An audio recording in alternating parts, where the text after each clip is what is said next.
Once the supreme ruler of the demon realm, Qingyue, after her soul was scattered, unexpectedly found herself inhabiting the body of the most useless individual on Xinghuan continent, when family's fifth young lady, whose beauty was marred, and whose meridians were severed to complicate matters, a mysterious and powerful evil king, Lingyuan, had already taken residence within this shell. Sharing this body, their daily lives were filled with chaos. The evil king, with a sharp tongue, disdainfully admonished her, "Do not tempt men, ugly girl." Yet he would silently intervene whenever her life was in peril. Burdened with the soul of the demon lord and the body of a failure, Qingyue vowed to defy fate and reunite her spirit.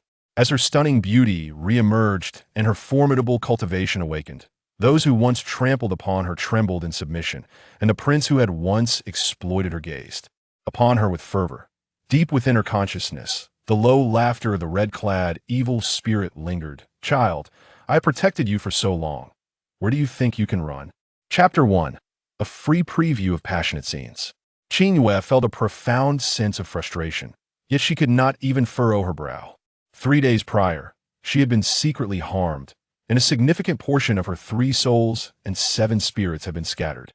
The meager remnant of her soul, having escaped the demon realm, drifted aimlessly across Xinghuan continent, where even wandering spirits dared to loom boldly before her, while she lacked a corporeal form to express her inner fury. In the chaos, Qingyue vaguely sensed something colliding against her. Instinctively, she spat, "Get away from me." The clarity of her voice jolted her awake, revealing a throng of heads bobbing before her, as people pointed and whispered derisively, as if she were a rare specimen on display. "She is ugly and speaks without manners. She truly brings shame to the Wen residents." Alas, this 5th young lady of the Wen family is quite pitiful. Her parents and brothers died young, and she has lived with her uncle, unloved and uncared for. Her mind must surely be unbalanced. "You speak too truthfully.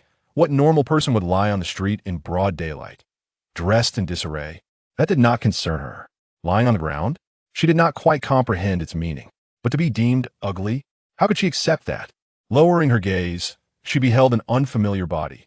Her skin was fair, yet the scant fabric barely covered her essential parts, leaving much exposed to the gaze of the crowd. The cacophony of their chatter was unbearable. She raised her hand, wishing to disperse the onlookers, but instead found her arm aching from the effort, revealing her to be a mere failure with blocked meridians. This excruciatingly embarrassing situation made Qingyue wish to bite her tongue in despair, yet she refrained. Regardless of how she had inexplicably occupied this body, it was her best chance to evade the enemies pursuing her from the demon realm and to recuperate. She decided to lie back down, closing her eyes, waiting for the crowd to lose interest and disperse before she made her escape. Where did this wild girl come from? A sudden breeze brushed past her ear, accompanied by a lazy, teasing voice from a man, causing Qingyue to frown slightly.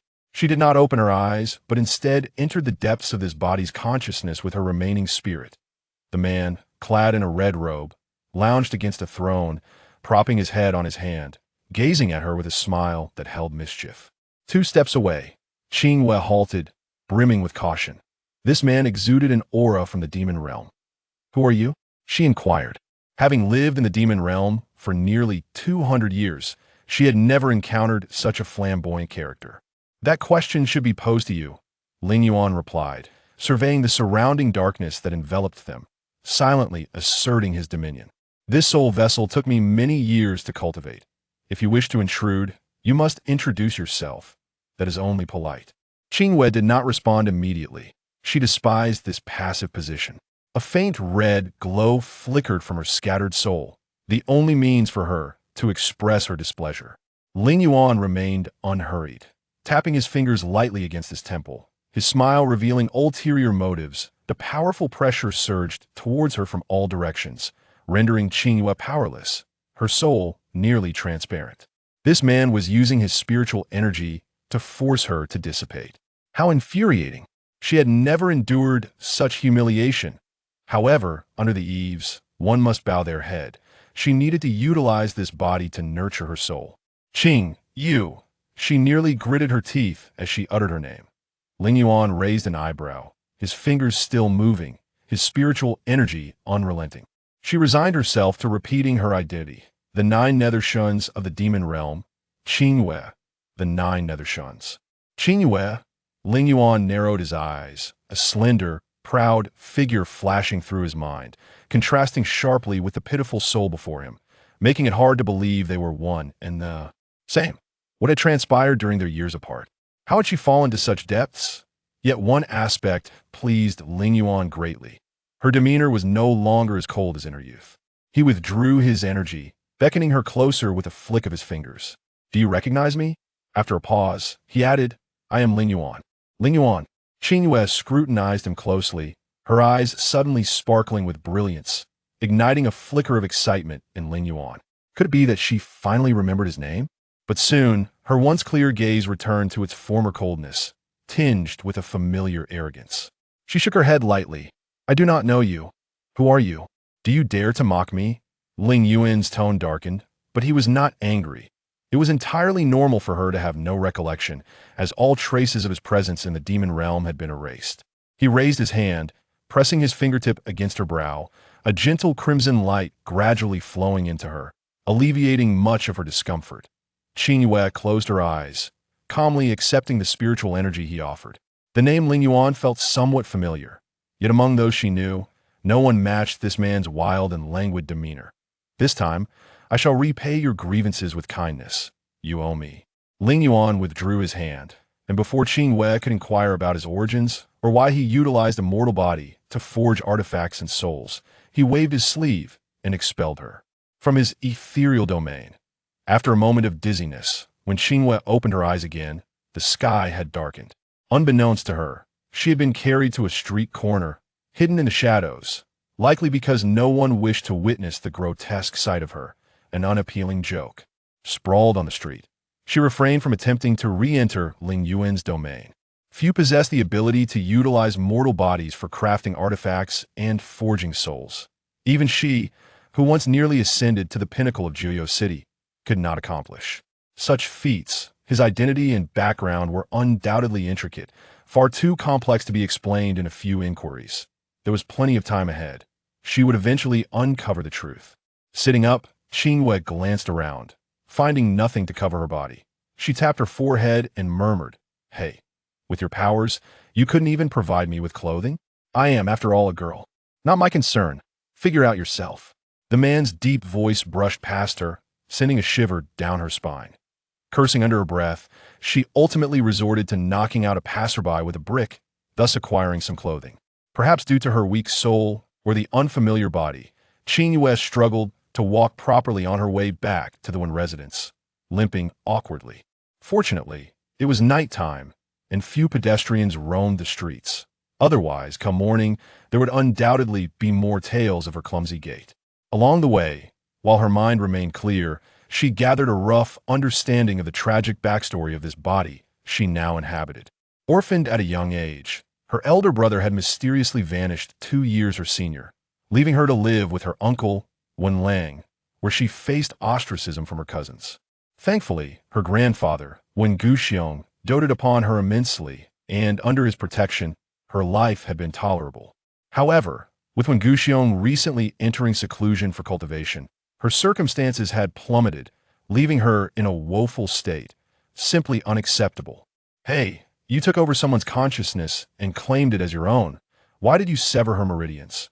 Qingyue slipped into the Wen residence along the wall, wishing to avoid drawing attention and causing trouble. No reply came. Perhaps Lingyuan had not heard her, so she tapped her forehead and called softly, "Hey, speak to... I have a name." Lingyuan Darren. Qingyue suppressed the impulse to bang her head against the wall. "Is my blocked meridians you're doing?"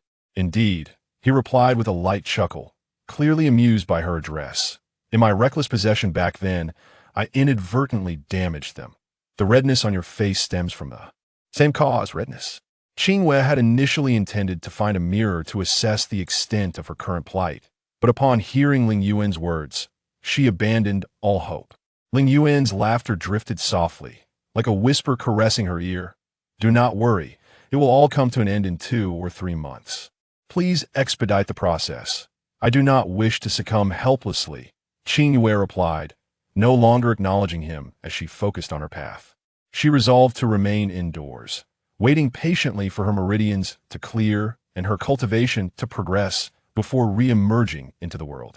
Uncertain if those from the demon realm were still searching for her fragment of a soul, she knew she must swiftly adapt to this body and discover a method to mend her spirit.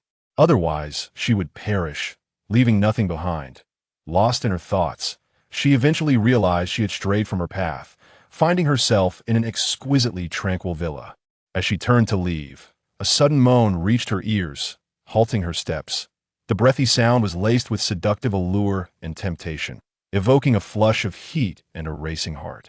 Qingyue inhaled deeply, intending to depart. Yet she found herself unable to control this body. Surely not. Not now. She clenched her teeth, exerting herself once more, but still remained motionless. Lingyuan's teasing laughter echoed in her ears, carrying a mischievous tone. This time, consider it the price for your playful torment of me. What do you mean? A sense of foreboding washed over Qingyue as Lingyuan's devilish visage flashed in her mind. Before she could receive an answer, her feet moved of their own accord toward the door. Stop! You must stop this at once. Having never experienced romantic entanglements, Qingyue held no interest in witnessing them firsthand. Yet Lingyuan seemed intent on opposing her at every turn. Her repeated pleas to halt propelled her forward until she sprinted to the door, only managing to break abruptly. The momentum nearly caused her to collide with the door, and she bit her lip fiercely, suppressing the urge to curse. Pray tell, what is this? I offer you a complimentary viewing of a passionate scene, and you appear so unwilling. Lingyuan observed Qingyue's flustered expression with delight. Despite her typically unappealing countenance, he found her current demeanor rather endearing. He chuckled softly, relishing in the opportunity to tease Qingyue, who had persistently failed to remember his identity. Silence! Qingyue shouted, slapping the door before her. With a resounding crack, the door swung open, and the sound from within ceased. Lingyuan was truly insufferable. Having released her pent-up frustration, she felt a sense of relief wash over her. However, the figure that emerged from behind the door soon dispelled her comfort. The person was Mo Wan, a concubine of her uncle Wen Lang, who stared at Qingyue with a mix of shock and fury, frequently glancing back into the room, as if fearing Qingyue might glimpse the occupants within. Her demeanor made it clear she harbored secrets. Qingyue chose not to expose her. It was wiser to avoid unnecessary conflict. The best way to defuse the awkwardness was with a smile, so she forced a stiff grin at the now panicked Mo Wan before turning to leave. Mo Wan stepped forward, grasping her arm tightly, her gaze piercing. What brings you here? Qingyue rolled her eyes, her smile widening slightly. Did you not hear my request? I asked you to be silent. With that, she swiftly departed, leaving no room for further conversation. Chapter 2. The Jealous Man. The warm, inviting atmosphere that had enveloped her in Mo Wan's room lingered, as Lingyuan incessantly rambled in her mind about the intricacies of romantic encounters, leaving Qingyue in a state of disquiet. Romantic unions come in many forms, such as the swan's embrace, the mandarin duck's pairing, or the butterfly's dance. Hey! Qingyue raised her hand to cover her ears, yet the voice of the man within her mind persisted, compelling her to pause by the garden's pond, feeling an urge to leap into the water. Lingyuan ceased his lecture, clearing his throat before inquiring, "What troubles you? Is my explanation unclear, requiring further elaboration? I find you quite pitiable." Qingyue sighed deeply, gazing into the water. She wished to catch a glimpse of her reflection in the moonlight, but the illumination was too dim to reveal her features. Lingyuan, perplexed, asked, "What makes you think I am pitiable? You've rambled on endlessly about matters of passion, indicating you've been quite pent up over the years. Yet here you are, trapped within a woman's body, unable to vent your frustrations, reduced to mere verbal indulgence. Would you not agree this is a pitiable state? Are you not in a similar predicament?" Lingyuan retorted, with such an unappealing visage, "You are unlikely to find a suitor. Then you should consider yourself fortunate." Qingyue countered, "I suspect you would not relish the sensation of being pinned down by a man. TSK, your tongue has sharpened considerably since our earlier days. Do not speak as if we are intimately acquainted," Qingyue replied sternly. This man's hints of familiarity regarding her past were unsettling, as she could not recall their shared history. She despised this ambiguity and mystery. Lingyuan, sensing her discomfort, chose to remain silent. "Hey," Qingyue tapped her forehead, as if conversing with herself. "Do you know where I might find a black market for elixirs in the city? The kind that deals in forbidden potions?" After her soul had scattered, relying solely on the mortal vessel for sustenance would take centuries. The harsh realities of life left no room for patience. She must locate a soul-gathering pill. Silence enveloped her mind, and she assumed Lingyuan had not heard her, prompting her to tap her forehead again and inquire further. However, Lingyuan merely scoffed, unwilling to respond to her question. "You're so petty," Qingyue muttered under her breath, not paying attention to her surroundings, and collided with a man emerging from around the corner. Stumbling back, she looked up to find a man shrouded in shadow, and before she could speak, an alluring fragrance wafted toward her, stirring memories of Mo Wan's startled expression to her astonishment. She had bumped into Mo Wan's lover. Even more surprising was that the man was Wen Qingyue, the fourth son of the Wen family, with a demeanor as cold as his gaze. They exchanged a long, silent stare, the atmosphere thick with awkwardness. However, what alarmed Qingyue more was the chill of murderous intent she detected in his eyes. Such indifference and hostility were all too familiar to her from her time in the demon realm. "Greetings, fourth brother," Qingyue nodded toward Wen Qingyue, offering a perfunctory greeting before turning to leave. "Farewell, fourth brother." She resolved to exit the scene quickly. Her first day in this new body should not be marred by trouble.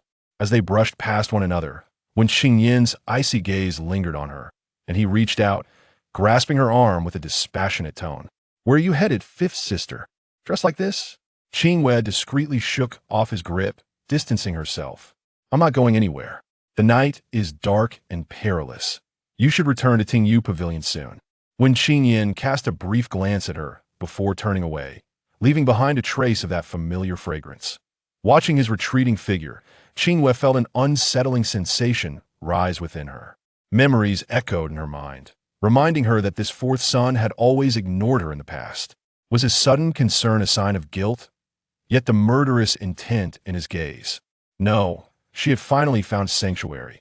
If she were to be driven from it by mere mortals, she feared there would be no escape from peril. "Hey, do you know where the black market for elixirs is? I cannot return to Qingyue Pavilion tonight, and you surely do not wish for this old vessel to suffer under blades, do you?" "I do not know," Lingyuan replied, his tone unfriendly. No matter how much Qingyue pressed, he remained silent. "What's with the attitude? I'll find it myself." Qingyue exited the Wen residence, and at this hour, the streets and alleys of the city had succumbed to slumber, with only a few street lamps casting a dim light. Glancing around, she found not a soul in sight, and the swift gusts of wind sent a shiver down her spine. She detested this frail sensation. After spending most of the night wandering through the streets, aside from the throngs gathered before a brothel named Jiuego, Qingyue had not encountered a single person.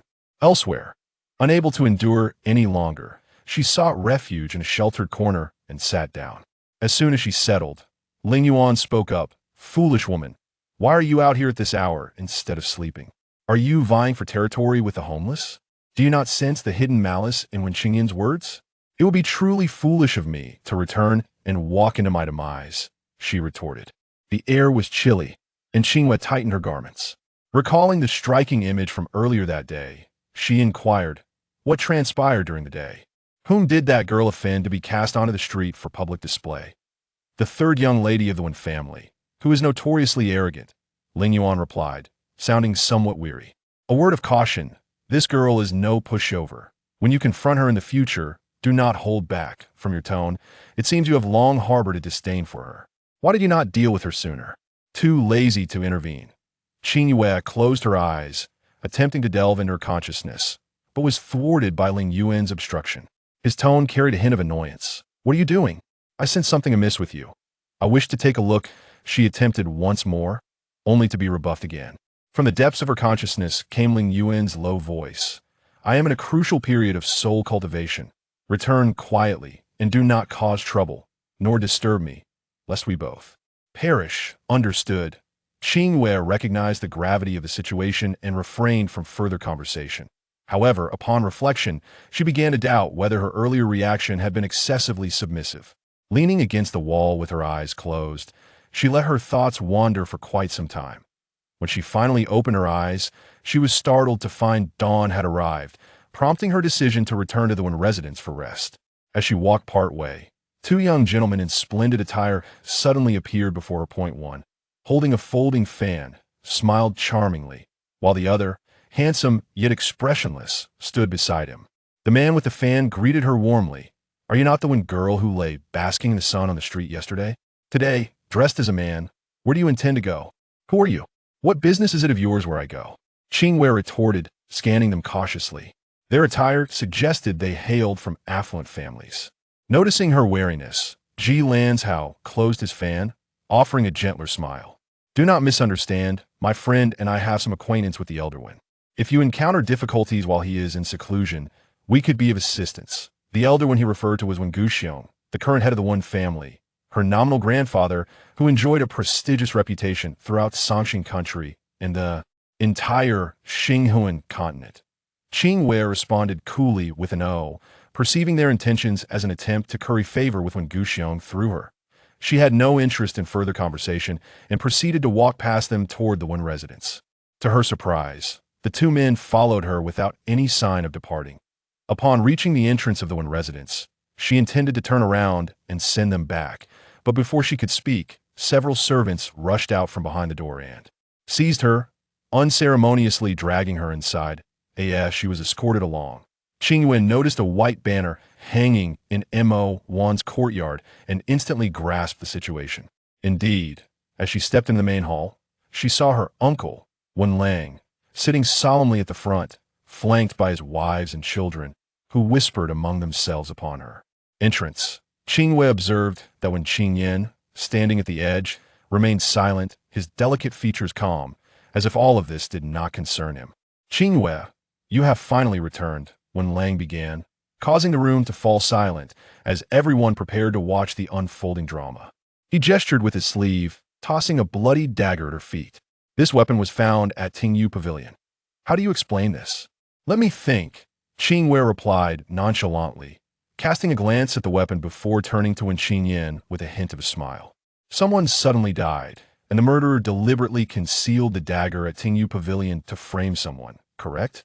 Everyone caught her insinuation and turned their gaze toward Wen Qingyan, but he remained unmoved, like a statue. "Are you suspecting Yen?" Wen Lang's expression darkened, his eyes betraying a trace of barely concealed hostility. The favored and ostentatious concubine had died, and out of either disdain or jealousy. The murderer could be anyone present. Yet, he had never suspected his usually detached and quiet son. He had intentionally assigned some family matters to Wen Qingyan, wishing to keep him away from this incident. Qingyue did not provide a direct answer, instead straightening her back and responding with pride, "I was not in the residence yesterday. Mo Wan's death has nothing to do with me, and I have no interest in her troubles." Her final words were directed at Wen Qingyan. "Who can vouch for that?" Wen Lang pressed, questioning her. "With a death in the residence and a weapon appearing at Qingyue Pavilion, someone must take the blame." He had to maintain appearances. Before Qingyue could respond, a maid dressed in a yellow skirt rushed in, sobbing loudly as she knelt before them. "Master, my young lady truly was not at Qingyue Pavilion last night. I stood guard at the entrance all night and did not see her return." "Father," a woman in white interjected, her tone severe, "Qingyue is Qingyue's personal maid, and she understands that her master cannot escape blame if she is at fault." Her words cannot be trusted. This woman was Wen Qingyue, the third young lady of the Wen family, known for her haughty demeanor and disdainful attitude towards Qingyue. The death of Mo Wan presented her with an excellent opportunity to teach Qingyue a lesson. "And what do you propose we do?" Wen Lang's expression softened slightly as he looked at Wen Qingyue, his eyes radiating a paternal warmth, indicating her high status within the Wen residence. Wen Qingyue raised her chin, looking down at Qingyue with contempt. A silver whip slid from her sleeve. "Isn't it simple to make her confess? A few lashes will solve the problem." With that, she flicked her wrist, aiming to strike Qingyue's back with force. The sound of the whip cracking echoed, and a gash opened on Qingyue's back, the scent of blood pervading the room. Wen Qingyue smirked, raising her hand again for another lash. Suddenly, Qingyue lifted her head and fixed her gaze on her, her autumn-like eyes glowing with an ominous light, a wave of murderous intent causing a chill to run down her spine. In that fleeting moment of hesitation from when Qingyue, Qingyue stepped forward, grasped her cascading hair, and delivered a powerful kick to her abdomen. Despite Wen Qingyue's impressive talent and cultivation at a mid-level Xian stage, no one could easily harm her. Yet, she was still sent reeling by Qingyue's strike, coughing up blood. Setting aside whether I am guilty of murder, without compelling evidence, none of you have the right to punish me. Holding onto her hair, Qingyue's piercing gaze swept over everyone present. She felt acutely that the Wen residence was a pit of fire, with these individuals eager to use MO wands. Death to incinerate her completely. When Qingyue gritted her teeth, retaliating with a surge of spirit energy as she struck Qingyue's shoulder, finally freeing herself. Her frail body was sent crashing into a beautifully carved pillar in the hall, creating a cloud of dust. Qingyue felt as though her entire body might fall apart. Her hair was disheveled, some strands entering her mouth mingled with the taste of blood, causing her great discomfort. "You wretched girl, how dare you strike back? I will see you dead." When Qingyue's silver whip, charged with abundant spirit energy, became as rigid as a sword, poised to strike at Qingyue's heart, but Wen Lang quickly intervened. "You err. Do not act recklessly." Wen Lang cast a glance at the servant beside him, and several robust men immediately seized Qingyue's arms, pinning her to the ground like a helpless chick awaiting slaughter. Enraged, Wen Lang ordered his subordinates, "Take this scoundrel away. Make her confess her whereabouts from last night. Otherwise, beat her mercilessly." "What is this? Is it private revenge or brutal coercion?" Qingyue struggled in vain, hindered by her frail body. Had she been in her prime, she would have reduced Wen Lang and his daughter to ashes for their insolence. In front of the gathered crowd, Wen Lang still sought to maintain an image of fairness and justice. He needed to win over Wen Guxiong to secure his authority. He halted the servants and sternly demanded, "Then clarify where you were last night. Do you have anyone to vouch for you?" "Father, why ask such unnecessary questions?" She is dressed as a man, clearly aware that her schemes have been exposed, attempting to disguise herself to escape, only to be caught red-handed. When Qingyue moved past him, raising her whip to strike Qingyue's knee, she exerted considerable force. Even Qingyue's iron-like constitution could not withstand it, especially in her current weakened state. Qingyue bit back her pain, but the excruciating blow sent cold sweat streaming down her face. The searing agony in her knee felt like a tide overwhelming her.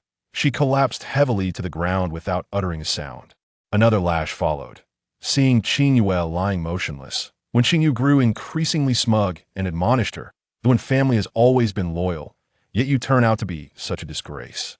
Today, I shall cleanse the family of your presence." With that, she channeled her spiritual energy into the silver whip, her white dress billowing as if stirred by an unseen wind. Her intent was evidently lethal. In that moment, Qingyue quickly scanned her surroundings, realizing that none dared to intervene. As the silver whip descended with deadly force, she felt her heart momentarily halt, and the next instant, a sinister red glow flickered in her autumn-like eyes. She heard Lingyuan's voice. "This foolish girl truly overestimates herself." Her body was beyond her control, yet she sensed Lingyuan's unrestrained fury. A powerful shockwave of spiritual energy erupted from within her, and before the whip could reach her, Wen Qingyue and everyone within a 5-step radius were sent flying, as if severed from their strings. The ancient Wen estate trembled, losing several tiles in the process. Qingyue was not in a better condition.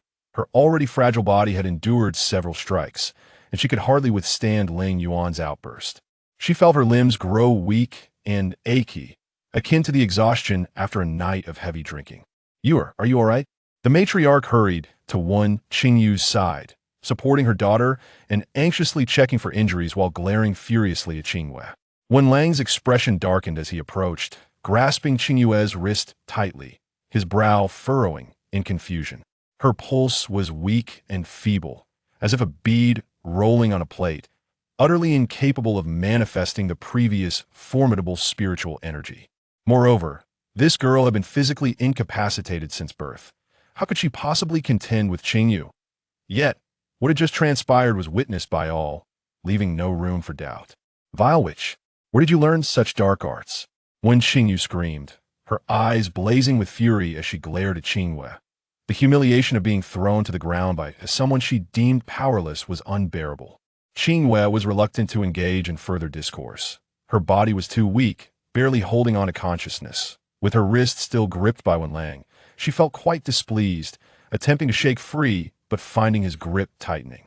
His strength was not that of a physician checking her pulse, but rather that of a man intent on breaking her apart, stripping her of her very essence.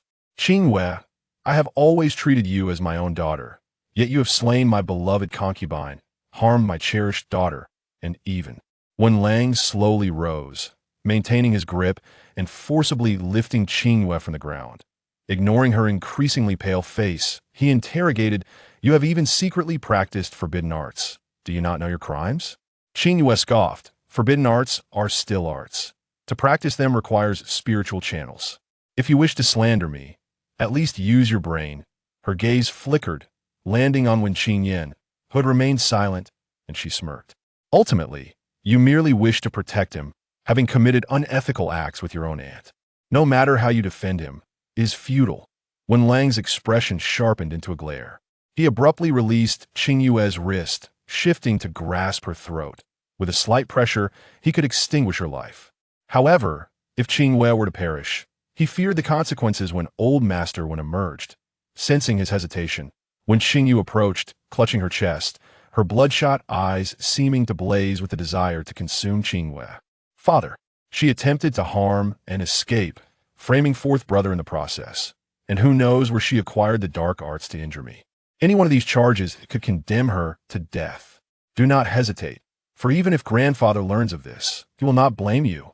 Her words swayed Wen Lang, his grip tightening around Qingyue's throat, leaving her gasping for breath. The thinning air blurred her vision, yet Wen Lang perceived clearly a glimmer of red light growing brighter in her eyes. A chill ran through him. Could she truly be possessed? On the precipice of life and death, a deep, magnetic voice resonated through the hall. "Stop!" Qingyue's heart quivered. Seizing the moment when Lang loosened his grip, she laboriously turned her gaze toward the entrance, where two figures approached, the very sycophant she had encountered earlier. The crimson glow in her eyes swiftly faded, and the boiling blood within her cooled. Taking a deep breath, she gradually regained her composure. She wished to convey that this was not the opportune moment for them to leverage their connections, but it was evident they had come to assist, so she refrained from uttering unnecessary words to her surprise. As Xiao Xinghan and Ji Lanzhao entered the room, it was Wen Lang who appeared astonished, subsequently compelling his entire household of wives, concubines, and children to kneel in unison. Each bowed low, humbly submissive, chanting in unison, "Long live His Highness, the Star Prince."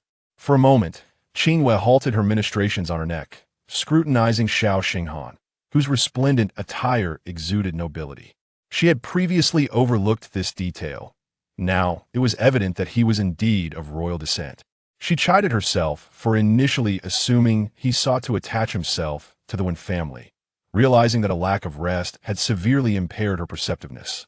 Before the kneeling assembly of men, women, and children, Xiao Xinghan remained unfazed, casually walking toward Qingyue and stating calmly, "This matter is under my purview. Rest." Assured, Qingyue withdrew her gaze, softly responding, "Thank you for your intervention. Saving the beauty, or rather, saving the not-so-beautiful." Lingyuan rolled his eyes in the air, idly manipulating the flames flickering from his fingertips. What a tedious routine. Qingyue bit her lip, pretending not to recall the insufferable figure that had intruded upon her thoughts. Xiao Xinghan showed no intent of allowing the one household to rise, while Ji Lanzhao leisurely strolled to Wen Lang's side, unblinking as he began to weave a tale. "Last night, His Highness the Star Prince, Qingyue, and I were together, enjoying tea and moonlight, discussing the world and life. If you doubt it, you may seek verification." Wen Lang shook his head repeatedly, not daring to delay. "Since Lord Ji has clarified, I shall no longer suspect you error." He never anticipated that such a trivial matter would attract the attention of the Emperor's favored second prince, Xiao Xinghan. He would never offend someone so likely to ascend. To the throne over a mere girl. Then allow me to add one more thing. Ji Lanzhao bent down, resting a hand on Wen Lang's shoulder and softly advising, you must discern the stakes. Do not let a mere concubine provoke the ire of old Master One, for his highness cares as well. The final sentence carries a profound significance. Wen Lang raised his brow and glanced at the second prince, discovering him lost in thought, his gaze directed at Qingyue, imbued with an indescribably deep complexity. He promptly averted his eyes and expressed his gratitude in hushed tones to Ji Lanzhao. Ji Lanzhao rose and returned to Xiao Xinghan's side, offering Qingyue his signature warm smile. The matter is resolved, and no one will trouble you further. Not necessarily. Qingyue noticed the sharp gaze of Wen Qingyue sweeping towards her, and she firmly believed that the goodwill of these two individuals would ultimately summon more trouble for her. In the future, however, one should not strike a smiling face, especially since they had indeed alleviated her predicament. She smiled and cupped her fists in salute to the two, saying, "Thank you both. I shall treat you to tea another day." "You're most welcome." Xiao Xinghan, who had remained silent, reached out to support her. When his hand made contact with her arm, an unexpected surge of spiritual energy coursed through him, causing his hand to tingle. His dark pupils suddenly constricted, and he discreetly withdrew his hand, casting a sidelong glance at Ji Lanzhao. Ji Lanzhao, with a cheerful demeanor, guided Qingyue towards the exit, conversing as they walked. "Qingyue, we can now consider ourselves friends. Should you require assistance in the future, do not hesitate to seek me out.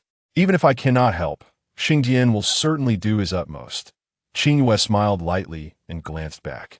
Xiao Xinghan stood tall, striding towards Wen Lang, presumably to convey some instructions. Ji Lanzhao stepped aside, blocking her view, and remarked, "I am quite the enthusiastic person. Noticing your pallor, shall I take your pulse?" "Unnecessary flattery," Qingyue retorted, placing her hands behind her waist and scrutinizing the smiling Ji Lanzhao. Although he had just intervened to resolve her dilemma, one must remain vigilant. Their relationship had yet to reach a level where she could lower her guard. "Very well." Ji Lanzhao acknowledged her caution, shrugging with a grin. "Consider it my overzealousness. No, I simply need to purchase a mirror to see if my face has indeed become more beautiful." Qingyue jested, waiting by the door to express her gratitude to Xiao Xinghan once more.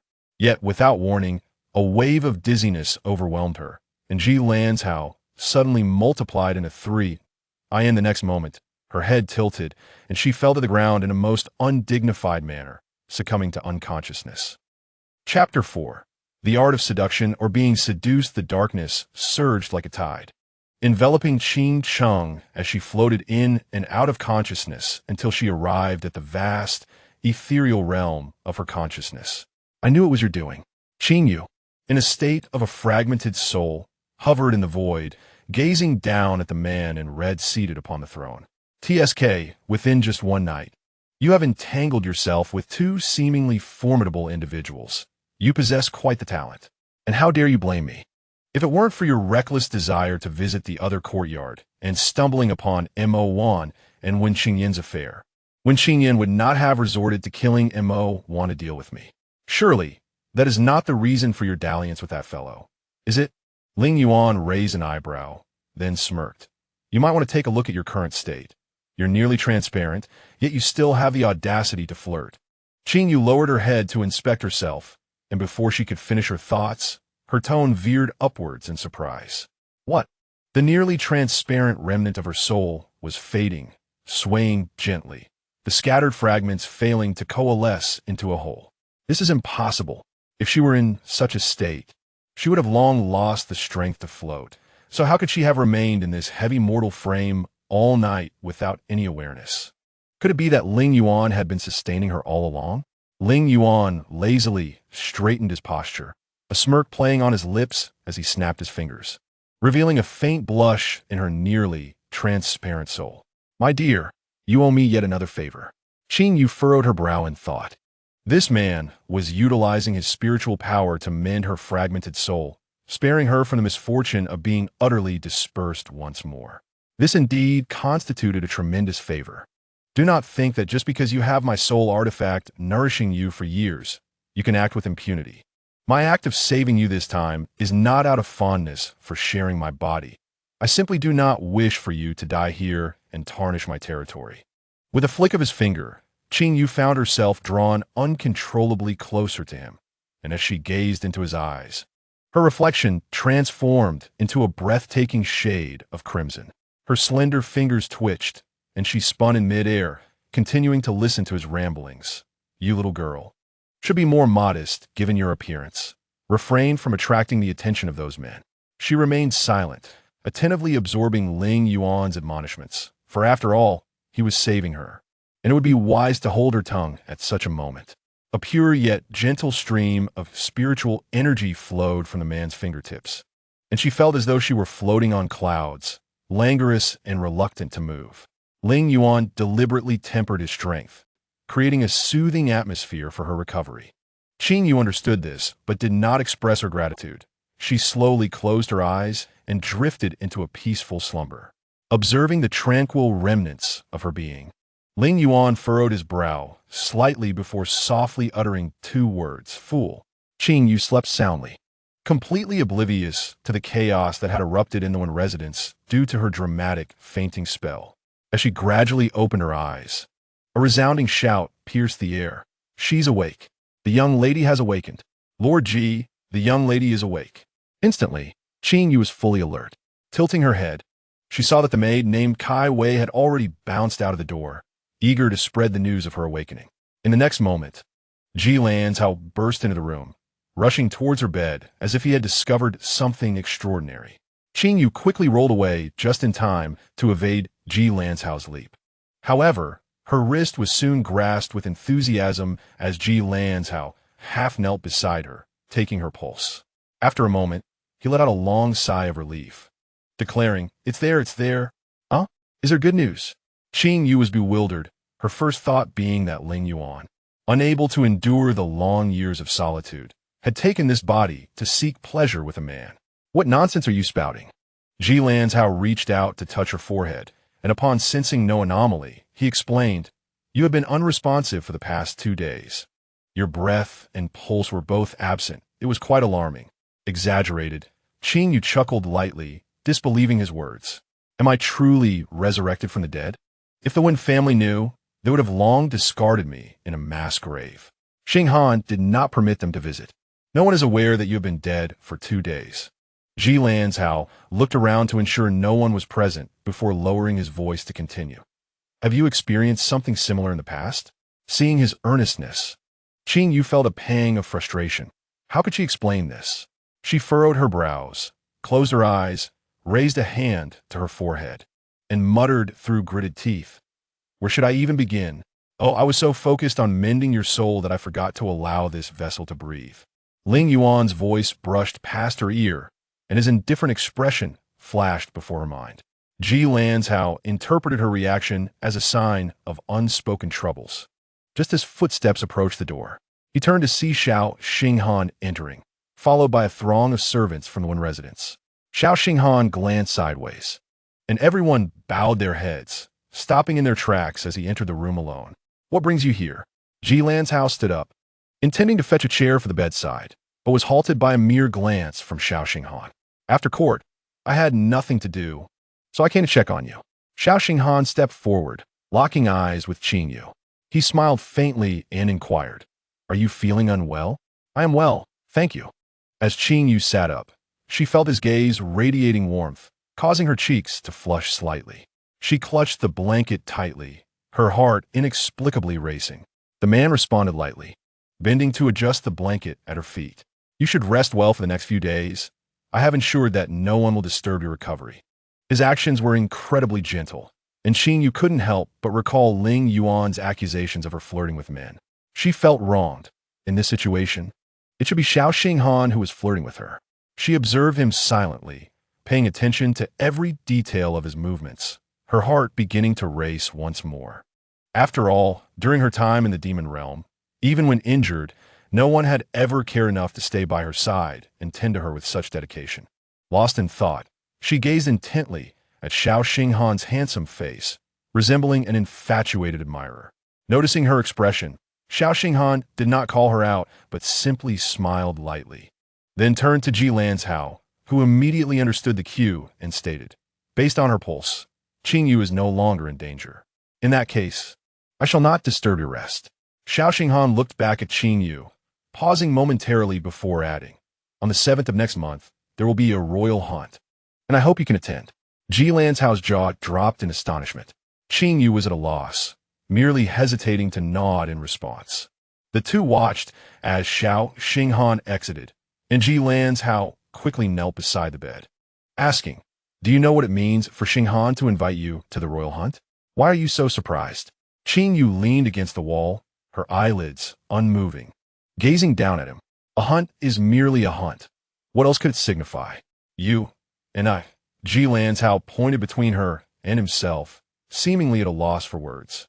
After much stammering, he ultimately relented, saying, you will understand when the time comes. Such mystery. Kvink ypsilonue recognized the Lanzhao's effable nature, allowing their conversation to shed some formality for sincerity. Xiao Xinghan, as a prince, why are you so inseparable from him? Even calling him by his name? Are you two involved? Ji Lanzhao was momentarily taken aback, then burst into laughter, bending over in amusement. I shall go tell Xinghan this joke. As you wish. Qingyue closed her eyes, instinctively drawing in her energy, discovering that the previously damaged meridians of his body had begun to open slightly.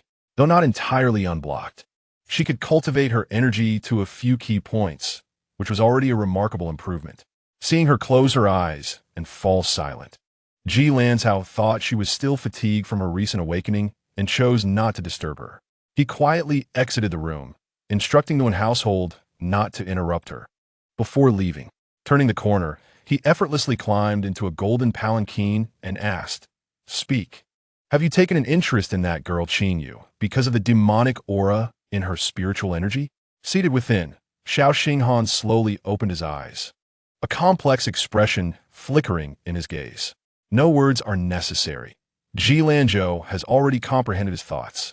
Indeed, you have not relinquished your feelings for Wu Shuang. Lanzhao, you understand me. No matter what, I shall never give her up. Xiao Xinghan's words were resolute, and upon recalling the woman eternally ensconced in her icy coffin, a flicker of emotion finally stirred within his usually placid gaze.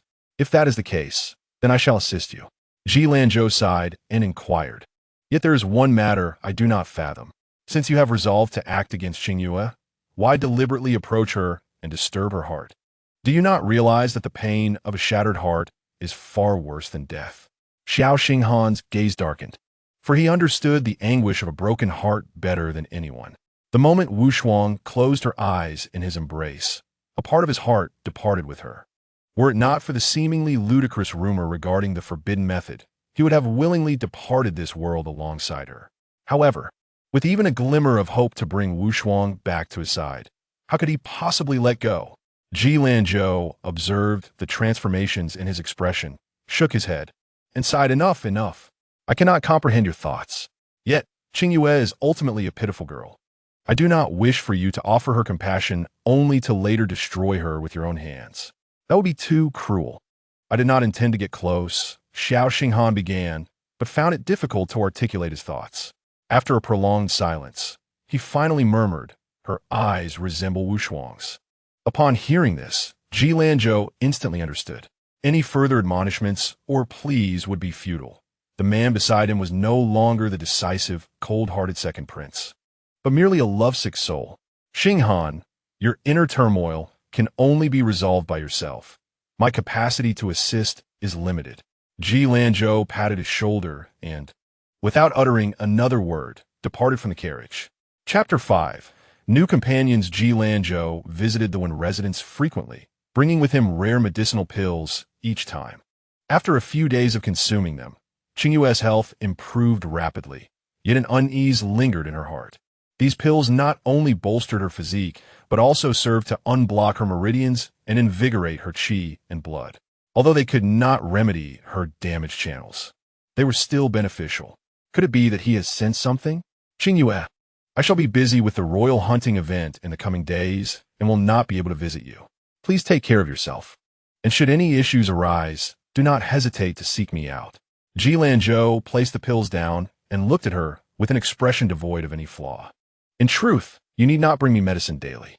My meridians have been completely severed since childhood. Consuming these is merely a waste. Qingyue feigned a look of regret and quietly observed Ji Lanzhou's reaction.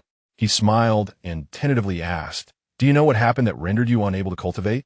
In the realm of Xinghuan Dailu, all nations revered personal cultivation, regardless of gender.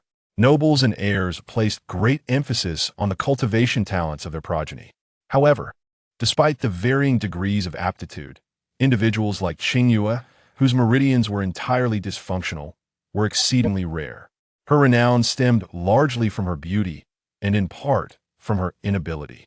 Perhaps it was some misfortune at birth, Qingyue remarked casually, and Ji Lanzhou interpreted it as self-deprecation. With that, he chose not to delve into her painful past or inquire further about the demonic spirit within her, and thus hastily exited. After he departed, Qingyue exhaled deeply and approached the table to inspect the pills, shaking her head repeatedly. Such fine medicine. What a shame. These pills are too potent. Your meridians are not yet fully open, and you should not consume them.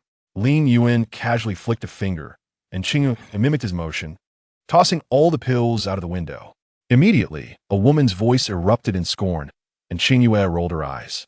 "Lord Lin, if you dare to commandeer this body without so much as a word again, I shall dismember it." "Not at all," Lingyuan laughed haughtily. "In a few days, I shall be free from this ugly visage. Do as you please." Unable to contend with him, Qingyue sat at her vanity, mustering courage to examine her reflection in a bronze mirror. She scrutinized her face, marred by red lines, and hesitantly asked, "Are you certain these blemishes will vanish by the time you are free? Do you not care for your appearance?" "I care far more about my meridians." As she leaned closer, Qingyue noticed that the red lines on her face had faded slightly over the past few days, though she could not discern if it were merely a trick of the mind. "What a contradictory woman you are," Lingyuan quipped, his lips curling into an involuntary smile. She wished to discuss cultivation further, but the sound of footsteps at the door interrupted her thoughts.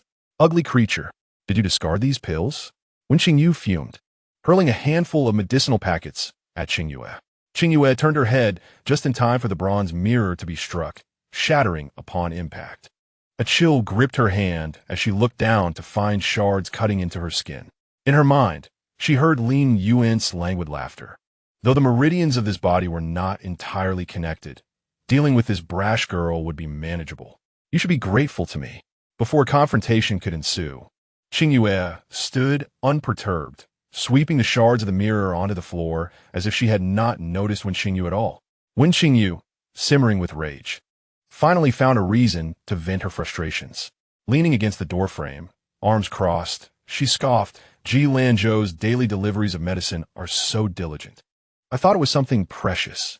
Turns out it's merely these trivial pills meant for unblocking meridians. How laughable.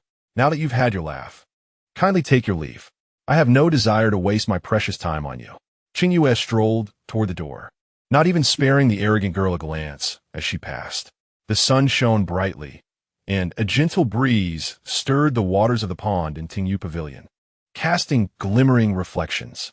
Feeling the warmth, she stretched her arms and closed her eyes, yearning to explore the world beyond her confinement. She had yet to truly experience the culture and customs of the Songxing Kingdom. When Qingyue, feeling utterly overlooked, grew even angrier, she swiftly maneuvered in front of Qingyue and promptly sealed her acupoint. "What are you doing?" Qingyue furrowed her brow in irritation, frozen in place, which brought Wen Qingyue a surge of satisfaction. "What do you think I'm doing?" "Naturally, I am here to teach you a lesson." Wen Qingyue raised her hand and slapped Qingyue's cheek, a look of disdain on her face. "Do not think that just because the second prince has sent you medicine a couple of times, you can soar to great heights. Just look at that face of yours. Anyone who gazes upon it wants to retch." "Oh, so you are envious," Qingyue realized, understanding that her hostility had indeed intensified due to Xiao Xinghan's attitude. What is there to be envious of? Being ugly? Having no meridians? When Qingyue mocked, her gaze sharp as an arrow.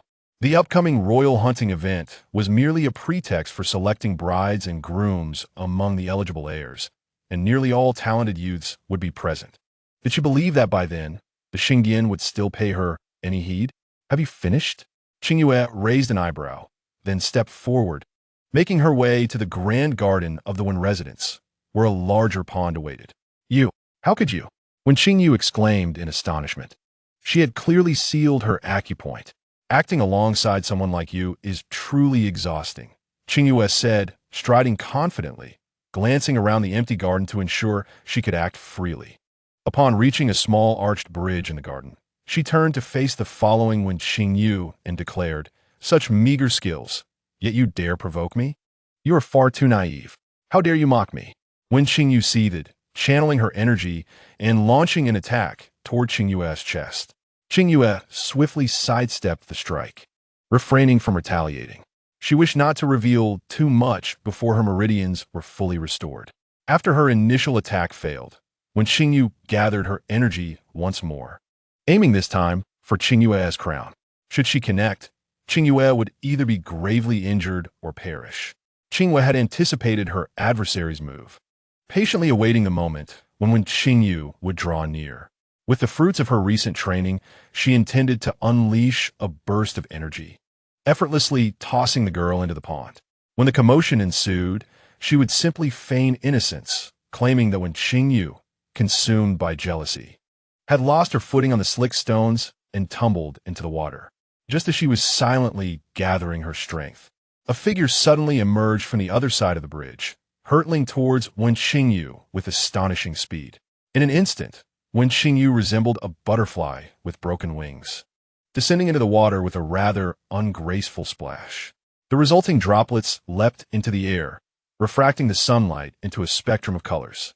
Standing at the center of the bridge was a slender youth, appearing no older than 12 or 13. His pallid complexion and prominent bones were accentuated by the bamboo pole he gripped tightly in his hands. He fixated on Wen Qingyue, who was struggling in the water, and as soon as her head broke the surface, he began to thrash at her with the pole, relentlessly driving her back beneath the waves. This act was no mere prank. It bore the weight of deep-seated resentment. Qingyue propped her chin on one hand, leaning against the bridge while observing the spectacle. Where her legs began to tire, she stepped forward and seized the bamboo pole from the boy's grasp. "Enough of this. You won't drown her like this. If she surfaces, she'll only lash out like a rabid dog." The boy looked up at her, his clear eyes brimming with unshed tears, yet he bit down on his bloodless lips, fighting to keep them from spilling over. "TSK, you bully, and yet you wish to cry?" Qingyue gently pressed her finger to his eyes, wiping away the tears that clung to the corners. Just as Wen Qingyue was about to emerge from the pond, Qingyue kicked the bamboo pole, sending it arcing gracefully through the air before it landed squarely on the drenched girl's head. "Hurry, let us retreat to a quieter place." Seizing the opportunity, while Wen Qingyue took a mouthful of water, Qingyue dragged her away. Once they were out of the garden, she released her grip and noticed the boy still following obediently behind her, his head bowed. Intrigued, she halted and pressed her fingertip against his forehead, inquiring, "Given your attire, you must be of noble descent. What is your name?" The memories of this body did not include the boy, hence her question. He shook his head and habitually bit his lip. It was only after Qingyue repeated her question that he murmured, "They all call me Bastard." "I do not like that name." "Bastard?" Qingyue paused, as Lingyuan began to enlighten her on the gossip. It was evident he was the illegitimate child of Wen Lang. Did it need stating? His biological father had not even bothered to name him, making him a genuine, pitiable creature. The boy's head drooped lower, his frail body trembling in the warm sunlight, and he was crying. In that moment, Qingyue's heart clenched as a vague memory surfaced. A small figure curled in a corner, weeping just as he did. She could not discern whether this memory belonged to her or this body. She reached out, ruffling his disheveled hair, and smiled. "It's just a name. Why be so upset? If you dislike it, I shall give you another." "Really?" The boy suddenly looked up, his eyes shimmering with hope from recent tears, a sight that was truly lovely. Qingyue nodded, contemplating for a moment before continuing. "Although you are of an age where you could be my great-grandson, outwardly we resemble siblings. Why not take my surname? Let us call you Shun Qingchen. What do you think?" "How absurd. Little girl pretending to be an elder," Lingyuan scoffed, promptly reminding her, "This is not your Shun family territory." "Is it appropriate to alter his surname So brazenly? Oh, thank you for the reminder, Qingyue replied insincerely, her gaze softening as she looked at the boy. Shall we call you Qingxin then? Hey, your tone has changed drastically. Lingyuan protested, but Qingyue feigned deafness. After all, he was just a child, with his new name. Qingxin leaped with joy, casting aside his previous gloom. Seizing the moment, Qingyue wrapped her arm around his shoulder and quietly asked, generally, neglected children either remain locked away, unhappy, or frequently sneak out to seek joy. Which category do you belong to? Qingxin pondered seriously before responding. Both, I suppose. Then you must be well acquainted with the streets and alleys here? Qingyue's eyes sparkled as she leaned closer, whispering, do you know where one can procure elixirs here? I do. Qingxin responded without hesitation, revealing that he occasionally pilfered elixirs from his grandfather, Wen Wu, to sell, and the place Qingyue inquired about was a frequent haunt. Perfect. The sun is splendid today. Let's venture out for a stroll, Qingyue declared, tugging her newly acquired companion towards the exit, but Qingxin grasped her arm, shaking his head slowly. We must disguise ourselves to go to such places. Otherwise, if someone reports us or offends someone, being recognized would bring misfortune. He stepped back, appraising Qingyue from a distance, circling her a few times before nodding in satisfaction. You'll do. Qingyue glanced at her male attire, removing the black scarf that concealed her face. Dressed like this, I would surely be apprehended on the street. Well, it does resemble a robbery somewhat, Qingxin mused, stroking his chin as he pondered how to adjust her appearance. Two fools together truly break one's heart. Lingyuan's voice chimed in, prompting Qingyue to roll her eyes. Once we arrive, I can simply don the scarf again. Silence. Focus on refining your spirit and depart. Qingyue retorted, unwilling to concede that she had overlooked this detail. Qingxin looked puzzled and cautiously asked, Sister, were you just speaking to someone? A fool, pay him no mind. Qingyue tousled his hair and led him outside, assuring him, it will be fine. I'll wear the scarf once we arrive. As Qingyue's visage had become a recognizable mark throughout the city, Qingxin took it upon himself to apply a thick layer of powder on her face. While it concealed most of the red marks, her complexion appeared alarmingly pale, drawing even more attention as they traversed the streets. Qingyue had prepared herself for this, and under Qingxin's guidance, they navigated a series of winding alleys until they arrived at a secluded, desolate dead end. The alley was narrow, with sunlight struggling to penetrate, and dark corners were adorned with lush green moss. Qingxin skillfully slipped into the alley, beckoning Qingyue. The entrance is here. Allow me to cast a spell. Such a little brat, and you know how to cast spells? She approached with a smile, watching as Qingxin, filled with pride, summoned his spiritual energy. A soft blue flame blossomed from his palm, sending ripples through the damp air. Moments later, a portal materialized before them. Quickly, my power can only sustain this for a brief moment. Qingxin leaned into the portal, pulling Qingyue along just as the ethereal blue light flickered out. In contrast to his earlier pride, Qingxin now appeared somewhat embarrassed, scratching his head and mumbling, no one taught me to cultivate. I've figured it out myself many times. But I can't hold it for much longer. Self-taught. You are already quite remarkable, Qingyue encouraged, patting his shoulder. One day, I will find you a formidable master. You shall surely conquer the entire continent. Really? The boy brimmed with enthusiasm, envisioning his future as a legendary hero. Absolutely, as long as you follow the right path. Qingyue had not finished her sentence when the young lad had already dashed out, practically skipping with joy. You're a mud Buddha crossing the river. Yet you don't forget to find yourself a little burden, Lingyuan interjected, unable to contain himself once more. This little great-grandson of yours shows no signs of extraordinary talent or martial prowess. That is why I entrusted him to you, Lord Lingyuan, Qingyue whispered, covering her mouth. I shall not. I will never take on another disciple in this lifetime, Lingyuan asserted resolutely, as if swearing an oath. Qingyue did not dwell on it. The passage they traversed was dark and winding, evoking memories of the void of her consciousness. Lingyuan had spent eons in that abyss. Yet he still maintained his loquacious nature, truly remarkable. After a brief interval, the two individuals arrived before an exquisitely ornate wooden door, guarded by two women clad in black, gauzy skirts. Upon noticing the guests, they greeted them with smiles and opened the door. Qingyue donned her veil and stepped into the cacophony within. She initially believed her bandit attire would be conspicuous. However, she was met with an entirely bizarre world beyond the threshold. A myriad of people meandered about, with many, like her, obscuring their faces with scarves or masks, while others donned costumes resembling tree spirits or feline demons. In one corner, she observed 3 individuals wearing identical pig-headed masks, engaging in a playful dispute over their similar attire. The spectacle was indeed remarkable, attracting an array of eccentrics from the entire city. Lingyuan couldn't help but make a quip, and surprisingly, Qingyue did not silence him. As she shared a similar sentiment, grasping Qingyue by the back of his collar, she leaned slightly closer and whispered, "Are you certain this is the place?" They seemed rather eccentric. Although her voice was soft, it drew the sharp gazes of several onlookers. Qingyue, feeling anxious, stamped his foot and pulled her aside, whispering urgently, "These individuals possess high cultivation levels. Speak softly, or we may attract trouble. I cannot guarantee your safety." His declaration of wanting to protect her amused Qingyue, warming her heart. She smiled, her eyes crescent-shaped, and playfully tapped his forehead, saying, "I understand, little one," setting aside her playful thoughts.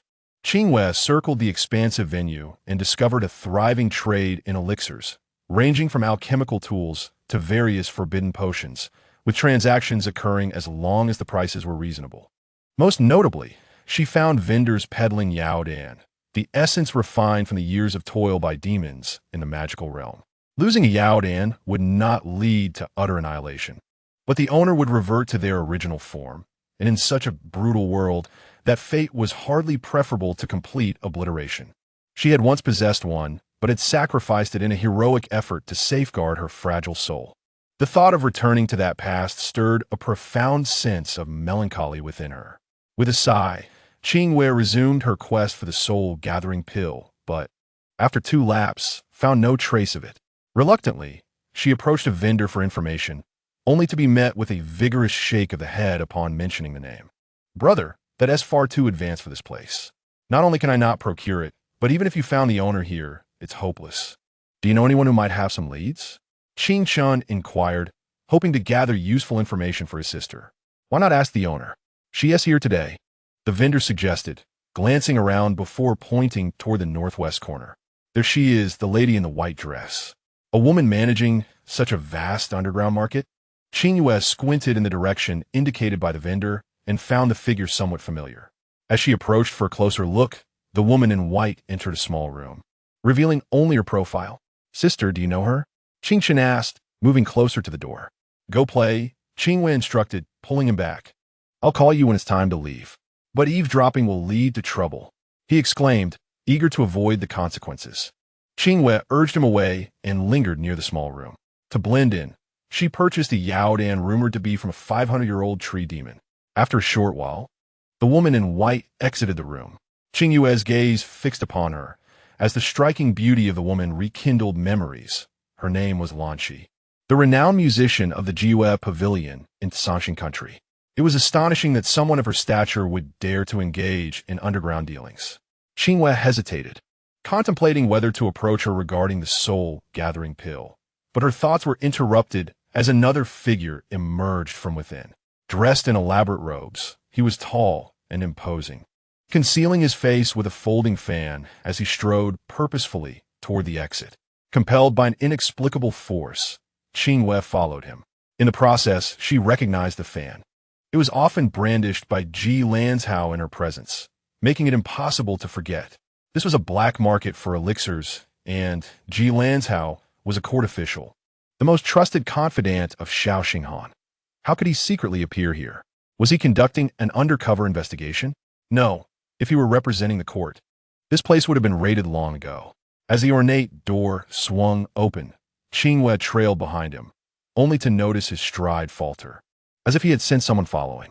Not wishing to conceal her presence, she quickened her pace along the winding path and tapped him on the shoulder, saying, "Sir Ji, weren't you busy with the hunting expedition?" Before she could finish, a surge of spiritual energy erupted from him.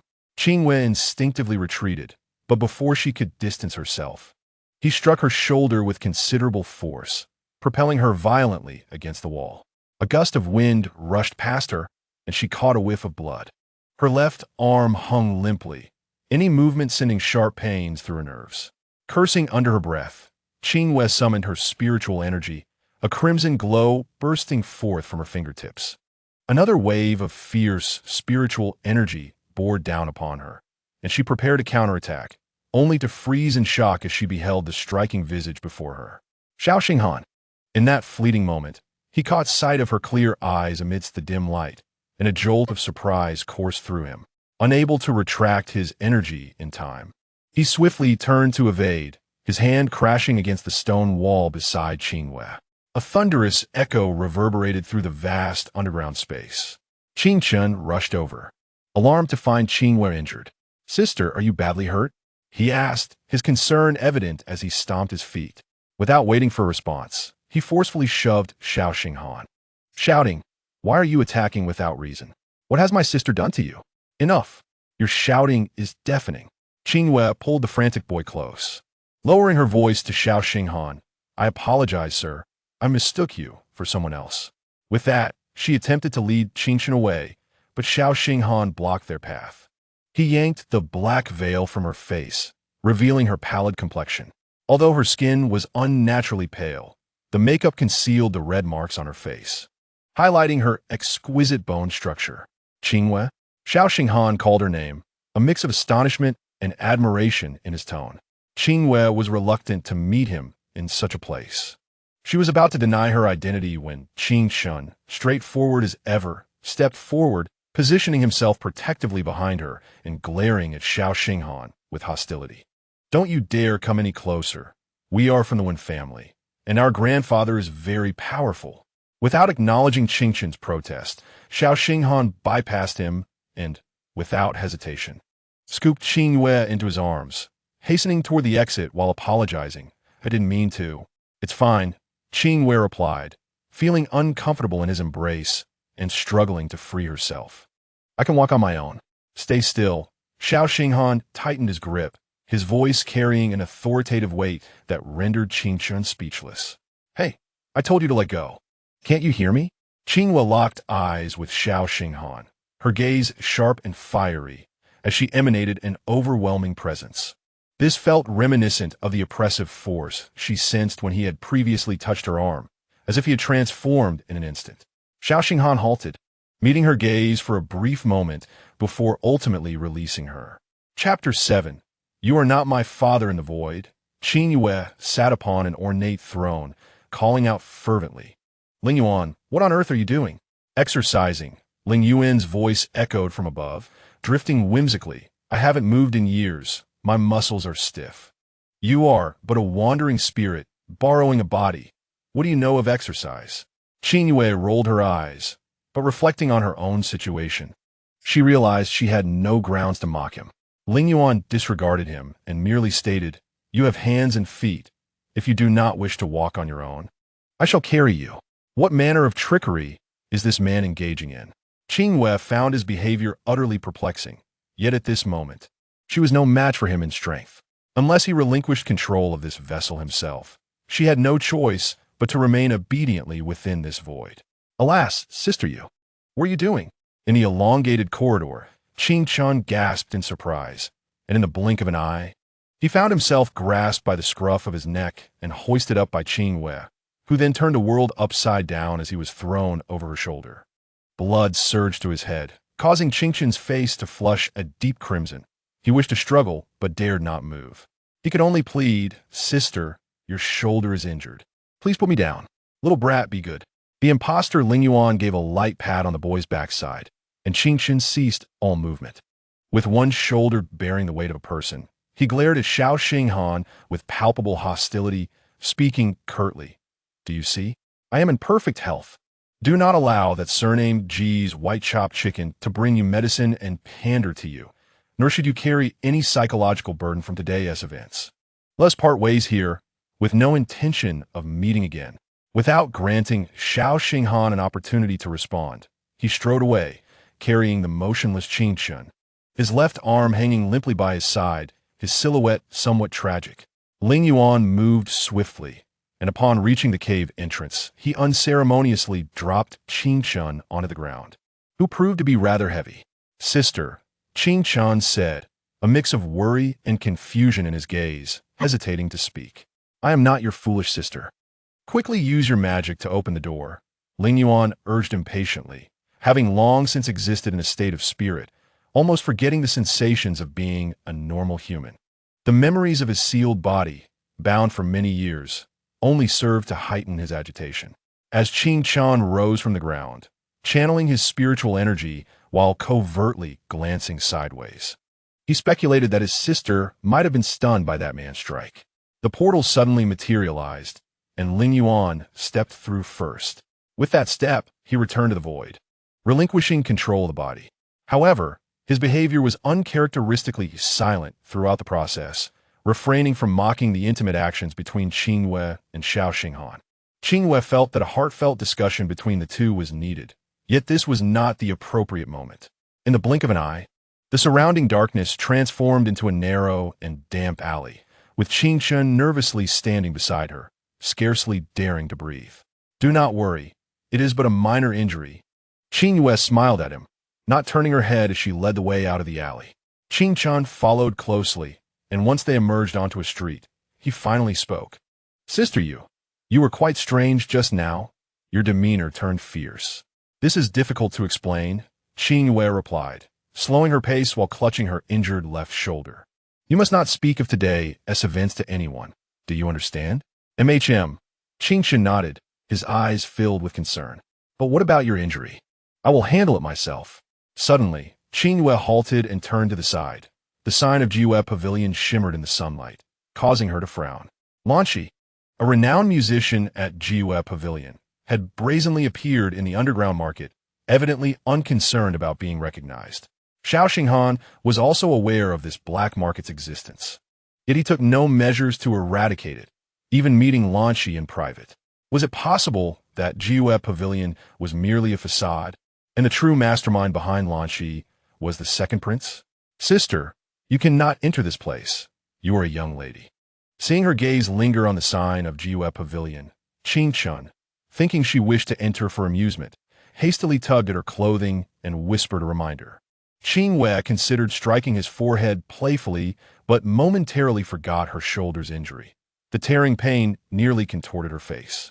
She had seldom been injured in the past, and each time, the wounds had been far more severe, but back then, she did not perceive them as significant. However, now, in a mortal body, it was best to exercise caution. Having failed to gather information about the Gathering Soul Pill and being injured by Xiaoxinghan, Qingyue found today's sunlight rather unappealing. Upon returning to the Wen residence, the sound of Wen Qingyue's cries echoed from within the doors. Qingyue volunteered to investigate the situation, yet he disappeared without a trace. It was easy to surmise that he had been captured. How could this child be so foolish? Qingyue rubbed her temples, glancing down at the blood seeping from her left shoulder, now somewhat dried. She raised an eyebrow and headed towards the source of the commotion. In the central hall, Qingyue stood tall, refusing to kneel. The slender figure of the youth exuded a solitary determination, reminiscent of the time he had wielded a bamboo pole to strike Wen Qingyue, presenting the same aura. Wen Lang paced before him, hands clasped behind his back, reprimanding him on the need to understand his place and respect his elders. Wen Qingyue, now clad in clean garments, her hair still damp, sat in a nearby rosewood chair, occasionally sobbing, which only served to infuriate her father more regarding Qingyue. "Do you not realize your mistake?" Wen Lang bellowed, his patience at its limit. When Qingyue still refused to bow his head in acknowledgement, Wen Lang approached him from the side and delivered a harsh kick to the back of his knee. The boy collapsed, his face striking the ground, blood seeping from the corner of his mouth. When Qingyue finally exhaled, a taunting smile gracing her lips, Qingyue stepped into the central hall, positioning herself in front of Wen Lang to shield Qingyue. She glanced at Wen Qingyue, then fixed her gaze into Wen Lang's eyes, stating, "Uncle should clarify the situation before deciding whom to punish. He witnessed Wen Qingyue injuring me, which is why he pushed her into the water." She gestured toward the blood on her shoulder, serving as evidence. Given Xiaoxinghan's concern for her, Wen Lang felt a twinge of unease and could not entirely dismiss her words. He examined her injury, confirming it was indeed fresh, leaving him uncertain. Turning to Qingyue, he gently inquired, what exactly transpired? She slandered me. When Qingyue exclaimed, rising from her seat, her eyes red with indignation and grievance. I did not lay a hand on her. She conspired with that little brat against me. You did not touch her? The shards of the mirror at Qingyue Pavilion remain. If you have forgotten, you may revisit those memories. You are merely quibbling. Qingyue retorted, her anger palpable as her delicate face flushed with rage.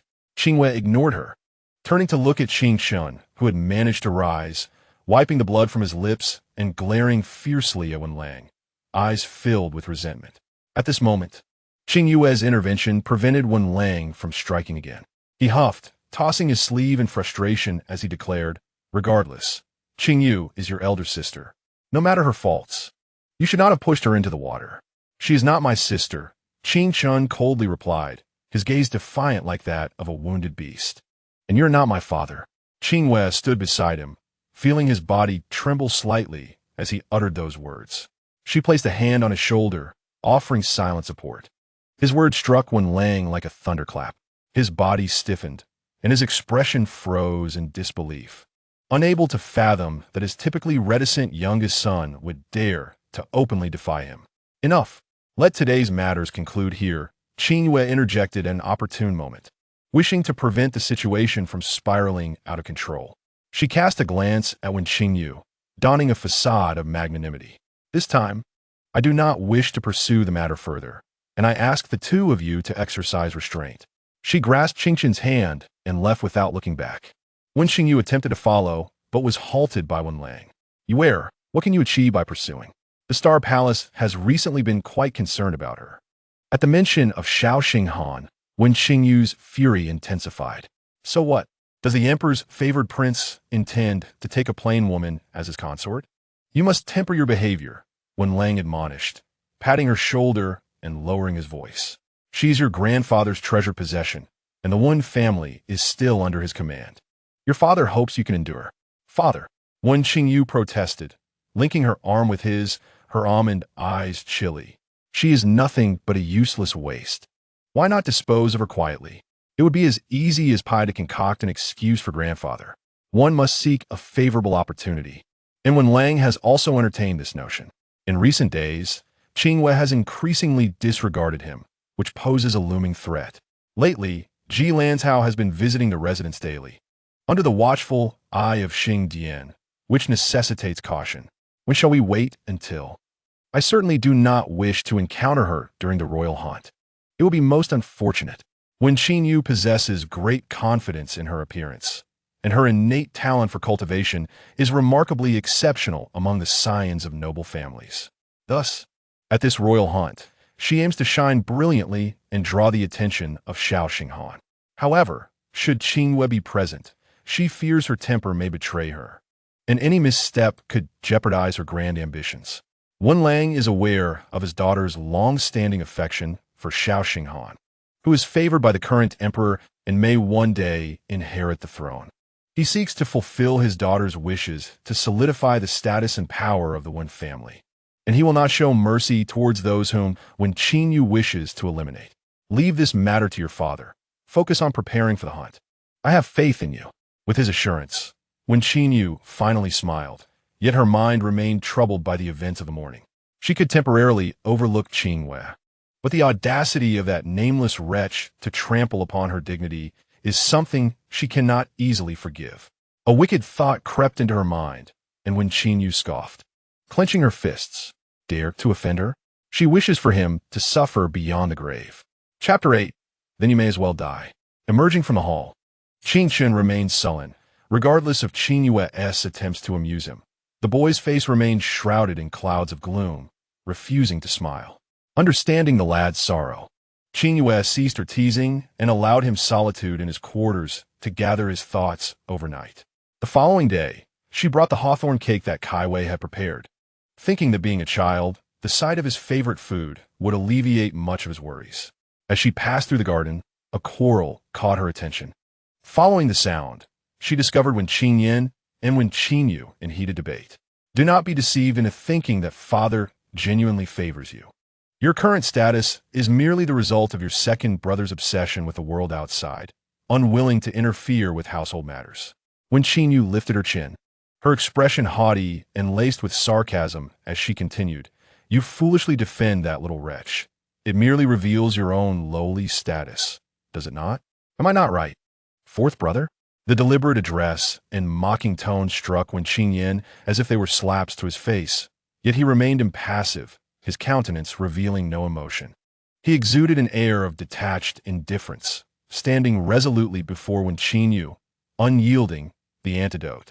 Humph, I simply refuse to give it to you. What can you do about it? Wen Qingyue crossed her arms defiantly, unwilling to concede. After hearing only a few words, Qingyue felt a sense of foreboding arise within her. She hastened to the quarters.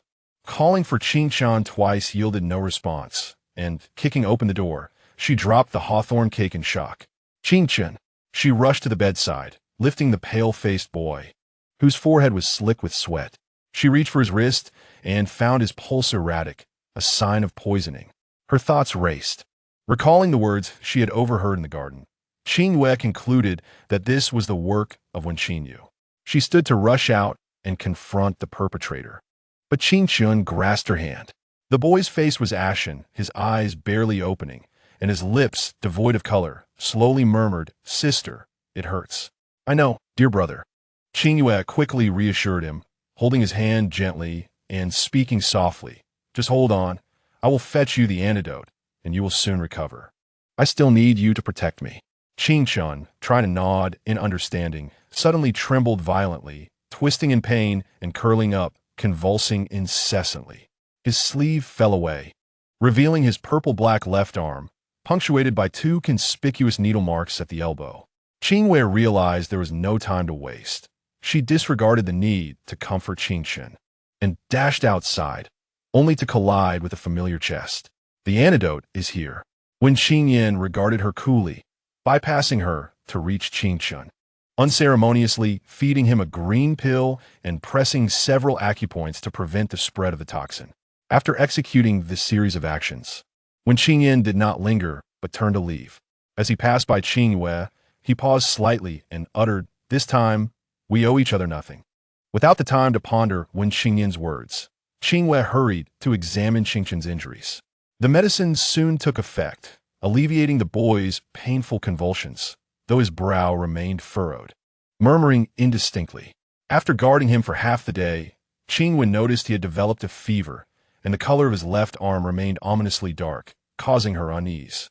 "Lingyuan, do you recognize this poison? Why has he not improved?" Qingyue tapped her forehead, recalling that Lingyuan should possess a solution. Yet, after a while, she received no response from him. Her mind was met with silence, as if he were absent. Remembering Lingyuan's prior instruction that this period was crucial for his soul cultivation and should not be disturbed, she refrained from pressing further. Instead, she summoned Qingyue to seek Ji Lanzhao at the Ji residence in the east of the city. Shortly thereafter, Ji Lanzhao arrived, accompanied by Xiaoxinghan. "Qingyue, we truly share a telepathic bond." Ji Lanzhao approached with a cheerful smile, stating, "Xiaoxinghan and I were just on our way to see you when we encountered your devoted maid." Enough idle chatter. Quickly assessed Qingchen's injury. Qingyue seized his sleeve, pulling him toward the bedside, while she stood anxiously at his side. In this moment, Qingyue regretted not having studied medicine diligently during her time in the demon realm. Had she put forth more effort then, she would not be in such a frantic state today. Ji Lanzhao did not dare to delay. Carefully checking Qingchen's pulse and examining his left arm, his expression growing increasingly grave. When did he become poisoned? When did he take the antidote? The timing of the poisoning is unclear, but the antidote was administered 2 hours ago. This poison is known as heart-devouring. Its potency is fierce. Given the dark hue of his left arm, it suggests he's been poisoned for over 4 hours. Even with the antidote, it may already be too late. Ji Lanzhao tore away Qingchen's left sleeve, revealing the still purple-black arm. Qingyue steeled herself to look, noting that the darkness near his armpit was spreading towards his shoulder, slowly encroaching upon his collarbone. "What do you mean by too late?" Qingyue clenched her hands, her voice steady, betraying not a hint of emotion. The usually silent Xiao Xinghan drew a finely crafted dagger from his sleeve, approaching the bed and stating gravely, "Amputating the left arm may still save him." At these words, Qingyue's gaze suddenly tightened, her autumnal eyes brimming with anguish and disbelief. Ji Lanzhao also rose, solemnly declaring, "The antidote was taken 2 hours ago, yet his condition remains unchanged. What Xiao Xinghan suggests is the only method to save his life at this moment." It seemed Qing Chun sensed something as he regained a measure of consciousness. Forcing his eyes open and moving his mouth as if to speak, Qingyue hurried to grasp his hand, feeling him tremble slightly as he struggled against the pain. "Just be good and endure a little longer." "Sister," Qing Chun mustered his strength, biting his lip to raise his head, glancing at his powerless left arm. Realizing the gravity of the situation, his eyes instantly turned red, exclaiming, "My hand! My hand! Quiet down, you little rascal." Ji Lanzhao firmly held down his flailing legs, warning loudly, "Losing control of your emotions will only worsen your condition." But Qing Chun could not heed the warning. An overwhelming fear enveloped him, like water weeds wrapping around his feet. The more he struggled, the deeper he sank into the abyss. Unable to suppress the agony any longer, he howled wildly, akin to a dying beast. Qingyue recalled how, just yesterday, he had smiled brightly, promising to protect himself. Yet within a day, he was tormented as if plunged into hell, stirring deep discomfort within her heart. "No longer can we hesitate. He is on the brink of collapse," Ji Lanzhou urged from his side. As the dark stain on Qingchun's left arm visibly spread, encroaching towards his heart. In her arms, Qingchun shook her head frantically, her right hand gripping the hem of Qingyue's garment, her voice laced with terror and resistance. "No. It hurts, sister, it hurts." A hand gripped her shoulder, and she turned to meet the gaze of Xiao Xinghan, whose eyes were as deep as a cold pool. "You should leave," he said, slightly turning to shield the blinding dagger in his hand, his voice low and resolute. "I will handle this." "No, I refuse." Qingchun struggled fiercely, resembling a wild creature, unwilling to let Xiao Xinghan approach. Witnessing his deteriorating condition, Qingyue steeled herself, snatching the dagger from Xiao Xinghan's hand. Covering the boy's eyes with one hand, she whispered, "It will be over soon." Together, Xiao Xinghan and Ji Lanzhou restrained Qingchun's writhing body. The boy sensed the impending cruelty of fate and emitted a sharp, hoarse scream that shattered the hearts of all who heard it. "No, please. Sister, I beg you. It hurts so much. Don't touch me. Sister, it hurts." "Hush." Qingyue's voice trembled slightly, and she gazed deeply at the boy in her arms, taking a deep breath, no longer hesitating. As she raised the dagger and swiftly plunged it into Qingchun's left arm. The dagger, a gift from the current emperor to Xiao Xinghan for self-defense, was exceptionally sharp, cutting through flesh with ease. In that instant, blood splattered across her face, and the boy's anguished scream pierced Qingyue's heart like a knife. Then the world fell silent, and Qingchun fainted from a pain. "Quick, channel your energy to expel the poison." Ji Lanzhou tore a strip from his clean inner garment, skillfully bandaging Qingchun's wound. As blood quickly soaked through the fabric, a horrifying sight. Xiao Xinghan pressed his hands against the boy's back, using his energy to purge the remaining poison from his body. Meanwhile, Qingyue stood as if bereft of her soul, gripping the boy's remaining hand, which was cold to the touch. Noticing her red-rimmed eyes, Xiao Xinghan felt a sudden tightness in his heart and looked over with concern. "Qingyue, rest for a moment. He will be all right." It seemed she did not hear him, as she continued to hold his hand tightly, hoping to offer him even a trace of warmth. Yet her mind was filled with the image of her covering Qingchun's eyes. The complex emotions reflected in his tear-filled gaze: fear, pain, confusion, and even a hint of hatred. "Qingyue," Xiao Xinghan called her again, noticing fresh blood seeping from her left shoulder, which he had injured the previous day, causing him to feel both worried and guilty. Following his gaze, Ji Lanzhou noticed Qingyue's wound, sighed, and quickly finished bandaging before approaching her. "You're injured as well. Let me take a look." As he reached for her hand, she abruptly shook him off, Before he could react, Qingyue dashed out of the room like the wind, slamming the wooden door back and forth, producing a creaking sound. Quick, go after her. Before Xiao Xinghan finished his command, Ji Lanzhou had already vanished from the room. With his strength at the lower tier of the heavenly realm, it should have been easy for him to catch up with Qingyue. However, he was astonished to find that he had to exert all his energy just to keep up. He felt a chill of apprehension. Could it be that Qingyue had secretly practiced dark arts? But how could he believe that such a thing was possible for someone with broken meridians? Qingyue truly was a mystery. A sudden wail jolted him back to reality, and Ji Lanzhou focused, drawing in a sharp breath. There lay Wen Qingyue, curled up in pain, surrounded by a pool of blood, exuding a strong, salty scent. She trembled backward, her disheveled hair obscuring her face, resembling a ghost that had just escaped from a hellish torment. Qingyue stood coldly before her, wielding a long sword of unknown origin, crimson blood dripping from its blade, merging into the pool beneath her feet. I gave you a chance, but you showed no remorse. Then you may as well die.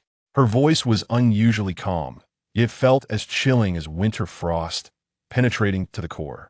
The sword hummed as it resonated with her energy, and with a flick of her wrist, the tip pointed menacingly at Wen Qingyue's neck. Chapter 9. I believe your evil Ji Lanzhou was merely 2 steps away from Qingyue, yet the formidable aura she radiated made him hesitate to approach. Qingyue's head hung low, her cold eyes fixed on the dying Wen Qingyue. Though he could not see her expression, it was easy to imagine the fury and murderous intent she harbored from Wen Qingyue's reactions. Just as Qingyue swung her sword, he raised his arm, sending his folding fan flying from his sleeve. With a clang, the long sword clashed against the fan in midair, neutralizing Qingyue's lethal strike. Yidaren, save me, save me. This girl has gone mad. She is insane. When Qingyue clung to Ji Lanzhou's leg like a drowning person grasping at a lifeline, disregarding her injuries. Ji Lanzhou glanced down, noticing the grievous wound on her left wrist, likely severed tendons. He raised his eyes to meet Qingyue's piercing gaze, his heart trembling slightly. That look was razor-sharp and icy, as though she intended to flay him alive. Qingyue, I understand your feelings, but given the circumstances, even if you take her life, it will change nothing. Should I spare her life, allowing her to continue her misdeeds and oppress others? Qingyue's fingers curled, and she summoned the folding fan that had fallen to the ground. She toyed with it for a moment, her expression turning playful.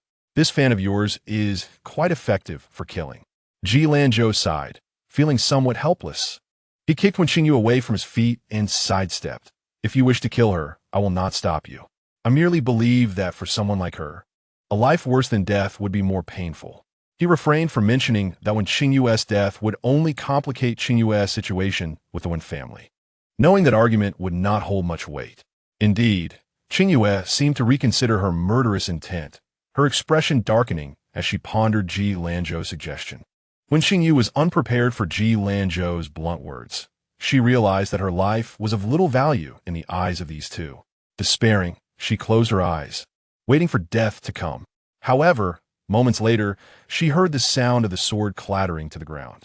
Opening her eyes, she met the sight of Qingyue's face, which was marred with red streaks, unable to suppress her usual expression of disgust. Qingyue chuckled, bending down to firmly grasp her chin, saying, "Today, I shall spare your wretched life, but remember, for the arm you caused Qingchen to lose, I shall take one of yours.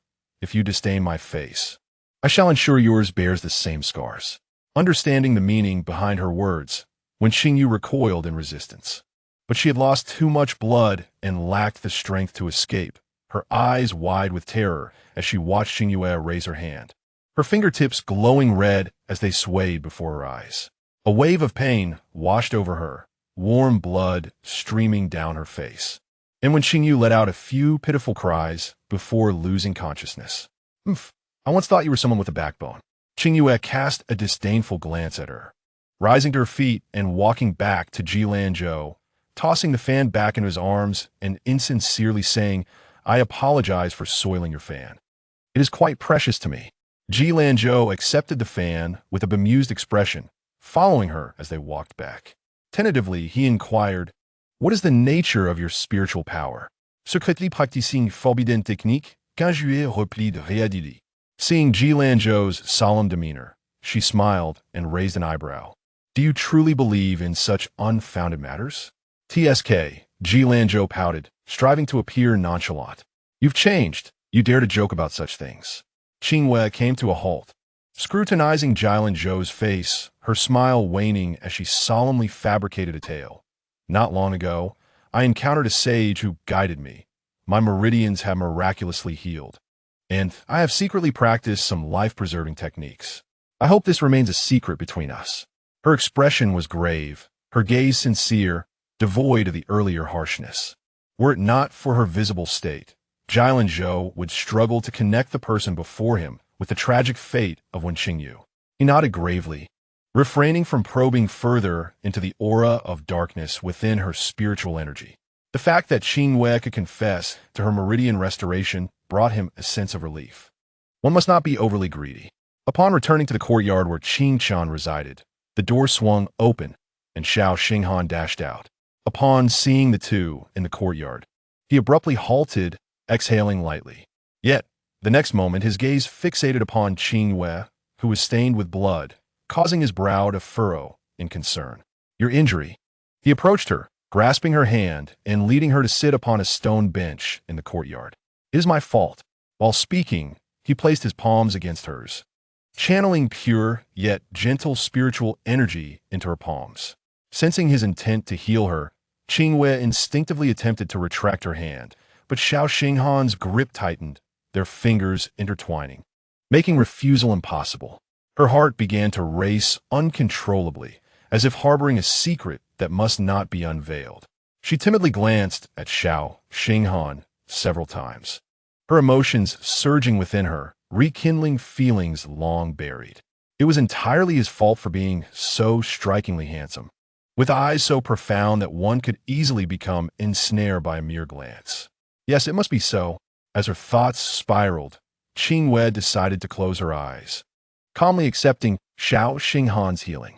Mistaking her silence for discomfort, he gently tightened his grip, asking with concern, "Does your wound hurt?" "Yesterday, I believe someone had ambushed you and used excessive force. Please, no more apologies." Qingyue interrupted him with a smile, jesting, "Since the moment you laid eyes on me. Your Highness, you have been nothing but apologetic. If others were to hear, they might think something unspeakable had transpired." While she spoke, her gaze drifted towards Ji Lanzhou. Ji Lanzhou felt quite aggrieved, shrugging as he remarked, "I am the only bystander here. Do you believe I would concoct any rumors?" Knowing someone's face does not equate to knowing their heart. Qingyue smiled radiantly, seemingly casting aside the unpleasantness of the morning. Though those present understood, it was merely a distraction. Ji Lanzhou joined in her playful banter, suggesting that if rumors were to be spun, it would be more credible if Qingyue were to chase after Xinghan, apologizing, claiming that she had forcefully wronged him. Boring. Qingyue scoffed, shooting him a glare. When her gaze returned, it met Xiao Xinghan's contemplative stare, causing her to straighten her back, asking earnestly, "Why do you look at me like that?" "It is nothing.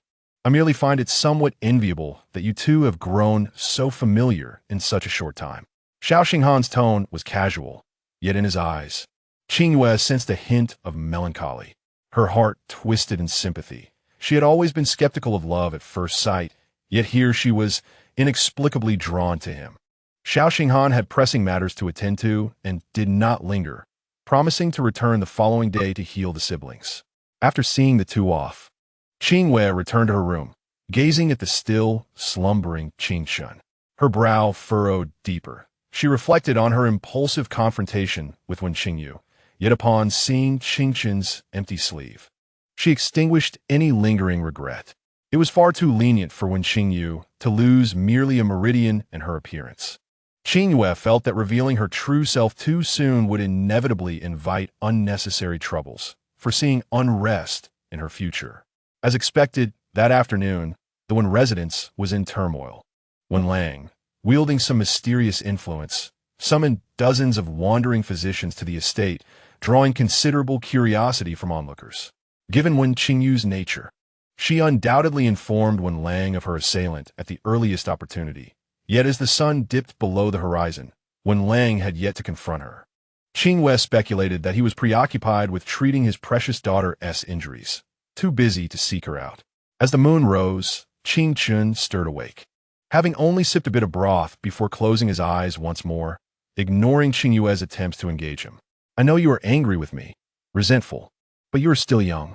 As long as you preserve your life, losing an arm does not preclude you from traversing the world and conquering the continent. Qingyue patiently coaxed him, yet her words struck a tender nerve, causing him to turn away and weep silently into his pillow. When she prepared to console him again, the door swung open and someone slipped inside. Upon closer inspection, it was Wen Wu, clad in black attire. His nimble and tidy appearance clearly not intended for visiting a patient. You have caused quite the stir. The Wen residence is in disarray. He approached the bedside, but Qingyue could not discern his intentions, quietly channeling her energy and instinctively shielding Qingyue behind her. Sensing her wariness, Wen Wu did not confront her, instead producing a black cloak from his bag and offering it to her. You should leave for a time. Wait until my father's anger subsides before returning. I nearly caused his precious daughter to lose her life. Will he let me off so easily? You understand, good. Do not delay. Wen Wu bypassed her, draping the cloak over Qingyue and, upon lifting him, hesitated slightly, noticing his empty sleeve with a puzzled expression. Wasn't he the antidote given to you? What is his condition? It is too late. Qingyue whispered, not wishing to cause Qingyue further distress. She turned to ask, where are you taking us? To my private residence. No one in the Wen household knows of it. Wen Wu tightened his embrace around Qingyue, saying no more, and together they stealthily departed the Wen residence under the cover of night.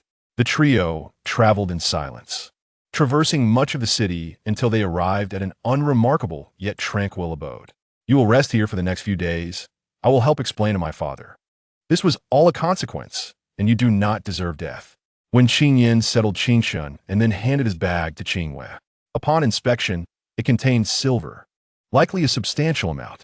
Raising an eyebrow, she remarked, it is hard to believe that just days ago, you were eager for my demise. Yet now you assist me so willingly. Though her words seemed ordinary, Wen Wu recognized her sarcasm and her probing. He lowered his gaze, his expression stony as he replied, with Mo1's death, you no longer pose a threat to me. My assistance this time is merely out of pity for that child. Do not overthink it. With that, he stepped out into the vast night, disappearing from Qingyue's sight after a few leaps. Qingyue's eyes darkened. Was the cold and aloof Wen Wu truly acting out of sudden benevolence? How naive of me to believe such deceit. Chapter 10. The desire to ravage Qingyue unwrapped the package on the table, discovering several bars of gold and substantial silver notes, sufficient for her and her brother's expenses for an entire year. Regardless of Wen Wu's motives, this generous gesture was rather touching. She resealed the package and approached the bed, gently patting the sleeping Qingyue, saying, we must remain vigilant. We need to leave this place for somewhere safer. Qingyue opened his eyes, his gaze clear as he looked at her, and she perceived the distance in his eyes. Ultimately, he still resented her for having severed his arm. The boy lay motionless on the bed, resembling a marionette, indifferent to Qingyue's comforting words. Suddenly, a black cat leaped in front of him, raising its paw and scratching at half of Qingyue's face. Regrettably, it overestimated the length of its legs. With a mighty swipe, it only managed to graze a strand of hair that hung by the boy's shoulder and was promptly lifted by Qingyue. Who is this fool that dares to bully my little brother? Grasping its neck, Qingyue shook it lightly in midair. The cat, entirely black save for a few white hairs on its paws, flailed its short legs and emitted a couple of dissatisfied meows. Initially intending to toss the cat out of the room, she noticed that Qingyue seemed quite enamored with it, his eyes sparkling as he fixated on the creature. Do you like it?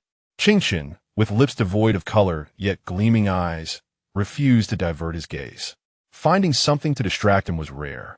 Qingyue smiled and placed the cat into his arms, gently patting his pale cheek. You have suffered unjustly, and it is ultimately my fault.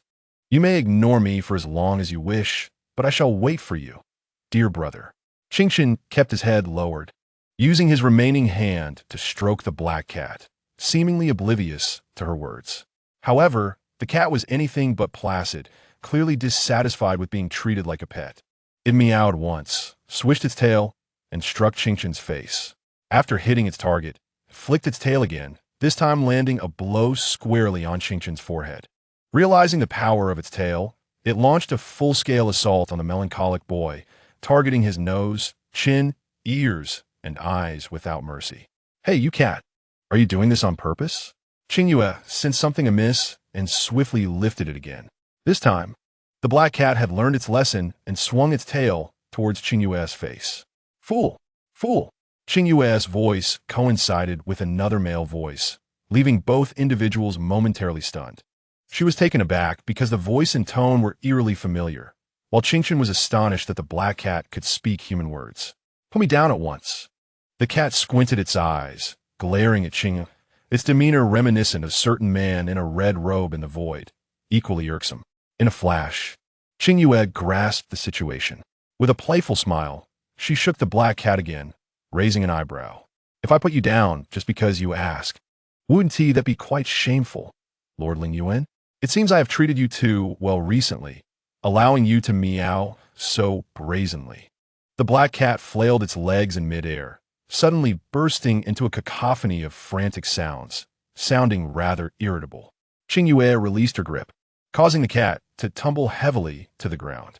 It did not rise immediately, but instead rolled around, occasionally emitting a low growl.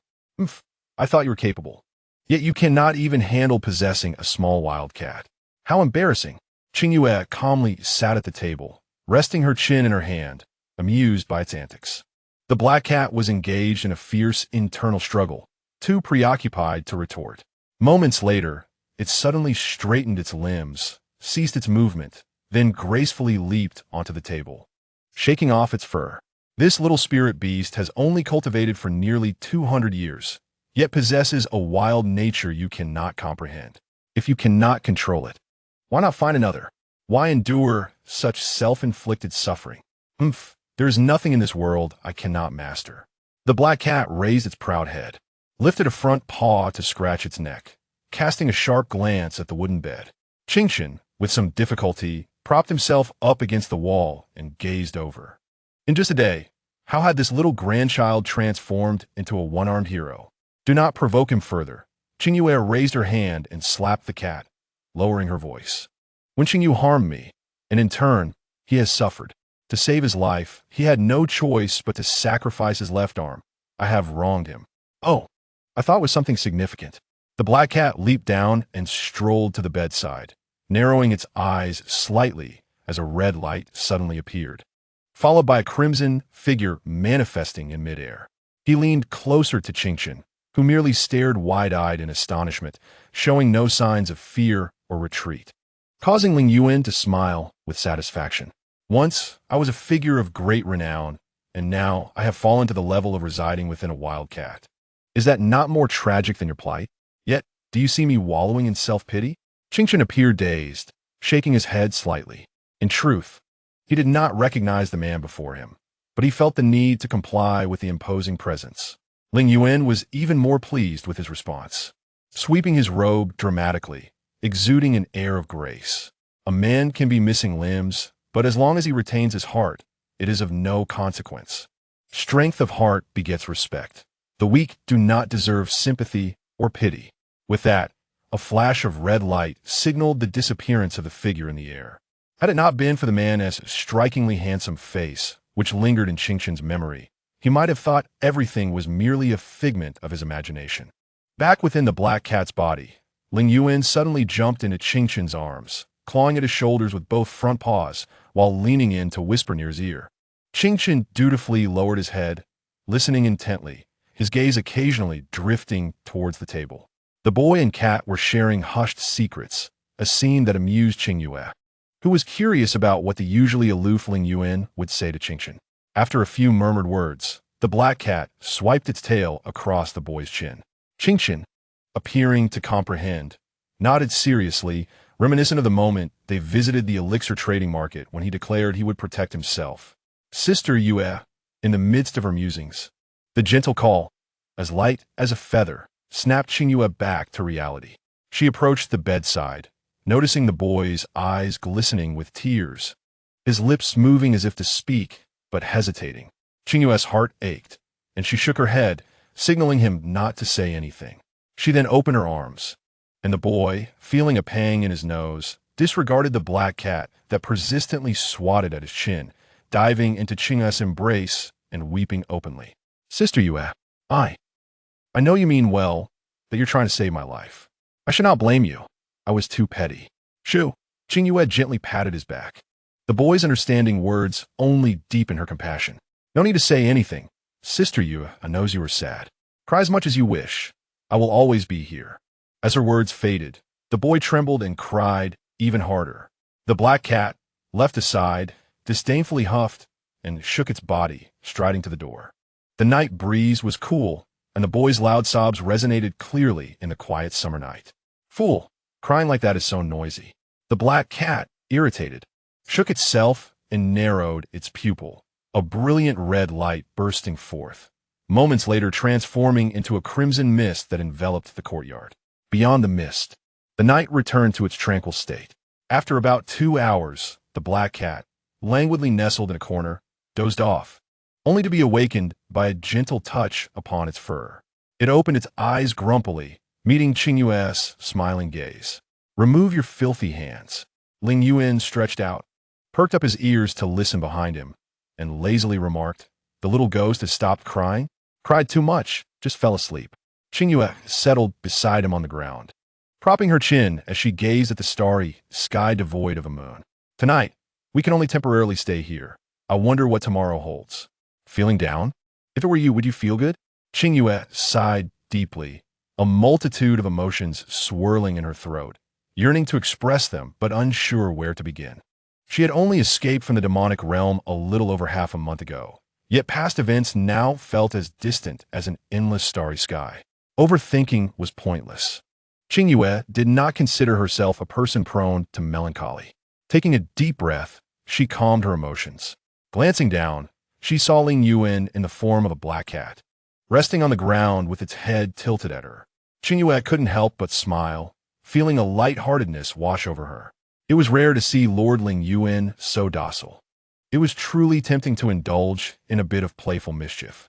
She unceremoniously pulled the cat into her embrace, her hands ruffling the exceptionally soft fur. Yet within moments, she sensed something amiss. Lifting the cat to her eyes, under the faint starlight, Qingyue discerned the weary appearance of the black cat. You seem quite feeble. Have you exhausted too much energy sealing the courtyard? She gently placed the black cat back on her lap, her caressing motions becoming considerably more tender. Lingyuan snorted softly, retorting, I am not that weak. I merely need time to adjust to this body. Remove your hand. If that is the case, does that mean this cat will be your new abode? Qingyue abruptly halted her movements, raising a hand to touch her own face, and inquired, But my face has not changed. My meridians appear the same as before. Do you truly wish to drive me away? Lingyuan lifted his eyelids slightly, rubbing his chin discontentedly against her leg. Ungrateful woman. Qingyue smiled faintly, choosing to disregard his words. After a moment of silence, she stroked the black cat's back and softly asked, You hail from the demon realm and claim to know me. What has transpired that has led you to this state? Are those matters of any concern to me? The black cat turned over on her lap, swatting her hand away with a paw and glancing coolly at her. Someone has mentioned that I should not pretend to be overly familiar with her. Hey, who hold a grudge like you? Qingyue teased, playfully lifting the black cat's chin. Pondering how irritable this man was, she had merely spoken casually, yet he remembered it to this day. Lingyuan resolved to ignore her, closing his eyes and soon drifting into a deep sleep. Observing the cat sprawled across her lap, resembling one in a deep slumber, Qingyue's gaze softened. She delicately tapped the black cat's forehead a few times through the thin air, silently expressing her gratitude. Chapter 11. I will take you as my consort concerned that someone from the Wen residence might come searching at night. Qingyue remained awake throughout. Only when the first light of dawn appeared did she awaken the slumbering Qingchun, instructing him to prepare for their departure to seek another temporary refuge. The black cat continued to sleep soundly, showing no signs of waking even when Qingyue turned it over. Sister Yu, is it sick? Is it because of that handsome brother from yesterday? Qingyue gently caressed the cat in his arms, his brow furrowing with worry. Qingyue set aside her tasks, moving closer to inspect, feeling a wave of concern wash over her. This creature is usually so arrogant. It merely had a scuffle with a lowly spirit beast yesterday, and cast a seal. It shouldn't be weak to the point of fainting. TSK, you little girl still have some conscience, knowing to worry about me. The man's teasing voice echoed in her mind, causing Qingyue to shiver, rolling her eyes in response. She turned her back, whispering, "Could you give me a heads up before you speak or act? So fierce, lacking any womanly grace. Who could ever fancy you?" Lingyuan laughed heartily, and had it not been in front of Qingyue, Qingyue would have liked to dive into her mind to teach this bothersome man a lesson. "Enough. Stop gnashing your teeth. It only makes you look uglier."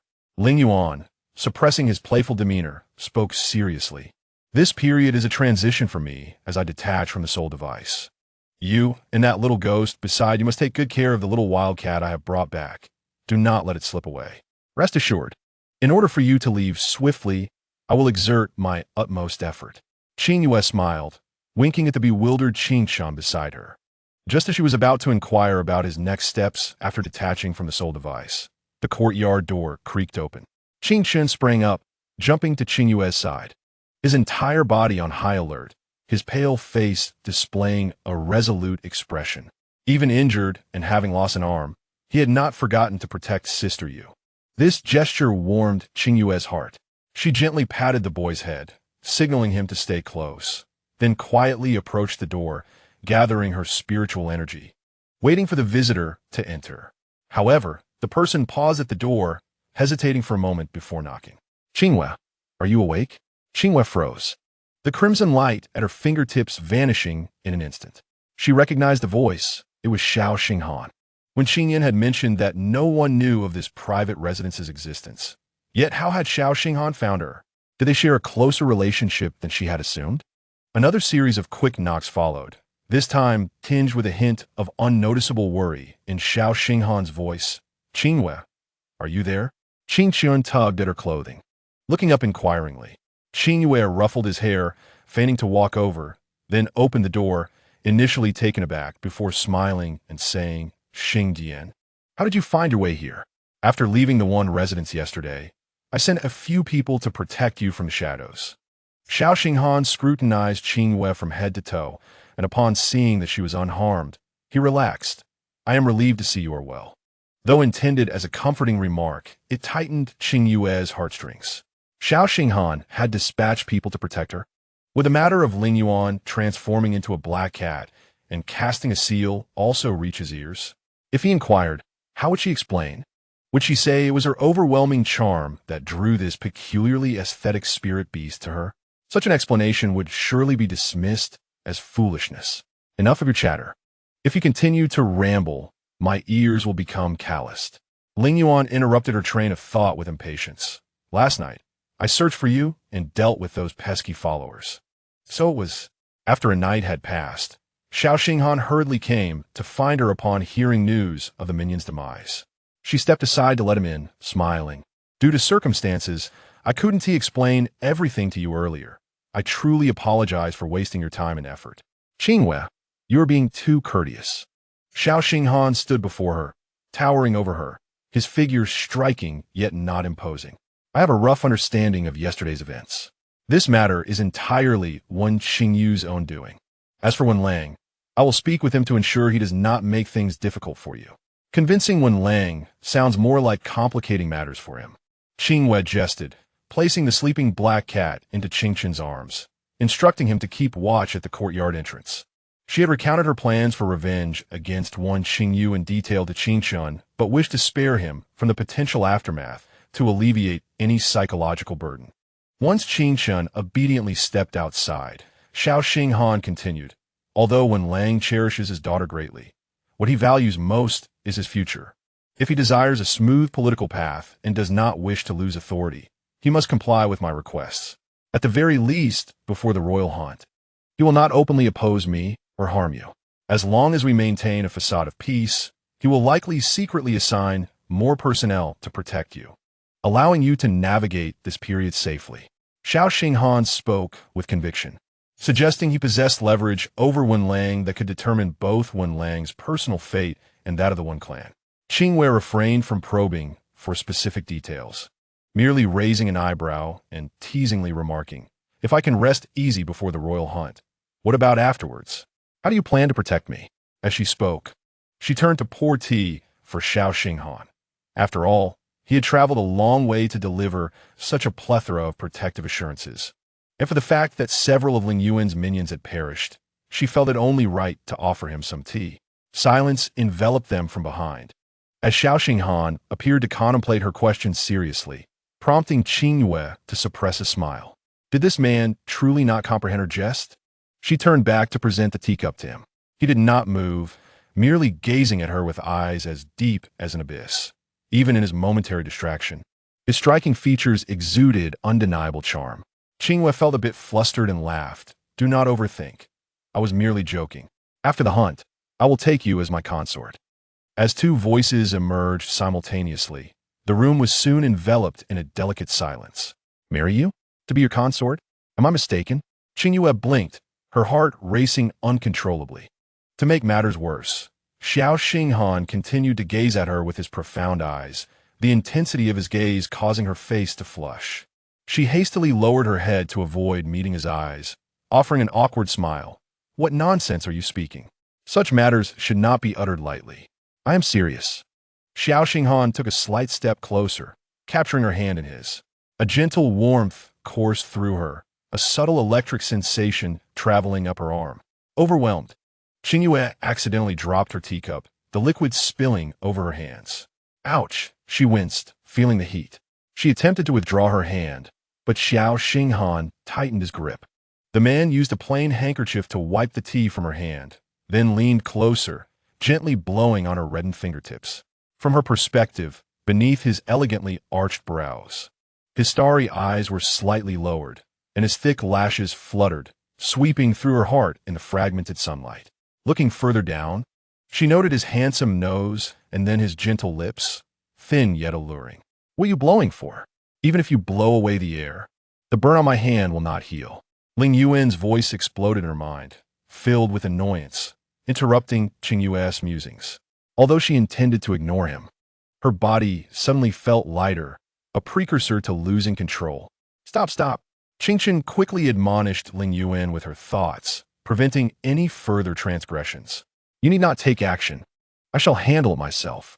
There is no choice. Under the roof, one must bow their head." Sooner or later, she would trample Lingyuan beneath her feet, compelling this peculiar and obstinate man to plead for mercy. As these thoughts churned in her mind, Qingyue forcefully withdrew her hand and smiled at Xiao Xinghan. "It's truly nothing. You need not do this for me." To be honest, there was a tinge of reluctance and regret in her heart when she pulled away. Xiao Xinghan handed her the handkerchief, nodding with a gentle smile. "I was abrupt. As long as Qingyue is well, that is enough. I am serious about marrying you.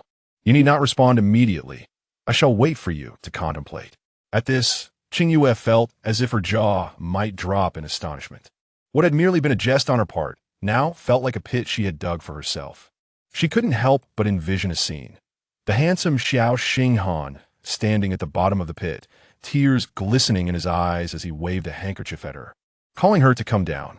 Perhaps it wouldn't be so bad to jump down. Realizing she was seriously contemplating Xiao Xinghan's proposal, Lingyuan's demeanor darkened in her consciousness, his peach blossom eyes narrowing, the malevolent red glow revealing his murderous intent.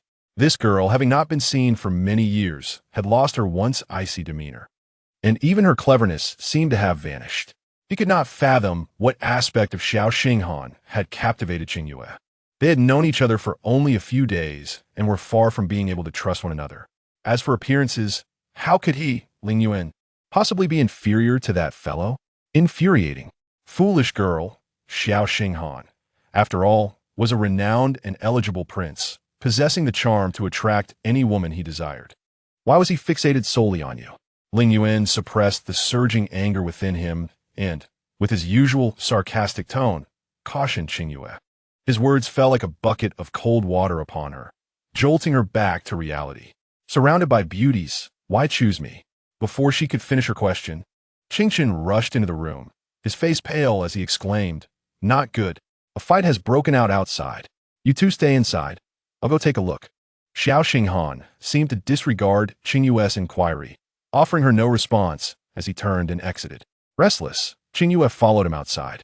Upon reaching the courtyard, the clashing sounds of swords and the panic cries for help pierced the serene morning air. She darted out, narrowly avoiding a sharp sword aimed at her, twisting to kick the weapon from the assailant's grasp. Closing in, she reached for the attacker's throat, and without hesitation, in front of Qingchen's astonished gaze, she decisively snapped the assailant's neck. Chapter 12. Protection of the Simple-Minded is everyone's responsibility, Uejia.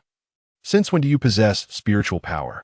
Qingchen clutched the unconscious black cat in his arms, his expression one of disbelief. Qingyue had no time to explain. Another wave of lethal sword energy surged from behind her, compelling her to sidestep. With a flick of her fingers, she seized the sword from the lifeless assailant's hand, engaging in battle with the new attacker. This foe was relentless. Every strike aimed directly at her vital points, and more critically, was stronger than she. After merely 5 or 6 exchanges, Qingyue began to falter. "Uejia, be careful," Qingchen shouted, throwing aside the black cat to join the fray. But having lost an arm and lacking formal training, he was swiftly kicked several feet away. Qingyue cast a fleeting glance at him, urging him not to act recklessly, but this momentary distraction afforded the attacker an opportunity. The sword energy bore down on her heart, and she found herself unable to evade. Suddenly, a mesmerizing red light burst in her vision, and Lingyuan's low voice echoed in her ears, "I shall intervene." The sharp tip of the sword halted a mere 2 or 3 feet from her chest, as though an invisible barrier had materialized, preventing any further advance. Lingyuan raised an eyebrow, a smile gracing his lips as he surveyed the swordsman before him. "It seems you understand that ambushing is a disgraceful act, hence the mask." With a casual wave of his hand, the assailant's black veil was shredded by sharp spiritual energy, revealing an ugly and contorted face. Both combatants frowned in recognition. "Indeed, it is you. After all these years, you hide within the body of a mortal woman. It is truly laughable." The assailant retracted his sword, a sneer twisting his features. Lingyuan snorted coldly, his gaze as frigid as ice. "I thought you might have achieved something, yet you still allow yourself to be commanded like a dog. You." The attacker was rendered speechless, his dead, fish-like eyes brimming with resentment. "Yuan Cheng, today I spare your life. But return and inform your master to take good care of the fengshi butterfly within the garden. Once I return to the demon domain, I shall still rely on the wind to admire the flowers." Yuan Cheng gritted his teeth in hatred, yet he recognized his own limitations. He was no match for Lingyuan. Having fulfilled the mission of seeking Lingyuan's soul, he deemed it prudent to retreat to the demon domain. "Withdraw." He conveyed the command mentally to his subordinates. And in an instant, a dozen figures in black dispersed like ripples in water, vanishing into thin air. Previously, Xiao Xinghan had been entangled with 5 or 6 disciples from the demon domain at a distance of 10 zhang, unable to come to her aid. Once the black-clad figures vanished, he leaped forward to Qingyue's side, grasping her hand. "Are you all right? Were you harmed?" From afar, he had only seen 2 individuals attempt to ambush her and had not witnessed her utilizing her spiritual power to fight back. "It is nothing." Lingyuan coolly withdrew his hand and strolled back toward the courtyard, though his steps were unsteady, even as he leaned against the wall. Without hesitation, Xiao Xinghan swept him into his arms, carrying him back for healing. Strangely, throughout the entire ordeal, Lingyuan remained unusually quiet, and before Qingyue could speak, he drifted back into the depths of her consciousness, relinquishing control of her body. Qingyue did not return immediately. Instead, she floated before Lingyuan, observing him resting with his eyes closed on the couch. Despite his posture still exuding a lazy yet wicked charm, he appeared distinctly different from usual. "Were those individuals searching for you? Do the denizens of the demon domain know you have not yet perished?" Standing above Lingyuan, she was able to scrutinize his expression more closely. Lingyuan did not even furrow his brow, merely offering a faint hum in response. Yuansheng. That name sounds quite familiar. Let me ponder it for a moment. Qingyue swiftly traversed the events in her mind and then, with a hint of astonishment, leaped lightly atop Lingyuan's head. He was the esteemed shadow guard of the great General Dongheng, yet you surprisingly have a conflict with him. Wait, that cannot be right. Dongheng is a renowned war god. If you had any ties with him that he still harbors resentment after all these years, you must possess considerable fame yourself. However, she had never heard of Lingyuan's name. Suddenly, an inexplicable pain surged within her, and a faint blue glow emanated from the core of her remnant soul. The light was feeble, yet where it flickered, an overwhelming force seemed intent on tearing her apart. Unable to dwell further on Lingyuan, the agonizing sensation abruptly vanished. Just as suddenly as it had appeared, she fell from above Lingyuan, observing him still with closed eyes, showing no intent to speak. Qingyue mused that she would likely elicit no information from him at this moment, her thoughts lingering on the outside world. Thus, she refrained from saying more and departed from the realm of consciousness. At the moment, the remnant shadow dissipated. The man leaning against the throne tightened his sword-like brows and then coughed violently, blood instantly staining his handsome lips. Upon opening her eyes, Qingyue saw Xiao Xinghan gently tucking a stray lock of hair behind her ear. Noticing her dazed awakening, his expression softened. Your old shoulder injury has not yet healed, and today it has been exacerbated by the sword energy, causing the wound to reopen. Is that so? I do not feel any pain, she chuckled, attempting to sit up, only to be gently pressed back down by Xiao Xinghan. It will be best for you to rest. Otherwise, you may develop lasting ailments. He settled beside her bed. Recalling the scene of being besieged by a large group of people, his brows furrowing involuntarily. These individuals exuded a menacing aura and appeared to have unclear origins, indicating that this place might not be safe. Qingyue blinked, fully aware that these people had come for Lingyuan, yet she feigned ignorance, saying, "You need not worry about me. They are attacking you and should be targeting you. Just strengthen your defenses." Recently, Xiao Xinghan had been overly prominent, and given the royal power struggles, assassination attempts were inevitable. Thus, he found her reasoning to be sound. However, both you and your brother are gravely injured and reside here alone. I feel uneasy. He grasped her hand through the thin blanket and continued, "Perhaps you too should move to the royal residence, where I can better care for you." "No, that will not do." Qingyue immediately declined his proposal.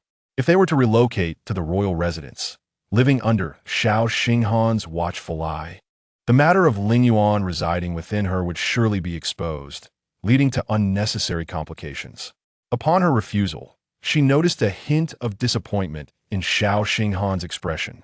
Realizing her previous demeanor may have been somewhat hurtful, she waved her hand and smiled. "After all, I am still an unmarried woman. Moving to the royal residence would attract gossip and reflect poorly on your reputation."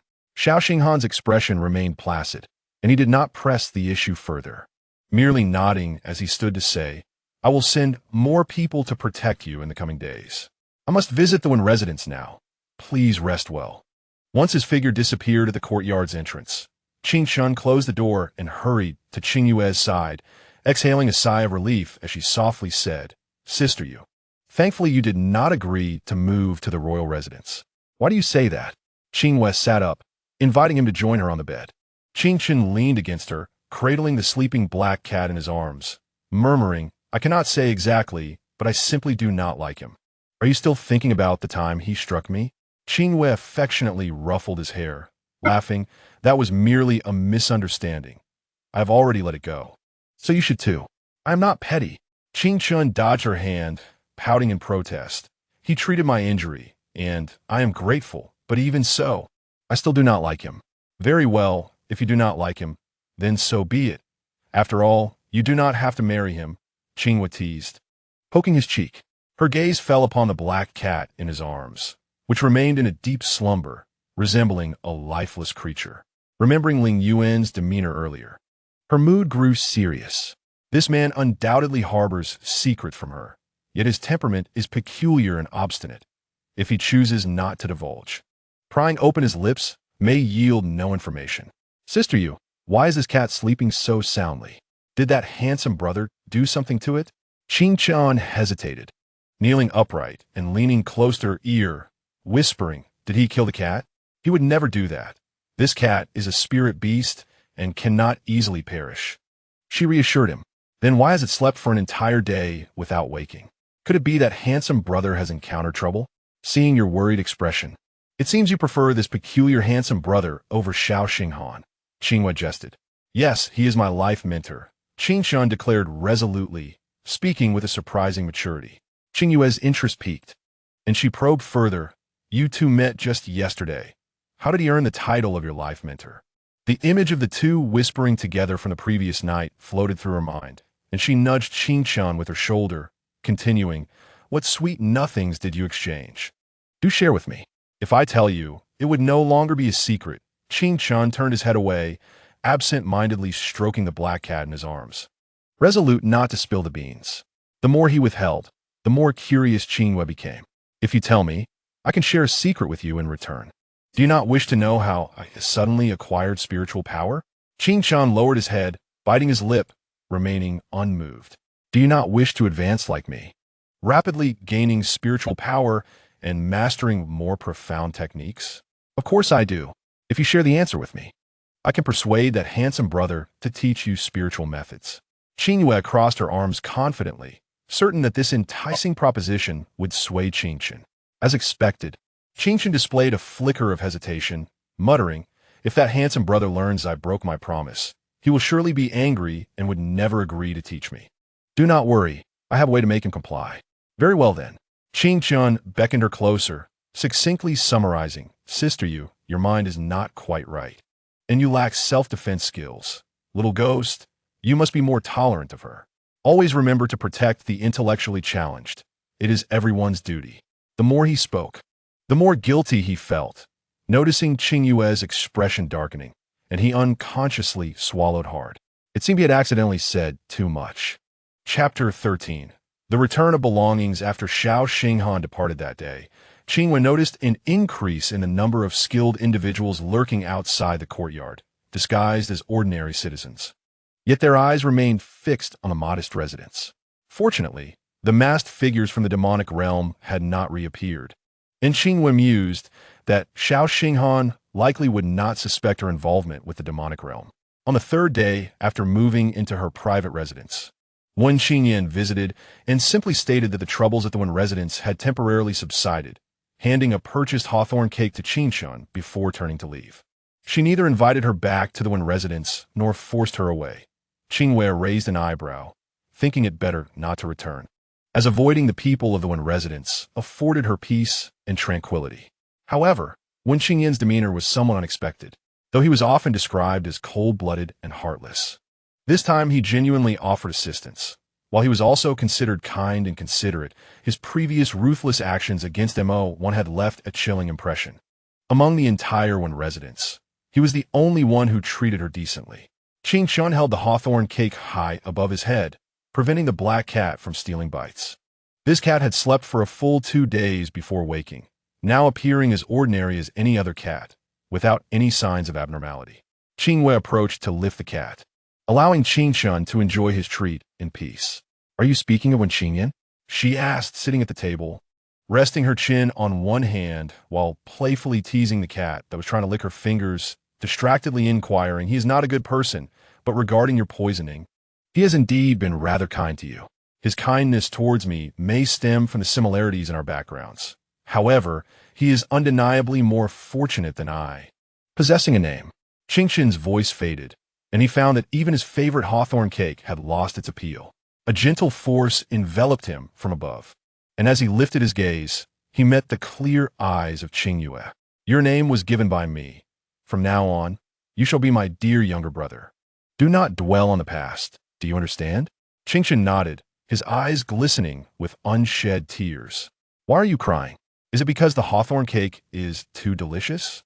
Qingyue gently wiped away the tears at the corners of his eyes with her fingers, then reclined on the soft couch nearby, closing her eyes to rest. You enjoy your food. I will take a brief nap. Yet, she did not truly fall asleep. Instead, She relaxed her mind and delved into her consciousness. In recent days, Lingyuan had been unusually quiet. Lingyuan? In the darkness of her consciousness, Qingyue called out, but there was no response. Lingyuan, my lord? She persisted, calling out several times before a slightly impatient voice echoed from the void. Are you calling for a ghost? Even ghosts find you bothersome. A flicker of crimson light appeared before her eyes and gradually spread, revealing familiar outlines in the red glow. It was still that extravagant throne, and the languid yet alluring posture remained unchanged. The earlier surge of unease quickly subsided. So you are still here. Why have you remained silent these past few days? Qingyue inquired, striving to maintain her composure while observing Lingyuan. He squinted his bewitching peach blossom eyes and replied leisurely, I've always been profound. His self-assessment was, indeed, a far cry from reality. However, Qingyue noticed a hint of hoarseness in his voice, and he seemed less spirited than before. Thus, she refrained from engaging in their usual banter. Did you come merely to glance at me? Lingyuan lifted his eyelids, his gaze teasingly enigmatic, as if he could see right through her. Qingyue disliked the sensation of being so easily deciphered, and even if he had struck a chord, she could not concede to it. Of course, I seek you for a pressing matter. Qingyue floated closer to him and continued. You should take Qingchen as your disciple and teach him the arts. I refuse, Lingyuan replied decisively. Qingyue, perplexed, patiently attempted to persuade him. He possesses considerable talent and enthusiasm. At your age, it is time to take on a disciple to pass on your legacy, is it not? Once I reclaim my corporeal form, you shall witness what a graceful young gentleman I can be. That so-called prince is utterly incomparable. Lingyuan closed his eyes, a smile playing at the corners of his mouth, revealing his extraordinary confidence. Qingyue was momentarily taken aback before bursting into laughter. You are truly amusing. How many years have you been extraordinary? What corporeal form remains? Even if there were one, it would likely be a pile of bones. Can you not grasp the essence of the matter? Lingyuan seemed somewhat speechless, his focus resting on the latter part of her statement. Qingyue, however, was oblivious, believing Lingyuan to be no different from herself, existing solely as a remnant of soul. To her astonishment, after all these years, he still possessed a corporeal form? If so, what was his true origin? Before she could inquire further, Qingchen's anxious voice interrupted her thoughts. Not good, Sister Yue. The little black bean has escaped. The little black bean was a name Qingchen had whimsically given to the black cat, a name Qingyue found utterly unappealing, yet she allowed him to persist in his stubbornness. Lingyuan also heard the spirited outcry, raising an eyebrow in discontent. What a ridiculous name. I have no time for this. I will help you find the little wild cat, or you'll be vexed with me. Without hesitation, Qingyue withdrew her consciousness and rushed outside. Which way did it run? She hastily chased after Qingchen, following the direction indicated by the boy's finger, which seemed to lead out of the city. As there were individuals from Xiaoxinghan watching, she was reluctant to reveal her newfound ability to cultivate, and thus she pressed on, relying solely on her speed. Before long, she was gasping for breath. An unseen guard, unable to bear the sight, appeared before Qingyue, announcing his identity and confirming the situation before vanishing from view. Qingyue felt somewhat helpless, pondering how Xiaoxinghan would react if he discovered that the guard he sent to protect her was now dispatched to retrieve a cat. Perhaps his handsome face would remain unperturbed, yet a faint smile would grace his lips, akin to sunlight warming spring grass, or a gentle breeze brushing past willows. Subtly warm, yet comforting. With one guard dispatched, the others felt compelled to assist, leaving 3 or 4 to discreetly protect her while the rest dispersed in various directions to aid in the search for the cat. Although the little black bean was a spirit beast, Lingyuan had managed to tame it well, showing no signs of awakening its true essence before its escape. Thus, Qingyue felt at ease, allowing the guards to assist in the search. What if the little wild cat escapes and jeopardizes your plans? Qingyue tapped her forehead and quietly asked Lingyuan. I am not concerned, he replied lazily, a hint of mirth in his voice. However, that little great-grandson of mine is quite fond of the wild cat. Even if it is not for me, you should retrieve it for your dear younger brother. Taking advantage of my seniority, how childish. Qingyue realized she had chased her way to the city gate. Beside the road was the city moat, with green waters encircling the city, a bridge arching gracefully above, willows swaying gently, and blossoms adorning both banks, creating a picturesque and elegant scene that attracted many visitors. The little black bean had already vanished from her sight, and with others assisting in the search, her urgency diminished. She slowed her pace, strolling to the riverside, intending to rest before continuing her quest for the cat. Someone was playing the xiao. The sound was like the jingling of bells, gentle and serene. Yet the melody carried a sense of desolation. Upon hearing it, Qingyue let out a long sigh, reminiscing about her past experiences in the demon realm. Before she could reflect further, the music abruptly ceased. It seems my playing was inadequate, merely adding to your melancholy and spoiling the lovely scenery for the lady. Footsteps approached from behind, and she turned around, momentarily taken aback. The newcomer, clad in white, held a jade xiao, exuding an air of grace. It was astonishing. Had he not been slender and pale, she might have mistaken him for Xiao Xinghan. Yes, the individual standing beside her now resembled a frail version of Xiao Xinghan. Noticing her astonished and bewildered expression, the newcomer elegantly adjusted his wrist, deftly securing the jade xiao at his waist, then slightly bowed and greeted her with a smile. I apologize for the intrusion. I am Lingyuan. It is a pleasure to meet you, Qingyue. Qingyue did not inquire how he knew her name. With her distinctive visage, it was likely that few were unaware of her identity. Instead, she pondered the nature of his relationship with Xiao Xinghan. Now that she observed him closely, she felt the resemblance between the two was striking, as if they were carved from the same mold, with only their complexions differing. Unperturbed by her scrutiny, Lingyuan stood calmly, a gentle smile gracing his face. Jilanzhou often displayed a similar warm smile, yet Lingyuan's was even more refined. After a moment, Qingyue realized her gaze might have been overly inquisitive and quickly averted her eyes. I apologize. I merely thought you resembled a friend of mine. No harm done. Lingyuan replied with a smile, tilting his head slightly. He beckoned to the side, and Qingyue noticed someone emerging from behind a tree, cradling a cat. The individual reverently presented the cat to Lingyuan and then vanished without a trace. Qingyue's gaze returned to the man before her, this time with a more profound meaning. You must be looking for it, right? Lingyuan gently stroked the cat in his arms. A gentle breeze tousled his dark hair and the white ribbon binding it, causing him to squint slightly, reminiscent of an ethereal being, evoking the illusion that he might drift away with the wind. Qingyue closed her eyes, reflecting that even though he bore the same face as Xiao Xinghan, their dispositions were entirely different, and she was fortunate to have momentarily lost herself in that fleeting moment. The small creature fortuitously bumped against my feet. Captivated by its beauty, I decided to capture it. Lingyuan brushed a stray lock of hair from her lips with her slender fingers and promptly presented the cat to Qingyue, returning it to its rightful owner. As Qingyue accepted the black bean, she barely had time to express her gratitude before Lingyuan bid her farewell with a courteous gesture.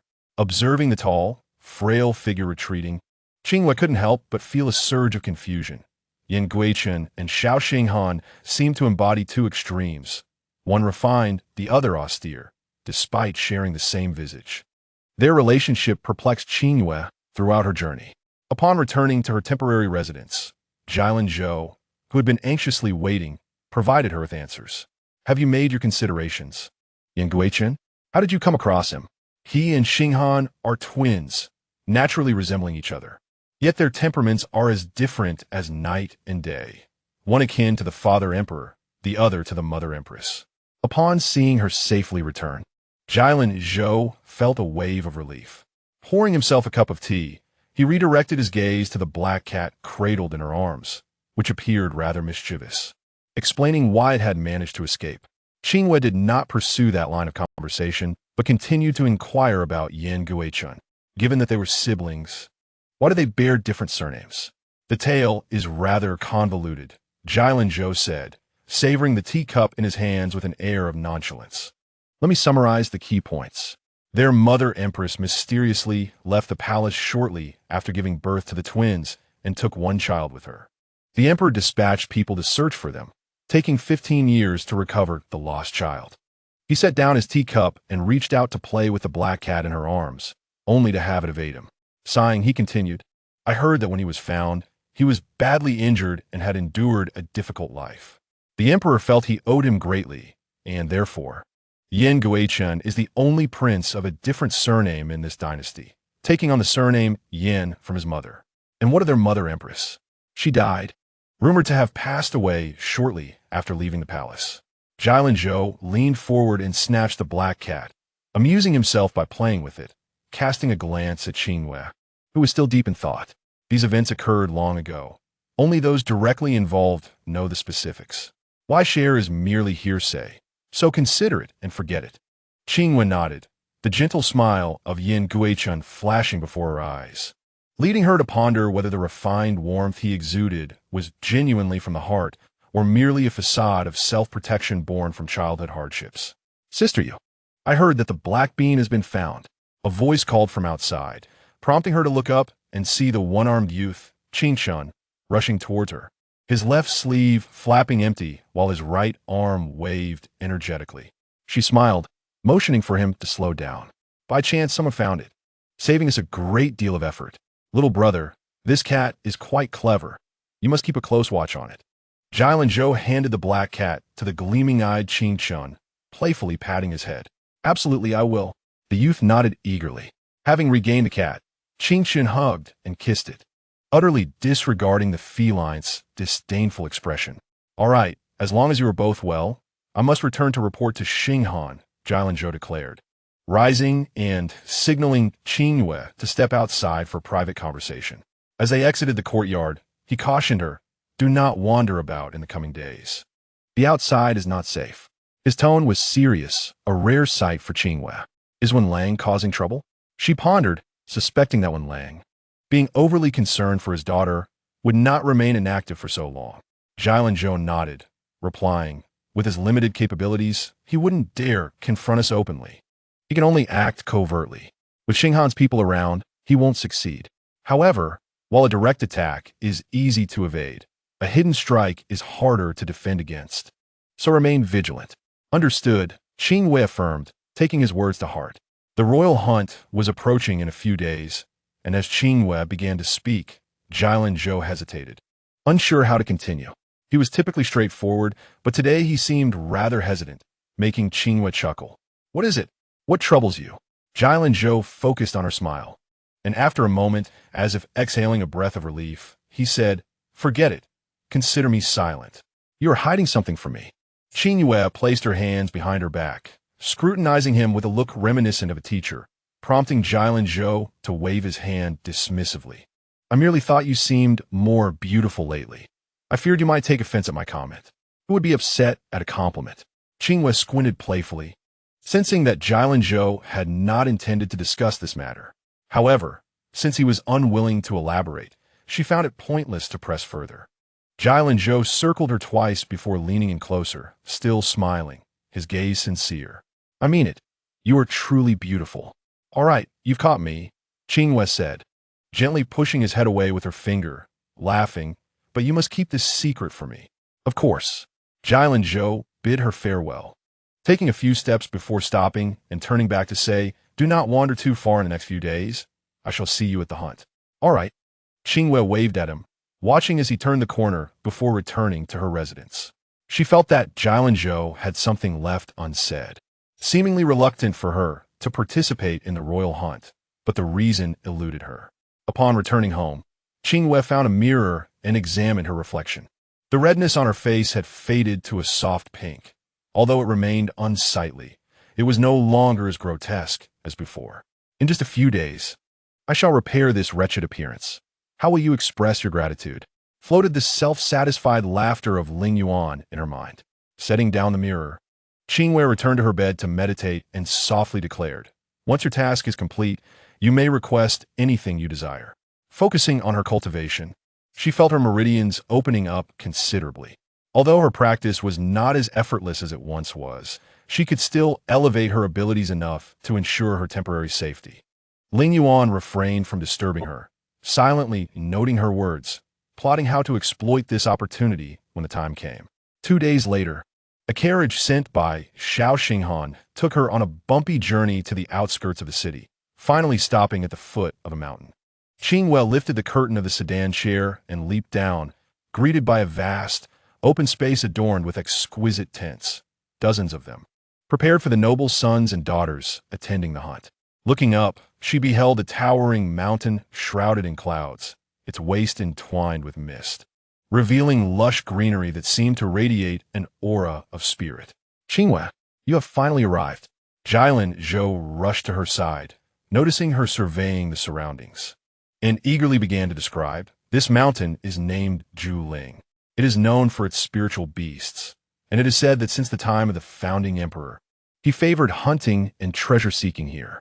He glanced around before whispering, "Now that you possess spiritual power, if you wish to seize this opportunity to test your skills, do not underestimate the creatures here. They are formidable. I will be cautious. You need only keep my secret," Qingyue replied, recognizing his good intentions. She had resolved to act discreetly, but if she could achieve something during the hunt, her journey would not be in vain.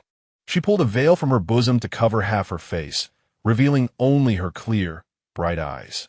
Jilin Zhou was momentarily taken aback, realizing why Xiao Xinghan made such a grand effort. Her eyes truly resembled those of Wu Xuan. "Hey, what are you thinking about?" Qingyue raised her eyes to him, waving her hands in front of his face. Once he snapped back to reality, she teased, "If others had seen your expression just now, they would surely think I was bullying you."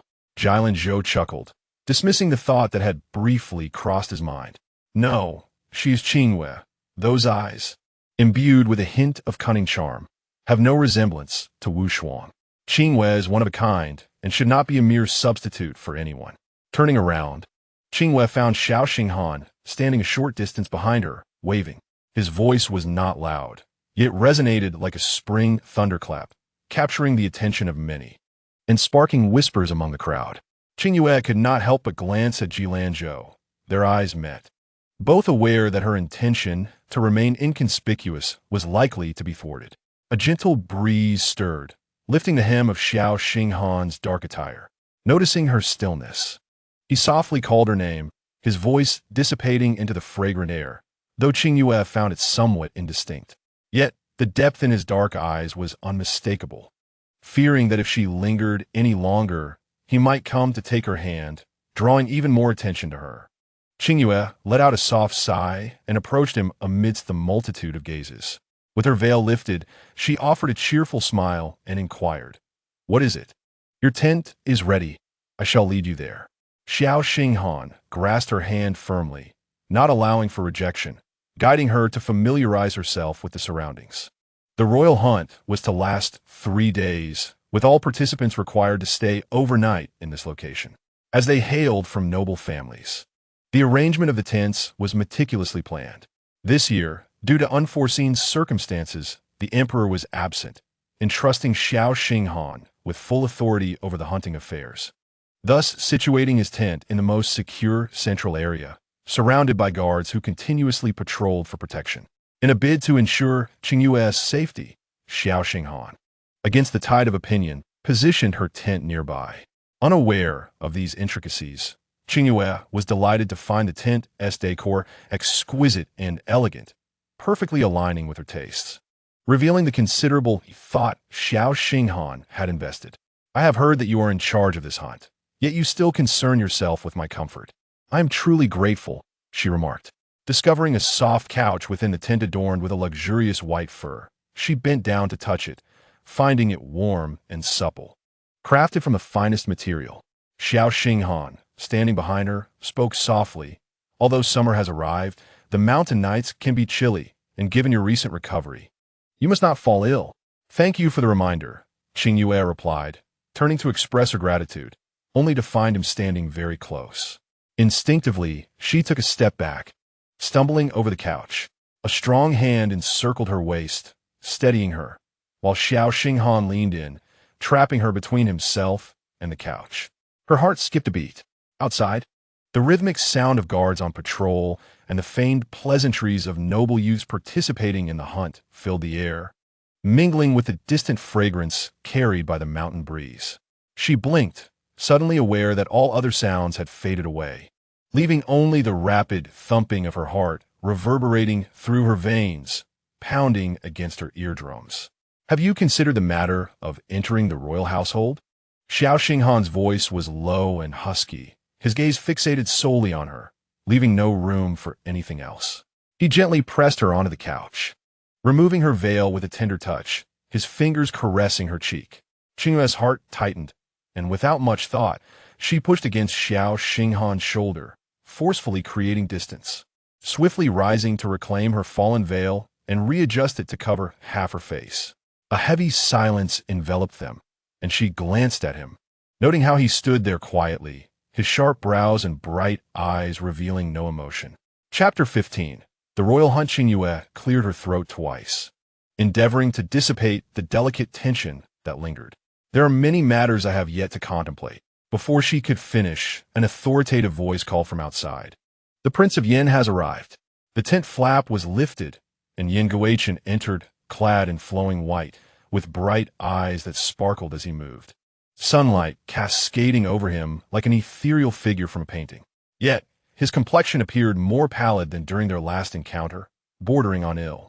He offered Qingyue a gentle smile and a nod before approaching Xiao Xinghan, bowing respectfully. Younger brother greets you, elder brother. The inflection of his voice imbued the term brother with an inexplicable allure. Xiao Xinghan's expression darkened, a hint of displeasure evident in his brow. Lingyuan, who typically despised formalities, had made quite the spectacle today.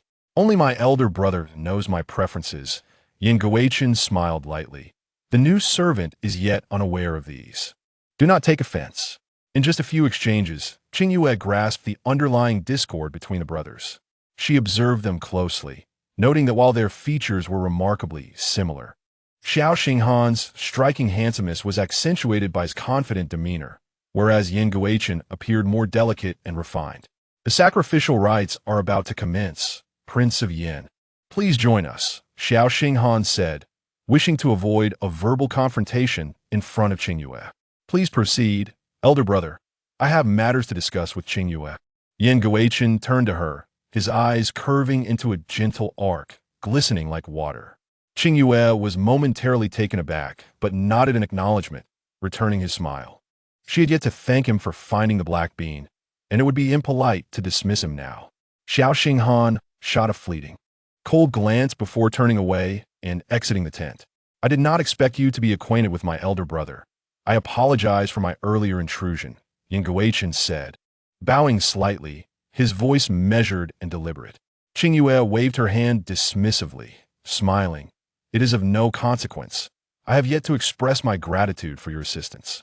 It seems fate has brought us together so soon. Indeed, it must be destiny, Lingyuan replied, smiling as he produced a beautifully embroidered pouch from his sleeve. Presenting it to her. This is for you. As she reached out to accept it, a delightful sound chimed, and upon opening the pouch, she discovered a string of exquisite red bells. For a mischievous cat, a bell will prevent it from escaping easily, he explained, his complexion pale yet warm with a friendly demeanor. As Qingyue shook the bells, she imagined the expression of disdain and helplessness on Lingyuan's face when she adorned him with them, unable to suppress a smile. You are quite thoughtful. I shall put this on him when I return and see how he reacts, she laughed. Lingyuan smiled back, but suddenly his expression shifted, and he turned away to cough violently. The sound was harsh and rasping, reminiscent of someone gravely ill. Alarmed, Qingyue rushed to his side, patting his back. Noticing beads of cold sweat forming on his forehead, a wave of concern washing over her as she wondered what ailment could afflict him so suddenly and severely. After a moment, Lingyuan managed to recover, catching his breath. I'm fine, he said, one hand pressed against his chest, taking a moment to steady his breath before forcing a weak smile. I must have startled you. I apologize. Qingyue assisted him onto the couch to rest, intending to step outside and summon the accompanying physician to attend to him. However, Lingyuan grasped her arm, shaking his head weakly. It is merely an old ailment from my childhood. I shall be well after a brief rest. He released her, brushing his fingers against the soft white fur of his clothing, adding, my elder brother has a keen sense of detail, ensuring your comfort. Yet here I find myself the beneficiary of such fine things. If he knew, he would surely be furious. His attempt at humor indicated that his condition was indeed improving. Though she thought this, Qingyue replied, "Yours, brother. He would not be so petty." Lingyuan only smiled faintly, closing his eyes in fatigue, his handsome face marked by weariness. Seeing no further signs of discomfort, Qingyue chose not to intrude any longer, quietly exiting the tent. As she stepped outside, a figure flashed before her. Looking up, she recognized the guard from the riverside who had handed the black bean to Lingyuan. This tall figure, with hair cascading down his shoulders and an ordinary appearance, bore a long scar running down his right cheek, giving him a fierce and twisted look. He stared intently, his brows furrowed, blocking her path and gesturing toward the tent behind her with a tilt of his chin, his throat producing a series of guttural sounds that seemed to inquire about his master's condition. He was mute. He has just had an episode and is resting now. "You may enter." Qingyue stepped aside to let him pass, then called for 2 more guards, instructing them not to disturb the Prince of Yan while he rested. The resounding beat of drums echoed from the east as a throng of young elites, clad in hunting attire, made their way toward the sound, both solemn and exuberant. The royal sacrificial rites were about to begin, heralding their opportunity to shine. "Qingyue, why are you still standing there?" Lingyuan was also dressed in a vigorous outfit, jumping on his feet and waving at her, urging her to join him as the sacrificial ceremony was about to commence. Although Qingyue had little interest in such ceremonies, the fact that Xiao Xinghan was in charge compelled her to follow along. The altar was constructed of blue bricks, standing 3 feet above the ground, with 8 white jade pillars positioned at each cardinal point, intricately carved with ancient divine beasts that exuded a formidable presence and appeared strikingly lifelike. All 8 divine beasts faced towards the center of the altar, where a bronze deer tripod stood at waist height. The spectators gathered around the altar, leaving a single path for Xiao Xinghan's arrival. Lingyuan pulled Qingyue into the crowd. Upon seeing him, others respectfully parted to make way, allowing the two to easily reach a vantage point closest to the altar. The thunderous drum beats persisted, making Qingyue feel as if her ears might burst. As she turned to inquire when the ceremony would begin, her gaze swept over the crowd and landed on Wen Qingyue, who stood directly opposite her. The latter's gaze was sharp and filled with malice, as if she wished to eliminate her on the spot. Qingyue disregarded Wen Qingyue's piercing glare. However, her face remained unblemished, contrary to the rumors of her disfigurement. To pacify Wen Long's fury, Xinghan had to seek out the miraculous ice skin elixir to restore the young girl's visage. Amidst the resounding drums, Lingyuan leaned closer to her ear to explain loudly. Qingyue smirked lightly, shifting her gaze away from Wen Qingyue. Lingyuan leaned in again, using his folding fan as a barrier, and shouted into her ear, "Many proud young ladies have come this time. They will surely target you, so be cautious." "Why would they target me?" Qingyue wanted to ask, but just then the drums abruptly ceased, and the surrounding crowd fell silent. She realized the ceremony was about to commence. "Here he comes, look over there." Lingyuan nudged her lightly, pointing with the fan. Qingyue turned her head to see Xiao Xinghan approaching in a dark robe, a large hood obscuring much of his face, making it difficult to discern his expression. In his left hand, he held a patterned dragon scepter, while his right arm was held before him. Upon closer inspection, a crimson spirit snake coiled around his right arm, occasionally flicking its tongue. He stood tall and walked with purpose, enveloped in a dark cloak that emanated an imperial aura, commanding the attention of all present. Many instinctively held their breath, their gazes filled with admiration as they followed him step by step toward the altar, as if he were treading upon their very hearts. In that moment, Xiao Xinghan needed no words, expressions, or glances. His mere presence radiated a kingly essence that compelled submission. Qingyue was briefly taken aback. This version of Xiao Xinghan was unfamiliar to her. The sacrificial rite was straightforward. Xiao Xinghan ascended the altar, first removing the spirit snake from his arm, and then, before the watchful eyes of the assembly, wielded the scepter to strike the snake's 7-inch mark with spiritual energy, skinning it to extract its demon core. which he offered to the bronze deer tripod. The entire process was quite gruesome, and Qingyue noted that most of the snake's blood splattered onto Xiao Xinghan. Yet his dark attire concealed the crimson stains. After completing the final step, he turned to face the crowd, the wind from the mountain stream blowing away his hood, revealing his unparalleled handsome visage. He handed the scepter to the officiating supervisor and then, at a measured pace, proclaimed the emperor's decree. Hunting is a custom of our Tsangxing nation, which I hold in high regard. Alas, I cannot attend. Therefore, I have appointed the second prince to preside over this event. All ministers shall devote their hearts and efforts, showcasing their strengths. I wish you all the fulfillment of your desires and a joyous return. As the final words echoed, the crowd prostrated themselves, chanting "Long live the emperor." Qingyue remained entranced by Xiao Xinghan's gaze, momentarily delayed before Jilanzhou urged her to kneel. The noble youths participating in the hunt were of similar ages, each harboring ambitions of distinction. Thus their enthusiasm for the hunt was palpable. Once the decree was concluded, the crowd dispersed, either teaming up or proceeding individually towards the hunting grounds set on the giant spirit mountain. Jilanzhou, eager for excitement, joined a group, laughing and chatting as they ascended the mountain. Qingyue, however, was in no hurry. The hunt would last 3 days. She had no interest in competing for prey, especially since she wished to keep her recovery a secret.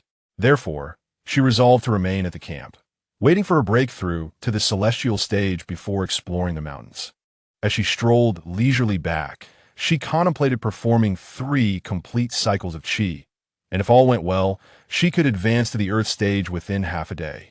In 2 more days, she could reach the celestial stage. During her time in the demon realm, she had been a prodigious cultivator, achieving prominence in the 9 ghost states at a young age. Even now, confined within a mortal shell, she held confidence in her abilities. As she focused on her thoughts, a muffled groan rang out behind her. She turned to see a girl in a green robe crouched on the ground, clutching her abdomen, appearing to be in great pain. Initially intending to ignore her, the girl's gaze met hers, and she found herself reluctant to leave. What must come will come. It is better to resolve matters swiftly. Chapter 16. Lingyuan's short-legged sister. You are so kind. They are all too busy hunting spirit beasts to seek glory, and no one is willing to help me. The girl in the green robe introduced herself as Jiang Shuixing, claiming to be suffering from abdominal pain and requesting assistance to return to the camp. Along the way, she praised Qingyue no less than 20 times, to which Qingyue responded lazily, not wishing to engage in conversation. As the surroundings grew increasingly desolate, devoid of even a single tent, Qingyue finally released her grip and coldly remarked, "My hands are sore. Is your act not over yet?" Jiang Shuixing was taken aback for a moment, then straightened up and stepped back a few paces, her pretty face a mix of embarrassment and anger. "You actually saw through me." Qingyue chuckled, unhurriedly rolling up her sleeves. "Bring everyone out. Let us settle this quickly." She had endured the charade for as long as she had to avoid drawing attention, and now that they were far from prying eyes, it was the perfect moment to act. As she prepared to confront her adversaries, she swiftly turned aside, evading a silver whip aimed at her back. She pivoted and delivered a swift kick, her foot narrowly grazing the face of her assailant. The attacker landed lightly beside Jiang Shuixing, her proud visage unmistakably belonging to Wen Qingyue. Upon her arrival, Jiang Shuixing maintained a composed expression and stated, "I brought her to you. The rest is yours to handle." With that, she turned to leave. Although when Qingyue had regained her appearance, her severed tendons rendered her incapable of fighting effectively. Aware that she stood little chance alone, she hastily blocked Jiang Shuixing's path, whispering, "Have you forgotten our agreement? You've already meddled in this. There's no escaping now." "You." Jiang Shuixing's face flushed, her eyes filled with indignation, yet her feet remained rooted to the spot. Qingyue's cold gaze narrowed, revealing a glimmer of menace. "All right. Those who wish to engage should step forward. Those who wish to flee should do so quickly, for the outcome will be the same." With fingers poised like claws, her fingertips glimmered with a faint red light as she struck swiftly toward Wen Qingyue's underarm. This time, Qingyue showed no mercy, launching relentless assaults aimed directly at her opponent's life points. Within mere exchanges, when Qingyue's hand gripping the whip began to tremble, clearly at a disadvantage, Jiang Shuisheng remained stationary. And upon witnessing when Qingyue's left arm hanging uselessly by her side, devoid of any technique, a mocking smile blossomed on her face. It seemed the rumors were indeed true. The esteemed third miss of the Wen family had been rendered incapable by an ugly brute. Instead of gossiping idly to bolster others, "Why don't you take a whip from me?" With that, Wen Qingyue unexpectedly lashed out at Jiang Shuisheng. This dramatic turn of events left Qingyue momentarily stunned, before she shook her head in disdain and uttered two words, "Foolish girl." Leaning against the wall with her arms crossed, she coldly observed the erstwhile allies clashing, noting that Jiang Shuisheng's skills were woefully inadequate. Even with Wen Qingyue rendered one-armed, she could easily dominate the fight. Qingyue raised an eyebrow, thinking that Wen Qingyue had underestimated her. Did she truly believe that adding a negligible Jiang Shuisheng to her side could enable them to eliminate her? Jiang Shuisheng endured a couple of lashes, her meticulously styled hair now disheveled, appearing quite disheveled. Finding no further enjoyment in the spectacle, Qingyue clapped her hands and sighed. "Hey, would you like me to come back and take my turn?" When Qingyue's eyes were already crimson with fury. At that moment, upon witnessing her provocation, she unhesitatingly lashed out with her whip. Jiang Shuisheng swiftly advanced, wielding her soft sword in a dance reminiscent of a dragon soaring through the sky. Alas, despite the elegance of her swordplay, it lacked the requisite force to pose any genuine threat. A palm strike from Qingyue, executed from a distance, unleashed a formidable surge of spiritual energy that struck Jiang Shuisheng's shoulder, causing her soft sword to clatter to the ground. With a swift kick, Jiang was sent hurtling into the thicket. Energy coursed through her body, igniting a simmering warmth in her dantian, her blood boiling with excitement. The long-lost exhilaration was returning. This was the moment. A smile crept across her lips as she boldly approached Wen Qingyue, her narrow phoenix-like eyes narrowing, filled with a chilling intent to kill. A single glance was enough to send a shiver down Wen Qingyue's spine.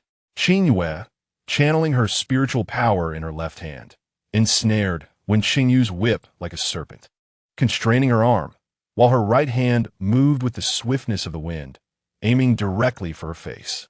Just as she was about to strike, a familiar voice rang out from behind. "Qingyue, stop!" Qingyue's body trembled, and she hastily withdrew her attack, her mind racing with a singular thought. "This is bad. I've been exposed." Wen Qingyue narrowly escaped disaster, rising awkwardly and retracting her whip, her back drenched in cold sweat. Jiang Shuisheng, who had fallen into the grass, was not faring much better. Qingyue's kick had nearly made her spit blood. Clambering out, she turned her back to tidy her hair and clothes. Wiping her face before facing them again, her eyes already reddened, brows furrowed, looking pitifully delicate. Though Wen Qingyue was proud, she found no admiration for Jiang Shuisheng's innocent demeanor. She scoffed disdainfully, thinking that had it not been for Jiang's infatuation with Xingdian, who agreed to team up with her to eliminate Qingyue, she would never have sought collaboration with someone like her. As long as Qingyue was removed, there would be no obstacles between her and Xiaoxinghan. She held Jiang Shuisheng in utter contempt, considering her a mere weakling. How infuriating! Qingyue's skills seemed to have improved significantly since their last encounter. Wen Qingyue could not fathom how she had managed to turn the tide, but she realized that if she wished to eliminate Qingyue, she would have to resort to underhanded tactics. As Xiaoxinghan approached, Qingyue remained with her back turned, her mind racing to calculate what he might have seen and understood. If he were to question her, how would she explain? The thought that Xiaoxinghan might believe she was deceiving him sent a wave of anxiety through her. A sidelong glance at Jiang Shuisheng revealed her intention to be the first to complain, and in a flash of insight, Qingyue took a step forward. Turning to face Xiaoxinghan, "How did you find your way here?" She interjected, seizing the opportunity before Jiang could speak, nearly causing her to bite her tongue in frustration. Xiaoxinghan's expression remained unreadable as he assessed Qingyue, noting her in scathed condition before responding. "I cannot find you, so I came this way to check." His gaze drifted between Wen Qingyue and Jiang Shuisheng, and though he uttered not a single word, Both women felt an overwhelming sense of pressure. This young lady, Jiang, claimed she had a stomach ache and asked me to escort her back to the camp. Who knew it would lead me to find Wen Qingyue? Qingyue's eyes coolly swept over Jiang Shuisheng, whose dodging gaze revealed her evident guilt. Wen Qingyue, aware of Jiang Shuisheng's timid nature, quickly attempted an explanation. Xingdian. I saw everything that transpired. Xiao Xinghan interrupted, seemingly running low on patience. He extended his long arm, wrapping it around Qingyue's shoulders, guiding her to turn back. Jiang Shuisheng's voice trembled as she pleaded, laced with a hint of tears. Xiao Xinghan halted, turning his head slightly to coolly state. From now on, you two should keep your distance from Qingyue. She is under my protection. With that, he made no further delay, striding away with Qingyue in tow. Throughout their return to the camp, Qingyue pondered how to explain herself. She instinctively doubted that Xiao Xinghan would easily accept her earlier rationale. He must have clearly discerned her true intentions. By the time they reached the camp, she remained uncertain whether to confess everything or adamantly insist that he had misinterpreted the situation. At this moment, Yen Guichun had already departed, leaving only her and Xiao Xinghan in the tent. The previously interrupted atmosphere of intimacy seemed to gradually return. Qingyue touched her nose, feeling an itch, and as she did, she realized she had been lost in thought. Just as the words were on the tip of her tongue, she found herself unable to voice them. Under Xiao Xinghan's penetrating gaze, all lies seemed to falter, making it difficult for her to speak. Detecting her hesitation, Xiao Xinghan did not press her further. Instead, he leaned in, gently lifting her chin with his finger, allowing their eyes to meet. You need not explain. Everyone harbors secrets for self-protection. He lowered his forehead to hers, adding, such secrets exist in both of us, and you bear no obligation to share them with others. His voice was deep and husky, like a soft feather brushing against her eardrum, resonating deep within her heart.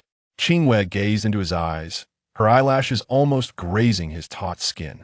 This time, she no longer hesitated, asking, why do you wish to marry me? Xiao Xinghan cupped her face, his expression suddenly distant and hollow, as though he were looking at her but not truly seeing her. His fingers brushed against her cheeks, and as she instinctively closed her eyes, she felt his warm lips press against her forehead. In a voice infused with tenderness, he replied, because I long to lose myself in your gaze. I long to lose myself in your gaze. Qingyue lay on the soft couch, tossing and turning as she recalled Xiao Xinghan's words. She felt a mixture of confusion and joy, her heart pounding fiercely in her chest, as if only a loud shout could calm her racing emotions. Look at you. Such a pitiful sight. Anyone would think you've lost your senses. The weight on her stomach drew her attention downwards, where she found He Do nestled upon her, his hind paws scratching idly at her neck, wearing a look of disdain. Qingyue rose, lifting him before her with a smile. What brings you here? Does Tianqin not fret over your absence? I made him behave. Naturally, he listens, the black cat retorted, flicking its tail against her forehead. I have come to inform you that within 2 hours, your appearance and meridians will fully recover. What? Qingyue exclaimed, momentarily stunned before laughing. So, Lord Lingyuan chased after me with those short legs just to deliver this news? How thoughtful. Heido turned its head, impatiently stating, release me. No. Qingyue's gaze flickered as she held him by the nape, rummaging through her garments until she retrieved the string of red bells Yen Guichun had gifted her. Given Heido's past behavior, I must adorn you with this. As she attempted to place the red bells on Lingyuan, he swatted her away, yowling in protest as he escaped her grasp. In their playful tussle, the string of red bells tumbled beneath the bed. Since it was a gift from Yen Guichun, she felt it inappropriate to discard it carelessly. Just as she bent down to retrieve it, an unusual commotion erupted outside the tent, accompanied by screams. Her heart raced as she abandoned her conversation with Lingyuan and dashed out of the tent. The mountain breeze of the night swept through the curtain, extinguishing the candlelight, while the string of red bells lay quietly glowing with a dim red light in the darkness beneath the soft couch. Outside the tent, the summer night was unremarkable. Yet amidst the inky blackness, a blaze erupted on the mountainside, starkly illuminating the surroundings. Initially, Qingyue assumed it to be a mere forest fire sparked by the dry summer air, but upon hearing the panicked voices saying, after dinner, Xingdian went to Juling Mountain and has yet to return, a chill coursed through her. Though the words were softly spoken, they struck her like a thunderclap, leaving her ears ringing with a dull roar, rendering all sounds indistinct. By the time she regained her senses, she had already joined the crowd heading towards the fire. Xiao Xinghan, the most esteemed prince and overseer of this royal hunt, was not someone whose safety could be ignored. Some individuals who had previously ascended the mountain during the day volunteered to act as guides. However, Qingyue, unable to contain her impatience, quickened her pace towards her objective. Jilin Zhou followed closely behind, maintaining an unusual silence, uttering not a single word. He was acutely aware that Xiao Xinghan was undoubtedly present and that something had gone awry. While he was concerned for his safety, he also cursed him internally countless times. This man was truly reckless, willing to risk everything, even his own life, for a legend whose authenticity was uncertain. After breaking away from the main group, Qingyue summoned her spiritual power, causing the wind to rise beneath her feet, making it so that even Jilin Zhou had to exert himself fully to keep pace. The two of them, one ahead and the other behind, reached the mountainside in less than the time it takes to brew a cup of tea. As they drew nearer, Qingyue realized that the eerie red light illuminating the sky was not due to a wildfire, but rather emanated from a hidden object within the dense forest, radiating spiritual energy. The vibrant red light rippled through the air like water, and stepping into its presence, one could sense sharp forces striking against their body. Qingyue and Jilin Zhou harnessed their energy to resist as they advanced deeper into the forest toward the source of the red glow. The closer they got, the more alarmed they became.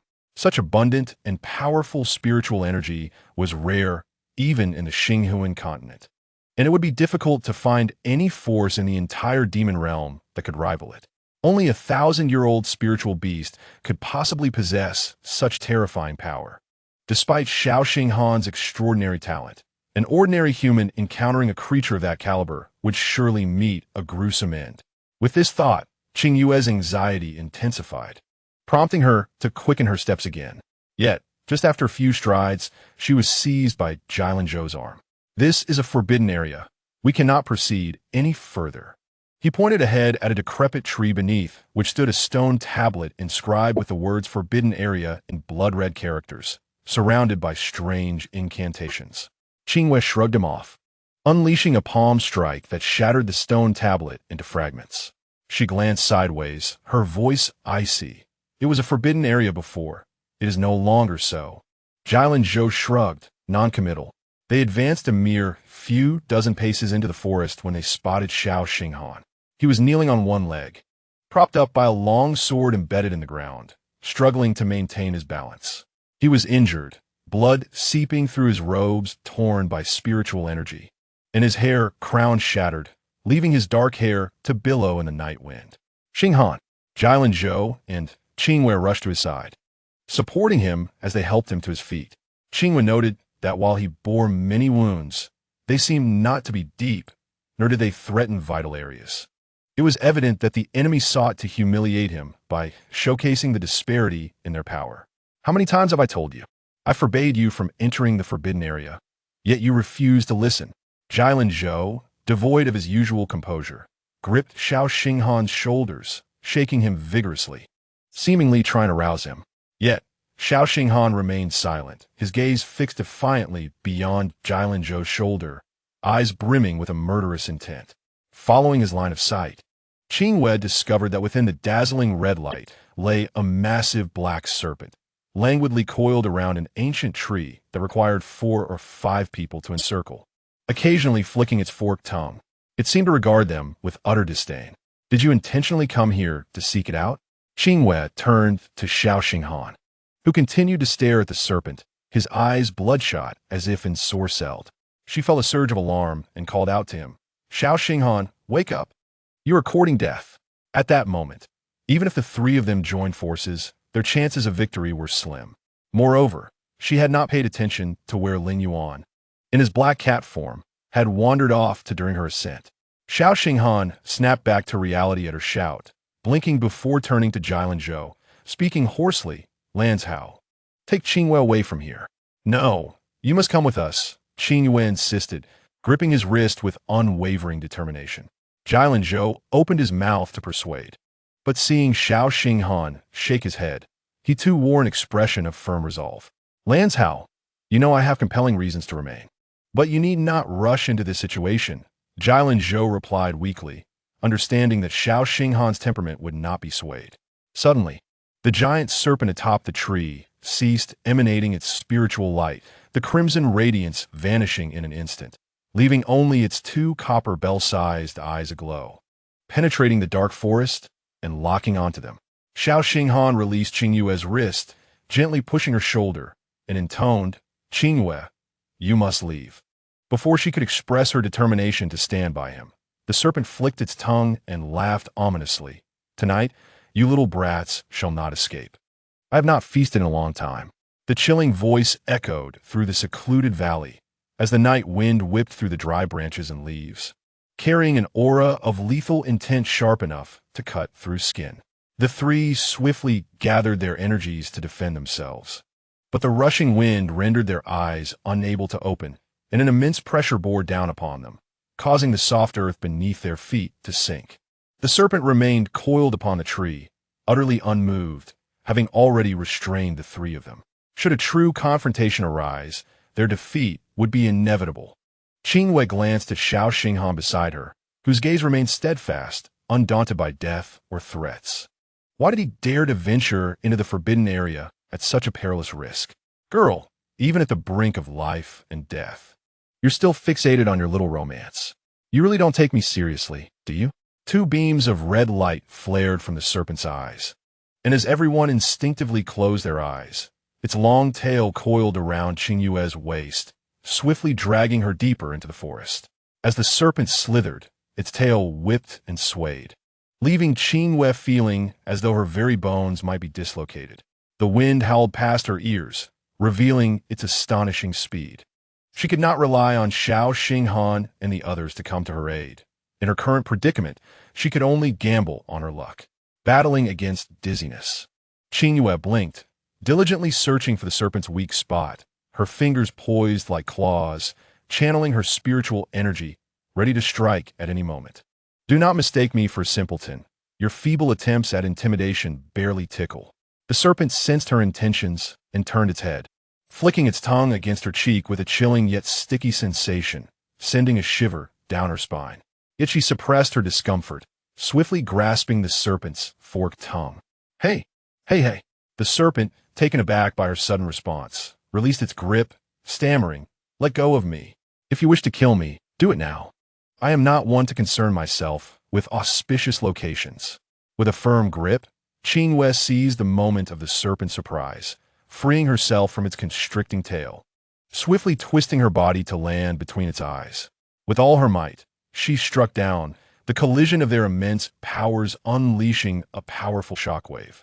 Her hair cascaded wildly behind her, fragments of spiritual energy tearing through her outer robe and slicing her cheek, yet she could not afford to relent. The moment she did, she would surely meet her demise, her spirit unable to escape. Crimson droplets of blood trickled down her cheek, sliding to her chin, ultimately falling upon the serpent's brow. The serpent paused, its fierce demeanor abating as it flicked its tongue against her face once more, this time retracting quickly, having learned its lesson. Seizing the opportunity, Qingyue leapt down from its forehead, retreating a couple of steps, wiping the blood from her cheek with her sleeve, and declared sternly, "You are a seasoned beast of cultivation. Yet you behave like a lecherous fool. Girl, who are you?" The serpent inquired, its head drawing closer, its eyes narrowing as it scrutinized her from head to toe. Qingyue remained silent, quickly surveying her surroundings, noting the sound of flowing water nearby, suggesting they were beside a mountain stream. Perhaps plunging into the water might present a chance for escape. "Qingyue!" Two urgent shouts rang out from behind her, causing her to startle slightly. She mused that their pursuit was exceedingly swift. Now, if the three of them wished to escape together, It would be a formidable challenge. Seeing her remain motionless, Ji Lanzhao assumed she was ensnared in confusion, and he leaped up to shout again. Qingyue remained silent, glancing at him, only to discover that Ji Lanzhao and Xiao Xinghan were followed by a throng of people, causing her jaw to nearly drop in astonishment. It seemed that the royal haunt of the Zhangxing kingdom, for the umpteenth time, was destined to conclude with all participants becoming mere corpses in the woods. A tale surely worthy of the annals of history. She shook her head, signaling for everyone to keep their distance, but Ji Lanzhao and Xiao Xinghan, disregarding her warning, charged directly in front of her, acting like guardians to shield her from harm. "Protect her!" Xiao Xinghan bellowed, brandishing his sword and attacking the giant serpent's forehead. He had already battled fiercely for a considerable time, and with relentless pursuit, his stamina was at its limit, now merely holding on. Ji Lanzhao, too, could not heed his command. His folding fan slipped from his sleeve as he leaped into the fray, coordinating seamlessly with Xiao Xinghan, one attacking the head while the other struck from behind. Among the onlookers, a few skilled fighters emerged, joining them in the fight against the enemy. In an instant, the dense forest was illuminated by flashes of blades and swords, with various waves of spiritual energy turning the night into a vibrant tapestry. Oof. Witnessing the prince expend himself for you, you must find it quite enjoyable, right? Outside the fray, Qingyue focused intently on the battle, searching for the serpent's weakness. While when Qingyue approached her, insidiously remarking, having just escaped death, Qingyue had no desire to engage in a war of words, thus she ignored her. However, for Wen Qingyue, this was an opportune moment to eliminate Qingyue. She took a step back, glancing at the chaotic battlefield ahead, then raised her hand with all her might, accurately shoving Qingyue towards the gaping maw of the giant serpent. Chapter 18. The fish turns over as Qingyue was uncontrollably propelled towards the giant serpent. The onlooking crowd erupted in admiration, praising her selfless spirit in risking her life to create an opportunity for her comrades. Little did they know that in that fleeting moment, she cursed Wen Qingyue's ancestors profusely. The giant serpent, upon seeing her approach, let out a guttural sound and snapped its jaws shut, nearly biting off its own forked tongue. With a swift flick of its long tail, it coiled around her waist before retreating into the forest once more. "You foolish girl, do you not understand your own insignificance? Just now, you nearly twisted my waist in two." The serpent gently shook her, its tone rife with a hint of pride. Qingyue scoffed, remarking, "With your size, don't speak of waists. Whereas your face. Let me have a look." "Ugh, why did I have to find a girl with such a sharp tongue like you?" The serpent grumbled, but Qingyue did not catch its words clearly. It swiftly darted into the underbrush, and upon re-emerging, they had arrived at the edge of a ravine. Beneath the sparse moonlight, a stream cascaded like a white silk ribbon from a height, plunging into a deep pool, the sound of water echoing through the night like the tinkling of jade. Particularly delightful to the ear, beside the pool lay a clearing, where clusters of orchids grew amidst various stones, and a gentle breeze carried their fragrance, creating an exquisite locale. As Qingyue contemplated how to buy time for an opportunity to leap into the water and escape, she suddenly felt light as the giant serpent tossed her onto the riverbank. The serpent then coiled its body around her, suspending her above the ground. Its once jet-black scales now radiated a gentle crimson glow, ancient and intricate runes emerging to dance across its skin, ultimately converging at Qingyue's brow. A cool yet pure energy gradually flowed into her body, causing her heart to race. This peculiar serpent was acknowledging her as its master. "Girl, do not lose focus." The serpent tightened its grip slightly, its tail dangling in the air, where a red light circle appeared, ancient runes swirling within. Qingyue closed her eyes, wholly relaxing to accept this unfamiliar external force, momentarily setting aside inquiries about this dramatic turn of events. When Xiao Xinghan and the others arrived at this location, they beheld a misty red glow enveloping the girl, the serpent entwining her, ancient symbols swirling around her. The girl had her eyes tightly shut, her long black hair flowing wildly, resembling a deity descending from the heavens. "Qingyue." Ji Lanzhao was frantic, assuming the giant serpent had turned feral and intended to harm Qingyue, and he propelled himself towards the riverbank.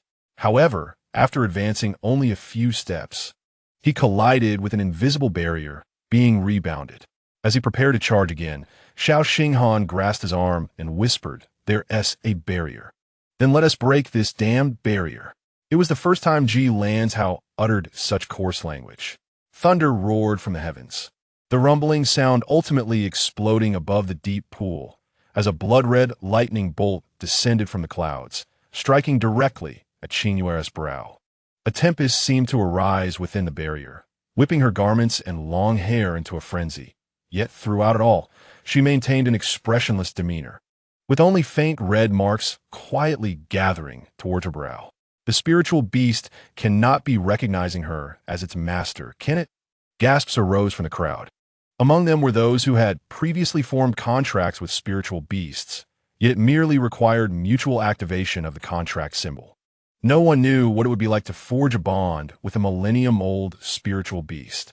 Each individual widened their eyes, unwilling to miss any moment. Another rumble of thunder rolled, and when the 10th lightning bolt struck Qingyue's brow, the serpent that had been entwined around her abruptly transformed into a red light and vanished, the barrier dissipating alongside it. The onlooking crowd rushed forward, all eager to ascertain what had transpired. Yet, as they reached the riverbank, they halted in their tracks, shock etched on each face, collectively staring in one direction in a daze. There stood Qingyue, her garments fluttering as she gracefully descended. The glass-like moonlight illuminated her fair, smooth face, rendering her skin as radiant as snow. With vermilion lips and pearly teeth, bright eyes and raven pupils, the crimson mark on her brow concealed the beauty of the world. Bewitching and resplendent, the once hideous visage had now transformed into the most exquisite sight. Beneath the crescent red moon, she walked barefoot over the gravel and orchids, approaching with measured steps. Raising her right hand, Xiao Xinghan's spirit sword, by hen, flew from its sheath, landing softly in her grasp. Without pausing, she twirled her wrist, positioning the by hen sword before her, holding the blade with her left hand, swiftly making a cut that stained the sword with her essence. A smile played on her lips as she twirled the sword, directing at the crowd. The sword light reflected in her dark eyes, a hint of blood glimmering as her gaze sparkled with a thirst for bloodshed. The by hen sword, now entirely drenched in red, seemed to sense her murderous intent, quivering incessantly and emitting a resonant hum. Under her seemingly playful gaze and the sword she pointed, many began to retreat, startled yet seeking safety. Xiao Xinghan and Ji Lanzhao remained motionless, gazing at the transformed woman, their emotions becoming inexplicably complex. When Qingyue reached Xiao Xinghan's side, she halted, her cold gaze locking onto Wen Qingyue behind him. "How was this performance for you?" Before her words faded, the spirit sword was already in motion, the blade stained with her essence slicing through skin and blood vessels, the resonant hum growing increasingly alarming. Wen Qingyue screamed in agony, the cold light reflected from the blade blinding her, plunging her into darkness as the nightmare of days past replayed. She trembled uncontrollably, yet found herself sinking deeper into the icy and bloody despair. After approximately 20 to 30 strikes, Qingyue finally ceased. She gently wiped the blood from the sword, casting a disdainful glance at the unconscious Wen Qingyue on the ground, stating, "Now, no amount of ice muscle cream will save you." Turning away, the by hen's sword returned to its sheath. Qingyue tilted her head, offering Xiao Xinghan an apologetic smile. "Sorry for dirtying your treasured sword." "It's no trouble." Xiao Xinghan shook his head, his voice slightly hoarse. "Qingyue, what exactly is the nature of your relationship with that spiritual beast?" Ji Lanzhao blinked away the tears from his eyes, recalling the earlier scene.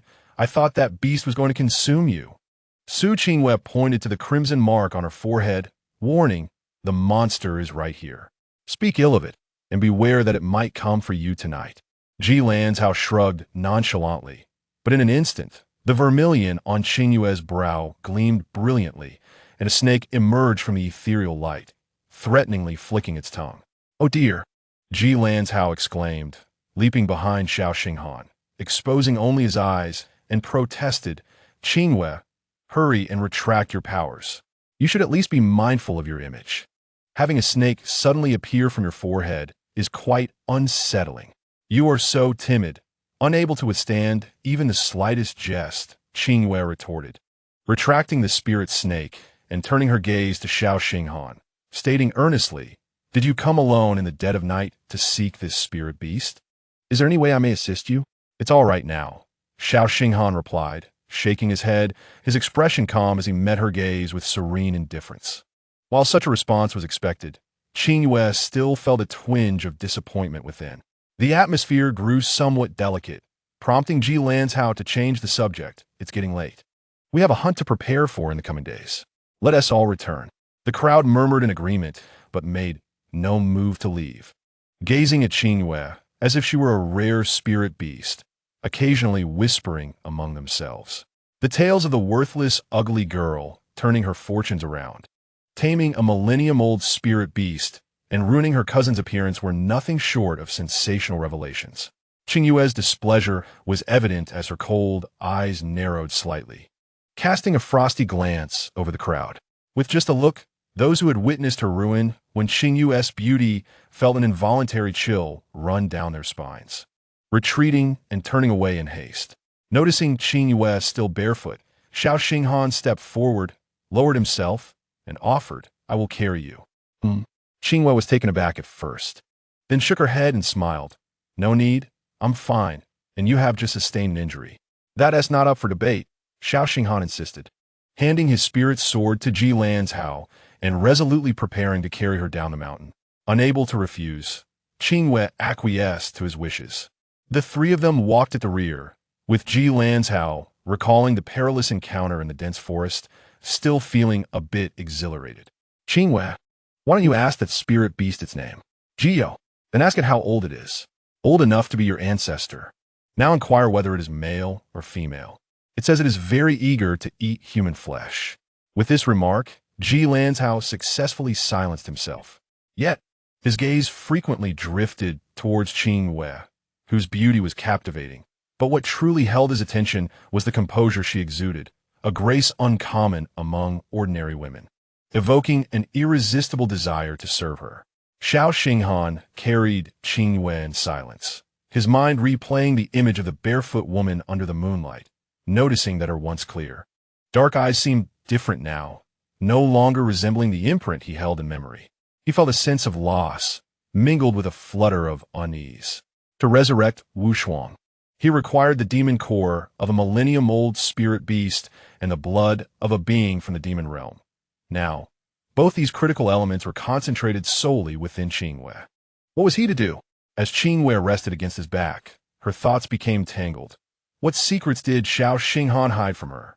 Why would he venture alone into the forbidden grounds to provoke a spirit beast of such overwhelming power? She recalled their earlier encounter at the elixir black market and wondered what connection Xiao Xinghan had with those illicit dealings. The black market for elixirs, the forbidden grounds. The millennium-old spirit beast. Could it be? Was he seeking something from Jiyo to concoct elixirs?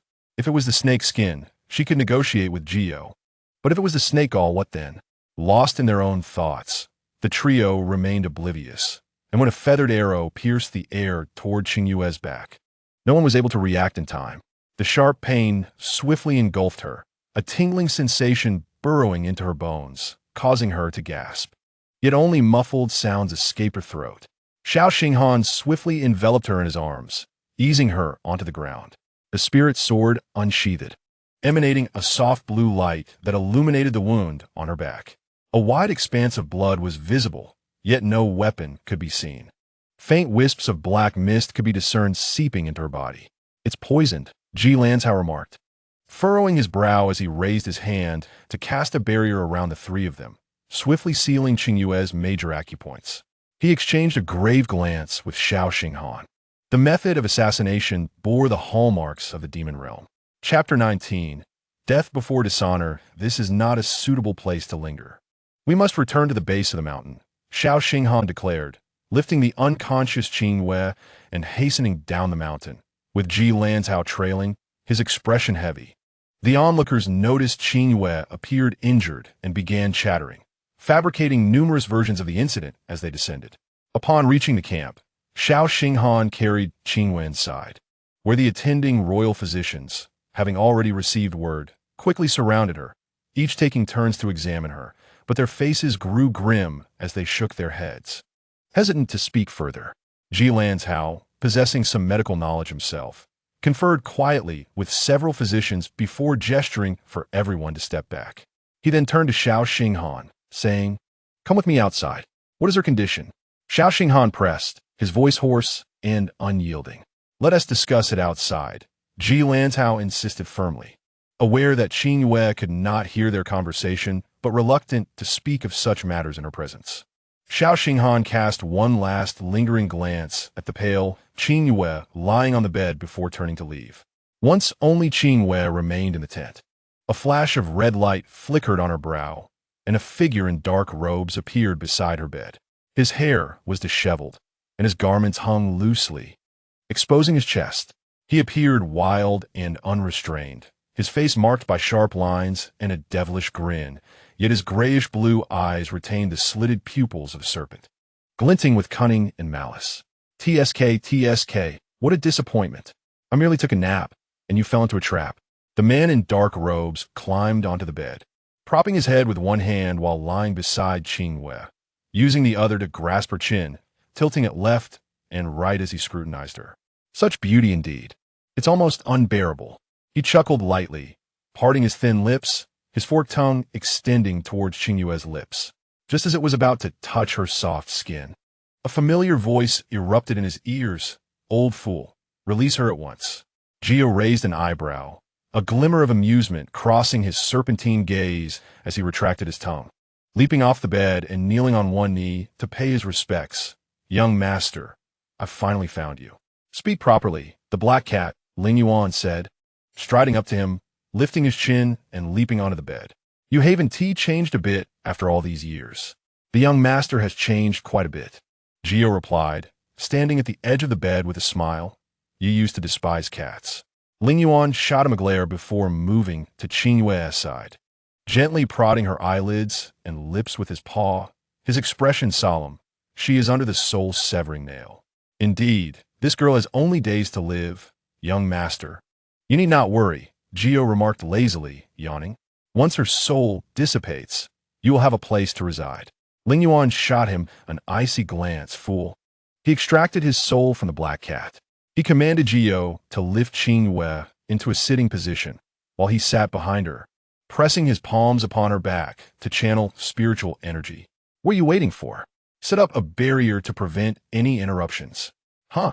Gio blinked, stiffening slightly under Lingyuan's gaze, before awkwardly waving his sleeves to establish a barrier. His mind was in turmoil as he plopped down on the edge of the bed, his gaze shifting back and forth between Lingyuan and Qingyue.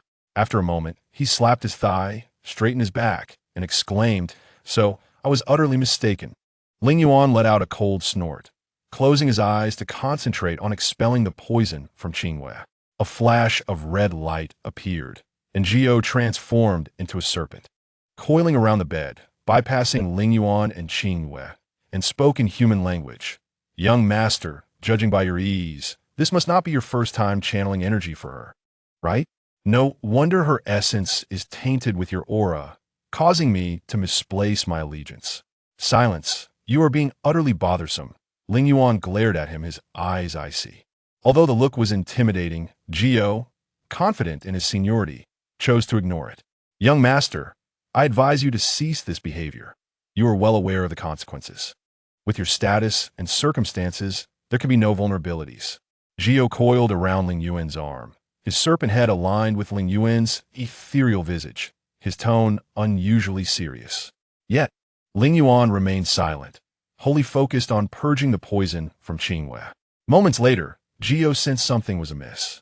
Though Lingyuan lacked a physical form, merely presenting a shadow to assist Qingyue, his apparition was growing increasingly faint, nearing transparency as if it were about to vanish. He frowned deeply, his handsome face devoid of color, while his lips were a striking crimson, reminiscent of blood. Even more peculiar, his long, Dark hair that cascaded like a waterfall had transformed into a vibrant red. Suddenly, Qingyue recalled a similar sight from 20 years ago when that person departed in a swirl of ethereal beauty, and a chill ran through him. He quickly transformed into human form, pinching Lingyuan's brow with urgency. "Lingyuan, you must stop at once." "No," the man replied, his expression pained yet resolute, showing no signs of wavering. "If this fool were to perish within my soul vessel, it would be an utter disgrace." "Soul vessel?" Qingyue was taken aback before his panic surfaced. "What do you mean this vessel is yours? Then whose soul is residing within this girl? Have you lost your mind?" "A soul vessel recognizes its master only if the master is willing to nourish another soul with their own essence for 49 days, creating a bond of life and spirit. Otherwise, if the master departs, the vessel will be reduced to ashes, rendered useless to others." Qingyue had only heard of such soul vessel transfers and could hardly believe that anyone would be foolish enough to use their own essence to nurture another soul. He could not fathom that the usually astute young master would engage in such a reckless act of self-diminishment. Consequently, he was left fuming. "Why must you be so reckless? Just like your foolish father. Why not say something sooner? Had I known you couldn't even manage a lost soul nail, I would have intervened." Qingyue cursed, his fingers glowing with increasing intensity. But strangely, the energy he transmitted to Lingyuan felt like it was being absorbed into a bottomless pit, soft and ineffective. What was happening? He concentrated harder, yet the sensation remained unchanged. The spiritual energy he supplied was not genuinely benefiting Lingyuan. Lingyuan had long sensed this as well.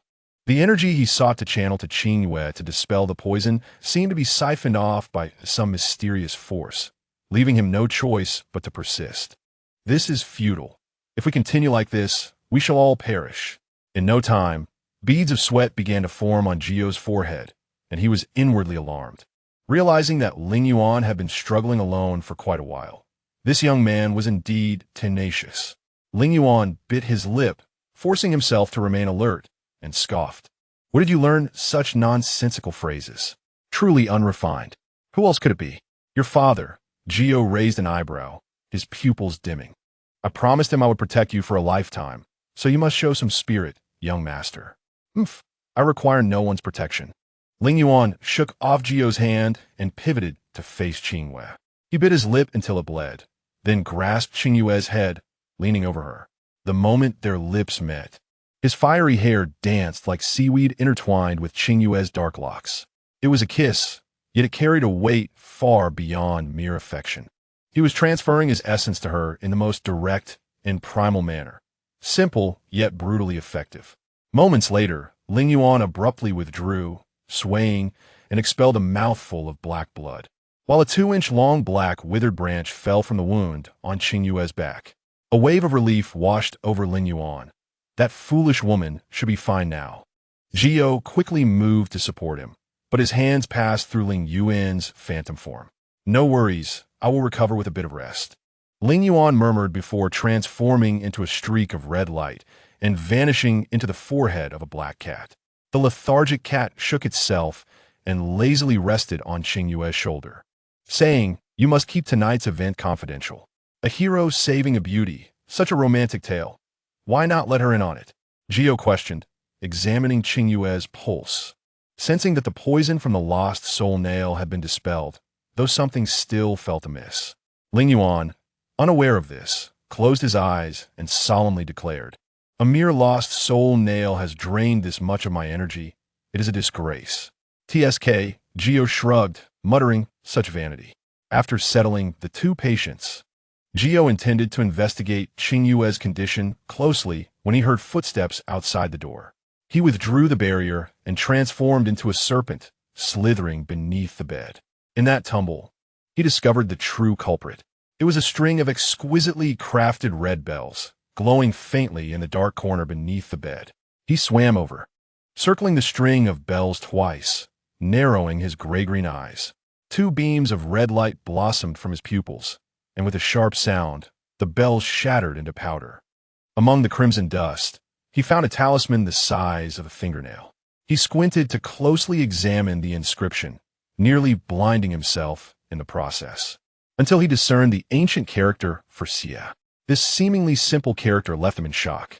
Having lived for over 1,300 years, he had encountered various talismans and their inscriptions, yet only this character, Xie, was unique. Among countless spiritual arts, the one bearing this character was the Xiefang technique. Though its name sounded elegant, it was a forbidden art that defied natural order, allowing its user to invisibly siphon others' essence, spiritual energy, and even souls, ultimately replacing them. This meant that if he donned the red bells imbued with the Xiefang technique, he would cease to be himself within 100 days. And no one would uncover this terrifying truth. Naturally, the practitioner of this technique also paid a price, enduring the torment of soul, devouring day and night until the deed was done, an agony reportedly worse than death. A shiver ran down Qingyue's spine. There truly existed a madman bold enough to employ the Xiefang technique. When Lingyuan had extracted the lost soul nail from Qingyue, most of his energy had likely been siphoned off by the bells, complicating what should have been a straightforward task and forcing Lingyuan to use his essence to purify the poison. Such was the wickedness of the Xiefang technique. Suddenly, a pained groan echoed above him. He swiftly emerged from beneath the bed, only to find Qingyue half-seated, clutching her chest in agony, a trickle of black blood at the corner of her mouth. In her hand, she grasped the lost soul nail that Lingyuan had forced out earlier, and Qingyue noticed that the black withered branch was now emanating an eerie glow. Outside the tent, Yen Guei, clad in white, appeared even more gaunt under the moonlight.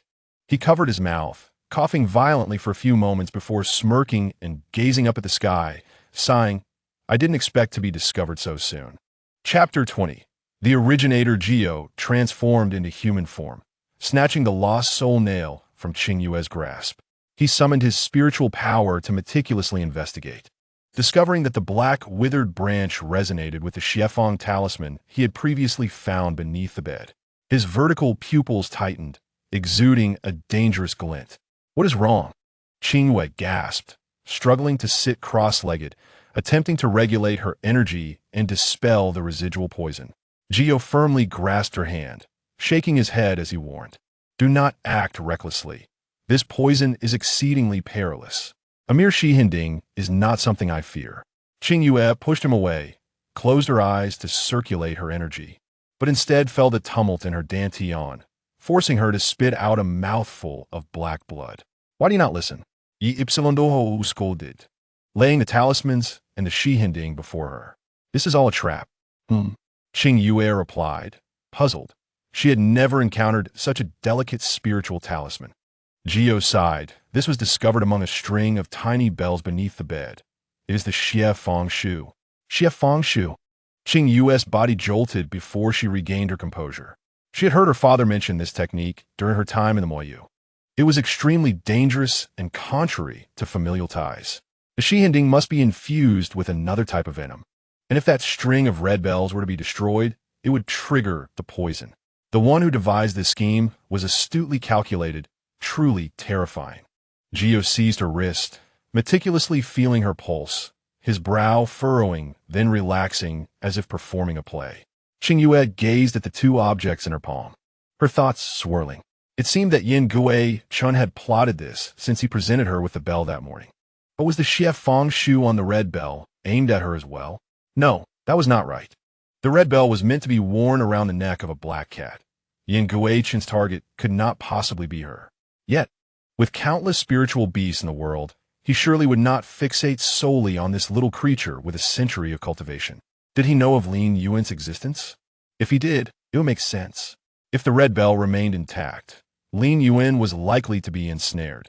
If the red bell were destroyed, it would expose Yen Guei-chun as an enemy rather than a friend. However, it mattered not, for she fell victim to the shihinding. The poison unleashed by the destruction of the red bell would surely claim her life. Qingyue took a deep breath, and when she opened her eyes again, she appeared serene, a slight smile gracing her lips as she sighed. "Perverse snake, the world is truly terrifying. I long to return home." Qingyue twitched his mouth, retracting his hand, and said, "You girl lack decorum. Who do you call perverse? At my age, I could very well be your ancestor." "Oomph." No matter how old you are, I am still your sworn master. When I command you to go east, you cannot turn west." Qingyue reclined back onto the bed, blinking her eyes. "I suddenly crave roasted snake meat." Gio was momentarily speechless, swallowing hard before steering the conversation back on track. "I recognize this poison. It is called Zui Yin, and it is quite troublesome. How much time do I have?" Qingyue closed her eyes, her mood remarkably calm. She was, after all, a remnant soul that had escaped death, having technically perished once before. Thus, facing death again stirred little emotional upheaval within her. Perhaps before this body succumbed, she could nurture her soul and return to the Mayu to avenge her past humiliation. However, she was unaware that just a short while ago, her life force had already intertwined chaotically with this soul vessel and another man's spirit, rendering them inseparable. Gio understood this all too well.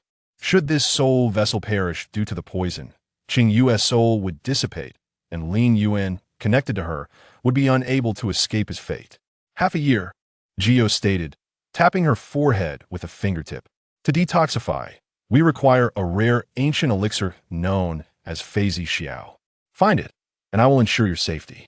With that, he transformed into a red light and entered her brow to rest. Qingyue slightly opened her eyes, scoffing as she murmured, "What a ridiculous name. Feizi Xiao."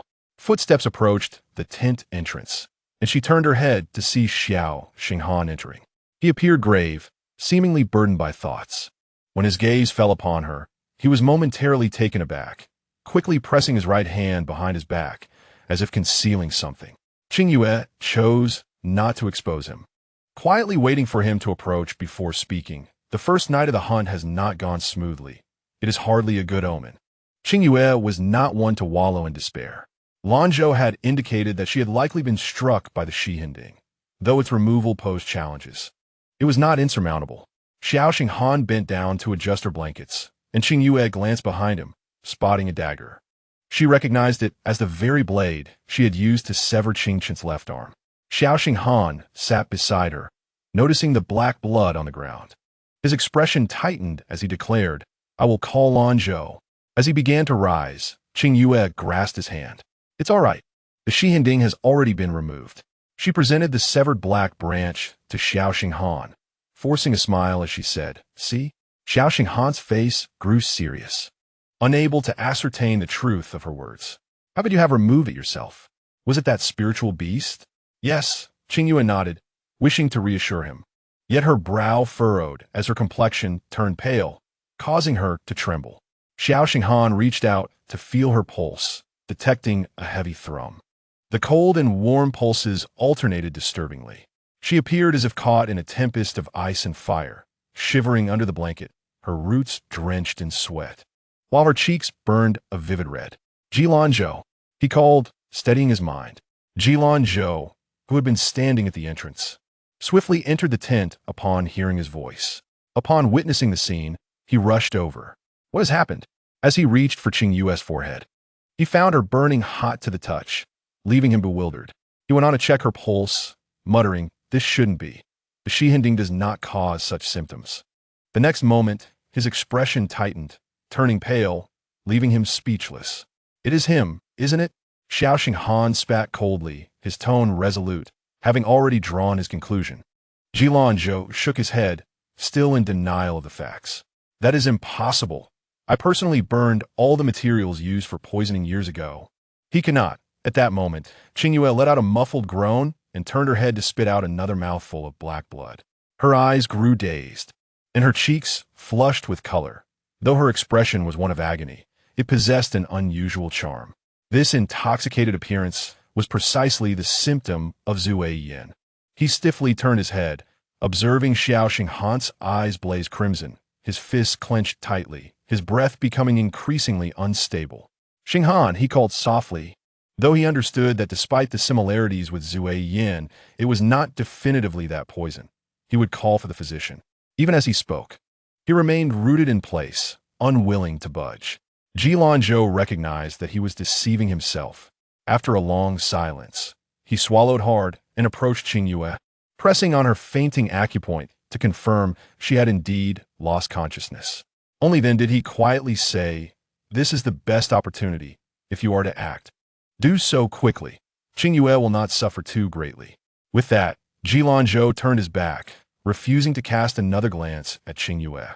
However, after a moment, Xiao Xinghan let out a furious roar and dashed out of the tent like a tempest, leaving Zhou's heart sinking as he hurriedly followed.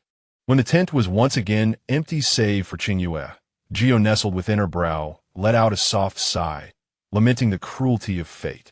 The tent flap was lifted, and the night wind from the foot of the mountain rushed in, chilling to the bone.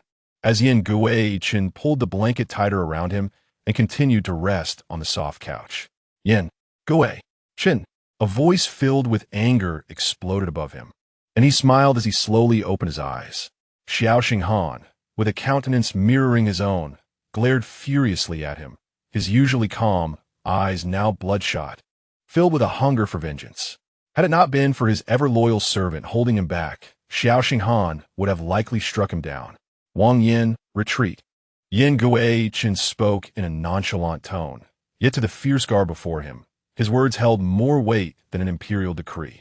Wang Yin nodded and stepped back, exiting the tent, but not before shoving Zhou out as well.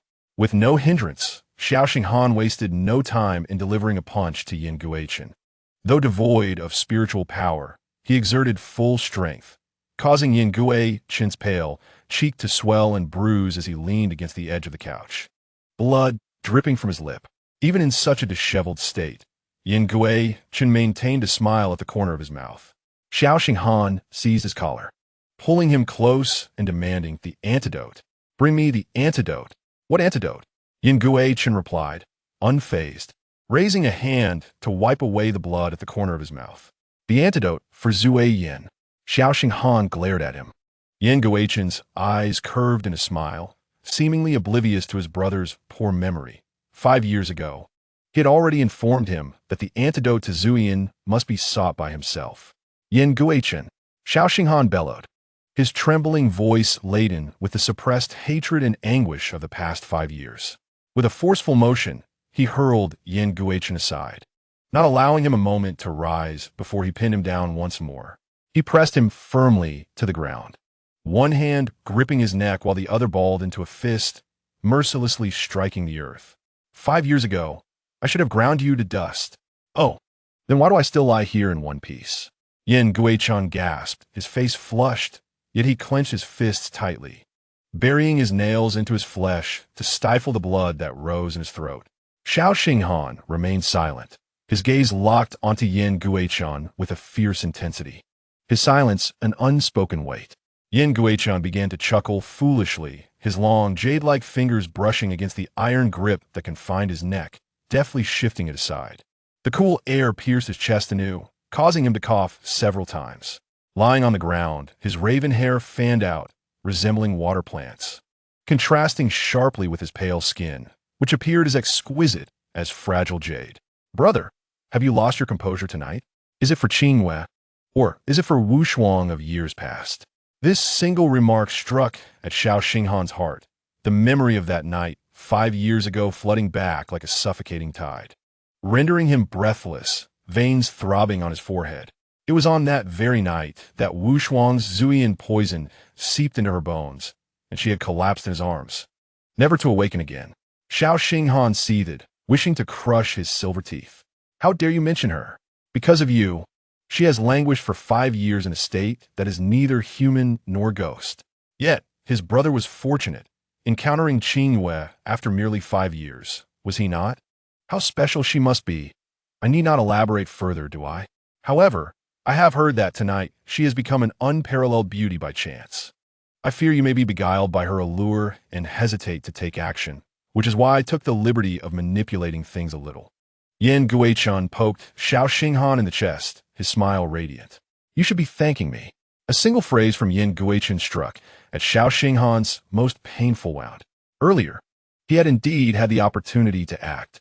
Qingyue bore the essence of the demon realm. Her blood could be of use. Moreover, her brow held a millennium-old spirit beast, and if he could swiftly plunge a dagger into that crimson essence, the demon core would be within his grasp. Yet, despite the antidotes being within arm's reach, he hesitated. Perhaps he was not despicably enough. Brother, Qingyue Zuyan is not beyond cure. She merely lacks a Fizi Shao. Yin spoke softly, his tone light. Although Ji Lanzhao burned my fragrant pavilion, destroying all ancient pills and poisons, the Fizi Shao was not spared, yet there is still one left in this world. Upon hearing this, Xiao Xinghan's expression shifted, a flicker of pain crossing his eyes. Yin Guichun continued, "You know better than I where it resides. Besides, Qingyue has half a year before the poison fully manifests. You have ample time to ponder whom you should save." You. Xiao Xinghan's fury reached its peak as he clamped his hand harshly around Yin Guichun's chin, his joints turning white. "If you harbor discontent towards me, you may vent on me directly. Why must you repeatedly harm those around me?" Yin Guichun sighed, furrowing his brow. "How could I dare to be discontented with you, esteemed brother? Moreover, you approached Miss Qingyue with ill intent. Today, I merely employed a minor strategy to help you make a swift decision." Yin Guichun feigned pain, prompting Xiao Xinghan to slowly release his grip. He stood, regaining his usual austere demeanor, looking down upon Yin Guichun. "One day, you shall pay for this." "Very well," Yin Guichun replied with a smile, as if forging a beautiful pact. "I shall await that day." The curtain was lifted and then dropped. Wang Yin swiftly approached, unceremoniously lifting Yin Guichun and placing him on the soft couch, his light-colored eyes filled with concern. Yin Guichun, shedding his playful demeanor, leaned against Wang Yin's chest, his face pale as he weakly murmured, "Wang Yin, the Zuyan will fully manifest in another 6 months. I fear I may not last that long." He could have infused another potent poison into the lost soul nail, yet he refrained, wishing to witness Xiao Xinghan's torment, to see him struggle between affection and duty. A few tremors echoed from his chest, and he understood that Wang Yin was assuring him he would not perish. Yin Guichun tilted his head back, gazing at Wang Yin's chin, and said softly, "I have never placed my hopes on the chiffon technique. I merely wish for Qingyue to perish sooner, so that he may be left weakened. Granted me a chance at success." At that time, cough, cough. The string of red bells not only concealed the incantation for the chiffon technique, but also cast a sound transmission spell. He had clearly heard everything that transpired within Qingyue's tent. As if recalling something joyful, Yin Guichun began to cough violently, yet a smile blossomed on his handsome face. Wang Yin hurriedly placed a hand on his back, channeling his energy to alleviate his pain. Once he had recovered somewhat, Yin Guichun remarked, "To pin one's hope for survival on a dying person, how ironic. Yet what choice do I have? If heaven wishes to take my life, I shall defiantly resist." Wang Yin gently patted his back, uttering a few comforting sounds, then took Yin Guichun's hand and inscribed the words "choose" in his palm. Yin Guichun smiled knowingly, his expression resolute. He will not abandon Wu Shuang, even if his love for her has faded. That man, like him, once resolved, would not easily alter his heart. The resurrection of Wu Shuang was the sole motivation that had sustained him through 5 long years. Now that success was within reach, how could he be persuaded to relinquish it? As Xiao Xinghan stepped outside the tent, he too had made a firm decision. "What is it?" Yin Guichun inquired. "Is there a Fizi Shao to serve as the antidote?" Ji Lanzhao, seeing Xiao Xinghan emerge, hurriedly grasped his sleeve, questioning him with an eager expression. But upon seeing the gravity etched on his handsome face, he understood the answer. Releasing his grip, Ji Lanzhao found himself unable to lift his feet. The full manifestation of Zuyan required half a year's time. He halted, staring at Xiao Xinghan in confusion, until he heard Xiao Xinghan's determined voice. "For these 6 months, I shall devote myself entirely to her." By the time Ji Lanzhao grasped the meaning behind his words, Xiao Xinghan had already departed. He stood frozen, his heart enveloped by a bitter blend of resentment and unwillingness, unable to find peace. By Xiao Xinghan's command, several imperial physicians who had treated Qingyue kept their secrets closely guarded. No one knew that Qingyue had been afflicted by the lost soul nail, nor were they aware of the subsequent developments surrounding Zuyan. Everyone merely believed that night had witnessed Qingyue collapsing due to her insufficient cultivation while attempting to subdue a millennium-old spirit beast. The following day, Qingyue awoke, her spirit intact. Save for a slight soreness in her body, seemingly free from any other symptoms of poisoning. She sat cross-legged, cultivating her energy until she felt a gentle warmth radiate from within, at which point she ceased her practice. After freshening up and changing into a clean outfit, she exited the tent, inhaling sharply at the sight before her. Numerous noble youths had gathered outside, and upon her emergence, they gazed upon her as though she were a celestial being, their faces alight with infatuation. A few even boldly approached, offering spirit herbs and flowers they had plucked from unknown sources. Qingyue retreated back into the tent, her brow furrowing as Qingyue's disdainful chuckle echoed in her mind. These fellows have such shallow tastes. Your beauty is at best above average. And look at how their eyes nearly pop out. Oh, your tongue is quite sharp, rivaling Lingyuan's, Qingyue remarked casually, unaware of the connection between the two. Qingyue responded nonchalantly. He merely imitates me. He has been a follower since childhood. Qingyue raised an eyebrow. You know him? Qingyue realized, and with no intention of hiding the truth, he replied, I have a good relationship with his father. I watched him grow up. That little brat was naked as a newborn. It seems I have been too lenient with you. The black cat nestled in the soft couch interjected, silencing Qingyue. In truth, he understood what Lingyuan was worried about. He had no intention of meddling in the affairs of the younger generation and was resolutely determined not to let Qingyue know about Qingyue's affliction with Zuyan. However, with just a single soul-searching nail, Lingyuan could lose his mind and feed her his essence to purge the poison. If he were to discover the matter of the Zue Yin, it would not be surprising if Lingyuan stained the entire Star Soul continent with blood. Lingyuan's current circumstances are far from what they once were. He must not be made aware of this situation. Although he knows that he cannot keep it hidden for long, each day of concealment is a small victory. He must devise a method to mitigate the toxicity of the Zue Yin before Lingyuan notices, thereby prolonging Qingyue's life, granting him more time to seek an antidote, and preventing Lingyuan from risking his very soul to save her. Qingyue cradled the black cat, gently stroking its back, saying, It is thanks to Lord Lingyuan that I have narrowly escaped the jaws of this monstrous serpent. The sentiment felt overly sentimental and insincere. Lingyuan lazily flicked his tongue, continuing to doze. As the curtain was lifted, Xiao Xinghan entered, carrying a bowl of medicinal soup. Qingyue straightened up, smiling as she glanced outside. The people at the entrance had already dispersed.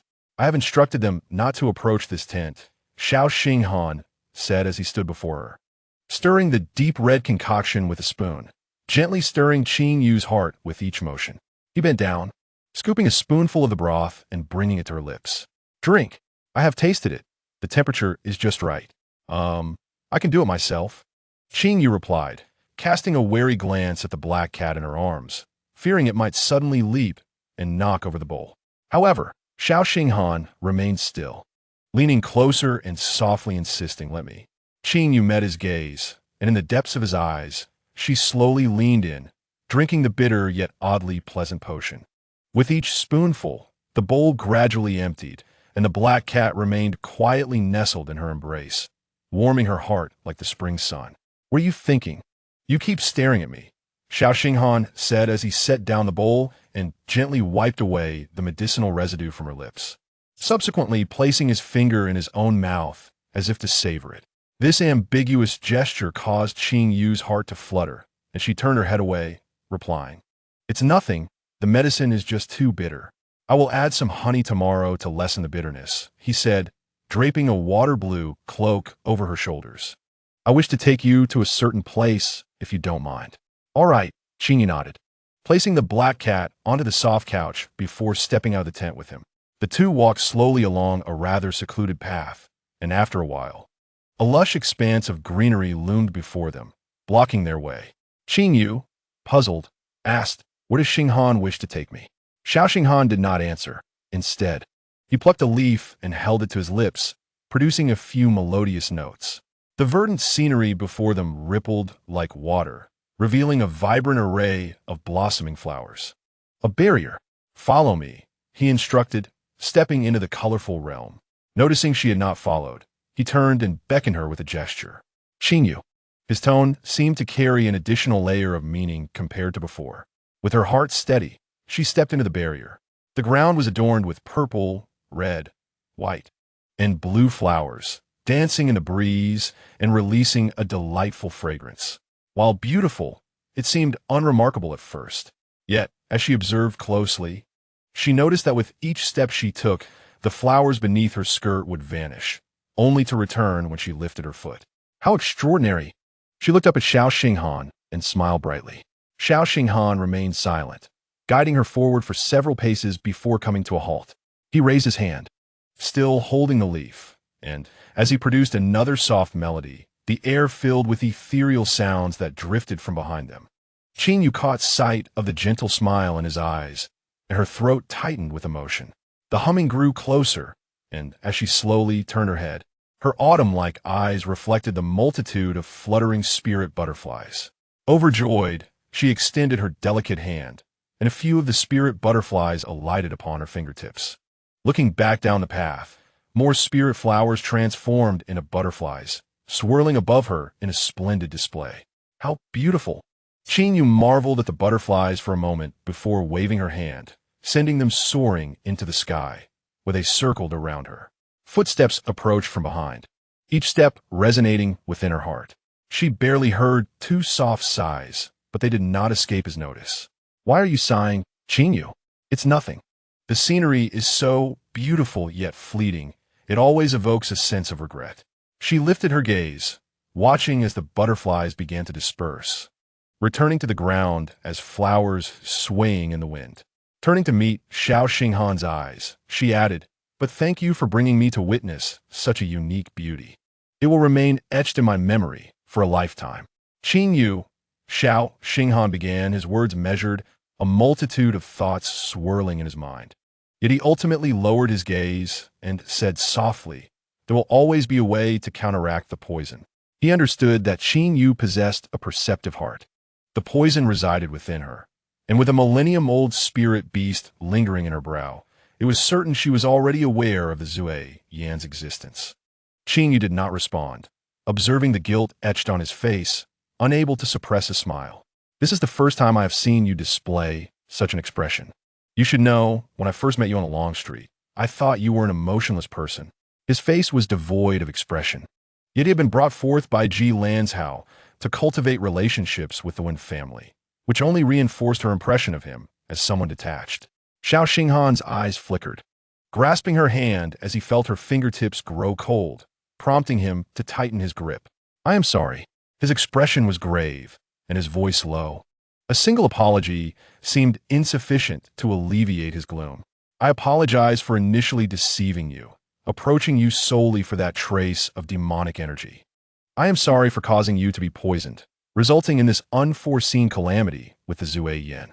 I apologize for intending to plunge the dagger into your heart while you slept to extract your essence. I'm sorry that I have developed genuine feelings for you." This ambiguous apology brought a smile to Qingyue's lips. She patted the back of his hand reassuringly, saying, "You need not say such things to me. While I do not know why you ventured into that forbidden land, I understand that you do not wish to burden me. As for the soul-searching nail, it is not your fault. The blame lies with Yan Guichen. He hates me to the core. If it were not for me, you would not have been harmed." Xiao Xinghan recalled Wu Shuang, and his gaze darkened further. Following his lead, Qingyue inquired, "What caused the rift between you two brothers?" He appeared so carefree, yet harbored such a venomous heart. Xiao Xinghan's fingers curled slightly as he replied in a deep voice, "We were separated at a young age, only to reunite when he was brought back at the age of 15. At that time, he loved visiting my home every day, spending the entire day there. However, it was only later that I learned of his true nature, and I regretted not realizing it sooner." As he spoke the last part, his words were nearly bitten off with anger. He loathed himself. If it were not for him, Wu Shuang would never have been so unsuspecting of Yan Guichen. Now, it seemed as though the events of 5 years ago were replaying, and he remained the one to blame. Qingyue remained silent, observing the fury in Xiao Xinghan's gaze, which betrayed memories of unpleasant pasts. It was his wound, one he did not wish to revisit, and she could not press him further. "In the end, it is my negligence. When I learned that Yan Guichen was approaching you in secret, I should have warned you," Xiao Xinghan said, squeezing her hand again, feeling utterly powerless. For her, he could offer nothing but an apology. Qingyue shook her head, offering a bittersweet smile. You brought me to such a beautiful place. Surely, it cannot be merely to apologize profusely? I do not appreciate such apologies. They spoil the beauty of the moment. Then let us speak no more of it. Xiao Xinghan closed his eyes and took a deep breath. When he opened them again, clarity had returned to his expression. He gently caressed Qingyue's face and earnestly said, Qingyue, marry me and allow me to care for you. This was the third time she had heard such a request, and each time, it stirred a fluttering in her heart. Yet this time, alongside that flutter, there lingered a hint of bitterness. She had but 6 months left and was uncertain whether she would successfully find the antidote, the Fei Zi Shao. If she failed, what then? Would she seek another suitable vessel to pursue a love with Xiao Xinghan? This would hardly be fair to him. She brushed aside his gentle hand that caressed her eye and sighed. I do not require your sympathy, guilt, or sense of responsibility to care for me. I do not wish to be a burden to you. The intoxication of dreams is a poison, and you should understand its weight.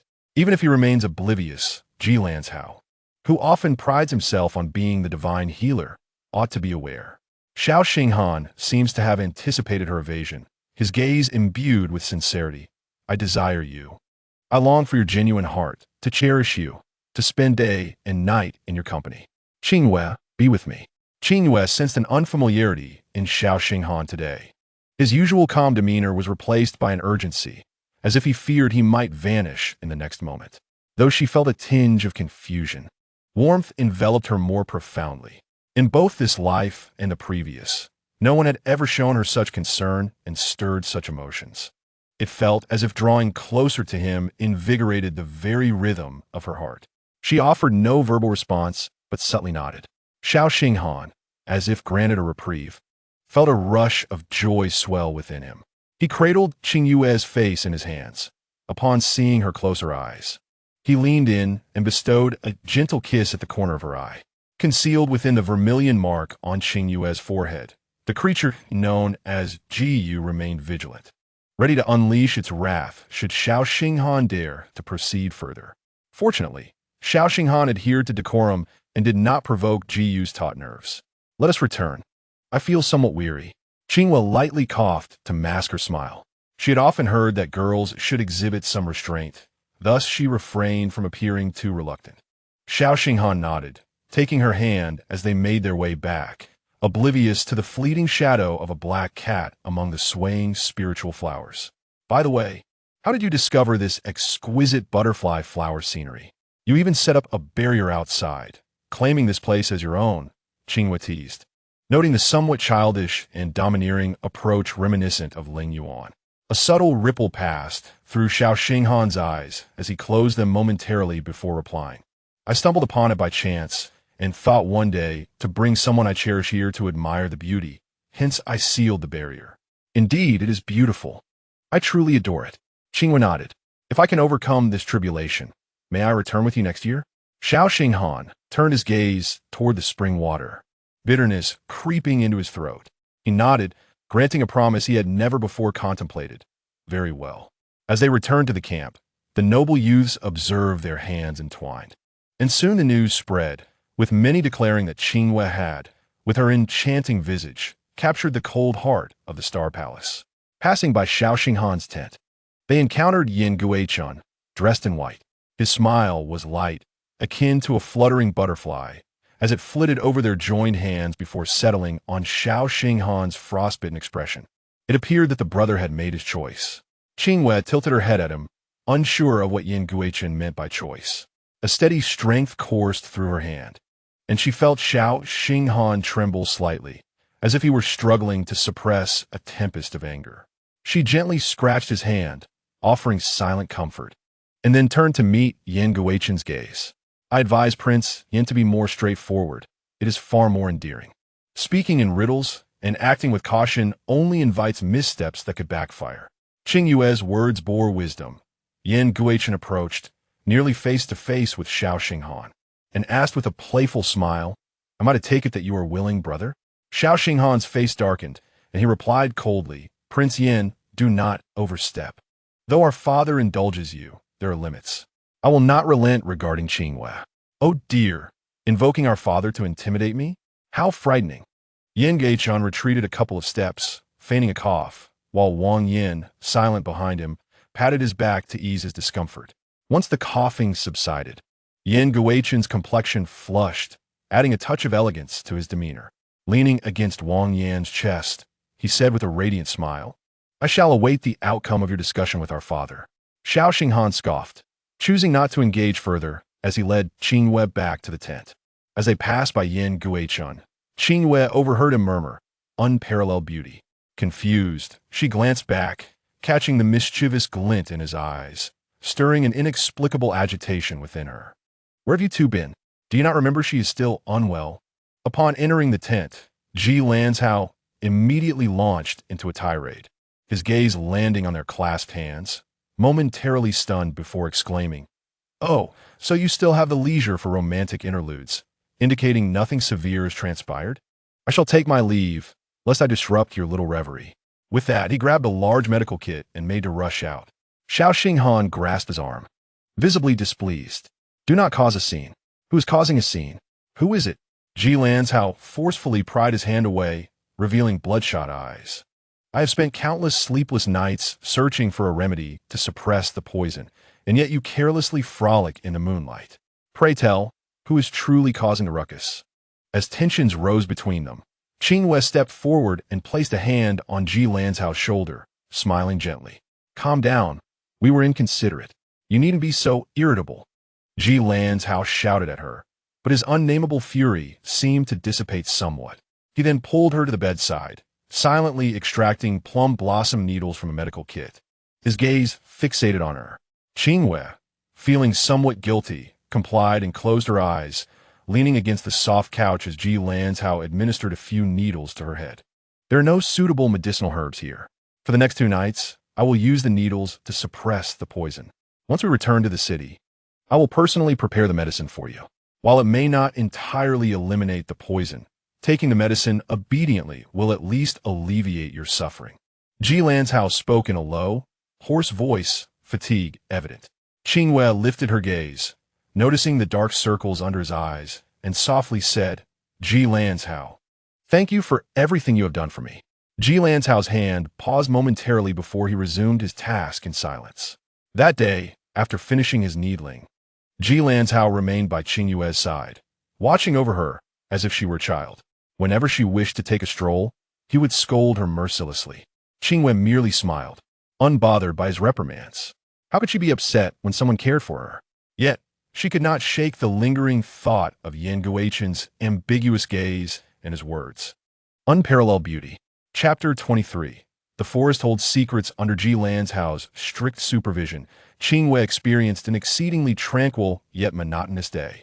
She retired early, allowing the usually jovial Ji Lanzhao, who today bore an unusually solemn demeanor, to exit the tent. Fortunately, Ji Lanzhao did not boast of his medical prowess. The intoxication did not manifest, and Qingyue enjoyed a peaceful night of dreams until awakened by a commotion outside. She emerged from the tent to find a group of noble youths gathered in an open space nearby, whispering animatedly while gazing toward the direction of Mount Juling. Just as she was trying to comprehend the situation, the crowd erupted in a chorus of exclamations. She looked up to behold a multitude of crows and startled birds suddenly soaring from the mountain, a chaotic rush resembling a heavy black cloud descending upon them. While the valley echoed with the rustling of fallen leaves, an eerie and alarming spectacle. I have never witnessed such a scene of birds taking flight en masse. What on earth is happening? Who among us has not seen it for the first time? This hunting expedition has not only granted us the fortune of witnessing a millennia-old spirit beast accepting a master, but has also introduced us to this astonishing phenomenon. Truly a worthwhile journey. Do not rejoice too soon. I have heard that Mount Juling is the fabled land of our founding emperor, imbued with spirituality. Such ominous portents should not occur here. Something must have transpired. As discussions erupted among the crowd, Qingyue turned to see Xiao Xinghan and Ji Lanzhao approaching. The anomalies at Mount Juling warrant investigation. Count me in. Absolutely not. Both men firmly rejected her proposal in unison. However, half an hour later, Qingyue donned her sturdy attire and followed in their wake, joining the larger group as they ventured into Mount Juling. The mountain was eerily quiet, every sound amplified as if a pin drop could be heard. The team hastily assembled by Xiao Xinghan comprised approximately 20 to 30 individuals. Although each person maintained a calm demeanor, many harbored unvoiced doubts. In just the span of 2 days, the atmosphere of this mountain seemed to have transformed considerably, becoming somber and lifeless, devoid of any vitality. Suddenly, one individual exclaimed in alarm, drawing his sword from his waist with a start and thrusting it upward while demanding, "Who goes there?" The people surrounding him immediately unsheathed their weapons, directing their gazes toward the indicated spot, only to find a thin veil of mist hanging in the air beneath the dense foliage, with nothing else in sight. "What are you doing? Do you know that scaring someone can be fatal?" After realizing it was merely a false alarm, a youth clad in yellow sheathed his weapon and rolled his eyes in dissatisfaction. The individual who had cried out felt somewhat sheepish and apprehensive. Awkwardly scratching his head and plucking a yellow leaf that had drifted into his hair, softly explaining, "Am I not allowed to be vigilant? How was I to know it was just a fallen leaf?" All right, let us continue moving. "Everyone, be cautious," ordered Lingyuan, who held a folding fan and glanced back at Qingyue before leading the way forward. Qingyue had tied her long hair into a ponytail, and her fitted black attire accentuated her exquisite figure. She walked with an air of casual indolence. Her gaze, however, remained fixated on the ground covered with fallen leaves. Somewhat lost in thought, it was the height of summer. Why were there so many dead branches and leaves? Soon, the two guardians ahead also took note of the peculiarity. "This forest is strange. Be careful," Xiao Xinghan warned while turning to the side, his unease evident. Yet, upon witnessing Qingyue's nonchalant demeanor, he was momentarily taken aback before he collected his thoughts. This carefree and charming Qingyue was a sight he had never encountered before. Perceiving his thoughts, Qingyue hastily lowered her hands, contemplating that with a formidable enemy looming, it was best to maintain a low profile and not disturb anyone's focus at such a critical moment. Suddenly, another startled shout arose from the rear of the group. Qingyue raised an eyebrow. She recognized that voice, having only heard it once before. Turning to look, she confirmed her suspicion. At the center of the crowd stood a young woman in male attire, her delicate features unmistakably belonging to Jiang Shuixing. Her face was pale as she sat on the ground, clutching her left ankle with both hands, blood seeping through her fair fingers and staining the leaves beneath her. What happened? The surrounding individuals brandished their weapons but hesitated to approach. Yet it was clear to all that her left foot was not resting on the accumulation of leaves, appearing as though something hidden beneath them had latched onto her tightly. Straining to listen, they could faintly hear a clicking sound. Xingjian, save me." Jiang Shuixing trembled uncontrollably, casting a pitiful glance toward the crowd for help. Xiao Xinghan stepped forward, unsheathing his sword by hand to clear the leaves covering her foot. A collective gasp echoed among the onlookers. Beneath the bloodied leaves lay a small beast, palm-sized and encased in a hard shell, its eyes as red as rubies. It gnawed at Jiang Shuixing's ankle, emitting a soft clicking sound as its teeth scraped against bone. The little creature seemed to notice the gathering crowd and, displeased, increased its biting force, causing Jiang Shuixing to roll her eyes back in pain, nearly fainting. Leaning against Xiao Xinghan's shoulder, she gasped, "Xingjian, help me. It hurts so much." Xiao Xinghan remained silent, summoning Lingyuan over and addressed the surrounding individuals. "Do not move. This beast prefers to hide underground and attack." Upon hearing his words, everyone froze as if paralyzed, becoming statues. Lingyuan crouched down to examine her wound, frowning as he remarked, "It's biting too tightly. I have no tools at hand. If we force it, we may not be able to save her foot." Realizing she might become a cripple, Jiang Shuixing frantically shook her head, clutching Xiao Xinghan's garment. No, Xingjian, I cannot lose my foot. I am not yet married." Qingyue pushed past two obstructive youths, glancing at the tenacious little beast still gnawing at Jiang Shuixing's ankle. Raising an eyebrow, "So it's just a little beetle. Do not underestimate this little beetle. Its entire body is encased in an incredibly hard shell. Even Xiao Xinghan's dagger would struggle to pierce it. Moreover, if it becomes agitated, its biting force will intensify, making it even harder to shake off. As Ji Lanzhou explained, he scanned the surroundings, assessing the weapons everyone carried, ultimately resting his gaze on the baihen in Xiao Xinghan's hand. Baihen was a renowned sword, sharper than that dagger, so it was worth a try. Xiao Xinghan nodded, gently pushing Jiang Shuixing off him, and brandished the baihen to stab at the creature's shell, causing Jiang Shuixing to close her eyes in terror and scream. Wait! Qingyue grasped Xiao Xinghan's wrist, and then impatiently shouted at Jiang Shuixing, "Be quiet!" Jiang Shuixing refused to comply, her cries growing more desperate, prompting the surrounding youths, who had been standing still, to cover their ears. Ji Lanzhou could no longer endure her piercing wails, and, moving closer, applied pressure to her mute point, restoring a semblance of peace. Qingyue exhaled, taking the baihen from Xiao Xinghan's hand, gliding her fingers along the blade, and smiled. To deal with it, we must proceed this way. As her words fell, the blood-stained tip of the sword aimed directly at Jiang Shuixing's forehead, causing her to nearly lose consciousness from fright. Qingyue smirked, deftly twirling her wrist, making the sword dance in front of Jiang Shuixing's eyes until she was on the verge of fainting, at which point a blood-red talisman materialized before her. Break! The baihen's blade shifted direction towards the beast's shell, and the blood-red talisman followed suit, vanishing into the impenetrable surface. In mere moments, the creature seemed to be struck at its vital point, releasing a whimper as it relinquished its grip, followed by its shell cracking and disintegrating into dust. That was the soul-breaking spell. Right. Someone among the crowd recognized the incantation, whispering in excitement. Others murmured in agreement. Indeed, it should be. But while this spell is not difficult to inscribe, it requires the caster's purest blood. How could Qingyue possibly manage that? Even Xiao Xinghan, a prodigy in cultivation, cannot perform it. It was impossible. She captured a millennium spirit beast just the night before. Qingyue ignored the idle chatter, simply cleaning the baihen and returning it to Xiao Xinghan, saying, "I've borrowed your sword these past few days. Thankfully, you are generous, unlike Ji Lanzhou."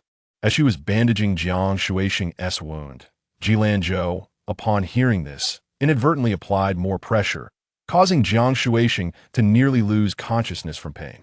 "Hey, how am I being stingy? That is so hurtful, especially in front of me.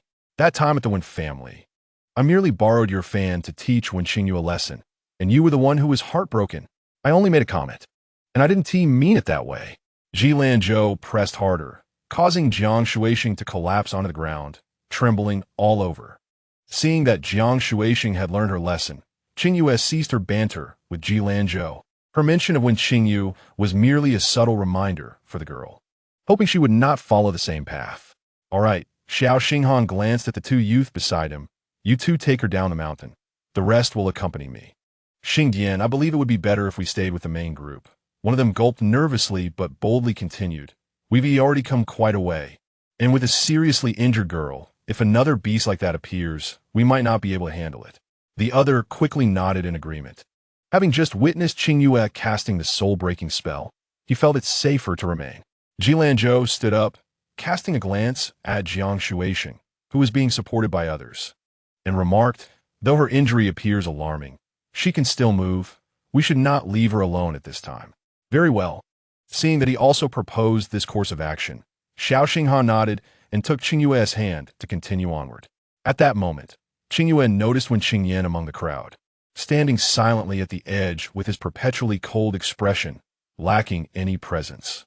Seemingly sensing her gaze, he looked up, and when their eyes met, he gave a slight nod, acknowledging her. Qingyue nodded in acknowledgement, following the steps of Xiao Xinghan, pondering the subtle intricacies of human relationships. In a moment of distraction, a slightly displeased voice from Gio resonated in her mind. "TSK, I knew these rascals would become restless, and sure enough, they started causing a ruckus within just 2 days." "Huh?"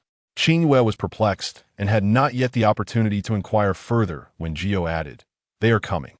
The ground beneath them suddenly trembled, and trees around them began to shed their leaves as a resounding clamor echoed from the depths of the ethereal forest. Each sound striking like thunder, reverberating through the heart and lungs.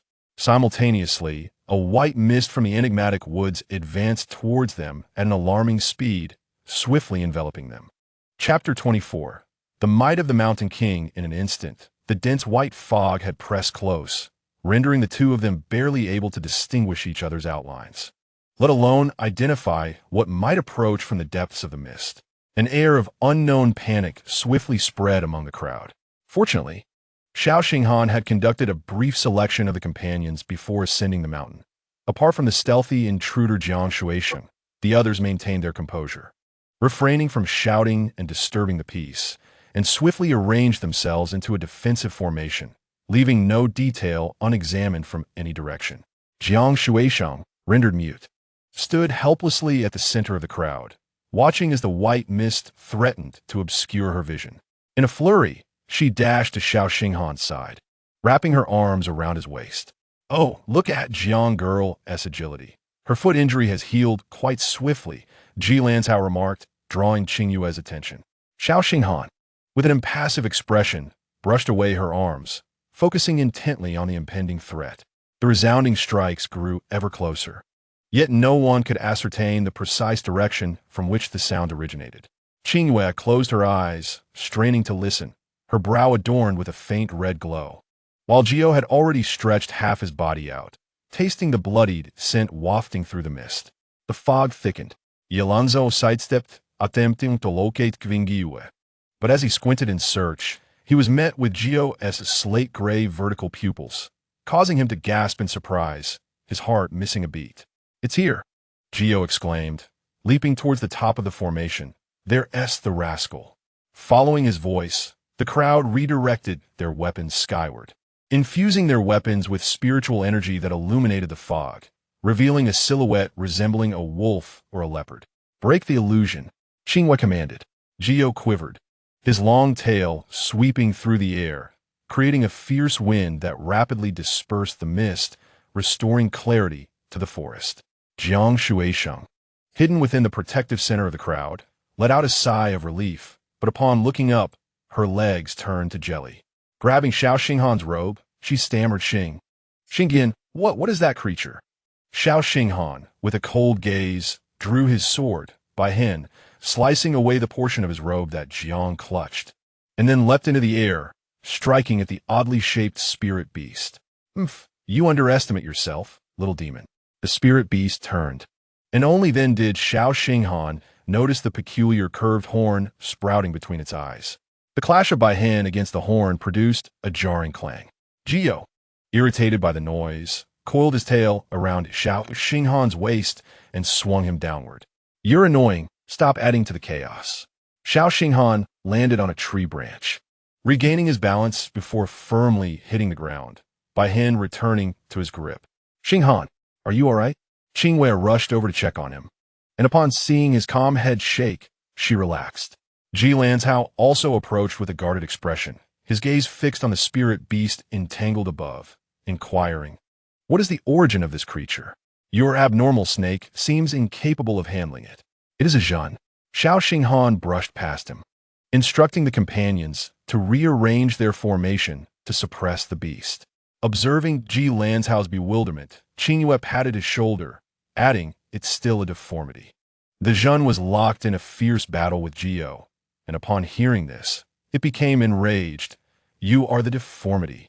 Your entire family is deformed." Seizing the opportunity while the beast was distracted, Gio opened his gaping maw, unleashing a beam of red light that struck its front leg. The Zhen, caught off guard, tumbled from the clouds. At Xiao Xinghan's command, the people on the ground swiftly retreated, forming a larger encirclement. As the spirit beast crashed to the ground, everyone unleashed their full power, thrusting their weapons towards it. A fierce wind erupted, and the trapped Zhen suddenly sprouted two robust tails, sweeping in all directions.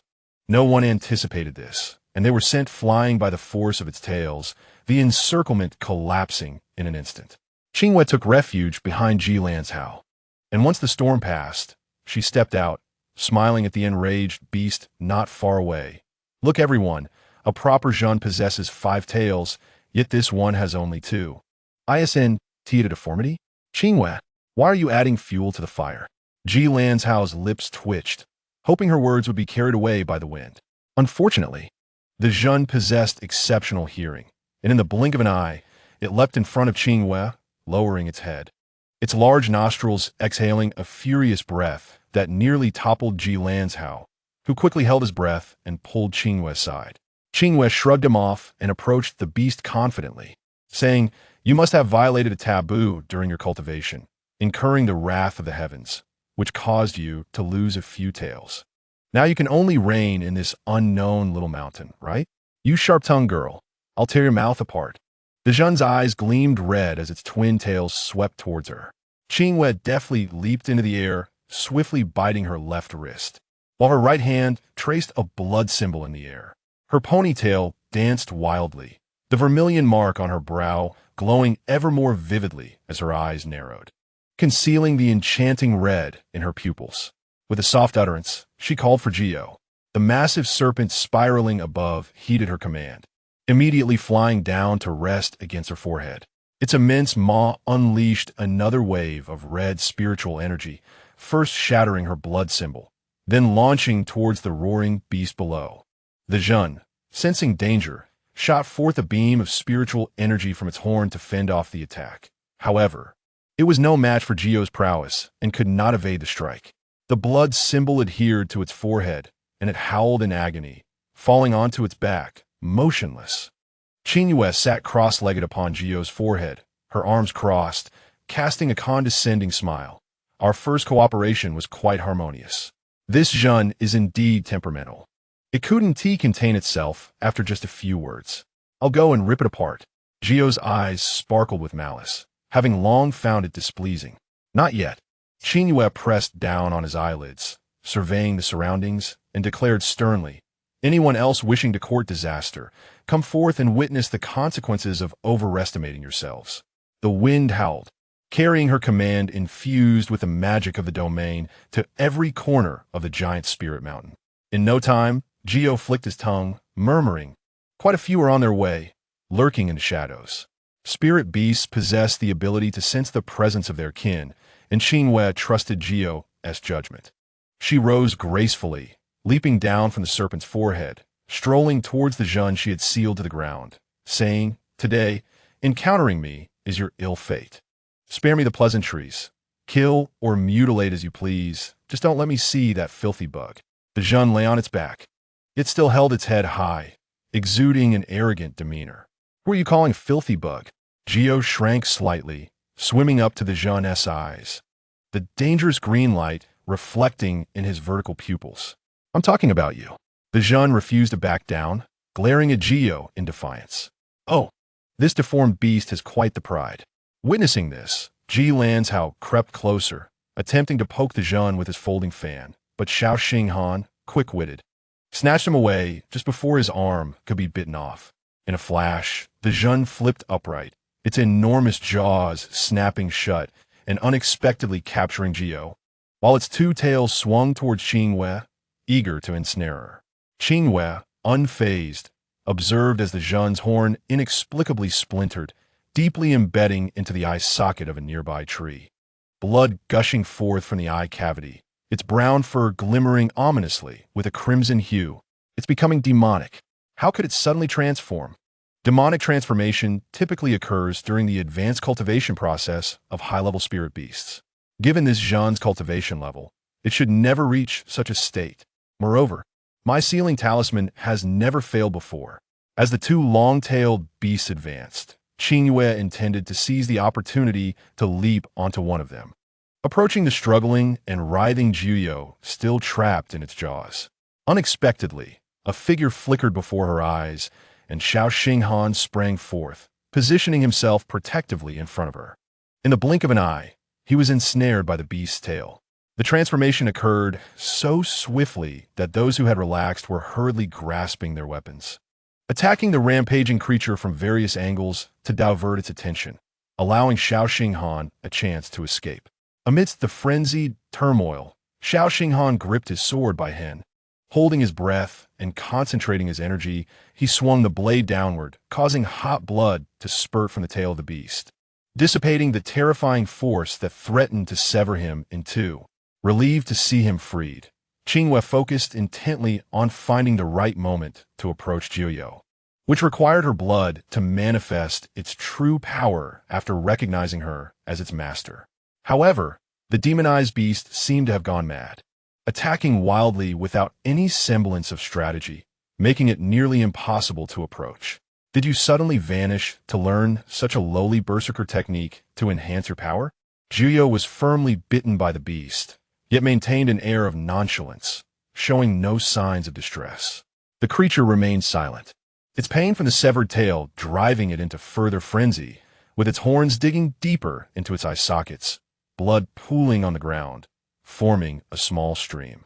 Observing this, Qingyue climbed up to its ear and taunted, "Hey, if you keep this up, you'll bleed out." The beast seemed momentarily affected, losing focus just long enough for Qingyue to sink its fangs into one of its ears, while Qingyue and the others swiftly charged in. The rampaging spirit beast found itself besieged, and Qingyue seized the moment of pain to retreat quickly. Qingyue smeared its blood with her fingers on Jiuyou's forehead, instantly amplifying its spiritual power, and the wounds inflicted by the beast healed rapidly, its previously gray vertical pupils turning a vivid red. "I will end you!" Qingyue roared in fury, its jet-black, serpentine body weaving through bolts of silver lightning, frightening everyone into retreating a couple of steps. The various spirit beasts hiding in the bushes trembled, realizing that the Mountain King was indeed formidable, even after accepting a frail human as its master. It could still not afford to offend Qingyue like the beast had. The creature, still unaware of the impending doom, slammed down a claw, causing the ground to tremble, its remaining tail wildly thrashing toward the crowd, inadvertently ensnaring a young boy who had been transfixed by Jiuyou's transformation. Amidst the chaos caused by the demonized beast, everyone was focused on the fight, except for Jiang Shuisheng, who, nursing an injured foot, hid outside the battlefield, her gaze complex as it lingered on a distant figure, her hand slowly reaching for the soft sword at her waist. Jilan Zhou and Xiao Xinghan, coordinating with a fan and a sword, flew forward to rescue the boy from the beast's tail. The moment the three landed, Qingyue could no longer contain its impatience. Its blood-red pupils gleamed with intensity, its tail pointing skyward as thunder rumbled incessantly, and the sky darkened as thick ink clouds swiftly gathered atop the giant spirit mountain. Suddenly, a crimson lightning bolt struck down, directly hitting the beast's forehead, eliciting a mournful howl as it collapsed, leaving a pool of blood beneath it. Qingyue bit down on the creature's neck, and just as another bolt of lightning struck with a deafening crack, the beast was decapitated. "Dissect its demon core," Qingyue commanded, determined to uncover the reason behind the beast's sudden demonic transformation. Qingyue, adept at such tasks, swiftly extracted the still pulsating golden core from within the spirit beast, presenting it to Qingyue. "Be cautious." As she reached for the core, Xiao Xinghan's low growl suddenly echoed behind her. She turned to see blood splattered across her fair cheek, just as a shadow passed by her side, and Jiuyou's furious roar followed. "Dare to steal my golden core." Chapter 25. The goddess is graciously sent forth before Qingyue could give an order. Jiuyou transformed in a human form and pursued the elusive figure. In all its existence, it had never encountered anyone bold enough to steal from it in plain sight. Qingyue steadied herself, using a secret sound technique to instruct Jiuyou to ascertain the identity of the core thief.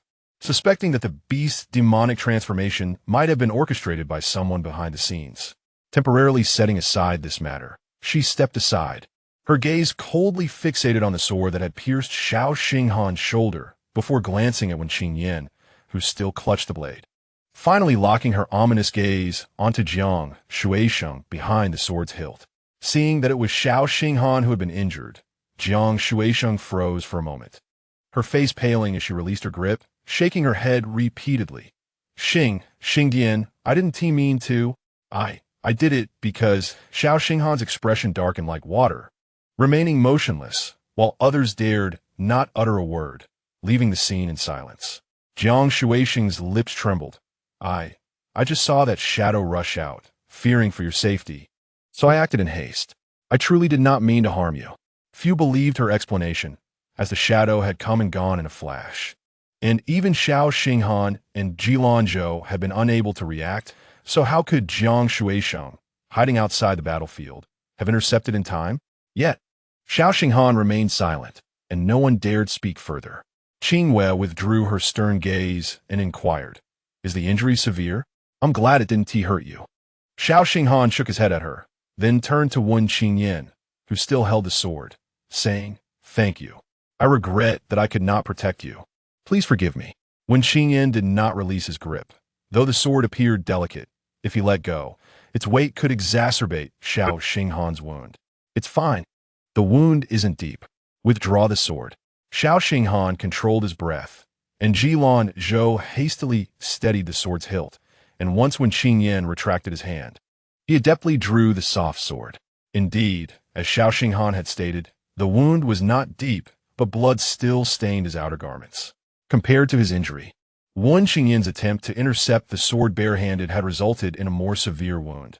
His entire hand was wrapped like a bear paw by Jilan Zhou, and it would take at least a month to recover.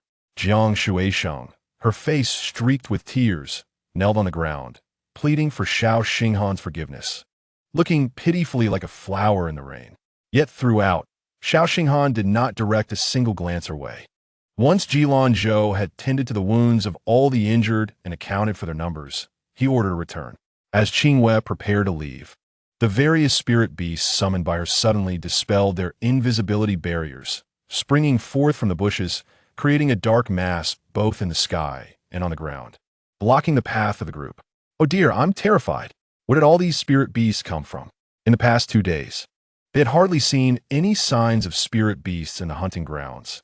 How could so many suddenly appear? Surely, it would be difficult to survive this descent from the mountain today.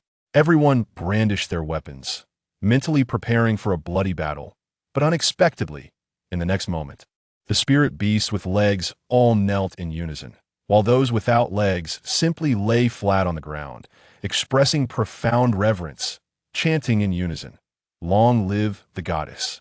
We bow before the goddess." "Huh, the goddess?" Everyone was taken aback for a moment, then turned their gazes toward Qingyue, suddenly receiving such attention from so many. Qingyue felt a hint of shyness.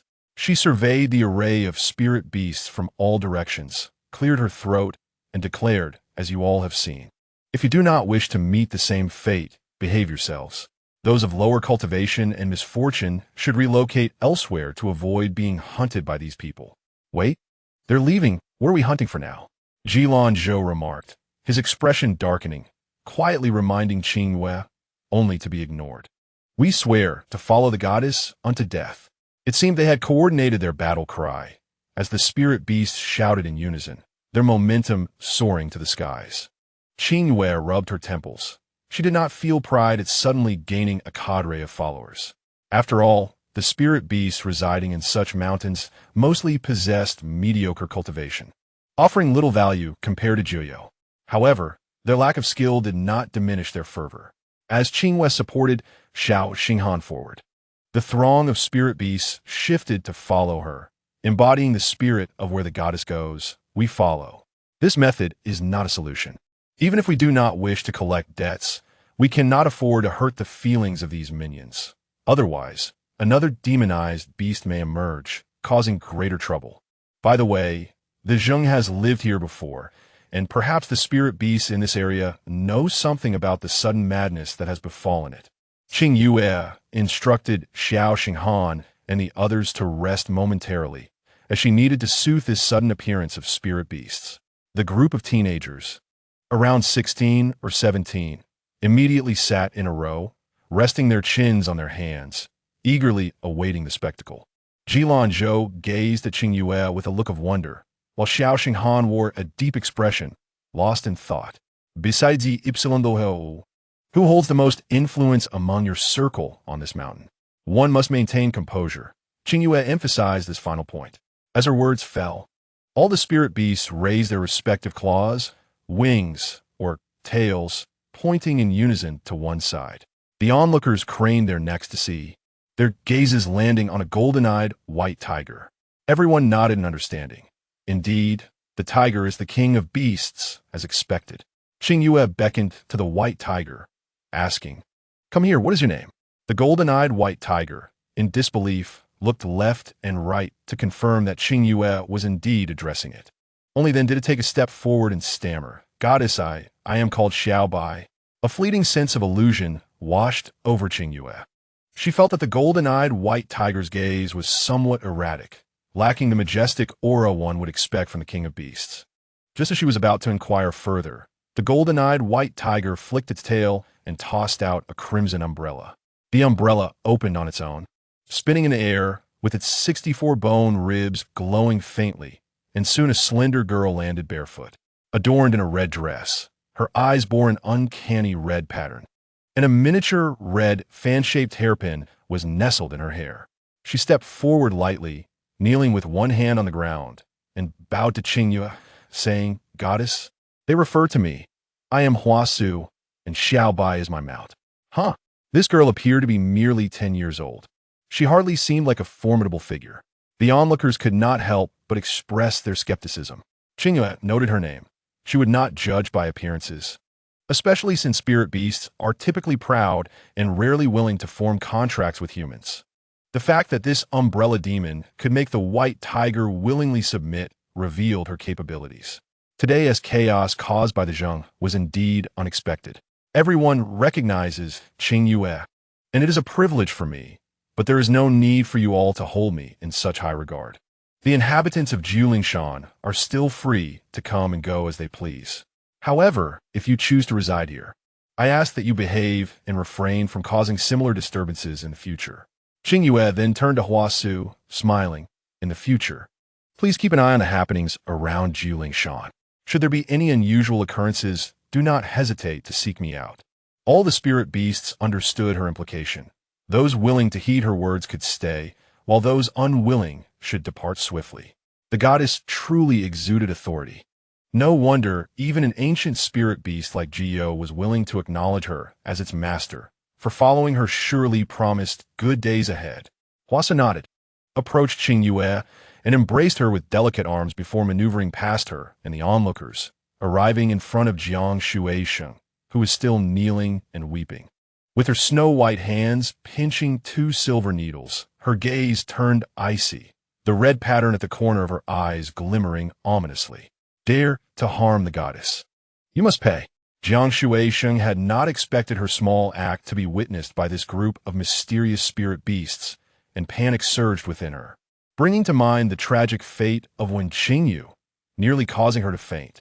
Huasu raised her wrist to launch the silver needles, but Qingyue stepped forward and gently placed a hand on her head, stating, "I will handle this matter. You need not intervene." Huasu looked up, meeting Qingyue's gentle smile, yet her words left no room for dissent. She retracted her silver needles, embraced Qingyue once more, then withdrew her hands and soared back to the side of the golden-eyed white tiger, bidding farewell to Qingyue alongside the other spirit beasts. We bid farewell to the goddess. The thunderous farewell echoed, nearly deafening, leaving Qingyue with a headache, as she had forgotten to instruct them not to bestow her with such an awkward title. Once the throng of dark figures dispersed, the forest returned to its former tranquility. Jiang Shueisheng, still in a state of shock, trembled, unable to lift her gaze to meet Qingyue's eyes. Qingyue ignored her, knowing that once the hunt concluded, appropriate punishment would follow. "Oh, you are quite impressive, goddess." Zhilong leaped beside her, patting her shoulder, his tone elongated and his eyes sparkling with mirth. Qingyue brushed his hand away, feeling somewhat embarrassed. "Please refrain from teasing me." Zhilong waved his folding fan, grinning. "I speak the truth. Today, Qingyue, you certainly stole the show and captured many hearts." "Boring." Qingyue shot him a glance before seeking out Xiao Xinghan. Her intention had merely been to use the Jing incident as a warning, but she had not anticipated that the spirit beasts residing in Julingshan would be such a peculiar bunch.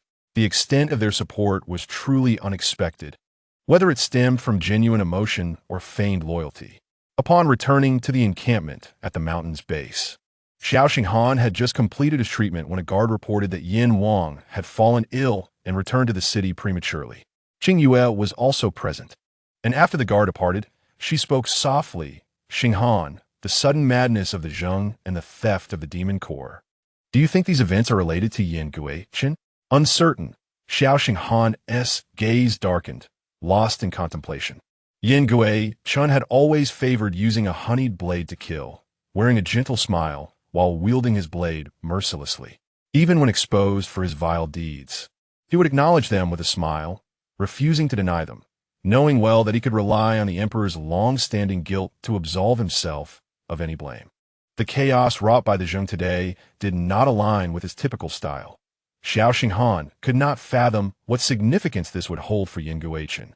Yet, ultimately, how well had he ever truly understood Yin-Gui-Chen? He had never grasped the true intentions of this fraternal bond. Qingyue gazed deeply at him. Swallowing back the words caught in her throat, she could see that Xiao Xinghan did not wish to discuss this topic with her. Though your injury is not severe, you must still take care of yourself. I will step out to see if Qingyue has returned. Without waiting for Xiao Xinghan's response, Qingyue rose and exited the large tent, exhaling a long sigh, feeling inexplicably downcast. A figure halted before her, asking softly, "What troubles you?" She looked up to find Wen Qingyan's expressionless face. Chapter 26. Where can he go? Qingyue suppressed her swirling thoughts, shaking her head, her gaze flicking to his hand resting at his side. Is your injury serious? As long as I can protect the Star Palace, it matters not if this hand is rendered useless. Wen Qingyan concealed his injured hand behind him, his eyes as calm as a still pond, seemingly impervious to any emotions. After a pause, he added, "We will return to the city tomorrow. You should refrain from going back to Wen Fu." I never intended to return. Qingyue laughed lightly. That grand residence had never truly embraced her. Indeed, Wen Qingyan replied coolly, glancing towards the large tent as if he had something to say, but ultimately chose to turn and leave.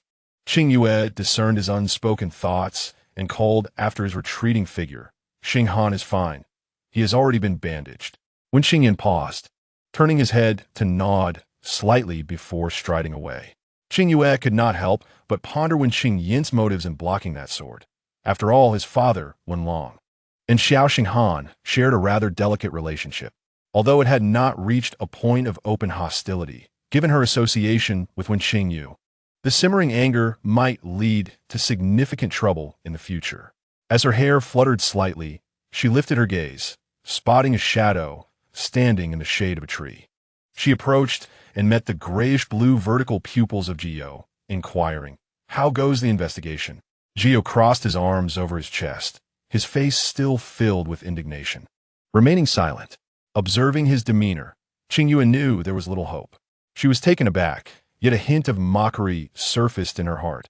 Unexpectedly, there are still individuals capable of escaping your grasp in this world. What a formidable character indeed. Humph, had it not been for my slip, I would not have allowed anyone to flee. A subtle expression flitted across Qingyue's face as she tossed an object from her bosom. Qingyue received it. It was a piece of fabric torn from someone's clothing. Lacking any markings, though the material was exquisite, it bore little value as a clue. "This was torn from that person," Qingyue explained. "They suffered a blow from my palm on their shoulder. Even with a corrosive elixir for regeneration, that scar cannot be erased." Qingyue cleared her throat and added, "It was a woman." "A woman?" Qingyue noticed a hint of embarrassment in Qingyue's expression, which piqued her interest. She laughed and asked, "How do you know she is a woman? What are you babbling about, you little girl?" "I'm tired. I'm going to sleep." With a flick of her sleeve, Qingyue transformed into a crimson light and vanished into her brow, falling silent. Qingyue raised an eyebrow and looked down at the fabric in her palm. The elusive figure who seized the golden core of the monstrous beast was indeed a woman. What could her motive be? Could this matter truly be unrelated to Yin-Gui-Chen? Soon, news of the unusual occurrences at Juling Mountain reached the imperial palace. The emperor decreed that in the interest of safeguarding the nobility, the camp would break and return to the city at once. The second prince, Xiao Xinghan, was to report to the palace the following day without fail. Xiao Xinghan, too, harbored intentions of concluding the hunt early. Upon descending from the mountain, he instructed his aides to pack their belongings. Yet, There was a palpable sense of regret among the attendees, for the ceremony following the hunt was the main event. What ceremony? Qingyue inquired, tugging at Ji Lanzhao's sleeve. Ji Lanzhao's gaze drifted, uncertain whether to answer truthfully. Just as he hesitated, Xiao Xinghan's voice came from behind. You'll find out soon, Qingyue. Really? Qingyue's curiosity was piqued. Their veiled conversation only heightened her intrigue. Could it be yet another sacrificial ceremony?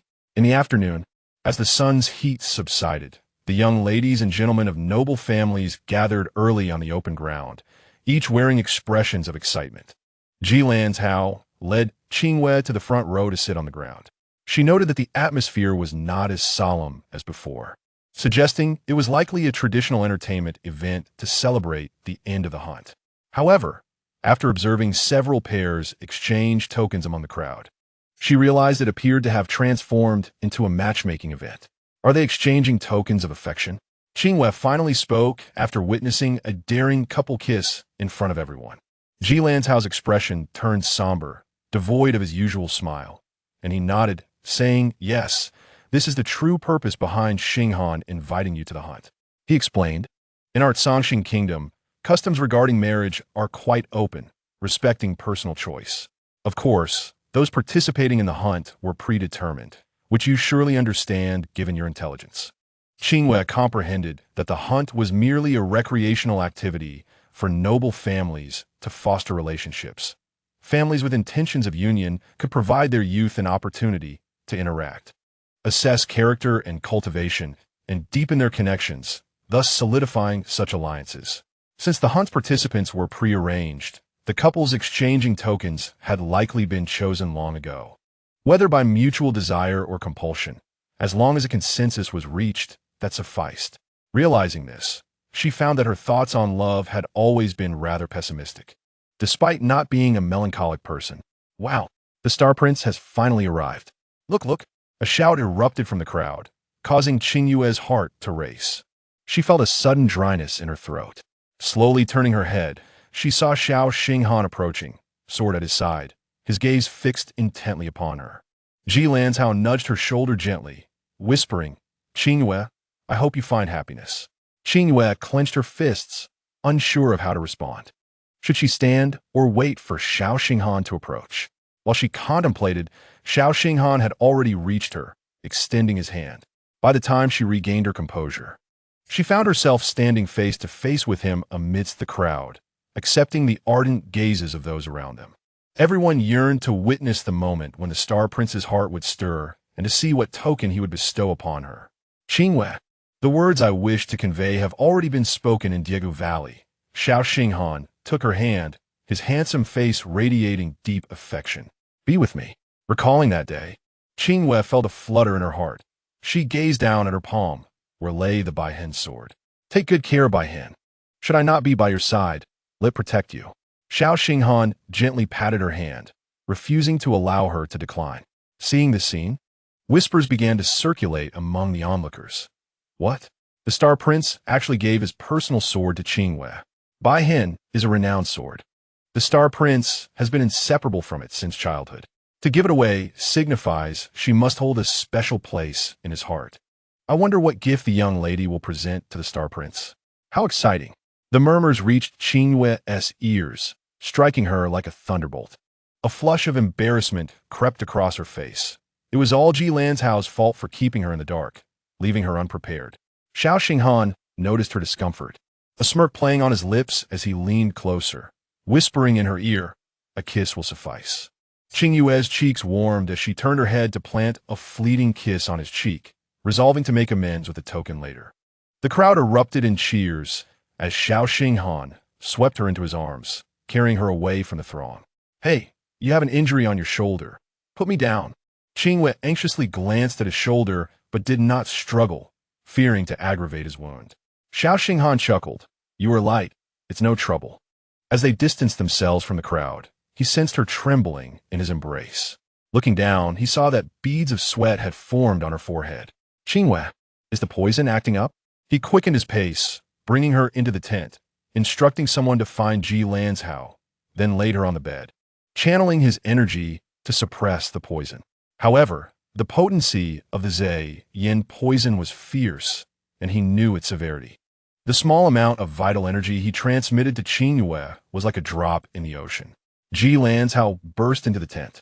Seeing Qingyue curled in pain on the bed, trembling uncontrollably, he bit his lip hard and staggered over, rummaging through the medicine box for the plum blossom needles.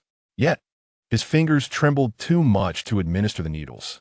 Lanzhao, Xiao Xinghan held his shoulder. Calm down. Qingyue needs you.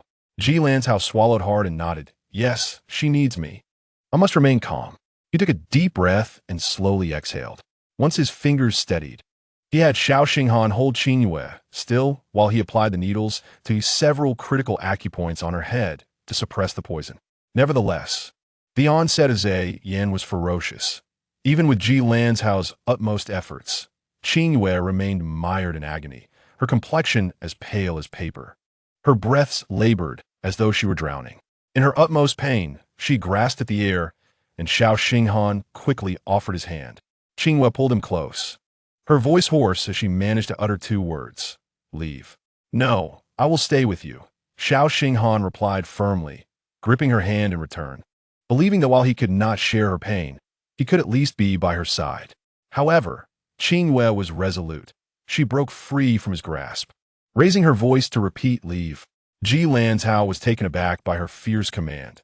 He had already done all he could, and it would be best to honor her wishes. He dragged Xiao Xinghan out of the tent, the latter striking the fabric in frustration, nearly collapsing it.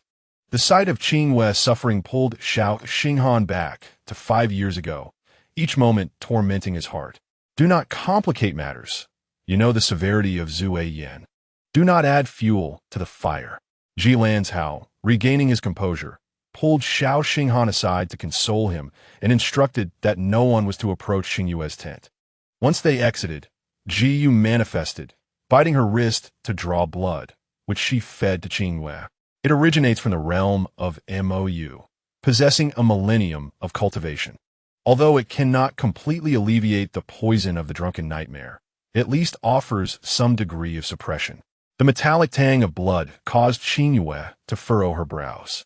She tilted her head, pushed aside Qingyue, removed the chaotic plum blossom needles from her head, and struggled to sit up cross-legged, intending to temporarily detach her soul from this body to escape the waves of relentless pain. However, after attempting this 8 or 9 times, she sadly realized that her soul seemed to be fused with this soul vessel. What is happening? Qingyue opened her eyes, her gaze like a blade shooting towards Qingyue, and coldly demanded, "Where is Lingyuan? I want an explanation from him." She instinctively felt that this matter must be the doing of Lingyuan. Qingyue, one hand entangled in the hair scattered across his chest, leaned back with his other hand resting behind his head, raising an eyebrow. "So now you remember him? He's gone. What does it mean that he's gone? Where could he go?" Qingyue clenched the corner of her clothes, urgently pressing for answers, as another wave of pain surged in her chest. It meant he had left and would not return. Qingyue extended his wrist to her lips, saying, "Have another sip. It's sufficient." With a snap, Qingyue pushed his arm away, seething with anger. That despicable fellow left without even a word. How infuriating! How infuriating! Chapter 27. A drunken release from 1,000 sorrows. Qingyue languidly leaned against the edge of the bed, observing Qingyue's furious expression. He pouted and cast a barrier to prevent outsiders from eavesdropping on their conversation before speaking. "Girl, your true self hails from the Jiuyushin family, correct? Lingyuan told you?" Although it was phrased as a question, her tone was quite certain. Qingyue nodded and continued, "Rest assured, I will keep your secret, as protecting you is tantamount to protecting that lad." Qingyue looked at him earnestly, her brow furrowing. "What do you mean?" Lingyuan has already severed ties with this soul vessel. Since ancient times, while there have been techniques for nurturing and refining souls, the creation of a soul vessel requires immense cultivation and significant sacrifice. It is rare for anyone to reach this level, so it is understandable that you are unaware. Qingyue tilted his head to look at her, a flicker of complex emotions passing through his gray-blue eyes as he stated, "The soul vessel recognizes its master." Each word straightened Qingyue's spine, making the pain swirling within her seem less significant. If the soul vessel recognizes its master, then how could she remain unscathed after Lingyuan's complete departure? As Qingyue opened her mouth to inquire, Qingyue shook his finger at her, hastily responding, "Don't ask. I cannot say. If the young master learns of this, he would tear me limb from limb." Qingyue clenched her fists, her knuckles turning white from the pressure, feeling a deep sense of unease. Noticing the frown on her brow, Qingyue coughed lightly to redirect her thoughts. "Your soul is incomplete. Without this soul vessel, it would take 100 years to form a Dan and achieve human form. There are too many variables in between, and there is a real risk of dying completely. If you lack the patience for that, you can only seize another's body to survive, descending into the demonic path, with no hope of redemption. I trust you are not the kind of fool who would choose such a path." He paused, seeing her attentively listening, and continued, "The young master has your best interests in mind. Remaining in this body is not much different from those spirits and celestial beings. It can nurture your residual soul and preserve your youth, granting you longevity. However, even celestial beings are not immune to harm, so it is imperative to swiftly find a remedy for the poison." Qingyue closed her eyes, biting her teeth to endure the pain coursing through her limbs. "Clever." Qingyue leaned closer, stating, "The poison of the drunken nightmare must be resolved. My blood can only delay its manifestation, but if it drags on, you will face dire consequences, and at that time, I fear Lingyuan, who is connected to your life soul, will also be unable to escape." Qingyue took a deep breath, and when she reopened her eyes, clarity shone in her gaze. She understood. "I comprehend." "You comprehend what?" "You do not understand." Qingyue brought his wrist closer to her lips, indicating she should drink again. Qingyue grimaced. The taste was far too strong for her. Qingyue firmly pressed the back of her head, forcing her to consume the blood, sighing, "Do not indulge in fleeting pleasures. You must quickly seek out Fizi Xiao, or you will be the one regretting the suffering." Qingyue, suppressing her discomfort, took a couple of sips, then forcefully pushed him aside. She wiped the blood from the corner of her mouth, seized the Bai Hen nearby, and dashed out of the tent. Outside, people were bustling about, preparing to return to the city, a chaotic scene with comings and goings, and none noticed Qingyue's departure from the camp. Qingyue, aware of her troubled state, followed her at a distance to ensure her safety, refraining from further interruption. As dusk approached, Qingyue knew Xiao Xinghan would soon take her back to that city, where she would return to that small courtyard, greeted by Qin Chan's open arms. But then what? Where should she search for Fizi Xiao? If she could not find him, what would she do? In truth, at this moment, she longed to ask Lingyuan why he allowed the soul vessel to recognize her as its master.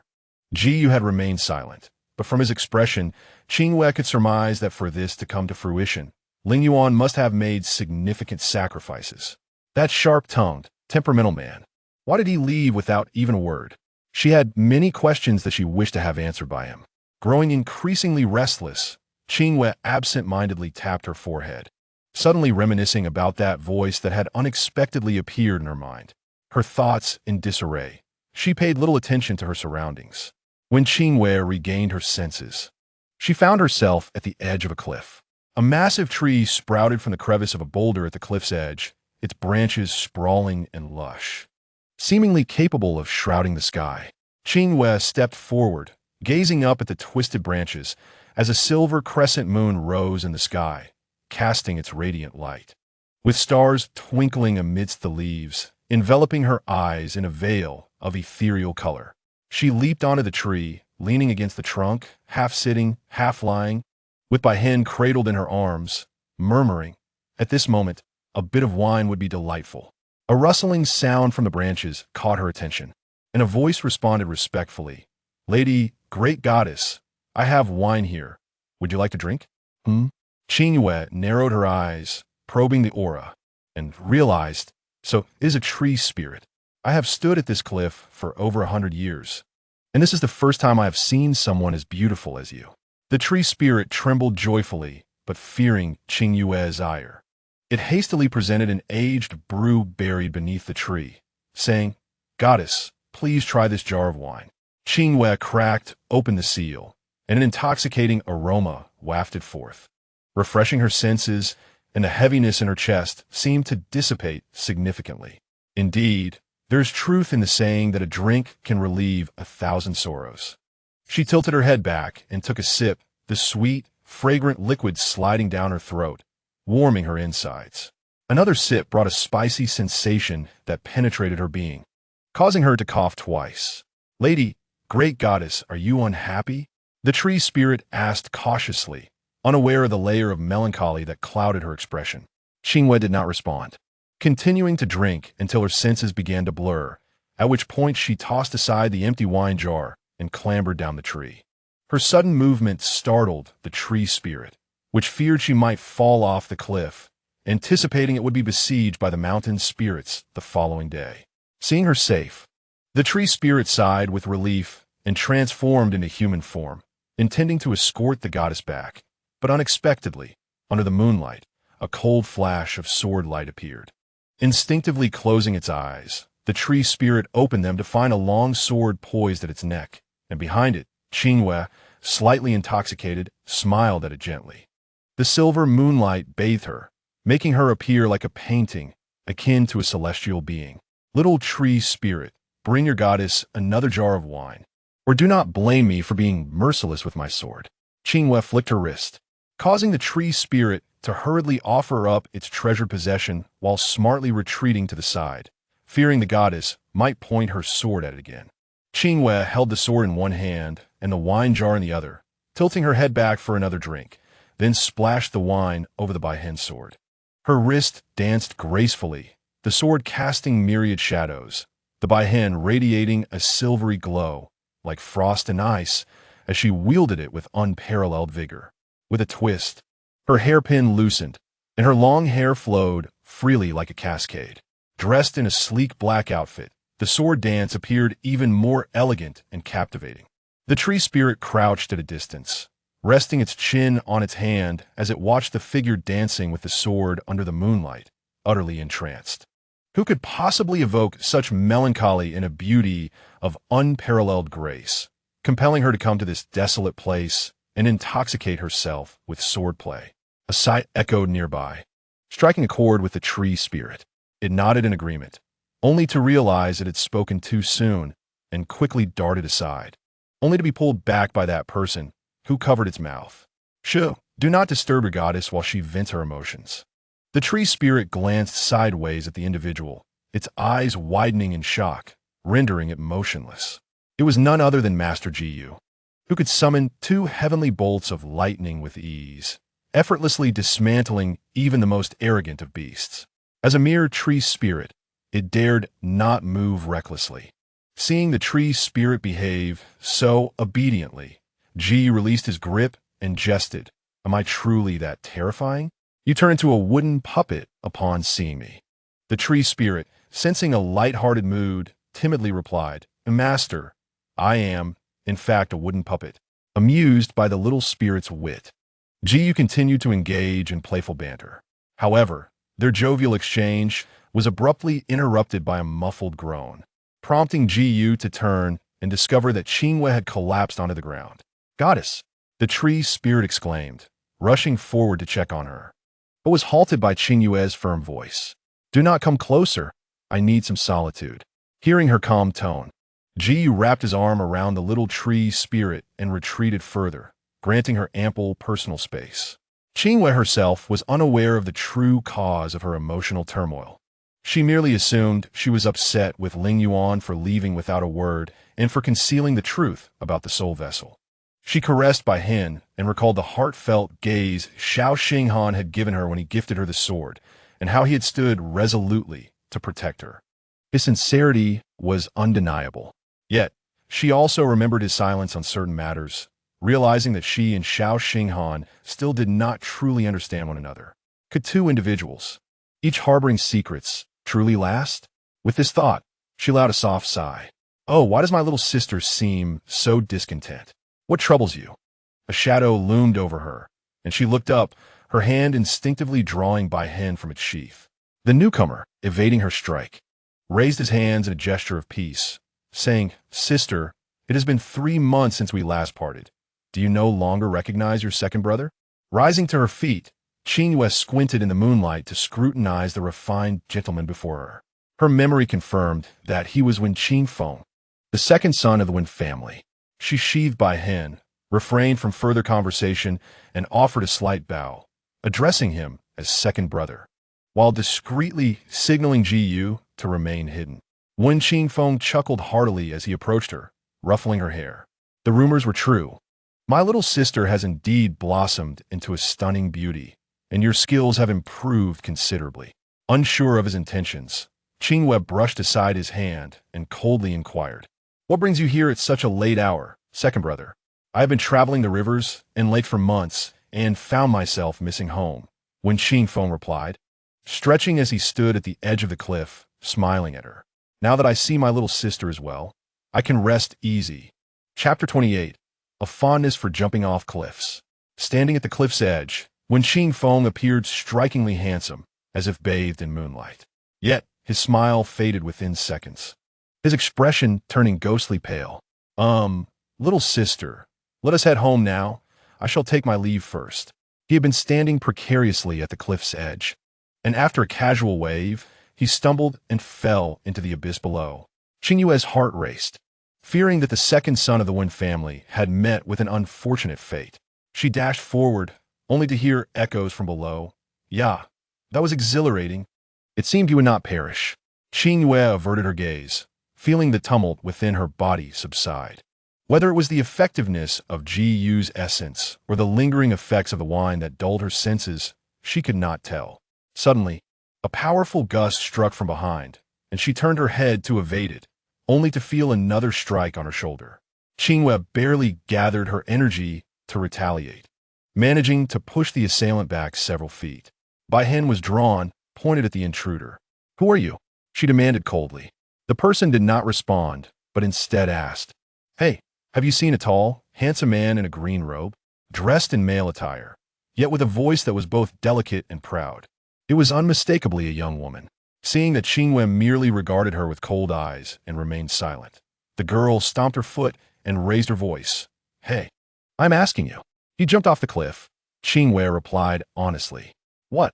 The girl gasped in shock and urgency. Upon seeing the glint of Bai Hen, an ominous thought crossed her mind, and without further ado, she lunged at Qingyue. Qingyue had just recovered from her poisoning and could not exert her full strength, so she defended herself with Bai Hen. Qingyue, who had been playfully conversing with the little tree spirit at a distance, remained unaware of the unfolding situation and did not reveal himself. As the girl pressed in, Qingyue found herself unable to wield her sword effectively. Yet at such close proximity, she could clearly see the tears streaming down the girl's cheeks. She was crying. It seemed she had misunderstood something. Qingyue was about to explain that Wen Qingfeng had not met with any misfortune when the girl, with reddened eyes, struck her shoulder and then leaped into the abyss. Although the blow was not forceful, it caused Qingyue to stagger back 2 steps, a metallic taste rising in her throat. Why does everyone have such a penchant for jumping off cliffs? She glanced around, not seeing Qingyue, and unwilling to allow him to follow. She quietly made her way to the edge of the cliff and jumped to a large rock below, grabbing a vine to descend further. A slight dizziness overcame her, and the mountain breeze seemed to carry the scent of wine. Facing the abyss, she felt an inexplicable urge to jump down. Perhaps it was the influence of the wine. Lost in thought, Qingyue loosened her grip and let herself fall freely, not channeling any spiritual energy. The wind howled around her, and the surrounding scenery rushed past as a smile graced her beautiful face. In an instant, a gentle force caught her beneath, and she revealed a hint of displeasure at the interruption. Then her descent ceased as her body felt weightless. "My goddess, I was afraid you would get hurt. So I intervened," said the golden-eyed white tiger, its tone more akin to that of a faithful dog. Qingyue lay on its back, her eyes slightly glazed, letting out a non-committal hum. The white tiger dared not move, remaining suspended in midair, inhaling the fragrant aroma of wine that lingered in the air, its heart racing.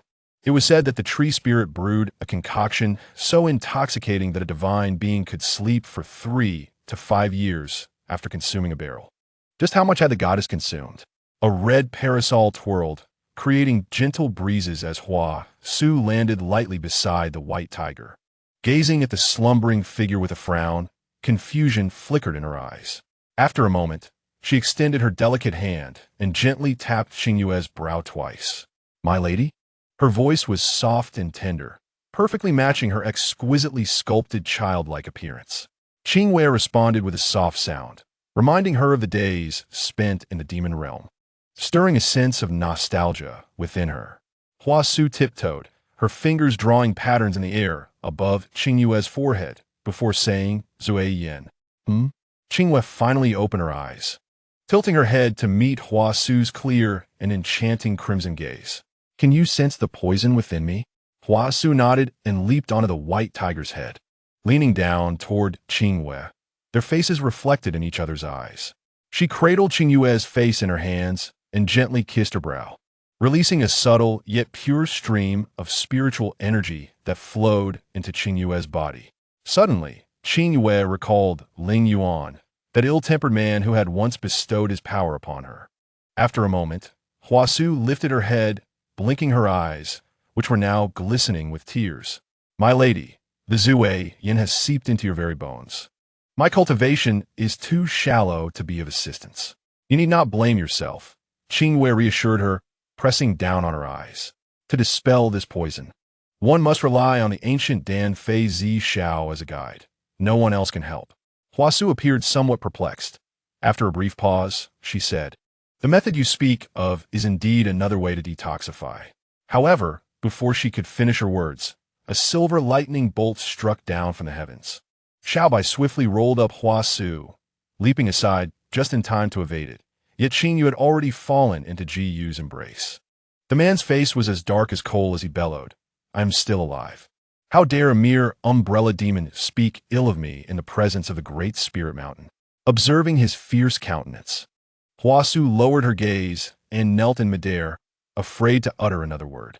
Cocooned in Ji Yu's arms, Qingyue silently observed everything, her astute mind aware that Ji Yu was certainly concealing something from her. With a chuckle, she suddenly raised her hand and lightly tapped Ji Yu's chest twice, causing his body to tremble and a look of regret to emerge on his face.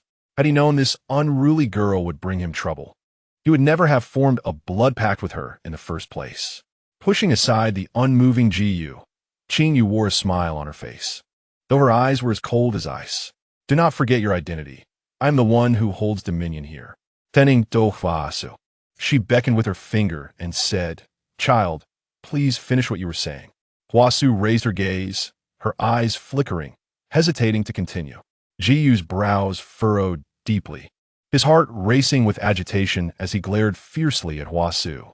"Why are you glaring at her?" Qingyue stepped aside to obstruct his fierce glare, but her body swayed unsteadily from the effects of alcohol, prompting Xiaobai to quickly step in and serve as her mount. Satisfied, she patted the golden-eyed white tiger's forehead and reassured Hua Su, "Do not fear him. Should he dare to harm you, I will flay him alive." With her assurance, Hua Su's heart was steadied as she replied, "The method of blood exchange and marrow cleansing can dissolve the intoxication of Zui Yin." Upon hearing this, Qingyue's expression darkened, and Ji Yu, who remained immobilized behind her, sighed heavily. The phrase blood exchange and marrow cleansing bore grave implications, which was precisely why Ji Yu had been reluctant to disclose the matter of Zui Yin to Lingyuan. Given that person's disposition, it was likely that you have heard of it as well. This method is far too sinister and toxic, and it must be accompanied by a soul-binding technique, making it utterly impossible to achieve. Ji Yu, rather displeased, remarked, "I did not wish to offer you false hopes by revealing this method." After a moment of silence, Qingyue finally exhaled deeply and nodded, "I understand. Blood exchange and marrow cleansing are choices made only when one is at the end of their rope, let alone the fact that the soul-binding technique is profoundly arcane, and it is nearly impossible to find a master of formations in this world. Such a method is simply a fanciful notion." As the alcohol surged within her again, she felt dizzy, yet the tingling sensation coursing through her limbs brought her an indescribable pleasure and excitement. With slightly tipsy eyes, she looked at Ji Yu and said, "I apologize for making you stay here for a night. I shall go indulge myself now. With that, she patted Xiao Bai's forehead and, accompanied by Hua Su, rode the winds back. Only Qingyue remained suspended in midair, utterly motionless, rolling his eyes to the heavens. That night, the great spirit mountain was alive with the roars of countless beasts, while the wolf pack atop the peak howled at the moon for an entire night, their voices hoarse, taking nearly half a month to recover.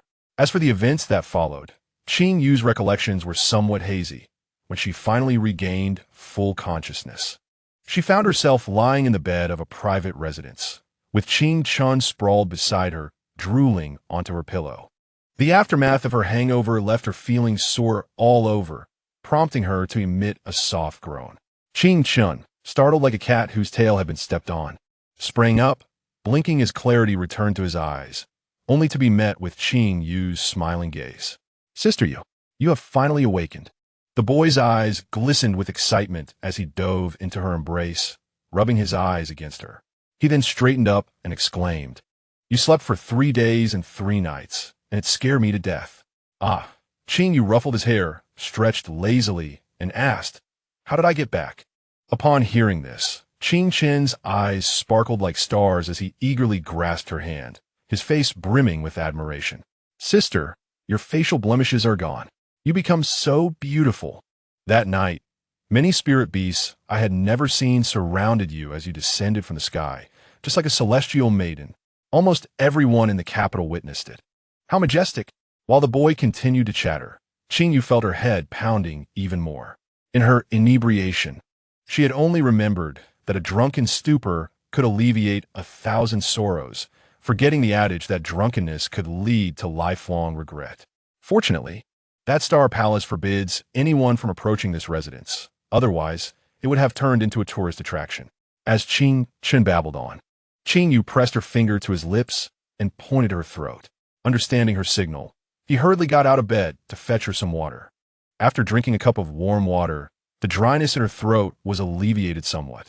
Just as she was about to inquire about the details of her return from the Great Spirit Mountain, a commotion erupted outside, suggesting that someone was attempting to intrude into the residence. She got out of bed to investigate when suddenly, with a loud crash, 2 guards stationed at the entrance, along with the redwood door, were flung aside. A booming voice followed, declaring, "I have come to see my precious granddaughter. If you dare to obstruct me, it is utterly disgraceful." Hearing this, Qing Chun, like a mouse sensing a cat, quickly hid behind a screen, afraid to show himself. Qingyue was bewildered when, in the blink of an eye, a shadow dashed forward, and before she knew it, she was enveloped in a pair of iron arms. A heavy hand thumped against her back, nearly causing her to spit blood. A hearty laugh erupted beside her ear. "How wonderful! A girl grows up in the blink of an eye. My Qingyue is indeed the world's greatest treasure." Without a doubt, the visitor was her grandfather, Wen Wu, who had been in seclusion for 3 months.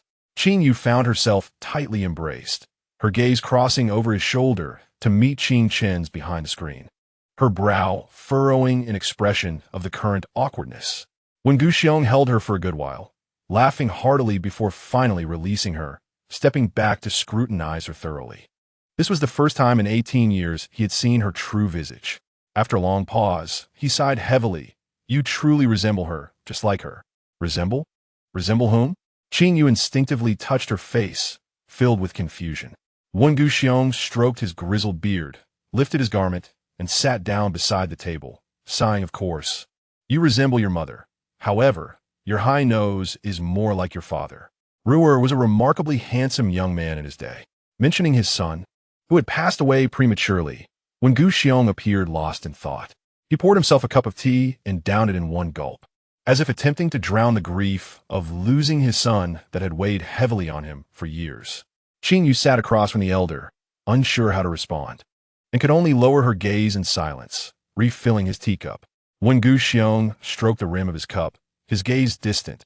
If Ruer could see your transformation now, he would surely be delighted.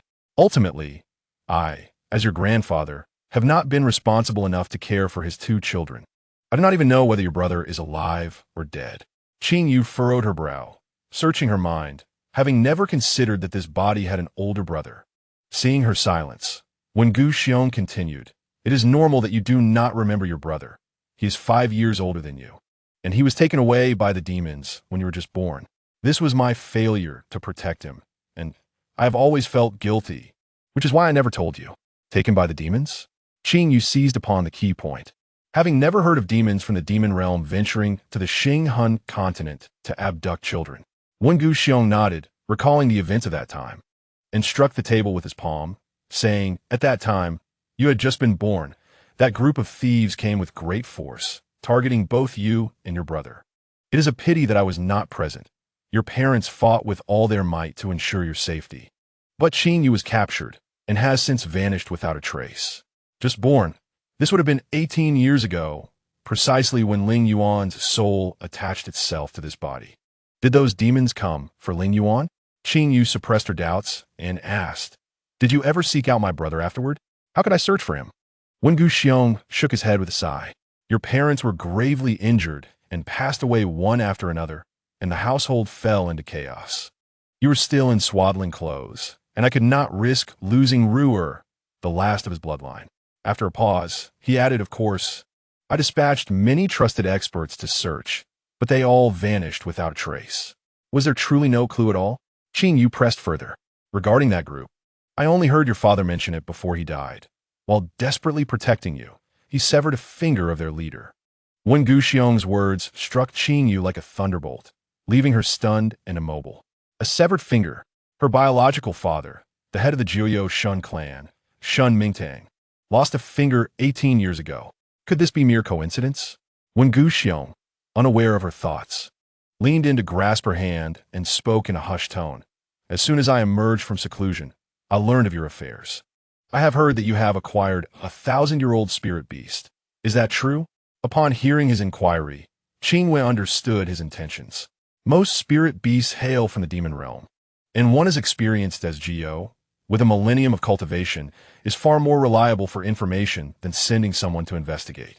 Oblivious, Jiuyou coiled languidly atop Qingyue's head, exuding an air of indifference. Its nonchalance irked Wen Wu, yet with a request to hand.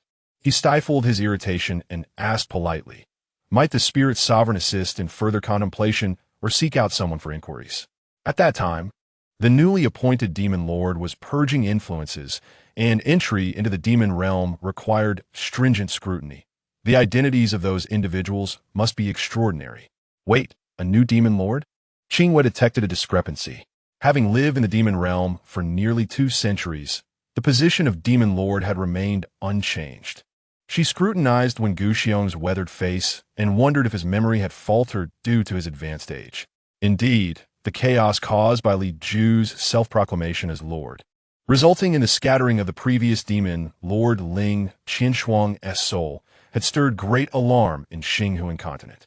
Wen Wu's succinct account revealed that not only did his treasured granddaughter furrow her brows in confusion, but even the serpent atop her head narrowed its eyes, fixating on him with an ominous glare. He stroked his beard, reflecting on his words, convinced he had not said anything erroneous. Suddenly, Jiuyou extended its neck, looming before him, flicking its forked tongue in a display of authority, and declared, "Old man, should I hear you utter this matter again, I shall certainly use your brittle bones for my feast. Spirit sovereign, do not take offense. If I have misspoken, I humbly seek your guidance," Wen Wu replied, his tone respectful yet firm, embodying an unwavering spirit. The serpentine eyes glimmered with danger, and it warned, "You are unworthy to utter the name of Qinshuang. The name of Li Ju is one I wish to never hear." Seeing its palpable fury, Wen Wu remained silent for a long moment before conceding, "It is I who have overstepped." Jiuyou dismissed his apology, returning to perch before Qingyue, who bore a complex expression. It hesitated, sensing that with Wen Wu present, it could not pose its questions. Qingyue was beset by turmoil, her mind swirling like a cauldron of boiling water, steam enveloping her senses and isolating her from the world outside. "Yue? Yue?" Wen Wu called her twice, and upon noting her lack of response, grew concerned, seizing her wrist to check her pulse. It was vigorous and strong, devoid of abnormalities. He shook her gently a couple of times, finally regaining her attention. "Yue, are you unwell?" Or is there something on your mind? Speak to grandfather, and I shall take charge. When Guxiong's broad, calloused hand evoked the rough, tactile memory of that fingerless palm she had once felt. Qingyue closed her eyes, and when she looked back at Wen Guxiong, she had quelled her turmoil, stating, I am merely a bit fatigued. I will inquire about the incident concerning my brother's abduction later with Qingyue. It has a foul temper, so please do not take offense. Are you truly fine? Wen Guxiong still harbored doubts, but seeing the hint of dismissal in Qingyue's gaze, he rose to leave, pausing at the door to add, in a few days. You shall return home with grandfather. I will handle matters concerning Qingyue. At his reminder, Qingyue recalled the situation with Wen Qingyue. Given her temperament, upon returning from Juling Mountain, she would undoubtedly cause a ruckus, likely the reason when Guxiong hesitated to bring her home immediately, with her mind occupied by more pressing matters. Qingyue chose not to elaborate further, simply nodding and delegating the thorny issue of Wen Qingyue to Wen Guxiong. After bidding farewell to him, she cautiously stepped into the courtyard, where she had been hiding behind the screen, and began her daily practice with her only remaining arm, a routine she had never neglected. Returning to her chamber, she summoned Qingyue and asked in a low voice, when did you arrive in Xinghuan continent? Her gaze was icy, devoid of her usual playful demeanor. Qingyue, recognizing her seriousness, answered, approximately 20 years ago. Is what old one spoke of regarding the demon lord's usurpation true? Qingyue's fists clenched as she questioned, her tone uncertain. In her memory, the demon lord had always been Lingyuan. How could there be a former demon lord named Ling Qianshuang? Was that Ling Qianshuang related to Lingyuan by blood? Had Lingyuan's forced embodiment been connected to this? If all of this were indeed true, a tempest of blood and power struggles had unfolded. And how could she possess no recollection of it? Sensing her turmoil, Qingyue transformed into human form and seated himself beside her, stating earnestly, 20 years ago. That calamity was undeniably real. It was then that the young master was secretly harmed, enduring numerous trials before escaping, wandering for 2 years in the mortal realm like a lost soul before finding a suitable body to recuperate. That Lingyuan, his father, Qianshuang's soul has scattered, never to return to the cycle. As Qingyue uttered the final word, it could not suppress its rage, striking the wall with a fist, creating a jagged crack that mirrored its own unhealed wounds. Then I must ask you, Qingyue inhaled deeply, her voice trembling slightly. Did the Jiuyoshin clan become embroiled in this conflict? Qingyue tilted its head, seemingly perplexed. You are of the Jiuyoshin clan. Do you not know your family's stance? With your father's temperament, even if pressed to fight, he would hardly be willing to engage in these affairs. Qingyue reclined back on her bed, raising her arm to shield her eyes, gently shaking her head. My father must have mistakenly targeted the wrong child. His true aim was Lingyuan. Her father had lost a finger 18 years ago, and she had also lost all memories of the Ling family. This could not be mere coincidence. Qingyue was resolute that, regardless of the reason, the individual who had come to the Wen family to abduct a child was her father, Shun Mingtang. Shun Mingtang? What was his motive for abducting a child? To protect the young master, or to serve Li Ju in a ruthless manner? Qingyue was equally baffled. The Jiuyoshin clan had historically refrained from power struggles, so why would Shun Mingtang break this tradition? I do not know, Qingyue replied, her thoughts in disarray, stating firmly, my memories have been tampered with. Qingyue was momentarily stunned, then suddenly recollected her origins, slapping its forehead in realization. Now it understood why Lingyuan had gone to such lengths to use his own blood to detoxify and nurture her. The betrothed from Qingyue, often mentioned by Qianshuang, must be her.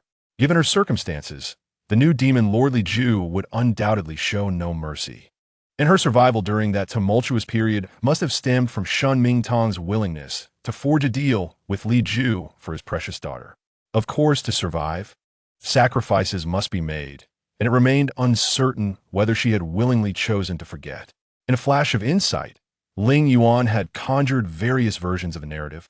Yet seeing Qingyue's distressed expression, he too felt discontent. He nudged her, saying, this futile brooding serves no purpose. In the future, you can seek clarity when you return. Where has Lingyuan gone? Qingyue shifted her arm and locked eyes with Gio. She finally grasped why Lingyuan had seemed so familiar with her. They must have shared significant experiences in the demon realm.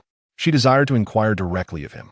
Gio's expression darkened, crossing its arms defiantly. Yet its azure-gray eyes betrayed its concern. Qingyue sat up, placing a finger on its forehead, and asked again, "Where exactly has he gone?" If it refused to answer, she would resort to the blood pact to delve into Gio's consciousness for the truth. Realizing it could no longer withhold the information, Gio confessed, "He has gone to the Qingyue realm." "What?" Qingyue nearly leapt to her feet, her voice rising in anger. "Is he seeking death? What could he possibly be doing there?" Chapter 30. To save himself. The Qingyue Mirror, a realm of exile for the most notorious offenders in the demon realm, was a place where chaos reigned, and few could emerge unscathed. Overseas, there are formidable guards stationed. Should anyone dare to attempt an escape, they would be executed without mercy. Lingyuan is but a fleeting spirit. Venturing to such a place is akin to courting death. Qingyue leapt from her bed, determined to rush outside, only to be restrained by Qingyue. "What are you doing? Are you searching for him?" Qingyue, with a firm grip, pulled Qingyue back into the room, stating, "He has been gone for several days. Even if you hurry, it will be too late. Are you simply going to abandon him? Do you not call him young master repeatedly? His safety. This is his tribulation. You cannot aid him, and neither can I." Qingyue's patience had reached its limit, irritation flickering in his eyes. This stubborn temperament mirrored that of his father.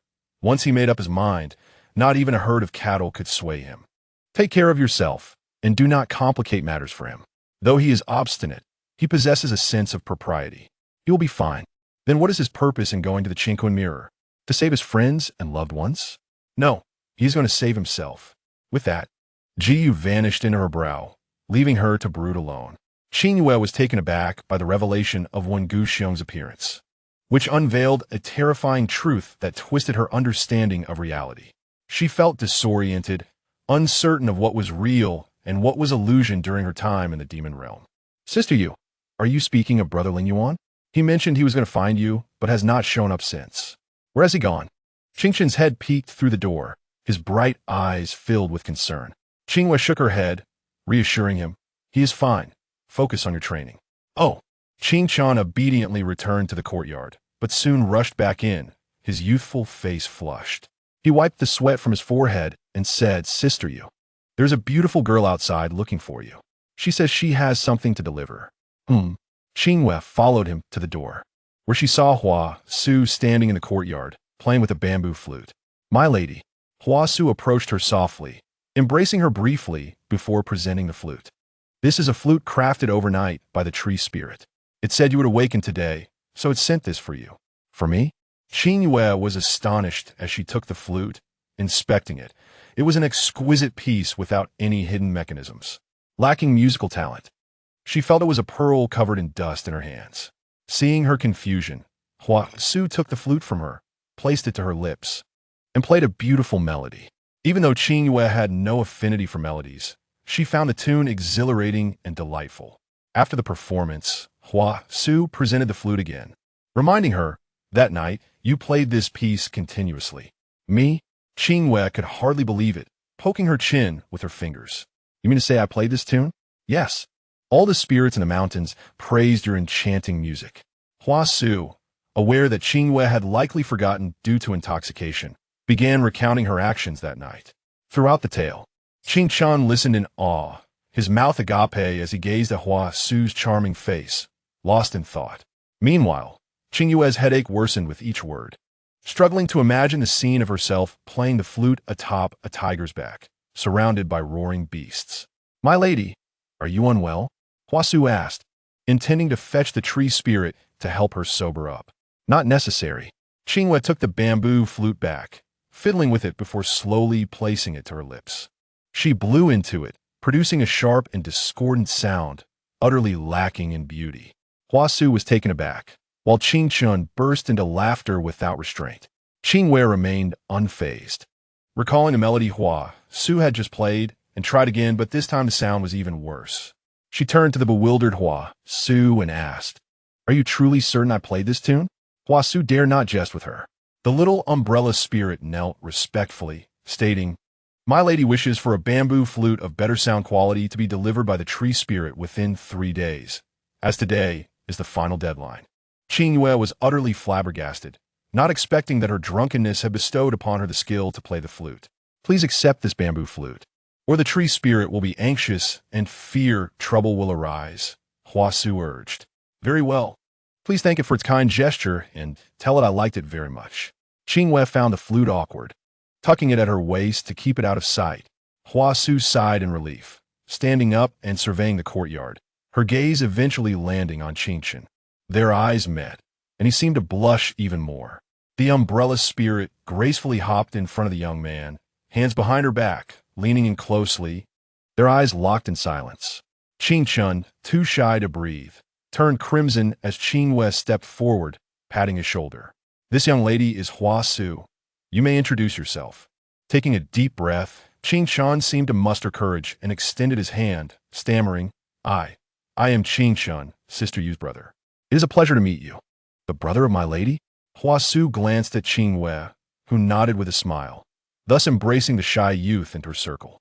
She stepped closer, wrapping her arms around his slender waist, an affectionate gesture that caused Qingchen to hold his breath, his hands suspended in the air, unsure whether to move. As Huasu continued to hold him, Qingchen felt he might suffocate. Qingyue, stifling a laugh, separated them just as Qingchen gasped for air. Before he could recover, a voice from the entrance announced, "This subordinate pays respects to the master." Xiao Xinghan had arrived.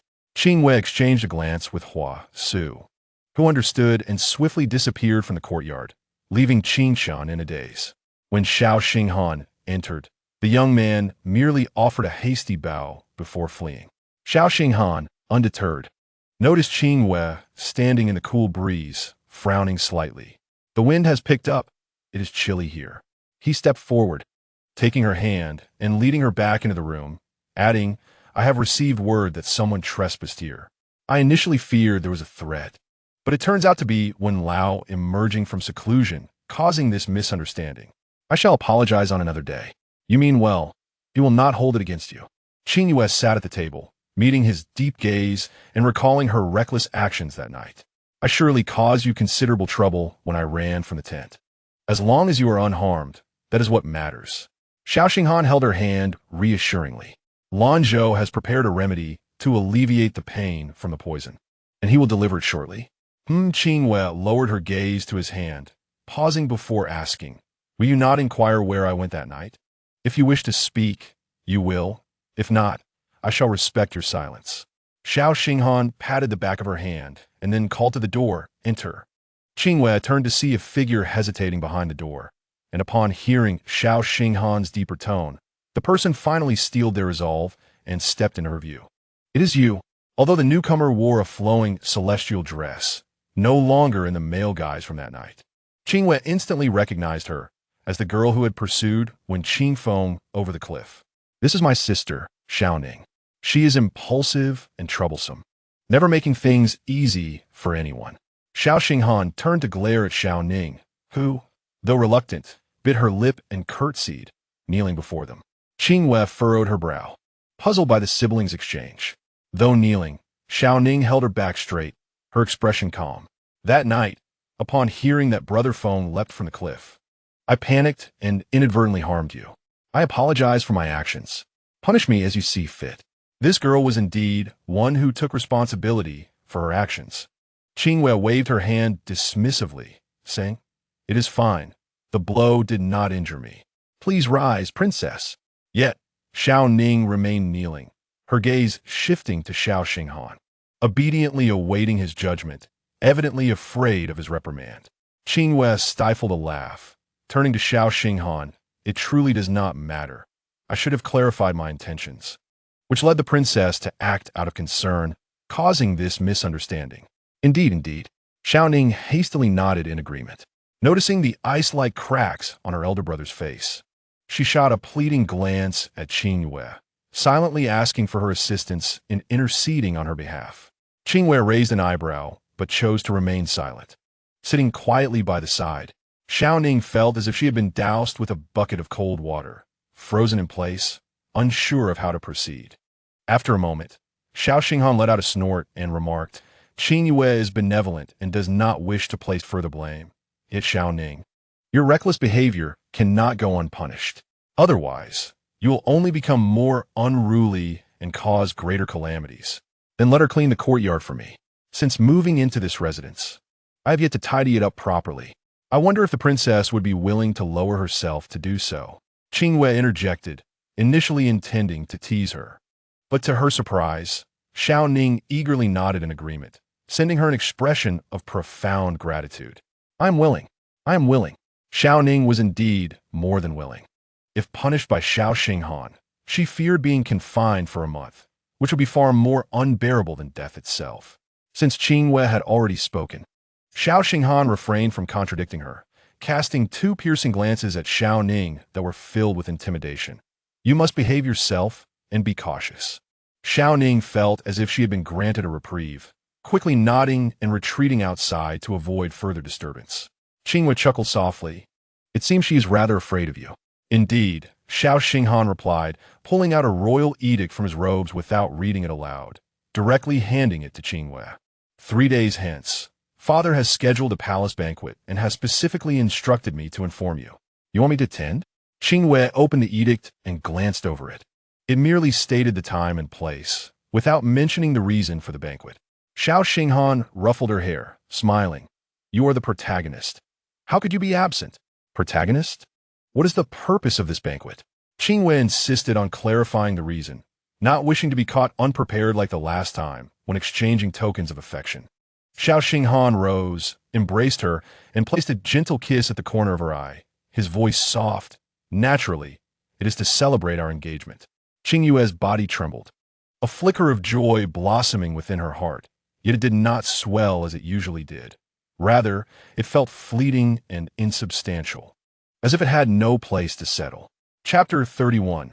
Unparalleled Beauty. Qingyue, will you take me to Wen Wu to find Brother Feng, please?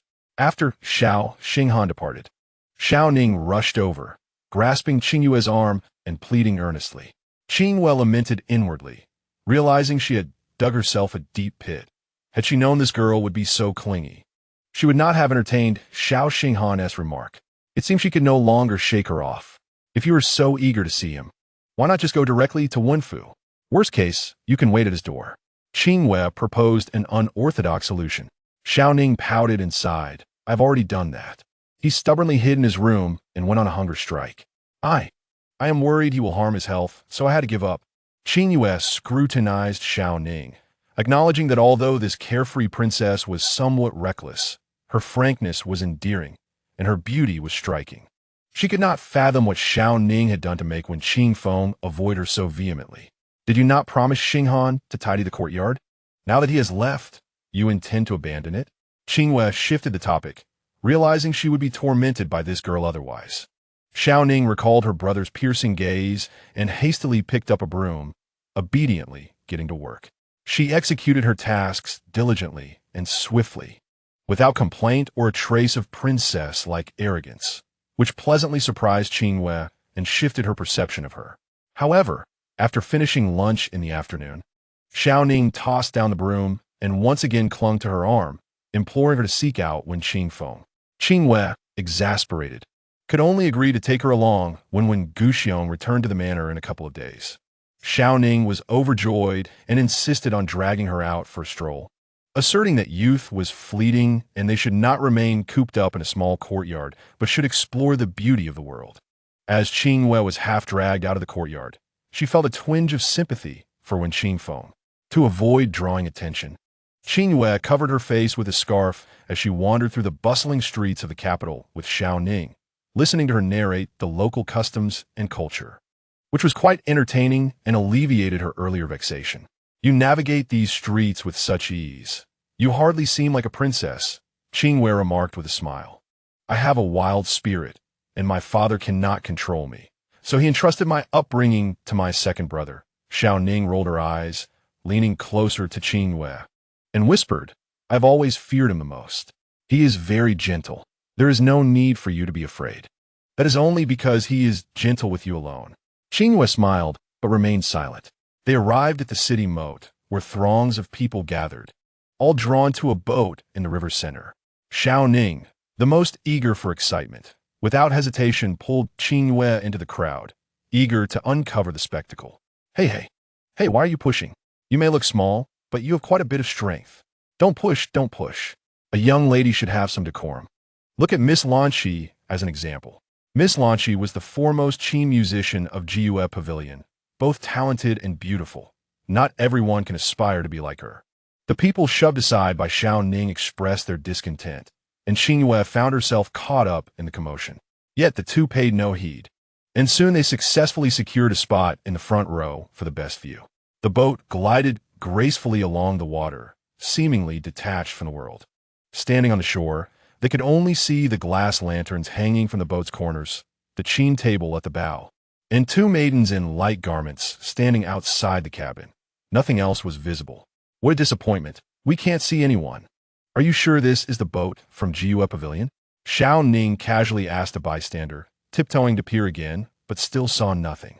The passerby glanced at her disdainfully, replying, "What have you seen, little girl? A beauty like Miss Lanqi naturally takes time to make an appearance. You glare at me again, and I will knock you flat." Xiao Ning retorted angrily, brandishing her fists. Seeing her audacity and her luxurious attire, the bystander surmised she must be a wealthy young lady out to enjoy the spectacle, and, feeling intimidated, retreated to a safe distance. Qingyue frowned, casting a sidelong glance at Xiao Ning, silently lamenting, "Even a passerby is avoiding you. Do you not reflect on yourself?" They stood by the shore for quite some time, their legs growing sore and numb, with no events unfolding besides the boat drifting slightly closer. They were surrounded by the crowd, unable to advance or retreat. Suddenly, a cheer erupted from the crowd. "They are coming." Qingyue looked up to see four young women in blue robes emerging from the tall cabin, their arms outstretched as they gracefully flew toward the shore. They were slender and fair, their beauty captivating, soaring towards them like celestial beings, eliciting gasps from the crowd. However, Qingyue frowned, for it was clear these women were approaching her. As they drew nearer, the onlookers surged toward them, and Qingyue discreetly gathered her energy, though she worried about executing it properly. Xiao Ning, oblivious to the tension, was cheering enthusiastically until she realized something was amiss when Qingyue flew onto the boat with the four women. Yet, remembering Qingyue's instructions not to act rashly or inform Xiao Xinghan, she obediently waited on the shore, ready to assist at a moment's notice. Qingyue lifted the gauzy curtain and stepped into the cabin, where the four young women in blue robes bowed and retreated. As the music began, they danced at the bow of the boat for the enjoyment of the spectators ashore. She turned to the person lounging on the soft couch, her eyes reflecting a cold clarity. "What scheme does Prince Yin intend this time?" Yen Guoqian's face was pale, a smile curling at his lips as he said, "Misunderstanding. This prince has been rowing here daily and only heard reports of the lady's presence, which is why I wish to invite you to gather here."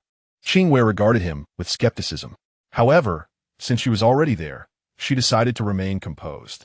She took a seat opposite Yen Guoqian, speaking in a low voice. "It is just as well.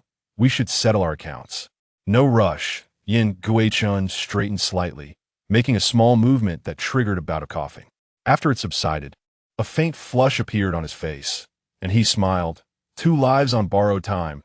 Time will settle everything. Your frailty is a natural calamity, while the poison within me is a man-made disaster. The two cannot be conflated," Qingyue retorted sharply, her killing intent rising. Yen Guoqian covered his lips with his hand, and 2 light coughs escaped from his fingers, speaking in a breathy tone. "Qingyue, my lady, is clever and quick-witted. No wonder Wang Xiong is willing to make sacrifices for you." Qingyue remained silent, awaiting his next words. Yen Guoqian continued, "Do you know that in just 3 short days since our return from the hunt, he has lost me countless informants in the court? Matters of the officialdom do not concern me." Qingyue furrowed her brows, her tone icy.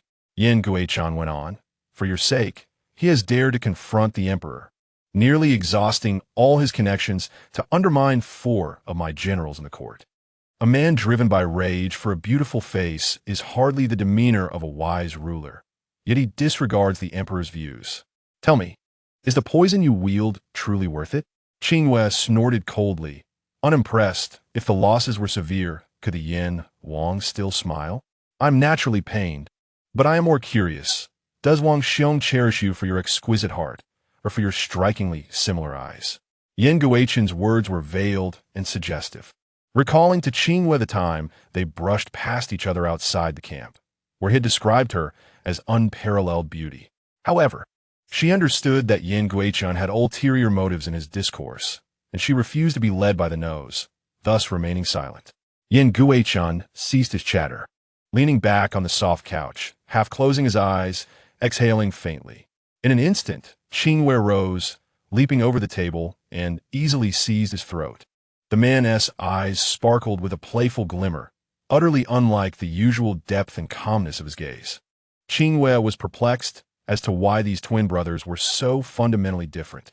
Yin Guichen allowed her to tighten her grip, his expression serene, showing no signs of resistance. Instead, Qingyue grew suspicious.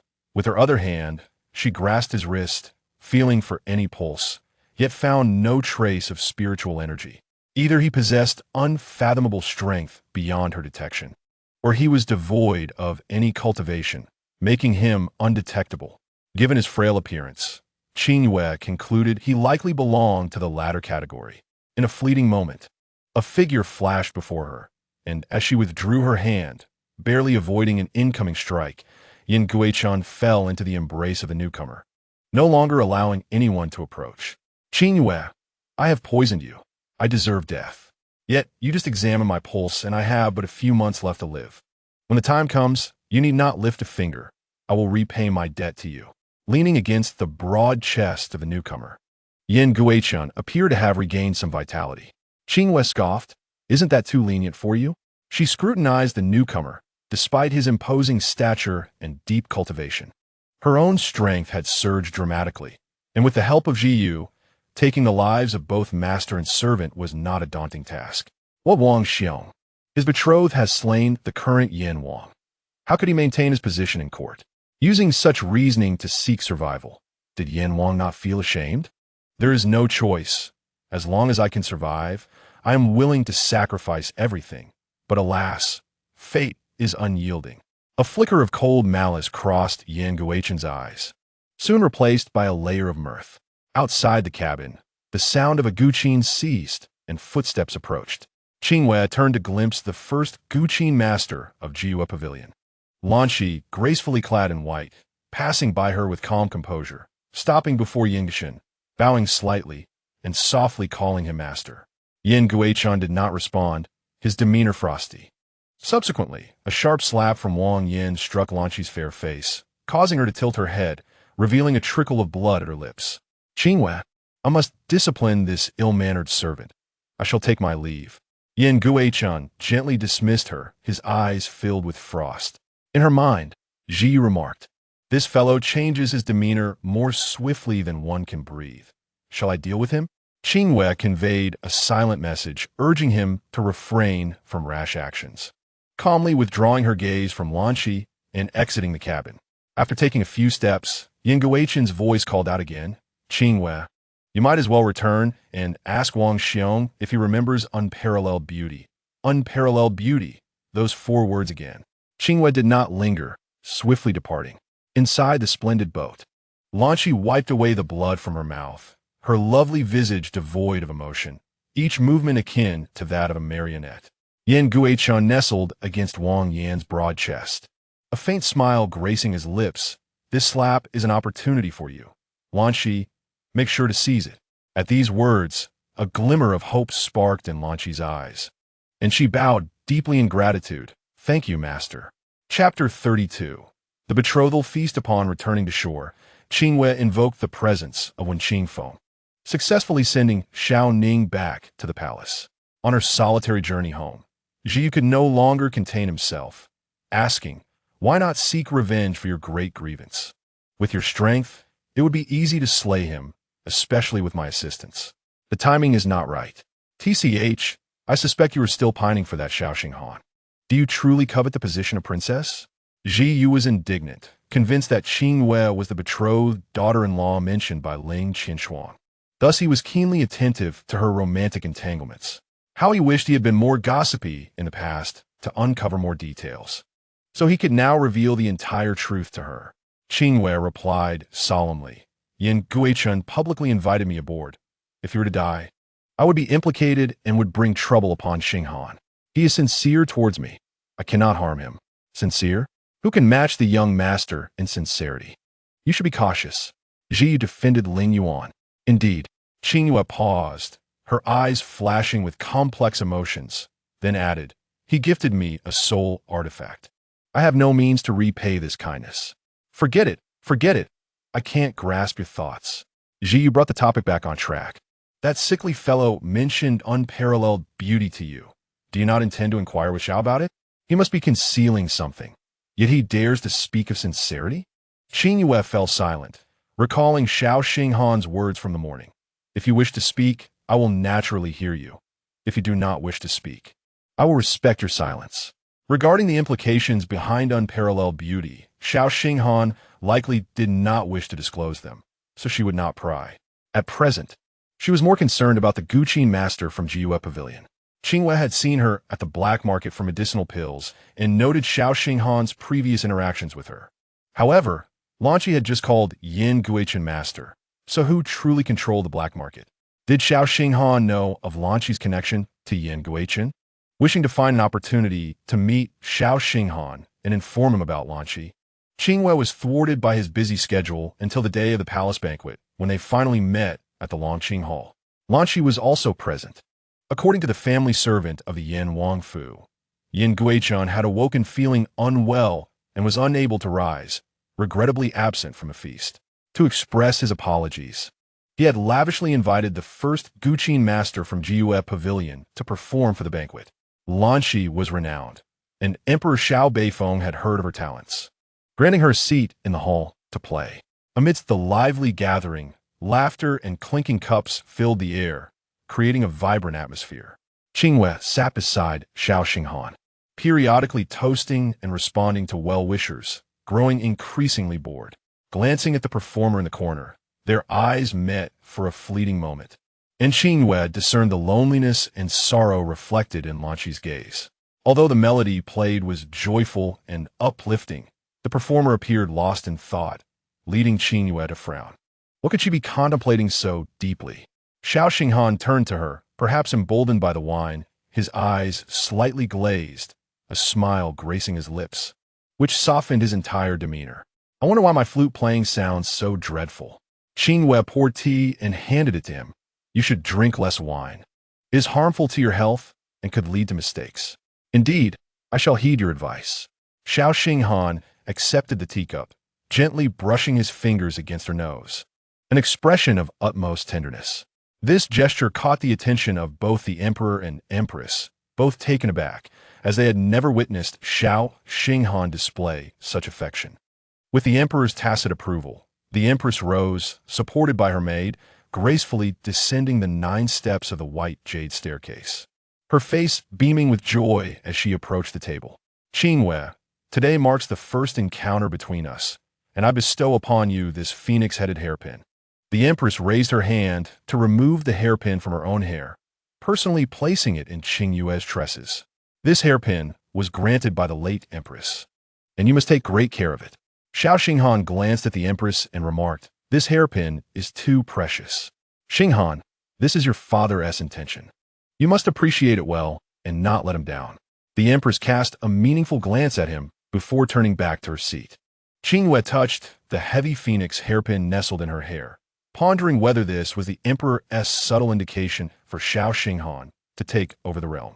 When she raised her eyes to meet Xiao Xinghan's gaze, he smiled faintly and encouraged her to keep it on. Since it is a gift from the empress, you should wear it. He added, there are many foreign officials at this luncheon, and I must engage with them. After the banquet, I will have and will take you to her chambers to rest. Otherwise, you might find the evening festivities too exhausting. Am I so fragile? You should go without concern for me. Qingyue felt a twinge of disappointment. Throughout their interaction, they had exchanged very few earnest words. After Xiao Xinghan departed from their table, 2 figures appeared beside her, Wen Guiong and Wen Qingfeng, taking their places as her protectors. 2 days prior, when Guiyang had brought her back to the residence, and she had expected another chaotic life. But surprisingly, both Wen Guiyang and the younger Wen Qingfeng were particularly protective and affectionate toward her. At today's palace banquet, only Wen Guiyang and Qingyue were required to attend. Yet when Qingfeng insisted on accompanying his little sister, undeterred by the presence of Xiao Ning in the palace. I suppose Princess Annal did not anticipate that my second brother would come. If she were here, she would surely be overjoyed, Qingyue teased, observing him fidgeting uncomfortably.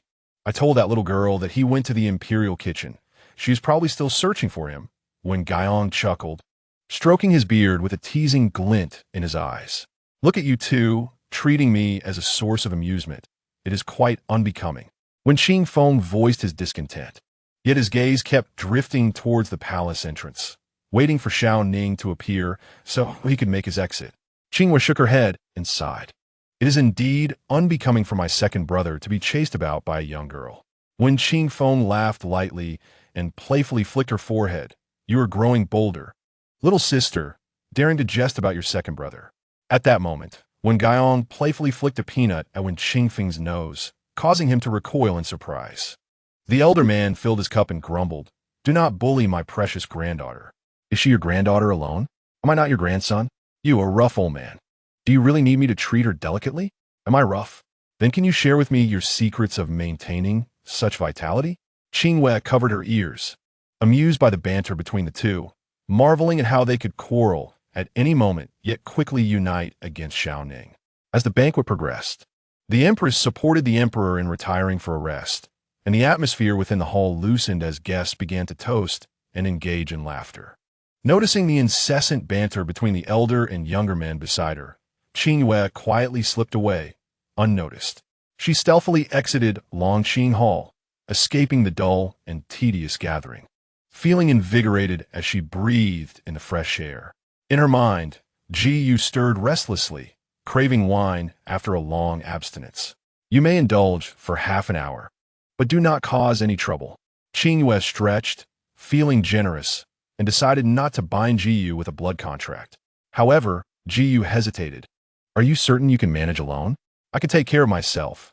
Now go, Qingyue replied, surveying her surroundings as she planned to inquire with a eunuch about the imperial kitchen, hoping to recruit Xiao Ning as her guide for a day of exploration within the palace. I'm off then, with a flash of red light.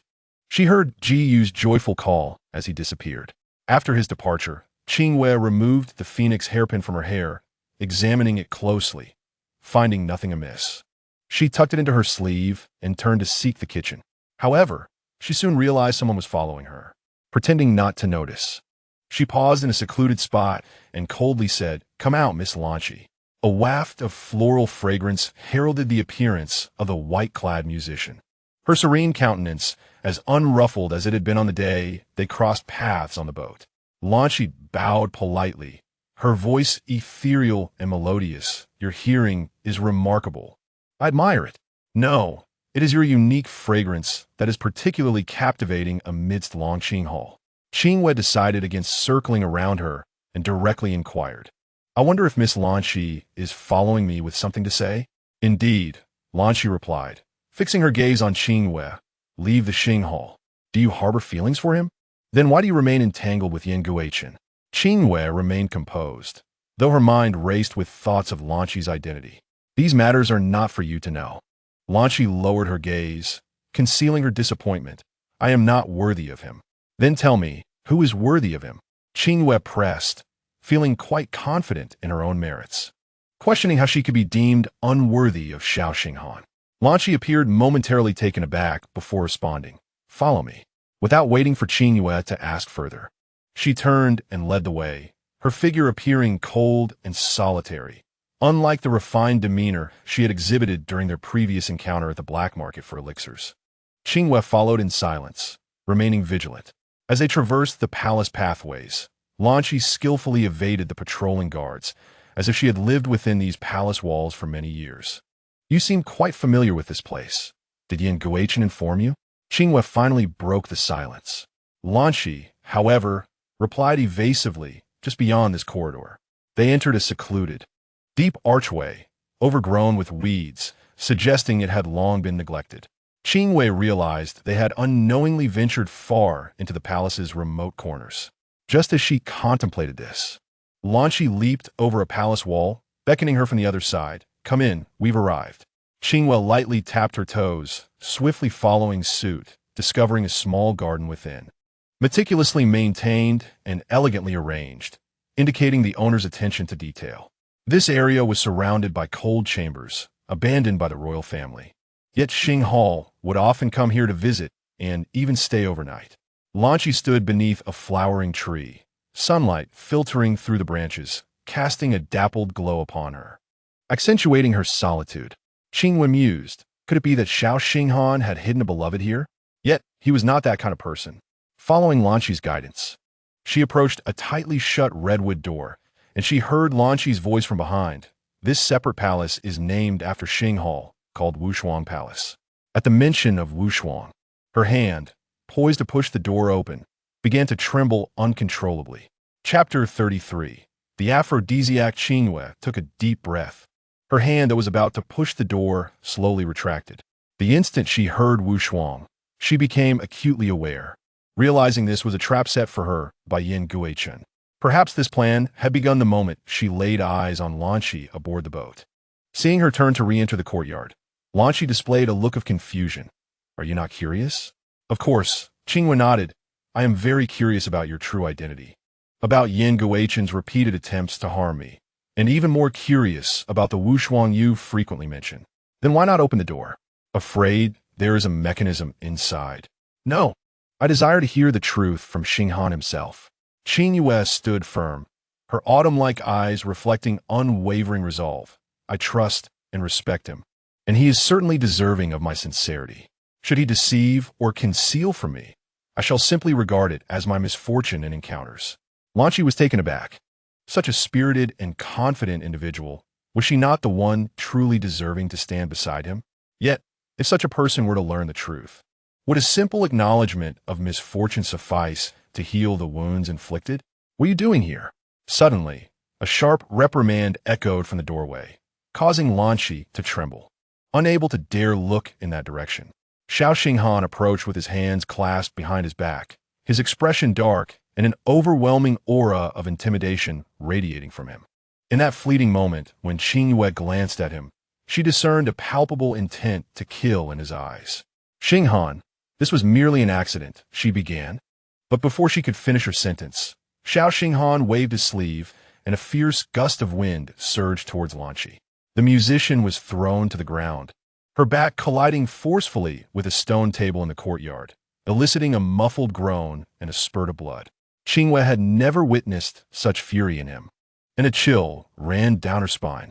In the next instant, Xiao Xinghan struck again, delivering a blow to Lanchi's shoulder, then grasped the woman by her throat, lifting her off the ground.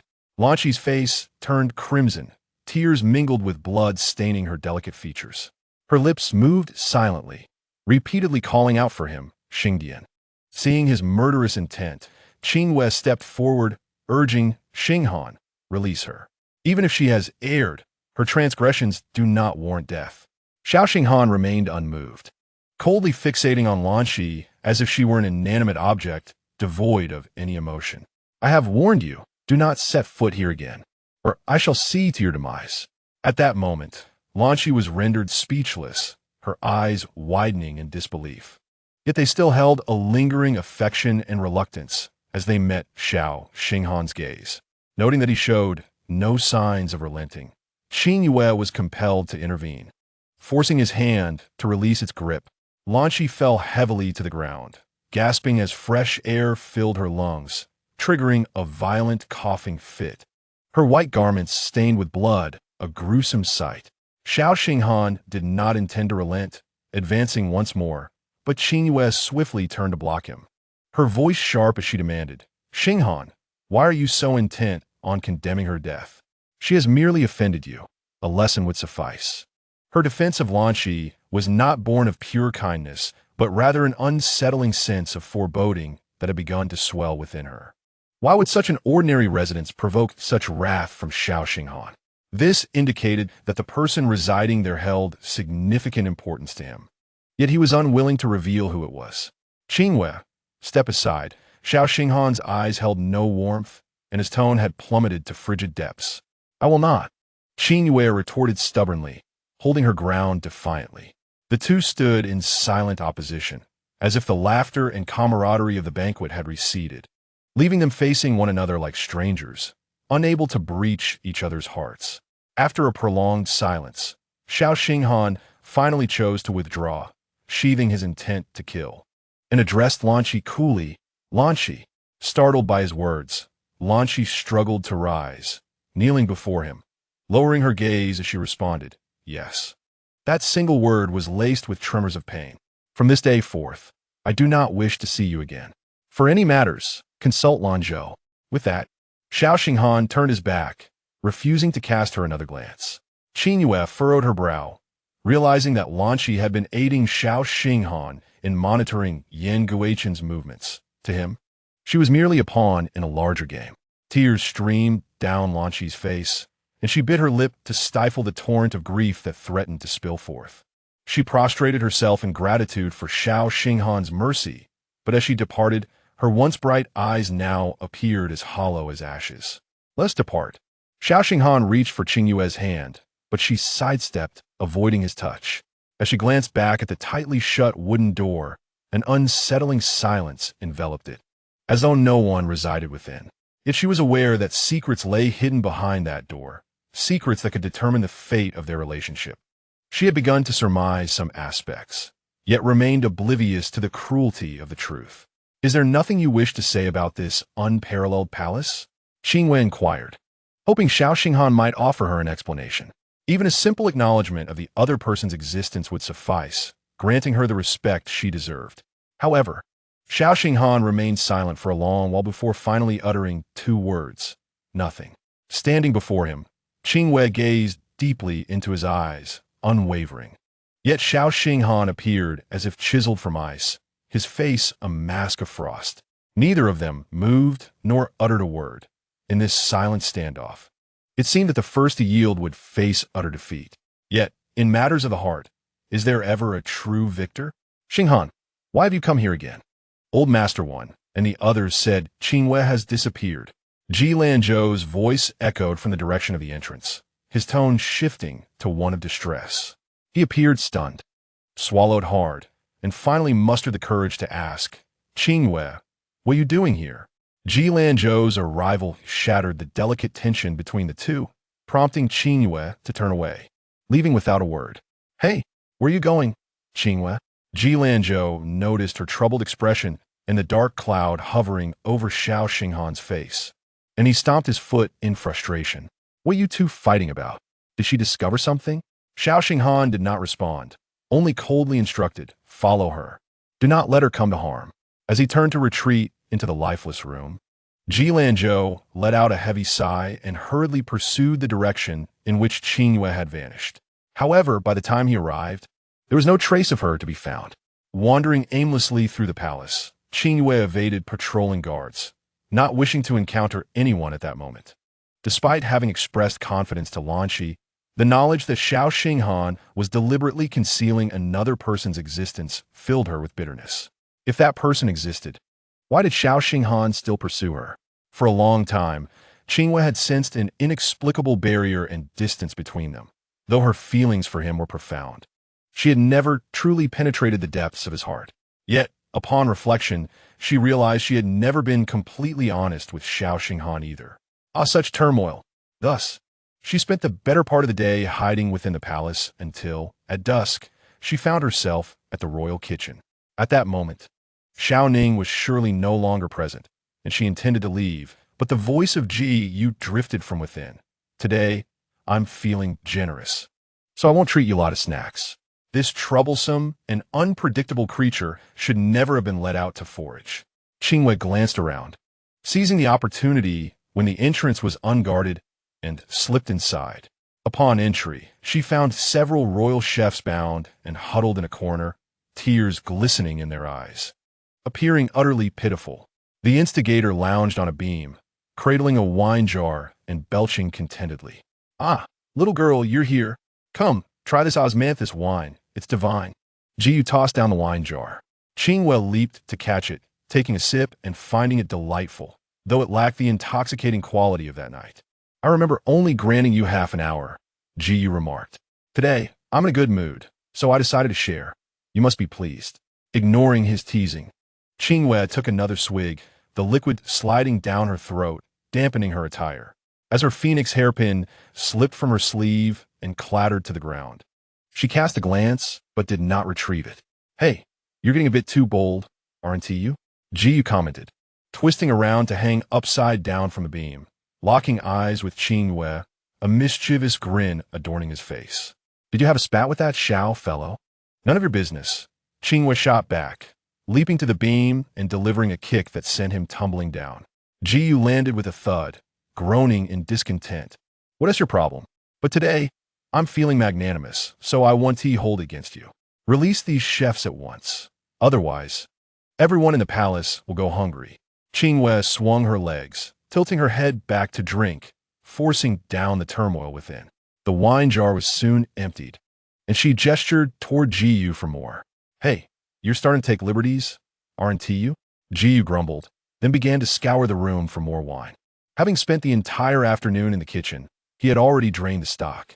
He wandered to the back courtyard, rummaging through a storeroom where he unearthed several exquisite small bottles. As he uncorked one, the fragrant aroma wafted forth, though it was overly sweet for his palate.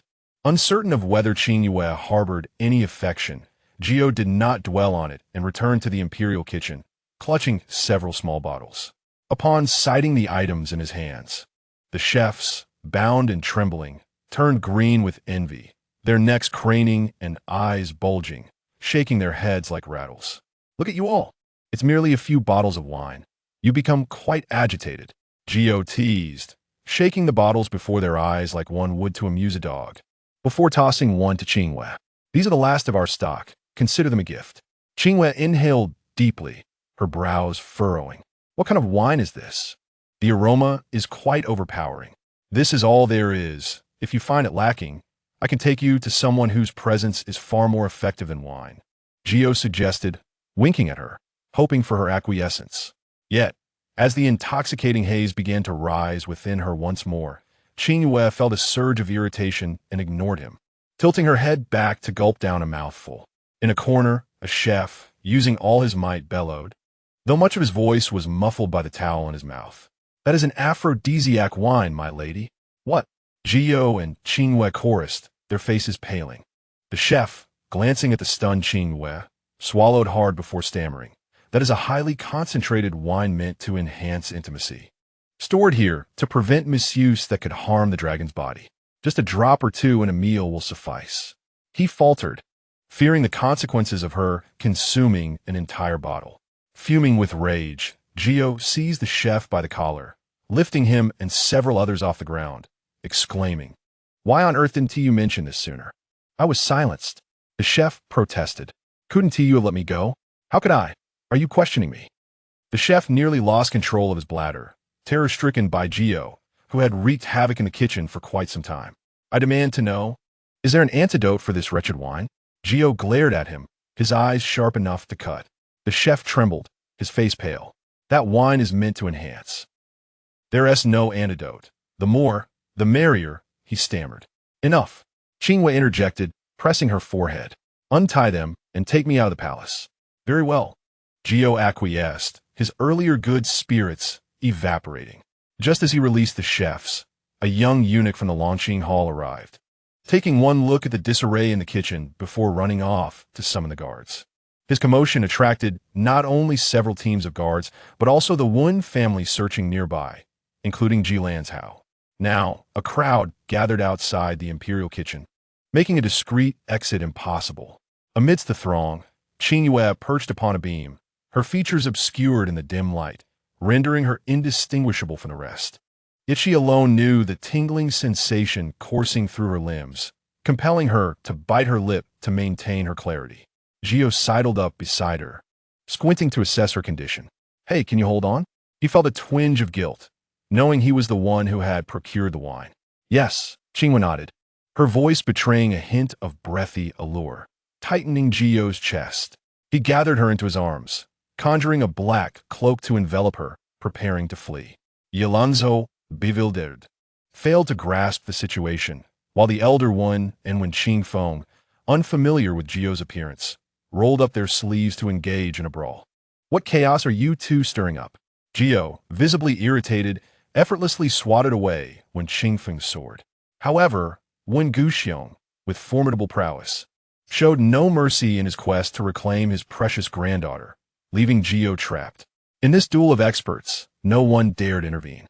Stop this at once. Yilanzhou erzt. Elder One, she is Qingyue's spirit beast. They are bonded and will not harm her. Yet, when Guxiong pressed on, determined to ascertain his granddaughter's condition, unwilling to allow a man to whisk her away in public, Wen Qingfeng leaped back into the fray, scoffing, even with a bond. There have been cases of masters being turned against. Return my sister. How troublesome. Qingyue's expression darkened, his aura pulsating with menace. Qingyue, nestled in his embrace, struggled to pull down the cloak, her voice rising with authority. Everyone cease. Qingyue, sister. The Wen family's guardians quickly withdrew, rushing to her side. Their faces pale as they noted the flush of her cheeks and the shimmering in her clear eyes, unmistakably alluring. Wen Qingfeng blinked, turning away, scratching his head awkwardly. What on earth happened? It's precisely what you think, Qingyue retorted, pulling the cloak back over her in annoyance. Now, can we clear the way? You cannot take her.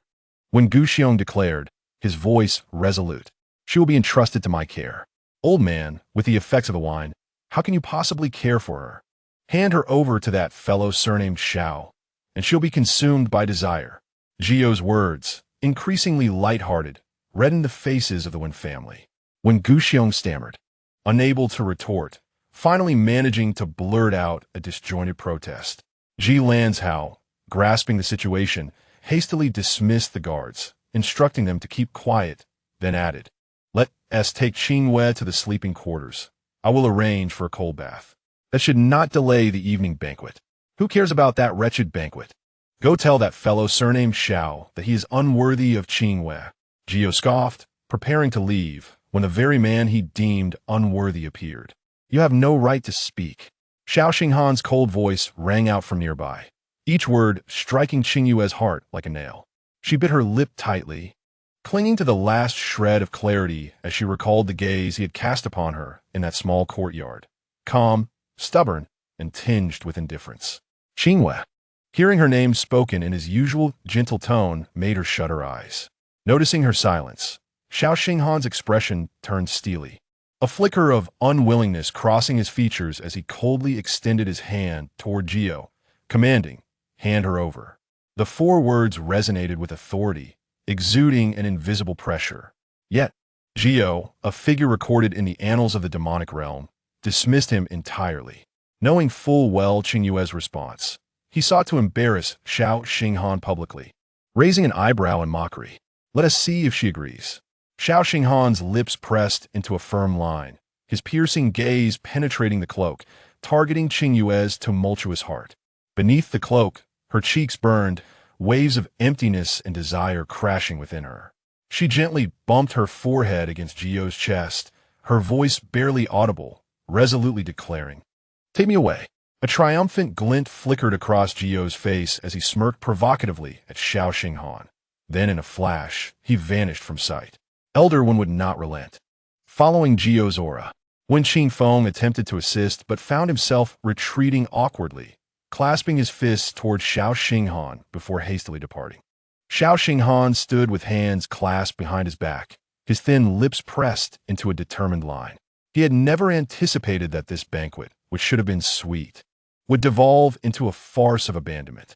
He summoned the chefs to inquire about the unfolding events, and upon learning of Qingyue's consumption of the wine, he could no longer contain the fury erupting from his chest. "Retrieve her for me." Jilanzhou had long dispatched people in pursuit. Beside him, a few imperial chefs crouched on the ground, trembling as if faced with a formidable enemy, too fearful to raise their heads. No one had ever witnessed the usually composed second prince lose his sanity in a fit of rage. Xiao Xinghan, with a flick of his sleeve, intended to depart when the sight of a phoenix-headed hairpin lying by the threshold suddenly pierced his eyes. He clenched his fists tightly, his nails digging into his palms, unaware of his own actions.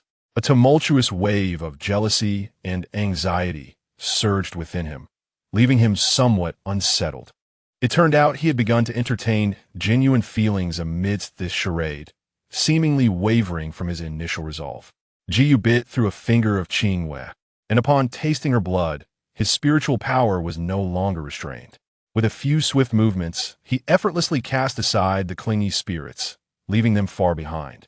The wind howled ominously in his ears as Qingyue peeked out, the cold air striking her face, which brought her some relief. "Where are you taking me?" Her voice was hoarse, laced with an alluring charm. Qingyue remained unfazed, replying, "To sober you up." Without much thought, Qingyue, still dazed in Qingyue's embrace, noticed the wind continued to howl around her, prompting her to open her eyes once more in confusion. To her astonishment, shimmering lights swirled around her, enveloped in fragrant mist. This was the demon realm. A chill raced down her spine, momentarily stiffening her body. Qingyue sensed her unease, but did not halt his pace, softly assuring her, "Do not worry. I have concealed my presence. No one will be alerted." Qingyue wished to speak again, but the tingling sensation coursing through her limbs began to invade her very marrow. The profound loneliness and overwhelming desire to fill the emptiness within her collided violently, causing her to feel as if she might shatter. She was on the verge of losing her grip. "Hey, we've arrived." Qingyue landed gracefully, a mischievous grin on his face, swiftly carrying her into a hidden cave. He forcefully kicked aside two massive stones that serve as a disguise, and, after muttering a spell, a refreshing breeze surged through the cave. In an instant, the surroundings brightened as he brought Qingyue into another realm. The gentle breeze carried the sweet scent of flowers, where a figure sat serenely by a babbling brook on an open grassy expanse. Upon sensing the barrier being breached, the figure did not even lift an eyelid. "Oh, where's the little snow wolf that has been guarding you? I don't see it around." Qingyue glanced around, but found no trace of the snow wolf. "You just left, didn't you? Why are you back? So annoying." The figure did not respond, their tone laced with clear disdain. Qingyue cast a sidelong glance at the half-unconscious Qingyue in his arms, a smirk curling his lips as he stood still, declaring, "I've brought you a gift. Should you come and greet it?" "Oomph." The figure remained unmoved, focused on their cultivation. "Oh, not even coming over to take a look? Then I shall take my leave." Qingyue feigned departure, but Qingyue could no longer hold on, a soft, enticing moan escaping her lips. Suddenly, the figure before him flickered, and his arms were empty. The black cloak that had drifted down felt heavy, as if it were a bomb, enveloping Qingyue's entrancing expression, crashing into those enchanting red eyes, igniting an explosion of light. "What is happening? Wasn't I supposed to keep an eye on this foolish woman?" In all of heaven and earth, only Lingyuan could so unceremoniously refer to Qingyue in such a manner. Qingyue brazenly disregarded Lingyuan's fury, casually covering up his misdeeds, attempting to paint a rosy picture. "Oh, she heard you successfully lifted your physical seal and was quite pleased. So she indulged a bit too much." In truth, Qingyue had not even had the chance to inform Lingyuan that he had sneaked out for a hasty meeting that afternoon. Nonsense. A vein throbbed on Lingyuan's forehead, and the person in his embrace began to squirm restlessly. He shot Qingyue a furious glare. "Get out of here. All right. I'm just the dog that bites the rabbit, the bow that shoots the wild goose." Qingyue waved his hand, making a hasty retreat before Lingyuan unleashed his power. Just as he reached the barrier, he abruptly halted, mischievously winking at him. "Don't be too nervous on your first time, young master." Qingyue's consciousness was hazy, resembling a small boat adrift in the ocean, propelled by surging waves within her. Leaning against a warm, sturdy chest felt like finding a lifeline. She clutched his collar tightly, her forehead brushing against him like a spoiled cat.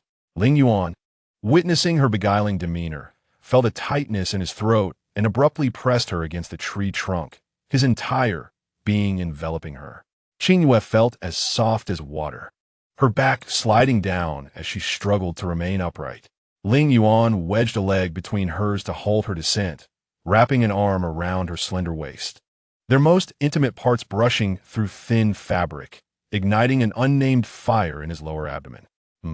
Qingyue nudged against him a few times, then, unsatisfied, one hand clung to his neck while the other ventured into his clothing, aimlessly searching for the comfort that skin-to-skin contact could bring. "Hey, you provoked me, so I want to hold back." Lingyuan's breath grew heavier, his hand on her waist trailing down her graceful curves.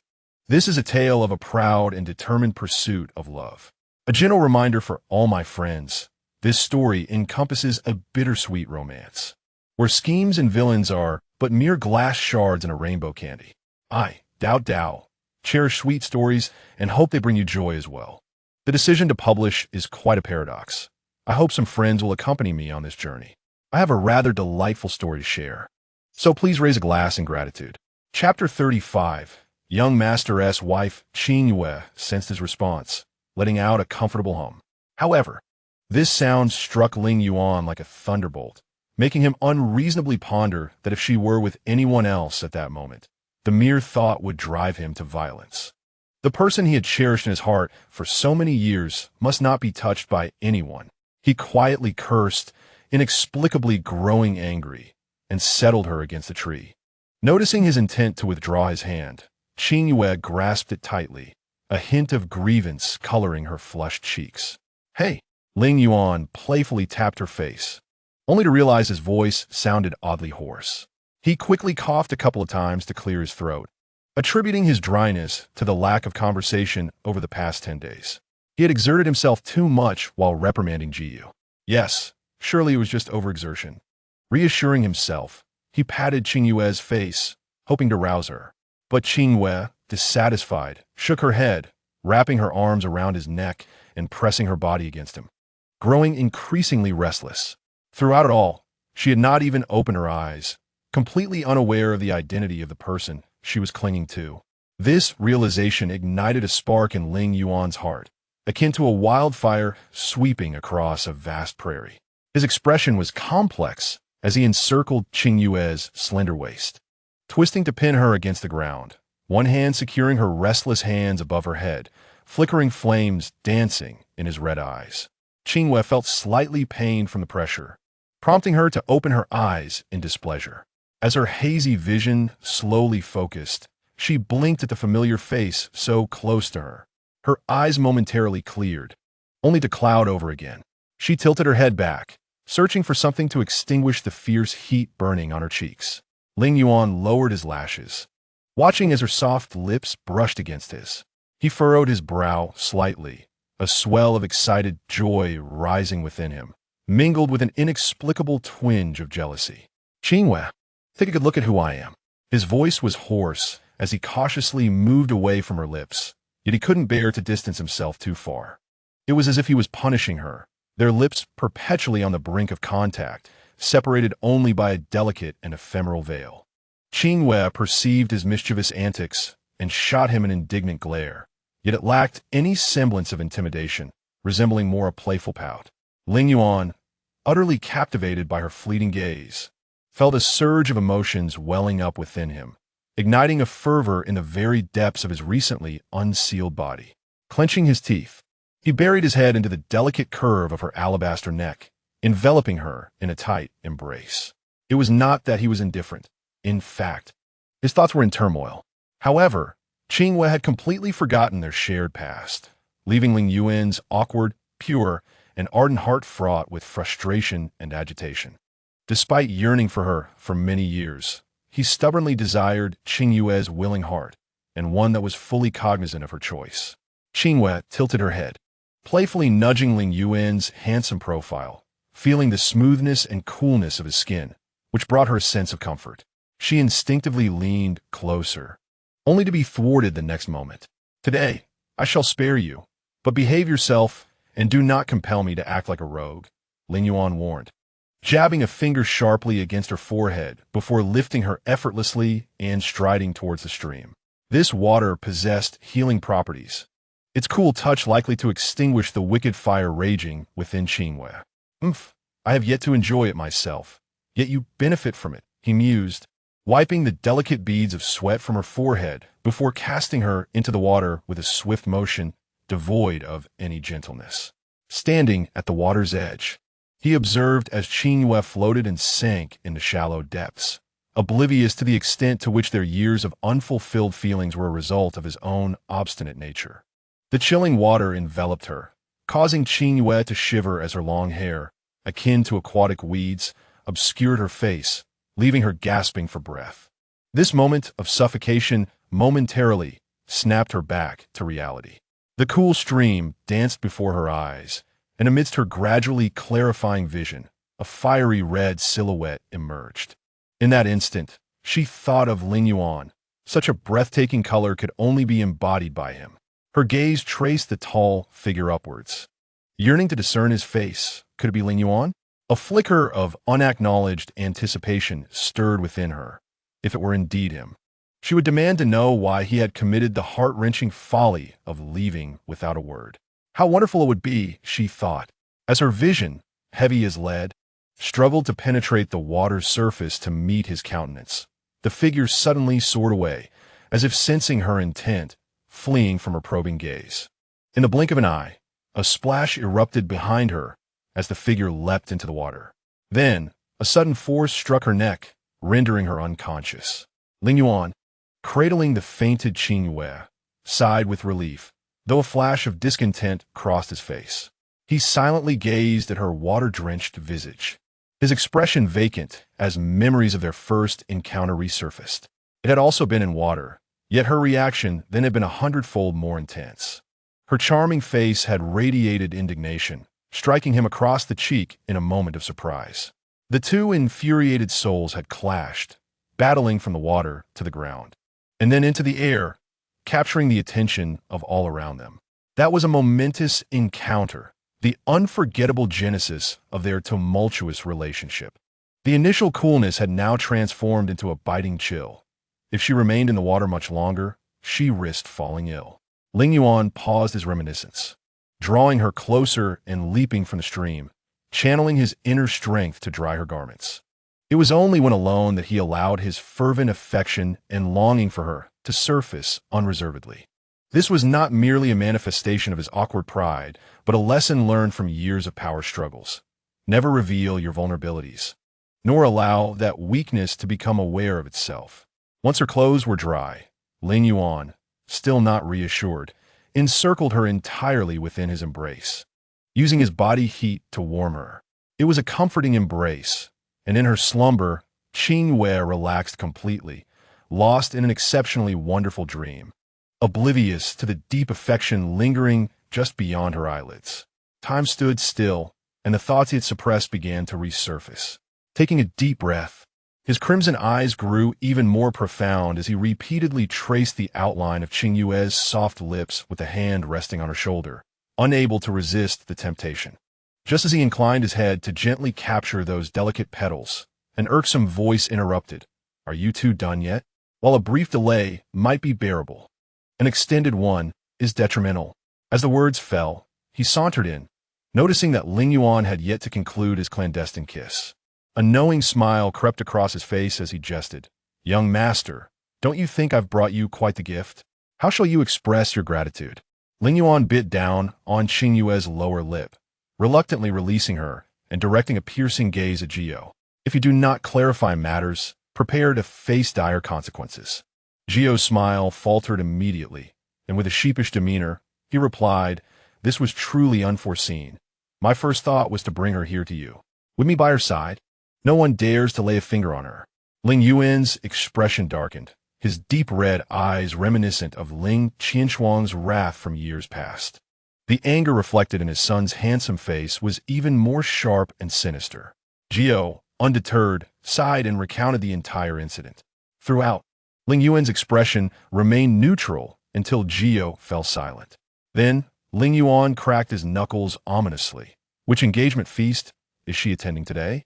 "The one with the surname Xiao, obviously," Gio replied, casting a glance at him. "Were you not an eyewitness to Xiao Xinghan's confession to Qingyue and Diego? You couldn't resist the urge to rush to the Qianquan mirror to forcibly unseal yourself and reclaim your corporeal form. Why the pretense of ignorance now? Despite his awareness of Lingyuan's sensitive nature, he refrained from further probing. Lingyuan's face darkened, fury evident as he longed to return and confront the man who dared covet Qingyue. Yet, realizing the likelihood of executing such a plan was negligible, he glared at the unconscious woman in his arms. This woman had not only forgotten him, but now intended to marry another.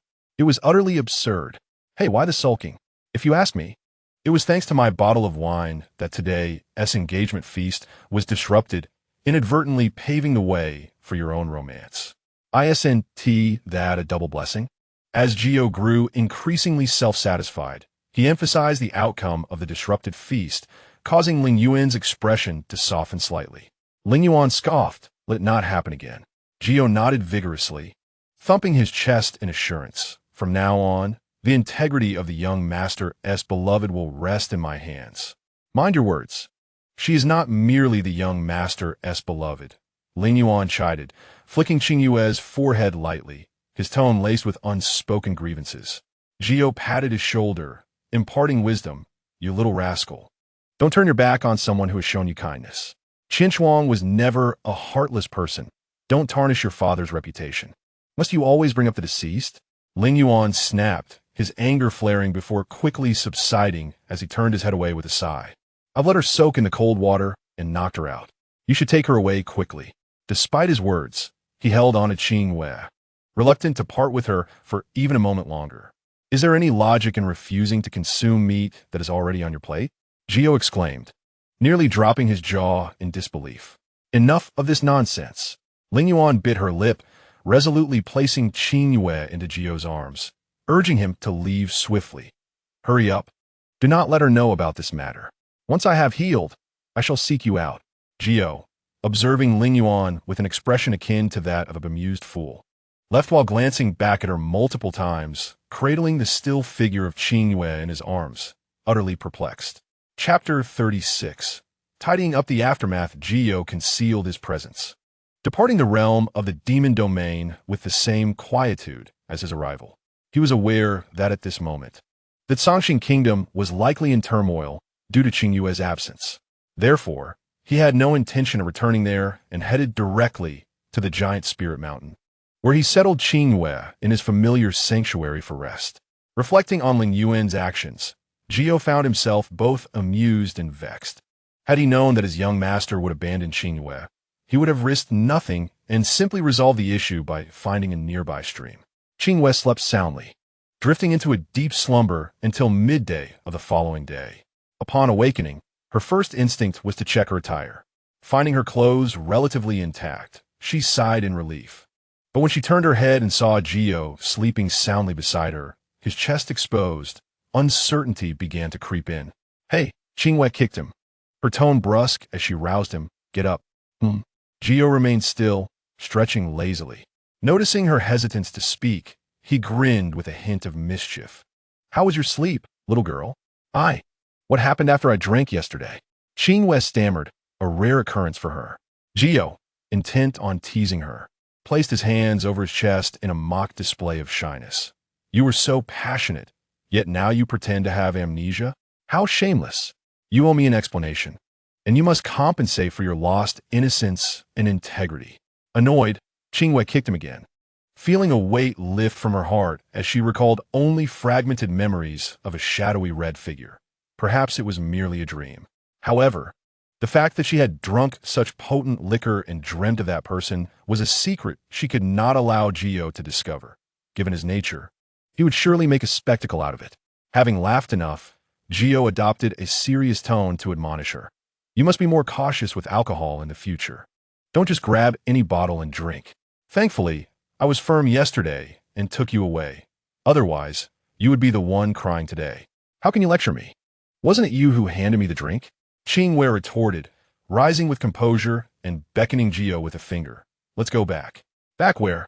Qingyue paused, then realized what she meant, unwillingly responding, "You can't be serious? You wish to return and indulge in matters with that surname Xiao?" "I am returning to tidy up the aftermath." As for romance, she believed it should be postponed for the time being. Initially, she had been moved by Xiao Xinghan's special care and protection, coupled with his deep affection and handsome visage, leading her to dive headfirst into her feelings. However, the events of yesterday had doused her enthusiasm with cold water, prompting her to reassess the authenticity of her emotions. Moreover, she had more pressing matters to attend to.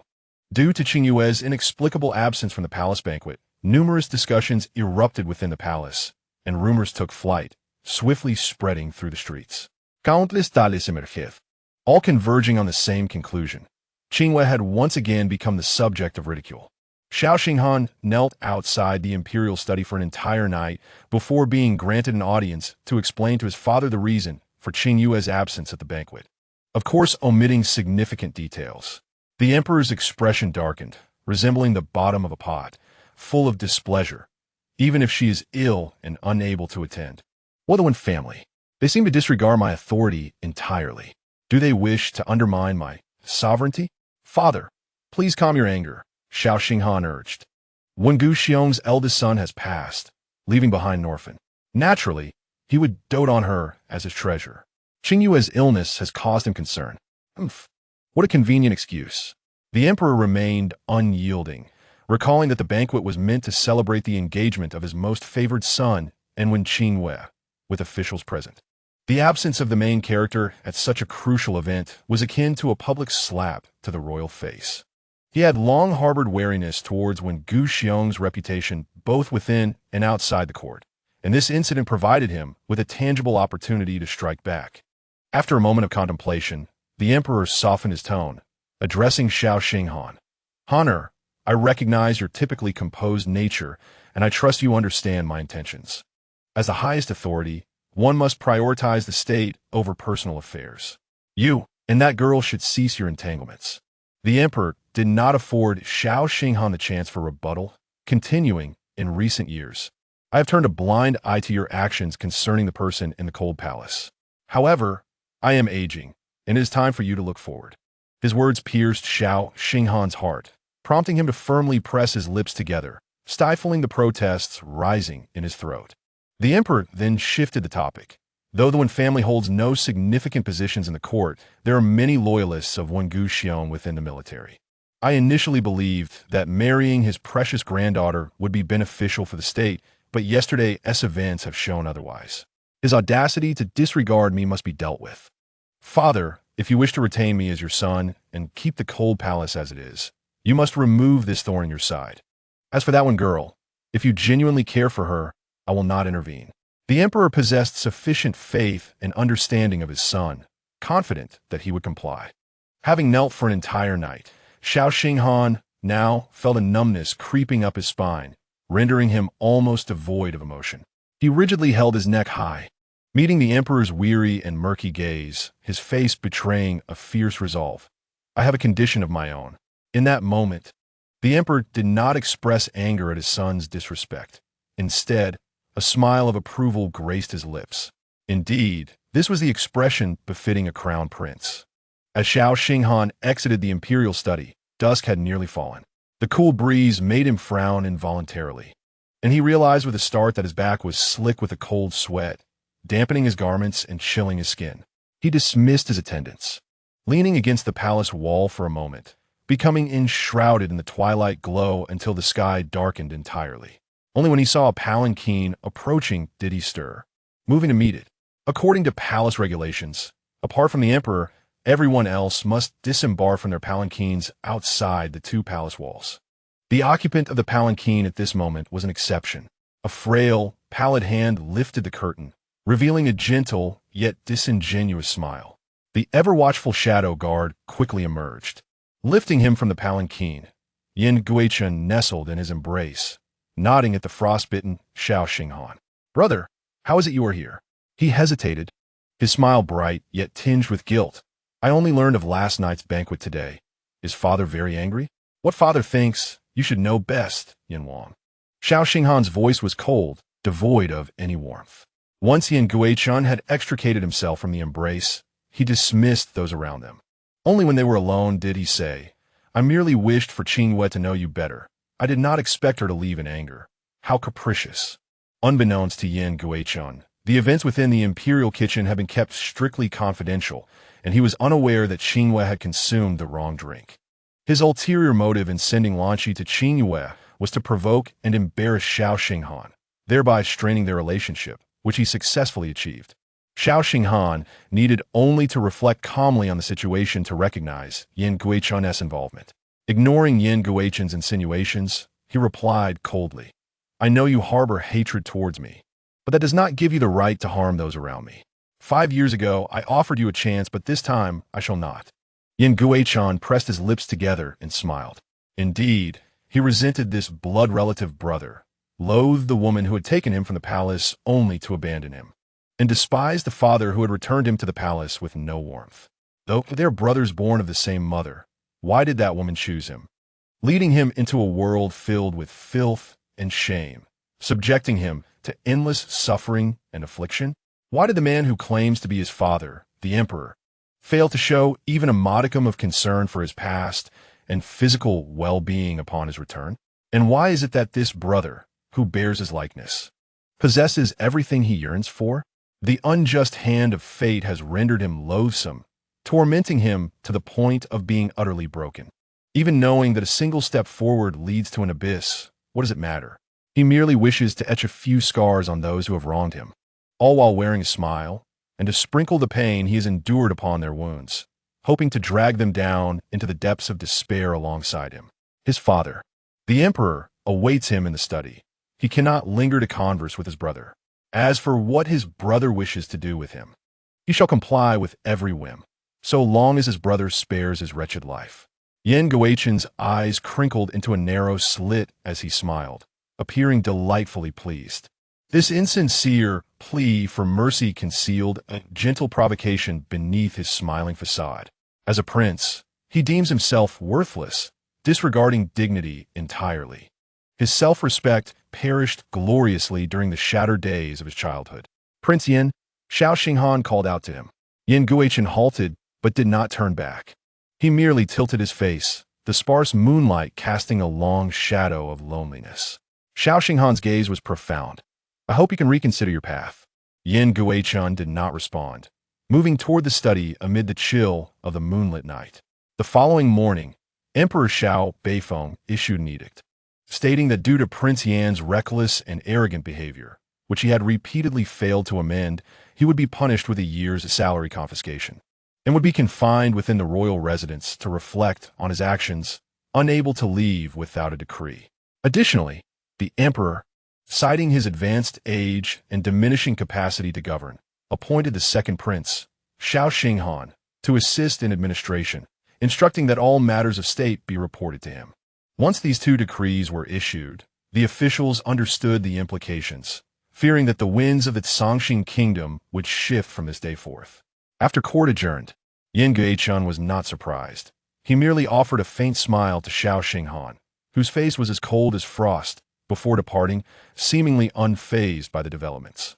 Xiao Xinghan, however, was burdened with thoughts, recalling his agreement with the emperor, his brow furrowing deeper. Just as he exited the palace gates, Ji Lanzhao rushed over, dark circles evident under his eyes, having gone a day and night without rest. "Qingyue has returned," Ji Lanzhao exclaimed, barely containing his excitement. "She has just entered the Wen residence." However, seeing Xiao Xinghan's indifference, he could not help but urge, "Aren't you going to see her? After all, you parted under such circumstances." Xiao Xinghan interrupted, raising a hand to press against his forehead, obscuring the complexity in his eyes. "I will visit her once her anger has subsided. And how do you plan to explain this to her? Will you deceive her or speak the truth?" Ji Lanzhao felt a twinge of irritation at Xiao Xinghan's attitude. Xiao Xinghan remained silent, finally saying, "Lanzhao, please visit the Wen family on my behalf. Inform them that I have resolved the matter of the palace banquet, and the emperor will not hold them accountable." Chapter 37. The treasures unearthed. As Ji Lanzhao stepped into the Wen residence, he was greeted by a flurry of activity as servants rushed about in a chaotic manner. Grabbing one of them, he inquired about the situation and, upon learning the details, he dashed straight toward Qingyue Pavilion without waiting for the steward's permission. Upon entering the warm chamber, he heard Wen Guxiong's voice from within. "Yue, You must hold on. You are my only treasure. Ji Lanzhao swiftly moved into the inner room, finding Qingyue pale and seated on the couch, while Wen Guxiong stood behind her, channeling his energy to counteract the poison. Wen Qingfeng wore a worried expression, one hand pressed against Qingyue's palm, assisting his grandfather in the effort, momentarily setting aside any teasing regarding Wen Guxiong's favoritism toward his younger sister. How did she suffer another poisoning? Do we have plum blossom needles in the residence? Ji Lanzhao hurried to her side, his few steps leaving him drenched in sweat. Upon seeing him, Wen Qingfeng felt reassured, knowing Ji Lanzhao's medical expertise. He did not question Ji Lanzhao's request for the plum blossom needles, quickly withdrawing his hand to fetch them. However, Wen Guxiong detected something amiss.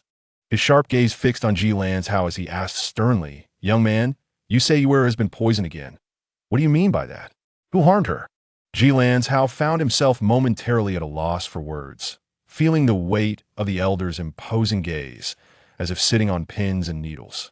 If he were to reveal the entire truth, Wen Guxiong might very well storm the Yin residence, potentially leading to a direct confrontation with the emperor, an inevitable disaster. Yet, if he lied, he feared he could not do so without leaving traces. "Old master, please do not rush. This matter is quite complex. I cannot ascertain who is responsible. If you do not know, then I shall inquire. What poison has she been afflicted with?" Wen Guxiong, losing patience, bellowed, the forceful sound reverberating in Ji Lanzhao's ears, causing his heart to race. Ji Lanzhao quickly gathered his composure, allowing his breath to steady before he finally spoke without reservations. "It is Zuyan." Wen Guxiong pondered for a moment, his brow furrowing deeper. He had only heard of this poison, but never studied it closely. It was a fierce toxin. One moment Qingyue could be laughing and chatting with them, and the next, she would be plunged into a hellish state of suffering. The poison's brutality was evident. How can this poison be cured? It requires the blood of a 1,000-year spirit beast and someone from the demon realm, along with a special medication known as Fizi Shao as a catalyst. Ji Lanzhao clenched his fists and added, "She has less than half a year left." "What?" Wen Qingfeng, having just returned with the plum blossom needles, nearly dropped his pouch upon hearing this, then tossed it to Ji Lanzhao before dashing out like a gust of wind. No one had time to ponder Wen Qingfeng's reaction. Ji Lanzhao skillfully administered the needles to Qingyue, suppressing the toxicity, while Wen Guxiong channeled his formidable inner strength to stabilize her condition. In no time, Qingyue opened her eyes. Upon seeing Ji Lanzhao's worried expression, she managed to smile faintly, her pale lips curling. "Who has dared to provoke our Songxing's most charming physician? Lord Ji? You look ready to weep." Ji Lanzhao wished to muster a smile in return, but his voice trembled as he recalled the cold indifference in her eyes during their brief encounter in that small courtyard. 1,000 words caught in his throat, and nothing could undo the damage already done. He swallowed hard, finally whispering, "I am sorry." Qingyue closed her eyes, offering no response. Seeing her condition improve, Wen Guxiong withdrew his inner strength, having been unaware of his own dampened clothing until now. He felt as if he had just emerged from the water. Not bothering with his own discomfort, he turned to Qingyue, his hands gripping her shoulders, his weathered face filled with concern. Are you feeling any better? It is the fault of an unfilial granddaughter that you worry me so." Noticing the beads of sweat forming on the elder's forehead and his hair dampened by perspiration, Qingyue felt a warmth surge within her. Such selfless care and affection were immensely precious to her. Wen Guxiong's calloused hand firmly clasped her shoulder as he earnestly declared, "Rest assured, I will go to great lengths to procure the antidote for you." He was a man of his word, and with a quick temper, he was already prepared to rush out in search of the remedy. However, at the entrance, he collided with Wen Qingfeng, sending a pile of items tumbling to the ground. It was a collection of ancient texts, some scrolls appearing worn and yellowed, indicative of their age. "Grandfather, what are you doing? Be careful with my treasures. I have spent years scouring the land for these." Wen Qingfeng hurriedly bent to retrieve the fallen items, glancing behind him. Seeing no one around, he shouted, "Where is everyone? Hurry and come in." As his words faded, Tingshan entered, struggling under the weight of a towering stack of books, his vision obscured. Ji Lanzhao rushed to assist him, noticing the boy's reddened eyes. Ruffling Tingchen's hair, he reassured him, "Do not worry. Your sister you will recover." Qingyue called Tingchen to her side, casting an annoyed glare at Wen Qingfeng. "Second brother, how can you bully a child? I'm merely training him." Wen Qingfeng swiftly gathered the ancient text scattered on the floor, stating, "These are extraordinary tomes I have procured during my ventures in the Jianghu. Some were acquired from the flourishing alchemical kingdom of Qingyue, and many seek to discover any references to Fizi Shao within these pages. What a jumbled collection," Wen Guxiong remarked as he turned back, flipping through a couple of scrolls only to find them irrelevant to elixirs, which caused him to lose patience and depart in search of other means. "This assortment is rather chaotic. I couldn't discern each one, so I gathered them all. Do not merely stand there. Come and help." Wen Qingfeng called out, glancing at the scrolls hastily, either tucking them under his arm or carelessly tossing them aside. His selection process was rapid. Qingchen approached and earnestly assisted in discerning the contents, while Ji Lanzhao, unwilling to voice any discouragement at that moment, joined in the reading. Their commotion attracted Gio, who was nestled in Qingyue's forehead and intrigued by the novelty. He transformed into human form to join the fray. Leaning against the headboard, Qingyue, adorned with plum blossom needles in her hair, quietly observed the group at the table, striving to alleviate their own grievances, feeling warmth in her heart. Suddenly, Qingchen leaped up as if stepped upon, his face flushed, throwing the book in his hand, which struck the drowsy Gio on the head, rousing him from slumber. "Hey, you little rascal, do you want to die?" Gio glared at him irritably. "Shaochen, are you feeling unwell? Your face is so red." "Let me check your pulse," Ji Lanzhao offered warmly, reaching for the young man's hand to assess his condition. Qingchen's eyes darted about, feeling quite embarrassed as he glanced at Wen Qingfeng, who seemed to catch the signal in his gaze and sprang up to snatch the scroll that Gio had just picked up. "And no, there's nothing worth seeing. Hand me the book." Wen Qingfeng stammered, clearly flustered. Initially uninterested, Gio, upon witnessing Wen Qingfeng's guilty demeanor, was unwilling to yield the book. He leaped back onto the bed, hiding behind Qingyue, making it impossible for Wen Qingfeng to reach him. Curious, Qingyue turned to look, and the sight of the two bodies entangled in a rather precarious position caused her ears to ring and her cheeks to flush. The striking image transported her back to that hazy night, recalling how Lingyuan had seductively explained various romantic postures in her consciousness. The more she thought about it, the hotter her face became. "Oh, so brother would enjoy such books. TSK, how intense these two are. So many positions," Gio exclaimed, flipping through the pages, leaning against Qingyue's shoulder and defiantly flaunting the book towards the now stationary Wen Qingfeng. Wen Qingfeng leaned forward to snatch the book, but Gio effortlessly dodged him, continuing to comment seriously on the characters within the book. Even with the thickest skin, Wen Qingfeng felt close to bursting from embarrassment. Qingyue coughed lightly, intervening to halt the farce. "There are children present. Gio, please tone it down." "Oh," Gio shot Wen Qingfeng a disdainful glance, pretending to return the book, but deliberately threw it at an awkward angle. The book sailed over Wen Qingfeng's head, tracing a graceful arc in the air before landing with a thud into Qingchen's arms.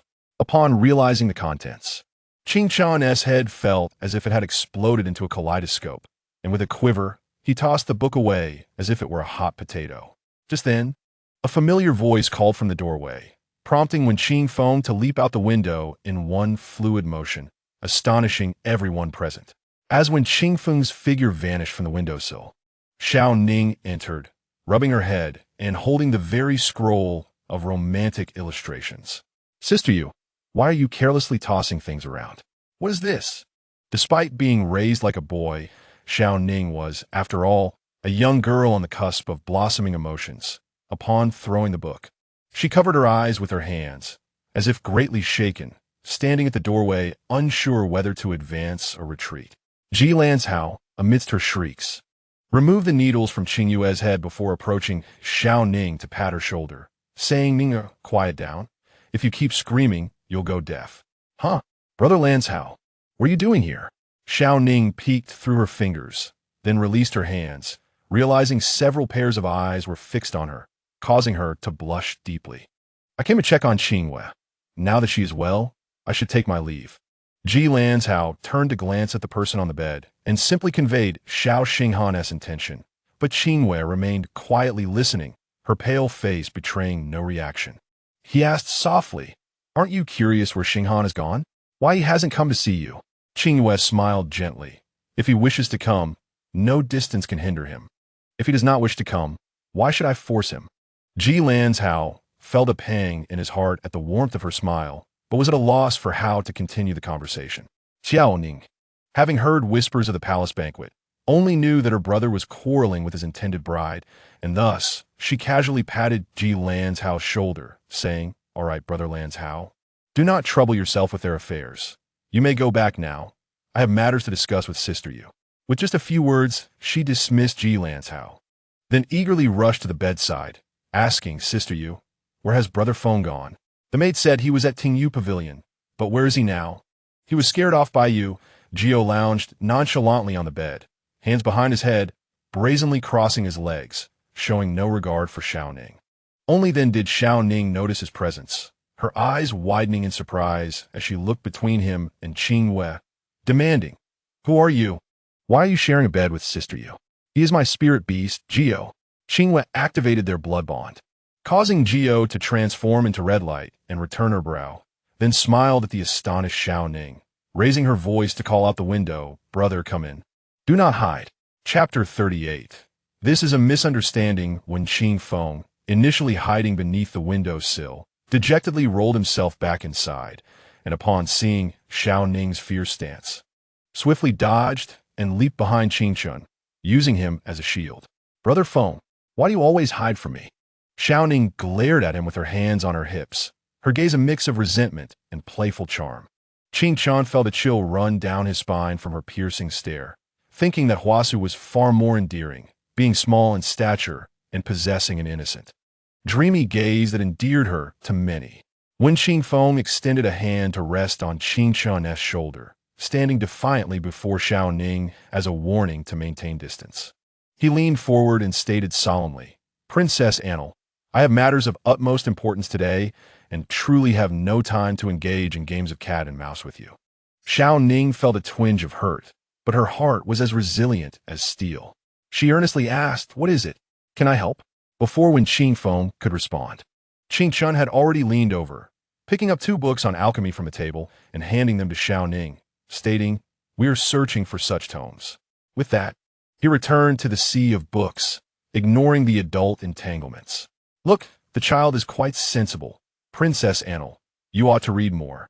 When Qin Feng said while inching backward towards the table, his eyes warily fixed on Xiao Ning, ready to dive under the table should she make any advance. Xiao Ning flipped through the books in her hands, then glanced back at Qingyue's expression. Noticing that she had not resumed her pursuit of Wen Qin Feng, she settled beside Qin, obediently joining them in their search through the texts. At the very least, this way he would not feel the need to avoid her like a plague. For several consecutive days, Xiao Ning dutifully reported to Wen's residence, meticulously sifting through dozens of books on immortal herbs and alchemy, diligently seeking any mention of Fizi Xiao. Qingyue had been poring over the text for a while, but now found her mind wandering. Propping her chin in her hand, she glanced over at Xiao Ning, who was so engrossed in her reading that she paid no heed to the presence of Wen Qin Feng beside her. This surprised Qingyue.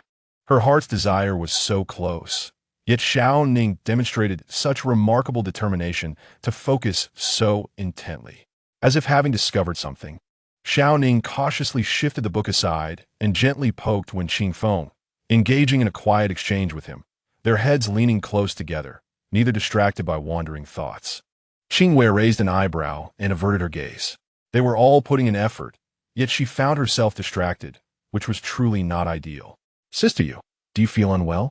Qin leaned closer, blinking innocently at her. Ever since witnessing the agony of Qingyue's poisoning that day, Qin had remained by her side, his gaze seemingly glued to her. Any sign of discomfort from her sent him into a state of anxiety. The concern in his eyes was almost overflowing. Qingyue ruffled his hair with a smile, saying, "I feel fine, just a bit stifled." Then, sister you, do you feel stifled? How about I take you out to have some fun in a couple of days? Just the two of us. Xiao Ning interrupted Qingchen's words and received a reproachful glare in return. She shrugged with a teasing smile, quickly climbing onto the table to tug at Qingyue's arm, fearing that she might not agree. Hey, be careful with my precious book. Don't crush it while lying on the table. When Qing Feng was utterly unfazed by her ungraceful behavior. It was remarkable that the Princess of Peace could maintain her guise of a docile girl for this long. Unable to resist Xiao Ning's persistent coaxing, Qingyue eventually agreed to go out for a leisurely outing. Xiao Ning was overjoyed, exclaiming that she had a surprise for Qingyue. A few days later, after dinner, Xiao Ning eagerly pulled Qingyue out the door. Where are you taking me? It's late, and I'm dressed like this. There is hardly anyone on the streets. Qingyue glanced at her male attire, then at Xiao Ning's similarly masculine outfit, recalling their first encounter that night. However, Xiao Ning did not answer. Instead, she changed the subject. Why haven't we seen Grandpa when around lately? It seems like Brother Feng's father hasn't been around either. The estate feels much quieter. When Gu Xiong had left after that day, claiming he was going to leverage his connections to search for an antidote. As for Wen Lang, he had been punished to reflect on his misdeeds at the ancestral hall due to his various wrongdoings, and his concubines, fearful of Wen Lao's authority, had retreated to their respective courtyards, seldom showing their faces. Thus, Xiao Ning posed the question. Qingyue was reluctant to delve into the affairs of the Wen household and answered briefly. The two walked silently down a street. Xiao Ning, not willing to remain quiet, climbed onto Qingyue's shoulder and asked, Sister Yu, have you and my brother had a fight? Haven't reconciled yet? We did not have a fight. Qingyue touched the Bai Hen sword at her waist, wishing that if her issues with Xiao Xinghan could be resolved with just an apology, how wonderful that would be. If it's not a fight, then why haven't you two been willing to see each other these past few days? Xiao Ning was puzzled, but she noticed that Qingyue wore the Bai Hen sword gifted by her brother daily, and he would inquire about Qingyue every day. Clearly, they both wished to care for one another. Why were they unwilling to soften their attitudes? It seemed they were merely in a tiff, and it would be effortless to reconcile if one of them would just give in first. She genuinely liked Qingyue and hoped she could become her sister-in-law. Qingyue smiled wryly. There are many matters between me and your brother that cannot be clarified with just a few words. Unlike you, whose affection is pure and fervent, evoking envy. Xiao Ning's cheeks flushed faintly as she shyly replied, I'm not as good as you say. Have you noticed that these past few days, your second brother no longer avoids you? Seizing the opportunity, Qingyue shifted the topic, not wanting to discuss Xiao Xinghan further. Upon mentioning Wen Qingfeng, Xiao Ning's eyes sparkled with excitement. Sister you noticed too, right? What can I do to make Brother Feng like me a little more? Just be yourself. Give each other some space, and let your second brother discover your merits. Qingyue responded seriously. Xiao Ning glisten et earnestly, contemplating that perhaps she had indeed been too clingy in the past, causing Wen Qingfeng to avoid her like the plague. She silently reflected on the changes in his attitude towards her these past few days, her steps unceasing, and before she could arrive at a conclusion, they reached their destination. We're here, it's south this place. Xiao Ning exclaimed with great delight. Qingyue's lips twitched as she raised an eyebrow at the 3 golden characters on the gilded plaque overhead, finally understanding why Xiao Ning had insisted she wear male attire before stepping out. Several young ladies adorned in light robes flocked over, giggling as they ushered the two into the Qiong Tower. The air was scented with fragrance, and the delicate veils lining the corridors outlined suggestive silhouettes. On the crimson stage in the hall, dancers swayed languidly to the seductive melodies, their garments reduced to mere scraps, making it impossible to look or listen without feeling flustered. Both Qingyue and Xiao Ning were striking figures. In their male outfits, one exuded charm and elegance while the other appeared refined and handsome, immediately drawing the attention of the young women present. Many rushed forward, eager to touch them, with some boldly professing their willingness to accompany them for the night. Qingyue dismissed the lewd remarks as mere background noise, hardly paying them any mind, while Xiao Ning felt increasingly uncomfortable, her ears burning. She hurriedly grasped Qingyue's hand, navigating through the crowd of slender and voluptuous women, quickly making her way upstairs to a private room. Qingyue found it amusing despite being the one brought here. Xiao Ning seemed inexplicably shy. Her smile froze as Xiao Ning boldly pushed open the door, her hand instinctively reaching for the Bai-Hen sword at her waist. Feeling the once smooth hilt now prick her palm. Inside the room, the two occupants were equally stunned. In an instant, a tempest swept through the space, scattering the emotions of everyone present. Still reeling, Xiao Ning blushed fiercely as she rushed inside, exclaiming, "Brother, why are the ladies here so forward? They all want to cling to me." Before she could finish her sentence, her eyes widened in shock as she covered her mouth, realizing she had been swept into the chaos of the room. Xiao Xinghan, expressionless, pushed away the woman draped over him and sat at the table, quietly locking eyes with Qingyue, who stood at the doorway. The four individuals in the room exhibited a range of emotions: shock, calm, confusion, and indifference, but none were willing to offer an explanation or seek clarification from the other. Just then, footsteps echoed from the corridor outside, followed by Ji Lanzhao's voice, "Xinghan, why did you come here alone?" "I just ran into Lanqi," she asked. Upon seeing the slender figure at the door, Ji Lanzhao wished he could bite off his tongue. He leaned in to peek inside, only to find a nearly undressed beauty kneeling on the floor. Her expression one of bewilderment, further complicating his feelings. "What on earth is going on? I was only gone for a moment." Ji Lanzhao hurriedly attempted to smooth things over, dragging the young woman out of the room and pulling Qingyue inside, fearing she might take offense and leave. "It's a misunderstanding. Qingyue, please come in and sit." Qingyue chose not to expose his clumsy lie, allowing him to lead her to the table, where she poured herself a cup of hot tea. Her fingers traced the rim of the cup as she awaited Xiao Xinghan's words. Ji Lanzhao, positioned between them, took advantage of Qingyue's tea pouring to discreetly urge Xiao Xinghan with a glance to provide an explanation quickly, lest the misunderstanding deepen. Xiao Xinghan's gaze lingered on Qingyue's tranquil and exquisite features for a long moment before he lowered his eyelashes and said, "I waited here for you. I did not summon anyone to accompany me." Xiao Ning, who had been stunned at the side, finally regained her composure and grasped Qingyue's shoulder, explaining, "Sister Yu, you must believe my brother. Today I invited him here to wait for you, hoping you too could have a chance to speak. I didn't expect such a misunderstanding to arise." "MHM." Qingyue took a sip of tea and smiled at the worried Xiao Ning. "I believe you." She lowered her gaze to hide the self-deprecating thoughts, reflecting on how she and Xiao Xinghan required someone else to orchestrate such a chance encounter just to utter a single word to one another. It was truly laughable. "How is your health?" Xiao Xinghan asked, his voice strained. He had been inquiring about Qingyue's well-being from Xiao Ning every day, yet he still longed to hear it from her own lips. Qingyue smiled without responding, instead turning her gaze towards Jilanzhou and said, "Xiao Zhou, I wish to drink. Please fetch me 2 jars of fine wine." "All right," Jilanzhou replied as he stood up, dragging Xiao Ning along with him. After the two left, Qingyue rested her chin on her hand, tilting her head to look at Xiao Xinghan, smiling lightly. "What about you? Have you figured out how to explain the matter of Wu Shuang?" Chapter 39. I can wait. The dim candlelight flickered, casting a glow upon Qingyue's brow, accentuating her exquisite features. In her autumn-like eyes, a clear smile was laid out, yet it felt as sharp as a blade, mercilessly slicing through the long-held wounds in Xiao Xinghan's heart. He instinctively wanted to evade such pain, yet he understood that avoiding the topic would only wound Qingyue further. If the hurt ran too deep, she would no longer look at him in such a manner.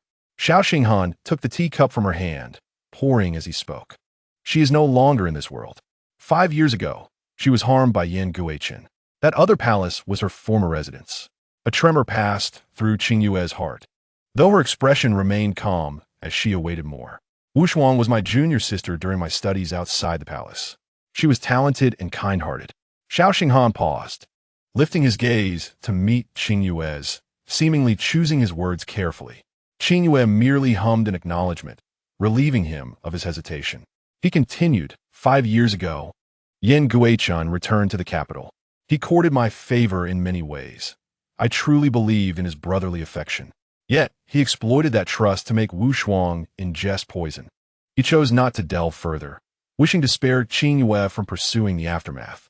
Qingyue nodded in understanding, the question of whether he still loved her remaining unasked. Would it love matter? Would it not loving matter? Competing with a departed soul held no significance. Yin Guichan has repeatedly mentioned her in my presence, attempting to sow discord between us.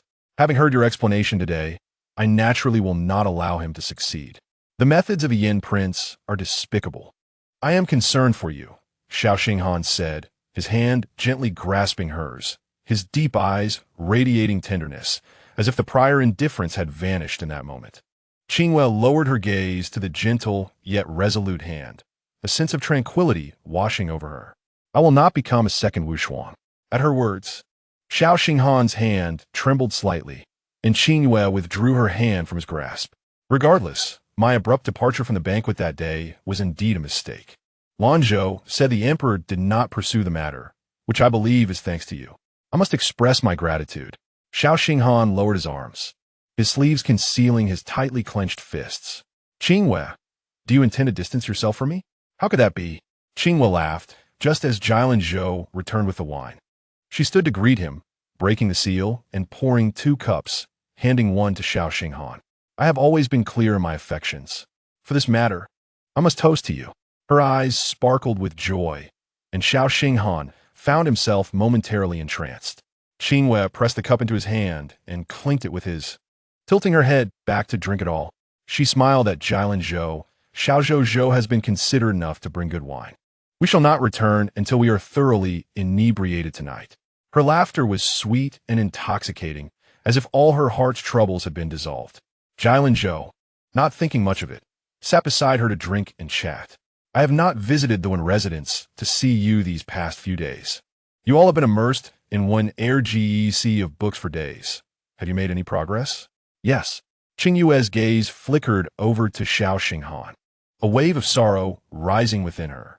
They had not seen each other for nearly half a month, feeling like 2 strangers with no connection. Yet he had just shown such tenderness. This contradictory attitude was utterly perplexing and disheartening. Noticing Qingyue's silence, Xiao Ning interjected, speaking of which, it was my contribution. I discovered it. There is a text that records a mountain 200 miles southwest named Huangjing Mountain, which contains the Huangjing Cave, home to rare flowers and herbs that can be used to refine maize xiao. Huangjing Mountain? Lanzhou glanced at Xiao Xinghan, then continued to ask, are you suggesting we seek the herbs to refine the pills ourselves? Of course. The maize xiao pills are extremely precious. How can we find them easily? It is better to refine them ourselves. That way, we can be quicker.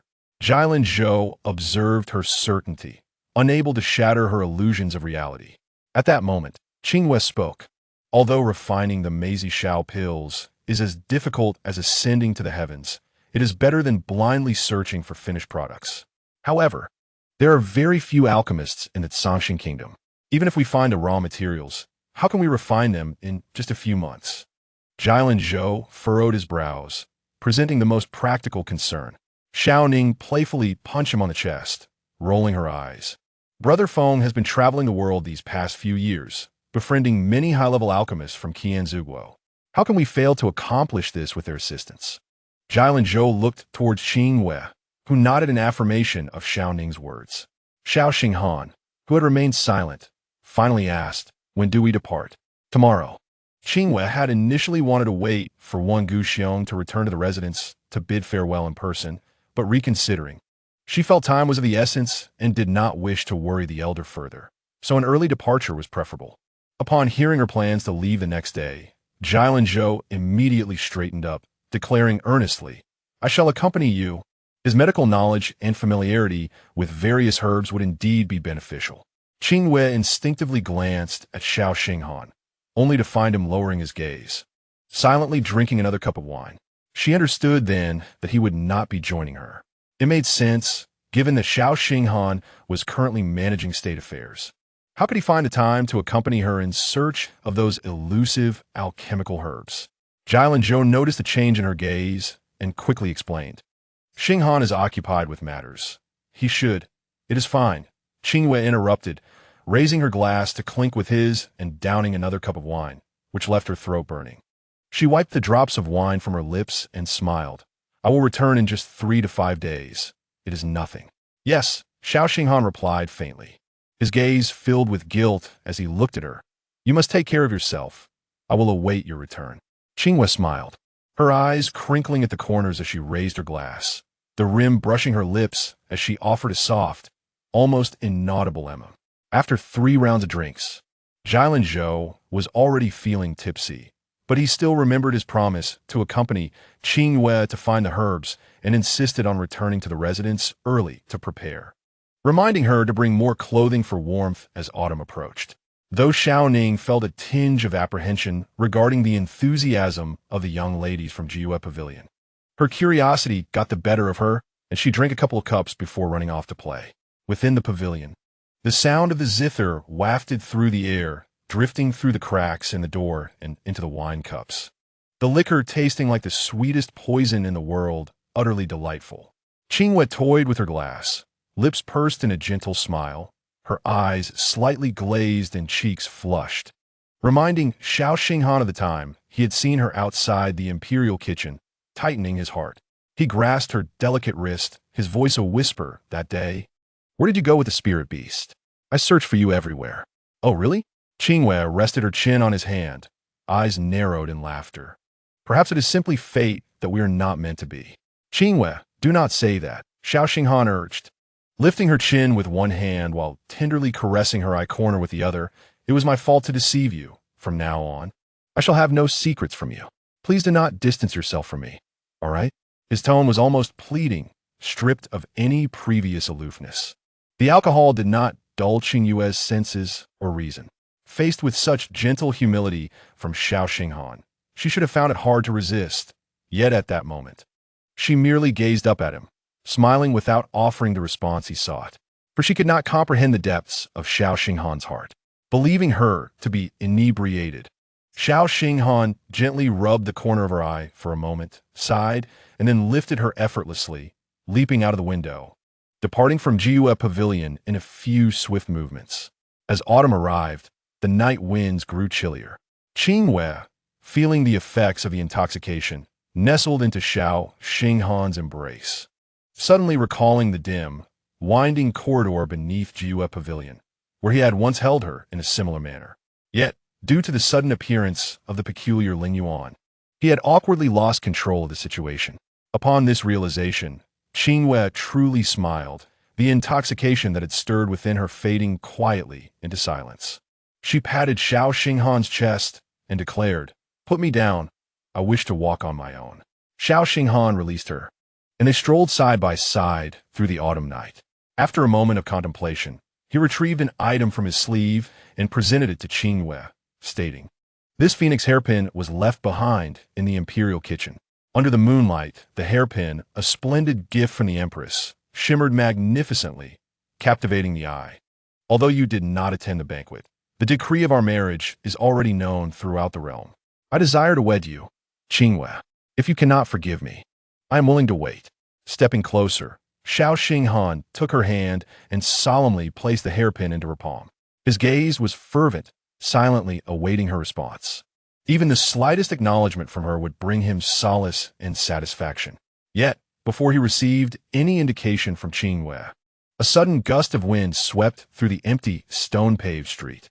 Qingyue turned, her sword, by hen, humming as it exited its sheath, flying straight into the billowing white mist approaching from the street. In mere moments, Bai Hen returned to its sheath, and the mist swiftly dissipated, revealing a frail figure stumbling toward them. Lady Goddess. At the sound of this title, Qingyue recognized the newcomer as a small tree spirit from Juling Mountain. She bypassed Xiao Xinghan and approached, using the moonlight to discern the spirit's appearance. It was the very spirit that had once offered her wine and crafted flutes. The tree spirit knelt anxiously, exclaiming, "Lady Goddess, something has happened at Juling Mountain. You must go and see Lord Qingyue at once. Do not panic. What has transpired? Where are Huasu and Xiaobai?" Qingyue helped him to his feet, noticing his disheveled clothing, bruised face, and bloodshot eyes, indicating his distress. The tree spirit, with reddened eyes, replied, "Several companions have suddenly been demonized.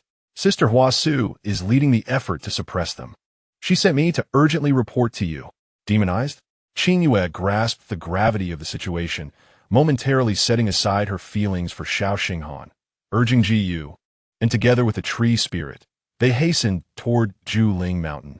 As she soared back on the winds, Xiao Xinghan called out to her twice. But she did not spare him a glance. On the moonlit street, the man in the dark robe clenched his fists tightly, as if trying to grasp something elusive. Yet he knew, in the end, he would lose. But in an instant, his expression shifted to one of grim determination. Having lost once before, he could not afford to let go again, even if it meant binding her to him by force. Chapter 40. The purple mist array. When Qingyue and her companions arrived at Juling Mountain, they beheld violet-red lightning streaking across the night sky. Dark clouds accumulating atop the peak, forming a colossal vortex against the deep blue backdrop, with demonic mist billowing upwards towards its center. Once a bastion of spiritual energy, Juling Mountain now resembled a desolate graveyard, steeped in a foreboding aura. This place feels sinister. We must tread carefully, Qingyue advised, ruffling the tree spirit's head before they instantaneously ascended to the summit. At the foot of the mountain, the night was still devoid of wind and moonlight. Yet at the peak, a tempest raged, thick with the stench of blood that sent shivers down one's spine. Qingyue raised an arm to shield her eyes, her keen gaze piercing through the tumult, using the flashes of lightning overhead to clarify the scene not far away. A golden-eyed white tiger, vastly larger than an ordinary mountain tiger, lay weakly on the ground, while various beasts clawed frantically at its massive form, seemingly intent on draining its essence. The diminutive figure desperately attempting to fend off the beasts was none other than Huasu. Huasu. Before her words could fade, Qingyue flashed forward, catching the staggering umbrella demon in her embrace. Her fingers curled like talons, and the tempest surrounding her seemed to freeze momentarily. In the next instant, she struck forth, unleashing a torrent of energy upon the frenzied spirit beasts. Her strength had now surpassed the heavenly tier, and the force of her strike was formidable, sending the white tiger and the demonized beast tumbling several paces away, allowing the tiger to escape their grasp. It sprang to its feet, shaking off its lethargy and, after digging its claws into the ground, roared fiercely into the air, its voice thunderous. "Xiao Bai, you handle those two. I'll take care of the rest." Qingyue leaped onto the white tiger's forehead, giving its ear a playful kick before transforming into his true form, diving toward their prey. Honored to fight alongside the snake sovereign of the demon domain, the golden-eyed white tiger, heedless of its bleeding wounds, leapt forward to attack the beast's vital points. Seizing the opportunity, Qingyue led the wounded Huasu away from the battlefield, producing 2 medicinal pills she always carried and administering them to Huasu before entrusting her to the tree spirit's care. "My lady." Huasu clutched Qingyue's garment tightly with her small, snow-white hands, her voice trembling. "It was my oversight. I thought the demonization of the beast was merely an exception. I never anticipated such calamity would befall us. Now is not the time for self-reproach." Qingyue pressed a finger to her lips, glancing back at Qingyue and the white tiger, who had already managed to gain control of the situation, alleviating the need for her intervention. She turned her attention back to Huasu, asking, "Did anything foretell tonight's events?" After careful consideration, Huasu exchanged a bewildered look with the tree spirit, both shaking their heads in confusion, having found no clues. Furrowing her brow, Qingyue suddenly heard a deafening crash behind her. She instructed the tree spirit to look after Huasu and soared toward the source of the commotion, only to find the beast had collapsed, lifeless. Qingyue was inspecting one of the beast's corpse for a demon core when Qingyue approached and firmly grasped the back of his collar, dragging him away. "What are you doing?" Qingyue began to protest, but a sharp pain shot through his hands, and looking down, he discovered they were swollen and red, as if stung by some venomous creature. "Xiao Bai, retreat." Qingyue halted the white tiger, which was about to paw at the corpse, and once it obediently stepped back. She added, "Can't you smell the foul stench? These beasts must have long been decomposed. The demon cores are surely absent." After her warning, Qingyue finally sensed a strange odor rising to his senses, distinct from the blood scent mingling with the rain, far more putrid and repugnant.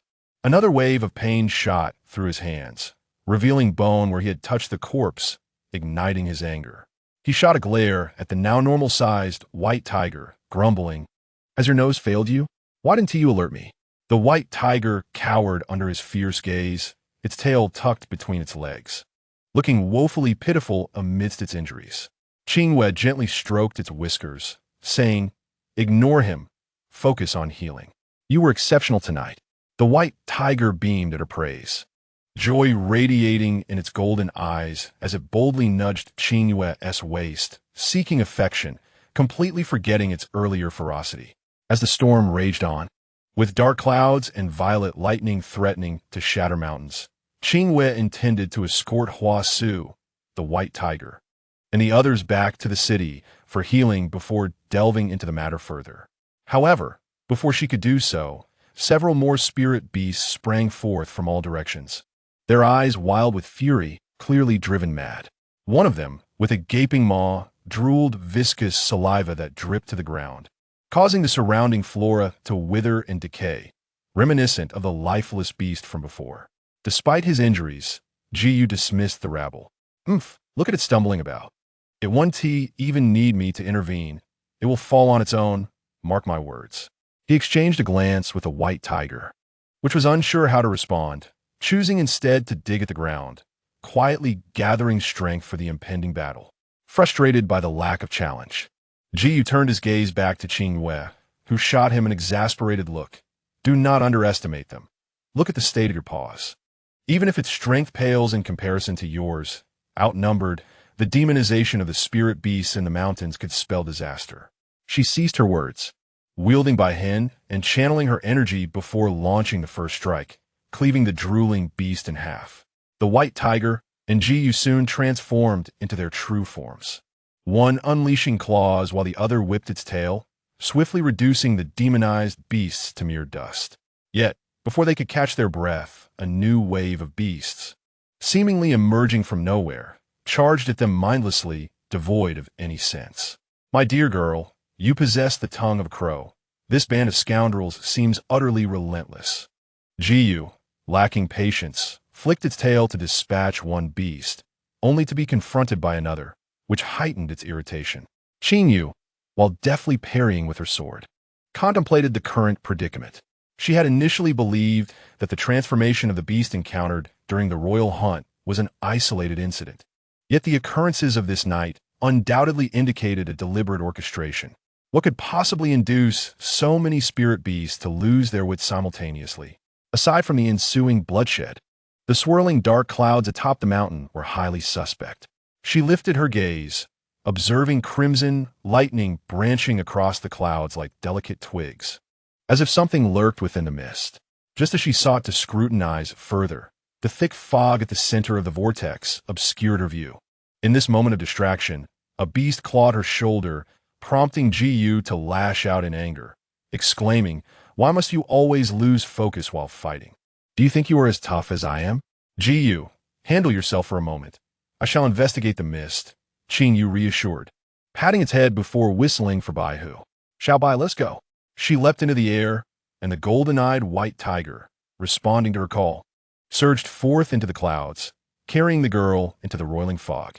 Within the mist, the wind and rain intensified, making it difficult to open her eyes as icy droplets cascaded down her face.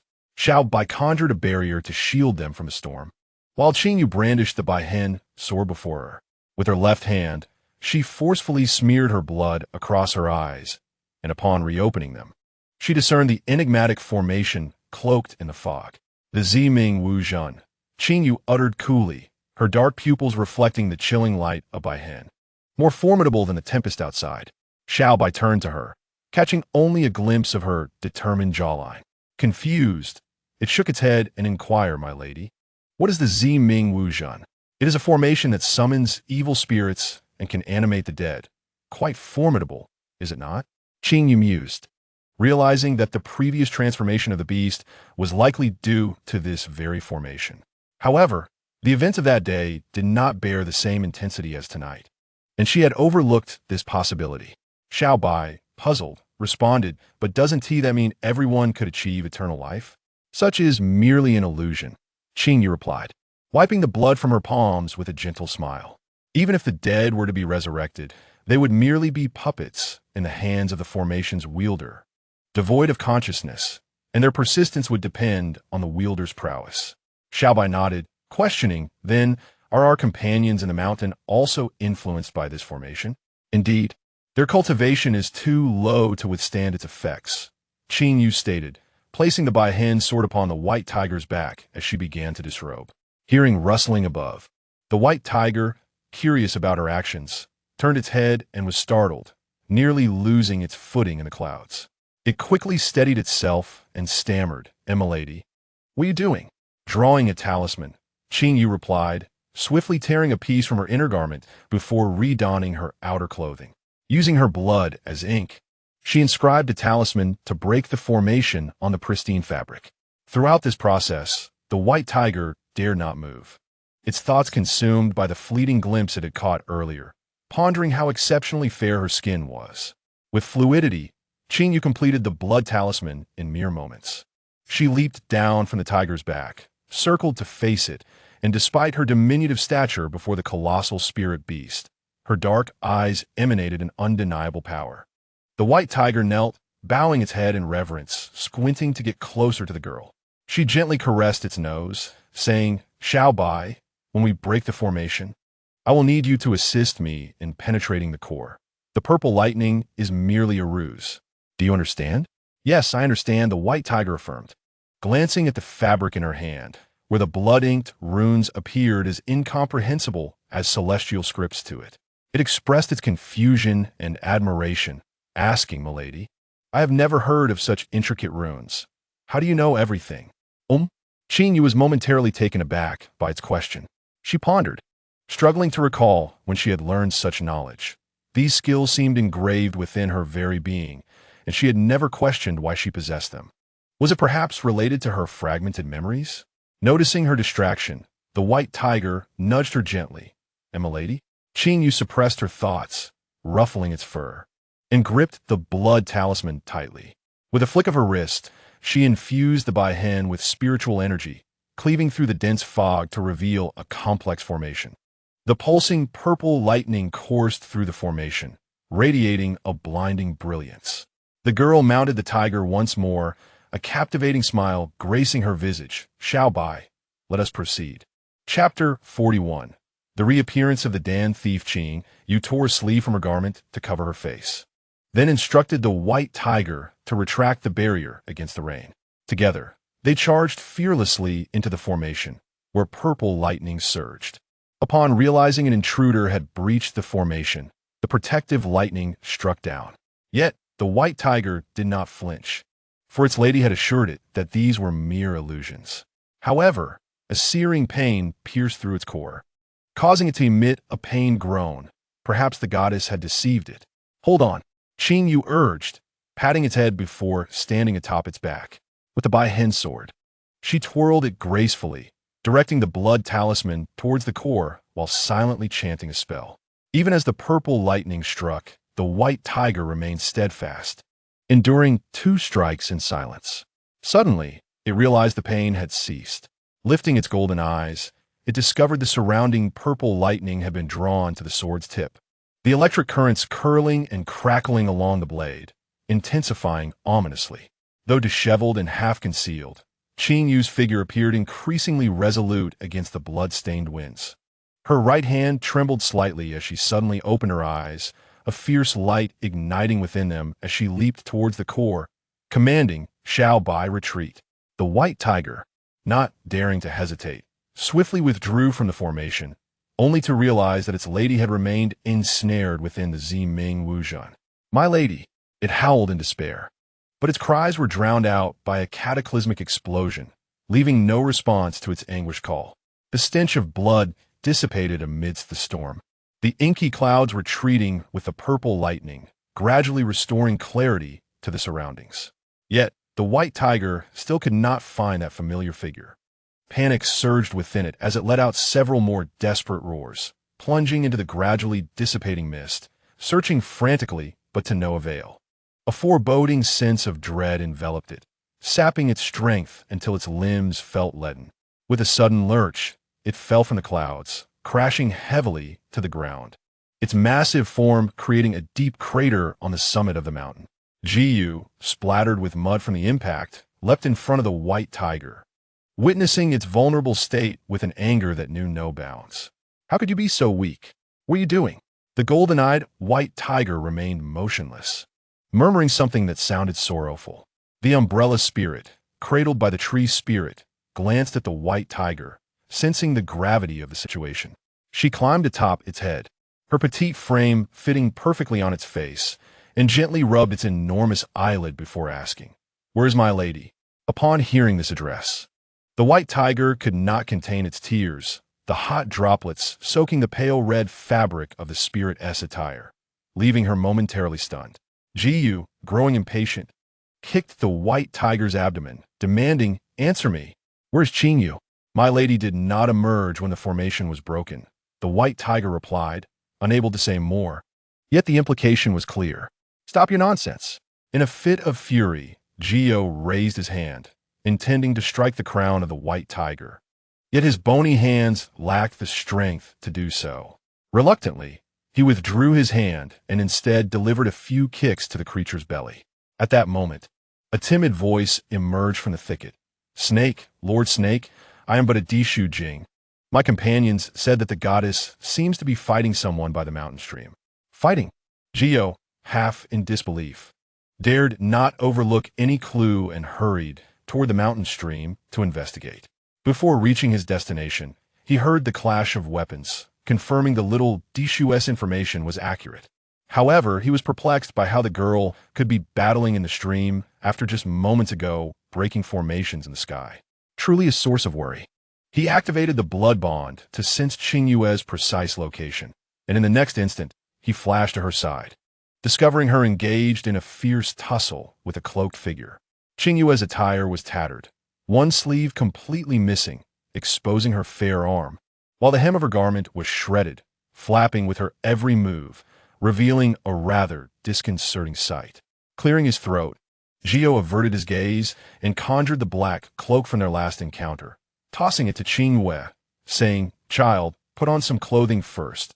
I shall deal with this one." Useless. The voice of the cloaked figure was chillingly cold, yet both Qingyue and Qingyue discerned she was a woman.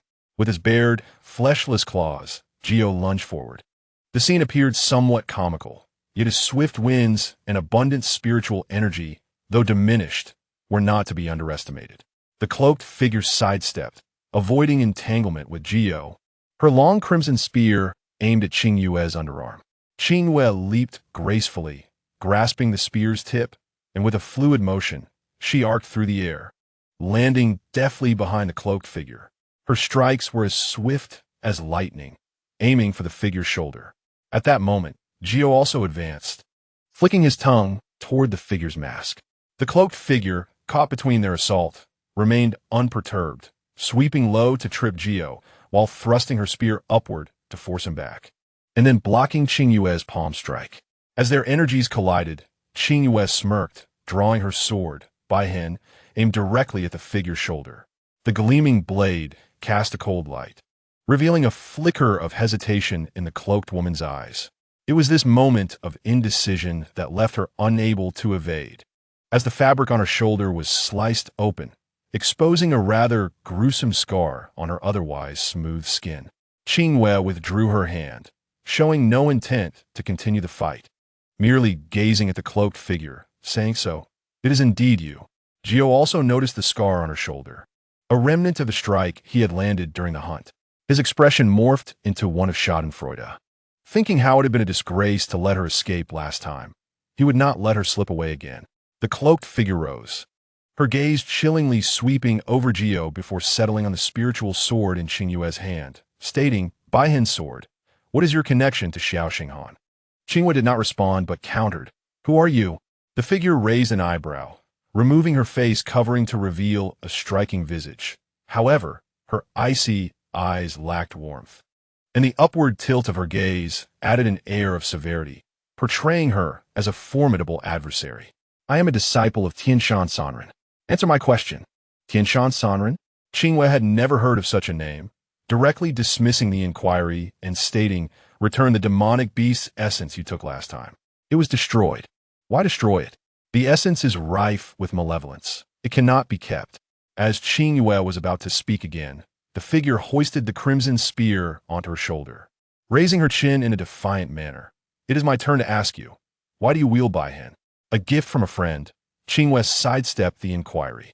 Noticing the figure's doubtful frown, she retorted, what is your name, that you recognize Baihen? Ji Lanying. Qingyue paused, scrutinizing her features before inquiring. What is your relation to Ji Lanzhou? Siblings. Ji Lanying's attitude softened upon realizing Qingyue's acquaintance with her younger brother. Did you break the Wen Wu formation tonight? Indeed. Qingyue affirmed, her gaze sharp. Do you recognize this formation? I know you suspect that I set this formation, but the truth is not as you think. Ji Lanying secured her spear behind her and glanced at the night sky, saying, I will handle this matter. Do not interfere. After speaking, she attempted to leave, but was blocked by Qingyue.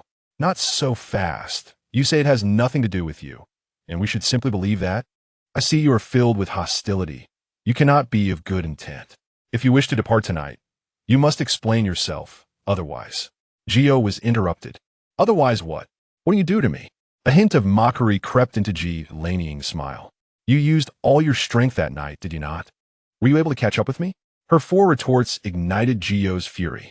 You, a mere child, are quite arrogant. Tonight, I must teach you a lesson. Before he could finish, a gentle breeze arose, and Ji Lanying's figure vanished into the night, leaving Qingyue startled, for she had not even seen the direction of her disappearance. Young as she was, her cultivation had evidently reached the upper tier of Wuzong, indeed granting her the audacity to be so brash. As Qingyue, fuming, prepared to chase after her, Qingyue stopped him, saying, let her go. Why bother competing with her? She took the essence from me in front of everyone. Would you not be angry? Qingyue rolled his eyes in frustration, his grayish pupils narrowing dangerously. Qingyue nodded, following his train of thought, angry, of course. What man would not care for his pride? Then why do you stop me? I have already learned her name. Why rush? If you are truly aggrieved, I can take you to the G residence to settle the score another day. Why do I feel as though you are pacifying, child?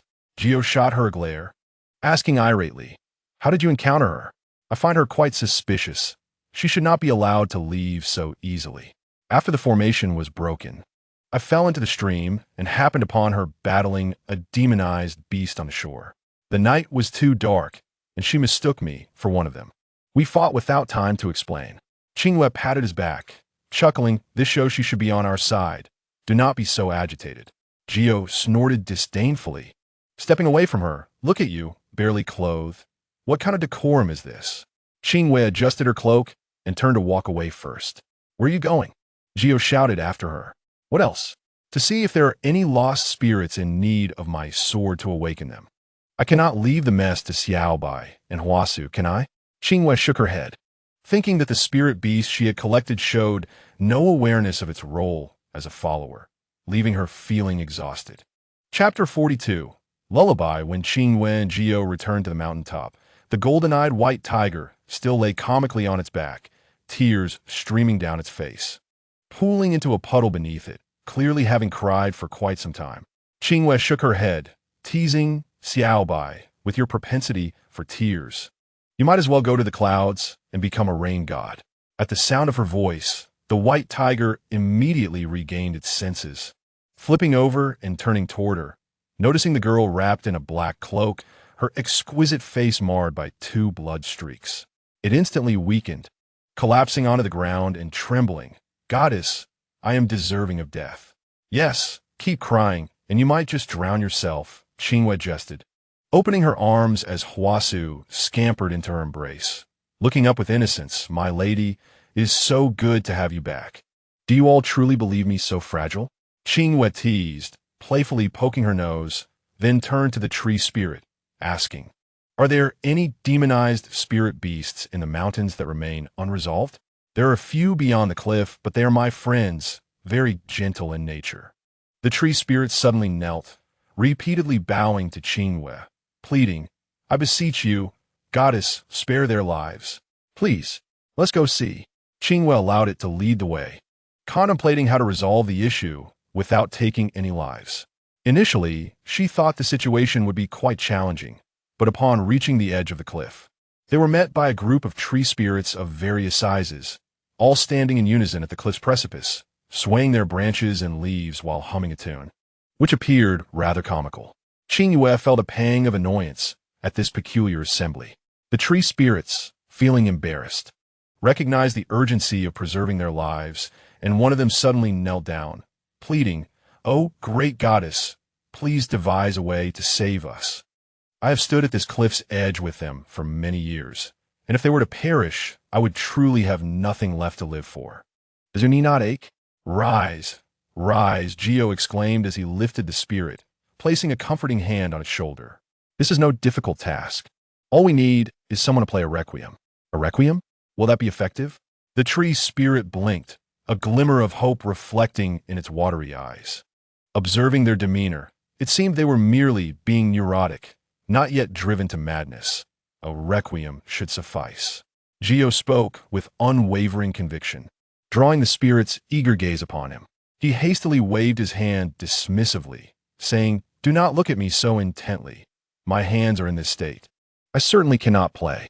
Besides, I might whistle so hard I would end up wetting myself." Though coarse and unsavory, his words were straightforward. The tree spirit shifted its hopeful gaze to Qingyue, noticing the bamboo flute she had received from Huasu. It thought to itself that the goddess would surely be able to assist. Under the fervent scrutiny of those expectant eyes, Qingyue awkwardly scratched her nose, hesitating as she retrieved the flute from her waist, regretting her earlier decision to keep it there without considering its potential consequences. At that moment, the flute felt as though it weighed 1,000 pounds. She hesitated, contemplating whether to reveal her complete lack of musical talent, when Huasu stepped forward, taking the flute from her hands with a smile, saying, "Leave this matter to me, my lady. Indeed, you are quite endearing." Qingyue sighed with relief, entrusting the task of playing the flute to Huasu. The requiem's melody was gentle and soothing, requiring little spiritual energy. Huasu played the piece effortlessly, yet Qingyue felt an uncomfortable knot in her stomach, reflecting on the exquisite melody she had played that night while intoxicated, which had led everyone to believe she was a master of music theory. The more she reminisced, the more helpless she felt. Once the piece concluded, the tree spirits, utterly exhausted from their dance, collapsed on the ground, falling into a deep slumber, and naturally, the tree spirits expressed their gratitude once more. Noticing that time was slipping away, Qingyue bid farewell to Huasu and the others, as she intended to set off at dawn for Huanjing Mountain in hopes of discovering alchemical herbs. Before departing, Huasu pulled her aside, returning the bamboo flute with both hands. Qingyue accepted the flute and leaned in a whisper, "Did I truly play a melody? Surely, that night must have been a figment of my imagination, and you were merely telling me a white lie to lift my spirits?" Hua's face turned towards her, sincerity gleaming in her clear, bright eyes. "I did not deceive you, my lady. The piece you played that day was the Lingyuan binding melody, a renowned forbidden tune. I will not mistake it. Forbidden tune?" Qingyue was left bewildered, her confusion deepening. The Lingyuan binding melody was widely known, with many spirit beasts utilizing it to enhance their cultivation or combat foes. However, it had been banned for 20 years since the change of the demonic lord. Observing Qingyue's complex expression, Huasu reassured her, "But do not worry, my lady. The spirit beasts here have no desire to return to the demon realm. No one will disclose your performance of this tune." Her thoughtful comfort brought a smile to Qingyue's face. Gently stroking the pale visage of the umbrella demon, she softly suggested, "You and Xiao Bai have exerted considerable energy tonight. Why not accompany me back to the city for some well-deserved rest?" "Lie with you, my lady?" Huasu exclaimed, wrapping her arms around Qingyue's waist, gazing up at her as if she were the most revered deity in existence. "Of course," Qingyue replied, patting her back. "The Zimming mist array has been broken, although I believe the user of the array will not cause further disturbances in the short term. I cannot leave you injured in the mountains." "Very well," Huasu smiled, the red markings at the corners of her eyes brightening. Upon hearing that they would return to the city with Qingyue, the white tiger wagged its tail excitedly, feeling as if its wounds were no longer a burden. However, Qingyue appeared displeased, lamenting their journey back to the city and expressing regret about forming a blood pact with Qingyue, suggesting that following her was less appealing than staying with his own temperamental master. The white tiger dared not utter a word, pondering how the revered snake lord could be so petty. When Qingyue mentioned Lingyuan, Jiyo's heart stirred, and he asked, speaking of Lingyuan, how has he been? There's been no news of him. Why have you not inquired? It dawned on Qingyue that he had yet to relay Lingyuan's subsequent whereabouts after the incident with the aphrodisiac to Qingyue. However, feeling discontented, he was reluctant to continue the conversation. Understanding the root of his frustration, Qingyue sighed. Is it not because Miss Ji has been acting strangely towards me? I do not comprehend. Have you never heard the saying, there are mountains beyond mountains and people beyond people? Do you truly believe yourself to be the best in the world? I'm not that arrogant. However, had you not intervened tonight, I would have certainly captured that girl and shown her my true prowess. The mere thought of Ji Laniying's mocking gaze ignited his anger. Qingyue raised an eyebrow, opting not to further engage, but instead inquired, on a serious note, what has become of Lingyuan? Is he not your master? Do you not care? He is quite well. Qingyue replied curtly, retreating into Qingyue's brow to rest, appearing as if he would sulk for several days before reemerging. The white tiger cast a worried glance in their direction, but Qingyue smiled reassuringly, indicating all was well. By the time they returned to the Wen residence, it was past midnight, with only the Qingyue pavilion still lit, suggesting that Wen Chun was still awaiting her return. To their surprise, as soon as they descended from the clouds, Xiao Xinghan and Xiao Ning emerged from the Qingyue pavilion, both bearing evident fatigue, suggesting they had been waiting for quite some time. Upon seeing Qingyue, her clothes stained with blood and tattered, holding a beautifully adorned red umbrella, Xiao Ning's disbelief evaporated any lingering sleepiness. Xiao Xinghan hastened to Qingyue, and in the face of Wen Chen's forlorn gaze, he swept her into his arms and carried her indoors. As autumn set in, the warmth of the chamber felt particularly inviting. Nestled in Xiao Xinghan's embrace, it was as if the blood-soaked storm atop the Juling Mountain was merely a fleeting dream. With a sigh of relief, she looked up into Xiao Xinghan's deep-set eyes and smiled. What shall we do about your splendid attire now that it is sullied? Without a word, Xiao Xinghan quietly placed her on a soft couch, fetching a cloth to gently wipe her face. As the blood was cleared away, her exquisite visage emerged, and Xiao Xinghan let out a breath of relief, seemingly reassured that she had not sustained any injuries. The events of the last hunt have resurfaced tonight. The Juling Mountain experienced another upheaval, larger in scale, with dozens of spirit beasts succumbing to demonic transformation, indicating someone is orchestrating chaos from behind the scenes. Qingyue closed her eyes, allowing him to tend to her. Xiao Xinghan acknowledged her with a soft sound, inviting her to elaborate. Yet, Qingyue found little more to say. As her hand brushed against the azure mark at her waist, she recalled Ji Laniying and added, "Oh, by the way, I encountered Ji Laniying's sister. Do you know of her? She has returned?" Xiao Xinghan paused, surprise flickering in his eyes. Qingyue nodded. "It seems she is also investigating this matter and has instructed me not to interfere." Xiao Xinghan's gaze sharpened as he took her hand, saying, "If she has said this, then Qingyue, you must not trouble yourself further." Qingyue remained non-committal. She was not one to meddle in others' affairs, yet the spirit beasts of Juling Mountain genuinely respected her, and she could not stand idly by while someone plotted against them. Seeing her in silence, Xiao Xinghan was about to persuade her once more when Qingchun rushed in, holding the red umbrella in his hands. With a flushed face, he asked, "Sister Yu, is this Hua Su Mei?" "Indeed." Qingyue chuckled at his shy demeanor and beckoned him closer, saying, "For this period, Hua Su and that white tiger will stay at Qingyue Pavilion to recuperate. You must take good care of them. Understood?" Her decision to bring Hua Su and the little white tiger back was twofold. Firstly, she was concerned about their safety at Juling Mountain, and secondly, she harbored a selfish desire to keep them near Qingchun, ensuring that someone would look after them should anything go awry. Qingchun nodded, visibly delighted, but soon lowered his head and said, "No. I must accompany Sister Yu to Huangjing Mountain tomorrow. I cannot look after them. You cannot go, and Hua Su will not go either. You must stay in the manor to keep her company. I will return in a few days," Qingyue asserted, her tone leaving no room for debate.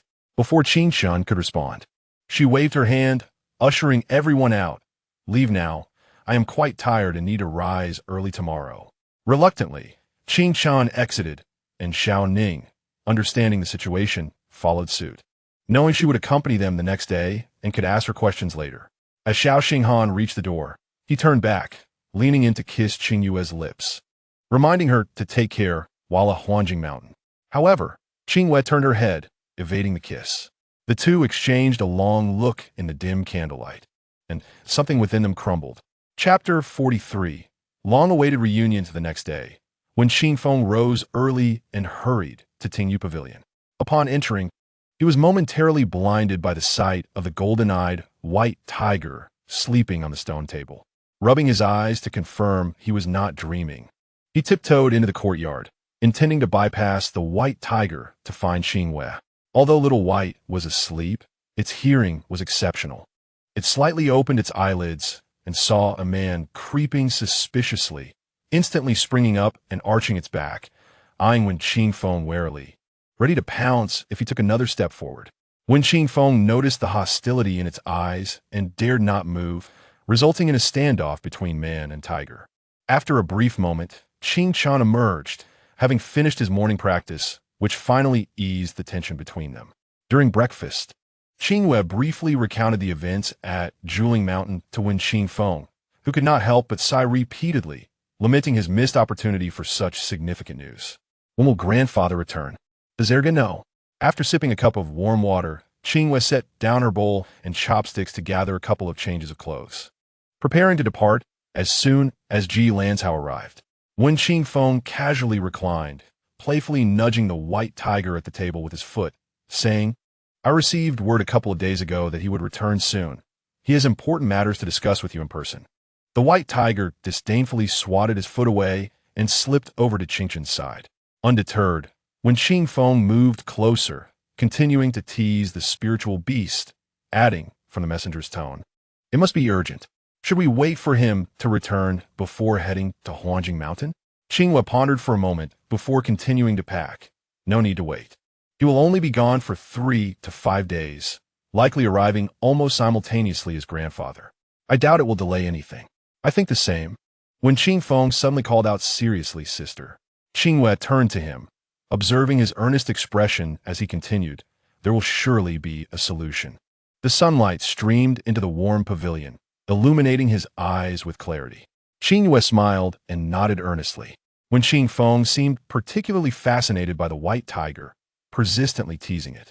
The white tiger, upon hearing Qingyue call him ergo, refrained from showing its teeth and instead discreetly hid behind Qingchen. Qingchen held the red umbrella, guiding Wen Qingfeng aside to protect the white tiger from further harassment. Just as they were engrossed in their playful banter, Xiao Ning arrived, sword in hand, followed closely by the dark-clad Xiao Xinghan. "Brother Feng, did I arrive late?" Xiao Ning had a peculiar ability to spot Wen Qingfeng regardless of how many people were present. Locking her gaze onto him, Wen Qingfeng's lips twitched into a forced smile, thinking it would have been better if she hadn't come at all. Upon entering, Xiao Xinghan bypassed everyone and walked straight to Qingyue, as though she were the only person in the room. "But why come all this way just to see me off for a few days?"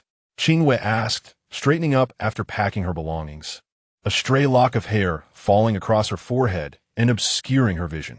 Xiao Xinghan reached out to tuck the hair behind her ear before responding, "I wanted to see you more." Their demeanor was relaxed and intimate, as if the awkward, unfinished kiss from the previous night had never occurred. Qingyue felt conflicted. She thought it unfair to dismiss Xiao Xinghan's deep feelings for her due to his concealment of a past lover. Yet she truly had no time for romantic distractions at that moment. With less than 4 months remaining, she could not afford any delays. Her journey to Huangjing Mountain would also provide them each with a period of reflection, allowing her to decisively clarify their relationship upon her return, whether to part ways or unite. She would have no regrets. After half an hour of casual conversation, they still had not seen Ji Lanzhao, causing Xiao Ning to grow impatient. Why is Lan Zhou taking so long? He usually acts with more composure, yet he is unreliable at crucial moments. Surely he didn't drink too much last night and oversleep? Qingyue recalled his unsteady departure from Qingyue Pavilion the previous evening. Although his steps had been somewhat unsteady, it seemed unlikely he would sleep in past midday. Xiao Xinghan furrowed his brow in displeasure, preparing to send someone to Ji Manor when footsteps were heard at the courtyard entrance. A figure clad in white entered gracefully, a folding fan perpetually in hand. It was Ji Lanzhao. However, his countenance was dark, devoid of his usual cheerful demeanor, which piqued their curiosity. "Brother Lanzhao, we were just talking about you." Xiao Ning approached and playfully punched his chest, scrutinizing his expression. "Why do you look so unhappy? Has something happened?" Ji Lanzhao forced a smile, his lips twitching slightly, and said with feigned seriousness, "You'll find out soon enough. Since everyone is here, let us not waste any more time. We can discuss anything else along the way," Wen Qingfeng declared, grabbing his and Qingyue's belongings, hefting them onto his shoulder, and striding outside with a spirited demeanor. Xiao Ning ceased her inquiries about Ji Lanzhao, calling out to Wen Qingfeng, "Brother Feng, wait for me," as she skipped out after him. Ji Lanzhao appeared listless, not even glancing back as he exited, seemingly oblivious to the presence of the white tiger in the courtyard. "Qingchun, during my absence, behave yourself and avoid causing trouble. Understood?" Qingyue cautioned, her concern evident. Despite Wen Qingyue having secluded himself since his disfigurement, she feared he might emerge to trouble Qingchun when the household was less occupied. Qingchun nodded obediently, his mind wholly preoccupied with the red umbrella, eagerly awaiting Huasu's arrival, leaving him no time to seek out trouble. "I must be off now." Qingyue gently tousled Qingchun's and the white tiger's heads before departing the Wen residence with Xiao Xinghan. As they exited, Qingyue was taken aback to see another figure waiting outside the door. She quickly composed herself and smiled, nodding in greeting. "I didn't expect to see you so soon." Indeed, it is fate. The individual, clad in narrow-sleeved azure robes that accentuated their sharp features, bore a long red-tasseled spear on their back. None other than Ji Laniying, whom she had just encountered the previous night. Although these individuals were of similar ages, Ji Laniying's aloof and austere demeanor set her apart, causing Ji Lanzhao and the others to keep a respectful distance. Ji Laniying, however, seemed unfazed. Her gaze briefly met Qingyue's before shifting to Xiao Xinghan. "Siyahan, it has been a long time." The affectionate address, combined with a tone that was both familiar and tinged with melancholy, invited speculation. Xiao Xinghan smiled faintly, nodding as he descended the steps to approach her, asking, "When did you return?" "It has been over 2 months, though I have been wandering among the mountains and have not entered the city." Jilin Ying's cold expression finally exhibited a hint of cracking. The playful flicker at the corners of her eyes now infused with vibrant charm. "How have you fared in these past years?" Upon hearing news of her circumstances, I felt a deep sense of regret. Not far away, Qingyue's heart stirred, her gaze discreetly shifting toward Xiao Xinghan. Beneath the splendid autumn sun, Xiao Xinghan's smile remained faint, seemingly untouched by the waves of sorrow stirred by that regretful remark. He shook his head and gently replied, "It's all in the past.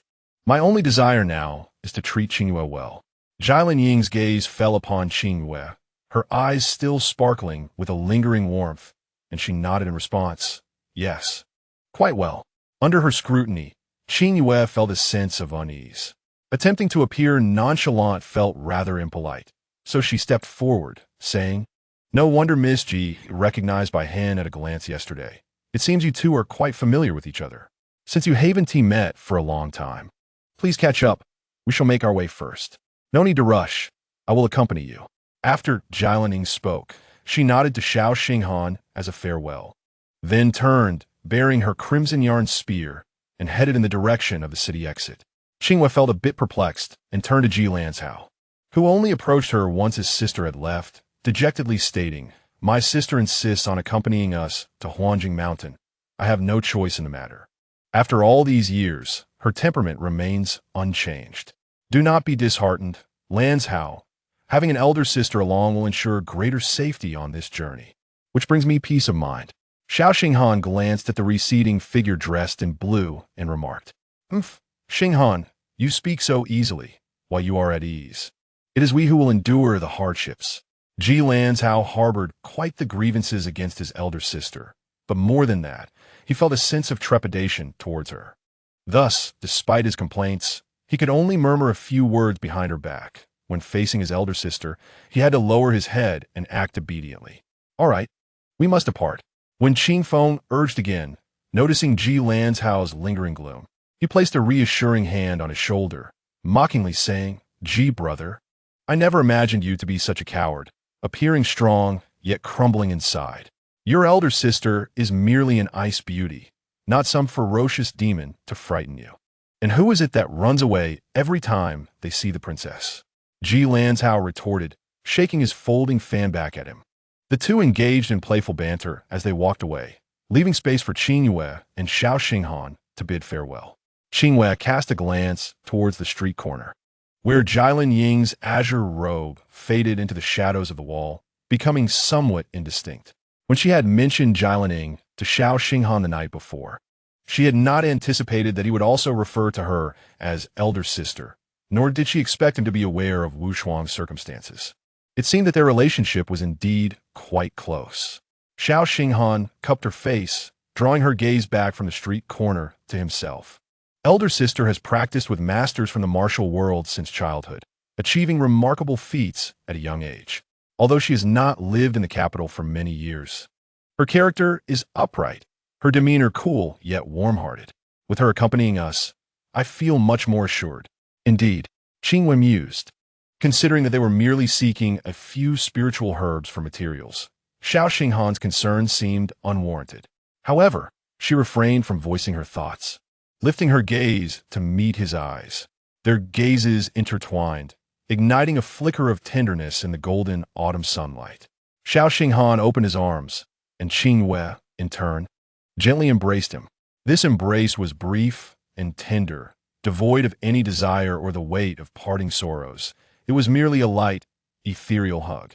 As they parted, Xiao Xinghan turned his head and softly whispered 3 words in her ear, "I will wait for you." Chapter 44.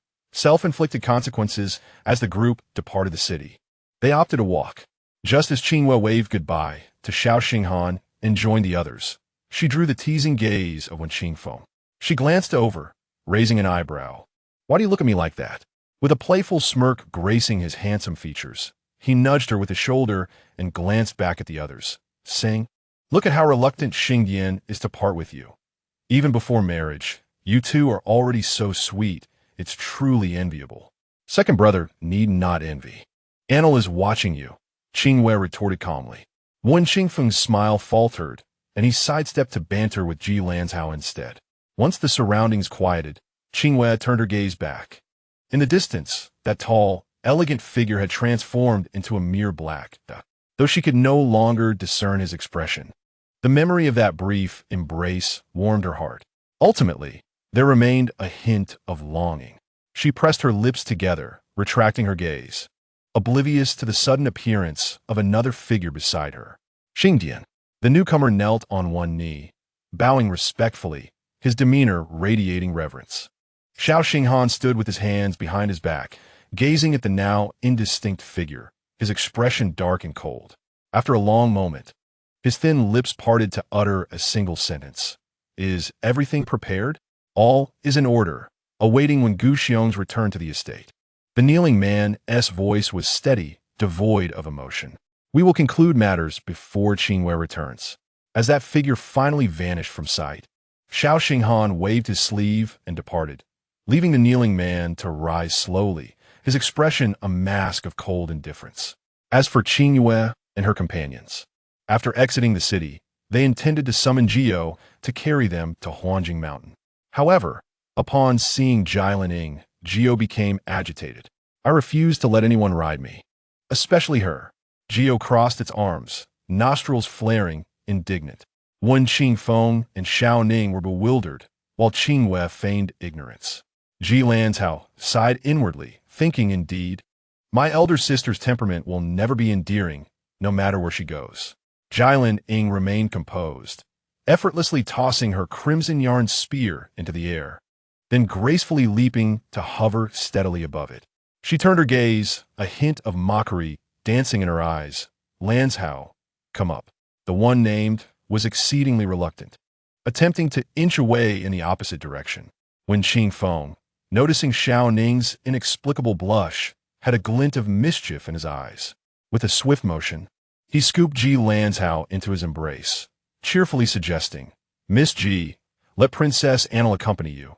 I shall stay with Lanzhao." Wen Qingfeng's smile was disarming, making it hard to refuse. Jialing shrugged nonchalantly, her hands resting on her chest, patiently awaiting others to join her. Thus, Xiao Ning begrudgingly climbed onto the soaring spear, swaying side to side, ultimately clinging tightly to Jialing Ying's waist for stability. "Hold on tight." Jialing Ying activated her spirit spell, and under her command, the crimson yarn spear shot forth like an arrow, vanishing from sight in an instant. A distant cry for help seemed to float down from the clouds, but the autumn winds swiftly scattered it away. When Qingfeng couldn't help but twitch his face, patting Ji Lanzhao's shoulder with force, exclaiming, "Your sister is truly remarkable. Her skills are impressive. Your praise is rather insincere." Ji Lanzhao teased, a long-lost smile breaking across his face. Seeing this, Qingyue couldn't help but chuckle. "You truly fear your sister too much. She is no different from Xinghan, just a bit colder in demeanor. Why are you so timid? You have no idea of my sister's temper. She has never tolerated even a grain of sand. I have endured her beatings and scoldings since childhood." Reflecting on his childhood misfortunes, Ji Lanzhao pretended to pull at his shoulders, as if he were the most pitiful person in the world. Geo transformed back into its original form, impatiently coiling in the air, demanding, "Are we going or not? I've already lost half a day's journey because of that little girl." "That S an exaggeration." Qingyue shot him a glare, leaping onto his broad forehead. Once she was settled, Geo, now devoid of patience, flicked its tail and hastily whisked when Qingfeng and Ji Lanzhao along, soaring toward the clouds. Determined not to fall behind Jialing, Geo exerted all its strength, swaying left and right, nearly reaching its maximum speed. Qingyue, seated on the giant serpent's forehead, felt the biting cold wind, but otherwise had no complaints. However, the two men, entangled by Geo's tail, were less fortunate. At first, Wen Qingfeng shouted with excitement, but after a while his tone shifted, sounding more like a retching noise than anything else. Ji Lanzhao is even more pitiful. Not only must he endure the torment of the devil's melody, but his hands are also bound by the serpent's tail, leaving him with no point of leverage. He resembles a blade of grass swaying in a strong wind, precariously at risk of being blown away with the serpent's movements. His complexion is ashen, and he dares not utter a word, secretly contemplating that he would be better off alongside his elder sister. For at least then he would not be plagued by the fear of losing his life. In less than half a cup of tea's time, Geo caught up with Ji Lanzhao, initially believing that the chaos would finally subside. However, Ji Lanzhao deliberately maintained a distance between them that was neither too long nor too short, preventing Geo from relaxing. The serpent's tail swayed with increasing speed, and ultimately, Ji Lanzhao could no longer bear it. "Elder sister, I was wrong. Please, can you stop this madness?" When Qingfeng chimed in, "Miss Ji, please show mercy. I am on the verge of being sick. Can we slow down a bit?" Ji Lanzhao remained silent, arching an eyebrow, and the speed of her spear slightly decreased, which greatly irritated Geo. "Qingyue, smear some of your blood for me. I am feeling rather constrained."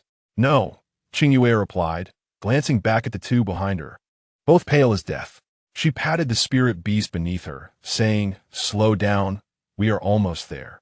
Geo huffed heavily, his cyan gray vertical pupils glowing fiercely red, as spiritual light pierced through the clouds, casting a terrifying crimson hue across the surrounding mist. The swirling fog was cleaved apart by the red light, revealing patches of verdant greenery. Ji Lanzhao cast a casual glance downward, suddenly grasping Xiaoning's hand, instructing, "Steady yourself." Before her words had fully left her lips, she took the lead, diving downward with her spear, and although Geo was reluctant, he had no choice but to follow her plunge. Ji Lanzhao descended with remarkable speed, landing gracefully, prompting Qingyue to silently commend her exceptional skill. Qingyue soon followed, and after Qingyue leaped down, he remained silent, transforming into a streak of red light that nestled between Qingyue's brows, while the unfortunate Wen Qingfeng and Zhilanzhou were heavily thrown to the ground. Momentarily disoriented and unable to rise, Xiaoning approached them with a refreshed demeanor, casually strolling around the two of them with a smirk. Who was it just now that insisted on pushing me aside? Now you reap what you sow. Yes, yes, little ancestor, could you assist me up? My legs are weak. Zhilanzhou groaned from the ground, utterly exhausted. Xiaoning shot him a glance, moved to Wen Qingfeng's side, and helped him up, completely ignoring Zhilanzhou. Zhilanzhou let out a couple more groans, only to have a red-tasseled spear thrust before him. Following the black shaft upward, he found himself caught in the icy yet teasing gaze of his elder sister. He awkwardly pouted before gripping the spearhead for support to rise. Remember this lesson for next time? Zhilanzhou spun the spear around, tapping it against his back, then retrieved a small piece of paper from her bosom and gently tossed it into the air, where it fluttered away with the wind. Qingyue approached and asked, "Is it a tracking spell?" "Indeed," Zhilanzhou replied, watching the paper disappear from sight before turning to Qingyue. "You seem quite knowledgeable about these matters." Naturally, Qingyue understood these spells, but she could not recall precisely from whom she had learned such knowledge. She thought to herself that once the matter of the intoxicated dreams was resolved, she must return to the Moyu to clarify many things. Furthermore, the tracking spell usually requires the application of a spiritual incantation on an object of considerable spiritual essence. Yet Zhilanzhou casually used a mere piece of paper, sparking Qingyue's curiosity about her formidable power, which allowed her to easily contend with Qingyue. All of this was taught to me by my master, who is truly a hermit beyond this world. Seemingly perceiving Qingyue's curiosity, Zhilanzhou offered an explanation. Qingyue paused, asking, "Tianshan Sanren?" She recalled that Zhilanzhou had mentioned being a disciple of Tianshan Sanren. "Yes, he is proficient in the art of formations," Zhilanzhou replied vaguely. Yet Qingyue seemed to catch the underlying implication. Their gazes met, and Zhilanzhou lightly nodded, stating, although the Wen Wu formation defies convention, he did not hesitate to pass on all his knowledge to his disciples. "Is it possible that your master—" "No," Zhilanzhou interjected firmly, a shadow of sorrow crossing her eyes. "He has passed away for several years now." Qingyue said nothing more, patiently awaiting Zhilanzhou to regain her composure before continuing the conversation. The mention of formations was surely linked to her grasp of the clues surrounding Juling Mountain. After a brief moment, Zhilanzhou turned her gaze toward her, saying, "Among the myriad formations in the world, the art of formation varies greatly, with each possessing its unique characteristics. I wonder if the Wen Wu formation you encountered last night had any distinctive features?" This question left Qingyue momentarily stunned. The incident had occurred unexpectedly, and at the time, she was solely focused on how to break the formation swiftly, neglecting to observe its details. Now, upon reflection, her memories were somewhat hazy. Just as she was about to respond, Zhilanzhou suddenly raised her arm, and the paper fluttered back into her hand. "I found it." She held up the paper, then pinched it between her fingers, reducing it to ashes. "Thank you," Qingyue said as she stepped aside to indicate that Zhilanzhou should lead the way, but a rare look of hesitation appeared on Zhilanzhou's face. Noting her reluctance to speak, Qingyue furrowed her brow and asked, "Is there something wrong?" Zhilanzhou glanced back at Zhilanzhou, who was slowly rising from the ground, and lowered her voice, saying, "I have heard from Ajo about your situation. Do not harbor too many hopes for this journey." "Then why did you come along?" Qingyue replied with a gentle smile. "I'm still waiting for the answer to that earlier question," Zhilanzhou replied, casting a profound glance at her. "The answer is very important to me." Chapter 45.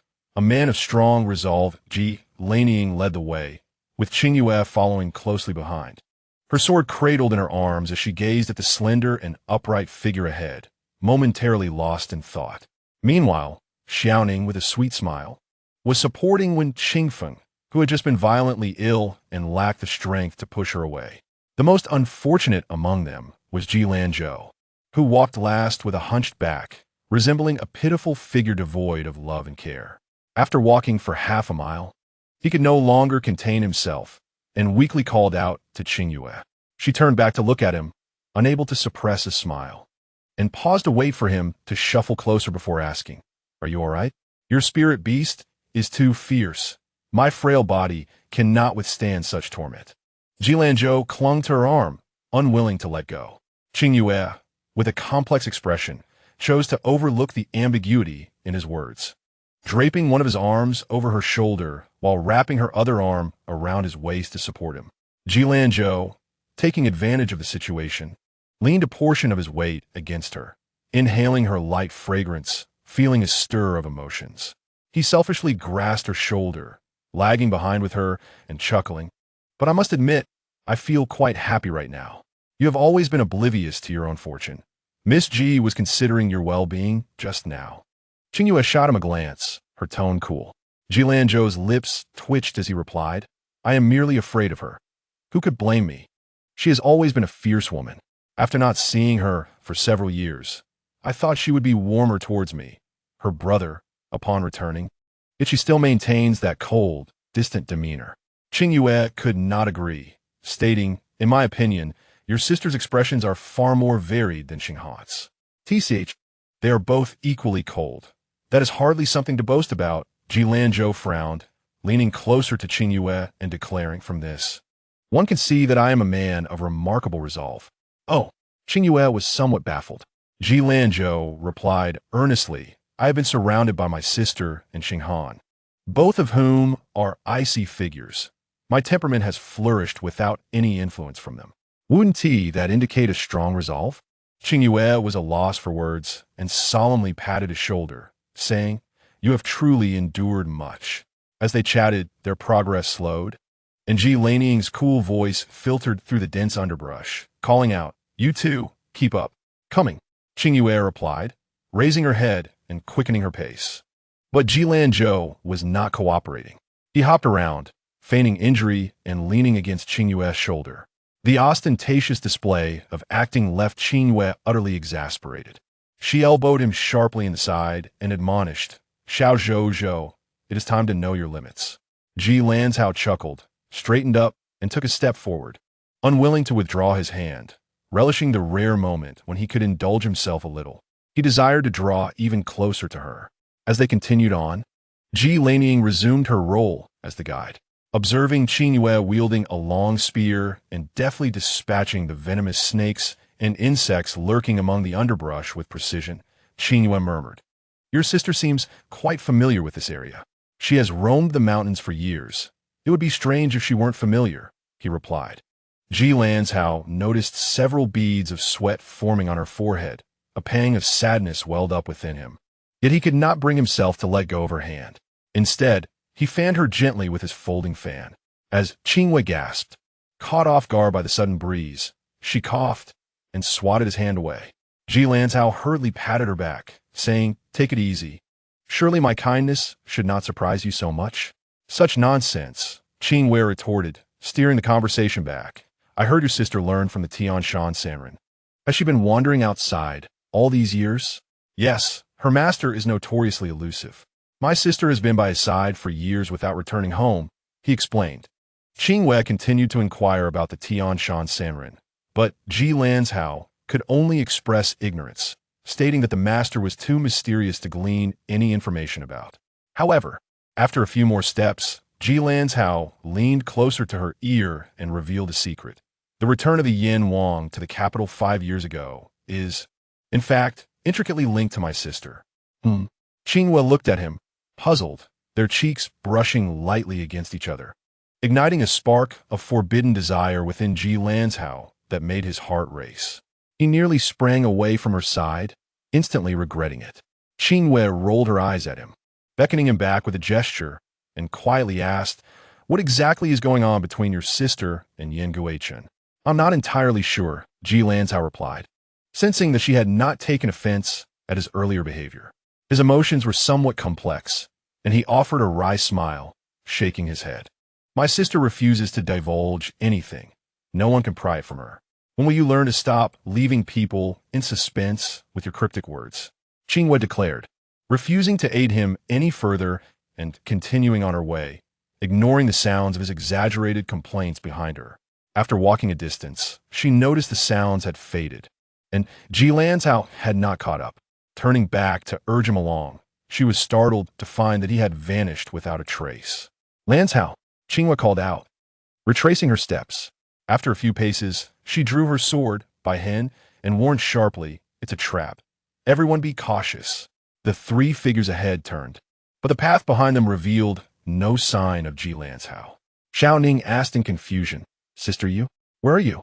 "I am right behind you," Qingyue called back, only to hear Wen Qingfeng's distant voice, "Little sister, Yixiong, where are you? Do not search any longer. This place is ensnared in a maze." Ji Laniying's voice was calm, yet sounded as if muffled, growing increasingly indistinct until it faded entirely. Qingyue stood still, gripping by hand and listening intently to her surroundings. The lush scenery remained, but the chirping of birds and the buzzing of insects receded into silence, leaving only the sound of her own breath. Taking 2 more steps back along the path, she marked a tree with by hand, quickly realizing she was merely going in circles. No matter which direction she took, within 20 steps, she would invariably return to her starting point. A wall of illusion, perhaps? A bead of sweat formed on her brow. Indeed, Qingyue leaped again, this time diligently marking every tree she passed. Yet, she soon found herself back at the origin. Zhio appeared, scrutinizing the marks on the tree with a serious expression. "What's your plan now?"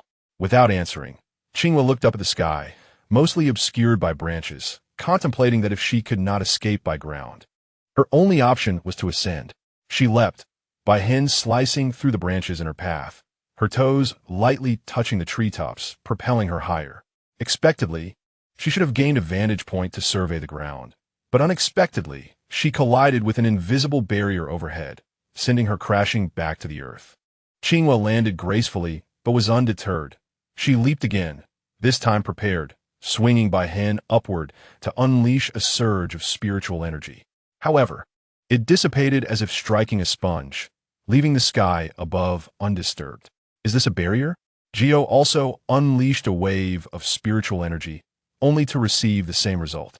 He pouted, standing idly, "Do not waste your efforts.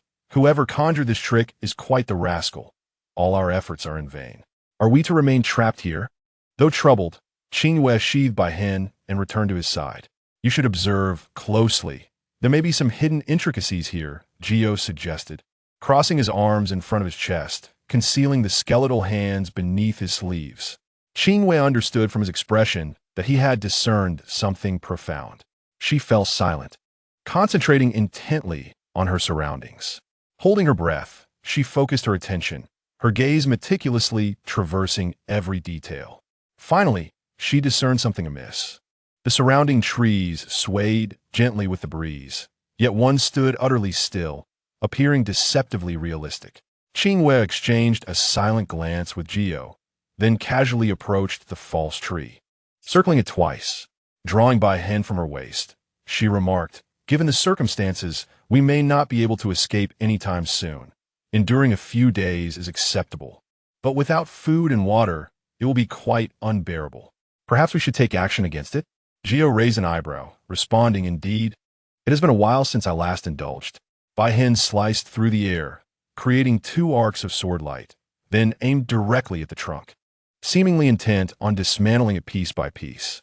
The false tree could no longer maintain its guise. Smoke erupted from the roots, and the once verdant tree transformed into a slender youth, his tattered clothing bearing the same markings Qingyue had left during her exploration. The boy appeared timid, shrinking behind a tree, revealing only his fuzzy head and wide, watery eyes. You should leave. You're not welcome here," Qingyue responded. "If you wish for us to depart, we must first unravel this maze." The boy hesitated, shaking his head. "No, if it's undone, you will surely venture into the mountains." Upon hearing this, Zhio chuckled and stepped forward to inquire, "Are you not presenting us with a conundrum? To leave? We must solve the maze, yet you fear we will escape. Are you not a sound mind?" "Huh?" The boy blinked, slightly intimidated by Zhio's gaze. Retreating further into the underbrush, "How do you know my mind is not right?" "Qingyue," Geo. The boy assumed they had not understood and swallowed hard, explaining, I have been wandering here. The spirits of the mountains say my mind is broken, but I do not understand why I cannot leave. My memories are just of circling around here. Qingyue raised an eyebrow, realizing he was simply a pitiful, unclean spirit. Chapter 46. Where is Xiaoning? An unclean spirit is akin to a spirit bound to the earth. However, this type of resentful spirit typically fixates on the final moments of its life. Thus, after transforming into a wandering soul, its thoughts remain trapped in the fleeting images before its demise. While it appeared that Qingyue was merely wandering through the forest, she had unwittingly stepped into the spiritual consciousness of this unclean spirit. Without the spirit's awareness waning, she could not extricate herself. Of course, she could slay it with a single stroke, granting them both a swift release. Yet, she preferred not to resort to such brutality unless absolutely necessary. In the midst of their journey, Qingyue deliberately waved the baihan before the boy's eyes, inquiring, Why do you not allow us to venture deeper into the mountains? Are there treasures hidden there? The boy shook his head and sincerely replied, I do not know. I have never been there. Why engage in idle chatter with him? Geo began to roll up his sleeves, startling the boy into nearly collapsing to the ground. Qingyue quickly approached the boy, reassuring him, Do not be afraid. We are merely passing through this area.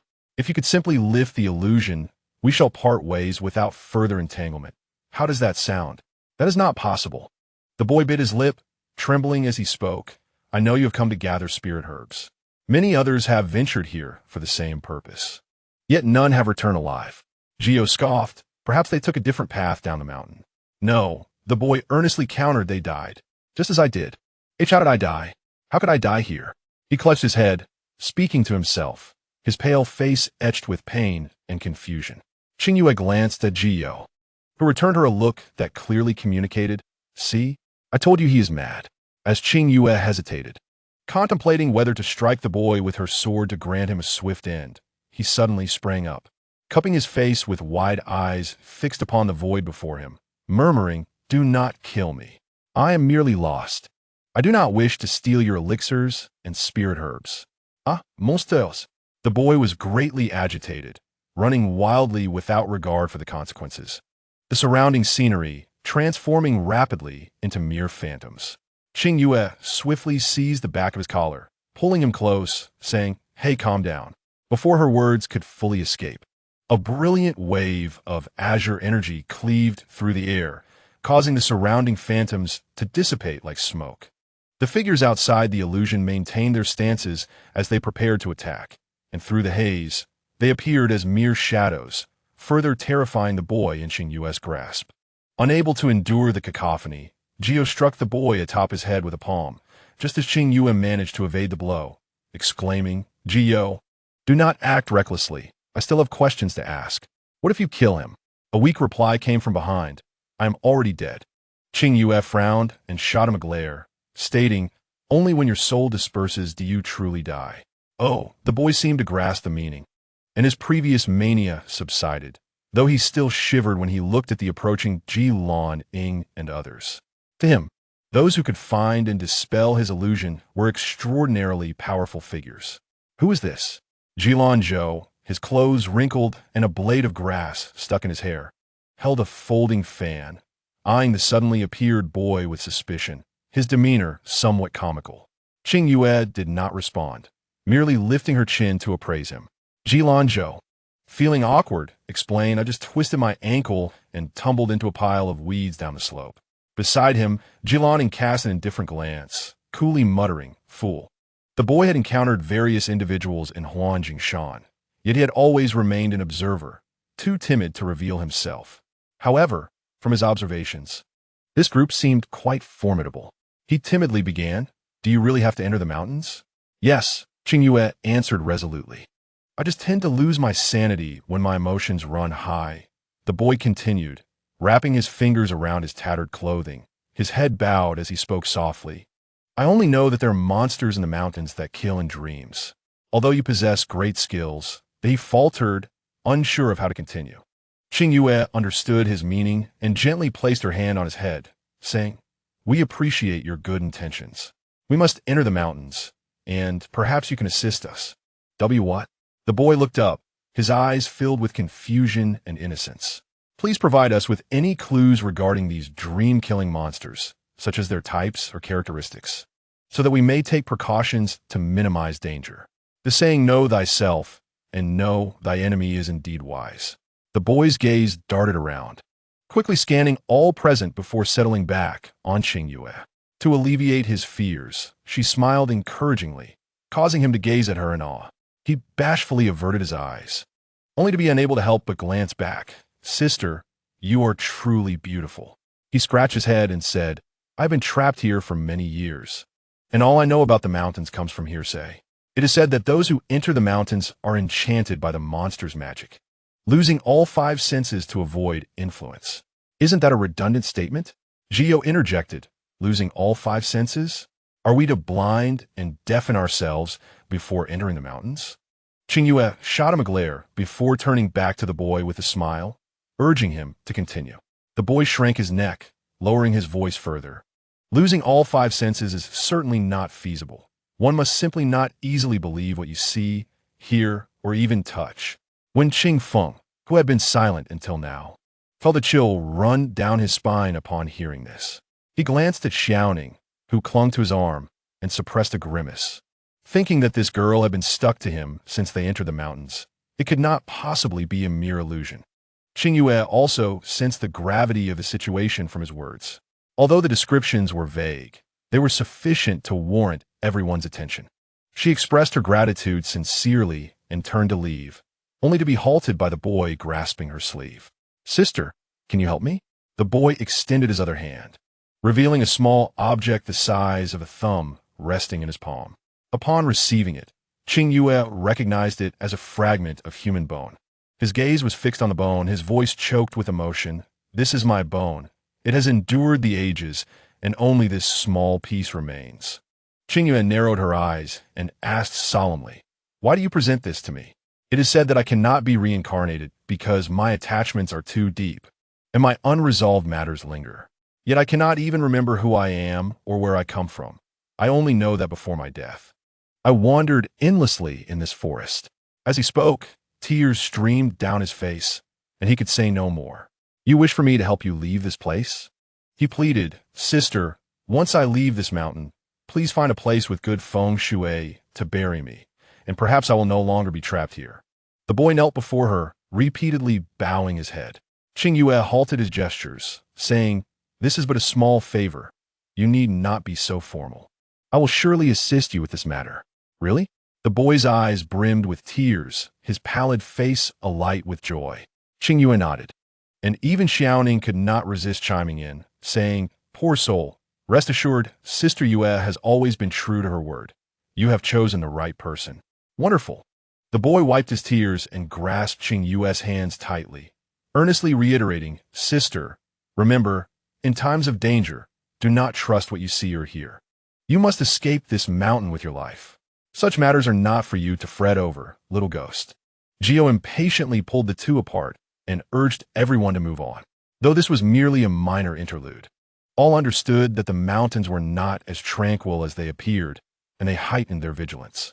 Jilanzhou dared not continue chatting with Qingyue. After walking a distance, Xiaoning suddenly turned to Qingyue and asked, Sister Yue, has that poor little ghost truly been trapped there for many years? If we had not encountered him today, would he remain trapped for much longer? Qingyue placed the small bone into her Qianquan pouch, saying, One day, I shall fulfill his wish. It will be a deed of kindness. Deeds of kindness. Xiaoning raised an eyebrow, teasing, Sister Yue, have you done something wrong that requires such actions for your own peace of mind? Her words were sharp, drawing the attention of all.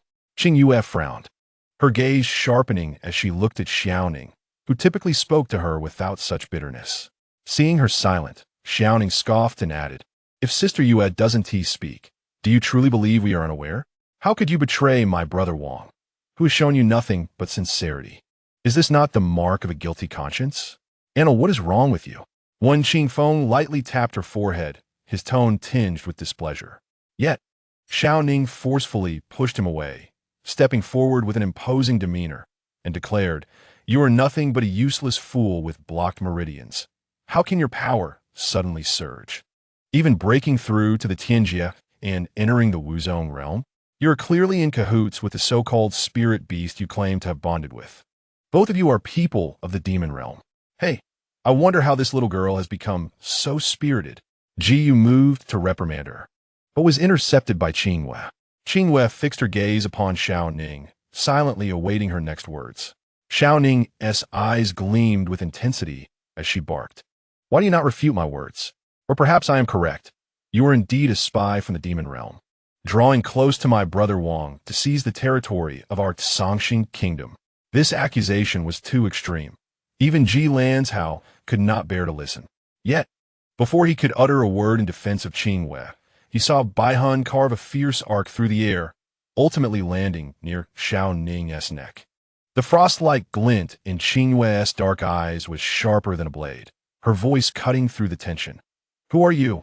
Where is Xiaoning? As Qingyue's question echoed, everyone recalled the boy's earnest warning moments ago, instinctively drawing their weapons and encircling the present Xiaoning, vigilantly observing her every move. Conversely, when Qin Feng furrowed his brows, expressing his doubts, Qingyue, are you mistaken? I was just with Ning. She cannot possibly be someone in disguise. Oh, Qingyue, holding her sword, merely turned her gaze and replied coolly, then I must be mistaken. Ji Lanzhao looked over in confusion, only to hear Qingyue add, it turns out you're also a fake. This revelation struck like thunder in a clear sky. They had only just parted from that boy, and there had been no incidents along the way. How could when Qin Feng and Xiaoning have quietly switched places? Ji Laniying pursed her lips in silence, her red tassel spear poised for action. Ji Lanzhao stood nearby, his mind a swirl of questions, unsure whether to remain still or act. Feigning helplessness, when Qin Feng argued, Qingyue, what jest is this? We have been together all this time. You wouldn't let a mere child's words lead you to suspicion, would you? Indeed, Qingyue, have you become overly sensitive? Ji Lanzhao seemed to waver, only to be nudged into silence by his sister's kick to his knee. Qingyue, initially uncertain about Xiaoning's odd behavior, found her conviction strengthened upon observing Wen Qingfeng's reaction. Throughout their time together, he had never once addressed her by her name. He always referred to her as little sister. Without further ado, she directed her sword at Wen Qingfeng's abdomen, prompting him to retreat. His previously handsome features contorting into a fearsome visage, veins bulging at his forehead, and a hint of dark mist swirling around him. Qingyue and Qingyue joined forces to assault Wen Qingfeng, while the Ji siblings set about dealing with Xiaoning. In an instant, the narrow path was illuminated by the glint of blades and filled with the aura of impending death. After a prolonged struggle, Ji Lanzhao could no longer contain his frustration and exclaimed, what is happening? At this rate, we will exhaust our strength. Ji Laniying's spear was parried once more by Xiaoning, who swiftly launched a spiritual attack toward her right shoulder. She narrowly evaded, but another wave of sword energy grazed her cheek, leaving a mark. It seemed as if the opponent had anticipated her every maneuver, consistently countering her with uncanny timing. After several exchanges, it was difficult to attribute this to mere coincidence. Ji Lanzhao felt as though he were battling a reflection of himself. The exchanges, though not painful, were depleting his patience and spiritual energy. In the midst of his lamentations, Qingyue and Qingyue also recognized the same dilemma. Continuing like this was futile. Qingyue, you hold him off, and I will set the formation. Qingyue withdrew from combat, intending to draw blood from her finger to inscribe a formation on her clothing. At that moment, Ji Laniying flew to her side, restraining her action and firmly stating, I will do it. You provide cover. With a hand gesture, she summoned a brilliant blue light from her fingertips, casting an aura of formidable intimidation in her clear eyes. The Tianshan Sanrun was indeed a master of formations, and Ji Laniying, inheriting his teachings, was no less skilled. For Qingyue, breaking and forming formations required her blood to stain the symbols. Yet a true master needed only spiritual intent to establish a formation, as Ji Laniying was doing now. Within moments, a symbol array, glowing with blue light, appeared before Ji Laniying. With a sharp command, she unleashed her hand, sending the array soaring into the sky with tremendous force. Qingyue and Ji Lanzhao quickly withdrew, while Xiao Ning lunged forward, gripping Ji Lanzhao's garment tightly, her beautiful yet ominous visage adorned with a chilling grin, intent on dragging him into the formation as well. At this critical juncture, Ji Lanzhao found himself softened. He simply could not bring himself to harm the impostor wearing Xiao Ning's face. In a moment of desperation, Bai Hun flew forward, mercilessly severing Xiao Ning's arm, after which Ji Lanzhao felt a tightening grip at the back of his neck, as Qingyue swiftly pulled him away. With a thunderous crash, the binding spirit formation erupted in dazzling brilliance, and then the world fell silent. That was close.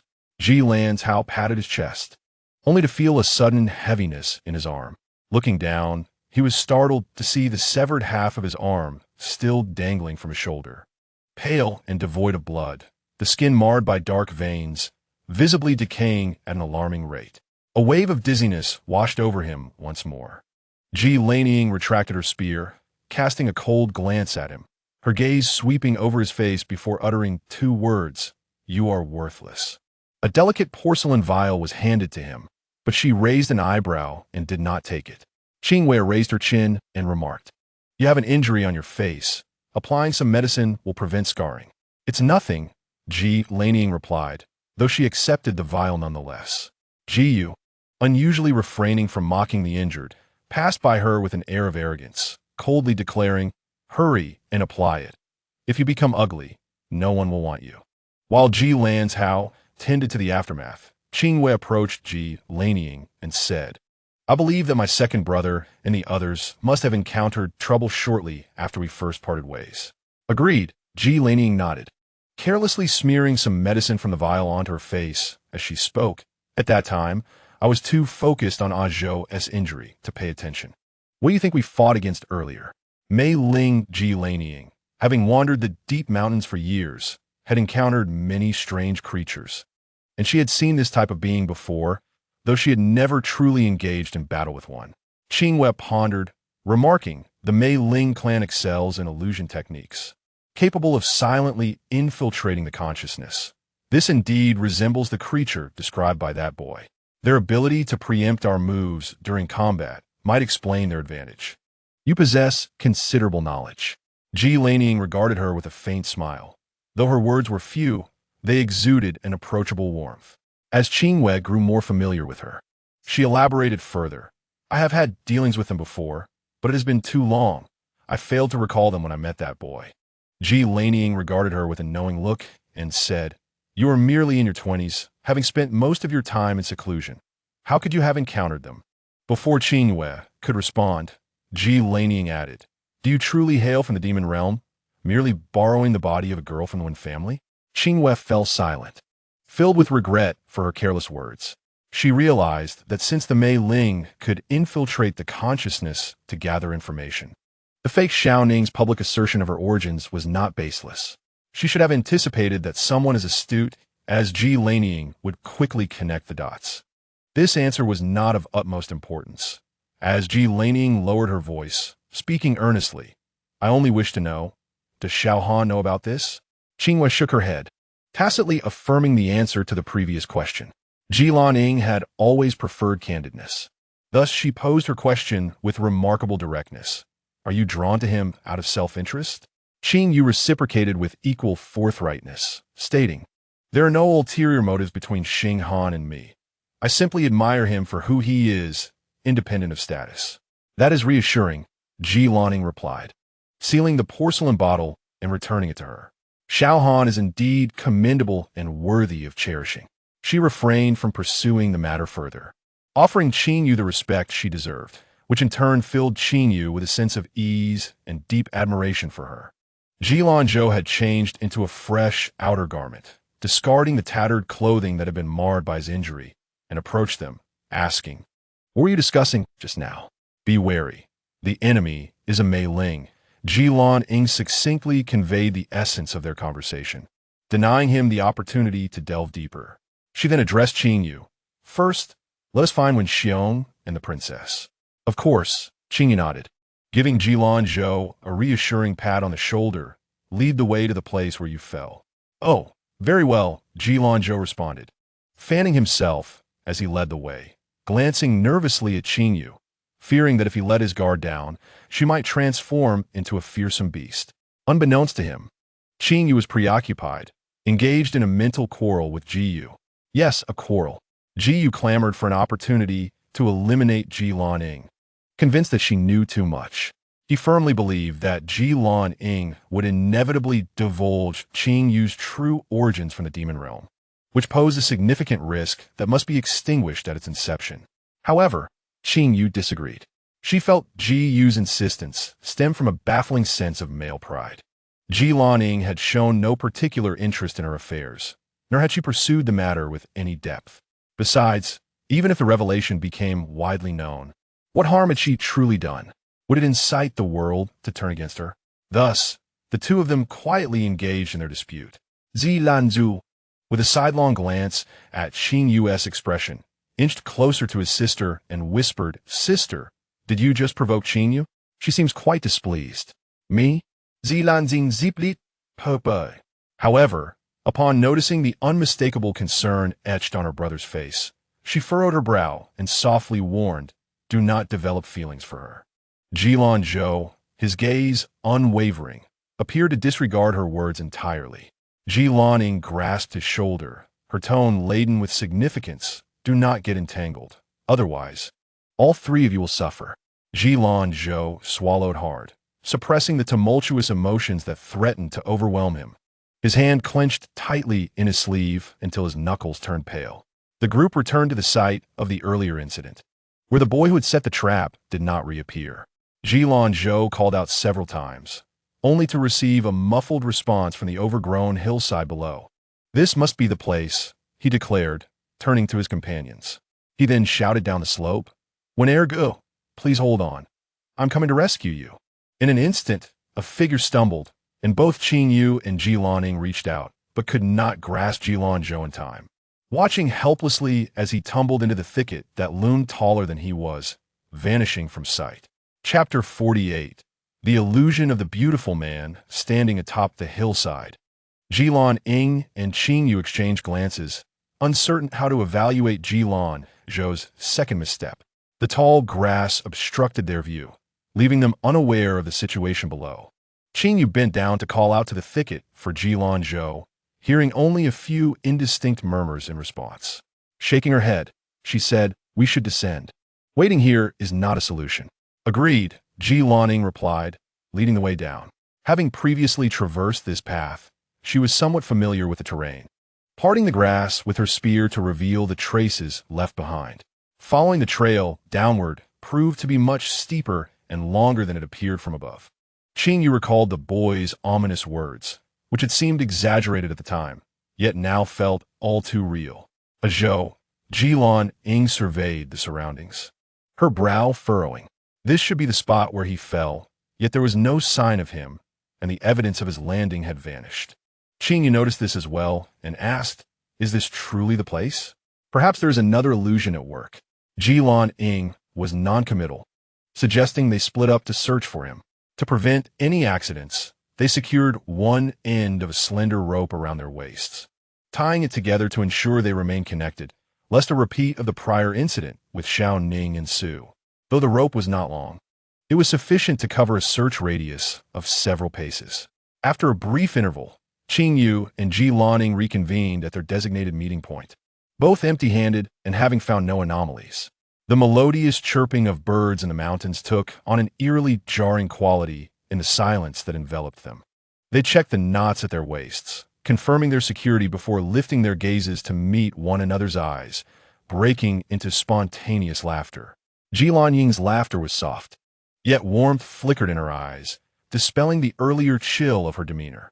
Planting her spear into the ground, she retrieved several slips of paper and cast a searching spell, sending them forth to seek out clues. The mountains held mysteries. Conserving their energy was paramount. Jilan Ying settled down, awaiting news from the paper slips.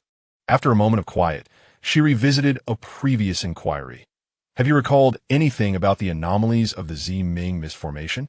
Qingyue shook her head, replying, "Why are you so concerned with this matter? Is it a lead regarding the one who set the formation? Indeed, I can only find peace once I have your answer." Jilan Ing insisted, withholding further information, adamant that Qingyue provide an answer to confirm her suspicions regarding the individual associated with the formation. Qingyue understood that Jilan Ying's suspicions likely pointed towards someone close to her, which explained her cautiousness. The atmosphere grew heavy, and Qingyue felt a dull ache in her chest, a harbinger of the onset of her intoxication. She rummaged through her Qingyuan pouch for the medicinal pills Jilan Zhou had previously prepared for her, swallowing two that could alleviate the impending pain and delay its onset. Jilan handed her a water pouch, asking, "How long have you been poisoned?" "Nearly 2 months," Qingyue replied, returning the pouch after taking a sip, offering a gentle smile of gratitude. 2 months. Her words were light, but the torment of the Zui Yin poison was excruciating, and Jilan let out an almost inaudible sigh. Xiao Han must be suffering as well. After all, it was due to the Zui Yin that he had once expressed his heartfelt sentiments. As her thoughts trailed off, a rare look of regret crossed Jilan Ying's face. She should not have spoken of such pain behind another's back. Qingyue's heart jolted as she fixed her gaze on Jilan, asking, "Are you saying that Wu Shuang was also afflicted by the Zui Yin poison?" Jilan studied her expression and nodded. "I apologize. I had assumed you were aware of Wu Shuang's situation." Qingyue indeed knew of Wu Shuang's plight and that the poison had been forced upon her by Yin Guichun. Yet she was unaware that both of them were victims of the same toxin. This revelation was akin to a nightmare replaying itself for Xiao Xinghan, as it meant that every time she succumbed to the Zui Yin, he would be compelled to relive the painful memories of her demise, drowning in regret and self-blame. Over and over again, he would recall how Wu Shuang had perished. Unable to suppress her emotions, Qingyue felt a pang of distress. The tumult of feelings would only exacerbate the symptoms of the Zui Yin, rendering the 2 pills she had taken nearly ineffective. Soon, she pressed her hand to her chest, sinking to the ground and curling up in pain. The wilderness was not as forgiving as a warm chamber, especially in this eerie mountain setting. Seeing her in such agony, Jilan quickly erected a barrier and sat behind her, channeling energy to help alleviate the poison. This is a practice of robbing Peter to pay Paul, and the fallen western wall is akin to a quagmire, draining the spiritual energy of the town's poisoners without yielding substantial results. Qingyue declined Jilan Ying's goodwill, enduring the surging pain within her as she seated herself aside. When the agony became unbearable, she bit her own lip, the metallic tang of blood effectively diverting her attention. Jilan felt a wave of guilt, believing that her heartfelt words had precipitated this situation. Yet, Qingyue forbade her from approaching, leaving her helplessly watching from distance. Regarding the death of Wu Shuang 5 years ago, she had only heard fragmented mentions from Jilan Zhou and had never inquired about the specifics. At this moment, she suddenly thought of Xiao Xinghan, pondering how many times he must have experienced this helpless and frustrating sentiment. Outside the barrier, a shadow flickered, alerting Jilan. She glanced at Qingyue, who was in such pain that she had collapsed onto the grass, eyes closed and lips clenched tightly to conceal her vulnerability. Jilan could not help but furrow her brow. If trouble were to arrive now, she feared she would be unable to ensure Qingyue's safety. The shadow flickered again, moving so swiftly that she could hardly catch its movement with her eyes. Heightened vigilance surged through her as she gripped her spear, circling around Qingyue while scanning the situation outside the barrier. A resounding crash echoed. The barrier was struck by a tremendous force, threatening to shatter at any moment. Jilan pressed her lips together, sensing that the intruder was not benevolent. To effectively confront an adversary, one must seize the initiative. And with the enemy hidden while she was exposed, Jilan dared not be careless. She thrust her spear forward, commanding, "Reveal yourself." Another crash resounded. This impact several times more powerful than the first, and the barrier was forcibly breached, yet she had still not pinpointed the enemy's location. Jilan felt a jolt of apprehension as a sinister wind suddenly swept through the mountains, causing the surrounding grass to sway wildly, while flying sand and stones obscured her vision. Shielding her eyes, she peered into the tempest and discerned a figure advancing through the swirling dust. Amidst the obscurity, she could vaguely make out a tall and handsome silhouette, garments billowing, unbound hair dancing freely in the wind, approaching with an astonishing presence. Jilin tightened her grip on the red tassel spear, positioning herself protectively behind Qingyue, calculating her chances of escaping this confrontation unscathed.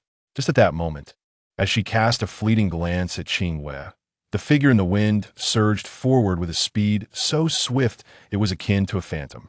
And before Jilin could react, Qingyue had already fallen into the man's embrace. The tempest abruptly ceased, as sudden as it had begun. Only then did Jilin clearly see the face obscured by shadows. Even the most indifferent souls would be taken aback by such an enchanting visage. In the next instant, however, she aimed her spear at him, her voice cold and resolute. Put her down. The man appeared oblivious to her demand, his gaze fixed upon the unconscious figure cradled in his arms, a faint hint of unnoticeable tenderness etched upon his furrowed brow. Jilin reiterated, "Release her." The man finally diverted his attention from Qingyue, casting a displeased look toward Jilin, his strikingly handsome face now shadowed by anger, revealing no attempt to conceal his ire. "Who are you?" They both inquired in unison, neither willing to reveal their identities, marking the commencement of a silent standoff. It was then that a flash of crimson light emanated from Qingyue's brow, and Qingyue emerged, shattering the silence of their confrontation. "Young master, you have finally revealed yourself." Before Jilin, Qingyue knelt on one knee, offering a respectful greeting, much to Lingyuan's satisfaction. Jilin retracted her spear, silently scrutinizing the enigmatic man who had appeared from nowhere. Lingyuan had no intention of introducing himself. He held Qingyue tightly while taking her pulse, his furrowed brow deepening as his expression grew increasingly grim, until his once handsome face appeared almost as dark as a cast-iron pot. "Fool! Foolish, foolish!" The revelation of his true nature left Jilin feeling somewhat disillusioned. It seemed not all handsome men possessed the gentle and profound character of Xiao Xinghan. Lingyuan muttered several curses through clenched teeth, his frustration palpable as he kicked Qingyue twice, exclaiming, "What on earth is happening? How could this foolish woman have ended up in such a state while I was gone for only a brief moment? Qingyue, do you wish to die?" Qingyue's lips twitched in regret for appearing at such a moment. He knelt in silence, internally sighing, recognizing that the truth could no longer be concealed. Lingyuan paced back and forth, cradling the unconscious Qingyue while continuing to berate her, though his eyes betrayed a depth of concern and remorse. Had he known, he would not have ventured to the Qingyuan realm to break the seal on his body. He should have remained by this foolish woman's side, even if it meant watching her flirt with others in the form of a wildcat, rather than witnessing her in such a pitiful state now. After a lengthy tirade, a paper talisman fluttered back into Jilin Ying's hands, and Qingyue gradually awakened amidst Lingyuan's scolding. Upon opening her eyes, she was greeted by the sight of Lingyuan's furrowed brow and irritable demeanor. Without a moment's thought, she swung her fist toward his forehead. Lingyuan endured the blow, his protest turning into an involuntary grunt of pain. He glared at the culprit, noticing her pale lips, which caused his heart to clench, and his tone lost its fierceness. "What are you doing?" Qingyue shrugged her shoulders, raising an eyebrow. "Nothing much, just hitting you." "Qingyue, Jilin," Lingyuan grumbled, reluctantly releasing his embrace, huffing as he turned his head away. "Today, I am in a good mood, so I shall not hold it against you." Chapter 49. He has a problem. Lingyuan's return brought Qingyue immense joy, though they might not be able to coexist peacefully for even a cup of tea's duration. It did not diminish her good spirits.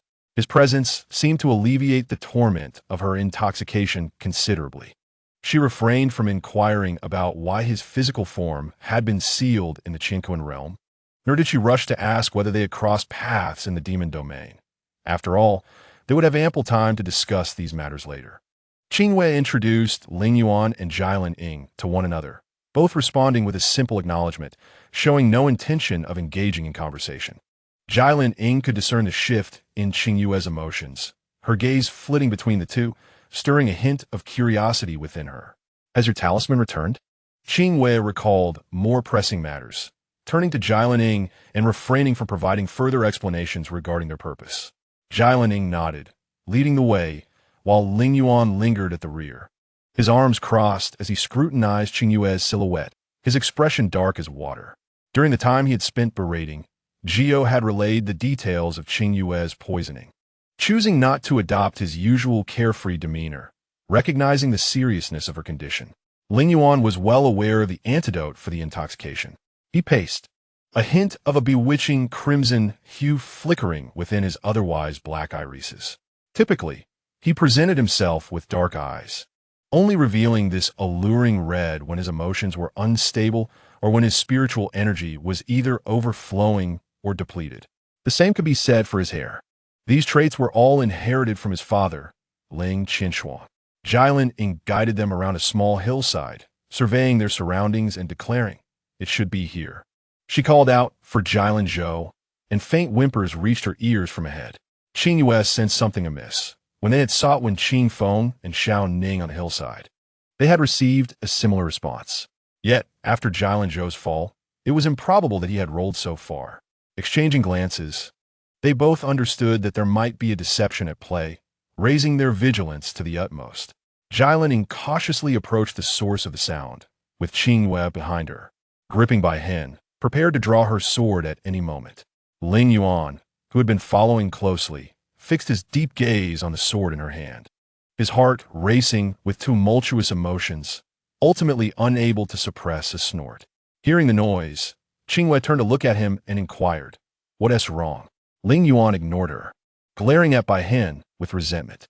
Qingyue found his behavior peculiar. Ahead, the grass rustled with sounds, and as she turned back, she saw Jialing unexpectedly sway and tumble into the underbrush. She hurried forward, intending to catch her, but as she stepped closer, an undeniable force gripped her ankle, as if something was trying to drag her underground. Indeed, both she and Jialing had fallen into a deep pit beneath the surface. After rolling around for what felt like an eternity, she finally came to a halt, the darkness engulfing her vision, rendering the surroundings indistinguishable. "Are you all right?" Jialing Ying's voice was soft yet echoed throughout the vast underground cavern, reverberating into the distance before fading into a faint sound. Qingyue replied with a nonchalant when suddenly she heard the rustling of fabric behind her, and before she could turn, she heard that familiar voice. "Are you blind? You can't see such a large hole?" As her eyes gradually adjusted to the darkness, Qingyue noticed Jialing Ying's slightly embarrassed expression. She reached out to pat her shoulder and chuckled lightly. "Forgive him. He speaks harshly but means no harm." Lingyuan interjected from behind with a cutting remark. "She needs to see, but someone like you, who rushes headlong, should consider using your brain." With all her cultivated restraint, Qingyue managed to refrain from turning around to stab him with her sword. Lingyuan huffed, advancing to grasp the nape of her neck, lifting her from the ground with annoyance. "Did you break your leg? Why are you still on the ground?" The thorny creature nestled in Qingyue's brow couldn't help but roll its eyes, thinking to itself how odd its young master was. Such a statement, meant to be caring, was delivered as if he had a firecracker in his mouth. No wonder Qingyue was attracted to that fellow with the surname Xiao. At least he had a sweet tongue. "Qingyue, sister?" A familiar voice called out, filled with hesitation and surprise, echoing from all directions into their ears. "Is that you?" The underground cavern was so vast that a brief sentence echoed multiple times, making it difficult to discern the source. "Zhou." Jialing produced a fire starter from her pocket, shaking it a few times to emit a flickering orange flame, illuminating the small area around her. "Do you see the light?" "I see it. Don't move. I'm coming over." The sound of hurried footsteps filled the cavern, and after a moment, Qingyue felt a pat on her shoulder. Jialing Zhou's voice came from behind. "Huh, Qingyue Yuao?" The firelight illuminated Jialing Zhou's handsome face, contorted in pain, his body twisting awkwardly. The arm that had patted Qingyue's shoulder was firmly restrained by a long, bony hand, as he continuously uttered sounds of discomfort. The flickering firelight cast an eerie red hue in Lingyuan's pupils as he stood behind Jialing Zhou, leaning in to whisper with a low, husky laugh. What happened to her? Go on, tell me. His voice was almost ghostly, and combined with the fact that Lingyuan was under his absolute control without seeing him, it sent shivers down the latter's spine. Qingyue quickly stepped forward to push Lingyuan's hand away, admonishing, Lingyuan, what are you doing? Lingyuan is a friend. This behavior is too rude. Lingyuan quickly turned around, and upon meeting that wickedly playful smile on Lingyuan's face, he couldn't help but gasp in surprise. Who are you? My friend, Jilin Ing interjected, shoving the fire starter into his hand and offering a brief explanation. A friend? Lingyuan scratched his head, frowning at Qingyue. Qingyue, we've known each other for so long. Why have you never mentioned this brother of yours? Do you think you are worthy of inquiring about my esteemed presence? Lingyuan crossed his arms, casting a disdainful glance aside, raising his chin high, embodying the demeanor of a deity indifferent to mere mortals. Seeing him act this way, Qingyue felt a strong urge to stuff him back into that little black cat's body. At least then, no matter how insufferable he was, she could still hold the cat in her arms and torment it a little. Ignore him. He's just being difficult right now.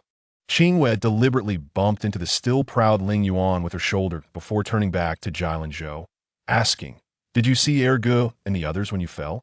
Lingyuan shook his head. This is an underground cavern, vast and labyrinthine. It took me a while to find you here. Using the firelight, he noticed some grass and dirt clinging to Qingyue's hem and wanted to reach out to brush it off for her. However, the troublesome Lingyuan continued to glare at him like a thief, which deterred him from making any further movements, so he merely offered a verbal reminder. Then he continued, I wandered around below and found it quite strange. We should head back to the surface and plan from there. Jilin Ing did not object. She silently moved toward the place where they had fallen, intending to take on the responsibility of leading again. But just after taking a few steps, she suddenly halted, her clear voice carrying a hint of danger. The path has disappeared. Qingyue's heart sank as she followed and discovered the marks they had left when they tumbled down. But the sloped path that had extended from the surface was nowhere to be found. Surrounding them was an endless darkness and emptiness, resembling a vast, deep prison that mercilessly confined these unexpected intruders. Since we are here, we must make the best of it. The more bizarre this place, the greater the possibility that Ergu and the others are nearby. We should search again, Qingyue proposed, deeming it the best course of action. Lingyuan volunteered to lead the way, holding the fire starter as he walked ahead, occasionally glancing back to check if Qingyue and the others were still following. Yet each time he looked back, he felt Lingyuan's piercing gaze upon him. After walking for less than half a tea time, Lingyuan suddenly extinguished the flame, saying in the darkness, There's light ahead, but prepare yourselves. Qingyue was puzzled, while Lingyuan scoffed dismissively, and Jilin jabbed her spear into his waist, commanding, Lead on. Feigning mystery, but receiving no curious responses, Lingyuan, feeling somewhat disheartened, resigned himself and turned a corner, guiding them into a brilliantly illuminated world. Before them lay a dazzling expanse of white, resembling a snowy landscape beneath a winter sun, where everything around them, from the ground beneath their feet to the sky above, was blanketed in a pristine white. Occasionally, enormous ice crystals floated in midair, clearly reflecting their silhouettes, creating the illusion that they were brushing past another group of people. I've just wandered around here for a long time, nearly losing track of time, Lingyuan remarked, his words not an exaggeration. In such a white world, the light refracted by the massive ice crystals could easily cause disorientation, especially without the sun or stars to mark the time, making it easy to lose sense of days and months. What had been pitch black moments ago was now a vast expanse of white, two extreme colors yet equally cold. The chilling temperature made Qingyue furrow her brows uncomfortably. She sensed something amiss. Ordinarily, the effects of the intoxication from Zue Yan's poison would take at least a day to manifest again, yet the pain coursing through her limbs felt all too real. Lingyuan suddenly drew her closer, pinching her chin to make her look up at him.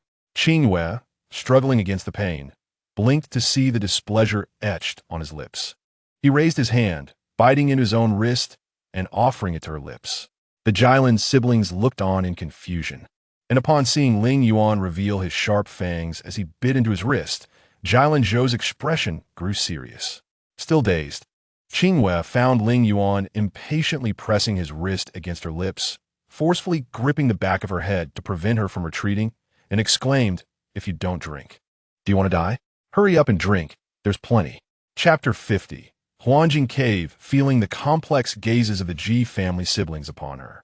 Qingyue attempted to push away Lingyuan. However, his overpowering presence rendered her efforts futile, as his injured wrist clung to her lips like a magnet. The words of refusal she intended to utter were stifled by the overwhelming scent of blood. In the depths of her mind, Jiyu interjected, urging Qingyue, "Drink a bit. It will help suppress the poison." Furrowing her brow, Qingyue met the depths of his cold, piercing gaze. After a brief moment, she closed her eyes, surrendering to the necessity of the situation, and began to sip. The warm, metallic liquid coursed through her, swiftly alleviating the pain that surged within her body. It had also ignited a profound sense of helplessness. From Lingyuan's essence, she tasted a bitter sorrow, an overwhelming disdain for her own impotence.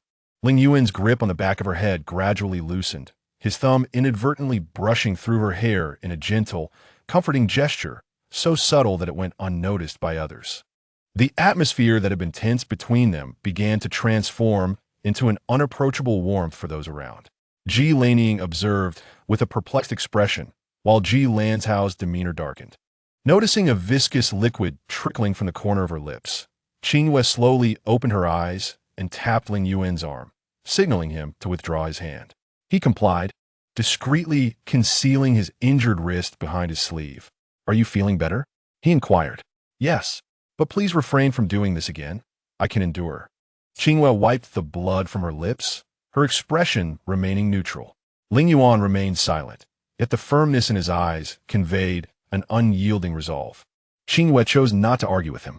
Instead, she sat cross-legged, circulating her spiritual energy through her body in a swift cycle, restoring her state to normal. Seeing her unharmed, Ji Lanzhao approached, asking, "Qingyue, did you not bring the medicine I prepared for you?"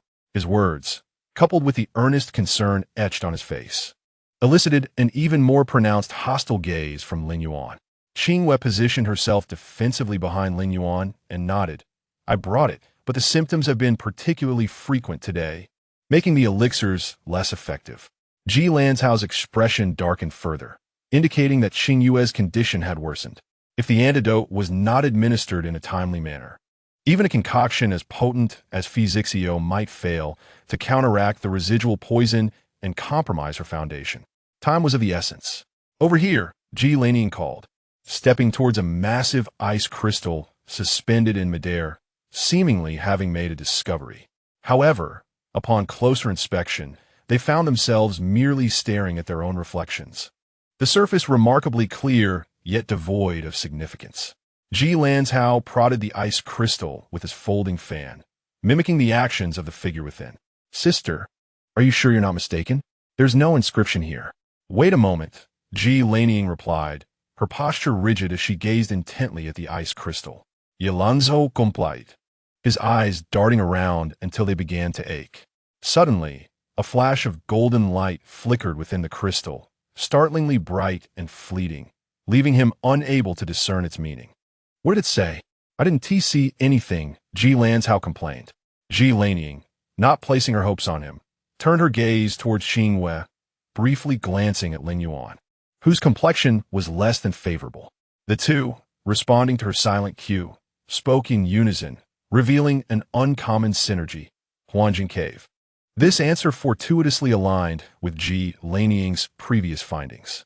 She remarked, according to the clues from the Mai technique, Huangjing Cave lies to the southeast of the mountain peak. Qingyue frowned, realizing that the distance to the summit would require at least half a day's journey, making it implausible for them to reach Huangjing Cave so swiftly. Ji Lanzhao acknowledged the peculiarity of the situation, scratching his head. "This mountain is strange. I distinctly remember falling at the place where I first stumbled, yet after rolling down, I inexplicably landed in this cave." Initially, he had fallen onto a relatively open area, devoid of any cave or even a single paw print from wild beasts. Furthermore, I wandered within this cave for quite some time without finding an exit, only to encounter you after traversing a considerable distance. As Jilan's house spoke, his unease grew, bewildered by the enigmatic nature of their surroundings. Qingyue continued to scrutinize the ice crystal for an extended period. When another flash of golden light occurred, she confirmed that the words that had passed were indeed Huanjing Cave. That's advantageous. It saves us the effort of climbing the mountain, she stated resolutely, adhering to her principle of facing challenges head-on. Ji nodded in agreement, casting a knowing glance at Jilan's house. It is merely the allure of the spirit playing tricks. There is no need for alarm. I'm not scared, sister, so stop looking at me like that, Jilan's house retorted, shaking his fan, his expression sour. He resented being perceived as a child in need of protection and comfort, especially in front of the enigmatic man who had appeared beside Qingyue. Let's proceed. We cannot afford to linger here, Qingyue urged, and the group resumed their journey. To avoid getting lost, she carved marks on each ice crystal they passed, just as she had done in the Mianzhong forest. Her tool, naturally, was by hand, and Lingyuan wished he could shatter that spirit sword in two. However, when he cast a disdainful glance at the unique hexagram symbol etched upon the ice crystal, his previously sullen expression transformed with a hint of life. A subtle smile curving the corners of his lips, revealing his true allure. How long have you been sealed? Qingyue's sudden inquiry caught Lingyuan off guard, leading him to respond awkwardly a long time. Why do you ask? Just a casual question, Qingyue replied, appraising him once more, shaking her head and muttering, show off. The group continued on for quite some time, yet the surroundings remained shrouded in a white mist, seemingly devoid of an endpoint, as if their prolonged efforts were merely treading in place, a disheartening sensation. When Jilan's house could no longer contain himself, Lingyuan, who had remained silent thus far, suddenly commanded, stop. Qingyue turned to him. What have you discovered? Lingyuan cast her a disdainful glance before leisurely explaining. This is an illusion. You have been going in circles. Qingyue was infuriated, realizing that Lingyuan's condescending you implied he had been stationary while they floundered. Ji approached, inquiring, what do you mean, Ling brother? Please elaborate. Lingyuan raised his chin, casting a sidelong glance at Qingyue before slowly elaborating. Time and space are distorted. Qingyue turned away, unwilling to engage in any visual exchange with the self-important man. Ji nodded in understanding. I see now. Thank you for the insight. Lingyuan's explanation regarding the distortion of time and space extended beyond the confines of this ice crystal realm. It had commenced the moment they entered Huanjing Mountain. Otherwise, Jilan's house would not have fallen in the same location twice, landing in entirely different places, nor would they have found Huanjing Cave with such ease. To validate this hypothesis, Ji approached the nearest ice crystal where she had marked a sign, and indeed, the imprint left by Qingyue's by-hand sword was fading at an imperceptible rate. Ji wielding her long spear, channeled her spiritual energy and struck the suspended ice crystal with a surge of azure light, resulting in a thunderous crash as the crystal shattered. Yet, shortly thereafter, another ice crystal began to form anew in the same spot, as if the previous event had never transpired. As Ji prepared to strike again, Lingyuan extended his hand, pinching the spear's tip between two fingers. This is futile. It will only accelerate the distortion of time and space, ultimately resulting in your entrapment here. His use of you further incited Qingyue's ire. Zhou was quite displeased. Arriving before him with his hands clasped behind his back, he said, So, what is this brother thing we should do? Should we obediently remain here and starve to death? The first step in cultivating martial arts is to establish a firm foundation and strengthen one's spirit. If you starve to death, I will offer my meals as a tribute to your spirit 3 times a day, thus honoring your care for that foolish woman during my absence. As he spoke, Lingyuan's words were nearly spat through gritted teeth. Zhou had never encountered such biting sarcasm before. He stretched his neck and glared, the folding fan in his hand ready to fly out. Upon seeing this, Qingyue quickly positioned herself between the two, attempting to halt the absurd quarrel. Irritated, Qingyue lifted her foot and stomped hard on Lingyuan's instep, causing him to grimace in pain. You are insufferable.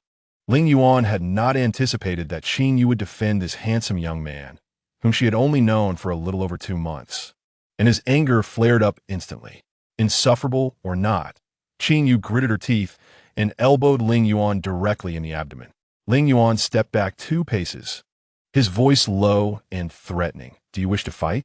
Qingyue's voice turned cold as she replied, "I have long found you displeasing. If you want to fight, then let us do it without hesitation." Lingyuan narrowed his eyes, concealing the flickering red within his pupils. Suddenly, a fierce wind arose behind him, followed by a flash of white as a snow-white figure lunged toward Qingyue. Lingyuan's expression changed, and he leaped to shield her. At the same time, a red light flashed between Qingyue's brows, and Qingyue appeared, entangling with the unexpected snow-white figure. Lingyuan stood protectively in front of Qingyue and turned his face to shout, "Why are you dazed? Can't you recognize danger and take cover?" Qingyue remained silent, her gaze fixed on the 2 contrasting figures ahead. Lingyuan exhaled deeply before commanding, "Cease at once." Qingyue spun back to Qingyue's side, exuding a refreshing aura, and said cheerfully, "Young mistress, your little snow wolf is quite loyal and brave. Fortunately, I arrived in time, otherwise it would have bitten off a limb from you, and you would have been the one grieving." "Close your foul mouth," Lingyuan interrupted bitterly, then waved his sleeve at the nearby snow-white wolf, adding, "This woman is foolish. In the future, if I lose my temper with her, there is no need for you to intervene. We must show tolerance and kindness to the mentally challenged." The snow wolf respectfully knelt, wagging its tail, before vanishing in a flash. Qingyue's face flushed with anger, leaving her speechless. Jilan, unable to restrain herself, put a hand to her forehead, pondering how this beautiful man could be so immature. Chapter 51. Insulting is a physical endeavor. The sudden appearance of a little snow wolf effectively terminated the childish quarrel among them. After a moment of silence, Jilan finally spoke. "Since we are ensnared in a temporal distortion and cannot smoothly return to our original location, nor find an exit, we should seek a means to break this deadlock." Qingyue and Jilan Zhou responded quietly, while Lingyuan crossed his arms, ignoring them, his handsome face still bearing an expression of profound displeasure. Jilan suddenly felt as though she was on a mountain adventure with 3 unruly children. She rubbed her forehead and continued, "A Zhou mentioned that the spirit herb he seeks lies within the Huanjing cave, so we need not rush to leave. However, lingering here for too long is not a solution. It would be best to draw out the one causing mischief behind us." Had Jilan Zhou not been so dejected at this moment, he would have shown great surprise, for his usually reticent sister had spoken so much, demonstrating her earnest concern. Yet, Jilan Zhou was entirely preoccupied with pondering the relationship between Qingyue and Lingyuan, offering only a perfunctory acknowledgement before falling silent. Qingyue had composed herself and nodded at Jilan, then turned to Lingyuan, seeking his insights. Upon meeting her gaze, Lingyuan arrogantly snorted and turned away, displaying no intention of speaking. The atmosphere grew subtly tense, and Qingyue finally found his purpose. He sauntered over to Lingyuan's side, draping an arm over the man's shoulder, and said, "Young master, you are well-versed in many matters. Please share your thoughts." Lingyuan disdainfully pushed him away and cast a sidelong glance at Qingyue, saying, "Some individuals still wish to recklessly challenge me, yet here they are, seeking my counsel. Humph, were we all too agitated just a moment ago?" Qingyue, with his centuries-old audacity, leaned in again, noticing a flicker of softening in Lingyuan's expression. He quickly glanced at Qingyue, winking mischievously, and said, "Qingyue, wouldn't you agree?" Qingyue, taking the bait, reluctantly responded with a non-committal. The softened attitude she exhibited struck Lingyuan like an arrow wrapped in syrup, and his previously sullen expression cracked open, swiftly crumbling into a smile. Qingyue seized the moment, grinning. Then, "Young master, how shall we unravel this predicament that has left us all at a loss?" He leaned closer to Lingyuan, speaking in a hushed tone just for the 2 of them. "It is vital to help the girl find the spirit herb to concoct an antidote. Do not let trivial matters lead to greater losses." With a smile of ingratiation, he He patted Lingyuan's shoulder, awaiting his response. Lingyuan, reminded by Qingyue, cast aside any jealousy and said gruffly, insulted out. The simplicity of his 3 words caused Zhou's lips to twitch, and he quietly remarked, "Isn't that your forte?" Qingyue was nearly ready to roll up his sleeves, but Lingyuan appeared to ignore him and added, "The Mei Ling are particularly petty. Raise your voice and insult. It's guaranteed they'll show up soon." Zhou felt this was merely a trick, his expression one of distrust. Zhilaning also thought the suggestion sounded rather absurd. Even if it were true, she could not bring herself to do it. Although she had long accompanied the Tianshan, Sanrun, and mingled in the world. Her upbringing as a scion of a prominent family meant she adhered to decorum and could not bring herself to insult others on their territory. Qingyue felt somewhat awkward. For Lingyuan's suggestion was indeed a viable strategy. She recalled a time in the demon realm during a gathering of the 9 great families when she had accidentally spilled a drink on an elder of the Mei Ling clan, leading them to directly report her to her father, Shun Ming Tang, after the event. This demonstrated just how petty that clan could be. Clearing her throat to break the silence, she said, "Let us give it a try." Lingyuan looked over with newfound interest, his peach blossom eyes sparkling with mischief. Qingyue resolutely turned away, cleared her throat, and boldly declared, "Coward, if you have the ability to scheme from the shadows, then have the courage to show your face." Lingyuan chuckled, but quickly stifled his laughter under her glare, adopting a mock-serious expression as he continued to watch her. Under his gaze, Qingyue felt her ears redden, and she could no longer muster further insults. Zhou suddenly interjected, raising his voice, "All you do is mock others. What kind of man are you?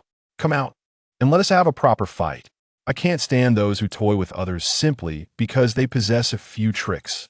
His words sounded harsh, as if he were indirectly criticizing Lingyuan. Lingyuan's expression darkened immediately. However, he could not lower himself to exchange insults with Zhou, and at that moment, Qingyue once again found his value. He bounded in front of Zhou, hands on his hips, channeling his spirit energy, and adopted a grandiose stance. "I have been itching for a fight. You little rascals dare to show disrespect to my young master, do you? Come, let me show you the exquisite taste of suffering." "Who are you calling little rascals?" Zhou protested, his neck straining as he shouted. "Who deserves to be insulted?" Gu's voice boomed even louder, echoing through the vast, icy expanse, piercing their ears. Zhou's face flushed, and he thrust his arm forward, directly pushing against Gu's forehead, exclaiming, "If you dare to insult me again, I'll make you regret it." Qingyue retaliated by pushing back with his forehead, spewing saliva onto Zhou. "Am I supposed to be afraid of you?" Observing the two engaged in a fierce confrontation akin to fighting roosters, Qingyue covered her ears and turned her gaze away, feeling embarrassed. Xiaoling, with a stern expression, turned her back, indicating her disassociation from the agitated individual. The two of them squared off, hands on hips, raising their voices in a competitive exchange that caught the attention of Lingyuan's little snow wolf, which had stealthily emerged and quietly approached Qingyue, raising its head to howl at the sky, whether prompted by its master's command or not. Every time Zhou spoke, the snow wolf would respond with a howl, effectively drowning out human voices. Unable to bear the spectacle any longer, Qingyue interjected, urging them to cease their antics, pointing out that while they were failing to insult the enemy, they were instead amusing their own side to the point of laughter. Qingyue, parched from the verbal sparring, retreated to a corner in silence, while Lingyuan, showing rare benevolence, offered him water and affectionately patted the snow wolf's head. Meanwhile, Zhou, fighting alone and feeling neglected, expressed his dissatisfaction, claiming unfairness and demanding a one-on-one rematch. "Enough," Xiaoling retorted, tossing him a water pouch with disdain. "Do you still feel embarrassed?" Stung by her words, Zhou sat down obediently, drinking in silence. After clearing his throat, Qingyue turned to Lingyuan, stating, "Young master, we have sufficiently tormented them. It is time to attend to serious matters." Lingyuan acknowledged with a casual "oh," reclaiming the water pouch from Qingyue and giving him a gentle push, signaling him to proceed. Gio blinked, confused, prompting Lingyuan to roll his eyes and say, "Continue your insults. What are you looking at me for?" Realizing that Lingyuan was serious about provoking their opponents, Gio resumed his tirade, eventually growing weary and lying on the ground to continue his verbal onslaught. When he ran out of insults, he began to recount the history of the Myling clan, illustrating their rise from servitude to prominence, a rather ignoble tale. This dark chapter was a blemish that every member of the Myling clan carried, regardless of their involvement, as the mere mention of their lineage often evoked knowing glances from others. As Gio narrated this history, he inadvertently struck a nerve, for even though the Myling had long since distanced themselves from the demonic realm, they were still sensitive to the unveiling of their past misdeeds. How shameless to seize power through regicide, all for a place among the 9 provinces and 8 factions. If one aspires to become the demon sovereign, will they not have to pierce the heavens themselves? Before he could finish his scornful remarks, a rumbling sound erupted from the surroundings, causing the ground to tremble violently and fissures to appear in the suspended ice crystals. Gio exhaled deeply, realizing for the first time that cursing could be quite exhausting. He stood and approached Qingyue, eager for her approval, inquiring about his performance. Qingyue raised an eyebrow, remarking on his unexpected prowess and insults, suggesting that he might be someone not to offend in the future, lest she find herself subjected to a thorough verbal assault on her ancestry. Gio winced, feeling a twinge of discomfort. Indeed, he had exhausted himself with his cursing. In the blink of an eye, the ice crystals surrounding them shattered, and Lingyuan elegantly swept his sleeve, dispelling the shards of ice flying from all directions. Concurrently, the Bihang sword sliced through the air, unleashing a wave of energy, causing the pristine white world to collapse, revealing its true dark nature. In the shadows, several faint glimmers of light gradually expanded, eventually revealing humanoid figures. They were diminutive, exuding a soft radiance, with eyes of a captivating emerald hue, elongated ears reminiscent of elves, and ankle-length, lustrous silver hair.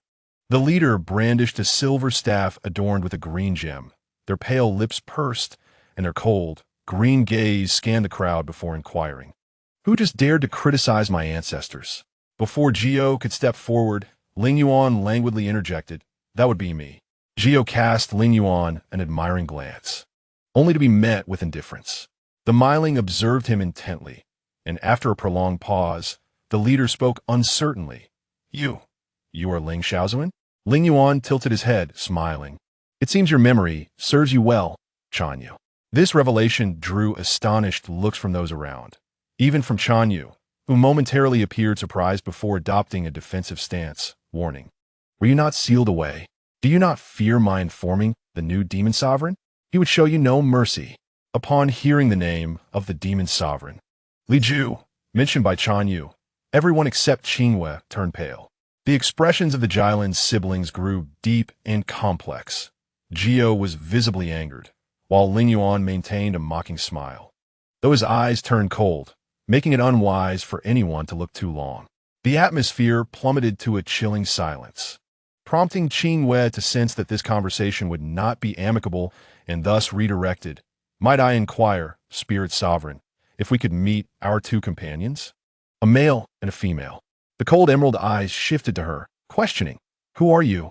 "I am Qingyue, a humble visitor," she replied respectfully, causing the vigilance in those green eyes to lessen slightly. However, being a proud and cautious clan, Qingyue remained aloof, retorting, "Humph, I have seen many like you, coming under the guise of a humble visitor, merely coveting the spiritual herbs and elixirs of my mountain." His words made it clear to Qingyue that peaceful negotiations for the herbs were nearly impossible. Zhou interjected, "Spirit Sovereign, do not generalize. You are the Lord of Huanjing Mountain. You are aware of all that transpires within its corners. I humbly request you inform us of the whereabouts of my 2 thoughtless companions." His demeanor exuded respect, as he maintained a bow, which was well received. Meanwhile, Gio silently glared at him, wishing to kick him for his obsequiousness. Qingyue emitted a slight hum of concession, casting a glance at Lingyuan, as if to say, "Look how respected I am now." Lingyuan gritted his teeth, ignoring the display of pride, not wishing to jeopardize Qingyue's efforts. Indeed, his restraint proved more effective than Zhou's flattery. Qingyue waved his staff, and his two subordinates exchanged glances before reciting a spell. Moments later, two individuals bound tightly appeared at their feet. Qingyue squinted, recognizing them as Wen Feng and Xiaoning. Both had their mouths gagged and could only emit muffled whimpers, their eyes expressing a mix of excitement and concern. Qingyue implored, "I beseech the spirit sovereign to show mercy and release them." Qingyue glanced over, replying succinctly, "That could be arranged." Just as Zhou's face brightened, Qingyue added, "However, there is a condition." Such statements rarely bode well, but with Wen and Zhao's lives at stake, they had no choice but to listen intently. Qinyue's face broke into a meaningful smile, his gaze unabashedly fixed on Lingyuan as he leisurely stated, "I want his life in exchange." At this, Qingyue immediately protested, "Absolutely not." Lingyuan, who had maintained a neutral expression, found his mood lifted by her urgency, a smile involuntarily creeping onto his face. Qingyue, ever observant of his reaction, felt anger swell within him at Lingyuan's unexpected amusement. He quickly turned his ire toward Lingyuan, demanding, "What are you laughing at? Do you think you are still the lofty Ling Xiaozuan? Do you not realize whose territory you are on, daring to act so recklessly?" Lingyuan shrugged nonchalantly and said, "If I wish to laugh, I shall do so." "Why must you make such a fuss, Qingyue? Am I making a fuss? What do you call your actions towards me?" Qinyue's delicate features began to distort with anger. "What was merely a trivial prank back, then has led you to secretly plot against me, forcing me to remain exiled from the magic domain to this day.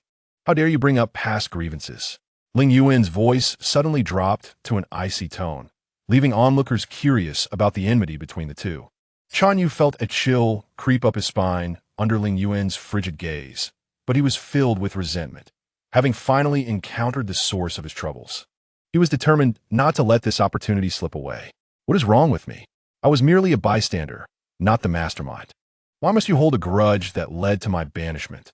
Being a bystander is no different from those who actively inflict harm in my eyes." Lingyuan's gaze inadvertently drifted towards Qingyue, and upon seeing her unresponsive demeanor, he turned back to Qingyue and continued, "Ultimately, you should be grateful for your passive role back then. Otherwise, your fate would have been far grimmer." To Qinyue's astonishment, even in such dire circumstances, Lingyuan remained audacious and dismissive, inciting fury that rendered his face nearly translucent. Lingyuan scoffed again, saying, "Release those two swiftly. Let us settle our grievances today. Do you take me for a fool?" Qingyue signaled to his two lackeys, who promptly drew their swords and held them against one Xiao's and the other's throats. He then turned to Qingyue, saying, "Miss, if you wish for your friends to remain unharmed, you must exchange this man's head for their safety." With that, all negotiations ceased. Geo spat in contempt and soared towards Qingyue, while the snow wolf leaped and lunged at one of the lackeys, and Jilin inexpertly struck with her spear, precisely disarming the threats to her companions' lives. Although the Myling clan was not particularly skilled in combat, their long-standing position among the 9 provinces and 8 factions was due to their unique abilities. They could infiltrate the enemy's consciousness, exploiting individual weaknesses to create illusions that ensnared the mind, ranging from mild disorientation to complete mental collapse and death. Each individual harbors some form of emotional turmoil, who is entirely free from worries and confusions. Lingyuan, aware of Qinyue's tricks, struck at the staff in his hand. Qingyue pursed his lips, evading the combined assault of Geo and Lingyuan, and in a swift motion, vanished from sight. Qingyue, along with Zhou, had just freed one Xiao and the others, and with no time to explain, they joined forces to neutralize the 2 lackeys. Suddenly, the vast cavern reverberated with a thunderous sound. The ground trembled violently, making it impossible for anyone to maintain their footing. The snow wolf howled in distress, and Lingyuan's expression shifted. Instinctively, he reached for Qingyue's hand. Qingyue sensed something amiss, and, in that instant, their eyes met. A fleeting sense of disorientation washed over her, but before she could explore the reason, the scene before her abruptly transformed. She found herself in a warm room with tightly shut doors and windows, yet soft golden light seeped through the cracks. She sat by the window, hugging her knees, gazing outside through a narrow gap. It was a spacious courtyard where several flowering trees swayed gently in the warm breeze, their pink petals fluttering down like a romantic rain. Yet, despite the beauty of the scene, she felt no joy, only a lingering sense of solitude and sorrow. Outside, voices filled the air, laughing and calling her name. Qingyue felt confused. Peering through the window, she saw a group of boys clad in matching purple attire huddled together, whispering and erupting in a laughter from time to time. After a while, perhaps growing impatient, one of them stepped forward, laughing as he shouted inside. "Why doesn't the junior sister come out? Is it just because you're being rejected? Don't worry. If he doesn't cherish you, there are brothers who will care for you." His words elicited a fresh wave of boisterous laughter from the others, laced with a teasing mockery that was unbearable for her. Qingyue tightened her arms and buried her face in her knees, overwhelmed with heartache. Yet a thought struck her. What is this? Who are those people? Who is the junior sister they speak of? Could it be her? But she hardly recognized them. Suddenly, the mockery outside ceased, and a deep, displeased voice commanded, "Get lost." Qingyue lifted her head and turned her gaze to the window, only to see the group of boys scatter in haste. She longed to see the figure who had silenced them, but the window obstructed her view. Slowly, she rose to push open the window and leaned out, but all she could see was a cascade of flower petals and a tall figure gradually walking away. A wave of inexplicable disappointment washed over her as she called out, "Wait." The figure paused but did not turn back, merely tilting his face slightly in the fading light of the sunset before hastily departing. Her gaze followed him until he vanished around a corner, and she felt as if all her strength had left her, collapsing onto the ground. She fell numb, her eyes losing focus. Qingyue struggled to breathe, her vision blurred, her body feeling disconnected from the world outside. After an indeterminate time, a vague figure approached, and she mechanically blinked, her dry lips moving soundlessly as meaningless syllables escaped her throat. Suddenly, a shadow enveloped her, and she felt someone gently embrace her. With great effort, she lifted her heavy gaze, traversing the person's chest and neck, barely skimming their lips, before finally sinking into their deep, tranquil eyes. She swallowed hard and cleared her throat before calling out, "Xinghan." Xiao Xinghan maintained his usual calm demeanor, but the tenderness in his eyes abruptly transformed into an abyss of coldness, his hand that had grasped her shoulder tightening around her throat. He looked at her as one would a stranger, or more accurately, as one would regard someone they deeply despised. She heard his icy voice whisper near her ear, "I treated you sincerely, yet you deceived me so profoundly." Qingyue bit her lip and shook her head in disbelief. "No, I never intended to deceive you. You received my heart. Why then seek the affections of others? I opened my heart to you, yet you concealed your truths from me." Xiao Xinghan's grip tightened further, his gaze growing more frigid and ruthless. "Is one person not enough for you?" Chapter 53. Not her type. Qingyue felt as if she were submerged in an expansive, icy ocean, the relentless pressure from Xiao Xinghan causing her heart to ache unbearably. His grip was sharper than a 3-foot blade, and with a mere adjustment of pressure, he could extinguish her life. Breathing became increasingly difficult. Qingyue clutched his wrist, attempting to push him away, but in her dazed state, his piercing gaze softened her resolve. She thought, if she were to push him away now, their relationship would never return to what it once was. Perhaps surrendering her life to him would adequately demonstrate her sincerity. Yes, she would offer her life, thus repaying the tenderness he had shown her during her moments of humiliation and scorn, allowing them to be free of debts to one another. This sudden thought rendered her hand weak, eventually falling limp at her side.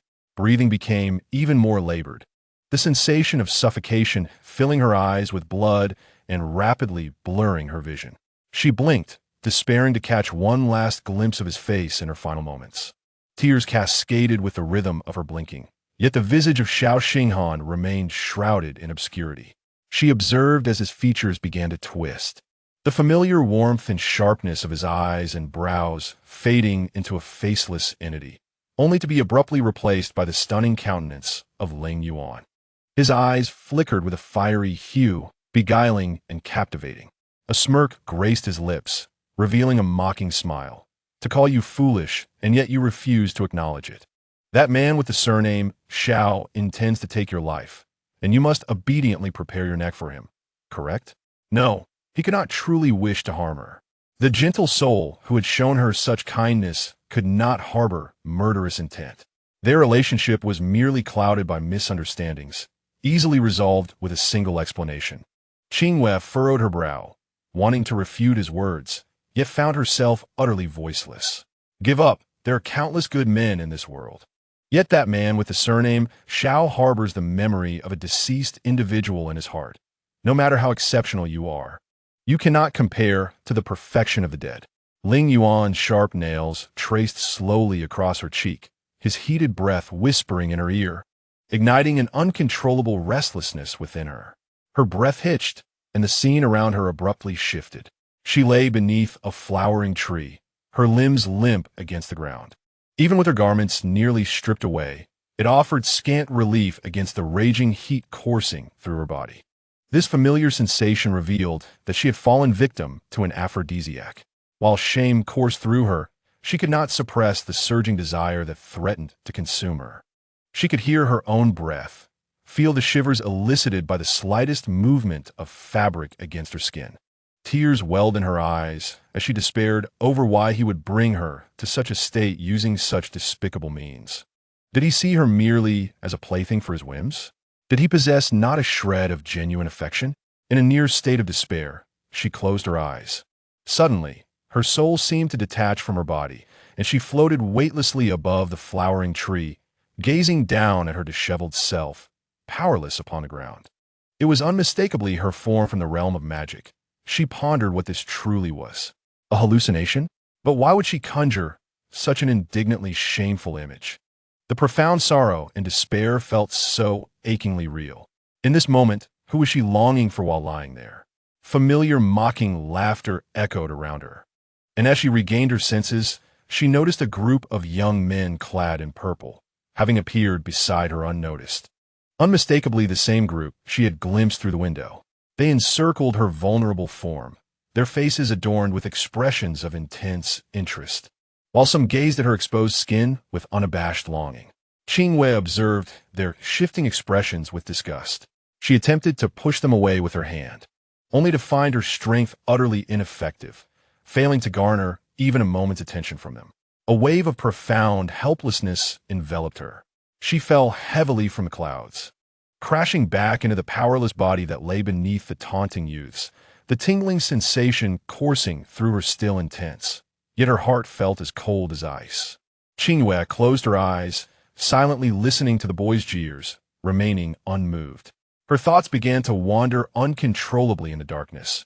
Faces, some familiar, some strange, flitted through her mind, and she felt as if her soul had been violently shattered, leaving her in pain. Her hand instinctively clenched, and something sharp pressed painfully against her palm. She rubbed it gently, feeling the coarse texture of a human bone. Sister, remember, in times of danger, never trust what you see or hear. Do not easily believe what you observe, even what you touch. The cautious admonition of the young man echoed in her ears, and as she reached to feel the bone again, she found her palm empty. It was as if she had been doused with cold water by those words. When Qingyue opened her eyes once more, the mocking of the youths, the resentment of Shao Xinghan, and the mockery of Lingyuan had all vanished, replaced by an overwhelming darkness, and she discovered herself lying amidst a field of spiritual herbs. Lingyuan and the others were nowhere to be seen.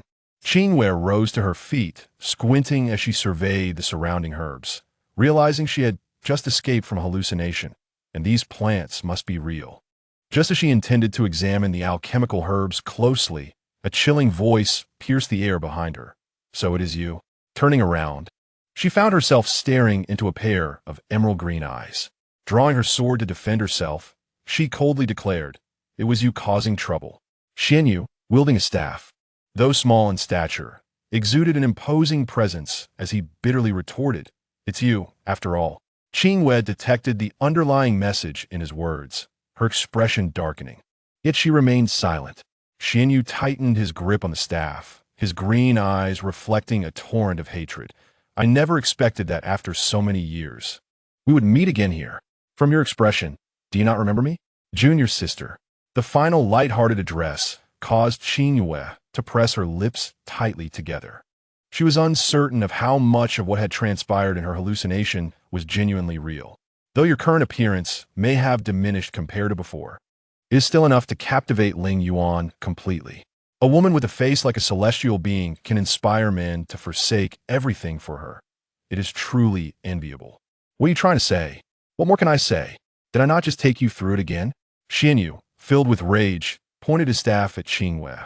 His eyes ablaze. Because of your petty issues with him, I was banished. What do you think I should say to you? Before his words could fully escape, the emerald gem atop his staff erupted with a blinding pulse of light, sweeping toward Qingyue with overwhelming force. She raised her sword to block, seizing the opportunity to leap beside Qingyue, aiming for his underarm. Qingyue, having anticipated her move, dodged her attack and activated the emerald gem in an attempt to conjure another illusion. Qingyue bit her lip, using the pain to sharpen her focus. Refusing to succumb to such tricks again, she advanced closer, the Bai Chan's sword dancing with countless shadows, reminiscent of her drunken dance upon the cliff under the moonlight. Yet with a swift transformation in her technique, the sword's intent became heavier, forcing Qingyue to focus solely on defense. It has been years, and your swordsmanship has regressed significantly. Have you only been mourning for Lingyuan these years, neglecting your skills? Qingyue, struggling to defend himself, did not forget to taunt Qingyue to disrupt her concentration. Yet, she paid no heed, aiming directly for his vital points. Qingyue sneered, confident he had deciphered her attack patterns, believing he would evade her strike. However, just as she lunged toward his chest, he sidestepped, only to find the edge of the Bai Chan sword piercing through beneath his collarbone, creating a gaping wound in his pale neck. Qingyue's eyes were as cold as ice, reflecting the twisted face of Qingyue as he faced death. She spoke icily. What a pity, your death will elicit no sorrow from anyone. As his begrudging emerald gaze lingered on her, she swiftly withdrew her sword, blood gushing forth, yet not a drop stained her. He collapsed, his dying glare filled with resentment directed at Qingyue. Emotionless, she wiped the blood from the Bai Chun's sword, murmuring, "You will never experience my swordsmanship again." Sounds of footsteps approached from behind. She swung her sword in readiness, only to discover it was Lingyuan's snow wolf, quickly retracting her hand. Glancing behind, she found no sign of Lingyuan. The snow wolf wagged its tail, nudged her leg with its head, and gazed at her with unassuming eyes. Qingyue, puzzled by its intentions, bent down to stroke its fur, asking, "Can't you speak?" The snow wolf let out a howl and, after scratching the ground twice with its forepaws, slowly stated, "I do not wish." Qingyue observed as the snow wolf nudged its head once more, realizing that she indeed did not comprehend, before it elaborated. "The scepter is destroyed, the illusion is shattered." Following its guidance, Qingyue gathered her spiritual energy and, wielding by Hen, shattered the scepter in Qinyue's hand, which still emitted a shimmering emerald glow. Soon, specks of fireflies began to rise from the ground, dispersing into the air.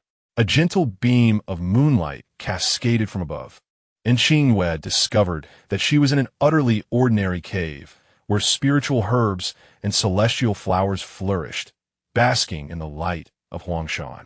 She tilted her head to gaze at the silvery moonlight, recalling the figure that had appeared amidst the rain of flowers in the earlier illusion.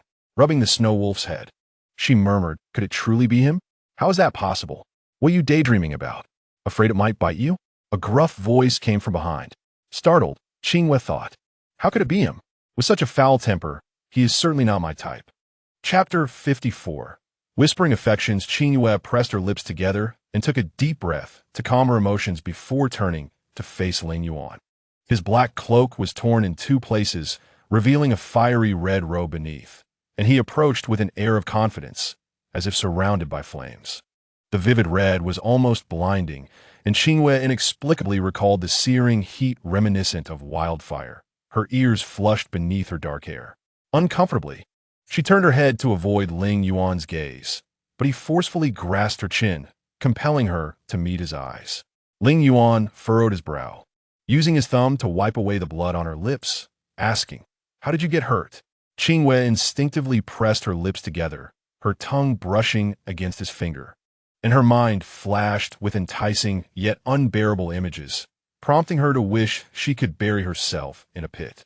Before she could react, Lingyuan jerked his hand away as if struck by lightning, turning away with a complex expression. This left Qingyue feeling quite embarrassed. With a sullen expression, she snapped, "What else with your reaction? It's not like I was bitten by a dog." Lingyuan cast her a fleeting glance, his eyes clouded with inscrutable emotions. Qingyue regretted her impulsive words, realizing that her earlier annoyance had led her to speak without thought, seemingly dragging herself into the fray. With a resigned sigh, she turned to search for alchemical herbs, dismissing any further pointless exchanges with Lingyuan. Lingyuan stood quietly beside her, and as she turned her back, he lifted his hand to examine his fingertips, then inexplicably brought them to his lips, lowering his head to taste them. He felt utterly helpless, realizing that after all these years, he remained the same timid individual. Qingyue has passed.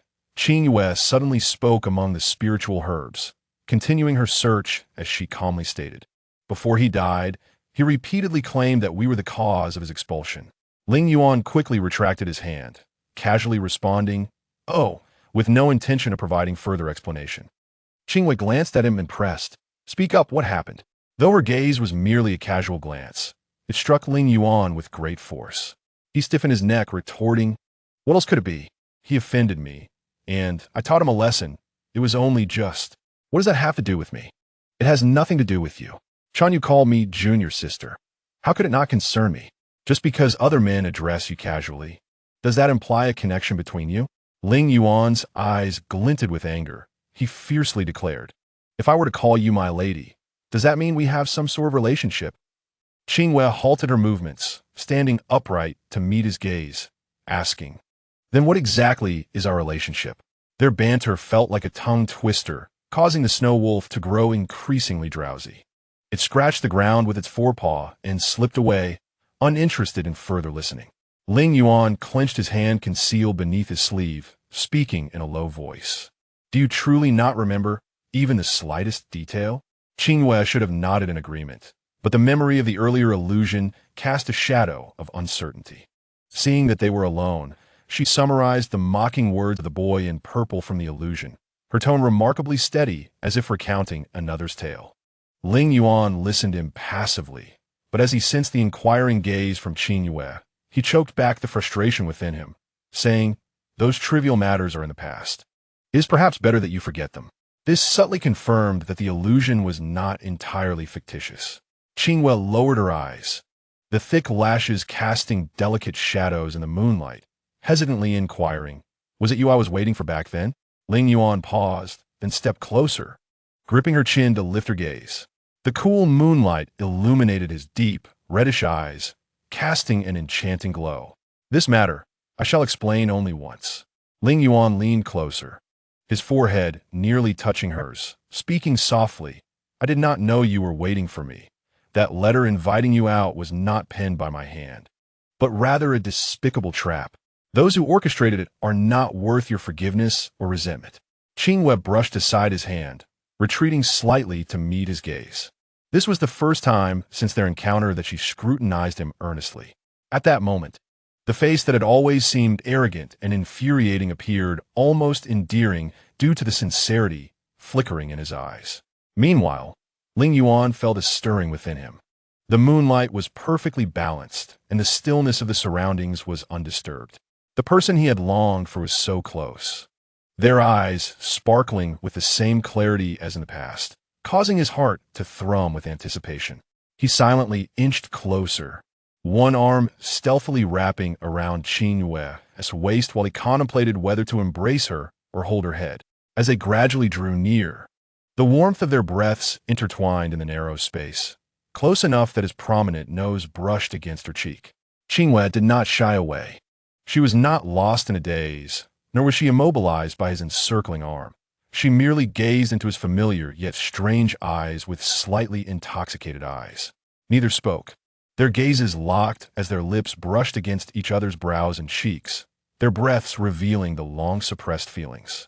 After a lengthy silence, Lingyuan cradled Qingyue's face in his hands, pulling back slightly as if assessing her lip injury. It was then that Qingyue seemed to realize something significant was about to occur. She instinctively licked her lips, inadvertently igniting a deeper yearning within him. He leaned down to kiss her, but was abruptly interrupted by a voice from not far behind, filled with annoyance. "Qingyue, so this is where you are. I found the spiritual herbs," Ji Lanzhao exclaimed excitedly as he approached. Qingyue suddenly awoke from her reverie, hastily retreating to distance herself from Lingyuan, responding absent-mindedly. Lingyuan coughed awkwardly a couple of times, biting his fingers, avoiding looking at Qingyue's expression. Ji Lanzhao held a bundle of spiritual herbs, triumphantly waving them at Qingyue, saying, "Look, there are plenty of these rare, spiritual herbs deep within this cave. They can not only be used for alchemy, but also for brewing to suppress your toxicity." "Oh," Qingyue replied absent-mindedly, her gaze drifting uncontrollably towards Lingyuan. Noticing her distracted demeanor, Ji Lanzhao reached out to touch her forehead, puzzled. It's not hot. Is there something wrong with you?" Before Qingyue could answer, Lingyuan swatted Ji Lanzhao's hand away. Ji Lanzhao retorted, "What have I done to offend you, sir?" Before Lingyuan could respond, Ji Lanzhao suddenly recollected. "Oh, I remember now. That enchanting spirit called you Ling Xiaozuan.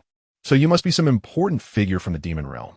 Why would you condescend to associate with ordinary people like us?" His words dripped with sarcasm, causing Qingyue to furrow her brow in discontent. Lanzhou, Lingyuan previously displayed a rather unpleasant demeanor, so do not be concerned, Qingyue. Suddenly, Ji Lanzhou interrupted her with an unusual seriousness, turning his gaze towards her. "I do not wish to pry into why you are entangled with individuals from the MOU, nor do I concern myself with whether you are truly the fifth young lady of the Wen family. However, I sincerely hope for your safety and happiness. So you must contemplate whether it is wise to continue associating with such perilous figures." After speaking, he carried the spiritual herbs and fairy flowers in his arms to a corner to organize them. Lingyuan cast a sidelong glance at Ji Lanzhou, his red-hued pupils betraying a hint of murderous intent. Qingyue swiftly slapped him, pulling his sharp gaze away from Ji Lanzhou. Perhaps the lingering warmth from earlier had not yet dissipated. Her slap lacked any real force, resembling more of a playful caress. Remarkably, Lingyuan did not label this act as an affront, even feeling a flicker of pride. That lad Ji posed no threat to his standing, and he was unworthy of receiving such affectionate treatment from Qingyue. This sense of self-satisfaction caused a subtle smile to curve his lips. Qingyue withdrew her hand and shot him a disdainful glance, remarking, "You're ridiculous." Lingyuan noted her tone was as it had always been, and he surmised she had not truly absorbed Ji Lanzhou's words, filling him with an inexplicable sweetness. Meanwhile, Ji Lanzhou, secretly observing from a distance, felt a pang of frustration, tearing the spiritual herb he held in two, his heart heavy with disappointment. Before long, Ji Lanzhou arrived, shouldering a long spear, its tip balancing a bundle of neatly tied spiritual herbs, accompanied by Wen Feng and Xiao Ning, each cradling their own share of spiritual plants. Qingyue could not help but wince at their disheveled appearances. "We are here to concoct pills, not to sell at the market. Why have you gathered so much?" The combined haul of the three, along with Ji Lanzhou's find, towered to about half a person's height, sufficient to brew a veritable trove of elixirs. Wen Feng chuckled heartily. "Little sister, you may not realize that those adept in alchemy do not crave gold or silver, but rather cherish spiritual herbs and elixirs. Offering them a few is a means to secure their assistance. Moreover, alchemy is seldom successful in the first attempt. It is prudent to gather more for unforeseen needs." Ji Lanzhou nodded in agreement. "Your words hold merit." Seeing their soiled faces, Qingyue felt a surge of warmth and smiled. "You have all been quite thoughtful." Xiao Ning playfully approached, linking her arm with Qingyue's. "Most of these were gathered by me and Brother Feng. With these lovingly collected herbs, you will surely recover. Sister Yu. Then, Brother Wang will be overjoyed, and when he is happy, my days will be easier. Qingyue playfully pinched her cheek, but suddenly felt a chilling atmosphere arise beside her. Glancing towards Lingyuan, she found his expression darkened with displeasure, unaware of the underlying tension. Xiao Ning rested her chin on Qingyue's shoulder, gazing at Lingyuan. Who is this? I overheard that little fellow calling you Xiao Zun. Are you also a Mei Ling? Lingyuan, maintaining his stony silence, fixated his gaze on Qingyue. Unable to withstand his intense scrutiny, she replied on his behalf. His name is Lingyuan. He is an old friend of mine. Without waiting for Xiao Ning to inquire further, she scanned the surroundings, frowning. Where is Qingyue? Why has he not returned? The group was momentarily taken aback, having assumed Qingyue was with Qingyue all along. Chapter 55, My People. With no one in sight, they resolved to search separately. Just then, Lingyuan's small snow wolf darted out, tossing aside the words outside the cave, before vanishing like a gust of wind, leaving no opportunity for further questions. Qingyue and the others had no choice but to search outside the cave. As they stepped out, Qingyue spotted a large black snake, blissfully entwined in the vines of an ancient tree, fast asleep. She found it quite exasperating that her contracted spirit beast was oblivious to her precarious situation in the illusion, instead indulging in deep slumber. Xiao Ning leaned close and whispered, What should we do, Sister Yu? Should we wake it directly? Does your spirit beast have a foul temper that might lead to a morning grouch? Qingyue scoffed, swiftly drawing her weapon, by hand, channeling her spiritual energy, and with a flick of her wrist, the centennial tree crashed to the ground. The coiled snake, caught off guard, was pinned beneath the tree, waking with an annoyed hiss. It slowly turned its head, its eyes, resembling copper bells, filled with displeasure as it glared at her, its pupils glowing ominously. Who dared to fell the tree? I did. Qingyue waved by hand, her tone grave. What? Have I disturbed your rest? Should I prostrate myself before you, O esteemed serpent lord, to seek your forgiveness? Qingyue blinked, gradually regaining his clarity, his eyes returning to a muted gray. I was engaged in a fierce battle within the illusion and was simply resting for a moment. Qingyue ignored him and turned to Wen Qingfeng and Ji Lanning. It is late.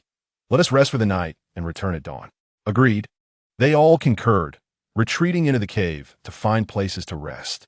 Qingyue, still trapped beneath the fallen tree, too exhausted to exert himself, shouted, Hey, someone come and rescue me. Qingyue, young master. Qingyue feigned ignorance to his cries, sitting beside Ji Lanning, leaning against the stone wall to rest. Instead of dozing off immediately, she reflected on the fragments of her experiences within the illusion. From Lingyuan's explanations, it was likely they had trained together in the MOU, which was not unusual given that various academies existed within the 9 provinces of the MOU, and many illustrious families sent their talented offspring to study under esteemed masters, similar to the Tsangxing continent. However, it was peculiar that she had no recollection of that period of training. She strained to recall when that past might have occurred, but the more she pondered, the sharper her headache became, as though her very soul were being torn apart.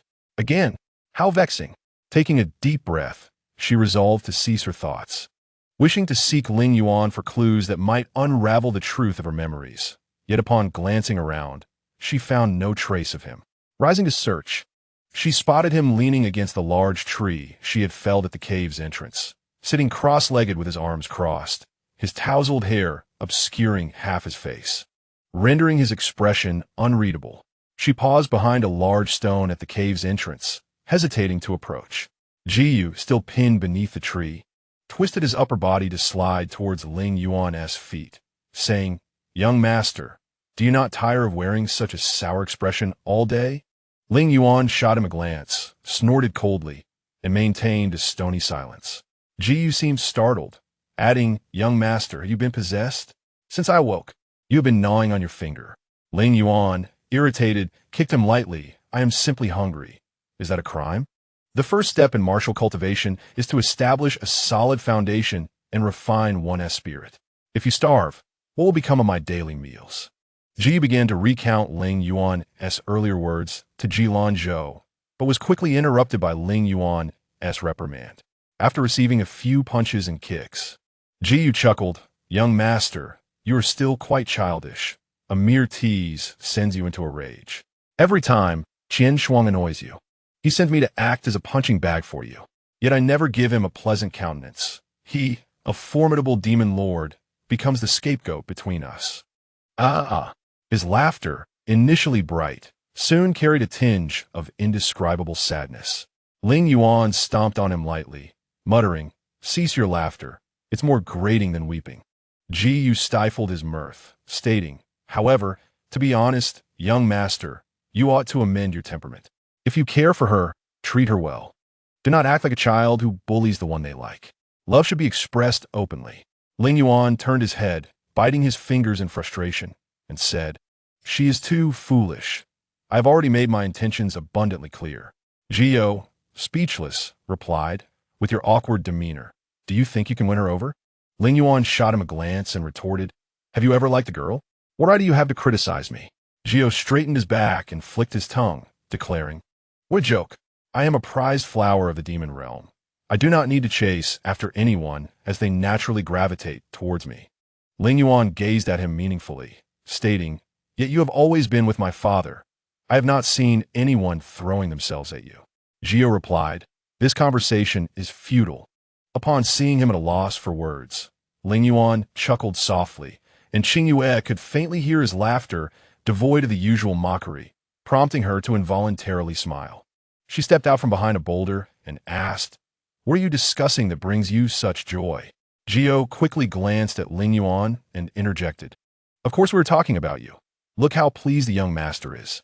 He threw Lingyuan a knowing look before disappearing in a flash of red light. Qingyue remarked, "How lazy is Qingyue, having been pinned by the tree for so long without moving." Lingyuan scoffed, "That is just his nature. Do not mind him." Qingyue smiled gently as she approached him to sit down, but Lingyuan coldly admonished her. Confused, she watched as he tossed his cloak onto the ground, saying, "The garment is ruined. Throwing it away would be wasteful, so you can use it as a seat." Qingyue laughed more broadly, bending down to smooth out his cloak before sitting beside him, saying, "Thank you, Lord Lingyuan, for your generosity." Lingyuan murmured an acknowledgement, appearing quite pleased. Qingyue nudged him with her shoulder, meeting his bewildered gaze with a smile. "I suddenly find you less disagreeable. What should I do?" Lingyuan frowned. "You dare to dislike me? Look, with such an arrogant demeanor, who would not find you annoying?" Qingyue rested her chin on her hand, turning to him, "When my fragmented soul first entered this body, you wished for my demise, did you not? Therefore, that negative impression is deeply ingrained and hard to erase." Lingyuan remained silent, though his expression darkened. Remembering the countless ways he had teased her, Qingyue, once filled with anger, now found it amusing. Seeing Lingyuan's serious demeanor, she playfully tapped his forehead, saying, "I was just teasing you. Aside from your sharp tongue, prideful stance, and slight pettiness, you are rather likable." Lingyuan raised an eyebrow, gritting his teeth. "Are you complimenting me or insulting me?" Qingyue smiled without answering, simply stating, "You may interpret it as you wish." After a brief silence, she continued earnestly, "By the way, I owe you many thanks and favors." Lingyuan bent a knee, resting his hand on it, leaning back against the tree in a relaxed yet princely manner. When he heard her suddenly become sentimental, he felt slightly uncomfortable, awkwardly responding, "Now you recall my merits." Qingyue nodded and continued, "I heard Qingyue mention the matter of this soul vessel and intended to ask you for clarity, but you went to the Qingyuan realm instead." Pausing, she inquired, "Now, I want to hear your true answer. What was our relationship in the demon realm?" In truth, she had already sensed their bond was profound, but she longed for Lingyuan to provide her with a definitive answer. She straightened up, fixing her gaze on him, her eyes revealing the significance of her question and an unrecognized hint of anticipation. Yet, this tense demeanor transformed in Lingyuan's eyes, taking on a different flavor. Lingyuan gritted his teeth, looking up at the silver moon in the sky, and coldly replied, "What other relationship could there be? Are you flustered because you fear I will ruin your connection with that Xiao Xinghan?" Qingyue sighed. "What does this have to do with Xinghan? Do you not feel indebted to me? Then cast Xiao Xinghan aside. I find him displeasing." After saying this, Lingyuan felt a twinge of regret, knowing Qingyue disliked threats. However, after a moment's silence, she did not respond.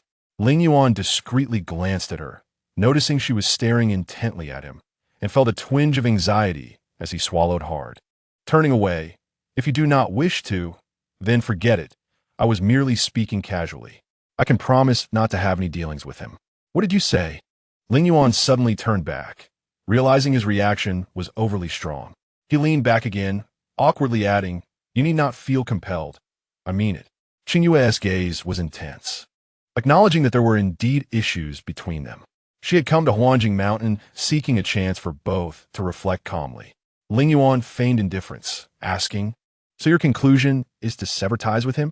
Qingyue nodded, then shook her head, saying, "Not exactly severing ties. I wish to let this relationship take a breather. Moreover, the confusion surrounding my memory loss weighs heavily on me, and many mysteries, including our relationship, need clarification to be fair to everyone. Do they not?" Before Lingyuan could respond, she dropped a bombshell, asking, "In the past, we were together, right?" Lingyuan's expression darkened slightly as he delivered an unexpected response. "No." Qingyue was momentarily stunned, left speechless. "Then what you just said? Ugh, how could you be so foolish?" Lingyuan suddenly leaned in, cupping her face in his hands, rubbing his nose against hers, and murmured, "Whether we were together in the past is unimportant. What matters is that you can only belong to me moving forward." Any retort Qingyue had vanished amidst the fervor of his lips meeting hers. Meanwhile, a dark serpent in her mind rolled its eyes in disdain, wondering why the young master deemed the past irrelevant, because he had never truly won her heart. Ling Qinshuang had incessantly declared that the daughter of the Juyoshan family was his prospective daughter-in-law, which was likely just vanity, a way for him to boast. This father-son duo was truly a source of exasperation.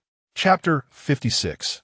Everything is worth it. Lingyuan's kiss was fierce, his lips and tongue capturing every inch of Qingyue's softness with a wild, possessive fervor. He was driven to madness by her, even going so far as to unleash his pent-up fury in the Qingyuan realm after witnessing the embrace Xiao Xinghan had given her in Yegu. That was 10 days and nights of slaughter, transforming him into a relentless killing machine. He fought against gods and Buddhas alike, turning the Qingyuan mirror into a battlefield. His robe was soaked in blood, the crimson splatters staining his fiery eyes, yet he felt nothing. At that moment, she was the sole thought occupying his mind. He longed to hold her tightly, never letting her slip away again. Now, tasting her sweet lips, feeling her smooth skin beneath his fingertips. This tangible contact filled him with an unparalleled sense of satisfaction and grounding, as if the years of loneliness and desolation had vanished in an instant. It was worth it. Everything was worth it. Qingyue felt slightly dizzy from his kiss, her resistance weakening, akin to a subtle acquiescence that permitted him to explore further. He kissed her passionately, pushing her onto the ground and showering her with fervent kisses. They were separated only by 2 thin layers of fabric, and Lingyuan's body reacted unmistakably, which did not escape Qingyue's notice. Her face flushed crimson as she pushed him away with all her might, only to resort to biting his lip in frustration. The force was considerable, and the salty taste immediately filled the space between their lips, prompting Lingyuan to reluctantly withdraw a fraction, a delicate strand of saliva connecting their mouths. Shimmering silver under the moonlight, Qingyue was captivated by his fiery eyes and hair, her heart racing as she exclaimed, "Your appearance." Lingyuan abruptly embraced her, burying his head in her neck, whispering, "Do not move. Let me hold you for a while." Qingyue awkwardly attempted to wriggle free, yet she could distinctly feel his heat below, fearing that any movement might provoke him into rash actions, so she lay still beneath him, feigning a wooden demeanor. The warmth against her neck ignited a fire within her, causing her ears and cheeks to burn with embarrassment. She glanced around uneasily, ultimately fixing her gaze upon his hair. She lifted a strand, noticing the vibrant red gradually fading, and found it quite fascinating. "Your hair can actually change color. What species are you?" The ability to utter such disheartening words at that moment inadvertently assisted Lingyuan. Taking a deep breath, he turned to lie beside Qingyue, gazing at the moonlit sky, and said, I am not any particular species. My father is a practitioner of demonic arts, and my eyes and hair resemble his. He tilted his head and smiled at her, adding, they change color. It was rare to witness him so gentle and serene. Qingyue turned to face him and asked, what about your mother? I have never met her. She passed away long ago, Lingyuan replied, turning to face her. She was probably just an ordinary woman.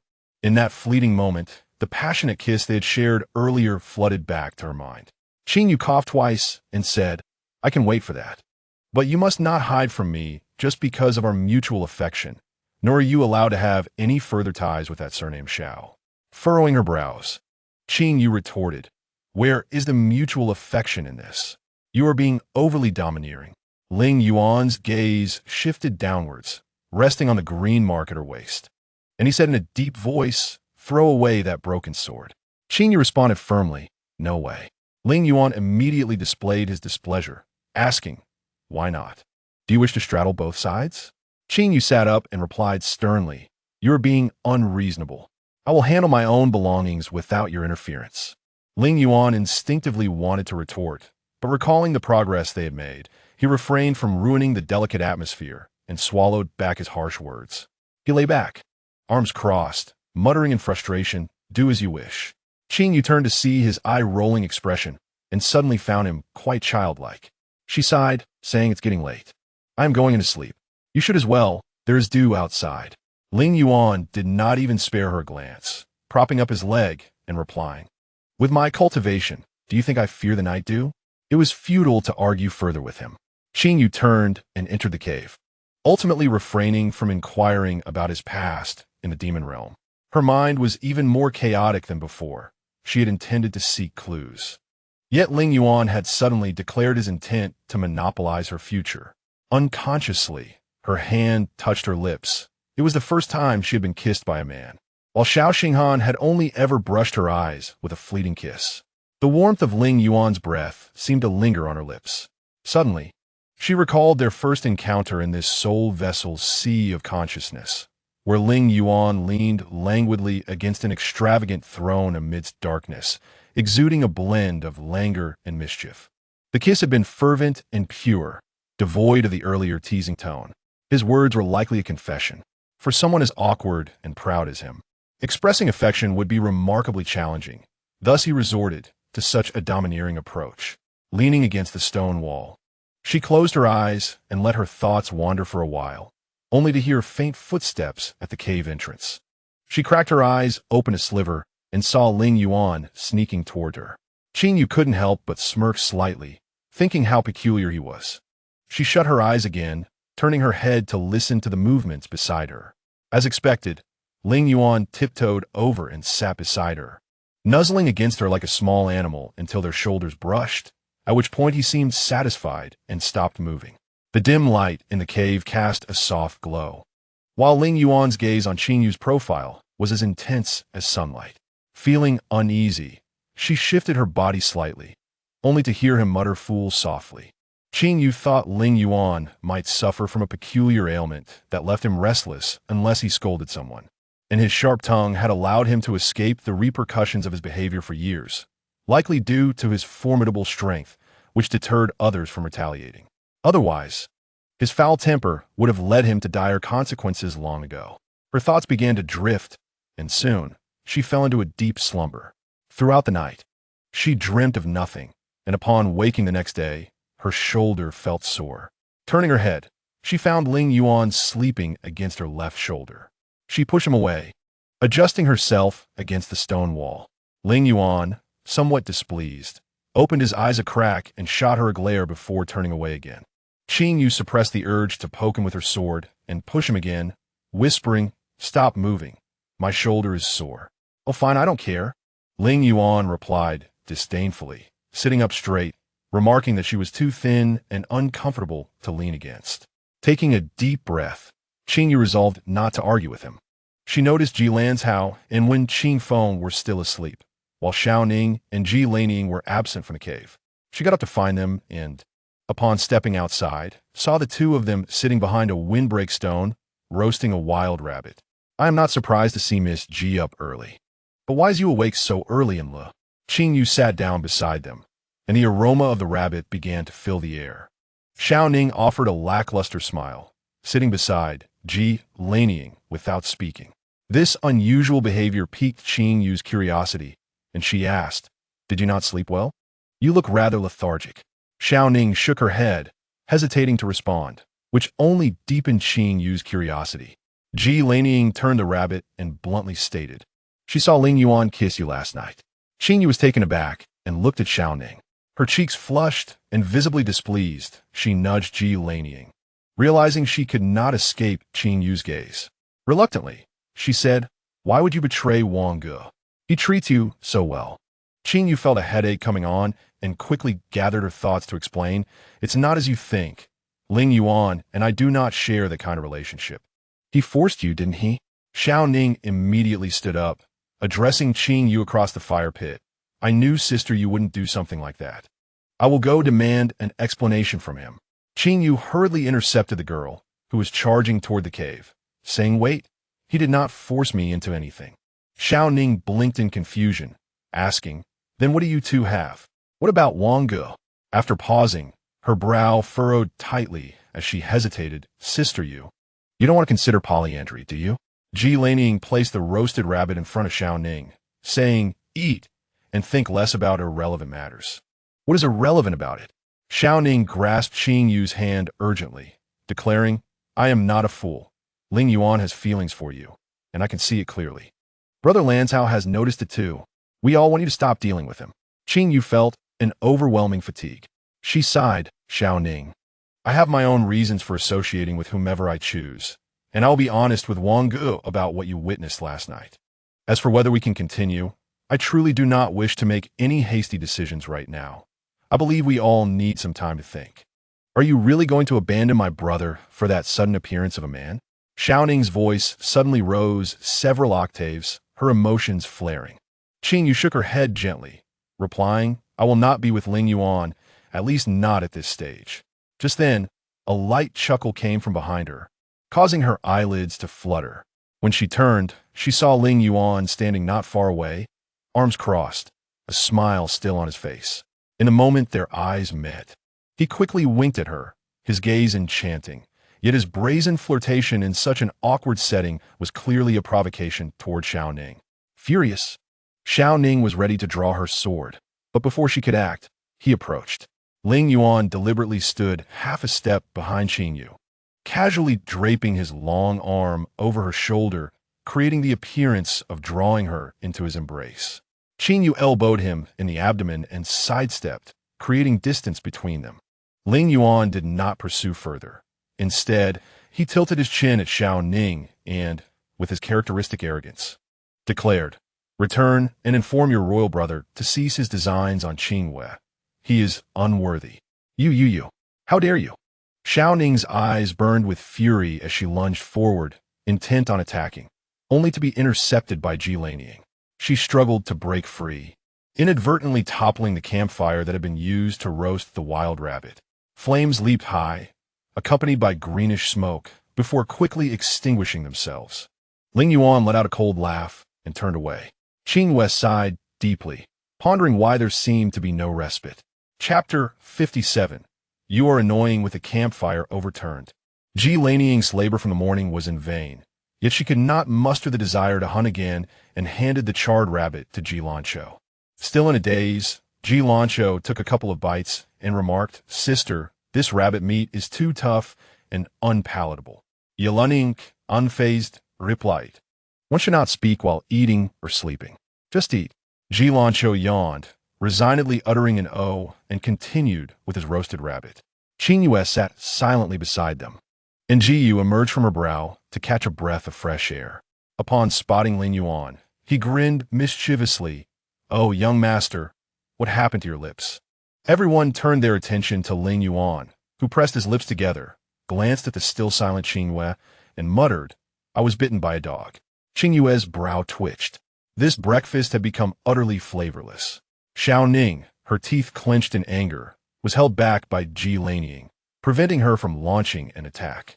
The area around the campfire once again fell into silence. When Ji Lanzhou finally shook off the morning drowsiness, he noticed a heavy, oppressive atmosphere enveloping them. Each person remained silent, focused solely on their struggle with the wild meat. He turned to Ji Laniying and shook his head. His sister's cooking truly had a toxic effect. It made the meal feel like a punishment. After finishing breakfast, they resolved to descend a mountain. The journey was unusually quiet, and Ji Lanqiu, now fully awake, sensed something amiss. He tugged at Wen Qingfeng's sleeve and whispered, "Second brother, do you find the atmosphere among the girls rather strange?" Wen Qingfeng raised an eyebrow. "Did you just notice? Were you even present at breakfast?" Ji Lanqiu ignored his teasing and continued, "Should I inquire with my sister? Did they have a quarrel this morning?" Wen Qingfeng shook his head. "My younger sister has always been forgiving and kind. How could she argue with others?" Ji Lanqiu surveyed the surroundings and added, "By the way, Lingyuan has been missing since breakfast. Could it be related to him?" Wen Qingfeng shrugged, indicating ignorance. While the two continued their hushed conversation, Ji Laniying turned around and cast a calm glance at them. "Keep up. Do not get separated." As she withdrew her gaze, she inadvertently noticed Qingyue's pallor and halted her steps, asking, "Are you unwell?" Ji Lanqiu and Wen Qingfeng immediately surrounded her, noticing her ashen complexion, devoid of color, with faint, purplish veins visible beneath her delicate skin, leaving them all alarmed. Ji Lanqiu seized her wrist to check her pulse, urgently asking, "Why are you pushing yourself?" Qingyue bit her lip and shook her head, unable to speak. Wen Qingfeng carefully seated her against a tree, his expression fraught with concern as he glared at Ji Lanqiu. "What is going on? Has her condition worsened?" "Be quiet." Ji Lanqiu meticulously checked her pulse again, and after a moment, he asked, "Qingyue, have you broken through to the Wu Zone realm?" At this revelation, everyone was taken aback. It is known that for cultivators, advancing to the celestial tier is exceedingly challenging. And even if one succeeds in entering the Wu Zone realm, many will halt there, just like Ji Laniying. Approaching the pinnacle leaves one in a perilous position. A single misstep could lead to the complete ruin of their cultivation, the most dreadful outcome being a descent into madness. Those who fall into madness are not only scorned by legitimate cultivators, but also become merciless killers, ultimately becoming targets for all. At this moment, Qingyue's pulse fluctuated wildly, unstable and seemingly indicative of impending madness. She trembled, unable to articulate a response, merely nodding to Ji Lanqiu's inquiry. Ji Lanqiu, with a serious demeanor, stated, "You cannot continue to cultivate. You will perish." Ji Laniying handed over a handkerchief, and Wen Qingfeng took it to wipe the beads of sweat forming on her forehead. But soon, another layer of fine sweat appeared. He urged, "Stop speaking of that for now. Let us first find a way to make her comfortable." Ji Lanqiu grew frantic, his eyes reddening. "What can I do? She is cultivating too hastily, and the spiritual energy within her is clashing chaotically. She needs someone with higher cultivation to guide her energy, but who here has broken through to Wu Zone?" The last exclamation was nearly a roar of frustration that startled everyone around him. No one expected the usually smiling Ji Lanqiu to unleash such a terrifying outburst. Xiao Ning stood helplessly to the side, her eyes filled with both concern and resentment, muttering, "Look how much you are suffering, yet he doesn't care at all. What gives him the right to claim my royal brother is unworthy of you?" Qingyue felt alternately cold and hot, her ears ringing incessantly, rendering her unable to comprehend her words. She gritted her teeth, enduring the chaotic energies clashing within her, attempting to realign them, but it was all in vain.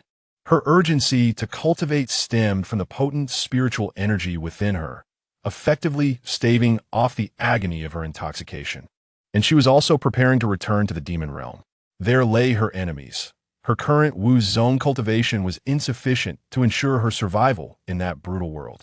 Ji Lanqiu, taken aback, glanced at Xiao Ning and admonished, "What time is it, Princess Annal? You should speak less." Xiao Ning, feeling wronged, retorted, "Brother Lanqiu, you have no idea what has transpired. I genuinely wish for Sister Yu to become my sister-in-law. Yet she is abandoning my royal brother for that man who appeared out of nowhere. What is this? Their engagement has already been publicly declared." "What?" Ji Lanqiu and Wen Qingfeng were both taken aback, realizing the gravity of the situation. Ji Laniying pushed Xiao Ning aside, saying, "Do not cause a scene." Just as Xiao Ning was about to retort, she heard Qingyue let out a muffled groan. She was the first to notice, tears streaming down her face. "Sister Yu, what is wrong?" She rushed over, frantically using her sleeve to wipe the blood trickling from the corner of Qingyue's lips, but the more she wiped, the more blood flowed, quickly soaking her sleeve. When Qingfeng urged her to step aside as he supported Qingyue's frail body, tilting her head slightly to prevent her from choking on the blood. Ji Laniying crouched beside her, pressing her palm against Qingyue's chest in an attempt to guide the errant energy within her, but after a moment, she sighed deeply and subtly shook her head at Ji Lanqiu. Qingyue's brow furrowed deeply, her grip tightening on the tree branch beneath her as she tried to redirect her focus away from the pain in her palm. Yet, the overwhelming metallic taste of blood made breathing increasingly difficult. Everyone present watched in anxious silence, feeling the sting of helplessness gnawing at them. Xiao Ning, no longer able to focus on her grievances with the royal brother, stood aside, weeping uncontrollably. Suddenly, a gust of wind swept through the forest, swirling dust and debris into the air, obscuring their vision. In the midst of the chaos, a dark figure darted past. And when Qingfeng realized he was holding nothing but air, "Damn it, I leave for just a moment, and you fools cannot even take care of her." Lingyuan's voice dripped with icy disdain, yet upon his arrival, nearly everyone exhaled in relief, thinking he could help Qingyue through this crisis. Even Xiao Ning forgot her grievances and cried, "Stop talking. Quickly help Sister Yu. She is dying." Silence. Lingyuan set her down gently, and, upon seeing the blood still seeping from her lips, struck her chest with a cold gaze. Qingyue bent in agony, and with a violent cough, expelled a mouthful of blood, as if the immense weight pressing on her chest had suddenly lifted. "When did you sustain internal injuries? Why did you not utter a word, so eager to court death?" Lingyuan grasped her chin, pinching it with irritation. The blood within her surged forth, and Qingyue gradually regained her senses. As she opened her eyes, through the haze, she could vaguely discern Lingyuan's murderous expression. Frowning, she remarked, "You are quite bothersome." Lingyuan patted her cheek, urging her not to close her eyes, saying, "Are you still complaining? Have you considered who is saving you now?" Qingyue attempted to swat his hand away, yet her arms lacked the strength. She coughed a couple of times, the metallic taste of blood flooding her mouth, a most jarring sensation. With great effort, she lifted her gaze, her voice barely a whisper. "How much blood did I lose? I could paint with it." Lingyuan slapped her cheek again, the sound resounding sharply, eliciting discontent from Wen Qingfeng and the others, who dared not speak against him, silently brooding instead. Her cheek burned with pain, and her mind cleared a little more. "Why are you hitting me?" "To ensure you see clearly what I intend to do to you." Lingyuan blinked, and when he opened his eyes again, his once dark irises blazed with an astonishing crimson hue. His flowing ink-black hair appeared to dance as if kissed by the fire god, swirling majestically before her eyes. Qingyue seemed entranced, staring blankly as the beguiling red drew near. When she finally regained her senses, the warmth of his lips met hers, igniting a sensation of fervor. She widened her eyes, captivated by the proximity of those scarlet orbs. "Do not move," the man's husky voice echoed from their close contact, urging her to empty her thoughts. Qingyue stood still, as if her soul had been drained. The taste of salty blood filled her mouth again, warm liquid trickling down her throat, and she mechanically swallowed, fixated on his crimson gaze, as if entranced. Lingyuan tilted his head, shifting his position, making it appear more akin to a kiss. Ji Lanzhao and Xiao Ning watched with fiery eyes, while Wen Qingfeng turned away, pondering whether such a childish and intense method was truly necessary for healing with blood essence. Yet, Ji Laniying boldly uttered a statement that resonated with Lingyuan's sentiments. "It will be quick."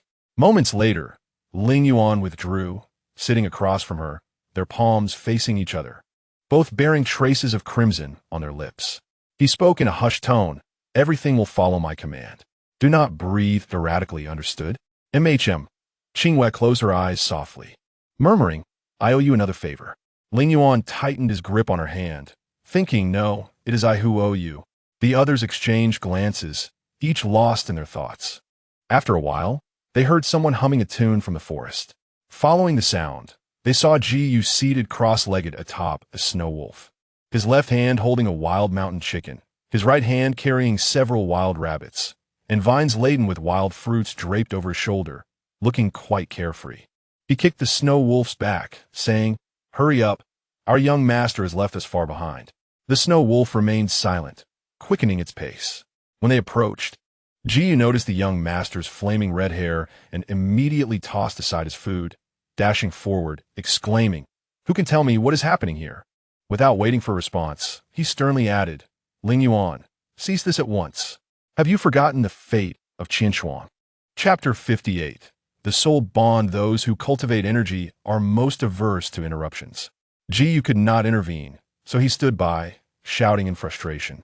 Lingyuan ignored his words, firmly holding Qingyue's hand, insisting, "Do not mind him, focus on yourself." Qingyue, in a fit of rage, stomped his foot, declaring, "If you do not stop, I will knock you unconscious and carry you away. Do you not understand you will lose your soul like this?" Qingyue was startled and suddenly turned her head, spitting out blood. Lingyuan rushed to assess her condition, scolding, "Wasn't I clear that you should focus? Can you not manage this much?" He adjusted her posture, preparing to channel energy again, but Qingyue resolutely shook her head, refusing, "I am fine now. Do not exhaust your spiritual power any further." Lingyuan's thin lips pressed into a straight line, casting two sharp glances at Qingyue. Qingyue, relying on his seniority, glared back, retorting, "Why are you glaring at me? Am I wrong?" Lingyuan wiped the dried blood from the corner of his mouth and replied in a low voice, "You should amend your alarming habit." Ever since Qingyue witnessed Ling Qinshuang's soul scattering, he would panic at the sight of Lingyuan's red hair and eyes. However, he felt justified this time, believing it was not an overreaction. To help Qingyue recover swiftly, Lingyuan was willing to sacrifice his own blood and cultivation. A steep price to pay when he could have simply alleviated her pain and allowed her to recuperate gradually. Qingyue, both anxious and angry, exclaimed, "You always do this. Whenever it concerns her, you neglect everything else. Do you wish to follow the path of your father?" Lingyuan responded nonchalantly, "Do not bring him into everything. He is dead. Wake up." The atmosphere grew tense, the silence palpable. Lingyuan received a slap, the fiery red in his pupils nearly scorching Qingyue's hand. Bloodshot eyes met Lingyuan's for a long moment in silence, but Qingyue ultimately said nothing, transforming into a red light and vanishing into Qingyue's brow. No one anticipated the situation would unfold in such a manner, and those who witnessed the slap felt awkward. Xiao Ning hurriedly moved beside Wen Qingfeng, stealing glances at Lingyuan. Lingyuan took a deep breath, gradually calming his emotions, though half of his face still burned, certain to leave a mark. He glanced at Qingyue before rising and departing with a swish of his sleeve. Qingyue called out to him, "Where are you going?" Lingyuan did not turn back, replying, "Take care of yourself." The snow wolf howled and hurriedly followed, disappearing into the forest alongside him. Qingyue sighed, lying on the ground, her heart unable to find peace. Ji Lanzhao approached, a complex expression on his face as he patted her shoulder, saying, "Get up, the ground is cold." Qingyue slowly rose, lowering her gaze to see that their clothes were all stained with blood to varying degrees. She forced a smile, saying, "When we return, I must buy several new outfits to make amends." Her jest elicited tears from Xiao Ning once more. Wen Qingfeng sighed, "Anil, please do not cause trouble." "Why are you crying again?" Xiao Ning did not respond, instead burying her face in his embrace and crying even harder. After witnessing everything that had transpired, she could no longer justify driving Lingyuan away.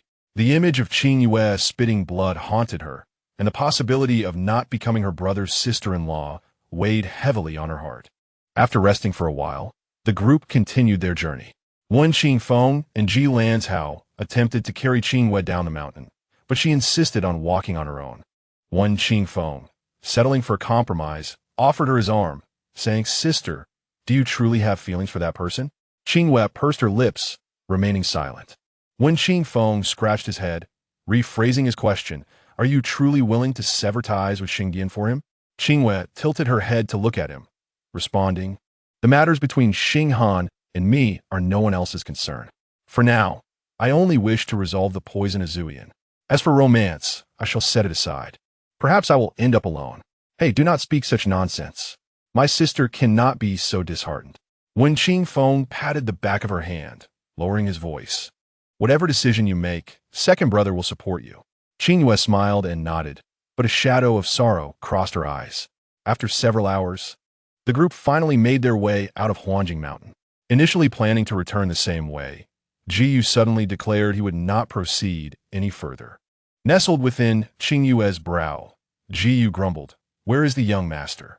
If I cannot see him, I will not leave." Qingyue sighed, mentally communicating, "Had I known this would happen, I would not have slapped him. Lingyuan is too proud and stubborn. How could he return so easily?" Qingyue dismissed her concerns, insisting, "Then go find him. With you here, he will return, no matter how stubborn he is." Qingyue replied weakly, "I have no blood bond with him. I cannot sense where he is." As Qingyue suddenly recalled an important matter, she exclaimed, "Ah, you two share a bond far stronger than a blood pact. Hurry and find out where he is. He must be going insane with worry for you." The soul device recognizes its master, and if he wishes to transfer the soul device to you, he must nurture your soul with his own blood for 49 days. Your fates are already intertwined. This bond is no trifling matter. How else could he have found his way here from the Qingyuan realm? Qingyue bluntly dropped this bombshell on Qingyue, leaving her utterly stunned. Although she had long known that Lingyuan was transferring the soul device to her, she was unaware of the tremendous sacrifice it entailed. For cultivators, every drop of blood encapsulates their spiritual energy and soul power. The fact that Lingyuan had been nurturing her soul with his own blood for so long, and she had been oblivious to it, was shocking. More critically, if their fates were so tightly intertwined, it meant that if she did not resolve the Zuian poison, Lingyuan would also face dire consequences in a few months. Through clenched teeth, she muttered, "How dare he call others foolish when he is the most foolish of all?" Jilanzhao leaned in, asking, "Qingyue, what is wrong? Who are you cursing?" "Cursing that damned fool." In that moment, all of Qingyue's decorum vanished, ignoring the inquiries around her. She cursed and vanished from sight. Uncertain of how to communicate with someone whose fate was bound to hers, she could only rely on her instincts to search for him. While Qingyue continued to lament how she shouldn't have slapped Lingyuan, this only served to heighten Qingyue's agitation. Unbeknownst to anyone, a part of her frustration stemmed from the signs of her potential descent into darkness. After wandering alone in the woods for some time, she eventually returned to the cave entrance, where Lingyuan was leaning against a fallen tree, his expression unreadable. Noticing her disheveled hair and uneven breath, he asked, "What is wrong? Did my absence cause you such distress?" Ignoring his teasing, Qingyue strode up to him and slapped him sharply on the head. Lingyuan was taken aback, his anger flaring as he glared at her, saying, "Have you grown bold? How dare you disrespect me?" Qingyue retorted with a cold smile, "You have the audacity to use your blood to nurture my remnant soul without my consent, thinking it noble, don't you?" Lingyuan cursed Qingyue under his breath, realizing that he had explicitly warned Qingyue not to let Qingyue find out about this. Grabbing his collar, Qingyue leaned in to meet his gaze, demanding, "What do you mean by hiding this from me? Do you intend for me to unknowingly owe you a debt of gratitude so great that I could never repay it, thus ensuring my obedience to you?" Lingyuan remained silent, his expression darkening. In the depths of his mind, Qingyue could not help but interject, "Qingyue, the young master did not mean it that way. Get out of here, apologize, and then be silent," Qingyue commanded, exuding an intense aura of anger. Qingyue complied, emerging to obediently apologize to Lingyuan before stepping aside, too wary to say another word that might provoke her ire.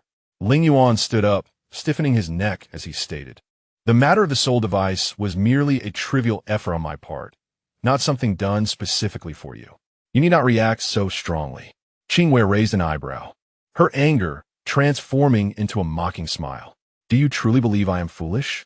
Or do you consider the bond of soul connection to be as trivial as a daily meal?" Lingyuan now understood the formidable nature of a woman's fury. He turned his head to avoid her piercing gaze and muttered, "Of course it is important," where her grip tightened on his clothing once more. He noticed the glimmer of tears forming in her clear eyes, and she asked, "Did you never consider that if I were to perish, you would also be doomed?" Did he consider it? Certainly, but what did it matter? He had long since detached himself from everything. Without her, he would be no different from a mere skeleton. Lingyuan gently caressed Qingyue's cheek, brushing away the tears at the corner of her eye, and softly urged, "Do not cry. It does not suit you." Qingyue smacked his hand away and buried her face against his shoulder, rubbing her cheeks against his clothing. Pressing against his chest, she muttered, "You're the most foolish one." Lingyuan patted her head, firmly countering, "No, you are." Their argument continued without purpose, leaving Qingyue perplexed as to whether they had quarreled and reconciled without reason. When Qingyue lifted her head from his chest, aside from the slight redness around her eyes, she appeared normal. "Let us go. The second brother and the others must be worried." Lingyuan remained still, his expression reluctant. Qingyue understood that he felt humiliated after being slapped in public. So she grasped his wrist and said, "Let us go. We'll just greet them and then part ways." Lingyuan glanced at her wrist, a flicker of amusement in his eyes, before adopting a serious tone. "Are you not returning?" "No. I'm going directly to Qingyue to find an alchemist to concoct Fizi Shao." Initially, Qingyue had intended to return to Wenfu to meet Wen Wu, as when Qingfeng had mentioned that their grandfather had important news to share. However, now that she understood the connection between her soul and Lingyuan, her plans shifted. She wished to resolve the Xian poison swiftly. She had already indebted herself to Lingyuan far too much and could not drag him down further. As Lingyuan walked forward, holding her hand, he concealed his smile and stated solemnly, "Now that you have touched my hand, you must take responsibility." Qingyue shot him a glare and shook off his hand, striding ahead. Lingyuan rubbed his warm wrist and silently cursed himself for his moment of pride. Seeing Qingyue pull ahead, he resigned himself to follow, his gaze fixed on her figure. He intended to slow down if she ever looked back, expressing his dissatisfaction with this perceived rejection. However, despite his inner turmoil, she did not glance back even once. As they reached the foot of the mountain, night had fallen. The Ji siblings stood silently by the campfire, and when Qingfeng and Xiaoning were nowhere to be seen, were a second brother and Anil. Qingyue inquired, taking a seat by the fire. Ji Lanzhao glanced at Lingyuan, who remained in the shadows, and muttered, "They went to a nearby village to find food. My sister's cooking is notoriously poor." Ji Lanzhao shrugged, accustomed to the disdain. Qingyue smiled, noticing Lingyuan still standing at a distance, and expressed her intention to part ways, hoping Ji Lanzhao would relay this to Wen Qingfeng. "Are you in such a hurry to depart?" Ji Lanzhao perked up, saying, "That's fine. The sooner we resolve this, the sooner we can relax. I'll accompany you." Ji Lanzhao flatly replied, "You can't be of any help. Return to the city with me." Before Ji Lanzhao could protest, she turned to Qingyue and suggested, "I advise you to wait for Brother Wen. He has traveled extensively and is well acquainted with several high-ranking alchemists in Qingyue. He could be quite useful." Just then, hurried footsteps approached from the road. Looking up, they saw Xiao Ning rushing toward them, her expression frantic, and no one else in sight. The people by the campfire immediately stood to greet her, inquiring about Wen Qingfeng's whereabouts. Something strange happened in the village, and Brother Feng stayed behind to help. "It seems to be a rather sinister formation, so I came to find you for assistance." Xiaoning briefly explained, barely catching her breath, then led them back. Qingyue could not abandon her second brother, so she followed the Ji siblings toward the village. Lingyuan, who had remained silently in the shadows, snorted coldly and reluctantly followed suit. The troubled village lies a mere 10 miles from the foot of the mountain. As a few individuals approached the village's edge, they were met with a thick, inky haze overhead, intermittently illuminated by flickers of violet light. With a silent understanding, Qingyue and Jilin exchanged glances. The ominous presence of the zimming fog array was evident. With a graceful sweep of her delicate arm, Jilin brandished her crimson-tasseled spear, which now hovered in midair. Pressing her lips together, she declared, "This formation is not yet complete. Qingyue, follow me." "Understood," Qingyue replied, summoning her thorny mount, leaping onto its brow, and soaring alongside Jilin into the increasingly oppressive clouds. Surrounding them, Violet lightning began to gather, and the sky resonated with ominous rumbles. Jilin propelled her spear upward, piercing through the heart of the array. Arriving directly above the zimming fog array, Qingyue followed closely, surveying the formation from their elevated vantage point, sensing something amiss. "Do you perceive any anomalies?" Jilin inquired once more. Tilting her head, Qingyue scrutinized the rapidly materializing zimming fog array beneath her feet. After a moment, a glimmer of realization crossed her eyes. This formation is a mirror image. Jilin Ying's expression remained composed as she pressed on. "Is there any difference between this and the zimming fog array at Juling Mountain?" Qingyue, her brow furrowed, nodded slowly and heavily. "None whatsoever." The mirrored nature of the formation implied that the zimming fog array beneath her was not the true core. Any attempts to assault it would not genuinely harm the original array. Her pupils constricted, and she tightened her grip on the by-hand at her waist. This also indicated that her previous efforts to dismantle the array at Juling Mountain had merely shattered an illusion. And the reason it had ceased summoning malevolent spirits was likely due to the array's master withdrawing it themselves. "It is indeed him," Jilin murmured, a trace of sorrow flickering across her exquisite features. She formed a seal before her brow, swiftly invoking a spiritual incantation. Soon, a cerulean array symbol materialized from thin air. With a decisive motion, she commanded it to expand downward, enveloping the mirrored zimming fog array. "For now, there is nothing to be done here. Go find Brother One and inform him not to waste his efforts. I shall handle this matter." Qingyue pressed further. "Do you know the array's master?" Jilin nodded. "His target is me. You need not involve yourselves. Instruct Aizhou to return to the capital, and I wish you all the best in your endeavors." With that, she mounted her spear and departed, her figure vanishing swiftly into the horizon. The thorny mount swam through the clouds, its tongue flicking out as it queried, "Miss, shall we pursue her?" Qingyue cast her gaze downward at the intertwining blue and violet formations, noting that the sigils on the zimming fog array had ceased their rotation. Likely suppressed by Jilin. She shook her head. "No pursuit. Let us return." Upon reaching the ground, the villagers huddled together in fear, hesitant to speak. Qingyue offered them reassurances, explaining that the nearby spirit beasts were merely undergoing their tribulations and posed no threat to the village's safety. Subsequently, she conveyed Jilin Ying's message. "What? My sister left without a word?" Jilin Zhou frowned. "Did she not mention why I should return to the capital?" When Qing Feng interjected, "It must be urgent. You should check on her. After all, she's your elder sister." Jilin Zhou cast a reluctant glance at Qingyue, hesitating. "Then what about you, Qingyue? You should return first. If Jilin is unharmed, you may come back to Qianzhuo to find us." When Qing Feng patted his shoulder, "I will take my sister to find Yi Jifei. He is well known, and you can easily inquire about how to reach us. I shall take my leave then." Jilin Zhou, unable to shake his concern for his elder sister's safety, felt compelled to return. Unexpectedly, Xiao Ning, contrary to her usual demeanor, insisted on accompanying Jilin Zhou back to the capital. She could not bear to see the man eyeing Qingyue with a predatory gaze. Though she recognized he would risk his life to save her, every encounter with him made her want to cry for her brother Wang. When Qing Feng, relieved, chuckled, "Then I shall leave Annel in the care of Brother Jilin." Xiao Ning's mood darkened further. "Brother Feng, do you so wish to avoid seeing me?" When Qing Feng awkwardly waved his hand, bidding farewell to Jilin Zhou and Xiao Ning, then stated, "Now, let's embark." "No rush," the previously silent Lingyuan suddenly spoke, eliciting a sense of pride in Wen Qing Feng, who noted that this individual had yet to engage with them since his arrival. "I am weary and wish to sleep. We shall depart tomorrow morning."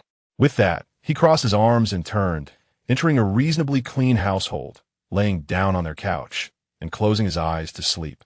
When Qing Feng followed behind, feeling slightly embarrassed as he nodded and remarked, "Indeed, he has expended a considerable amount of his essence.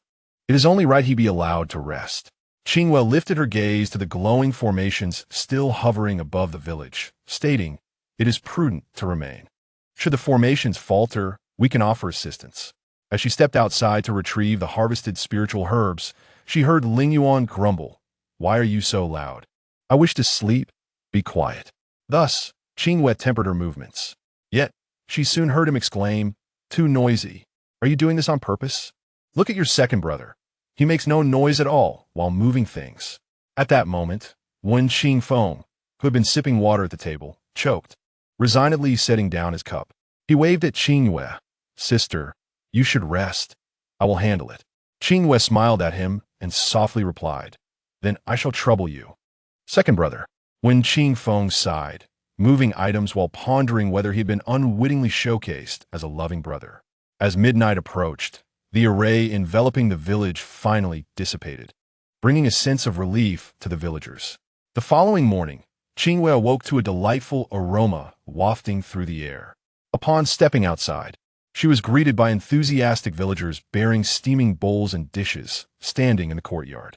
As soon as they saw her, they bowed in unison, expressing their gratitude for her intervention in sparing their village from calamity. Wen Qingfeng, who had also emerged behind her, was still rubbing his eyes, startled by the scene. In contrast, Lingyuan appeared remarkably composed. He emerged fully dressed and under the bright, eager gazes of young women. He commanded someone to prepare water for him to wash his face. He then took a seat at the long table specially arranged in the courtyard and began to eat. After a few bites, he glanced at the siblings standing at the door and remarked, What are you staring at? Not hungry? The village chief stepped forward. Bowing with a smile, Is the food not to the heavenly being's liking? We are but simple folk, and our countryside fare is not as varied as that of the city. If the heavenly being— No, it is quite good. Qingyue felt uncomfortable being addressed as a heavenly being, so she sat down opposite Lingyuan to eat. Wen Qingfeng joined her, but soon found it difficult to swallow. Not due to the food's quality, but because of the villagers' watchful and smiling stares. Even a sumptuous feast would be hard to digest under such scrutiny. He waved to the village chief, who promptly approached with the eagerness of a servant awaiting the emperor's call. What is your command, young hero? Wen Qingfeng suggested. Since you have prepared so much food, let us all eat together. The village chief shook his head. This feast is a gesture of gratitude from the villagers for the heavenly being's life-saving grace. We dare not share the table with our benefactor. Wen Qingfeng scratched his head. But with everyone watching us eat, we feel quite embarrassed, haha. The village chief smiled warmly. Young hero, there is no need for politeness. Please enjoy your meal. With that, he retreated, joining the other villagers as they stood by the table, observing the siblings as they dined. Qingyue bit her chopsticks, sharing a mischievous smile with Wen Qingfeng, her stunning beauty leaving many villagers momentarily entranced. Suddenly, Lingyuan slammed his chopsticks down with a soft thud, his expression darkening, with flickers of red light dancing in his eyes. The villagers, alarmed, felt their legs weaken, unsure which dish had displeased the esteemed gentleman. The village chief cautiously approached, bowing. Is there something wrong, esteemed one? Wen Qingfeng sighed nearby, pondering why his sister was regarded as a heavenly being, Lingyuan as an esteemed one, while he was merely a humble young hero. Surely, these villagers were judging by appearances.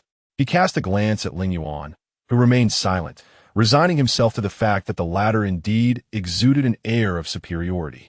The village chief's heart raced as he waited in vain for Lingyuan to respond, prompting him to muster the courage to inquire once more. Lingyuan, adopting an air of superiority, coldly remarked, Haven't you had enough sightseeing? I must relieve myself.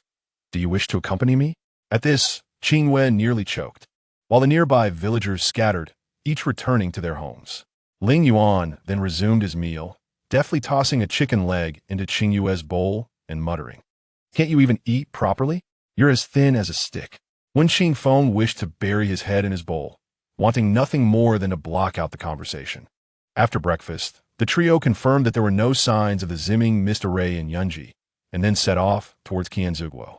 The half-man-high spirit herbs were laid out before them, and it was naturally Wen Qingfeng who bore the burden of a porter. Although urging the spirit beast could cover miles in a day, it was too taxing. Lingyuan requested 3 horses from the village chief and casually tossed a jade pendant before departing. Wen Qingfeng caught a glimpse of it and gasped. That pendant could purchase several estates in the capital. However, this allowed him to temporarily avoid carrying the load himself. He hoisted the spirit herbs onto the horse's back and remarked, Ling Xiong is thoughtful, knowing to spare my little sister from exertion. Lingyuan disregarded the flattery and jabbed. Without you, Xuanggu could carry both me and Qingyue in an instant. Xuanggu, Lingyuan's little snow wolf, indicated it could carry Wen Qingfeng, but there were no guarantees it wouldn't suddenly devour him. Wen Qingfeng sighed, pondering whether Lingyuan was openly mocking his lack of a spirit beast mount. Noting Wen Qingfeng's silence, Lingyuan struck again. Without you, I would have been more considerate towards Qingyue. You should know that disrupting others' affections invites divine retribution. Wen Qingfeng nearly spat blood, wondering when he had ever disrupted anyone's feelings. He merely wished to assist his little sister in carrying the spirit herbs. He nodded in resignation, gesturing silently that he would not speak further. Qingyue thanked the villagers and exited the courtyard, mounting her horse. Observing Wen Qingfeng's grim expression, she glanced at Lingyuan and asked, What were you discussing just now? Assigning tasks and identifying roles. Lingyuan replied coolly, casting a glance at Wen Qingfeng, who returned a particularly warm smile. Qingyue, still skeptical, continued on with the two of them, departing the village towards Qingyue. After half a day's ride, silence reigned among them. Qingyue occasionally peered at Wen Qingfeng, finding him tight-lipped as he rode, his lips pressed together, whenever their eyes met.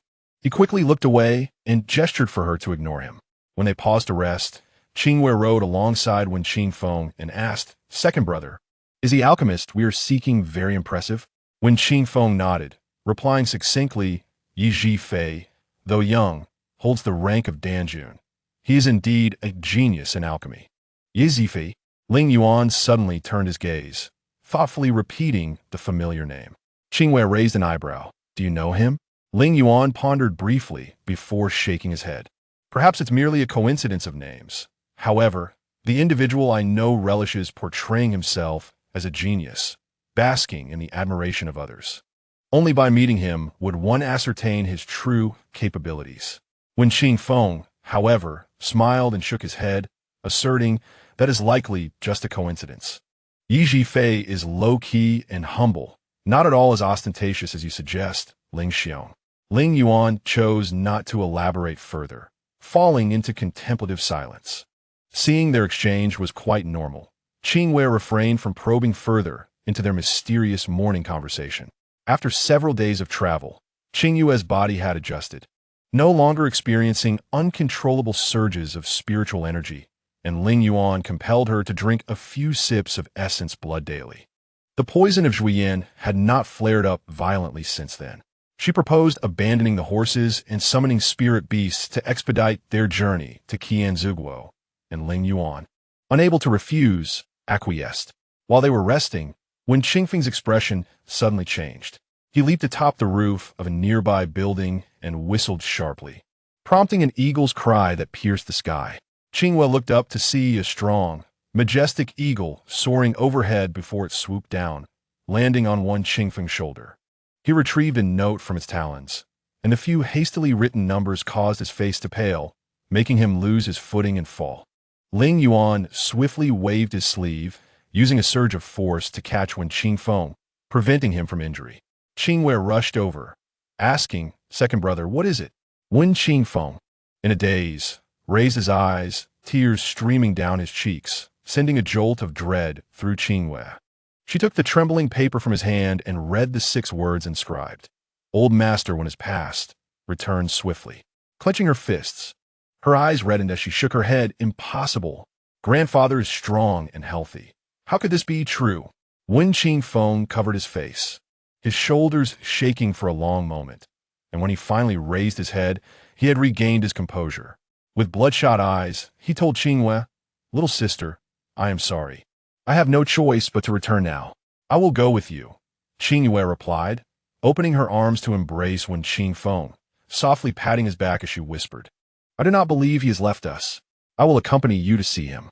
Lingyuan, witnessing the scene, was at a loss for how to offer comfort, so he silently summoned Xuanggu, allowing Wen Qingfeng to ride with him.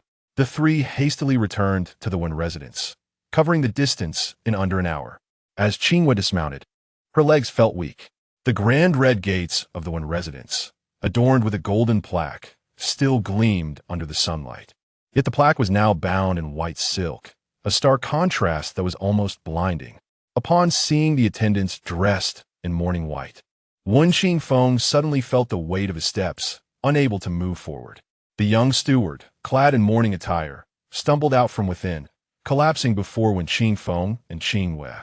Weeping, "Second young master, fifth young lady, you have finally returned." But the old master, he could not see you one last time.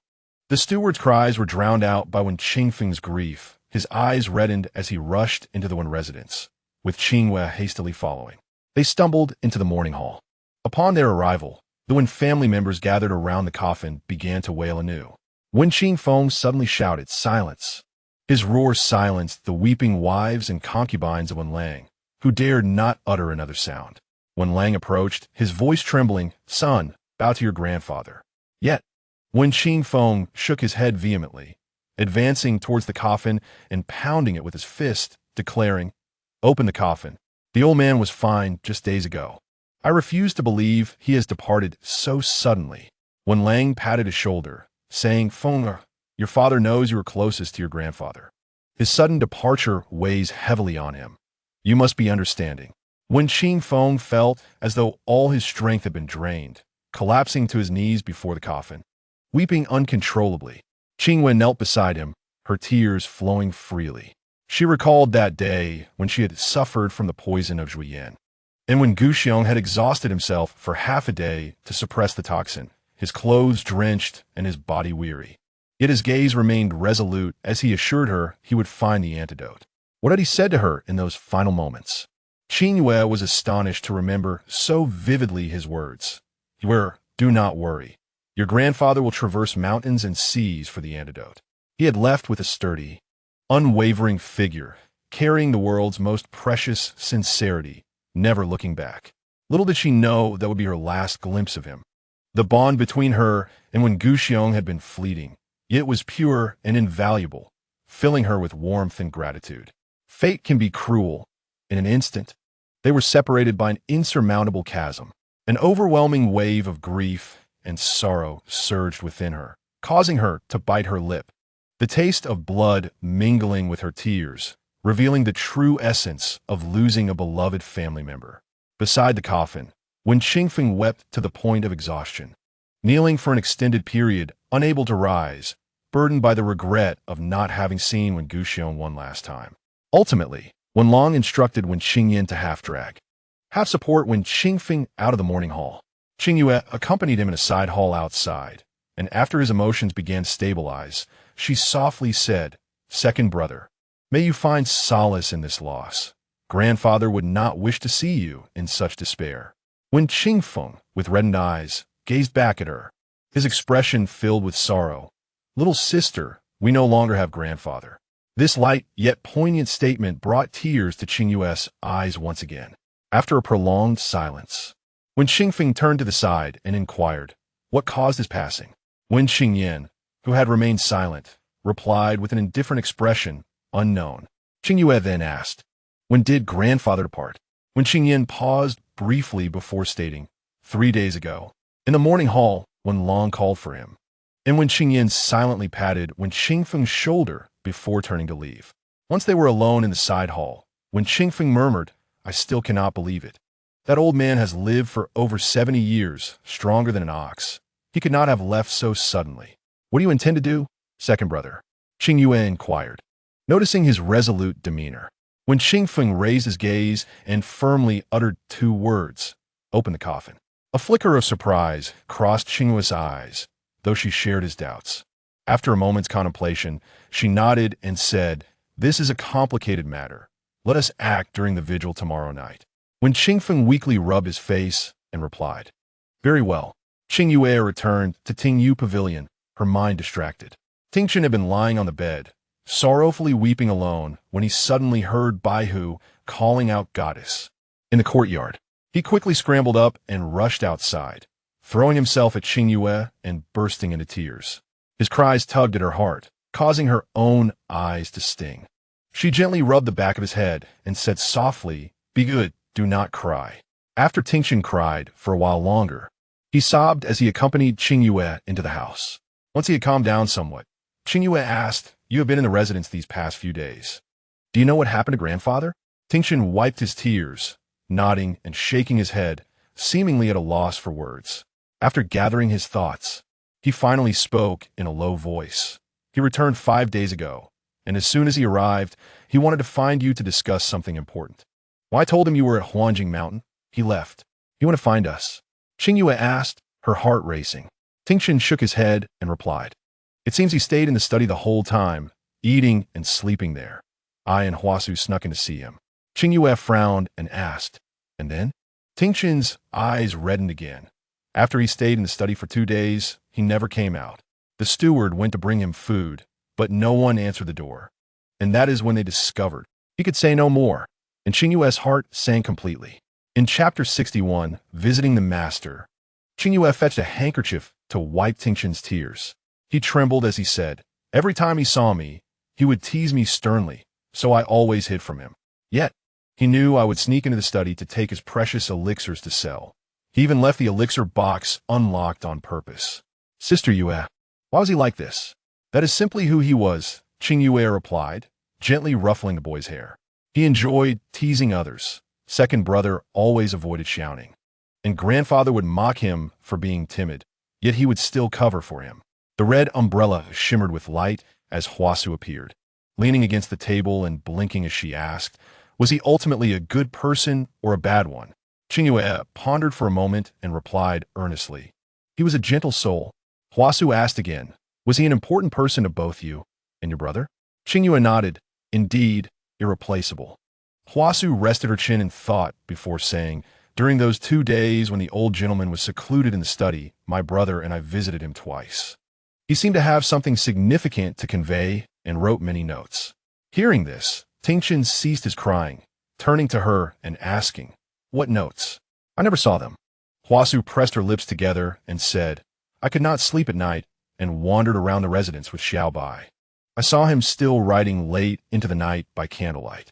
However, he would write only a couple of lines before crumpling the paper and tossing it aside, as if practicing calligraphy. He was certainly not practicing calligraphy, Qingyue thought, considering that everyone in the residence was gathered in the morning hall. She stood up, intending to search Wen Wu's study for clues, but before she could leave, Lingyuan entered, gently covering her eyes with his hand and caressing them tenderly. The umbrella demon, following Qingyue, felt a chill run down its spine and bowed in greeting. Shaozuan. Upon hearing this title, Lingyuan understood that these spirit beasts had mingled in the demon realm, likely leaving it for the Xinghuan continent after the upheaval 20 years ago. He was not surprised, merely giving a glance at the umbrella demon before pulling Qingyue back into the room to sit. "Do not go. It would be futile," he said. Pouring himself a cup of tea, he then handed it to Qingyue. She sighed, realizing he was right. If Wen Wuxiong had indeed met an untimely end, those responsible would surely have cleaned up the first crime scene thoroughly. As for the notes Huasu mentioned, they must have long since been destroyed. Everything hinged on her finding an opportunity to examine Wen Wuxiong's remains first. Tingchen stood obediently beside Qingyue, his eyes fixed intently on Lingyuan, his gaze so eager that Lingyuan could not ignore it. He adhered to Qingyue's principle of not allowing her to be further distressed during her sorrowful moment, enduring for a cup of tea before finally losing patience. He slammed the teapot down and glared at Tingchen. "Little ghost, do you wish to perish?" Upon hearing this tone, Tingchen's eyes brightened, and he darted in front of Lingyuan, asking, "Are you the handsome brother inside Haidu? You're Lingyuan, right?" He had been thinking about Lingyuan for over 2 months and was now face to face with him, feeling a bit shy. Hearing the name Haidu made Lingyuan's mouth twitch slightly as he replied, "What do you want?" Despite his cold demeanor, Tingchen's enthusiasm remained undeterred. He tugged at Lingyuan's sleeve, shaking it slightly, and said, "Handsome brother, it's me." "I am." Lingyuan glanced at his empty sleeve and interrupted, "This seat knows who you are. You are that little brat who thinks life is dark and wishes to die just because you lost an arm." Tingchen's expression dimmed for a moment, but then brightened again as he nodded excitedly. Yes, it's me. Handsome brother, you even remember me." I've been waiting for you for so long. Where have you been all this time? You look so good. You and Sister Yue are a perfect match." The last remark completely won over Lingyuan's heart. He rarely displayed a radiant smile, playfully wrapping his arm around Tingxin's shoulders and saying, "Little ghost has good taste. Now, tell me, what is it that you are so eagerly waiting for?" Tingxin scratched his head, feeling a bit bashful as he said, "I want to be your disciple, and I seek your guidance in practicing magic." At this, Lingyuan's smile faltered, losing its natural brightness. Qingyue was aware that Tingxin had long desired to be his disciple. Though she did not entirely understand the boy's admiration for Lingyuan, she did not wish to dampen his sincere enthusiasm. She interjected, "Little Chun has considerable talent and is not acting on a whim. You should accept him." Seeing Qingyue's eyes still red from weeping, Lingyuan felt a pang of sympathy, which softened his resolve. Noticing this, Qingyue added, "If Little Chun becomes your disciple, as a sister, I must ingratiate myself with you to ensure you teach him earnestly. Would you not take advantage of this opportunity, Master Lingyuan?" However, Lingyuan furrowed his brow and said, "Am I that kind of person?" He then turned to Tingxin and asked, "Why are you not kneeling?" Tingxin was taken aback, while Huasu nearby chuckled. "Xiao Zuan intends to take Tingxin as a disciple. Why are you still standing there?" Lingyuan, with a look of disdain, remarked, "So foolish. How could you possibly teach well?" Tingxin, still unsure of Lingyuan's temperament, hesitated to look back at Qingyue. Seeing her smile encouragingly and nodding at him, he understood and, beaming with joy, dropped to his knees, sincerely bowing as he proclaimed, "Disciple Tingxin pays respects to Master." Lingyuan cast a glance at Qingyue's comforting smile, and the taut string in his heart loosened slightly. He cleared his throat and, maintaining a stern expression, declared, "From now on, you shall heed my every word.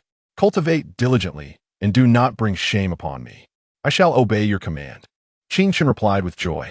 Lingyuan, with an air of indifference, nodded lightly and continued, "Should you dare to dishonor me, I will tear you apart.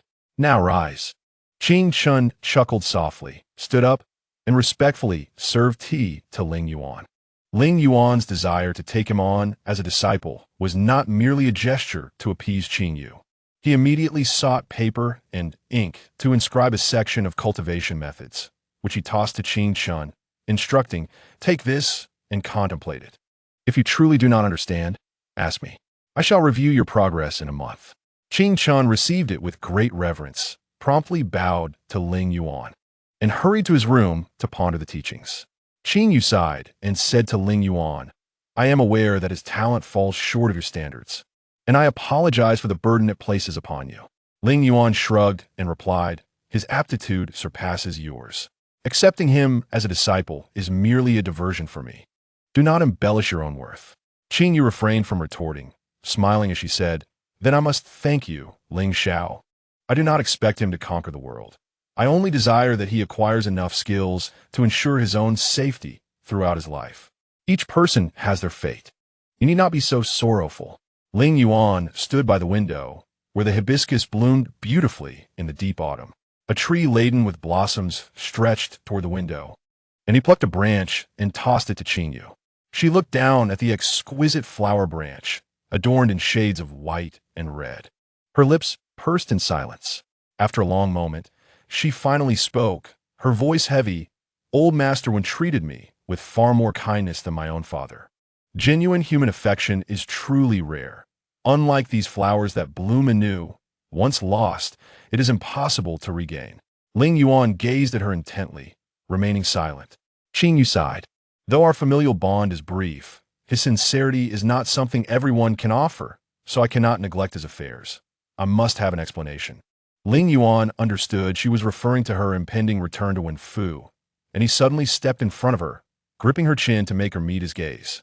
"My heart is also not something just anyone can possess, so you must keep it safe for me." He leaned down, intending to kiss her, but sensed her subtle retreat and restrained himself. Gritting his teeth, he spoke in a deep voice, "First, resolve what you deem most important. As for the poison of Zue Yin and the matter of our soul bond, do not worry." Qingyue looked up at him again, finding his dark eyes overwhelmingly bright, almost dizzying. She heard him murmur, "To live and die with you is my own desire, with no blame upon others." With that, he vanished like the wind, leaving Qingyue gripping the branch of hibiscus tightly, her heart in turmoil.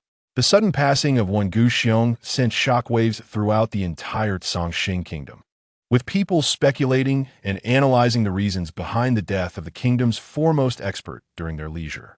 Many came to pay their respects at Wen Fu in the following days, including admirers from other nations who traveled great distances to honor the final journey of this elderly man they had never met.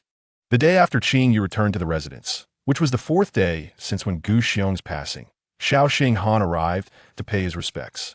Clad in pure white and wearing a white mourning ribbon on his forehead, his attire instilled anxiety in Wen Lang and others. As the Prince Regent, although not officially titled Crown Prince, his authority overshadowed that of the Crown Prince. His presence at the funeral was a great honor for Wen Fu, especially considering his mourning attire, which was deemed disrespectful to the emperor. Wen Lang gently urged him to remove it, but Xiao Xinghan paid no heed. He approached the altar and bowed, offering his condolences before stepping beside Qingyue, saying, "May you find peace in your grief." Qingyue met his gaze, her thoughts a tangled mess. Her eyes dimmed as she nodded faintly. Xiao Xinghan stood beside her in silence for a considerable time before glancing outside the altar. Soon, a eunuch entered the hall and, in a sharp voice, read an imperial decree stating that due to the emperor's recent ill health, Wen Fu was to conduct the mourning rites in advance, so as not to disturb the emperor's spirit. Upon hearing this, those present discerned the underlying implications.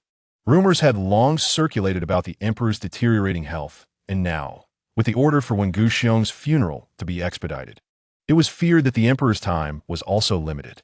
According to the customs of Zhongxing, the deceased must be mourned for 10 days before burial, and if a royal figure were to pass, the mourning must be adjusted to avoid any offense. Wen Lang received the decree and respectfully inquired, "Your Highness, when do you believe my father's affairs should be handled?" Xiao Xinghan glanced at Qingyue before responding coolly, "In 2 days." With that, he exited the hall, accompanied by the eunuch. As they reached the entrance of Wen Fu, someone called out to him, "Xinghan, wait a moment."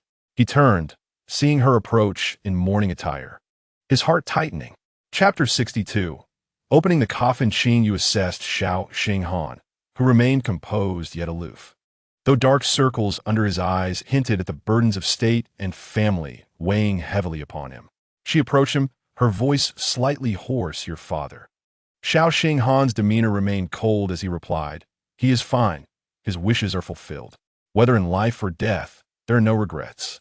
His words were somewhat sharp, and Qingyue did not wish to delve into the grievances between father and son, so she merely nodded, realizing his tone had been too harsh. Xiao Xinghan shifted the subject, stating, "I heard from Xiao Ning that the spirit herbs have been found, but given the circumstances surrounding old Master Wen, you should take care of yourself. Yes, tonight my second brother and I will keep vigil for him. It is our way of sending him off." Qingyue felt a heaviness in her heart, fully aware that this was not the time to discuss emotions. Xiao Xinghan noticed her hesitance, and, his gaze darkening slightly, sighed, "Whatever you wish to say, let us discuss it after old Master Wen is laid to rest.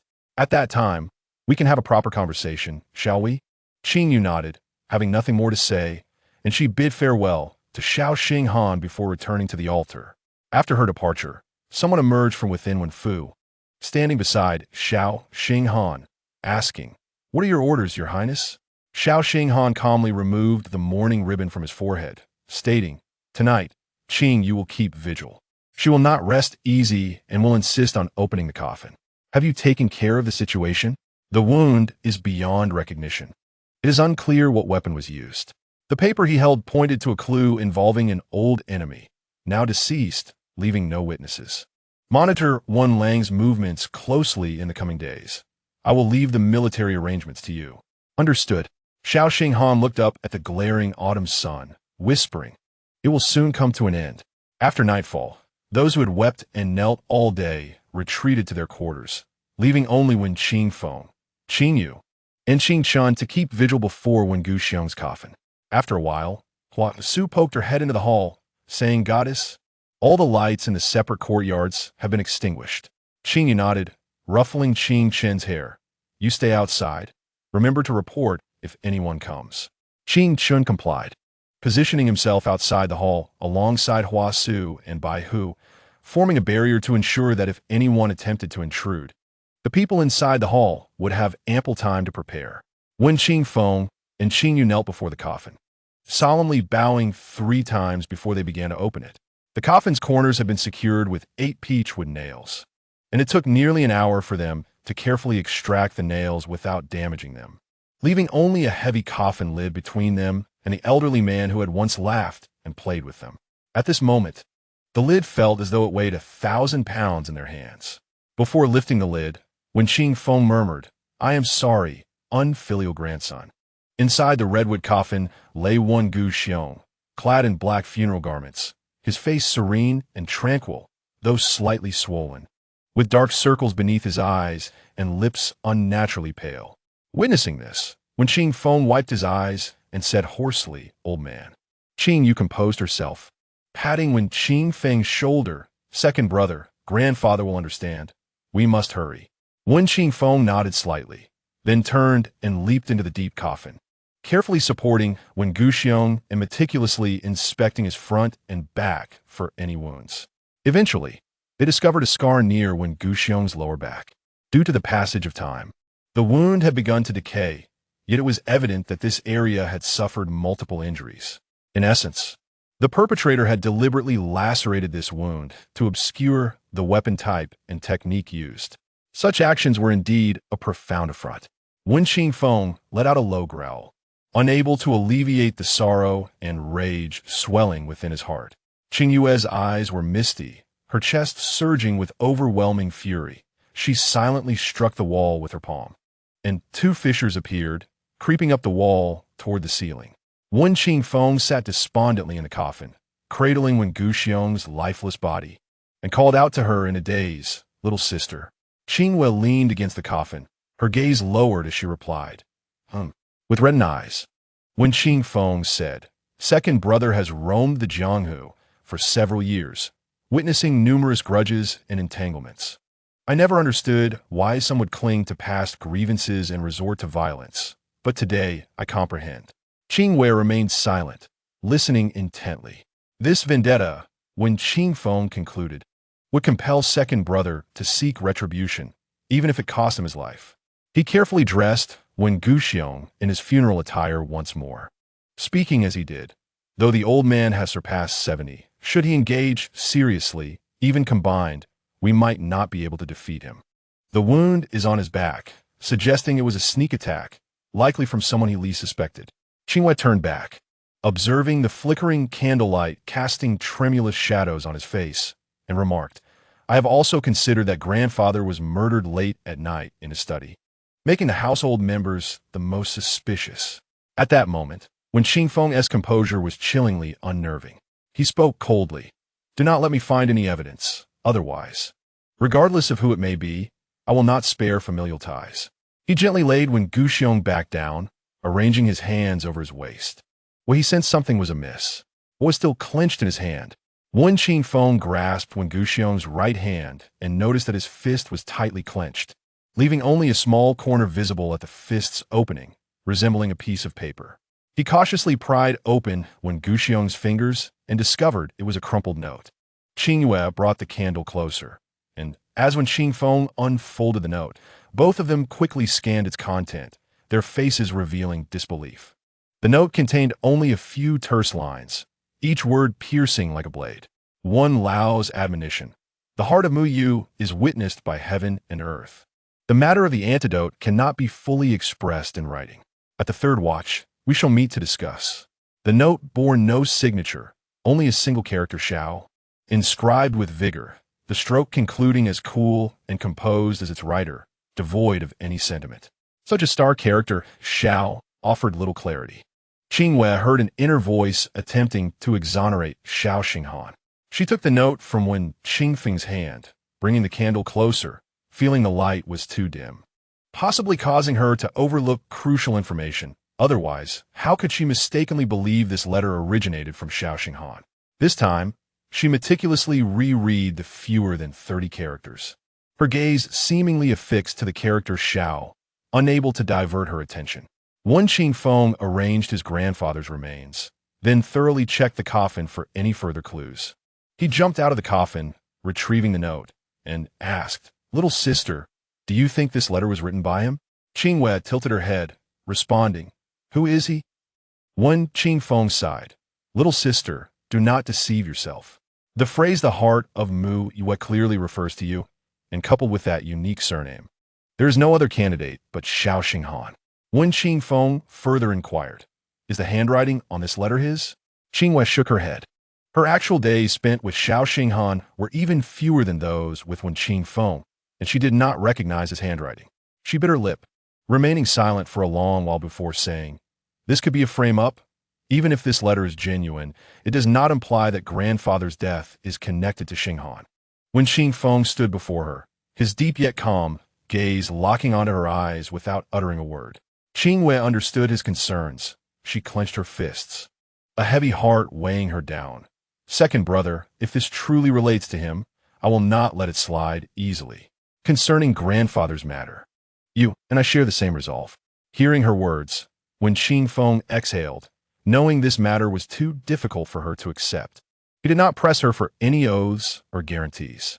He handed the note to her, sighing, "You may handle this." Qingyue's eyes dimmed as she slowly tightened her grasp, seemingly wishing to reduce the paper to dust.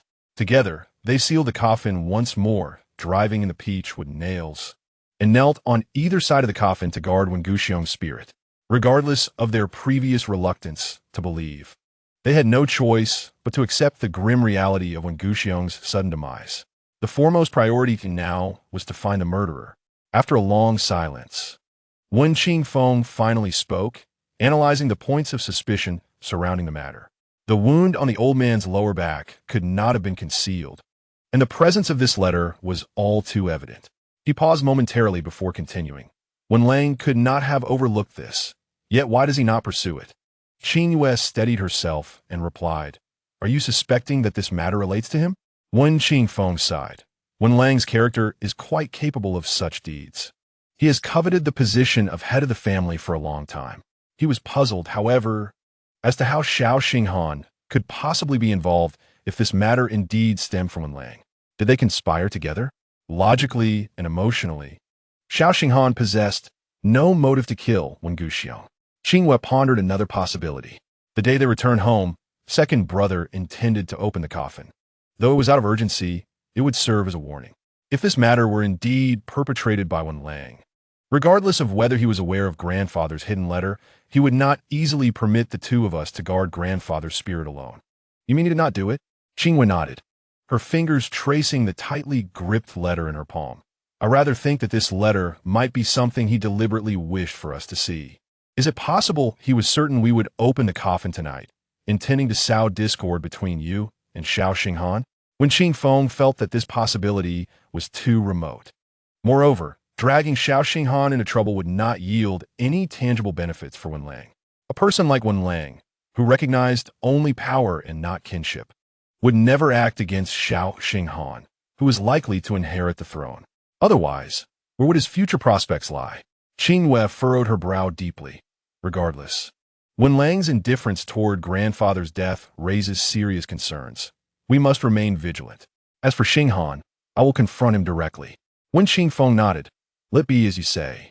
The following day marked the final day of mourning for Wen Wuxiong. Ji Lanzhao and Xiao Ning arrived at the mourning hall dressed in white garments to pay their respects. After the formalities, Qingyue took them to a side hall for tea. Noticing her pale complexion and evident fatigue, both Xiao Ning and Ji Lanzhao felt a pang of sympathy. Xiao Ning grasped Qingyue's hand, speaking softly. "Sister Yu, life is unpredictable. I understand that both you and Brother Feng lament not being able to see grandfather one last time. But since he has departed, you must find a way to let go." Ji Lanzhao chimed in. "Grandfather must be at peace in spirit and would not wish to see you both so sorrowful." Qingyue lowered her gaze, seemingly indifferently stating, "Speaking of which, the day you returned to the city was precisely when grandfather met his misfortune." Xiao Ning thought for a moment and nodded. "Indeed, when I received the news, I cried the whole night. As she spoke, her voice trembled with emotion, and she quickly turned away to wipe her tears. In the past, she often visited the Wen residence to see Wen Qingfeng, usually finding herself attached to Wen Guxiong. Thus his passing was a significant blow to her. Qingyue lifted her gaze to Ji Lanzhao and inquired, "That night, were you with Xinghan?" Ji Lanzhao was taken aback for a moment, then shook his head and said, "My sister and I are searching for the core of the Wen Wu formation throughout the city." Xiaoning interjected, "I was with Wang Xiong." Qingyue turned her gaze towards them, her heart filled with a fleeting sense of relief as she thought that letter was indeed a forgery. She then heard Xiao Ning continue. After having dinner with Wang Xiong, he had some matters to attend to outside the Wang residence, and upon his return, he mentioned that grandfather Wen had passed. Qingyue's heart plunged into despair.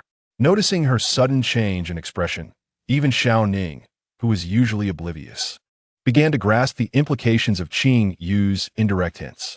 Shock and displeasure crossed her face as she exclaimed, "Sister Yu, are you doubting Wang Xiong?" Ji Lanzhao stepped forward to restrain Xiao Ning's shoulder, preventing her from acting impulsively. He turned to Qingyue and said, "Qingyue, Xinghan would never do such a thing. You should not question him like this." Despite their differences on many matters, he had faith in Xiao Xinghan regarding this issue. Out of a friend's instinct, he chose to believe unconditionally. Qingyue offered no further explanation, stating, "I must go attend the vigil. You may do as you wish." Her gaze was as calm as a still lake as she turned and returned to the morning hall. Kneeling before Wen Qingfeng, she felt his questioning gaze upon her and weakly shook her head, her heart aching.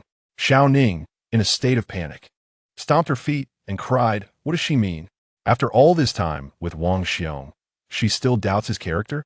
He is such a good person. Why should he endure her baseless slander?" Ji Lanzhao patted her back, soothingly saying, "Qingyue was merely asking. She did not mean anything by it. Do not be so agitated. I am not foolish. I can discern her insinuations." Xiao Ning wiped her tears and gritted her teeth, declaring, "I will confront her to clarify.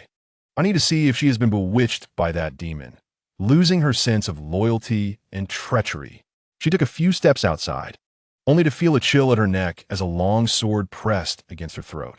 The person behind the sword narrowed their peach blossom eyes slightly, concealing the enchanting red glow in their pupils. "Am I the demon?" Lingyuan twisted his wrist slowly, and with a swift motion, the sword cut off 2 strands of her hair in the fearful gaze of Xiao Ning. He sneered, saying, "If I do not make 2 holes in you, I would be remiss in your title." Xiao Ning dared not move, her tongue faltering under his cold, mocking gaze. Ji Lanzhao quickly stepped forward to press against the sword's tip, saying, "I implore you to sheath your sword. Xiao Ning means no harm." Lingyuan raised an eyebrow, casually glancing at him, and remarked, "Some people speak without thinking, and others may perceive them as simply straightforward, naive, and endearing. However, if such individuals are not taught a lesson, they might inadvertently invite disaster with a careless remark." A chill ran down Xiao Ning's spine. The powerful aura emanating from the man 3 feet away made her legs feel weak. Ji Lanzhao exerted force, but could not budge the sword. He had no choice but to relent, saying, "Your words are wise. We shall heed your counsel." Lingyuan snorted coldly before finally sheathing his sword. His gaze casually swept across Xiao Ning's face as he coldly warned, "Do not provoke her, for I will not show mercy." Before Xiao Ning could respond, Lingyuan vanished in a flash. Xiao Ning felt a mixture of fear and grievance, her eyes reddening, caught in a dilemma of whether to stay or go. Ji Lanzhao sighed heavily, saying, "Let us return. Do not mention today as events to Wang Xiong for now. The misunderstanding between him and Qingyue should be resolved by them after tomorrow's funeral." "But there are no buts." Ji Lanzhao firmly grasped her hand and led her out, saying, "Their matters will only complicate our situation. We must leave quickly and not burden her further." That evening, after Qingyue returned from the morning hall to Qingyue, she coughed up blood. Her small maid, Qingyue, was startled and almost called for help. But Qingyue silenced her with a glare. Wiping the blood from the corner of her mouth, she tossed a handkerchief to Qingyue, instructing, "Burn this in your room. Do not let anyone see it." Qingyue accepted the handkerchief, horrified by the shocking red stain, and trembled as she asked, "Miss, if you continue like this, something terrible will happen. Why not seek a doctor? Do not question or interfere, just go." Qingyue dismissed her, sitting cross-legged on the bed to circulate her energy. Speaking in a low voice, "You must not tell Lingyuan." In her mind, Qingyue was deeply troubled by her condition, saying, "Child, enduring like this is not a solution. I cannot assist you, but the young master can help you regulate your breathing. If you obey and cease your cultivation, you can gradually recover." Qingyue ignored his advice, coldly issuing a command, "Do not speak further." The effects of the Zue Yin poison were beginning to manifest, and the pain coursing through her limbs, combined with the uncontrollable spiritual energy within her, tormented her. Yet this time, she bore the agony in silence. It was as if she was punishing herself in this manner. When the pain reached its peak, she bit down on the tender flesh inside her lip, forcing herself to swallow the blood pooling in her mouth, stifling her cries of anguish. Qingyue, witnessing her suffering, disregarded her order and dashed out from her mind to find Lingyuan, but his steps suddenly halted at the door of the warm chamber, unable to move another inch. A gust of wind swept by, and Qingyue had already appeared before him. Without waiting for Qingyue to speak, she raised her hand and slapped him sharply. The sound echoed loudly in the still warm chamber. The sting on his face was sharp, yet Qingyue refrained from cursing. He stared in shock at Qingyue, whose stunning visage was now frosted with coldness. Her once bright autumn eyes now reflected a deep abyss as frigid as a blade. Each glance felt like a cut to the bone. She seized Qingyue's hair, pulling him closer, her eyes fierce under the blood contract. "I am the master, and you are the servant. Did you not hear my words?" Qingyue frowned. "Child, what is this?" Qingyue tightened her grip, her voice even colder. "If you do not wish to be the servant, I can grant you that wish." Qingyue fell silent, sensing a foreboding feeling rising within him. Observing Qingyue's sudden change in temperament, he surmised it was due to her uncontrolled spiritual energy, indicating a potential descent into darkness. He had previously overlooked the stiffness and coldness in her tone, realizing he had been too careless. Why had the uncontrolled spiritual energy reemerged so suddenly? Could it be the recent disturbances within the one family had caused her emotional turmoil? Qingyue pondered silently as Qingyue forcibly summoned his red light back in her brow through their blood contract. She returned to the bed to meditate, attempting to suppress the Zue Yin within her. She had to endure. She would personally send Wen Wu off tomorrow and confront Xiao Xinghan face to face. By the time Lingyuan returned with Qin Qian from their training, Qingyue had passed through the most arduous phase. When she opened her eyes, clarity shone within them, as if everything that had transpired was merely a figment of Qingyue's imagination. Qin Qian rushed into Qingyue, his forehead glistening with sweat, excitedly declaring, "Sister Yu, today my master taught me many spells and sword techniques, and I managed to learn them all." Qingyue smiled and ruffled his hair, using her sleeve to wipe away his sweat. "It seems I was not mistaken. Xiao Chun is indeed gifted." She glanced at Lingyuan and added, "Of course. Your master teaches well." Lingyuan appeared pleased, pulling Qin Qian from her embrace, saying, "Do you think you can ascend to the heavens just because others praise you? Quickly go to sleep. You must." He paused, remembering that tomorrow was Wen Wu's burial. Clearing his throat, he amended, "Early to bed and early to rise promotes growth. You are so short, I would be embarrassed to take you out." Qin Qian scratched his head, responding with an "oh" before heading to his room, where he would discuss Lingyuan's previous teachings with Huasu before sleeping. Once he left, Lingyuan furrowed his brow and walked around the room, commenting, "Why is there a smell of blood in here?" Qingyue remained unfazed, sitting by the table pouring herself a cup of tea, retorting, "Does Lord Lingyuan belong to the Hound family?" Lingyuan approached her, grasping her chin to examine her closely, asking, "Has the poison acted up again?" Qingyue swatted his hand away, asserting no. Lingyuan, in disbelief, raised his hand and bit into his own wrist, offering it to her lips, commanding drink. Qingyue cast a fleeting glance at him, realizing she could not resist his insistence, and leaned in to take a couple of sips before pushing him away, asserting, "I truly am fine. However, since you have nourished my soul with your essence, why can my blood not counteract the poison?" Are you foolish? Lingyuan replied, taking the teacup she offered and sipping from it. Your blood, mixed with that of this vessel, naturally diminishes its potency against poison. Moreover, the toxin in you has seeped into your marrow. Relying solely on your essence will yield diminishing returns. Lingyuan, concerned that further delay might render his own blood ineffective, gazed deeply at Qingyue, his expression suddenly tightening, nearly crushing the teacup in his grip. In the candlelight, a strand of white hair that hung behind her ear pierced his vision.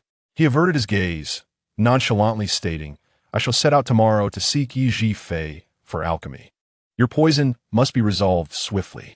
The sooner he could alleviate her suffering, the sooner he could find peace.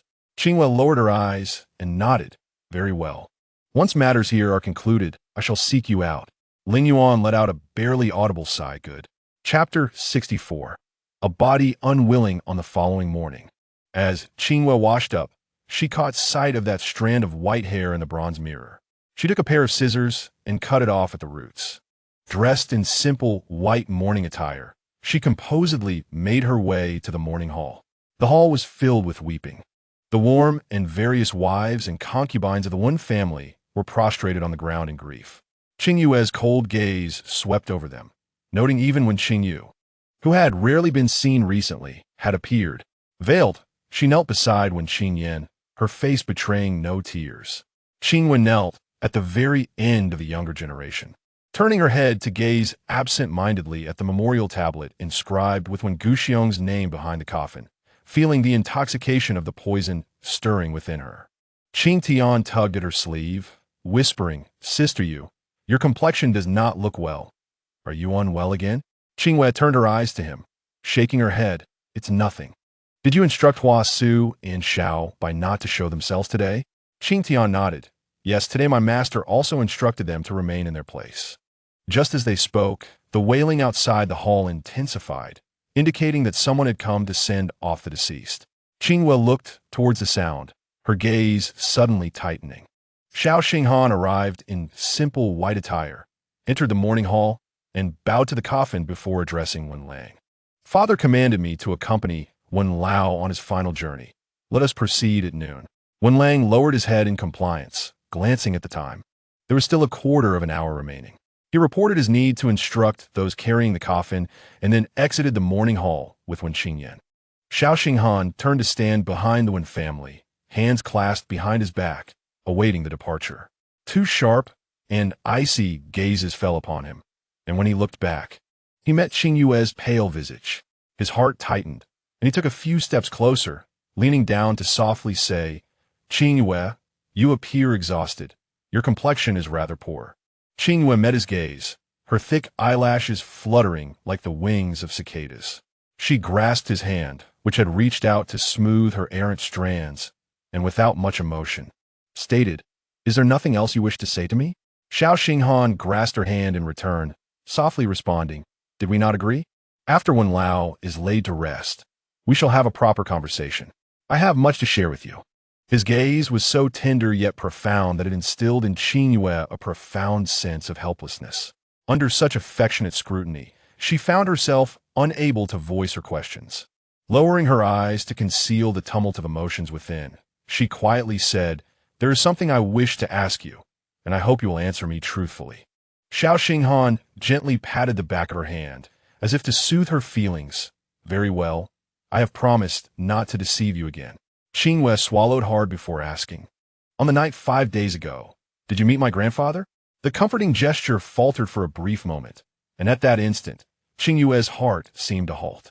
She stiffly withdrew her hand from his, pursed her lips, and nodded slightly, murmuring almost inaudibly, I understand. Xiao Xinghan's expression darkened as he observed her nearly turning away.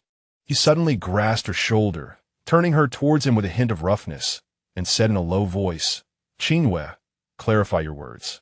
I do not fully comprehend your meaning. Qingyue fixed her gaze upon his eyes, which were bloodshot yet glimmered with a cold light, and she articulated each word deliberately. Then, did you or did you not see him? Faced with such a chilling and piercing gaze, Xiao Xinghan remained silent for a prolonged moment. In such an instance, even a fleeting second of hesitation and silence was enough to reveal everything. Wen Qingfeng, who had been observing their every move, approached and forcefully removed Xiao Xinghan's hand from Qingyue's shoulder, stating, "Whatever you have to say can wait until after grandfather is laid to rest." Qingyue cast a deep glance at Xiao Xinghan, her eyes mingling disappointment, sorrow, coldness, and hatred.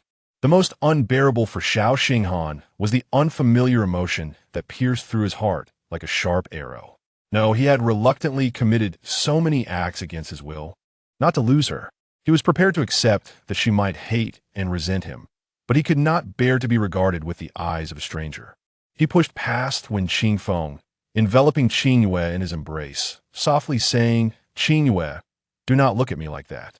Qingyue produced the letter she had scrutinized all night from her sleeve and presented it before him, saying, "Then explain this letter to me." She thought to give him one last opportunity. Xiao Xinghan unfolded the letter, his expression shifting to one of surprise and coldness. The fleeting glint of murderous intent that crossed his face was painfully clear to Qingyue, who stood so close. She coldly pushed him away, stating, "Think carefully and respond only once you've fully considered it." Wen Qingfeng, observing the situation, silently pressed the dagger concealed at his waist beneath his broad mourning attire. If this matter truly involved Xiao Xinghan, then this moment was indeed the best opportunity to act. Otherwise, once when Guxion was buried, getting close to him would be exceedingly difficult. Suddenly, the atmosphere grew tense with a murderous intent. Qing Tian's bewildered gaze flitted between the three of them, his heart racing as he tugged at Qingyue's sleeve, asking, "Sister Yu, what is happening?" Qingyue cupped his face and gently rubbed it, saying, "It is nothing. You must hurry back to Qingyue Pavilion before the departure and retrieve Baihan." Qing Tian paused, asking in return, "Sister, why do you need to wear a sword?" Qingyue cast a glance at Xiao Xinghan, replying, "Naturally to return it to its rightful owner." Though Qing Tian was unaware of what had transpired between them, seeing Qingyue's serious demeanor, he did not dare to delay and turned to run. Once he had departed, Qingyue coldly addressed Xiao Xinghan, "I kindly request you to take the sword and leave. I do not wish for my grandfather's spirit to witness you here. As for other matters, my second brother and I will visit personally. This letter did not originate from my hand. It is a frame-up." Xiao Xinghan crumpled the letter and reached for Qingyue's hand, but she resolutely pulled away. With reddened eyes, she seethed, "Frame me? Do you know where this letter came from? Had I not opened the coffin with my second brother last night? How could I have discovered this incriminating evidence? Do you think those who wish to frame you possess foresight?" Xiao Xinghan's expression grew solemn, his gaze deepening. "You do not trust me." Qingyue, in anguish, replied, "If you want me to trust you, then provide me with a reasonable explanation." She sought an explanation, yet how could he explain? He could not fabricate a perfect lie to obscure his presence at the Wen residence that night. He could not divulge the truth, for that would only lead to chaos, leaving no room for reconciliation between him and Qingyue. He could not follow the implications of the letter to provide an explanation, for Qingyue would inevitably pursue the matter to its conclusion, uncovering another truth he most dreaded for her to learn. He could not speak. He could only remain silent. Qingyue was overwhelmed with disappointment and despair. She rose in indignation, just as Qing Chen hurriedly entered the morning hall with a Baihen sword in hand. With a swift motion, she seized the long sword and suddenly pressed Baihen against his neck, forcing him back against the wall. In a low voice, she demanded, "Why? Why is it you?" The sudden turn of events drew the attention of everyone in the hall, their gazes fixed upon the corner where Xiao Xinghan was being threatened by Qingyue with her sword. Expressions of fear etched on their faces as they rose to inquire what had transpired. Wen Qingfeng had already drawn the dagger from his waist, remaining vigilant to the movements around him. Xiao Xinghan grasped her sword-wielding wrist, and after a moment's pause, he slowly uttered, "I'm sorry. I am not in control of my own actions." The tension within Qingyue snapped, and in a frenzy, she swung her hand and struck him across the face, pressing the Baihen closer to his neck, the sharp blade immediately cutting into his skin.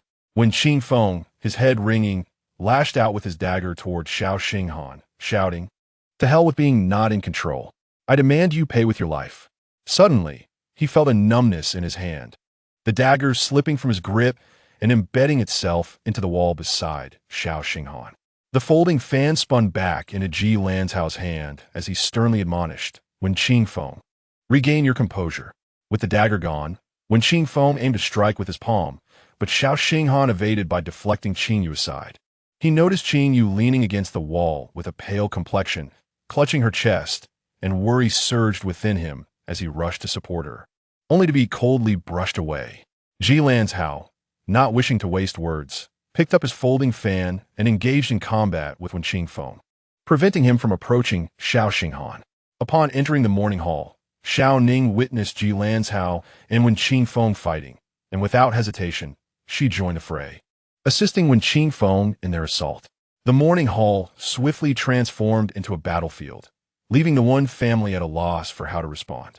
In the courtyard, when Lang heard the sounds of fighting, a glint of determination flashing in his eyes as he ordered Wen Qingyan to expel all family members from the morning hall.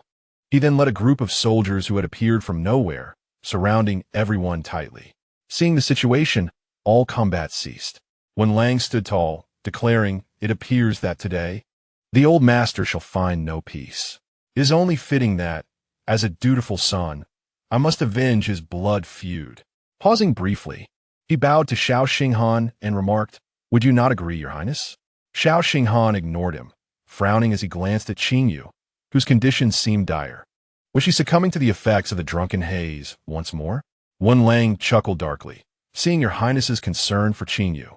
It is a pity that she harbors a deep-seated hatred for you. Such feelings must be quite unbearable, no? Xiao Xinghan shot a cold glance at him, his expression unreadable. It is indeed you who is behind this. Wen Lang shrugged nonchalantly, replying, "As death approaches, I shall ensure you understand the truth. I did place that note. I merely wished for Qingyue to see Your Highness's true nature. Such heartfelt intentions deserve your understanding." Even if Wen Qingfeng and Qingyue had not discovered the note, he intended to find an excuse to open the coffin today, aiming to bring Xiao Xinghan to ruin before his demise, to foster animosity between him and Qingyue, thus alleviating his own lingering grievances. His beloved daughter, Qingyue, had been disfigured, and he had faced oppression in the court, all of which he attributed to Xiao Xinghan and Qingyue. A fierce light flickered in Wen Lang's murky eyes. He had endured for too long. Qingyue closed her eyes to regain her composure. Yet her internal spiritual energy surged chaotically, a tumultuous anger coiling within her chest, difficult to release. Wen Lang continued with a mocking tone, "Qingyue, you may not know, but that night, Your Highness not only exploited your grandfather's trust to launch a surprise attack, but also mutilated his wounds with a dagger after his death, exhibiting a viciousness that is utterly abhorrent. I witnessed the entire process from the hidden chamber behind the study. I have endured humiliation for so long, waiting for this moment." His words, half-truths and half-lies, were delivered with such conviction and venom that they were hard to doubt. Behind him, Wen Qingyan, who had remained impassive, cast a glance towards Xiao Xinghan, subtly tightening her grip beneath her sleeves. Qingyue's fingers clawed fiercely at the wall behind her, leaving several scratches. Her gaze flickering between clarity and madness, as if she were transforming into someone else. Upon hearing this, Wen Qingfeng lost all semblance of rationality. He was ready to lunge at Xiao Xinghan, intent on inflicting 1,000 deaths upon him, but was restrained by the soldiers beside him. He glared at Wen Lang, growling, "What are you stopping me for? Calm down, my son. Vengeance will come, but let your father finish what has been entrusted to him first." Wen Lang's expression shifted from sorrow and anger to one of anticipation, leisurely observing Xiao Xinghan. "Your Highness, someone insisted that I present you with a grand gift today, one that you would surely appreciate." He clapped his hands, and the soldiers guarding the entrance of the morning hall parted to reveal a path. From afar, a faint sound of a flute could be heard, ethereal and indistinct, much like the figures stepping through the doorway. Xiao Xinghan stared intently at the woman whose skirt danced lightly, gazing into her pure, untainted eyes, softly calling, "Wu Shuang." Chapter 65. The Past Beauty the Distant. Ethereal sound of the flute was vague and unclear, yet the approaching figure grew increasingly distinct. Her eyes remained clear, untouched by the dust of the mortal realm, and the lingering fragrance from her hair continued to enchant. Though half of her face was veiled, Xiao Xinghan knew he could not be mistaken. He had traced the contours of her face repeatedly in his dreams, especially the eyes that now gazed at him, bright as ever. She always loved to look at him this way, the corners of her eyes curving gently, forever holding a smile. Wu Shuang. Xiao Xinghan called her name again. His voice soft, but to those in the know, it resonated like thunderclaps in spring. Leaning against the wall, Qingyue fixed her gaze on the two of them, her pale face reflecting a myriad of complex emotions. Beside her, Ji Lanzhao widened his eyes, staring in shock at the white-clad woman mere steps away, exclaiming, "How could this be? She cannot be Wu Shuang. Xiao Xinghan, do not be deceived." The white-clad woman turned her head at the sound, her brows arched, her eyes gleaming with a hint of water-like brilliance. "Lanzhao, after so many years, you still fail to recognize me?" Her voice, clear and melodious, rang like the sound of tinkling jade, sweet as it had been in years past. Ji Lanzhao stood frozen, instinctively glancing at Qingyue, startled anew. Though Qingyue wore a faint, expressionless demeanor, her eyes had transformed, becoming hollow and indifferent, utterly unlike before. The white-clad woman also looked at Qingyue, their gazes colliding in the air, igniting firework like sparks. Qingyue's thoughts drifted when she first inhabited this soul vessel. She had also concealed her face with a white veil due to her ugliness, much like the woman before her. She stared at her, momentarily lost, as if gazing at another version of herself. Wu Shuang seemed intrigued by her, gracefully approaching Qingyue. As she brushed past Xiao Xinghan, a strand of her fragrant hair lingered in his nostrils, impossible to dismiss. This girl, born with beauty, evoked both envy and pity in Wu Shuang. "What do you lament?" Qingyue managed to straighten her posture, her tone calm. Wu Shuang reached out to caress her cheek, the icy touch causing Qingyue's dark eyes to narrow slightly. A flicker of displeasure surfacing. With a smiling demeanor, she withdrew her hand, saying, "Naturally, I lament such a beautiful face and such exquisite eyes."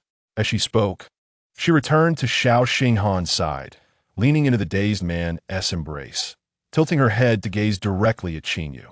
Though her veil concealed her expression, Qingyue discerned a hint of provocation and mockery in her eyes. Xiao Xinghan lowered his eyelids, his hands gently encircling the woman in his arms, hesitant to proceed further. He feared that should he advance even slightly, the person he had yearned for over the past 5 years would evaporate into nothingness. Wu Shuang encircled his waist with her arms, her gaze remaining fixed upon Qingyue. She playfully nudged Xinghan's chin with her head and affectionately remarked, "Xinghan, this young lady has also succumbed to the Zuian. Her pallor is quite alarming, suggesting her days may be numbered. Is indeed a pity, don't you think?" With her words, Xinghan seemed to finally acknowledge Qingyue's presence. He turned his head, but his eyes regarded her as if she were a stranger, merely brushing over her colorless visage before returning to Wu Shuang. With a tender touch, he cradled Wu Shuang's face, his deep gaze filled with an ineffable warmth, his fingers gently caressing the corners of her eyes as he repeatedly whispered her name. Again and again, that ethereal name pierced through Qingyue's heart. She tightened her grip on the bihung, as if wanting to embed the hilt into her palm, contemplating whether she should return the bihung sword to Xinghan and hastily depart. Yet, she couldn't leave. She still had matters regarding Wengu Xiong to clarify. "Qingyue, are you all right?" Jilin Zhou supported her with one hand while checking her pulse with the other. After a moment, his face turned ashen. The turmoil within her was far worse than during their encounter at Huanjing Mountain. Despite this, she still held on. Jilin Zhou, frantic and furious, whispered sharply, "Are you trying to throw your life away? How long has this been going on? How long do you intend to hide this from me?" Qingyue wiped the beads of sweat from her forehead and shook her head, saying, "It's none of your business." Jilin Zhou, unwilling to engage in a verbal dispute, glanced around at the armed guards watching intently, thinking that charging in at this moment might not be wise. Perhaps Xinghan had already prepared for such a scenario. Casting a glance at the two who were on the verge of kissing, Jilin Zhou exclaimed, "Xinghan, wake up. How could Wu Shuang be here after lying in the palace all this time? This is all a trap. Look at what has become of Qingyue." Before he could finish, Wu Shuang tiptoed and pressed her lips against Zioxing hands, wrapping her arms around his neck to prevent him from turning away. Though separated by a thin veil, her lips were still cold enough to send shivers down one's spine. The icy sensation jolted Zioxing hand back to reality. He turned a glance at Qingyue, but before he could fully assess her complexion, his lips were bitten hard, the taste of blood spreading in his mouth. Wu Shuang forcefully pushed him away, tearing off the blood-stained veil. She possessed a strikingly beautiful face, radiant like the winter sun, bright and gentle without being gaudy, evoking an irresistible charm. Yet at this moment, her complexion was ghostly pale, her skin almost translucent, revealing the bluish veins beneath, rendering her beauty eerily unsettling. Wu Shuang, Zioxing hand, wiped the blood from his lips, frowning as he called out to her. "Why do you look at her? Is it true, as others say, that you have truly developed feelings for this girl?"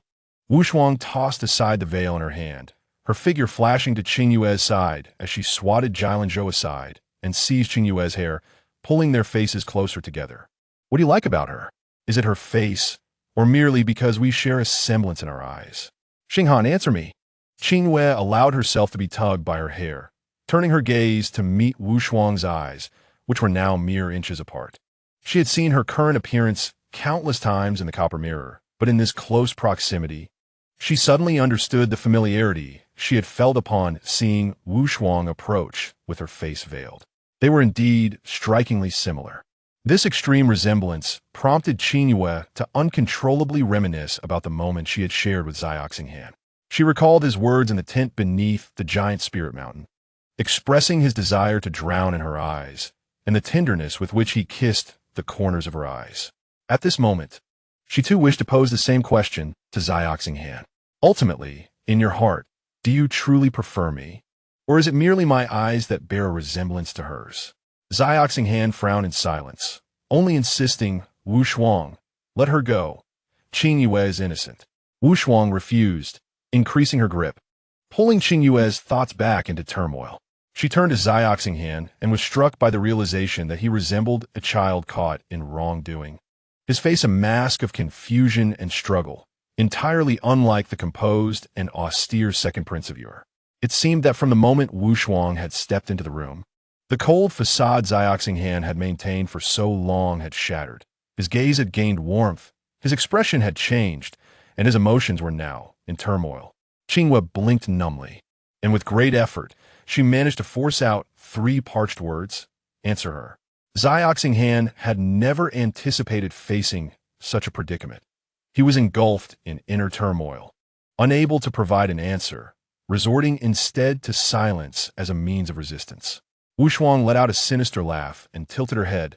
"Xinghan, why are you silent? Are you afraid of hurting this young lady's feelings? Very well, since you won't speak, I shall." Qingyue remained impassive, her focus solely on the man before her. She yearned to hear his response. Wu Shuang released her grip on Qingyue's hair, her long, slender fingers gliding slowly across Qingyue's cheek, her ghostly voice whispering into her ear. "Do you know why he approached you in the first place? Because you're my antidote." The icy fingertips finally traced down to her neck, where Wu Shuang tightened her grip slightly. The Zuian poison requires the essence of blood, tainted by demonic energy and the demon core of a 1,000-year spirit beast, combined with the Meizi Xiao to neutralize it. You must understand your importance, for I need not elaborate further on your identity, do I? Wu Shuang chuckled softly, her expression sweet. "Xinghan has gone to great lengths to draw near you to save me. It truly is touching. What madness is this woman speaking? How could Zioxing hand's tenderness be born of ulterior motives?" Qingyue bit her lip, casting aside Wu Shuang's lunacy, her eyes fixed intently on Zioxing hand, awaiting his explanation. Wu Shuang positioned herself to obstruct Qingyue's view of Zioxing hand, continuing in a low voice. "Xinghan has never told you about the Meizi Xiao, has he? In truth, he has always known the whereabouts of the last remaining Meizi Xiao." Upon hearing this, Zioxing hand finally reacted. He suddenly reached out, intending to snatch Qingyue from Wu Shuang's grasp. But Wu Shuang swiftly maneuvered behind Qingyue, her grip on her neck remaining unyielding. Wu Shuang leaned close to Qingyue's ear, her eyes, which Xiaoxinghan had yearned for over 5 years, now filled with a sinister hatred, as she chuckled softly at Xiaoxinghan, shaking her head. "Look at how anxious you are. You so desperately don't want her to know that the Maisie Xiao has always been with me." Qingyue stood in stunned silence, allowing another to grip her most vulnerable spot, as if detached from reality, struggling to digest Wu Shuang's words. Jilin Zhou, who had been knocked aside by Wu Shuang, clutched his chest as he laboriously rose from the ground and hoarsely urged, "Qingyue, don't listen to this nonsense. The one behind you is not the real Wu Shuang. Did you not hear the flute? That is the soul-summoning melody controlling this puppet. Snap out of it and escape. What business is it of yours?" Wu Shuang retaliated, unleashing a palm strike with a sinister force, narrowly missing Jilin Zhou as he dodged. The guard behind him were caught in the blast, immediately collapsing and spewing black blood. The surrounding guards, witnessing this scene, retreated silently, fearing to be implicated and meet an untimely demise. Only then did Xiaoxinghan seem to realize that the Wu Shuang before him was somewhat peculiar. He spoke solemnly. "Whoever you are, release Qingyue first." Wu Shuang's countenance darkened, her grip tightening further, and she retorted, "What kind of attitude is that? Are you really willing to turn against me for this substitute?" Xiaoxinghan remained silent, though his gaze grew colder. As the two faced off, the suffocating sensation finally snapped Qingyue back to her senses. She abruptly grasped the wrist that constricted her neck, her voice hoarse as she demanded, "Clarify your words. I shall grant you but one chance." Chapter 66. The arena of Shura Wu Shuang did not respond immediately.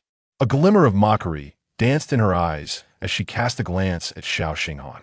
He tightened his face, poised to forcefully intervene and separate Qingyue from Wu Shuang. However, before he could make a move, Wu Shuang had already gripped Qingyue's neck and retreated a few steps. "Xinghan, why are you so anxious? Have you not heard this lady demanding an explanation? Even though the poison has seeped into her bones, leading her to an inescapable death, one should at least allow her to depart with her eyes closed." Wu Shuang tightened her grip and leaned closer to Qingyue, whispering with a chilling laugh, "The truth you seek is that Xinghan never intended to save you."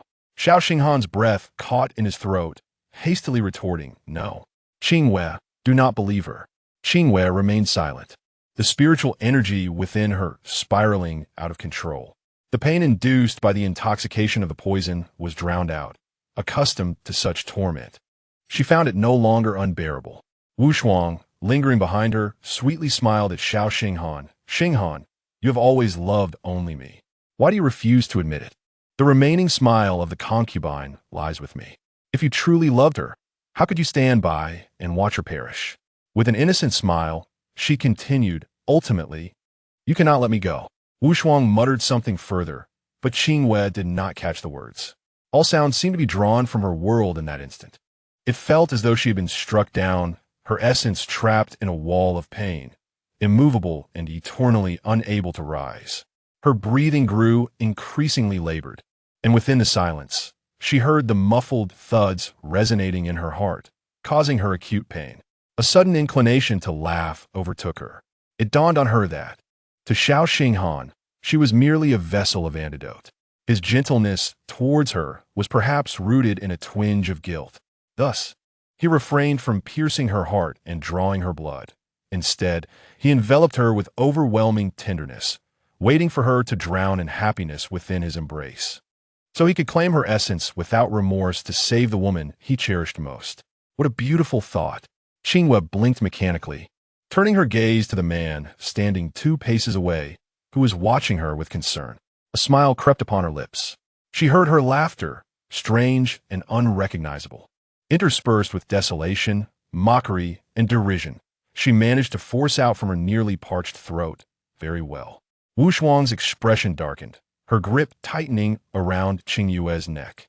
With a sudden force, she slammed her against the wall, coldly stating, "You can still laugh when death is upon you?" Qingyue was lifted off the ground by one hand, her breathing becoming increasingly difficult. Abnormal redness flushed her pale face, and blood vessels rapidly spread across her eyes. Yet, she continued to smile.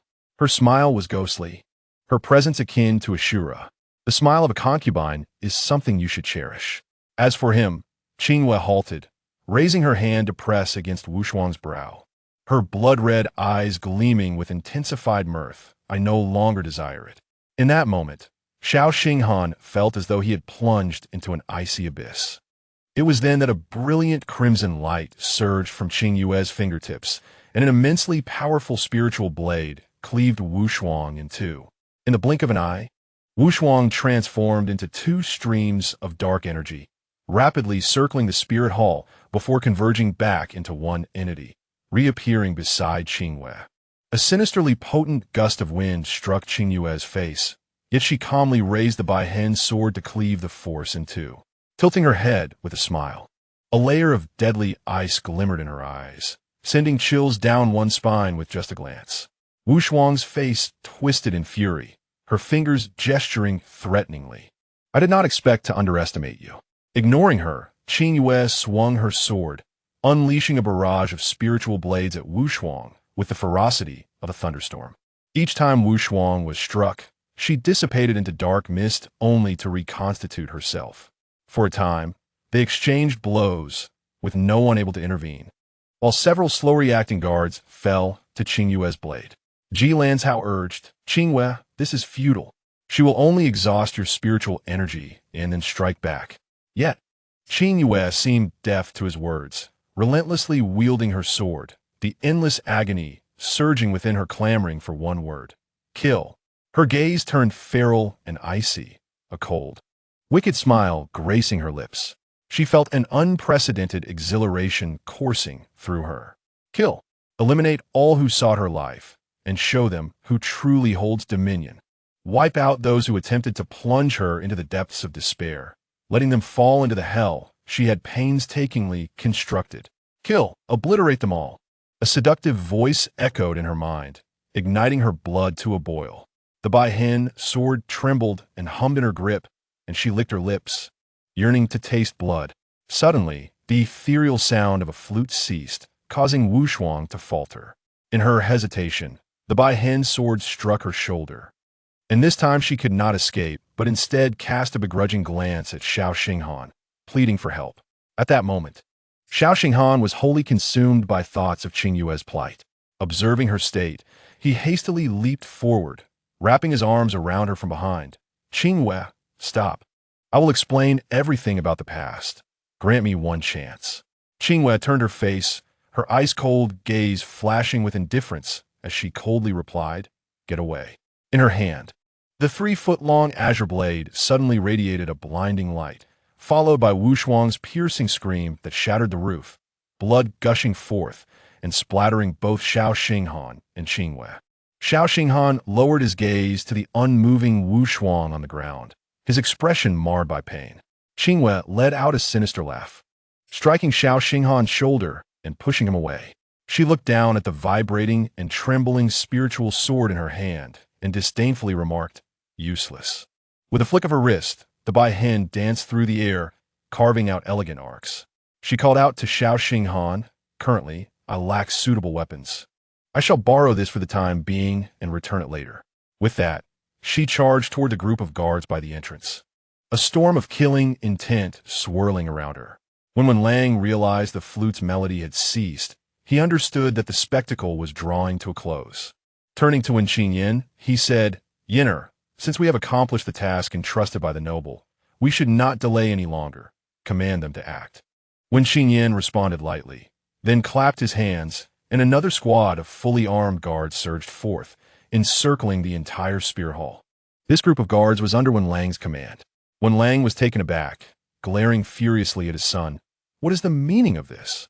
Wen Qingyue remained unfazed, stepping beside Xiao Xinghan and stating, "This is the situation." At that moment, Xiao Xinghan was too preoccupied to confront Wen Lang. His entire focus was on the figure amidst the flashing blades and gleaming swords. He merely gestured casually to Wen Qingyue, who commanded his men to surround Wen Lang. At this point, there was no turning back.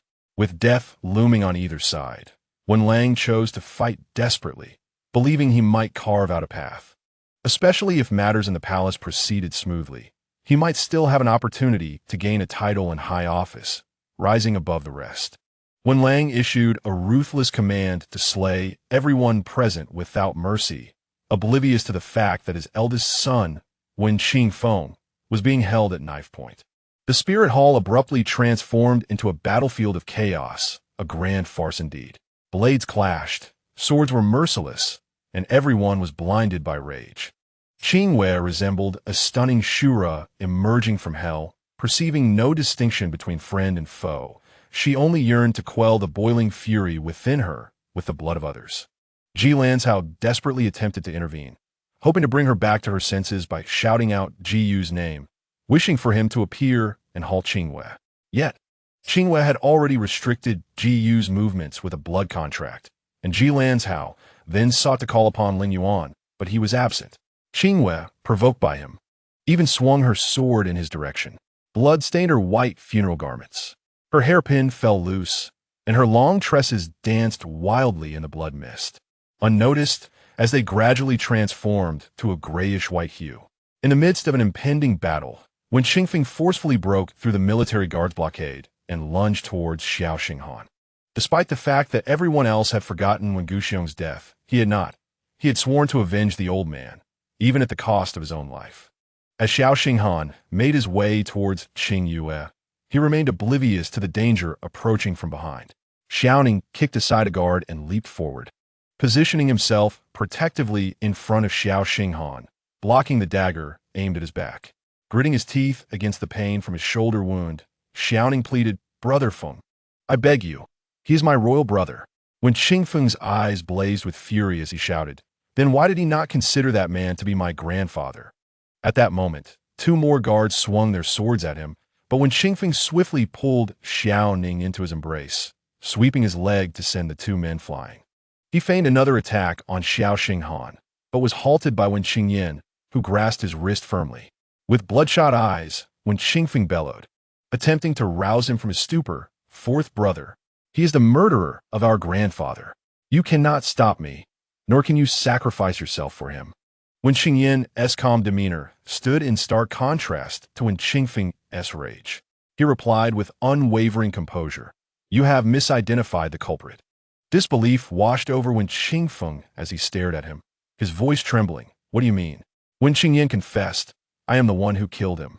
It has nothing to do with the Xingdian." If the previous revelations had struck like a thunderbolt, then hearing Wen Qingyan's emotionless admission of his grandfather's murder felt like the very sky had collapsed. The dagger slipped from Wen Qingfeng's grasp, clattering to the ground as he seized Wen Qingyan's collar, fury igniting in his voice. "Say that again." Xiaoning, terrified by his brother's wrath, could only stand by, tears streaming down his face. Wen Qingyan, observing the furious visage mere inches away, repeated expressionlessly, "I did it." Wen Long did not witness the events of that night, but he suspected it was related to the Xingdian, thus pledging allegiance to the Yanwan. To hell with allegiance. I only ask you why. Why would you do this? When Qingfeng had once harbored suspicions that Wen Guxiong's death was orchestrated by their power-hungry father, yet he had never imagined that his typically reticent fourth brother would emerge as the true villain deserving of 1,000 cuts. Then he heard Wen Qingyan's chilling explanation. "I am of the same ilk as Wen Long. We simply stand on different sides." Wen Qingfeng mournfully covered his eyes, pondering the absurdity of their situation. Chapter 67. The Palace of Grievances. Inside the mourning hall, chaos erupted, blood flowing like a river. In the end, it became impossible to discern who had just fallen victim to the blade, friend or foe. Xiao Xinghan and Ji Lanzhou attempted to halt Qingyue's slaughter. Yet despite their combined efforts, they could barely hold their ground against her, unable to wrest the sword from her grasp. When Qingfeng, in a frenzy, engaged Wen Qingyan in a fierce struggle, opting for barehanded combat rather than weapons, every fist and palm aimed to beat the other back to their mother's womb. Wen Qingyan dodged with great effort, refusing to retaliate even when struck. Xiaoning, clutching his shoulder wound, retreated to a corner, kicking away several guards before pulling the one-armed Qingchen closer, urgently asking, "Where is your master?" "Where is he?" "He left this morning, claiming he was going to find an alchemist to brew medicine for Sister Yue." Qingchen wiped the blood from his face, his breath unsteady. He had employed all the techniques taught by Lingyuan today. Although he managed to hold his own for a while, he was merely a novice with only one arm, suffering considerable injuries. Escaping the morning hall, Xiaoning urged, "You must find a way to call him back. Look at how out of control Sister Yue is. If this continues, she will die." Alarmed, Qingchen hurried to seek help from Hua Su and Xiaobai at the Qingyue pavilion.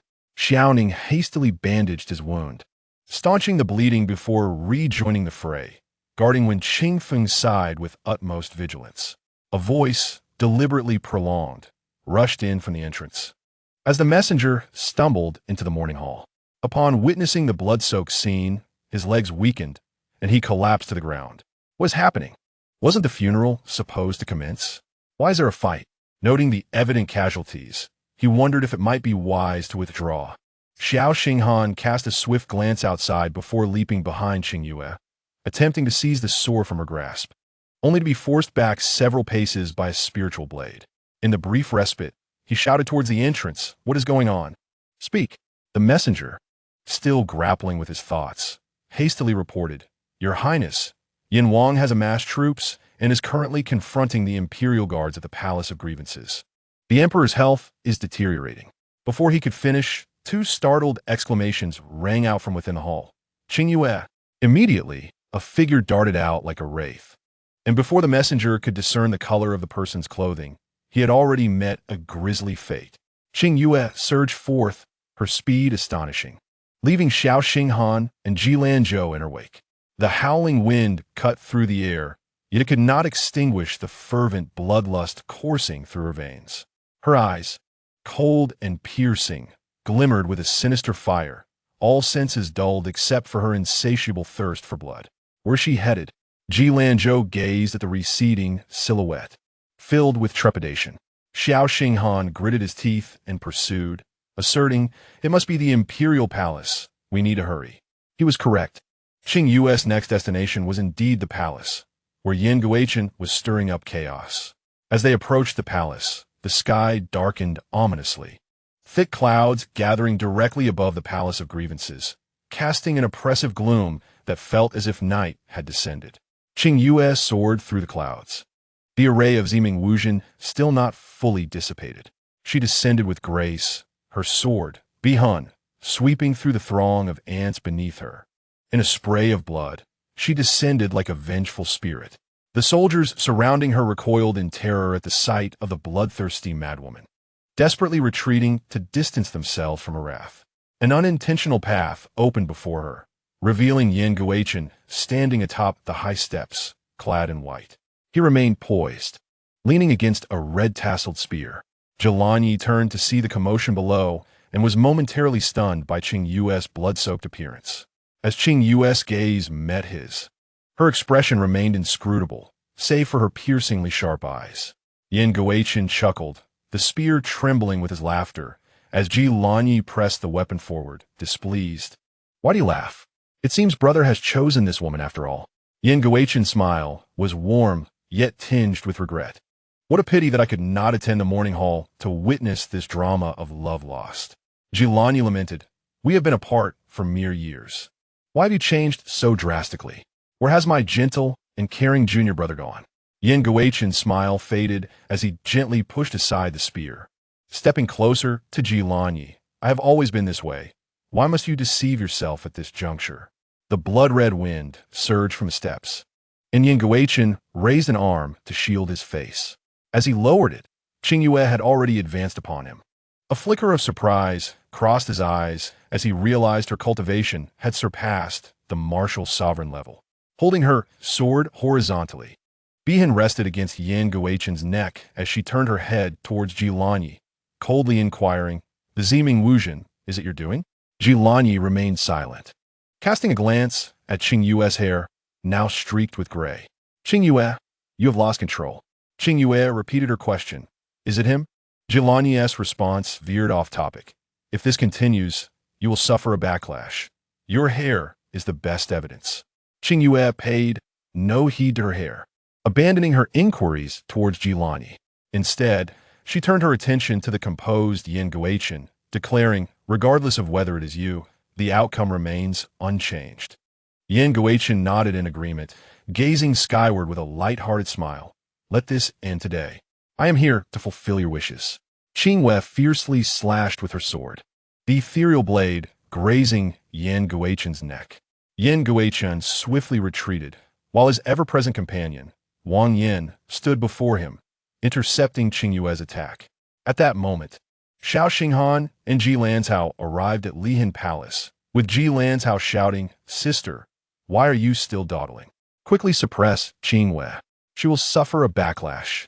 Ji Laniying's spear flew out, striking directly at the Biheng sword, the sparks produced by the clash illuminating Qingyue's eyes with a breathtaking hue. Overreaching, Qingyue scoffed, licking the dried blood from her lips. The frenzied voices clamoring in her mind surged once more, her spiritual power completely beyond her control. With the sword pointed, she would not relent until blood was shed. Ji Lanzhao moved to assist, and Xiao Xinghan was about to follow when Yen Guochen blocked his path, smiling, "Brother, you have finally arrived. I have waited for you for so long. We will settle our matters later. Step aside." Yen Guochen stood firm, feigning grievance.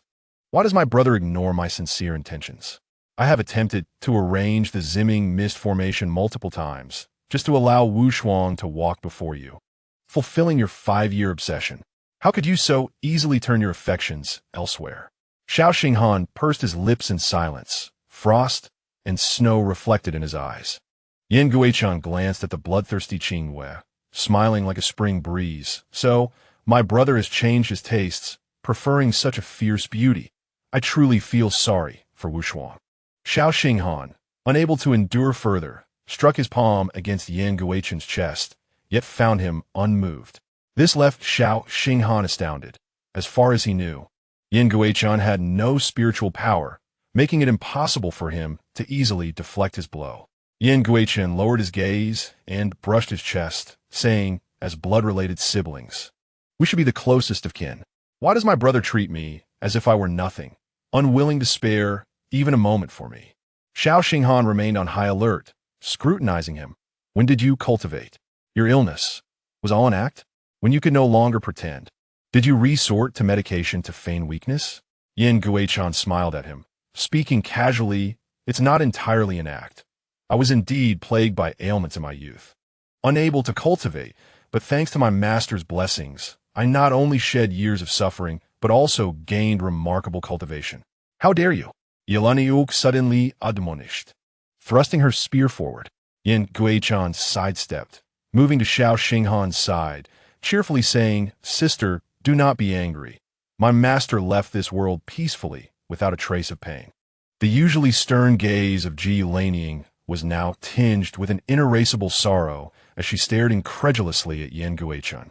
"Master devoted himself entirely to raising you for 15 years. Which day did he not worry and fret over your ailments? How could you harm him so? And what of it?"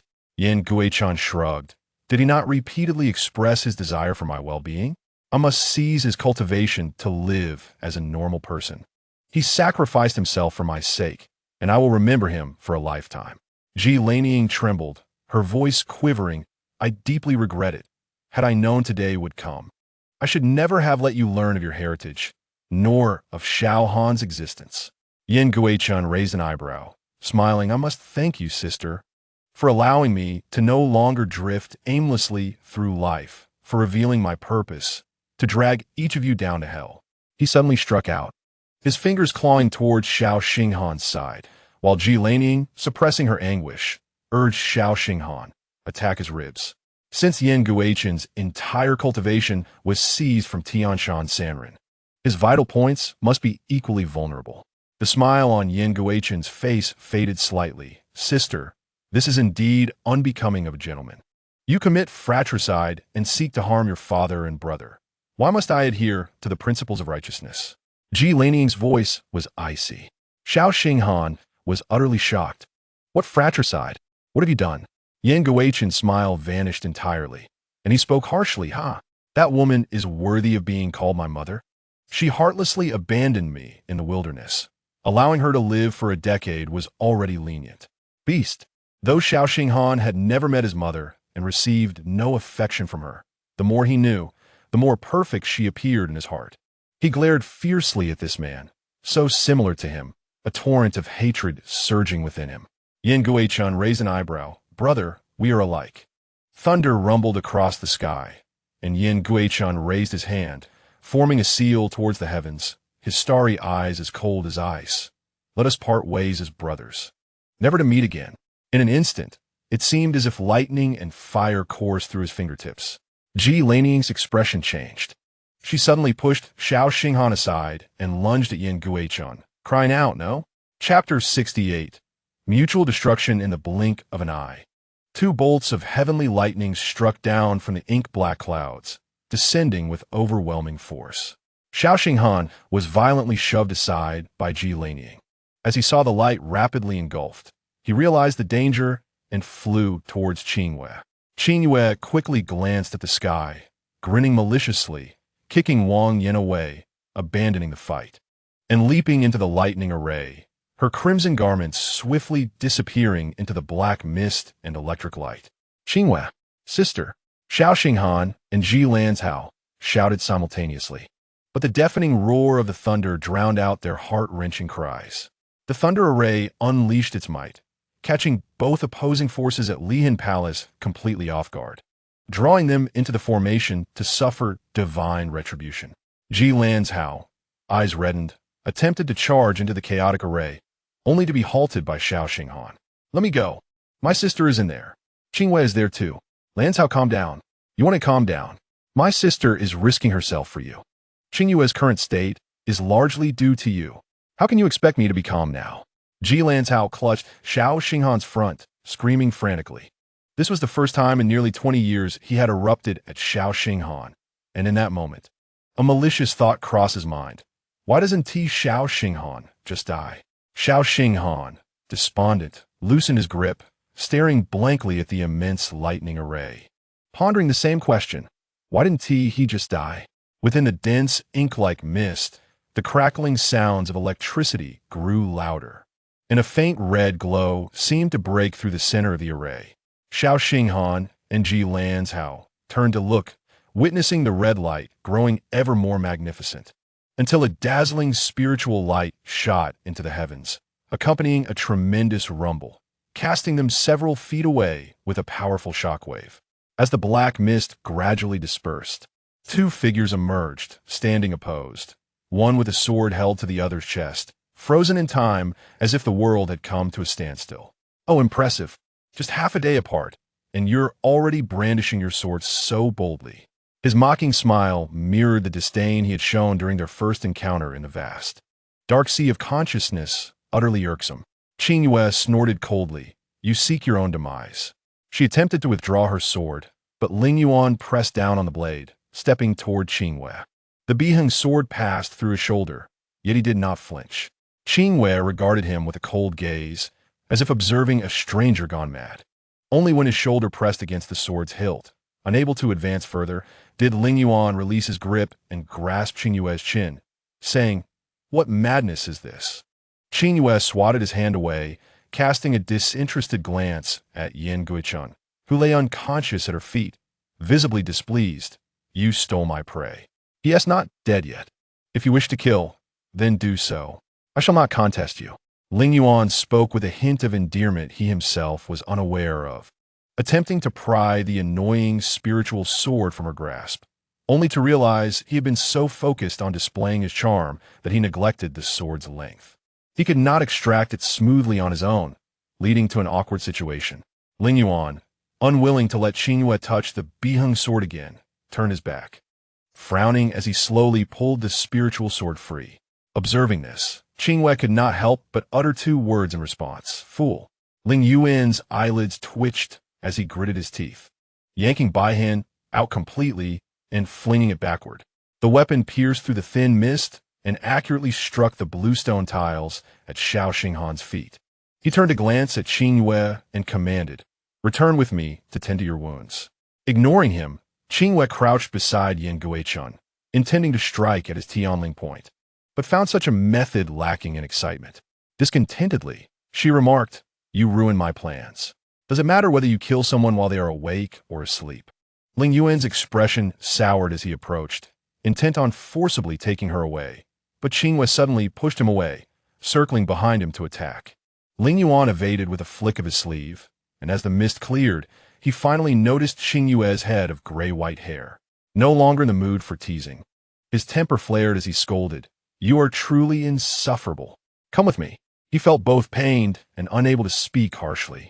As he wrapped his sleeve around her striking palm, ignoring the blood still oozing from his shoulder. Seizing her shoulder, he flipped in midair, pressing his blood-stained fingertip to her brow. Her beautiful eyes narrowed. "Do you wish to bind me with a blood curse?" She quickly summoned her spirit beast, Qingyue, which disrupted the nascent curse, allowing Qingyue to retreat. With a deft movement, she summoned Jilin Ying's red tassel spear, slicing through the air with two powerful spiritual blades aimed at Lingyuan. He was forced back several paces and retorted, "Qingyue, you have grown bold. How dare you oppose me?"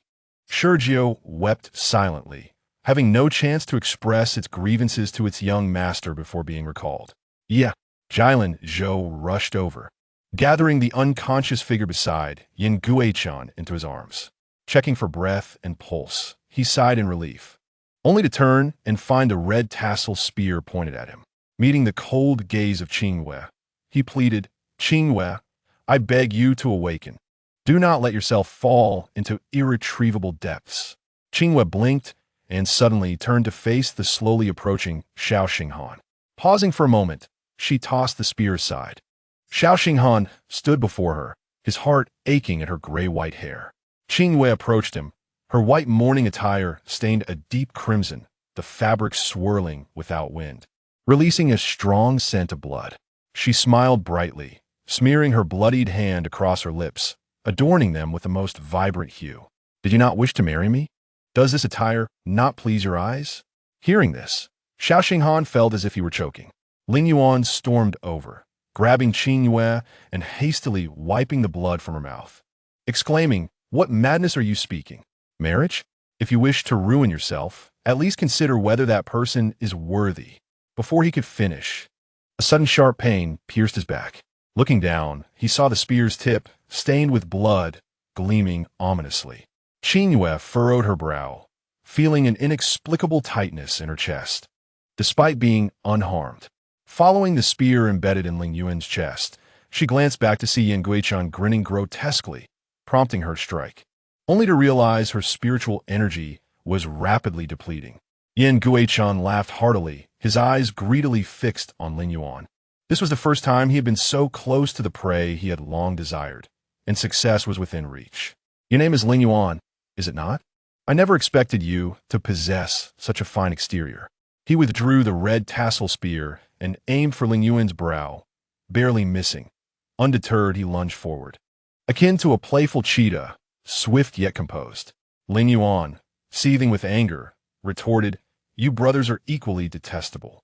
Yin Guichan replied, "I have awaited you for so long. Young Masterling, do not speak such disheartening words." Lingyuan questioned, "What connection do I have with you that warrants your audacity to speak so boldly?" Unfazed by his sarcasm, Yin Guichan's eyes sparkled with fervor. "From the moment of the Great Spirit Mountain Hunt, I placed all my bets on you. Meeting you now has not disappointed me. With your power, I shall slash through wind and moon, conquering the heavens." His excitement grew with every word, revealing his lofty ambitions. Before Lingyuan could respond, Qingyue struck Yin Guichan's side with a palm, coldly stating, "You overestimate him. He is not that formidable, and you shall not prevail." Yin Guichan lost his grip, the spear flying from his hands. Seizing the moment, he ceased his words and, taking advantage of Lingyuan's weakened state from blood loss, began to set up the soul-capturing array, aiming to usurp his power. The entire Liheng Palace was shrouded in a morose atmosphere as dark mist billowed from the fallen soldiers. If one were to look down from above, they would see that the scattered bodies had formed a bizarre and startling formation, with Yin Guichan and his cohorts at its center. The sinister black mist gradually coalesced towards the center of the array, growing denser and empowering Yin Guichan. His intent was never on the throne. The military coup was merely a means to gather enough bodies to establish the array. This array was insidiously poisonous, and not only did Lingyuan, who was already injured, suffer, but even Qingyue, bound to him by fate, along with Jilin Zhou and Xiao Xinghan, felt their spiritual energy rapidly dissipating. Once the formation was complete, Yin Guichan could easily seize Lingyuan's century of cultivation. Upon success, he would not only gain a lifespan of millennia, but also look down upon all beings, ensuring that none would dare discard or belittle him again. He desired to command reverence for his elegance and instill fear through his methods, compelling all to prostrate before him, never to rise again. If he could become the ruler of the world, why would he care for a mere kingdom? Lingyuan had not anticipated being inexplicably targeted, nor that someone would audaciously attempt to usurp his cultivation. Should they succeed, he would become a laughingstock. As he contemplated how to break the array, Jilin Ing suddenly sprang from Jilin Zhou's arms, thrusting the spear toward Yin Guichan's side. Yin Guichan summoned Wang Yin to engage with Jilin Ing while he focused on completing the array. Wang Yin, towering and strong, seized the spear and tossed Jilin Ing aside. Disarmed, she saw the array nearing completion and could not afford hesitation. Gathering her strength, she moved with blinding speed, distracting Wang Yin just long enough to dart towards Yin Guichan. Seeking death, Yin Guichan exclaimed, forming a hand seal while raising his palm to meet her. Yet, Jilin Ing did not retreat. She took his strike head-on while simultaneously slashing a spiritual blade across his chest, clearly intent on mutual destruction. The black malice of the soul, capturing a ray, froze in an instant before shattering like a collapsing glacier, scattering into countless minute particles, ultimately dissipating into nothingness. Both Yin Guichan and Jilin Ing stumbled back several paces, collapsing to the ground, clutching their chests. "Sister!" Jilin Zhou cried urgently, staggering forward to her side, finding her bloodied and barely breathing. As Lingyuan and Qingyue's spiritual powers gradually returned, he noticed Qingyue moving toward Yin Guichan again. With a swift strike, he knocked her unconscious. He commanded, "Shuanggu, carry her. We must leave." The snow wolf appeared, bearing Qingyue on its back as it, alongside Lingyuan, vanished like the wind. Throughout, Lingyuan did not cast a single glance at Yin Guichan, unwilling to deal with the mess left behind or allow Qingyue to have any further entanglements with them. Chapter 69. The transformation of Hua as Lingyuan carried Qingyue away from the Lihing Palace, the ever-watchful Qingshun, Hua Su, and Baihu gathered around.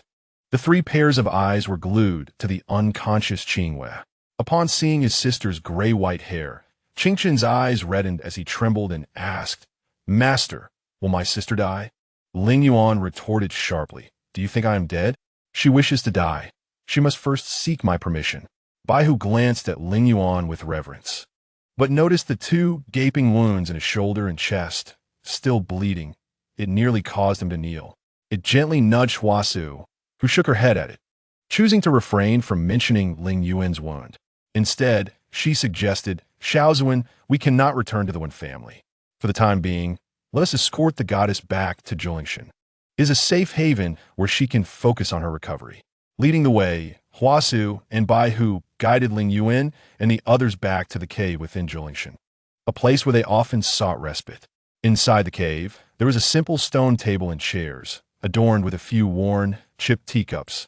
Under ordinary circumstances, Lingyuan would have found them unappealing and would have voiced his disdain. However, at this moment, his thoughts were entirely consumed by Qingyue, leaving him no time to notice anything else. In the most sheltered corner of the cave lay a well-polished stone bed, layered with dried grass that provided a reasonably comfortable resting place. Lingyuan gently placed her down, checking her pulse, which, though still steady, revealed no immediate danger. Alongside the stone bed sat Qingshun, Hua Su, Baihu, and Shuanggu, all visibly relieved, their expressions resembling that of a single mold. Lingyuan's gaze lingered on Qingyue for quite some time before he shot a glare at the edge of the bed and commanded, "Do not look." Shuanggu obediently shut her eyes, while Baihu quickly followed suit, and Hua Su and Qingshun dared not ask further, bowing their heads in silence, straining to discern Lingyuan's intentions. Noticing that no one was watching, Lingyuan seized the fabric of Qingyue's garment at her chest and forcefully tore it aside, producing a ripping sound as the cloth succumbed to his strength. Qingyue buried his head lower, wishing he could disappear into the ground. Huasu, bewildered, pondered Lingyuan's actions. Bai Hu, more innocent, kept his eyes shut, obediently awaiting Lingyuan's next command. Only Qingyue remained seated beside the stone bed, calm and composed, like a serene monk in meditation. Lingyuan swiftly and decisively shredded Qingyue's conspicuous blood-stained garment into tatters before draping his own outer robe over her, feeling a sense of satisfaction. Go fetch some water for your sister and clean her face. She is quite foul. He tapped Qingyue's forehead, and like a pardon from the heavens. Qingyue hurriedly rushed out to fulfill the task, dragging Huasu along. Lingyuan cast a lingering glance at Qingyue's silver-gray hair, sprawled over the dried grass, his heart aching. After a prolonged gaze, he finally stood and exited the cave. To heal, Qingyue remarked softly as she followed him out. Lingyuan did not respond, but instead summoned his spiritual energy to weave a vast net of spiritual intent, expanding it until it enveloped the entire Jilingxin. Qingyue looked up at the faintly shimmering reddish barrier above and urged to heal. How bothersome you are, Lingyuan replied, having completed the barrier and feeling impatient as he shed his garments. His slender waist and sculpted back were indeed pleasing to the eye. However, the grotesque wounds on his left shoulder and abdomen continued to bleed profusely, evoking pain in those who beheld them, a pity for such a fine physique. Suddenly, a strong and handsome youth appeared before Lingyuan. Lingyuan glanced at his unclothed state and sighed. How many times must I remind you that one ought to wear clothes when transforming? Qingyue sat cross-legged before him, her sun-kissed skin glimmering with a touch of gold under the fading sunlight. She cast a fleeting glance at Lingyuan and replied, "You're not dressed either." Lingyuan raised 2 fingers, summoning a glimmering light, gritting his teeth. "If you continue to prance around naked, I will be forced to sever that which you flaunt." Qingyue lowered her gaze to her exposed form and continued to staunch Lingyuan's bleeding, stating, "I am cold. Is it not expected to feel cold without clothing?" Lingyuan ripped off a portion of his garment and tossed it to Qingyue to cover herself, saying, "For now, this will do. We will procure new clothes later." His shoulder wound, though appearing severe, had not damaged any vital areas and would heal swiftly. The more troublesome injury was the one inflicted by Yanguichin, which had penetrated his abdomen and injured his meridians, requiring ample rest for proper recovery. This implied that he should refrain from exerting his spiritual energy for some time. Although he had cast a barrier to temporarily isolate external disturbances, preventing ill-intentioned individuals from approaching Qingyue, her own spiritual energy could inadvertently spiral out of control, and he could not stand idly by, watching her plunge into an abyss of despair. He wished to restore his health promptly, yet such matters could not be rushed. When Qingyue and Huasu returned from the stream with water, Qingyue had already vanished, leaving only Jingjing who dutifully crouched beside the stone bed, eyes closed and motionless like a statue. Qingyue opened his mouth to call out to it, but Huasu pressed a finger to his lips, a glimmer of mischief dancing in her eyes. Qingyue nodded in understanding, silently approaching to wipe the blood from Qingyue's face. The area where he touched felt both burning and ethereal, an oddly enchanting sensation. As night fell, Bai Hu's eyes darted beneath his eyelids, pondering why Shaozuan still forbade him to open his eyes. Had he offended Shaozuan in the past, earning such punishment? Lingyuan, having changed into clean attire, sat beside the bed and disdainfully kicked Bai Hu, saying, "Why are you still lingering here? Do you not see that I intend to sleep?"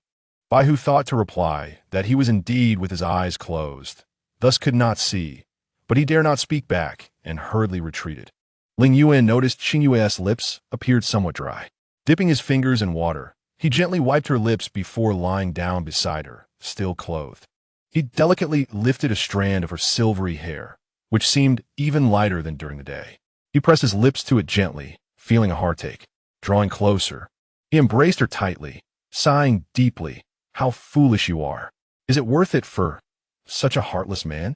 This was someone he had tenderly placed at the pinnacle of his heart. He closed his eyes and tightened his embrace, wishing to embed her within him, never allowing her to stray even a fraction away from him. The following morning, he awoke to find his arms empty. Lingyuan sprang from the bed and dashed outside, colliding with Qingyue at the cave entrance. Had his bottom been on fire? Such uncharacteristic behavior for Lingyuan. Qingyue entered the cave, carrying a basket of wild fruits. She set the food down and retrieved a flask of wine from her waist, placing it on the table. She smiled at the still astonished figure at the entrance, asking, "Not hungry?" Only then did Lingyuan regain his composure, clearing his throat awkwardly before sitting beside Qingyue, stating, "I have a habit of practicing in the morning." Hearing this, Qingyue retracted the wild fruit she had offered him, taking a bite herself, nodding in satisfaction at its sweet and sour flavor. Lingyuan, dissatisfied, protested, "That was meant for me. Why did you eat it?" Qingyue arched an eyebrow. "Aren't you in a rush to practice?" Watching her enjoy his predicament, Qingyue grinned and offered him another fruit, saying, "I heard that upon my arrival in the mountains, the little tree spirit at the cliffside sent plenty of food early in the morning. Just enjoy the feast, Lingyuan." He should have felt sweetness in his heart. Yet at this moment, he was filled with turmoil. He bit into the fruit and tossed it aside, turning his gaze to Qingyue's silvery hair, muttering, "Are you all right? How much do you remember from yesterday?" Qingyue returned the fruit to his hand, appearing nonchalant. "I remember everything." "That is good." Qingyue turned to face him, speaking earnestly. "There is nothing wrong with decisively bidding farewell to the past." However, upon hearing her say however, Lingyuan's heart raced to his throat. He swore that if she dared to utter a word of longing for Xiao Xinghan, he would return to rend that man asunder. After a prolonged silence, he heard Qingyue express her guilt. "Grandfather's funeral was ruined because of me. I wonder how my second brother is doing. I must return for a while." Lingyuan sighed in relief, saying, "I shall accompany you." Qingyue smiled. "It is not necessary for you to worry so much." As it turned out, Lingyuan's worries were not unfounded. Within less than half a tea's time, Qingyue's condition worsened again. Although it did not flare up as violently as the previous day, she could not even recognize Qingchen, continuously shouting for weapons to slay the monsters of the mountain. She fixated on the golden-eyed white tiger that had been closely following Qingchen, a bloodthirsty, killing intent flickering in her eyes, leaving Xiao by feeling anxious, wondering if she had inadvertently displeased the goddess. As her demeanor became increasingly uncontrollable, Lingyuan had no choice but to render her unconscious again, placing her upon the stone couch to rest. After a while, although she regained consciousness, the torment of the intoxication began to rack her body, causing her to writhe in pain on the stone couch. Given her current condition, she was incapable of leaving not only the mountain, but even this cave. Ignoring Xuangu's admonitions and risking the worsening of his wounds, Lingyuan forcefully administered a calming remedy to Qingyue. However, after several days, he discovered that his vitality could no longer suppress the onset of the intoxication, perhaps spurred by the chaotic surge of spiritual energy within her. The intoxication episodes became increasingly frequent and severe, surpassing his expectations. Throughout the day, aside from the hours spent in slumber, Qingyue endured the torment of intoxication for half the time, while the other half was spent battling the spiritual energy within her. After a few more days, her hair transformed into a silvery hue, reflecting the moonlight and resembling a celestial being descended from the heavens.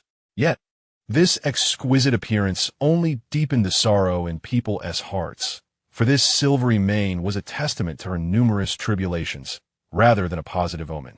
That night, Qingchen quietly shed tears outside the cave. Having his head tousled by someone, he hastily wiped his face and murmured, "Master, will sister perish if this continues?" Lingyuan replied, "Why do you speak of death so casually? We shall observe her condition tomorrow. If she remains sane and recognizes us, we will seek Yi Jifei in Qian Bamboo." Qingchen nodded and then asked, "Is Master S' injury healed?" Lingyuan scoffed, "Such minor wounds are hardly worth my concern. Go to bed early, should you fall ill. I shall leave you in the mountains to be fed to the dogs." "Oh." Qingchen rose and bowed to him before returning to the cave to rest, but shortly thereafter, he rushed out again, his face ashen, exclaiming, "Sister Yu is missing." Chapter 70. Drinking under the moon in a state of distress. Qingchen's voice trembled with a hint of tears, yet Lingyuan remained relatively composed. There are no signs of the barrier being breached, she has not left this mountain. Go find the umbrella demon and gather more people to search for her. Understood. Qingyue hurried to find Hua Su, relaying the situation. And Hua Su immediately set out with Xiao Bai to search for her, while Qingyue stayed in the cave, prepared for Qingyue's return. Lingyuan, relying on the bond of their soul connection, traversed through the towering giant spirit mountain, eventually arriving at the edge of a cliff. This night, coinciding with the 15th day of the lunar month, the full moon hung high in the sky, casting a silvery glow upon the vast river below. At the cliff's edge, amidst the robust and flourishing branches of a dark tree, a figure clad in light garments reclined at ease, one leg dangling in the air while the other rested gently on a branch, embodying a serene and relaxed posture. Occasionally, a gentle breeze would caress her, giving her an ethereal quality as if she might ascend into the heavens. Lingyuan approached closer, hearing her laughter. The sound was bright and cheerful, a stark contrast to her earlier detachment, and Lingyuan felt a wave of relief wash over him. He hastened to her side, gazing up from beneath the tree. You disappear without a word, leaving others in a state of frantic worry, yet here you are, laughing so joyfully. Qingyue remained still, merely inviting him to share in the moonlit view. Lingyuan leaped to her side, catching glimpses of the moonlight filtering through the leaves. He squinted slightly, leaning against the tree. Qingyue rested her arms behind her head, her leg dangling freely in the air, and with a gentle smile remarked, "It seems I haven't felt this comfortable in ages. Being in the wind and moonlight is truly a delightful experience." Although Lingyuan appeared to be admiring the moon, his gaze remained fixed on her, unwavering. He uttered a non-committal sound, choosing not to speak. A soft breeze stirred, lifting a strand of her silvery hair, which danced lightly before her eyes. She reached out, playfully twirling it around her fingers, and suddenly exclaimed, "I feel a bit disoriented." Lingyuan, puzzled, inquired, "Disoriented about what?" Qingyue lowered her gaze to the white strand on her fingertip and murmured, "I remember all that I did after my spiritual energy went awry, yet reflecting on it, I feel no guilt within." She turned her head to meet Lingyuan's profound gaze and asked, "Is this not cold-blooded?" Lingyuan placed his hand on her slightly bent leg and replied earnestly, "Do you truly wish to hear my thoughts?" Qingyue nodded, "Of course." Lingyuan's fingers lightly tapped on his knee, his voice slightly hoarse. Human nature is complex and cannot be easily defined by mere words. You possess a cold side, yet you are by no means unfeeling. To me, you are one of a kind, irreplaceable. What began as a rational discourse subtly morphed into a confession. Qingyue turned her head away, a smile gracing her lips. "Thank you." Lingyuan, bewildered, asked, "Why the sudden display of emotion?" Qingyue playfully pointed at him, stating, "You initiated the sentimentality. I merely offered you a casual thanks." Lingyuan frowned, dissatisfied. "Your gratitude is too perfunctory. Besides, I did not say these things for your thanks." Qingyue affirmed, "I understand, yet I must sincerely thank you for being by my side during this time." Lingyuan crossed his arms, tilting his head. "Now you recognize my merits. I sent that a bit late." Qingyue glanced back at his proud demeanor, feeling a sense of joy in her heart. She sat up, brushing the branches beneath her, and said, "Little one, do you still have that intoxicating wine from last time? Bring 2 jars for me and Lord Lingyuan. We shall not return until we are drunk tonight." Lingyuan's expression flickered with a moment of surprise, and he replied sternly, "In your current state, how can you drink? Return to the cave with me. Tomorrow I will take you to Qian Bamboo to seek Yi Zhifei for an antidote." Qingyue refused, tugging at his sleeve. "It is rare for me to feel clear-headed today, and you seem particularly charming. Do you not wish to seize this splendid opportunity to further develop our relationship?" Lingyuan felt a stir in his heart. Though he knew she was merely coaxing him into drinking, he could not bring himself to coldly reject her imploring gaze. He shook off her hand, snorting, "Only 1 sip. Once you finish, we shall leave." Qingyue recalled the commotion that ensued after she had consumed 2 jars of intoxicating wine last time and had no desire to overindulge. She simply wished to share a drink under tonight's perfect moonlight. Nodding, "No problem." The tree spirit hurriedly presented 2 jars of fine wine, and Qingyue opened one, offering it to Lingyuan. The crisp aroma of the wine wafted towards him, causing Lingyuan to subtly furrow his brow and turn his head away, only to find Qingyue smiling at him. He straightened his neck and asked, "Why are you staring at me like that?" Qingyue leaned closer, teasingly inquiring, "Could it be you have never had wine before?" Lingyuan let out a cold laugh. "You must be drunk already, spouting nonsense." He pointed his finger at Qingyue's forehead, pushing her away, then clinked the wine jar with the one in her arms and tilted his head back to drink. Qingyue, with a smile in her eyes, also tilted her head back to take a sip, her brow adorned with vermilion, shimmering under the moonlight, while her 3,000 strands of silver hair danced in the gentle breeze, rendering her beauty even more ethereal, yet tinged with a hint of melancholy. Lingyuan felt a tightening in his chest as he drank again, his gaze continuously drawn to the enchanting figure beside him. After a moment, Qingyue heard a sharp crack and turned to see Lingyuan's wine jar shattered at his feet, while he sat quietly with his legs drawn up, resting his head on his knees and gazing at her without blinking. Qingyue raised an eyebrow, astonished. "Is this how quickly you become intoxicated?" She waved her hand in front of Lingyuan's eyes, and his star-like eyes blinked twice. She poked his cheek twice, and Lingyuan blinked again, a smile creeping onto his lips. Yet he remained silent.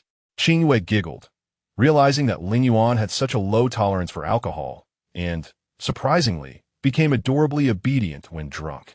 She continued to playfully pinch his face, and he merely squinted and smiled, appearing to relish the attention. Under his intense gaze, Qingyue felt the effects of the alcohol surge within her prematurely. She had intended to retract her hand, yet to her surprise, Lingyuan held it firmly. His eyes gradually transformed into a fiery red, fixated on her fingertips with a hint of distraction. "Lingyuan, kindly release my hand," Qingyue urged, pulling with all her might, but his grip was astonishingly strong. Sensing her intention, Lingyuan cast her a somewhat aggrieved glance. Resigned, Qingyue allowed him to clasp one of her fingers in a daze. She tilted her head back to drain the last drop of wine from the jar, contemplating that she might enjoy a peaceful slumber under the influence of the drink.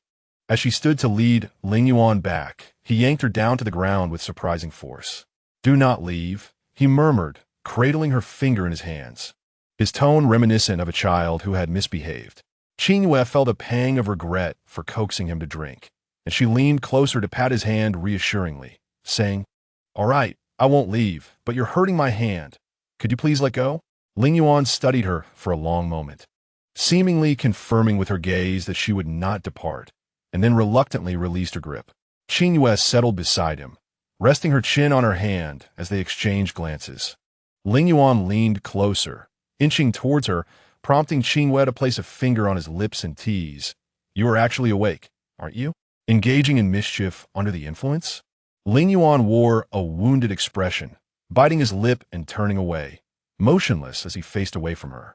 Qingyue found his demeanor akin to a sulking child, and she couldn't help but chuckle. However, she refrained from further teasing him, instead leaning against a rock and gazing up at the moon, her thoughts adrift, unable to conceal the sense of melancholy on her face. Huasu and Xiao Bai, along with the other spirit beasts, quietly withdrew, hesitant to intrude upon the intimate moment shared between the two under the moonlight. Lingyuan believed he had dozed off for a brief moment, awakening to a cool night breeze. Yet the moonlight remained as clear as water. He glanced beside him, but Qingyue was nowhere to be seen. He pinched his thigh in frustration, vowing never to drink again, and hurriedly rose to search for her, only to be met with a raucous cheer echoing from the cliff's edge. Following the sound, he beheld a throng of spirit beasts gather at the precipice, faint melodies of a flute drifting through the air. The familiar, distant tune struck Lingyuan with a jolt, rendering him momentarily stunned before he dashed towards it like a madman. Unfortunately, the area was overcrowded with spirit beasts, forming layers upon layers that obstructed the flutist. "Make way for this lord," Lingyuan shouted, kicking aside a couple of spirit beasts and pushing through others. Upon reaching the cliff's edge, he found himself transfixed. Beneath the luminous full moon, she sat atop a tiger's back, eyes closed as she played the flute. The melodious notes flowed gently from her fingertips and lips, weaving through the ethereal mist, transcending the passage of time and crossing the thin boundary between the demon realm and the Qingyue continent, reaching Lingyuan's ears. Qingyue. He murmured her name, and the flutist seemed to have heard the complex emotions laced in his call. She opened her eyes, her gaze piercing through the clouds and fog, locking onto his. In that moment, their eyes met, leaving no room for anything else. The melody continued, and Lingyuan clenched his fists, stunned as he pondered. Have you finally remembered? With Lingyuan present, the surrounding spirit beasts dared not express their excitement too openly, instead quietly cheering for their goddess in their hearts. As the tune concluded, Qingyue casually twirled the bamboo flute in her hand, pointing it at a nearby tree spirit. Was it you who became utterly exhausted at the cliff's edge due to the zimming mist array last time? The tree spirit, suddenly addressed, scratched its head in embarrassment and replied, Goddess, your memory serves you well. It was indeed us three. The other two spirits quickly stood at attention, awaiting Qingyue's command. With a smile, Qingyue contemplated for a moment and declared, Then you three shall choose a tune, and I will play. You can dance beside me to entertain everyone. Her words elicited another round of cheers. Lingyuan kicked aside a tree spirit and leapt in front of Qingyue, firmly grasping her chin. You remember, don't you? Qingyue smiled faintly and countered. Remember what? Lingyuan pressed. That tune you just played. Do you recall it? Chapter 71. Dongheng Jun Qingyue played the Yinlian binding demon melody, a name she had chosen years ago. Now, as the old melody resurfaced, Lingyuan could hardly contain his excitement. Yet, despite his repeated inquiries, Qingyue merely gazed at him with a tipsy smile, offering no reply. Unable to bear the tension any longer, Hua Su soared over, interjecting, Young master, the goddess may be intoxicated. Perhaps it would be best to wait until later to ask her. Qingyue blinked at the suggestion, straining to free her chin from Lingyuan's grip. Turning to Hua Su, she insisted, I'm not drunk. I can still play. Now tell me, what would you like to hear? Hua Su's gaze drifted toward Lingyuan, noting his hostile demeanor and refrained from provoking him. Lingyuan playfully patted Qingyue's cheek, asking, Are you truly drunk? Qingyue shook her head, smiling as she tugged at his clothing. Isn't this the great Lingyuan? Why do you always look so fierce, as if you want to devour someone? You're cuter when you're drunk. Lingyuan's expression twitched, and he sighed deeply. Perhaps it was futile to seek answers from someone inebriated. He glanced down at his attire and commanded, Release me and return with me. Qingyue refused to let go or return. Lingyuan continued, All right, if you won't let go, then I shall carry you back. Without further ado, he stepped forward and hoisted her over his shoulder. Qingyue's head hung down, dizziness washing over her as she shook her bamboo flute, shouting someone, Seize this scoundrel. Hua Su grinned slightly, turning away to signal the eager spirit beasts at the cliff's edge, silently implying that they should heed Lingyuan's words at this moment. As Qingyue squirmed on Lingyuan's shoulder, she inadvertently brushed against his wound, causing him to grimace as he pinched her thigh and softly admonished, Behave. Under the influence of the alcohol, Qingyue was unwilling to comply. She pounded his back a few times, persistently murmuring that she wanted to play the flute and not return to sleep. The cliff was bustling with onlookers, whispering and occasionally erupting into laughter, having formed their own understanding of the relationship between the two. Lingyuan felt the pain from his wound flare up again, as if it were splitting open. He could only toss Qingyue back onto the tiger's back and said, Go ahead and play. Why didn't you ever show such a fondness for music before? Qingyue settled comfortably on the tiger's back, bringing the bamboo flute back to her lips. Pausing for a moment, she examined the flute and sighed. This bamboo flute is not as melodious as the one I had before. Lingyuan's gaze dimmed as he turned to look at her. Do you still remember what you named your previous one? Qingyue tilted her head in contemplation, the moonlight casting a hazy veil over her eyes. She shook her head, seemingly unable to recall, or perhaps reluctant to elaborate. After a moment of silence, she pointed the flute at the three tree spirits by the cliff's edge, saying, What are you all standing around for? Aren't you supposed to dance? The tree spirits, having been called out amid the cheering crowd, shyly stepped forward and lined up, awaiting Qingyue's melody. Lingyuan shot them a disdainful glare before turning back to Qingyue, saying, When you are sober, you struggle musically. What can you achieve while intoxicated? Don't embarrass yourself.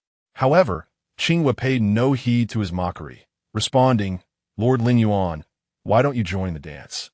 Or would you prefer to retreat to your cave and sleep? Lingyuan raised an eyebrow. What? Afraid I will scorn your off-key performance? Qingyue gestured with the flute. I fear I might be unable to resist hitting you. In that moment, Qingyue switched to a lively tune, causing the three tree spirits to nearly shake themselves apart as they danced beside her. The spirit beasts gathered at the cliff erupted in laughter. Lingyuan rubbed his forehead, thinking that this was indeed a gathering of fools, a celebration of the silly. He realized he should not remain any longer. However, glancing at Qingyue, who was lost in her performance, he felt a pang of nostalgia and reluctance. How long had it been since he had witnessed her in such a serene and tranquil state? How long has it been since I last heard the sound of her flute? Speaking of which, it was he who had taught her to play, hand in hand. Yet she has cast aside all their past, retaining only this skill. The three tree spirits were twisting and writhing with glee when suddenly, Lingyuan's brow furrowed. He tilted his head to gaze at the moonlit sky, his pupils reflecting the faint red barrier that enveloped the towering Juling mountain. Like a flickering flame dancing in his eyes, he transformed into the wind, leaving without alerting a soul. In the blink of an eye, he soared above Juling mountain. Beyond the barrier, the bright moon hung high, and he appeared like a deity descending from the heavens, his crimson eyes radiating an imposing presence. Frostbone, go scout the surroundings, he commanded. The snow wolf, silent, swiftly vanished into the moonlight. Lingyuan reinforced the barrier he had established, a sharp discomfort flaring from the wound that had been tugged painfully, affirming that he could not linger at Juling mountain much longer. Frostbone had been gone for quite a while without returning, yet three tree spirits had appeared beside Lingyuan. Their unusual red eyes glimmered coldly, and Lingyuan spoke with an unfriendly tone, What brings you here? The tree spirits exchanged hesitant glances before pushing one forward as their spokesperson, who trembled as they addressed Lingyuan. Master, it is the goddess who summoned us. A warmth spread within Lingyuan. He had not anticipated her concern over his absence. However, he maintained a grim expression and inquired, What did she ask of you? To dance and cheer for me? The spokesperson scratched their head awkwardly and replied, No. We are here to protect you, master.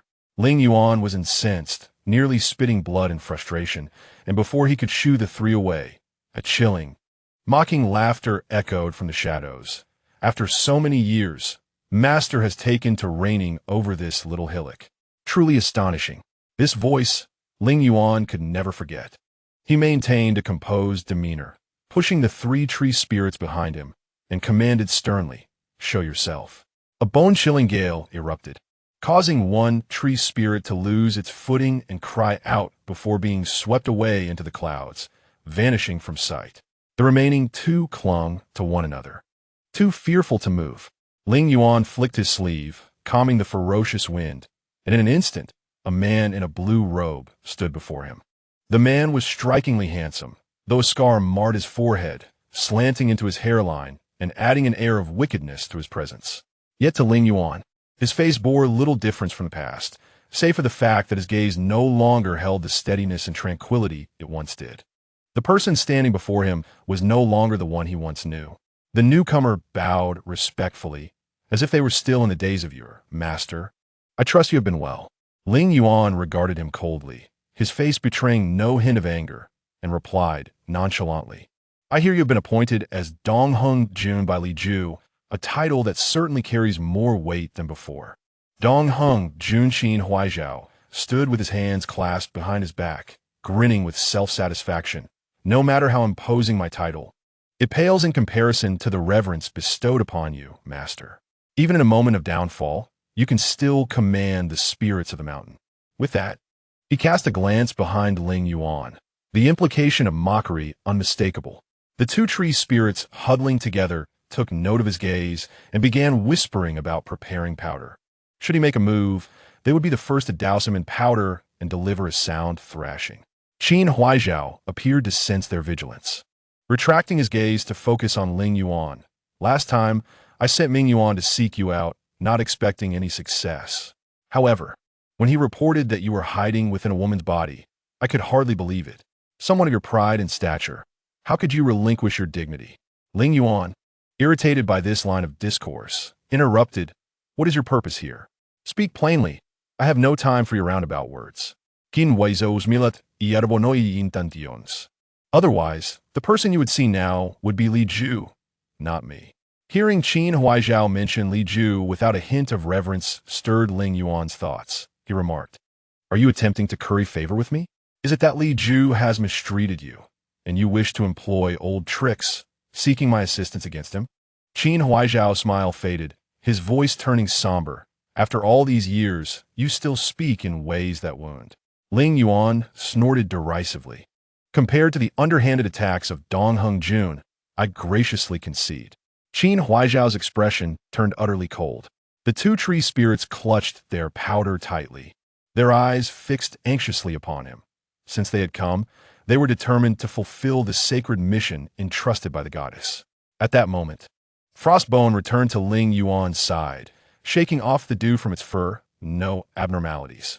A surge of murderous intent flickered in Lingyuan's eyes as he sneered.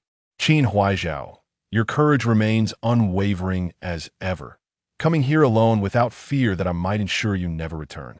Qin Huaizhao replied calmly, "Since I have come, I am naturally unafraid, for I know you too well." Lingyuan remained still, listening as Qin Huaizhao continued. "Recently, you forcefully broke the seal on your body in the Qingyue mirror. This matter stirred quite a commotion. Do you not wonder why Liju has yet to seek you out? After all, he once sought to eradicate you." Lingyuan narrowed his eyes, replying gravely, "If he does not come to me, I shall seek him out in due time." Qin Huaizhao added, "Liju has not destroyed your physical form over the years, nor has he hindered your unsealing, allowing you to swagger out of the demon realm. Do you not wish to know his intentions?" Lingyuan, displeased with his cryptic words, demanded, "What exactly are you trying to say? I can only tell you that this matter is closely tied to your father. As for Liju's true intentions, I cannot say for certain, for he does not trust me." Qin Huaizhao's tone shifted as he looked earnestly at Lingyuan. "As a condition, let me see her." Lingyuan frowned. "When have I ever negotiated terms with you? Moreover, the one you seek is not within my reach. I know you have found her. Do not attempt to deceive me." Qin Huaizhao stubbornly interrupted, insisting, "Let me see her just once. As long as I can confirm her well-being, I will leave." Lingyuan fell silent, suddenly hearing the distant roar of waves crashing in the mountains behind him. He grimaced, thinking he must never allow Qingyue to touch a drop of liquor again. Chapter 72, Oppression of Power. Upon seeing Lingyuan's countenance shift so suddenly, Qin Huaizhao grew anxious and a bit apprehensive, asking, "Is she coming?" Before Lingyuan could deny it, the sounds behind him grew louder. Turning, he beheld Qingyue seated cross-legged atop the back of a white tiger, clouds swirling around her, and behind the tiger, a throng of various spirit beasts followed.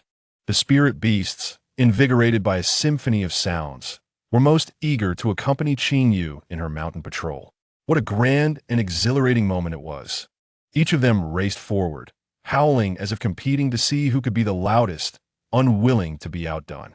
As Qingyue approached, she raised her bamboo flute, and instantly, the beasts fell silent in unison, as if rehearsed. The two tree spirits dashed back to her, pointing at Qin Huaizhao, reporting to the goddess, "That person has ill intentions toward the master. We ask for your guidance." Lingyuan and Qin Huaizhao exchanged glances. Qingyue nodded, signaling for them to return to their ranks. Then, she patted the head of the little white tiger, which promptly carried her to Lingyuan's side. She cast a sidelong glance at Qin Huaizhao and asked Lingyuan, "Is he the one who bullied you?" A profound sense of helplessness washed over Lingyuan, mingling with a faint sweetness in his heart. As he remained silent, Qingyue scrutinized Qin Huaizhao. "Who are you?" A face unfamiliar, marred by a suspicious scar and appearing at this sensitive hour of the night, marked him as an intruder in her mind. Being inebriated, she was not entirely bereft of reason, yet the bloodthirsty impulse within her had been stirred. Her silver hair billowed without wind, her sleeves fluttering, and the crimson mark on her brow began to emanate a faint glow of blood. In Qin Huaizhao's mind, The strikingly beautiful figure from years past seamlessly merged with the person before him in that fleeting moment. He clenched his fists. It could not contain the excitement bubbling within. You truly are Qingyue. Though her appearance had altered, the innate pride deeply embedded in her essence remained unchanged. Upon hearing her name spoken, Qingyue suppressed her impulse and arched an eyebrow, asking, "You recognize me?" "I am Qin," he replied, "and he is Dong Hongjun, the underling of the usurper from the demon realm." Lingyuan coldly interrupted his self-introduction, prompting little reaction from Qingyue. But the multitude of spirit beasts behind her were less than pleased. They were acutely aware of Lingyuan's identity, and many among them had fled the demon realm to escape the tyranny of Li Ju. Upon realizing this man was Li Ju's henchman, they were consumed with murderous intent. Qin Huaizhao's expression darkened. "Lingyuan, you are despicable." Lingyuan shrugged. "I merely speak the truth. I cannot bear the title of despicable ascribed to Dong Hongjun." No sooner had he spoken than the spirit beasts behind him grew more agitated, itching to pounce and tear the minion of the demon lord to shreds at the command of their goddess. 2 tree spirits trembled, shaking off the powder they had just tucked away, realizing that tonight was destined to be extraordinary. They vowed to exert their utmost effort to fulfill the goddess's wishes and help the young master reclaim justice. Lingyuan glanced at the unfolding scene behind him, curving his lips into a smirk, finding the foolish creatures he had just scorned somewhat endearing, entirely oblivious to the fact that his actions were those of a bully. Indeed, Qin Huaizhao had come alone this evening, wishing to conceal his whereabouts from Li Ju. Thus, upon spotting the menacing spirit beasts sharpening their claws in the shadows, he resolved to depart at once and seek Qingyue another time. However, Lingyuan had no intention of letting him escape so easily. Suddenly, he snatched the bamboo flute from Qingyue's grasp, meeting her displeased gaze. "After all these years, your flute playing has not improved. Watch closely. This is how the true yin-lian binding melody is played." He positioned the flute at his lips, his fingers pressing down on the holes, a soft crimson glow emanating from them. With a deep, cold gaze, he produced a note that sent shivers through all who heard it. The yin-lian binding melody, used in battle, was far more aggressive than the gentle tunes Qingyue played in her leisure. Lingyuan's rendition was sharp and urgent, the notes fluctuating wildly, causing the weak to tremble and the strong to falter. Qin Huaizhao furrowed his brow, sensing impending danger. The over 100 spirit beasts gathered behind the white tiger were summoned by this melody, their faces contorting into vicious expressions as they slowly encircled their prey, leaving Qin Huaizhao with no escape. Qingyue turned her head to gaze at Lingyuan, and once she did, her eyes could not look away. Lingyuan's lips curled slightly, a smirk playing upon them, the flute's melody exuding an uncanny allure that left listeners entranced, yearning to submit to him. Suddenly, a piercing note echoed, and the throng of beasts charged toward Qin Huaizhao as if summoned. Furiously, he wielded his power to fend them off, kicking aside a few weaker spirit beasts to seek an opportunity to escape. He could not afford to linger. If Li Ju discovered his presence, the consequences would be dire. 2 tree spirits, utilizing their size to wedge through the throng of spirit beasts, exchanged determined glances and simultaneously tossed their hands, scattering powder that fell like snow. "Achoo! Who sneezed? Curse it, I can't see. Hey, why are you hitting me? Get that scar-faced man." "Huh? Where did the scar-faced man go? He's vanished." The flute's melody abruptly ceased, and Lingyuan sighed deeply, retracting his previous thoughts. They were nothing but a band of fools, utterly devoid of any charm. As the fierce spirit beast prepared to pursue the already vanished scar-faced man, he returned the bamboo flute to Qingyue and remarked, "Let them settle down. It's quite noisy." Qingyue took the flute and suddenly said, "I possess a bone flute, though I cannot recall its name, and I have never played it." Lingyuan was momentarily taken aback, then playfully patted her cheek, saying, "Are you sober now?" Ignoring him, Qingyue continued to caress the bamboo flute, adding, "The bone flute was lost when I was attacked. I wonder what has become of it. I wish to regain my memories, to understand what has happened to me." She abruptly lifted her head, gazing intently into Lingyuan's eyes. "Help me." Lingyuan nodded solemnly. Very well. Meanwhile, the spirit beasts were still searching for the mastermind behind the escape of the scar-faced man. The two tree spirits huddled in silence. And Qingyue stepped forward to rescue them from their predicament. Everyone disperse. You have been impressive tonight, and that person will not dare to return. Complimented by their goddess. The spirits were elated and grew even more admiring of Lingyuan, who had performed the Yin Lian binding melody with such efficacy. They dared not linger, each departing in their own direction. However, Qingyue had no intention of returning. Having regained some clarity, she was reminded of the matters concerning the Wen family. This issue weighed heavily on her heart, and she could not find peace without witnessing it firsthand. Taking advantage of her good condition this night, she resolved to visit the Wen residence. Lingyuan thought to himself that he would take Qingyue away from Songxing country the next day, and resolving this matter would ensure she would have no lingering attachments to this place. Let us go. I shall accompany you. Under the cover of night, the two arrived at the Wen residence, noting the once gilded plaque now hung askew on the vermilion door, appearing rather dilapidated. Two white seals crossed each other, still glaringly conspicuous in the moonlight. In just a matter of days, one of the most prominent families in Songxing country had fallen from grace. Qingyue felt a pang of sorrow within her. She leapt over the wall, traversing her familiar garden corridor and passing two side courtyards, arriving at the spirit hall. Since that day, two rains had fallen in the capital, diminishing the lingering scent of blood. Yet standing there, Qingyue was once more overwhelmed by memories of that chaotic scene. She stepped into the hall, where the coffin of Wen Xiong had long since been removed, and his nameplate was now situated at the center of the table, surrounded by offerings, the candlelight appearing as if it had just extinguished. Grandfather! She knelt before the nameplate, filled with guilt, and solemnly bowed, unable to utter anything beyond the words, I am sorry. Lingyuan quietly withdrew from the spirit hall, granting her the space she needed. After what felt like half a tea's time, Qingyue emerged, her eyes reddened. Clutching a note in her hand, she said to Lingyuan, I must visit the imperial palace. My second brother is there. Lingyuan's eyes darkened as he accompanied her toward the palace, seemingly anticipating her arrival. Now the emperor lay awake in his vast and desolate chamber, still dressed. After several days apart, he bore a haggard appearance, his eyes brimming with fatigue, a far cry from his former elegance. Yet, upon seeing Qingyue, a flicker of life ignited in his once dull gaze as it landed on her silvery hair, causing his heart to ache. Your hair. Xiaoxing Han stepped closer, yearning to reach out but hesitating. It is all my fault. Qingyue extended the note toward him, stating, Upon reading your words, I came here. Where's my second brother? He is in Chunming Palace. Xiaoning can attend to him. Xiaoxing Han replied hoarsely. Qingyue turned and began to leave, but Xiaoxing Han urgently grasped her arm, almost pleading, Will you grant me a chance to explain? I did not deceive you with malice. Qingyue brushed aside his hand and turned to look at him earnestly. Whether sincere or not, it is all over. Xiaoxing Han asked, bewildered, So? You intend to be with that person?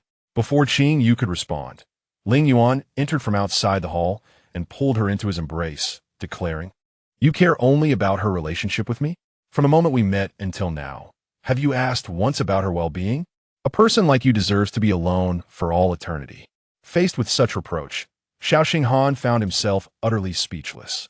He bitterly nodded and said, I am sorry.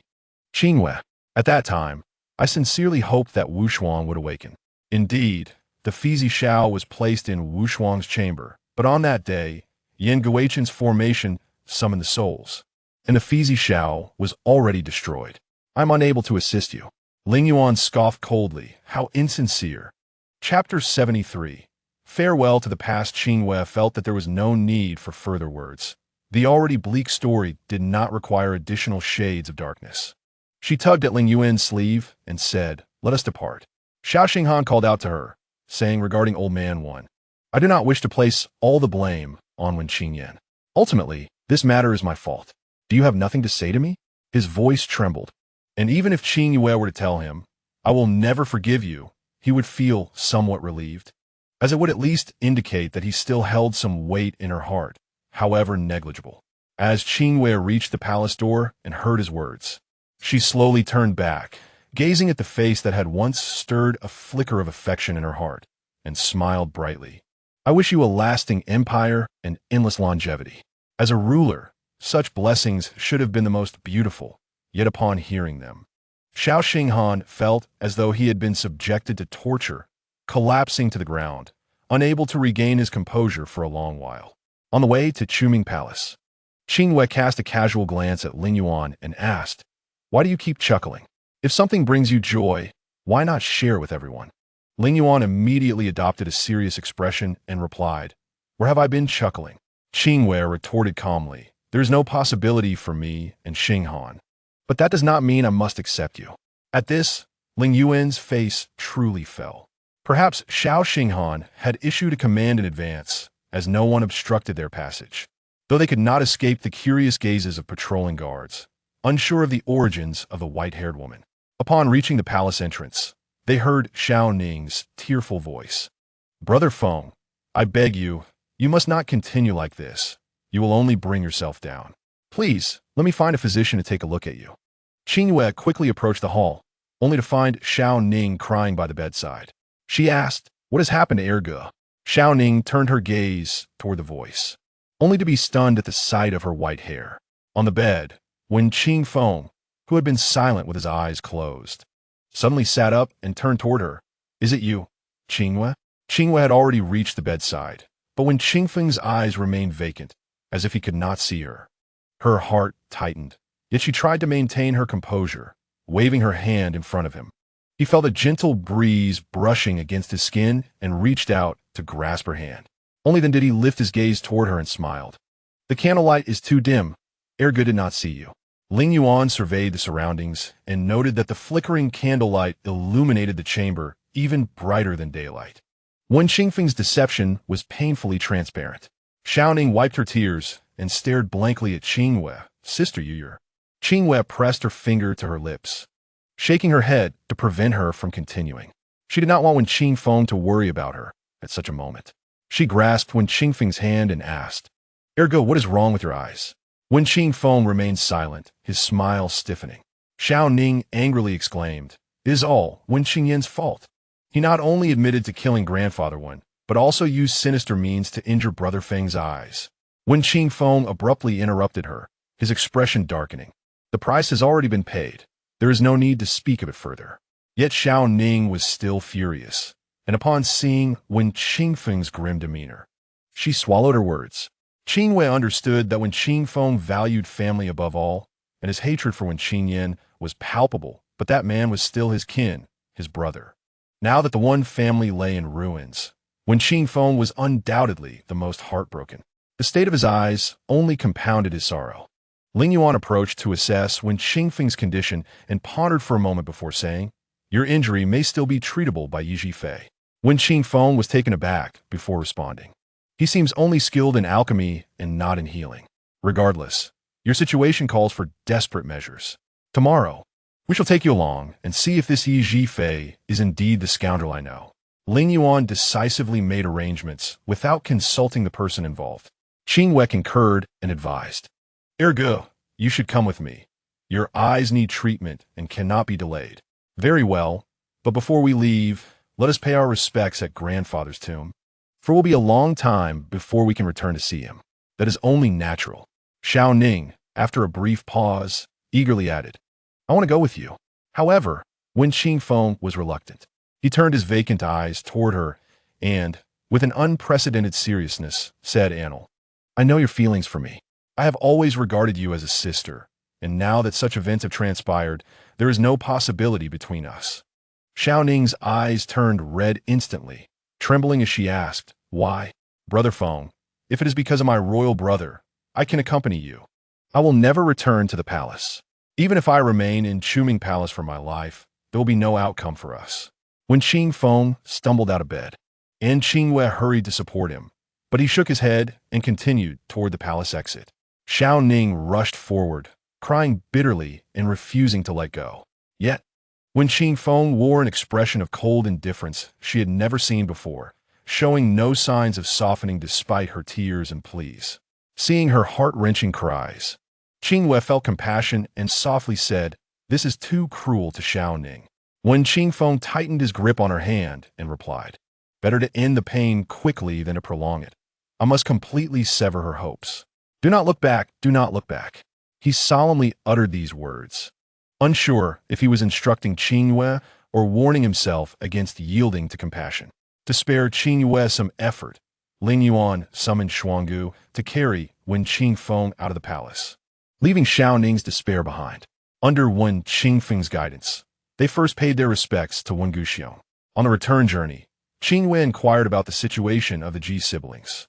She learned that Ji Gunyang had suffered a serious injury, losing much of her cultivation, and Ji Lanzhao had been busy caring for her, not stepping out of the house even once. When Qingfeng sighed deeply, "Do you wish to visit them?" Recalling Ji Laning's impressive skills, Qingyue felt a pang of regret. "No, I shall address the matter of Zuyan first. We shall meet again if fate allows. Lanzhao must be quite sorrowful. It would be better to avoid seeing me, for it may only deepen his sorrow." When Qingfeng nodded, indeed, after all, she is his elder sister. Regardless of how they may respect or fear each other on ordinary days, in crucial moments, they can rely on one another, unlike our family, where some perish while others suffer injuries, each one determined to bring the other to ruin. As his thoughts turned sorrowful, pain flashed in his eyes. He closed his eyes to adjust his emotions and continued, "By the way, Yan Guichun is imprisoned in Wushuang Palace." "Huh? He did not perish?" Qingyue squinted in surprise. When Qingfeng smirked, "The calamity endures for 1,000 years. The ancient saying holds some truth. According to Annal, Xiao Xinghan demands that he kneel and confess his sins before the palace day and night." Lingyuan scoffed, "In my view, that Xiao Xinghan is the most ruthless. On that day, when Yan Guichun faced Jita Jia, he was left injured. Keeping him imprisoned and demanding a confession is lenient. He might even face daily torment." Qingyue shot him a glare. "Hey, Ji Gunyang is merely in her teens. Calling her de Jia is excessive." Lingyuan shrugged. "Compared to you, she is indeed de Jia. Moreover, it is an honor to call her that." Qingyue shook her head. "I cannot be bothered to argue with you." When Qingfeng smiled gently, closing his eyes and listening to their playful banter, feeling a rare sense of ease. Indeed, some matters must inevitably draw to a close. It was time for him to bid farewell to those troubles. Upon returning to Julingshan, the sky had already brightened, yet when Qingfeng remained oblivious, the faint glimmer of light was insufficient for him to discern the changes in his surroundings. At that moment, taking advantage of the resplendent rays of the rising sun, Qingyue discovered that when Qingfeng's eyes were far worse than she had imagined. His eyes were bleeding. However, when Qingfeng believed it to be nothing more than uncontrollable tears, and whenever his eyes showed signs of moisture, he discreetly wiped them away, ensuring that Xiaoning would not notice. "Elder brother, have you not sought the physician for your injured eyes all this time?" Qingyue felt a surge of anger. When Qingfeng waved his hand dismissively, stating nonchalantly, "You know my temperament. I would rather not linger in the palace for even a moment. Nor do I wish to receive any favor from that new emperor." Qingyue felt an overwhelming urge to punch him, hoping to rouse him from his stupor. Lingyuan tore a piece of white cloth, binding it around Wen Qingfeng's eyes, ultimately tying a knot at the back of his head and declaring, "Let this suffice for now. You won't look frightening like this." Wen Qingfeng nodded in agreement. "Ling brother, your bandaging skills are truly commendable." Qingyue sighed helplessly and summoned Qingchun, Hua Su, and Bai Hu, intending to set forth with them. The spirits of the mountain, aware that the revered goddess and Ling Xiaozun were departing, gathered to bid farewell. A few particularly sentimental ones even lay down and wept, proving that such sorrow could indeed be contagious. Before Qingyue and her companions could leave the confines of Julingshan, they were followed by a throng of spirit beasts whose cries were overwhelming, causing Lingyuan considerable discomfort. He turned back and shot a glare, coldly remarking, "Are you all wailing for a funeral? I shall grant you your wish." No sooner had he spoken than the group of farewell attendees scattered, as if the grand spectacle had been nothing but an illusion. Lingyuan curled his lip. Glancing at Qingyue, "What sort of company have you gathered?" Before he could continue his tirade, Qingyue placed a hand on her forehead and coldly retorted, "Fools." The Baihu, who had been silently trailing behind them, flicked its tail and asked Huasu in a hushed voice, "Hua, are we also fools?" Huasu wrapped her snow-white arms around its neck and whispered in its ear, "You ought to ponder why you are asking this question." Qin, walking alongside, mimicked her master's haughty demeanor and added coolly, "No need to ponder. You simply are." Little Bai felt unjustly treated and thought to itself that the goddess's younger brother had changed ever since he became her disciple, making it hesitant to converse further with Hua Su for fear of being inexplicably rebuked. Just then, Qingyue turned back and waved to them. Let us go to Qingyue.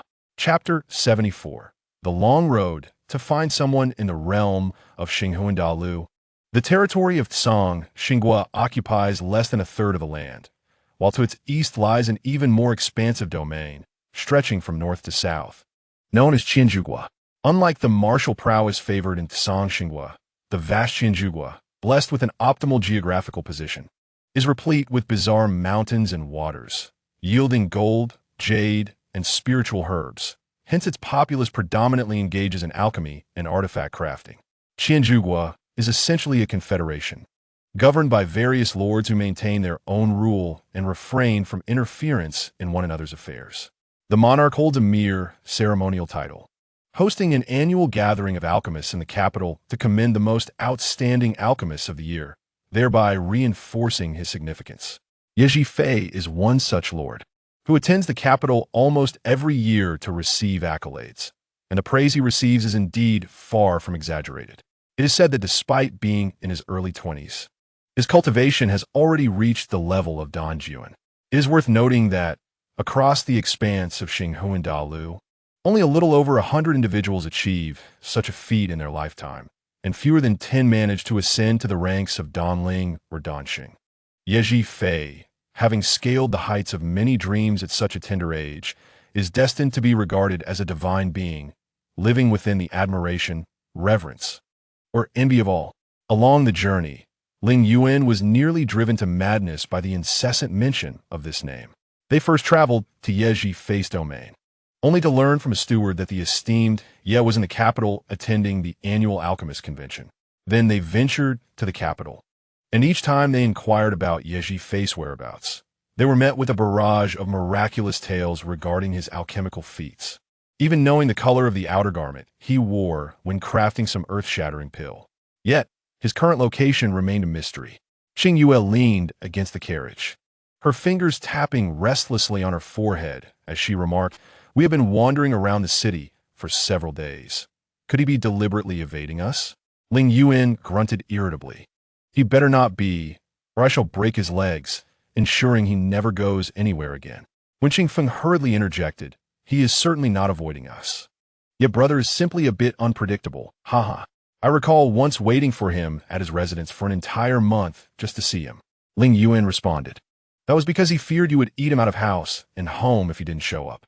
Wen Qingfeng laughed and waved his hand. "You jest too much, haha." As he laughed, traces of blood once again seeped through the white cloth binding his eyes. Qingyue pressed down on his hand, saying, "Elder brother, take a rest. I will send Hua Su and the others to inquire further." After searching for so long, her last shred of patience was rapidly dwindling, and she felt a surge of agitation bubbling within her, prompting her to take several deep breaths to quell the inexplicable tumult within her. After another half-day, Lingyuan received news that nearly caused him to explode. Yeji Fei was not in the capital. According to insiders, he had been awarded the title of the best alchemist for several consecutive years and was often summoned to the stage for awkward conversations with the monarch. It seemed he wished to avoid such a scenario this year, thus claiming illness and not attending. Once again on the road to Yeji Fei's domain, it was not only Lingyuan who felt irked. Qingyue too longed to tear apart the steward who had misled them. The steward, Inan, stood stiffly at the entrance, his expression awkward as he smiled at the guests he had just seen off. "Now returned. Why have you all returned? Did you not find the Lord?" Qingyue smiled sweetly, but with a chilling undertone. "Steward, it seems you are burdened with numerous affairs, and may have forgotten where your Lord is. Shall I assist you in recalling his whereabouts?" Her beauty was unparalleled, yet the cold glint in her obsidian eyes instilled a sense of dread. Enon slapped his forehead and, bowing apologetically, said, "Your words are indeed enlightening. Please allow me to report to the Lord." Before he could finish, Qingyue pushed him aside and strode through the tall threshold of the Ye residence. There is no need for the steward to make this trip. Enon hurriedly followed her, attempting to block her path while pleading for her to leave. A fierce glint flickered in Qingyue's eyes, and Lingyuan, noticing this, grasped her collar to prevent any rash actions. He turned to Enon, saying, "If you wish to preserve your life, go fetch Ye Fei.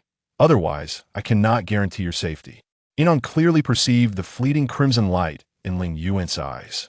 In a panic, he retreated from the hall to search for Ye Fei. Qingyue turned back, and as Lingyuan had yet to release his grip, her garment was tightly wrapped around her neck, causing her face to flush slightly. She raised her gaze, her eyes sharp, her emotions clear as day. "Release me." Lingyuan, fearing he might choke her, reluctantly loosened his hold.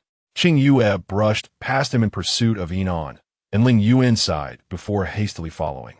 When Qingfeng, perplexed, turned to Qingchun, who was supporting him, "What is wrong with my sister? She has seemed increasingly irritable during our travels." Qingchun, not daring to elaborate, merely offered a few perfunctory words. The Ye residence was expansive, and Qingyue followed Enon through 3 small gardens before he slipped into a room. As she attempted to follow, Lingyuan placed a hand on her shoulder, whispering, "Do not act rashly just yet. They are, after all, in need of assistance." Such abruptness and impudence are indeed disrespectful. Moreover, Lingyuan remains uncertain whether this Ye Fei is truly the individual he knows. If it is indeed him, then it would be manageable. If not, it would lead to an awkward situation. Although Qingyue has not lost her composure, the turmoil within her spiritual energy causes her considerable distress. Lingyuan gently grasped her chin, locking his gaze upon hers, and said, "On your journey here, you promised me you would refrain from recklessly manipulating your spiritual essence to prevent losing control. Are you now prepared to break that promise?" Qingyue pursed her lips, silently gripping Lingyuan's wrist in an attempt to free herself from his hold. Suddenly, Lingyuan chuckled, his warm breath brushing against her face. "You may choose to break your promise, but do remember the consequences that follow." Qingyue paused for a moment, then coldly snorted, deftly pushing Lingyuan's hand aside and stealthily crouching beneath the window, remaining motionless. Lingyuan noticed her ears seemed to redden, and his mood brightened. The anger for being deceived by Yin was swiftly cast aside. Voices emerged from the inner chamber, where Yin was reporting on Qingyue's intrusion. After he finished, he waited for a response, but silence lingered for an extended period. Yin called out again, "My lord, are you listening?" Footsteps approached, followed by Yin's call, "My lord." "Oh." Soon, a resigned sigh was heard. Qingyue exchanged glances with Lingyuan. Just as Yin's voice resonated from the inner chamber, "Two esteemed guests, please come out. The lord is truly not present." They remained still, prompting Yin to hastily exit the inner chamber, handing a note to Qingyue, saying, "Miss, I assure you this time, I am not deceiving you. The lord is genuinely absent." Qingyue glanced down at the note, which bore elegantly inscribed characters, feeling troubled, wishing to enjoy the peach blossoms, absent for several days. "You may act as you wish." Lingyuan cast a quick glance, already formulating a plan in his mind. Qingyue tucked the note away and inquired of Yin, "What does wishing to enjoy the peach blossoms mean?" Ye Fei's territory is known as Fu Shigu, located to the north, thus it is already winter here. An unsuitable season for flower viewing, especially peach blossoms. Yin appeared equally perplexed. "Our lord is often elusive. Although I'm the steward, I do not know him well. If it is about flower viewing, there is a vast plum grove to the south of Fu Shigu. Perhaps the young lady could try her luck there?" Lingyuan interjected, "That blind man is a friend of your lord. During our search, we shall leave him in your care." Yin asked, "A friend? Who might he be?" Lingyuan replied, "Wen Qingfeng." Yin's face registered surprise. His thoughts had been solely on Qingyue, failing to pay close attention. Not realizing that the frail figure with bandaged eyes was indeed Wen Qingfeng, he nodded vigorously. "Young Master Feng resides in the manor.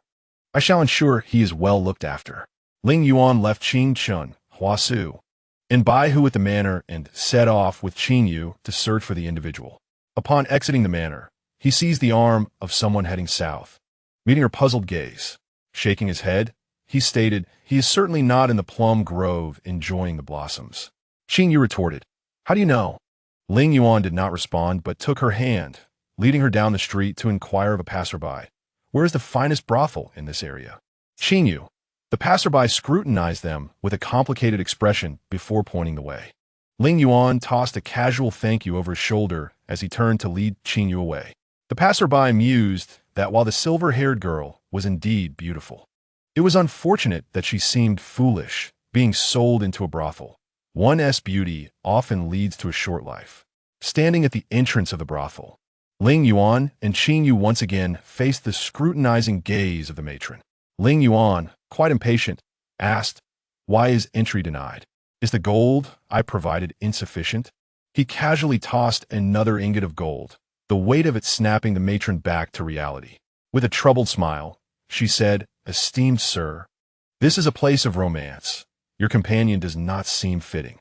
Lingyuan swiftly pulled Qingyue into his embrace, asserting, "I have this particular taste. Is it your place to question it?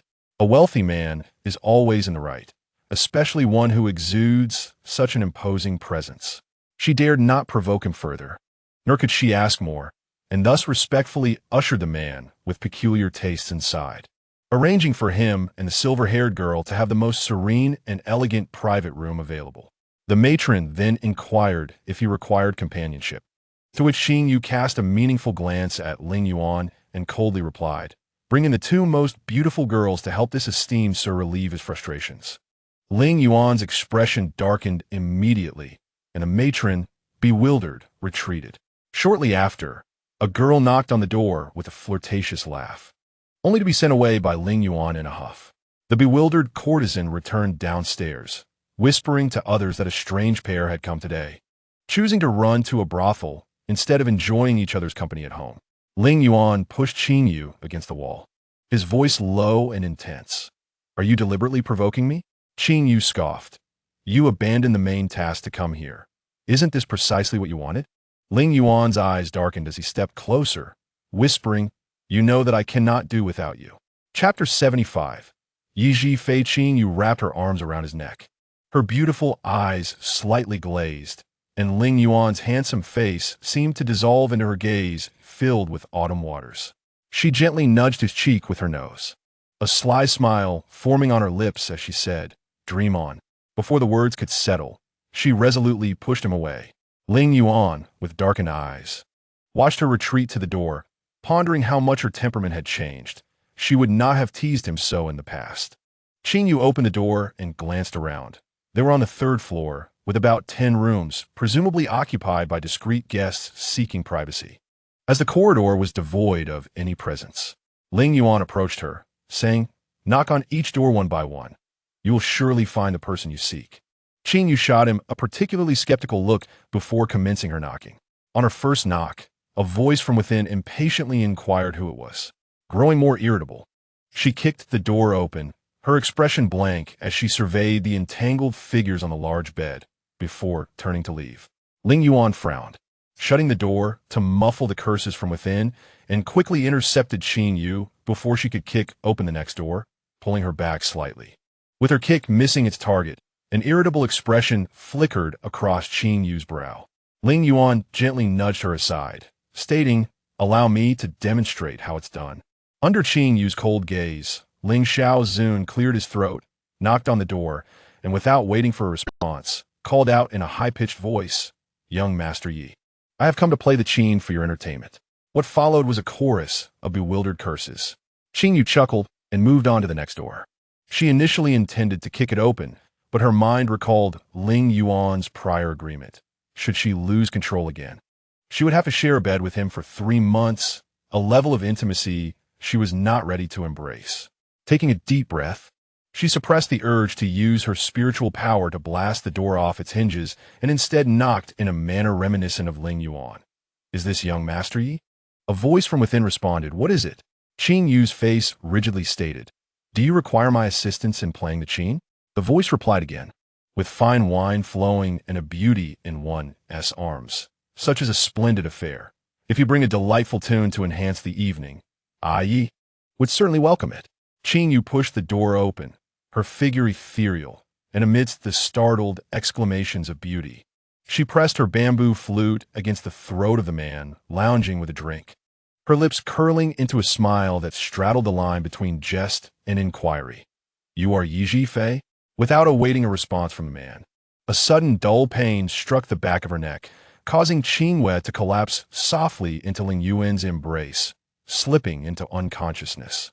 The man at the table set down his wine cup, a smile gracing his lips. "Are you two here to amuse yourselves?" His indifferent gaze briefly swept across Qingyue's face, but upon encountering Lingyuan's countenance, he froze momentarily. Lingyuan then spoke softly. "It has been a long time, Yi Lingzhu." Yi Fei rubbed his forehead, pondering that perhaps it had been too long since he last drank, for how could one cup lead to such hallucinations? He rose to his feet, raising his hand to strike Lingyuan, only to have the latter skillfully evade him. Stunned, he realized this was no illusion. Lingyuan, cradling Qingyue, scolded, "What is wrong with you? Striking someone upon first meeting? Do you wish for me to break your arms?" Yi Fei leaned closer, cornering Lingyuan to the edge of the bed, raising his hand once more to strike. Lingyuan, sitting on the bed, found himself with no avenue for escape. With a sharp clap, Yi Fei brought his hands together, cupping Lingyuan's face. "Oh, you truly are Lingyuan?" He pinched and tugged, repeatedly verifying the warmth of the body he touched. "Get away from me." Lingyuan raised his foot to kick, but Yi Fei suddenly lunged, toppling him onto the bed. Yi Fei, still holding his face, sprawled atop him, nearly crushing Qingyue in the process. Lingyuan's face turned an alarming shade of green. Get off, get off. You're going to suffocate Qingyue." Ye Zifei blinked, glancing down at the woman whose face was buried in his abdomen, hastily wriggling off Lingyuan. He cleared his ears, inquiring, "Did I hear you correctly? You mentioned Qingyue?" "Indeed," Lingyuan replied, gently laying the unconscious Qingyue down on the bed and covering her with a blanket. He then succinctly informed Yi Fei about Qingyue's poisoning and the occasional loss of control over her spiritual power. Yi Fei furrowed his brow, listening in silence for a long while, before tilting his head to ask, "What made you think to come to the brothel to find me? The note you left mentioned nothing of such matters." Lingyuan gritted his teeth and retorted, "Am I not well aware of your character?" Yi Fei curled his lip, casting a half-smile in Lingyuan's direction. "After all these years, surely you are not still holding on to your chastity for this girl?" Lingyuan cast a glance at the wine jug on the table, pondering that it would be quite fitting for opening someone's skull. Yi Fei, sensing the shift, ceased his teasing and took Qingyue's hand to check her pulse. After a long moment, he solemnly replied, "It is futile." "Clarify your words," Lingyuan demanded. Yi Fei explained, "The poison of her drunken nightmare is inherently dangerous, and the conflict within her spiritual power has accelerated the toxin's infiltration. Thus, even if I were to concoct Fizi Xiao in the shortest time possible, I would be incapable of eradicating the poison." Bloodshot veins crept into Lingyuan's eyes as he fell into silence. Yi Fei scrutinized his frigid expression. Although it bore no visible emotion, he discerned a hint of reckless determination. Alarmed, he said, "Hey, don't tell me you intend to save her." Lingyuan retorted, "You know who she is. Why would you utter such foolish words?" Yi Fei murmured, "How can you be certain it is indeed her? Her face is entirely different." Lingyuan refrained from explaining, for he had already made up his mind. Seeking Yi Fei's assistance was merely a means to an end, not an invitation for him to sway his decision. "You haven't forgotten the town soul technique, have you?" Yi Fei averted his gaze, saying, "I have forgotten." Lingyuan appeared not to have heard, continuing, "This is the last resort. Xiao Fei, you must help me." Yi Fei stiffened his neck, unwilling to nod in agreement. On the bed, Qingyue gradually opened her eyes, witnessing the silent standoff between Yi Fei and Lingyuan, and observing the slight redness around Lingyuan's eyes, she furrowed her brow. So even Master Lingyuan has moments when he feels bullied to the point of tears. Yi Zhifei retorted sharply. I lack such prowess. This fellow has indeed cried for you. Oh, how he... Lingyuan kicked him in the eye corner. Successfully silenjing, Yi Zhifei. Qingyue blinked, uncertain if Yi Zhifei was addressing her. Lingyuan admonished Yi Zhifei. Stop spouting nonsense. Return to your residence. Yi Zhifei snorted, striding ahead. Qingyue, puzzled, asked, Is he angry with me? Lingyuan replied. He is unwell. Do not mind him.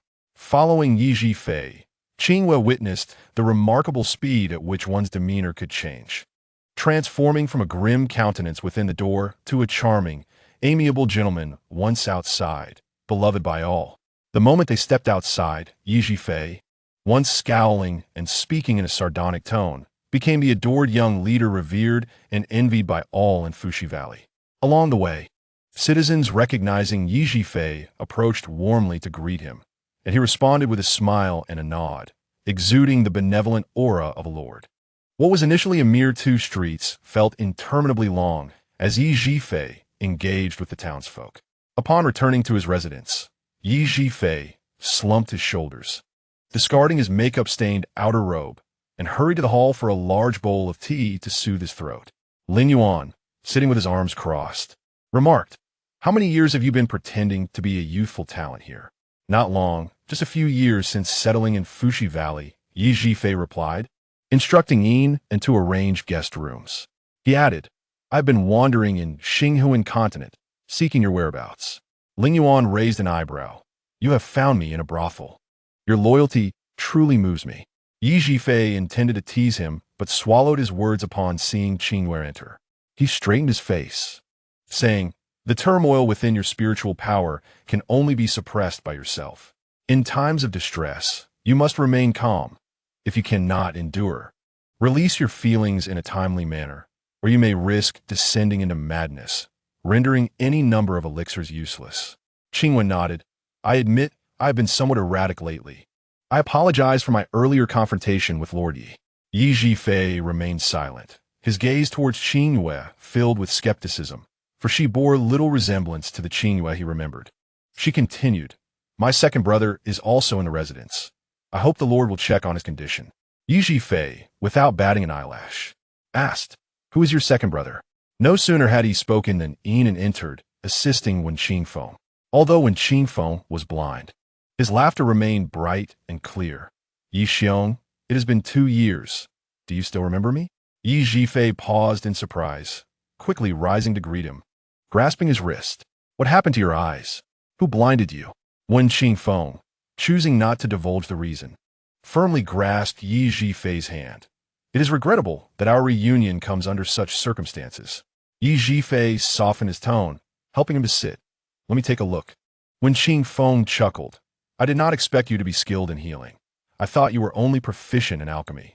Yi Zhifei muttered, I possess many talents. He unwrapped the blood-stained white cloth, casting a glance at Qingyue, saying, I truly owe a debt to both you siblings. Qingyue offered a faint smile, more concerned for Wen Qingfeng's eyes than her own poison, enduring Yi Zhifei's disdainful attitude. Wen Qingfeng slightly opened his eyes, 2 streaks of blood trickling down, rendering his gaunt face even paler. Yi Zhifei examined his condition with a solemn expression, coldly inquiring, How long have you been injured? Qingyue answered from the side, 27 days. Yi Zhifei scolded, Why did you not come to me immediately? Do you think such injuries are a joke? Wen Qingfeng fell silent, quietly clenching his sleeve, his heart sinking. Lingyuan expressed his dissatisfaction, stating, Qingyue is also a patient. Why do you treat her differently? Yi Zhifei fetched clean cloth to rebandage Wen Qingfeng's eyes, not even lifting his eyelids as he asserted, Here, I am in charge. You may stand aside. Lingyuan clenched his fists, the sound echoing as he glared at him. Do not overstep. My patience is limited. Yi Zhifei bent slightly, lowering his voice to Wen Qingfeng. Ah Feng, listen to his tone and attitude. It hardly resembles a plea for my assistance in healing. It feels more akin to him demanding repayment for a debt. Wen Qingfeng tilted his head towards him and smiled. Lingji's nature is precisely this. Yet I believe you should first examine my younger sister. Her condition is far more severe than mine. One pair of eyes pales in comparison to a life. Yi Zhifei flicked his finger sharply against Wen Qingfeng's forehead. Why are you speaking on his behalf? Wen Qingfeng sighed. I'm not aiding him. I worry for my sister. She must not come to harm. Yi Zhifei fell silent, abruptly pulling Wen Qingfeng up from his seat and leading him back to rest. Lingyuan, undeterred, trailed behind, persistently inquiring when he could perform the soul-binding technique. The poison in Qingyue's system needed urgent removal, and time was running out. Are you not tiresome? 20 years of silence have turned you into a chatterbox. Yi Zhifei, incensed by his persistence, struck Lingyuan's chest with an open palm. Noticing Lingyuan's furrowed brow, he shot him a disdainful glance. The stench of blood emanating from you is unbearable. With such a state, do you still aspire to cleanse that girl's essence? First, tend to your own wounds. Are you a dog-ass nose? Lingyuan retorted. Attempting to maintain his bravado, this minor injury is nothing to me. Lingyuan, when Qingfeng interjected, you must recuperate first, otherwise my sister will not agree to anything. Lingyuan swallowed his prideful remarks, but still uneasily cautioned Yi Zhifei. Then you have consented to assist me. Do not retract your words. Hurry and leave. Your presence is vexatious. Yi Zhifei urged, pushing Lingyuan out of the room and shutting the door. He sighed softly, muttering, madman. Wen Qingfeng remained silent at the table until he sensed Yi Zhifei's emotions settling, then inquired, You hail from the demon realm as well, do you not? Yi Zhifei sat beside him, propping his head as he examined the white cloth over Wen Qingfeng's eyes. What makes you say that? Wen Qingfeng turned to face him, saying, From your dialogue with Lingyuan, it is evident you share a close bond. He was once the esteemed young lord of the demon realm, and your identity must surely transcend that of a mere talented alchemist. Yi Zhifei winked at him, then suddenly froze, realizing Wen Qingfeng could not see. As Wen Qingfeng awaited a response that did not come, he chose not to pursue the matter further, instead sharing some of his concern for Qingyue with Lingyuan. The notion of cleansing one's essence sounded perilously risky. Would Lingyuan and his sister be safe? Upon hearing this, Yi Zhifei grew irate, clenching his teeth. His brain must have been kicked by a donkey. He wishes to save others while still recovering from severe injuries. Does he think healing is child's play? After venting, he felt a wave of despondency, frowning as he gazed at Wen Qingfeng's tightly pressed lips, suddenly asking, I do not comprehend. For another person, can one truly act so recklessly? Why has he roamed through life for so many years, embraced countless beauties, yet never contemplated surrendering himself entirely? Is it possible he lacks a sincere heart? In his puzzled gaze, Wen Qingfeng's lips, which had been taut, unexpectedly broke into a smile. Despite the layers of white gauze, Yi Zhifei imagined his eyes must be sparkling with mirth. You too shall eventually encounter that special someone, a person for whom you would endure anything, unwilling to let go. Wen Qingfeng's face was gaunt, his hair slightly disheveled, his voice low and hoarse, yet imbued with an inexplicable sense of resolve. Yi Zhifei leaned his head against his hand, committing those words to memory. Later, Qingyue entered with a bowl of bitter herbal concoction. The scent was so overwhelming that before she crossed the threshold, Yi Zhifei pinched his nose and stepped aside. Wen Qingfeng, with his impaired vision, clumsily stumbled into a screen depicting a crane soaring through the moon, only to be pulled back to the table by Qingyue. Second brother, you cannot escape this. Drink up. She placed the bowl in his hands. Noticing his furrowed brow, she added, I have devoted half a day to prepare this. Can you bear to let my efforts go to waste? Wen Qingfeng sighed in resignation. Yi brother, are you deliberately tormenting me? Yi Zhifei peered out from behind the screen, pinching his nose, and remarked to Qingyue, Fetch some candied fruit for your second brother, lest he vomit up the medicine and waste my precious elixir. Qingyue nodded and stepped outside, only to collide with Lingyuan. The overwhelming bitterness caused Lingyuan to take a step back, but seeing Qingyue about to leave, he seized her by the collar, pulling her close to wipe away the soot from her cheek, then shouted toward the room, Yi Zhifei, do not overstep. Qingyue is not your servant. Why should she heed your commands? Yi Zhifei, still pinching his nose, retorted in a peculiar tone. If you have the ability to take her away, then do so. My humble abode cannot accommodate such a grand figure. Lingyuan's fingertips crackled with sparks. Then I shall first set your humble abode ablaze before departing. Yi Zhifei charged out from the room, delivering a slap to Lingyuan's face. If you dare to burn my home, I will not hesitate to retaliate. Lingyuan sidestepped, casting aside his loose outer garment, and with a playful smirk, beckoned Yi Zhifei, come. Let me see if you have grown soft in the years spent in brothels. Come then, let me show you how resilient I am. Yi Zhifei retorted, lifting his robe, his steps as elusive as shadows, instantly appearing beside Lingyuan. The two exchanged blows in a flurry of spells, leaving Qingyue bewildered by the scene. Were they not once close friends, separated for years? Shouldn't a reunion entail shared drinks, slumber, and heartfelt conversations? Why did they seem to engage as adversaries, ready to clash at the slightest provocation? Yi Zhifei's brusque demeanor toward her was likely influenced by Lingyuan. She shook her head and went to fetch candied fruit for Wen Qingfeng. After ensuring Wen Qingfeng consumed the medicine, half an hour later, Enan arrived to announce that the evening banquet was ready. Qingyue assisted Wen Qingfeng to the hall, where a table laden with delectable dishes awaited, clearly prepared with great care by Yi Zhifei. Ting Chun and Huasu had already taken their seats. Even Baihu was drawn by the aroma, sitting beside the table. Anticipating the treats, Huasu might toss his way. After a brief moment, Ting Chun rested his chin on the table, gazing blankly at the tantalizing dishes before him, and inquired, how long will they continue fighting? Huasu, clutching her stomach, swayed her legs on the stool to distract herself. Wen Qingfeng, meanwhile, began to pick up his chopsticks, encouraging, let us not wait. We shall eat first, for ye brother does not concern himself with such formalities. Qingyue served him some vegetables, then turned and tossed a chicken leg to Baihu. Eat, lest the food grow cold. Huasu glanced toward the door. Lingyuan and Yi Zhifei had now taken their battle to the opposite roof, exchanging techniques with no clear victor in sight. Ting Chun, concerned for their master's well-being, asked, how long will they fight? Qingyue smiled gently. Do not worry. Consider it a festive entertainment for your meal. Ting Chun fell silent, pondering why one would require a duel for merriment during dinner. When Huasu had her fill and lay back beside Baihu to digest, an explosive sound erupted outside, causing her to spring up in alarm. Outside, as the dust settled, the view became clear. The opposite building had vanished. She sighed and reclined once more to continue her digestion. Qingyue remained unfazed, sipping her tea. The collapse of the house mattered little. After all, Yi Zhifei was a lord, surely unfazed by such trifling losses, especially those of his own making. Wen Qingfeng, rising in alarm, craned his neck to peer outside, questioning urgently what happened.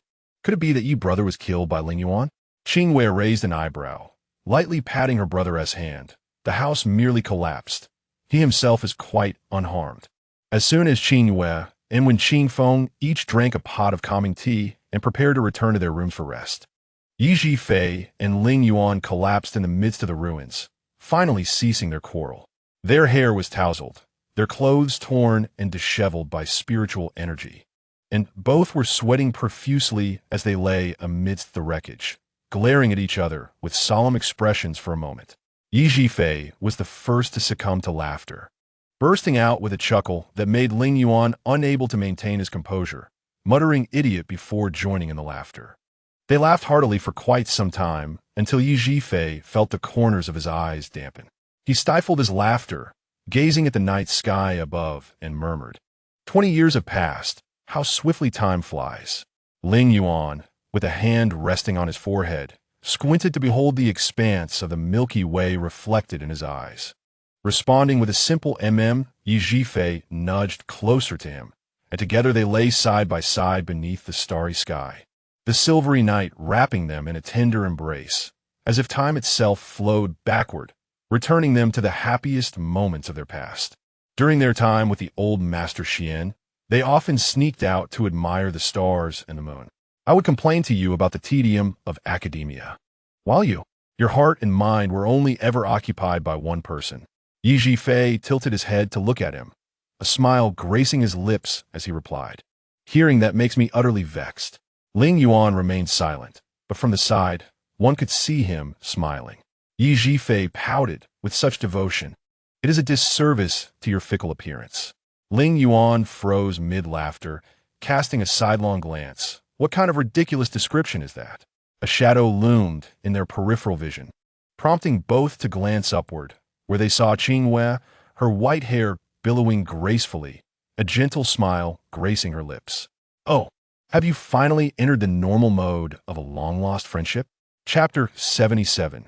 Majestic Yi Fei rose with a hint of irritation, sarcastically retorting, if it weren't for our acquaintance. Coupled with your beauty, wandering about in the dead of night with that head of white hair would frighten anyone half to death. Lingyuan stood up, brushing off the dust from his clothes, and addressed Qingyue. Why are you still awake? Are you perhaps waiting for me? Ye Zifei Sukolfut, crossing his arms to watch the unfolding drama with amusement. True to his expectations, Qingyue completely ignored Lingyuan and turned to him. Lord Yi, is there hope for my elder brother's eyes to return to normal? Lingyuan's expression darkened, darker than the bottom of a pot. Yi Zifei smirked at him triumphantly before responding to Qingyue's query. His eyes had been harmed by spiritual energy, and complete restoration was impossible. However, with proper care, seeing light again was not an insurmountable task.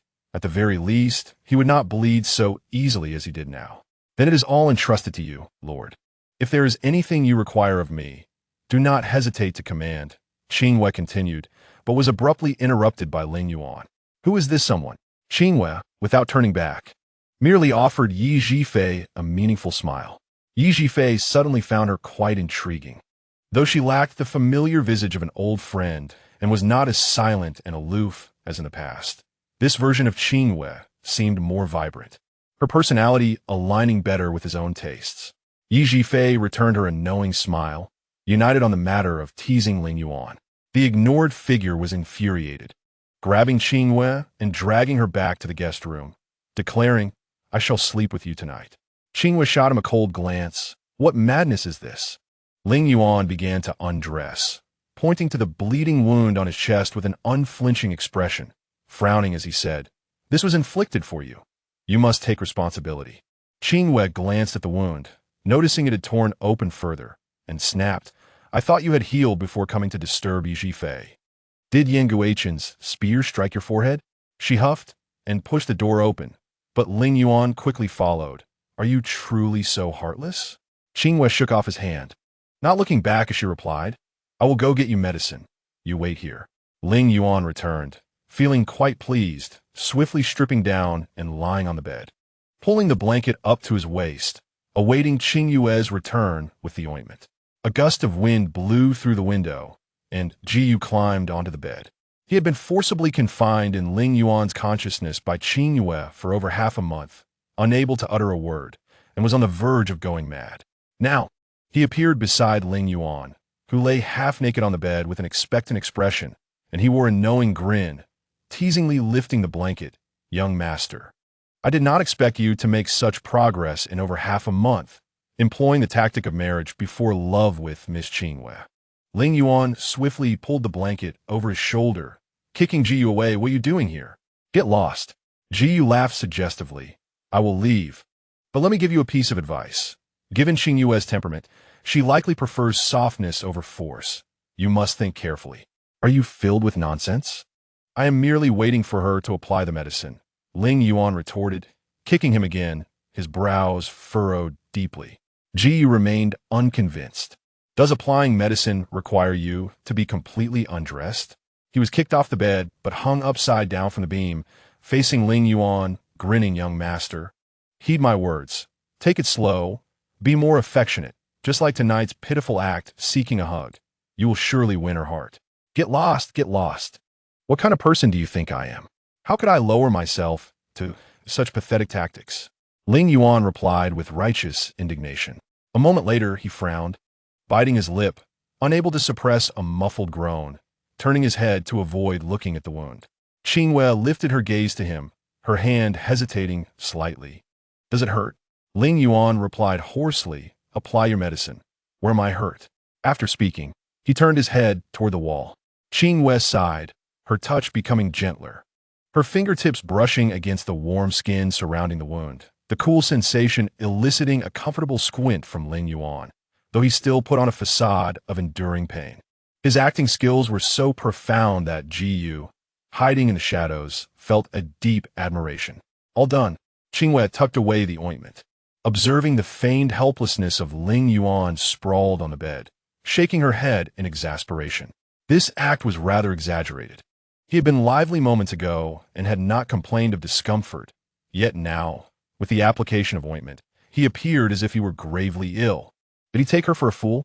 Qingyue placed the ointment in his hand. This wound needs proper care. You should refrain from provoking Yi Zhifei and avoid fighting over trivial matters. Otherwise, the prolonged injury will become troublesome. Lingyuan lazily acknowledged her with a grunt. Then you should rest. Qingyue rose to leave, but Lingyuan quickly grasped her hand, feigning a whimper, his tone softer than usual. Are you truly at ease with me sleeping alone? Today, Yi Zhifei showed no mercy. Although I do not regard his mediocre skills highly, I am still injured. What if? Wait for me. I will be right back. Qingyue suddenly interrupted him, her face adorned with a warm and radiant smile. She brushed aside Lingyuan's hand and once again departed. Lingyuan's heart raced. He wished to consult Qingyue about what to consider on their first night sharing a bed. Should he hold Qingyue while sleeping? Though he could control himself, he feared that she might perceive his closeness as mere physical desire, leaving a lewd impression, which was not ideal. On the first night, he needed to draw closer to her while maintaining a dignified, gentlemanly image. Lost in thought, the door swung open. I'm here. The simple 3 words struck Lingyuan like lightning. He glared at Yi Zhifei, who had leapt onto the bed, exclaiming, "What are you doing here?" Yi Zhifei, un demonios, declared, "Naturally, I am here to keep watch over you. Qingyue mentioned she was concerned about your old ailment flaring up at night. So, she specifically asked me to stay with you." He climbed beneath the covers and continued, "Why do you look so disdainful? After all, I am a refined young gentleman. Is it not a privilege for you to share a bed with me?" Lingyuan's countenance darkened, as the flicker of anger within him was ruthlessly extinguished. The feeble remnants of his spirit wavered and drifted to his mind, emerging from his forehead. With a heavy sensation in his neck, Yi Zhifei curled up beside him. Must you wear such a valiant expression as if facing death? Yi Zhifei turned to him, inquiring, "Pray tell, where have you been wandering for these 20 years? Despite my extensive search, I found not a trace of you." Lingyuan closed his eyes and replied, "I have been concealed within the body of Qingyue." Yi Zhifei, perplexed, asked, "What do you mean?" Lingyuan tilted his head and stated earnestly, "I am aware of your lingering doubts regarding whether she is the one from years past. I can assure you, she is indeed." Yi Zhifei rested his head on his hand and urged, "Speak. I am listening." Lingyuan continued, 18 years ago, I inhabited the body of a newborn girl from the Wen family. 4 months ago, Qingyue encountered a crisis in the demon realm and fled, leading to our fateful meeting.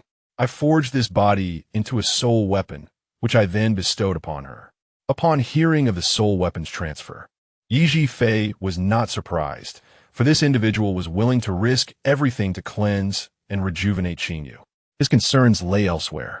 Did she fail to recognize me because her memories were tampered with? He furrowed his brow and mused. Have you not considered the sheer coincidence of your encounter? What if Li Ju deliberately sent her to approach you? Lingyuan had contemplated this. From the moment he first laid eyes on her within that soul weapon, her failure to recognize him indicated that her memories had been erased, suggesting she could be manipulated. Yet what of it? She had always been his Achilles heel. Even knowing she was being used, he could not turn away from her. Regardless, he resolved to exert his utmost effort to attempt to alleviate her affliction. If he succeeded, it would be a joyous outcome. If not, their souls were bound together, and he would gladly perish alongside her, thus fulfilling a lingering regret. Pa. Your spirit has waned considerably over these 20 years. You would never have spoken such words before. Yi Zhifei turned to lie flat, gazing at the beam above. I shall assist you with this. Lingyuan felt a sudden sense of reassurance and patted Yi Zhifei's hand, solemnly stating, This favor, I owe you. Yi Zhifei remained motionless, his expression impassive, and asked, Can you answer me one serious question? It has puzzled me for quite some time, and I hope you will tell me the truth. Hearing his earnestness, Lingyuan took it seriously and replied, "Speak." Yi Zhifei tilted his head, his strikingly clear eyes gazing at him, and asked, "Why are you unclothed? What do you intend to do with me? Is this how you honor Qingyue?" Lingyuan's expression stiffened, and with a swift motion, he cast Yi Zhifei to the floor, growling, "Get out." As Yi Zhifei landed on the floor, he grasped the bedding and yanked it, leaving Lingyuan exposed. Yi Zhifei's gaze froze, and he raised an eyebrow. "Oh, quite impressive."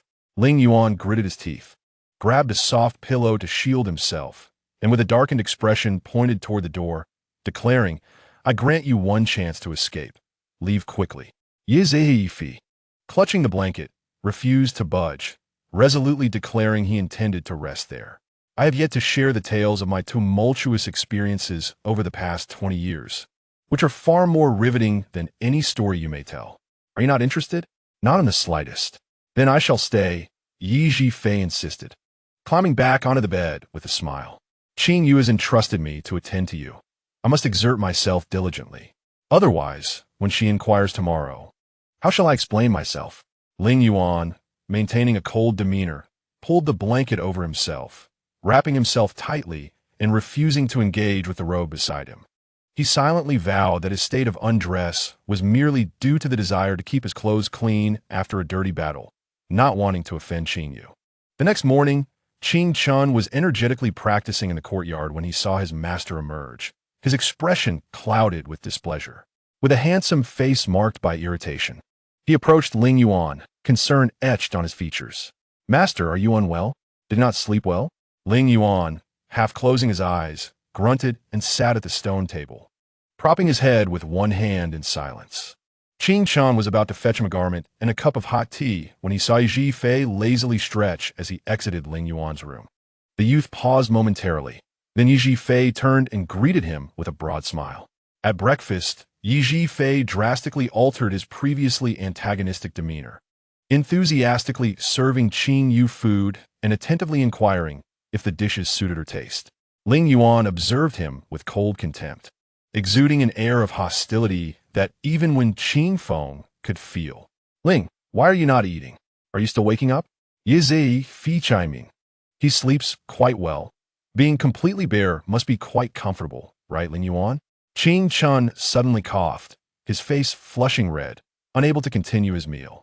Lingyuan's expression darkened further, almost brooding with rage, while Qingyue bit her bamboo chopsticks, a smile playing at her lips. After the meal, Yi Zhifei slumped in his chair, poking Qingyue with his finger. "You did not lose that prescription from yesterday, did you?" Qingyue tilted her head and replied, "I did not lose it." Yi Zhifei nodded and waved his hand. "Then you must prepare a bowl of medicine. Remember, the thicker and more bitter, the better." When Qing Feng immediately felt an overwhelming bitterness in his mouth, his brow furrowing. As Qingyue began to leave, Yi Zhifei emphasized, "You must personally brew the medicine. Do not let Yin and the others interfere." "Understood." Just as Qingyue reached the door, Lingyuan abruptly yanked her back.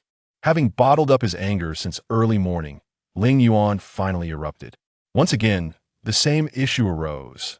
Yi Zhifei, having just eaten and brimming with energy, stubbornly contested with him, even stating that Qingyue's affection was the key to curing Wen Qing Feng's eyes, which caused the bystander Wen Qing Feng to suddenly find Yi Zhifei quite unreliable.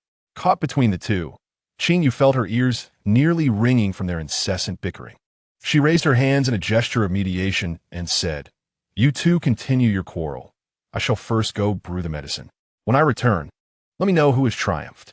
Lingyuan shot her a sharp glance, falling silent in frustration. Was this woman destined to be a laborer? He did not wish for her to be summoned and made to toil due to her affliction. Yet, she seemed ungrateful, portraying him as unreasonable. It was truly absurd.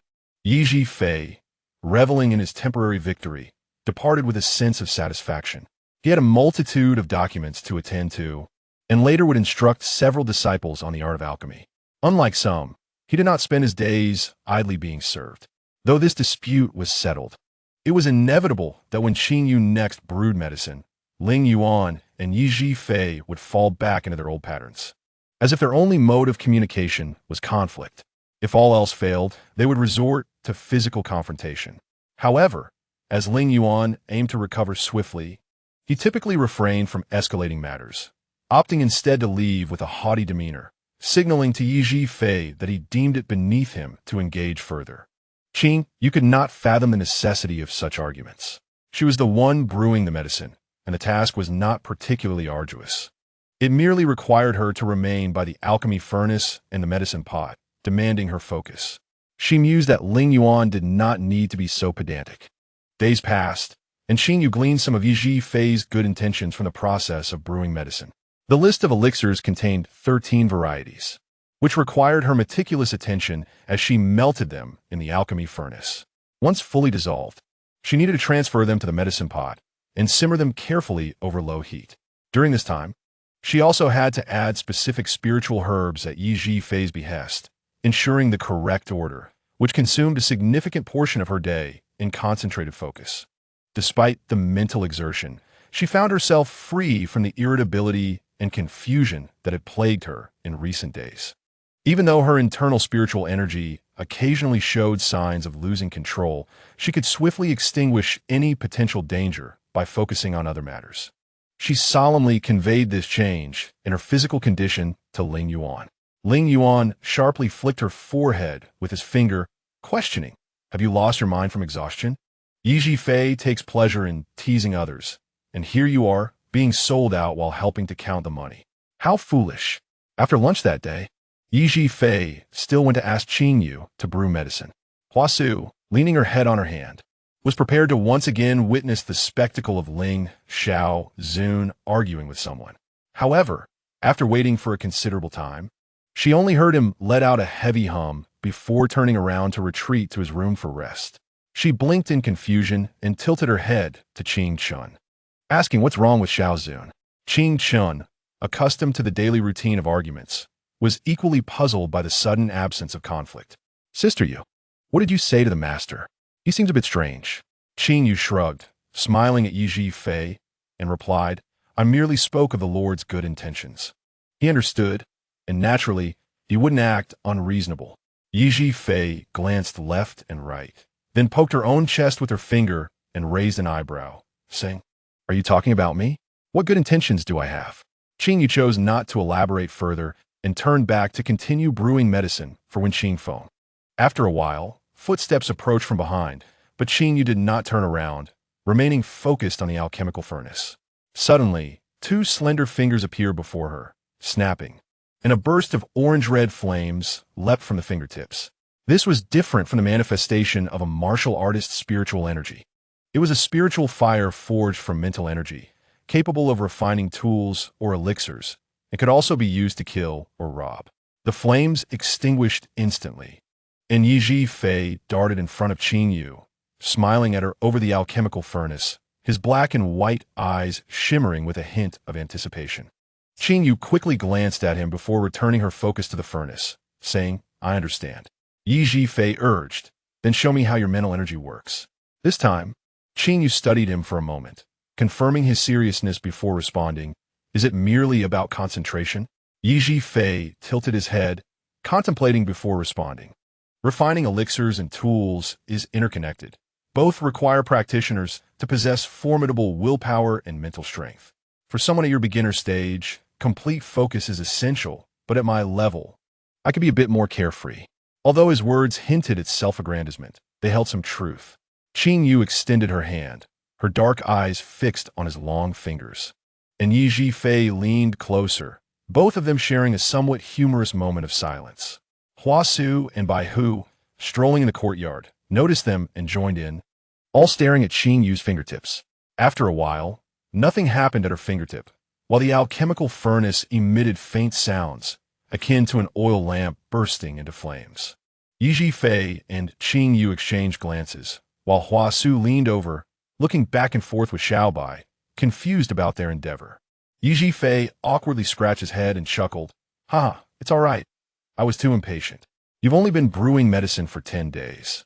Your mental energy isn't that focused yet." Before he finished speaking, the alchemical furnace suddenly erupted with a loud bang, startling Yi Fei, who leaped aside. Qingyue turned her gaze in confusion, staring at the furnace, and in the next moment, the bronze cauldron, half the height of Hua Su, exploded. Xiao Bai yelped, hit on the rear by a piece of the scalding furnace debris, leaping 3 meters high onto the roof of the adjacent building. In a daze, Qingyue was swiftly pulled away from the scene by Yi Fei just as the furnace exploded. The most unfortunate was Hua Su, whose originally fair face was now coated in soot, with only a few streaks of red at the corners of her eyes to identify her. Yi Fei patted his chest and nudged Qingyue with his shoulder, asking, "What were you thinking just now? Wasn't it about igniting the fire of mental energy? Why did you blow up the furnace?" Qingyue brushed off a bit of ash from her white hair, replying, "I didn't intend to blow it up. It just exploded on its own for some reason." It was clear she was still in shock and struggled to articulate her words. Yezi fi sikit in ekaspiritan waved her to follow and said, "Come with me. Today's medicine will be prepared by Yin, and Qingyue followed him through the garden of the residence. Entering the storeroom where he kept the elixirs, she asked in confusion, "What are we doing here?" Yi Fei did not answer, instead walking to the back of the storeroom and twisting what appeared to be a decorative vase. A mechanism embedded in the wall was triggered, and a secret door opened, releasing a fragrant aroma of ink. "This is a place I rarely let others know about. You're fortunate today," he said, proudly leading Qingyue inside. Before her lay a room filled with scrolls and bamboo slips, meticulously arranged in orderly compartments. Yi Fei eagerly and proudly looked at Qingyue, waiting for her to express her admiration for this library. However, she turned to him with genuine surprise, saying, "I never expected that the Lord is a book lover. You wouldn't use these books as fuel for refining elixirs, would you?" Yi Fei's expression fell. Qingyue chuckled, dismissing her earlier jest, and said, "I'm serious. I must regard you with newfound respect. Can I read all the collections here? I brought you here so you could read." Yi Fei leaped to a corner of the room, swiftly extracting a book and tossing it into Qingyue's arms. "This one you should study carefully. It teaches how to control your mental energy, which is very beneficial for your current situation." His adeptness in swiftly locating books indicated he often spent time here, surprising Qingyue that someone with Yi Fei's personality could indeed find tranquility. It seemed his gentlemanly demeanor in front of outsiders was not merely a facade. "Come here to study whenever you have a chance. I have matters to attend to." Yi Fei left her behind and departed. Holding the book Yi Fei had thrown her, Qingyue browsed through the other collections on the shelves, most of which were about refining elixirs and tools, along with some local chronicles and biographies. She noticed a brocade box where Yi Fei had just pulled the book from, which was not locked, suggesting it contained particularly valuable texts.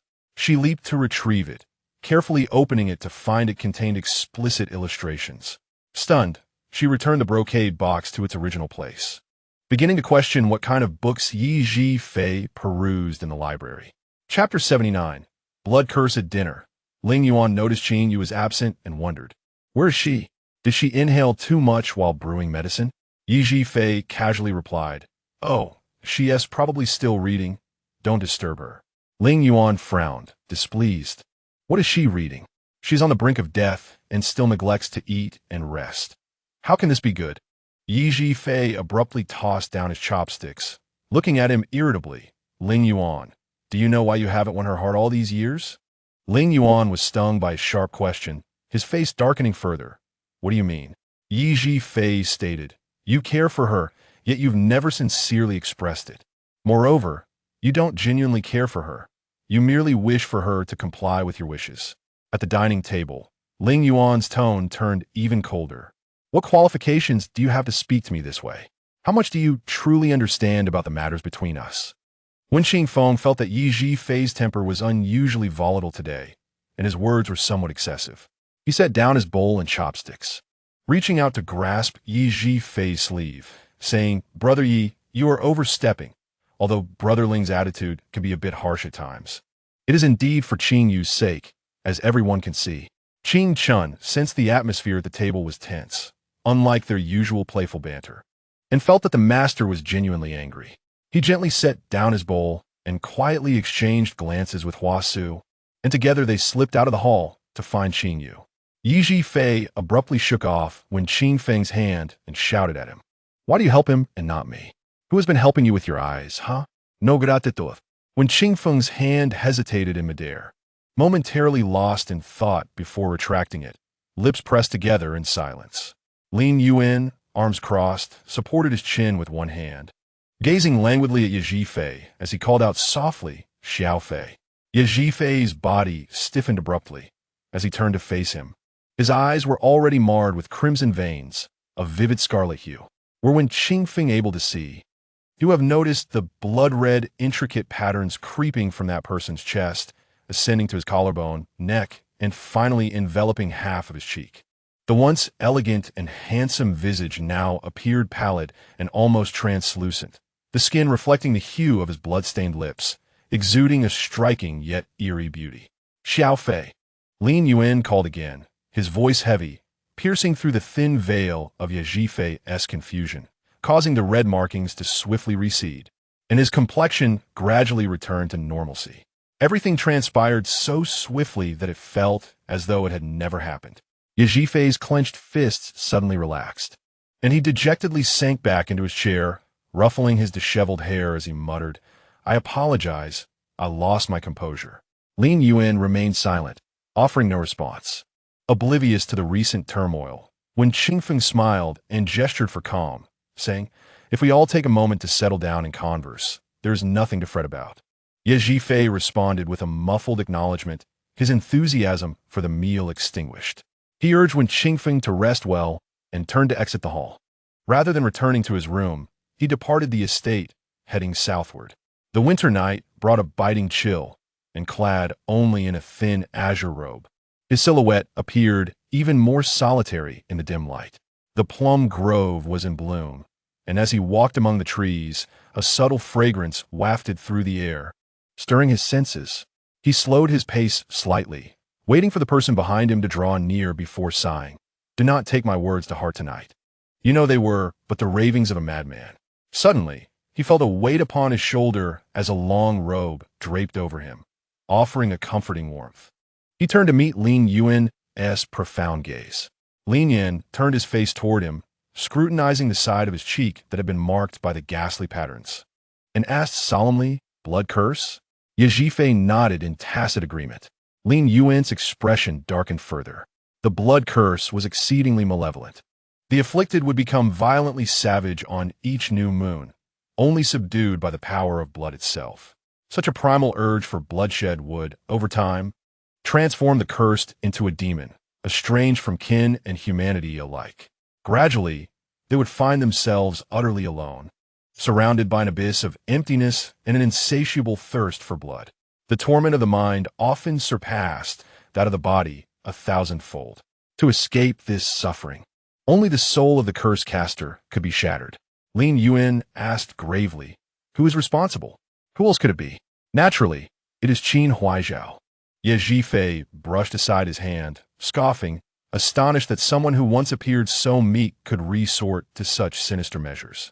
Lingyuan furrowed his brow, contemplating for a moment before stating, "Not long ago, he secretly left the demon realm to meet Qingyue." Ye Zhifei erupted into laughter, his shoulders shaking as if he had heard the most ludicrous joke. Was he not bestowed with the title of Dongheng Juan by Lingyue, exuding an air of authority? How could he dare to sneak out? He is destined to perish. Lingyuan turned to look at him earnestly. "Xiao Fei, you must endure. Do not worry about me." Ye Zhifei leaned against a plum tree, half of his face shrouded in shadow. "I have improved significantly over these years. At least I no longer recklessly seek blood to prolong my life." In the flickering light, he winked at Lingyuan, as if smiling. "Am I not impressive? As the premier alchemist of the Xinghuan continent, my mental fortitude is no mere boast. Besides, with you by my side, how could I lose myself?" His nonchalance masked the bloodshed that had paved his way to resilience. Ye Zhifei plucked a plum blossom, placing it to his lips, and added, incidentally, "Qingyue's uncontrolled spiritual power is somewhat akin to my own. Today, I witnessed her blow up the alchemical furnace. She was utterly dazed." Lingyuan's heart sank as he turned to leave, only to be halted by Ye Zhifei's call. "What is your hurry?" It was her own spiritual fire that caused the explosion. Ye Zhifei sighed inwardly, bemused by this man Yuan's lack of empathy. As if he would abandon his good friend Qingyue merely because of her plight, showing no concern for the inexplicably sacrificed alchemical furnace. Lingyuan raised an eyebrow. "Are you teaching her alchemy?" Yejifei nodded and then shook his head, saying, "I'm teaching her how to harness her spiritual power to address her own issues." Lingyuan regarded him with a suspicious gaze. Once deemed the most troublesome disciple by his master, Yejifei had topped the list. He had yet to commit to proper cultivation, so what could he possibly impart to Qingyue? Upon sensing Lingyuan's skepticism, Yejifei sighed. "Please do not judge me by past standards." He placed a hand over his heart, looking skyward, and added, "I am no longer the person I was over 20 years ago. I shall take my leave. I tire of idle chatter with you." Recognizing his return to normalcy, Lingyuan departed, his thoughts lingering on Qingyue. Yejifei withdrew his gaze and exited the plum grove. The long night awaited him, and he must seek a silent blood bag to alleviate the void left by the curse. Upon returning to the Ye estate, Lingyuan found Qingyue waiting for him in the garden. Noticing her thin attire, he hastened his steps, draping his long robe over her head, warmth enveloping her face. "Are you unaware of the cold? Winter has set in. Do you believe your condition is not dire enough?" Qingyue had grown accustomed to his awkward manner of concern. Adjusting the robe, she pinched her fingers together, summoning a flicker of orange-red flame that danced in Lingyuan's eyes. After spending half a day in the library, she had learned to conjure spiritual fire akin to Yejifei. Although still unrefined, it was far superior to the explosion of the alchemical furnace. She smiled as she showcased her newfound skill, asking, "What do you think?" Lingyuan raised an eyebrow. "Such a small flame is suitable for lighting candles, perhaps." Qingyue rolled her eyes at him, snapping her fingers. This time, the flame in her palm blazed more vigorously. Lingyuan smirked. Not bad, there's progress. You might be able to cook now." Qingyue straightened her back, focusing intently for a moment before waving her hand, igniting a nearby cluster of flowers. Lingyuan's lips twitched, and he refrained from commenting. He feared that should he say more, Qingyue would lose control and set the entire estate ablaze, prompting Yejifei to take drastic measures.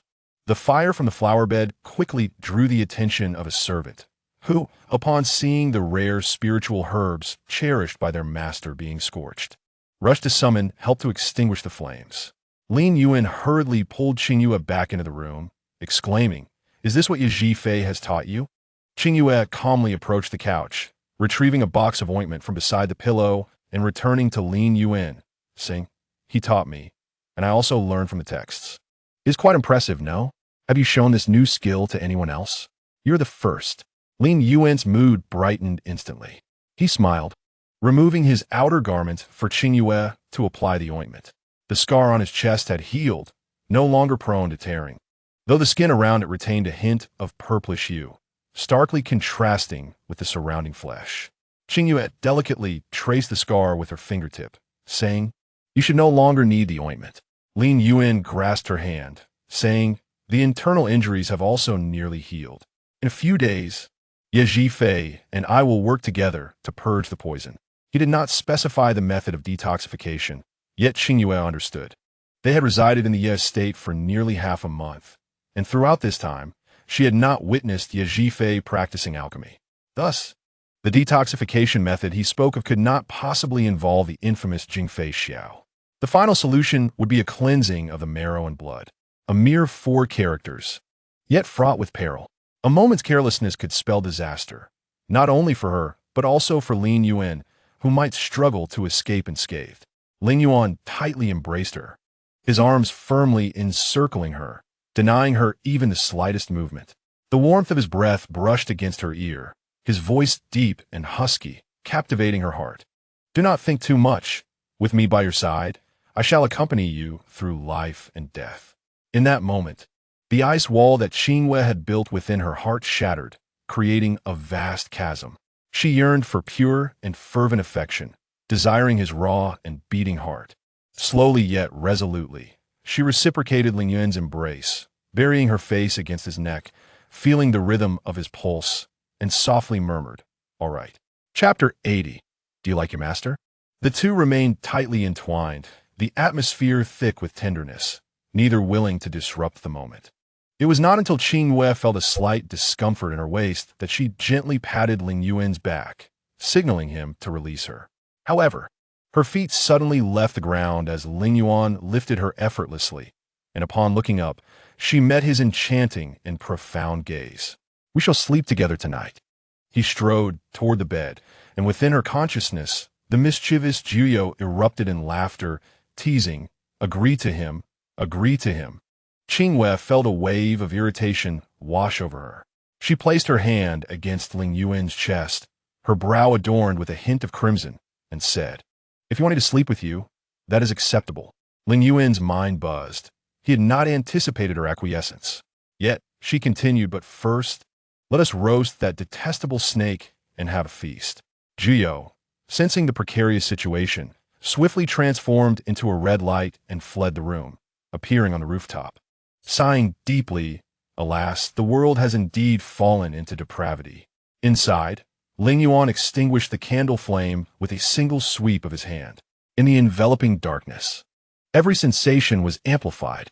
The warmth of his breath against her neck, the rhythmic sound of their intertwined fingers, and the tingling sensation when his lips brushed against her skin rendered Qingyue utterly entranced.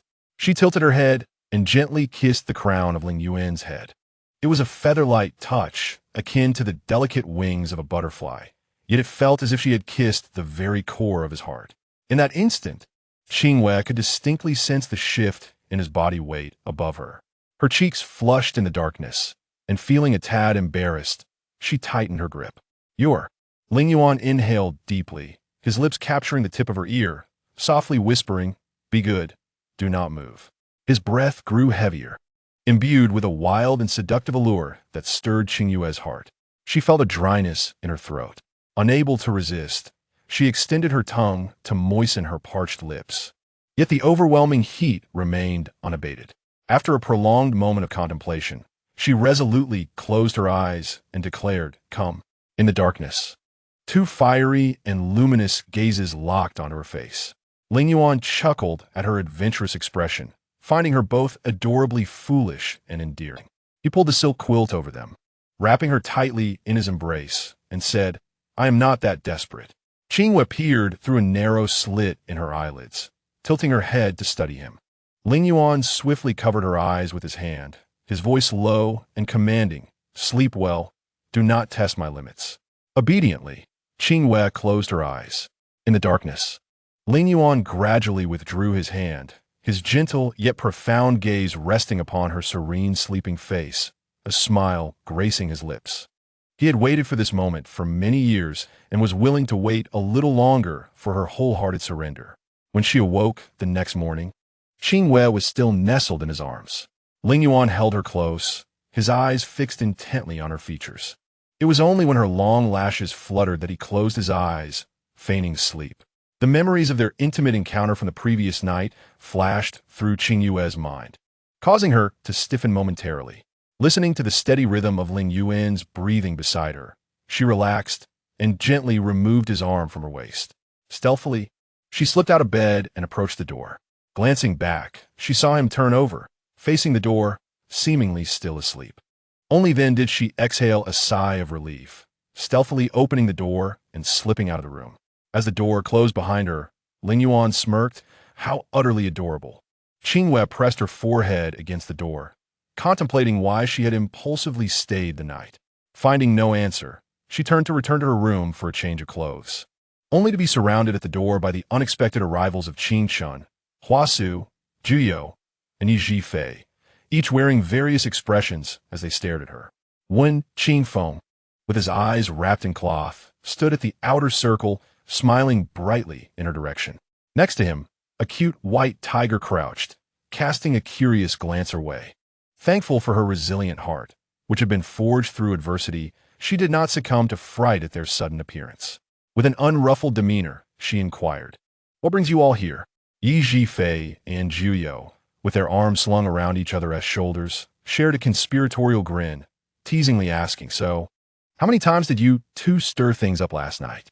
Before Qingyue could respond, Qingxin's face flushed crimson, turning his head away, though his ears perked up, intrigued. Hwasa looked up at him quizzically and asked softly, "Qingshun, what do they mean by that?" Qingshun's ears turned a deeper shade of red, at a loss for words. Yi Zhifei ruffled Huasu's hair, saying, "That's just a conversation between adults. You children should step aside and prepare breakfast."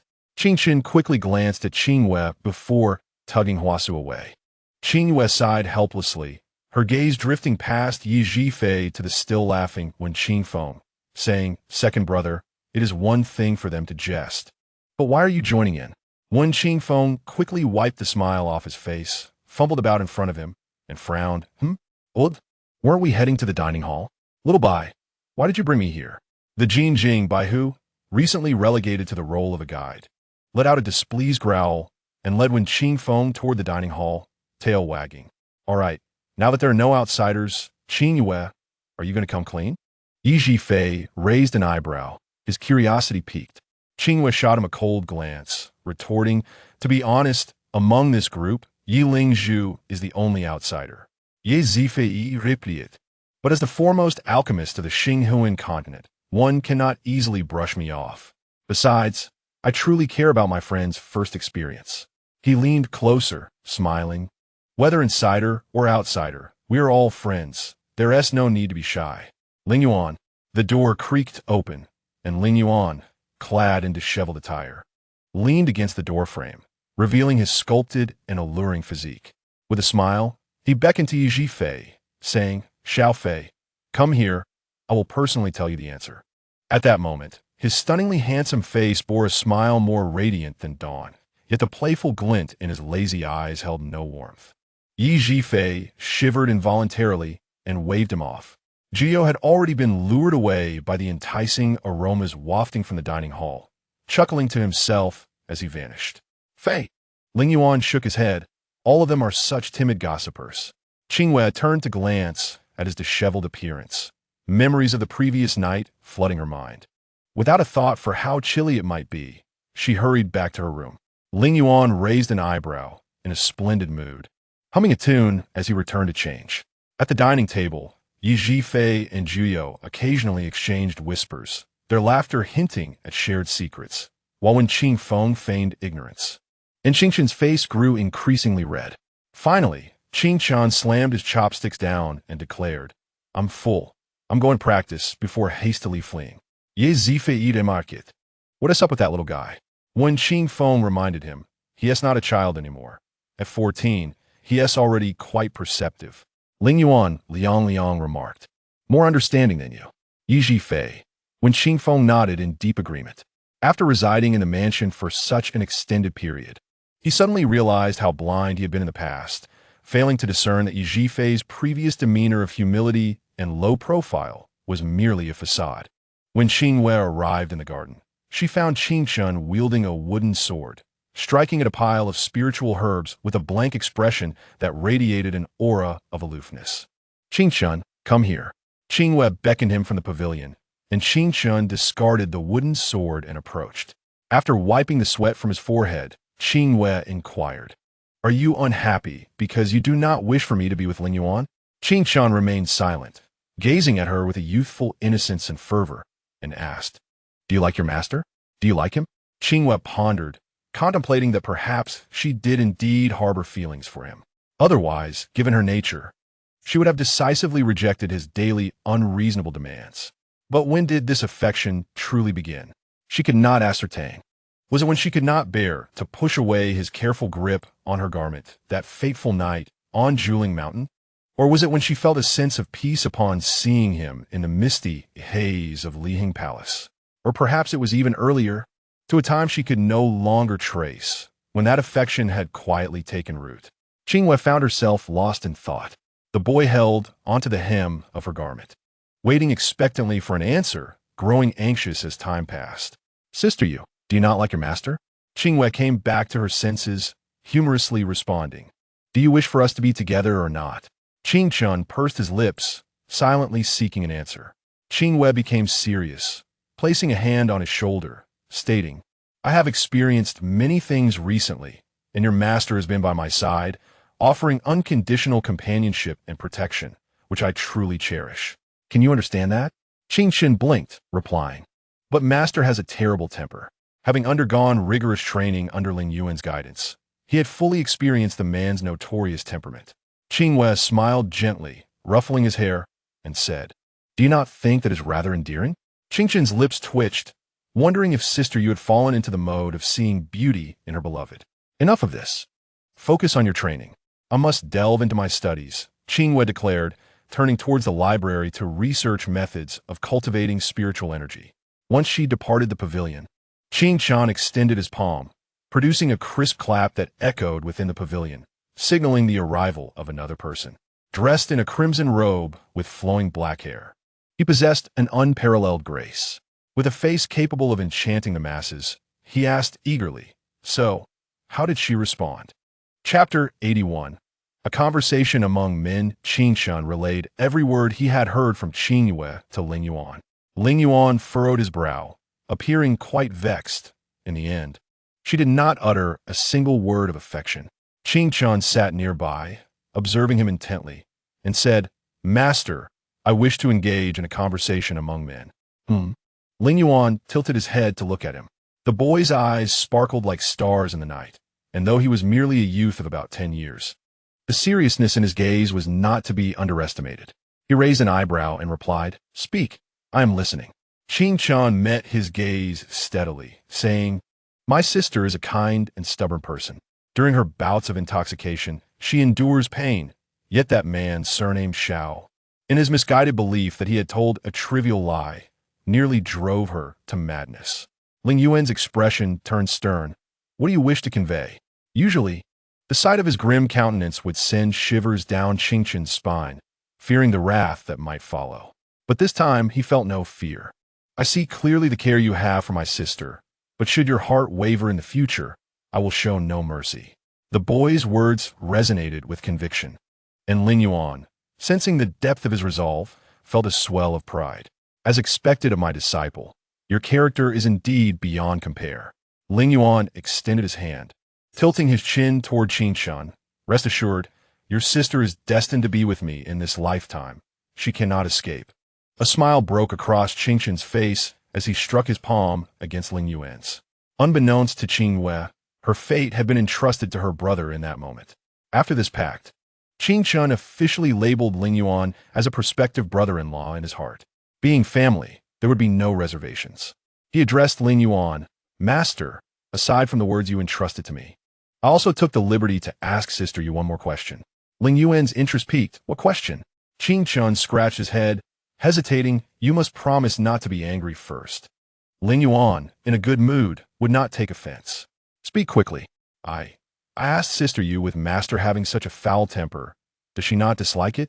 Qingyue lost the earlier air of masculine confidence, stammering until, under Lingyuan's impatient urging, he blurted out, "I asked if she doesn't dislike Master's terrible temper." Lingyuan leaned closer, wrapping an arm around his shoulder, softly asking, "What did she say?" Qingyue, relieved that Lingyuan did not appear upset, replied with a smile, "Sister, you said you were rather endearing." Lingyuan blinked, pretending not to have heard. "What did you say?" Qingyue reiterated, "She said you were very cute." A rush of warmth enveloped Lingyuan, filling him with sweetness. His lips involuntarily curled into a smile, yet he maintained his composure. "What a description! I'm not a girl." Qingyue rolled his eyes, thinking, "Master, can you please stop being so contrary? I can hardly bear to watch." After suppressing his laughter for a while, Lingyuan recalled that he needed to discuss the matter of the soul-stabilizing technique with Yi Zhifei. The process of cleansing and replacing one's essence would significantly impact their souls, necessitating a soul stabilization formation. Otherwise, it would be fraught with danger. Yi Zhifei waved his hand, looking troubled. "You know that the soul-stabilizing technique cannot simply be performed by drawing a talisman and reciting a few incantations. I need time to prepare. Do you think I have been idle these past few days?" Lingyuan smirked, but said nothing. Qingyue, however, voiced his true feelings. "Aren't you always rather free? Just last night, I was chased out of my room by the young master, lost in melancholy, and I saw you wandering around a brothel." Yi Zhifei's eyes twitched. "Your vision is poor. It was dark, and you must have seen it wrong." Qingyue laughed dismissively. We are all men here. There is nothing to be ashamed of. Just admit it. Lingyuan crossed his arms, teasing. It seems even a blood curse cannot hinder your romantic pursuits. Yi Zhifei felt the need to defend his integrity.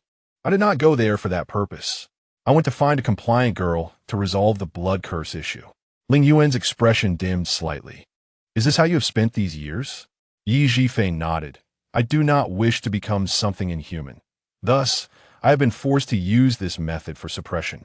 Lingyuan pondered for a moment before stating, once Qingyue's matter is resolved, little Fei, you shall accompany me back to the demon realm. Some old scores need settling. It is time for reckoning. Yi Zhifei did not immediately agree, but spoke seriously.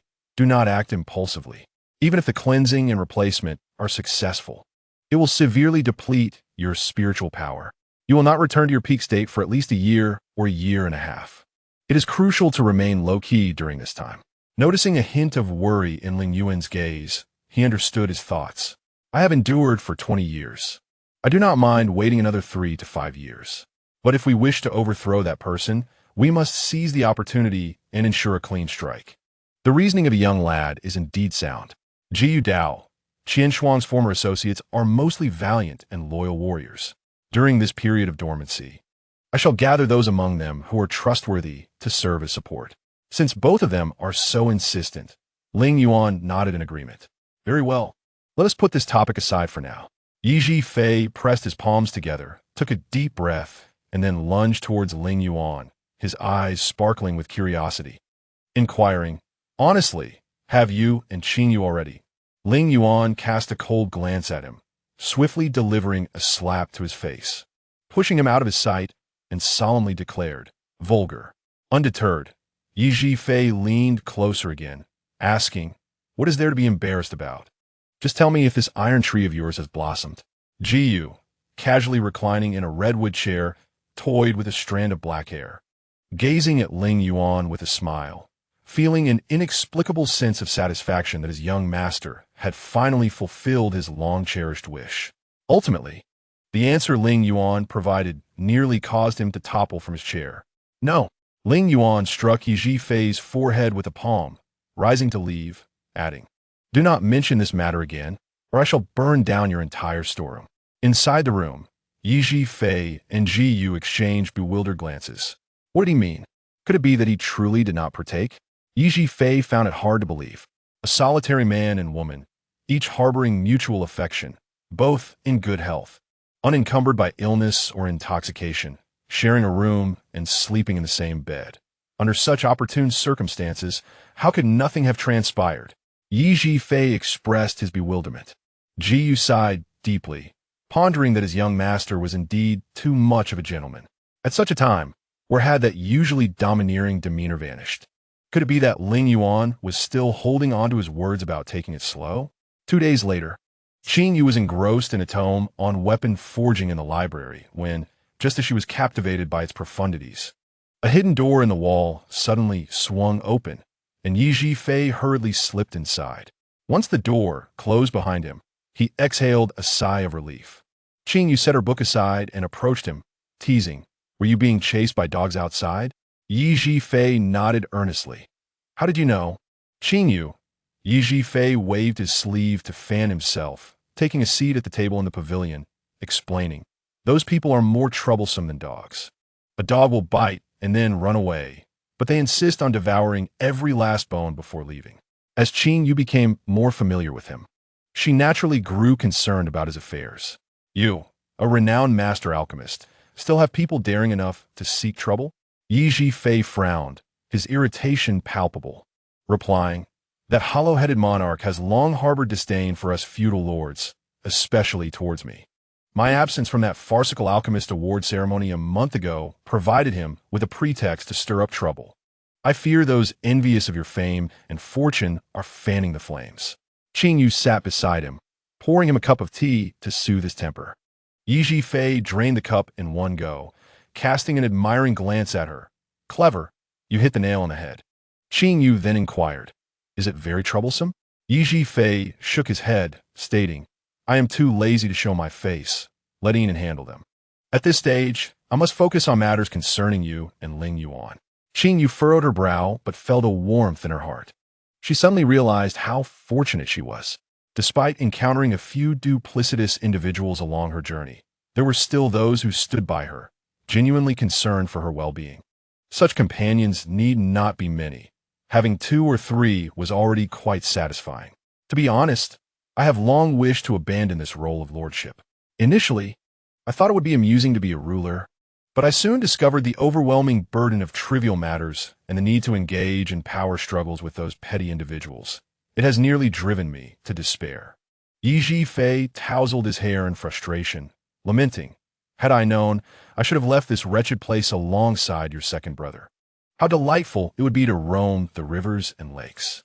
Qingyue smiled gently. "Peel away that outer layer of warmth and humility, and you do indeed resemble my second brother." Yi Fei sighed again, saying, "Speaking of your second brother, his eyes now only possess light perception, and he cannot see clearly. I must concoct some elixirs to gradually treat him. Is it a challenging task? Somewhat, but there is no rush. We shall address everything once you have recovered." Yi Fei stretched, casting a glance at the ornate box high above. Then turned to Qingyue. "Continue your reading. I will also find a few books to peruse, considering it a means of accompanying you in your cultivation." With that, he leaped up to retrieve the ornate box. Unpretentiously and boldly, it bore no semblance to a container of illicit literature. Qingyue's brows twitched slightly as she feigned ignorance. Casually inquiring, "What are you reading?" "Let me see." Yi Fei nonchalantly held the box further away, stating, "Just some dull text on creation methods.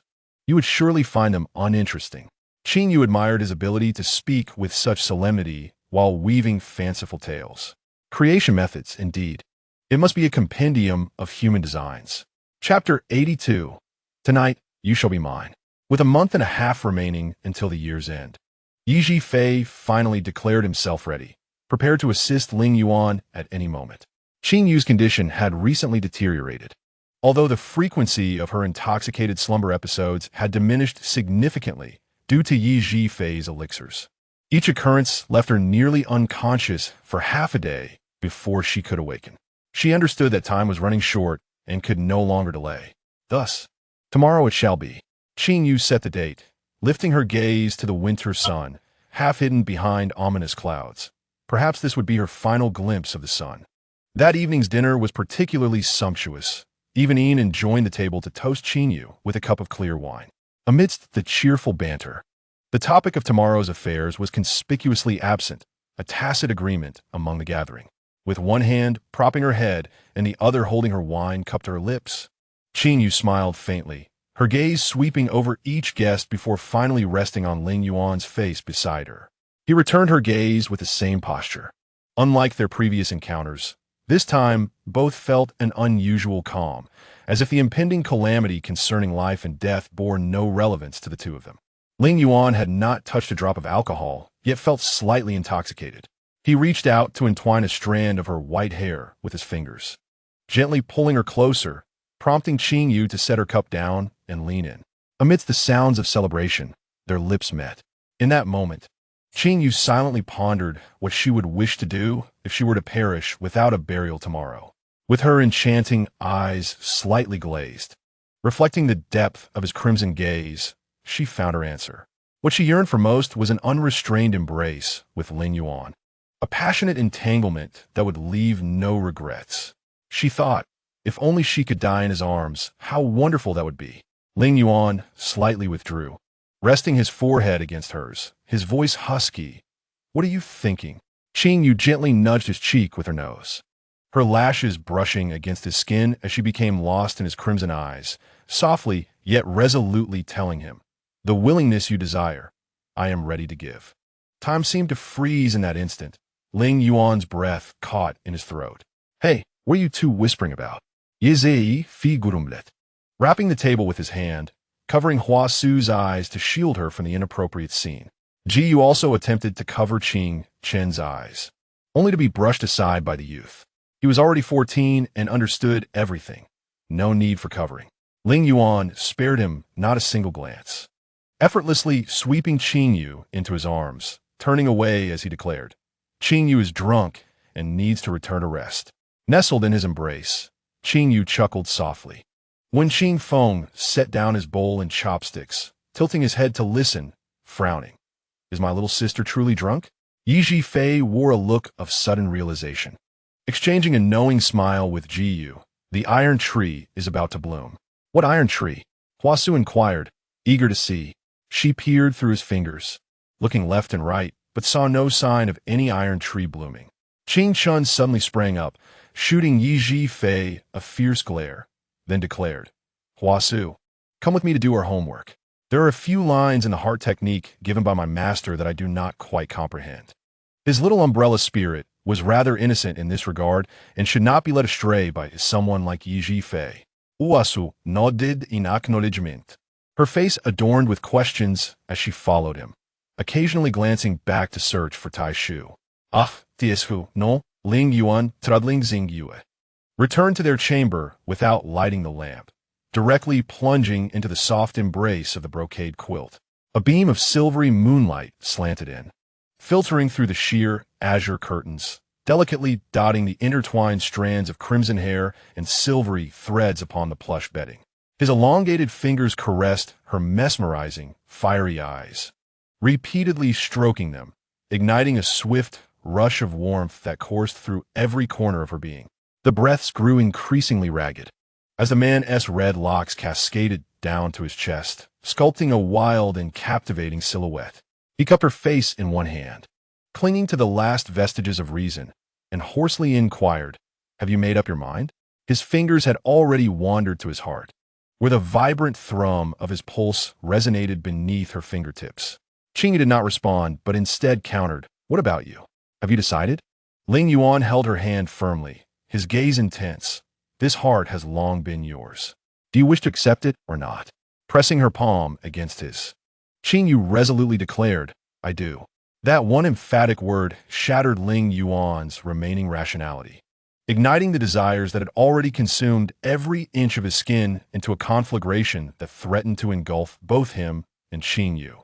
In a frenzy, he tore away their garments, the biting winter wind seeping through the cracks of the window, mingling with the sensations of their bodies in close proximity, causing Qingyue to tremble slightly.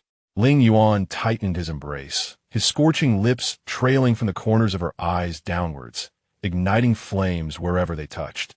A hazy sheen began to glisten in Qingyue's eyes as she found herself uncontrollably emitting unfamiliar, bashful moans, instinctively biting her lip, only to be silenced by Lingyuan's kiss.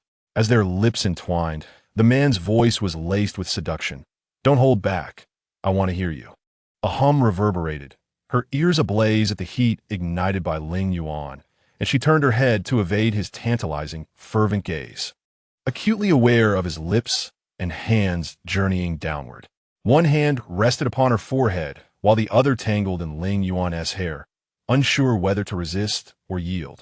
Lingyuan pressed a kiss to her navel, raising his head to catch a glimpse of her dazed expression, a smirk playing on his lips as he continued his descent. As her legs parted, a rush of coolness and shyness surged within her, prompting Qingyue to tug at Lingyuan's hair, lifting herself to meet him with a kiss. The air was thick with the ambrosial sounds of their shared breaths, as Lingyuan leaned against the bedpost, enveloping Qingyue in his arms, kissing her deeply while his hand roamed near her waist. Seated atop him, she felt the heat of his arousal pressing against her, wanting to retreat, but being drawn closer instead. In the moonlight, his crimson eyes appeared even deeper as Lingyuan chuckled softly. There's no turning back now. Tonight, I shall claim you. With his head tilted back, he trailed kisses along her neck and collarbone while his hand explored the graceful curves of her figure, encountering dampness that deepened his smile, though his lips were silenced by her playful irritation. His tongue playfully grazed her, his voice hoarse as he beckoned. Qingyue, call my name.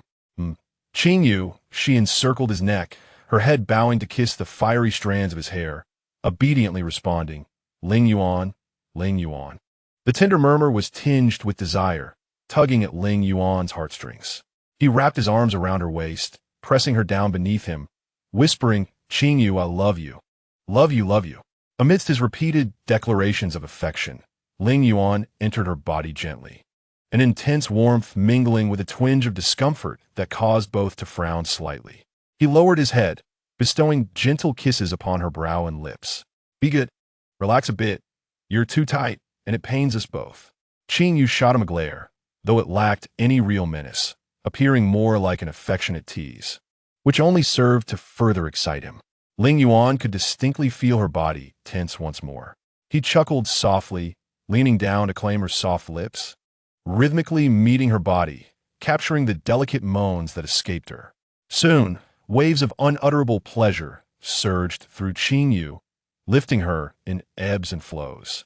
As she closed her eyes and surrendered to the fervent passion Lingyuan bestowed upon her, sensing her acquiescence and catching the allure in her gaze, every fiber of Lingyuan's being roared with ecstasy as he thrust deeper.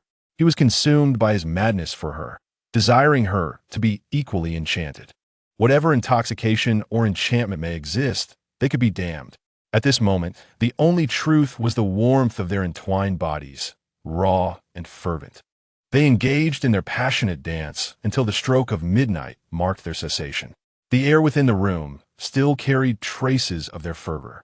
As Qingyue lay upon the couch, a hint of shyness coloring her cheeks, she pulled the quilt higher, half of her face buried within it, revealing only her eyes as she stared at the man seated beside her, gently tending to her, with his red hair and crimson eyes, clad casually in a long robe. His movements were remarkably tender and meticulous. She arched an eyebrow, her voice muffled by the quilt. "I didn't expect you to be so considerate." Lingyuan lifted his gaze briefly, smiling. "Are you hinting that I could have another go?" Qingyue shot him a reproachful look, clearly not implying such a thing. His fingertips deliberately brushed against her inner thigh, and he quickly wiped himself down before diving under the covers to embrace her from behind, laughing. "Wasn't our previous encounter sufficient to satisfy?" Qingyue feigned sleep, choosing to ignore him, though her ears betrayed her, turning a fiery red. Lingyuan chuckled softly, ceasing his teasing, and tightened his embrace, declaring, "This is the happiest day of my life. I wish time could stand still, never to flow forward again." Qingyue turned his arms, gently biting his jawline, whispering, "I feel the same." Lingyuan lowered his eyelids, gazing through a few strands of silvery hair into her clear eyes, a smile gracing his lips as he tousled her hair and pulled her closer. "Sleep now. If we can survive tomorrow, I will hold you in my arms every night, never letting go," he mused. Qingyue wrapped her arms around him, softly murmuring, "Good night." That night, their slumber was profound, only interrupted by the sound of knocking at dawn, prompting them to awaken for breakfast. Qingyue sat before the copper mirror, exhaling deeply as her fingers grazed over the kiss marks scattered along her neck and collarbone, shooting a weary glare at Lingyuan, who was chuckling nearby. "Do you think you're a dog? How am I supposed to go out like this?" Lingyuan draped a cloak with a white fur collar over her, perfectly enveloping her delicate neck. The spring radiance upon her collarbone was a sight meant for his eyes alone. "My lady, are you cold?" Huasu blinked with concern. The dining hall was warm with a crackling fire, and even in her thin garment, she felt a slight sweat. Yet, the lady was bundled tightly. Could she be unwell? Yi Fei and Qingyue exchanged knowing smiles, while Lingyuan wore a smug expression, leaving Qingyue feeling embarrassed. Finally, they endured the breakfast hour, and as snowflakes began to fall heavily outside, Qingyue stood beneath the eaves, extending her hand to catch the melting snowflakes, her heart steady. Turning back, her dark eyes sparkled with vitality. "Let us go." Chapter 83.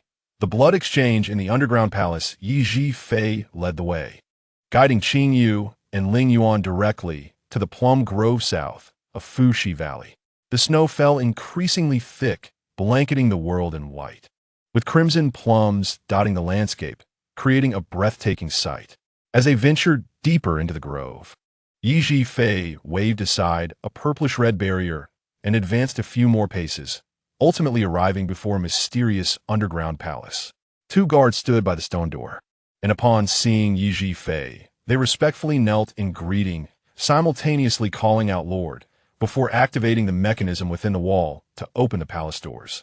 Descending the steps into the depths of the underground palace, the large luminous pearls embedded in the walls illuminated their path. Türk Silahlı Kuvvetleri, Türk Silahlı Kuvvetleri. Yeah. How much of the people's wealth have you pilfered? Do you think these pearls are mere eggs?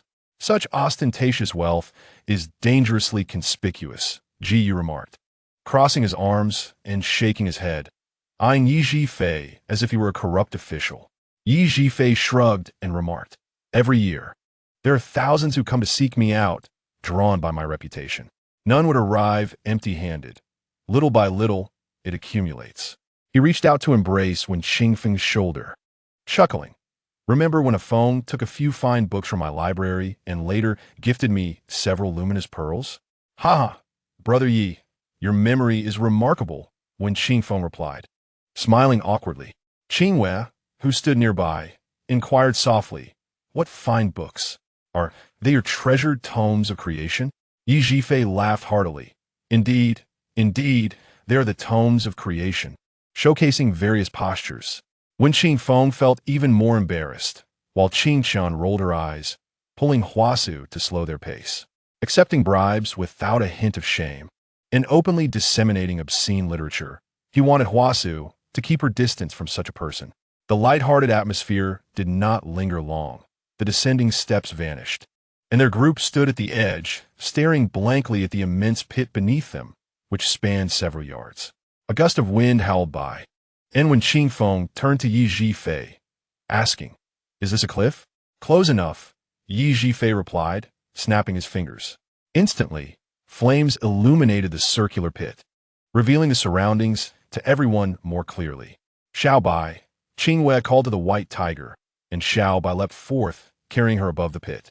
Peering down, they saw that this seemingly altar-like circular pit was, in fact, a meticulously crafted physical formation, much like Yin Guochen's arrangement at Li Hen Palace using corpses. Such a formation with tangible materials would possess far greater power than one merely outlined by intent. The larger the physical medium of the formation, the greater its might would multiply. Returning to the edge of the pit, she addressed Yi Zhifei. Have you been constructing this formation for the past 2 months? Yi Zhifei nodded, stating, I've checked all the details. There are no issues. You and Lingyuan need not worry. We will handle the rear. His demeanor was serious, devoid of the usual playful banter. Lingyuan did not express any gratitude, merely giving his shoulder a silent pat before turning to Qingyue. Let us proceed. Take the medicine. Yi Zhifei grasped his hand, retrieving 2 pills from his robe and handing one to Qingyue and the other to Lingyuan, saying, this is a pill for purging marrow and cleansing blood. It should be of some assistance. Qingyue consumed the pill and beckoned Qingqian with a finger. The young man had grown significantly taller, now able to meet her gaze. He placed a hand on Qingyue's shoulder, exuding the strength of a mature man. I will guard the formation.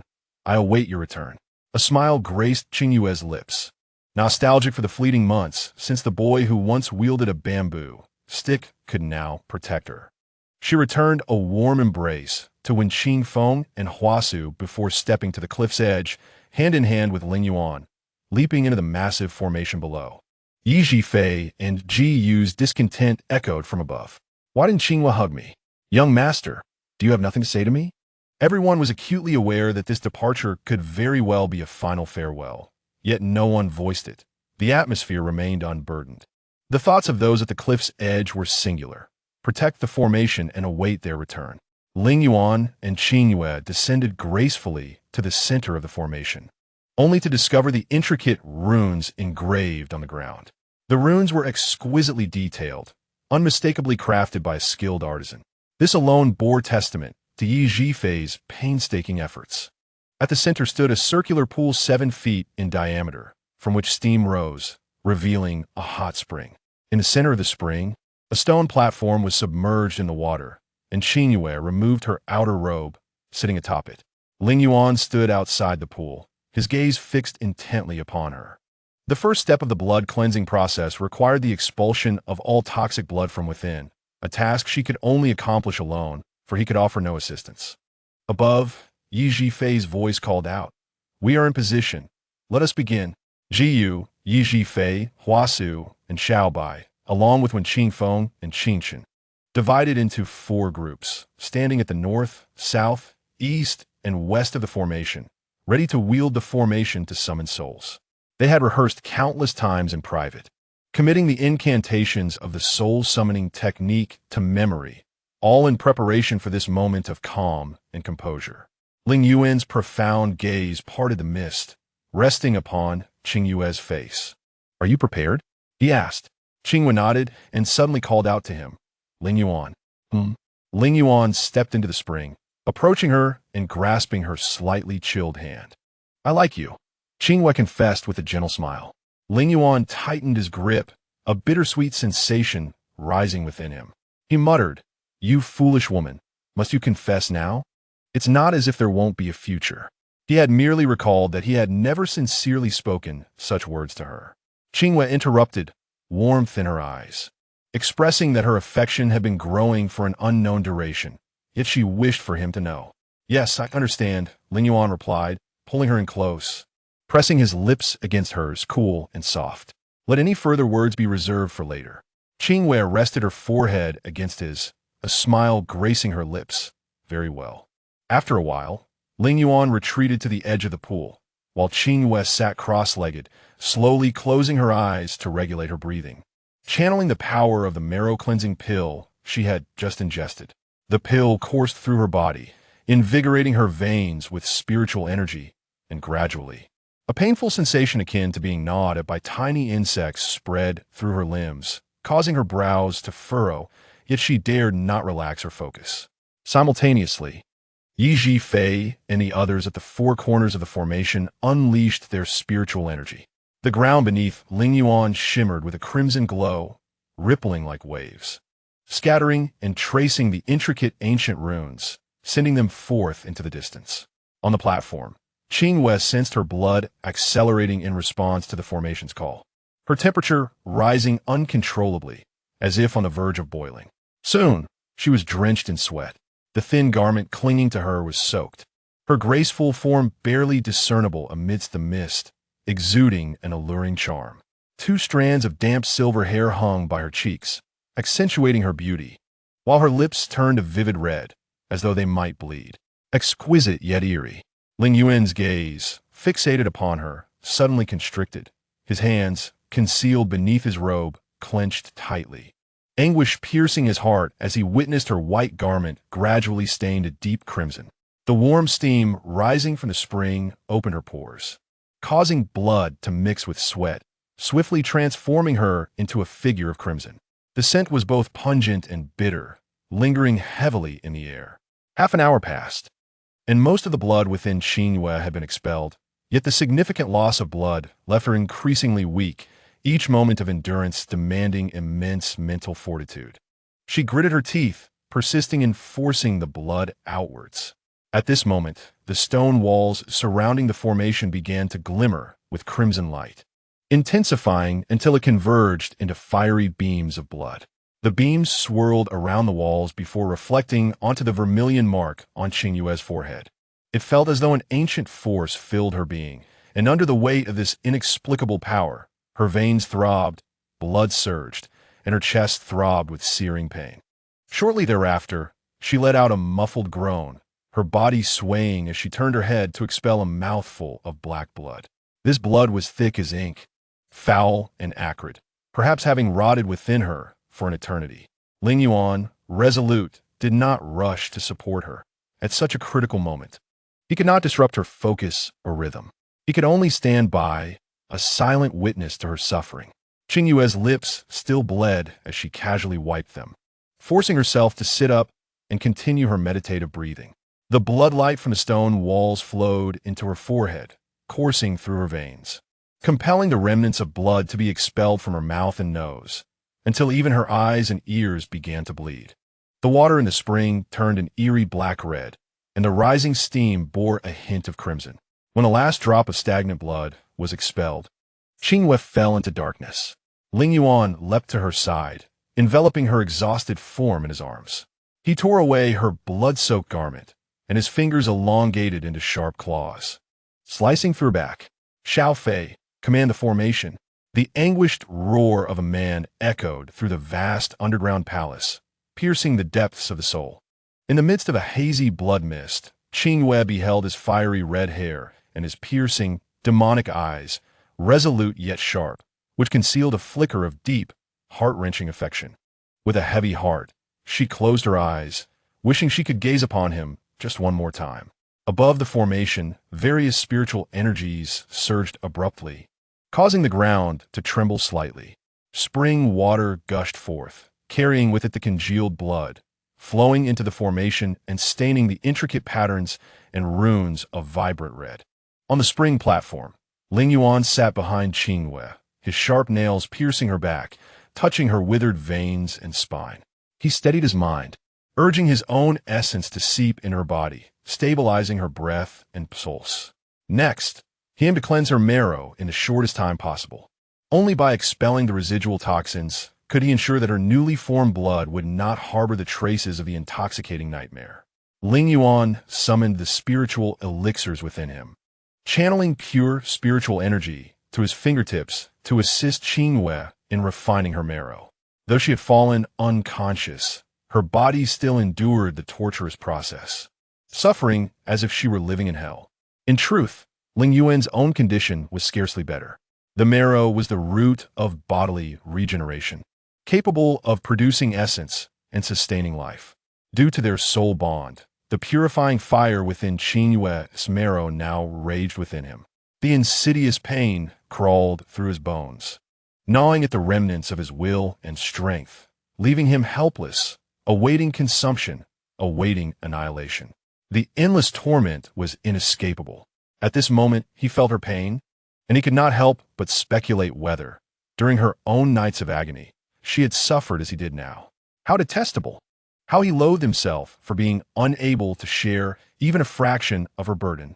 As tumultuous emotions surged within him, a metallic taste rose in his throat. Lingyuan quelled his chaotic thoughts, focusing intently on refining her marrow. It felt as if someone were driving a spike into his bones, and he nearly bit through his silver teeth in agony, yet his hand, pressed against Qingyue's spine, remained steadfast. This was all he could do for her. There could be no mistake. Time passed slowly. A mere half-tea's worth felt like a century of torment. Qingyue had lost a significant amount of blood, and to preserve her life, Lingyuan had consumed more than half of his essence. He could feel his vitality waning, experiencing unparalleled weakness. Eventually, he could only lean his forehead against her back, mustering his will to cleanse her marrow. Even so, the fiery gaze concealed beneath his sweat-drenched hair remained resolute and clear. She would endure. He needed her to awaken. Lingyuan bit his lip, laboriously forcing her name from his throat, a strained smile gracing his lips, though it was hardly pleasant. And she, unconscious, could not see it. Yet he strained to maintain that semblance of a smile. He wished to say, "Do not disappoint me." But no further words would come. His handsome features suddenly contorted in pain, and he let out a muffled groan, withdrawing his hand swiftly. A brilliant red light erupted from the wound on Qingyue's back, shooting skyward. Lingyuan was thrown backward by the sheer force, landing heavily within the formation. The ground trembled violently beneath him, a thunderous sound echoing as if from ancient times, like the roar of a myriad of beasts, sweeping in with a terrifying momentum. The stone walls surrounding the formation began to crumble, and those standing at the corners of the formation felt the ground beneath them shift precariously. Jin Jing Bai Hu and Shuanggu leapt into action, supporting Wen Qingfeng and Qin Chun to prevent their fall. Yi Zhifei shouted from above, "Do not slacken your efforts. Continue to control the formation." Though Wen Qingfeng was blind, he discerned the peril from the thunderous roars beneath his feet. Amidst the blood mist and swirling sands, Lingyuan struggled to stand, feeling the formation tremble beneath him, a sign that Qingyue's soul was in a precarious state, at risk of shattering at any moment. His heart raced as he staggered toward the spring platform to check on her condition. A thunderous crash erupted behind him as a towering stone wall collapsed. An intricately carved corner of the formation was suddenly buried beneath rubble, diminishing the formation's power. The ground quaked even more violently, and Lingyuan found it increasingly difficult to maintain his footing. His strength was nearing its limit, yet his gaze remained locked onto the indistinct figure not far away. He could not allow anything to happen to his beloved. Even if he had to crawl, he would make it to her. Above the formation, Yi Zhifei watched as the formation began to falter. He swiftly removed a hairpin, slicing open his wrist to stain it with his essence, reciting incantations mid-air to reinforce the massive formation below. Qingyue squinted, shaking his head repeatedly, muttering, "Something's amiss." "Qingyue, why are you standing there? Get to work!" Yi Zhifei shouted, his ebony hair swirling wildly, his eyes revealing a faint amber hue, the true appearance after unleashing his powers. Yet even with all his efforts, he could not sustain it for long. Qingyue quickly appeared beside him, placing a hand on his back to support him in maintaining the formation. His gaze fixed on the chaos of swirling sands and blood within the massive pit. Suddenly, a realization struck him. The scene was eerily reminiscent of the time when Ling Qinshuang's soul had shattered. After a brief moment, he spoke, "Back in the demon realm, you recognized Qingyue, did you not?" Yi Zhifei, fully engrossed in controlling the formation, had no time for idle chit-chat. "What do you mean? Speak plainly. What was her cultivation like then? Had she ever contracted an ancient divine beast?" Yi Zhifei shot him a look that screamed disbelief. Yet Qingyue, undeterred, asked again, "Did she ever contract one?" "No." Yi Zhifei roared, inwardly cursing, "In the demon realm, let alone ancient divine beasts, even a spirit beast like you, live for thousands of years is a rarity. Why ask such a foolish question?" Upon receiving the answer, Qingyue's brow furrowed deeper. In both the demon realm and Xinghuan continent, Qingyue's cultivation could not have surpassed Ling Qinshuang's. Even if she were truly on the verge of losing her soul, the disturbance would not be so great unless Qingyue. The piercing howl of Lingyuan echoed beneath them, and Qingyue's heart sank. Transforming into a flash of red light, he dove into the thick blood mist. Before he could approach, a wave of scorching flames surged toward him, the searing heat rendering it impossible to draw near. Qingyue conjured a barrier and beheld the stone platform at the center of the formation engulfed in raging flames, as the surrounding spring water evaporated at a visible pace. Lingyuan, in a frenzy, dashed into the inferno. "Young master!" Qingyue's heart raced in alarm as he soared forward, grasping the corner of Lingyuan's garment. Pulling with all his might, he noticed both of Lingyuan's hands were charred and bloodied, his crimson hair singed in patches, his eyes ablaze with a fiery intensity, as if they might bleed. "Get back!" he growled. Like a trapped beast, the already weakened Lingyuan managed to push Qingyue away several feet, disregarding everything as he charged toward the flames. His Qingyue was there, being consumed by the fire. She had already endured so much suffering. He could not allow her to suffer further. Lingyuan stood before the inferno, his red hair wildly dancing behind him. He raised a hand to shield half of his face, the exposed red, eyes shimmering with an entrancing light. A warning from his father flashed through his mind. This technique may only be used in life-or-death situations. Do you understand? In a life-or-death moment? He smirked, whispering, "Qingyue, hold on just a little longer. It will be over soon." Realizing what he intended to do, Qingyue shouted a desperate warning, but it was too late to stop him.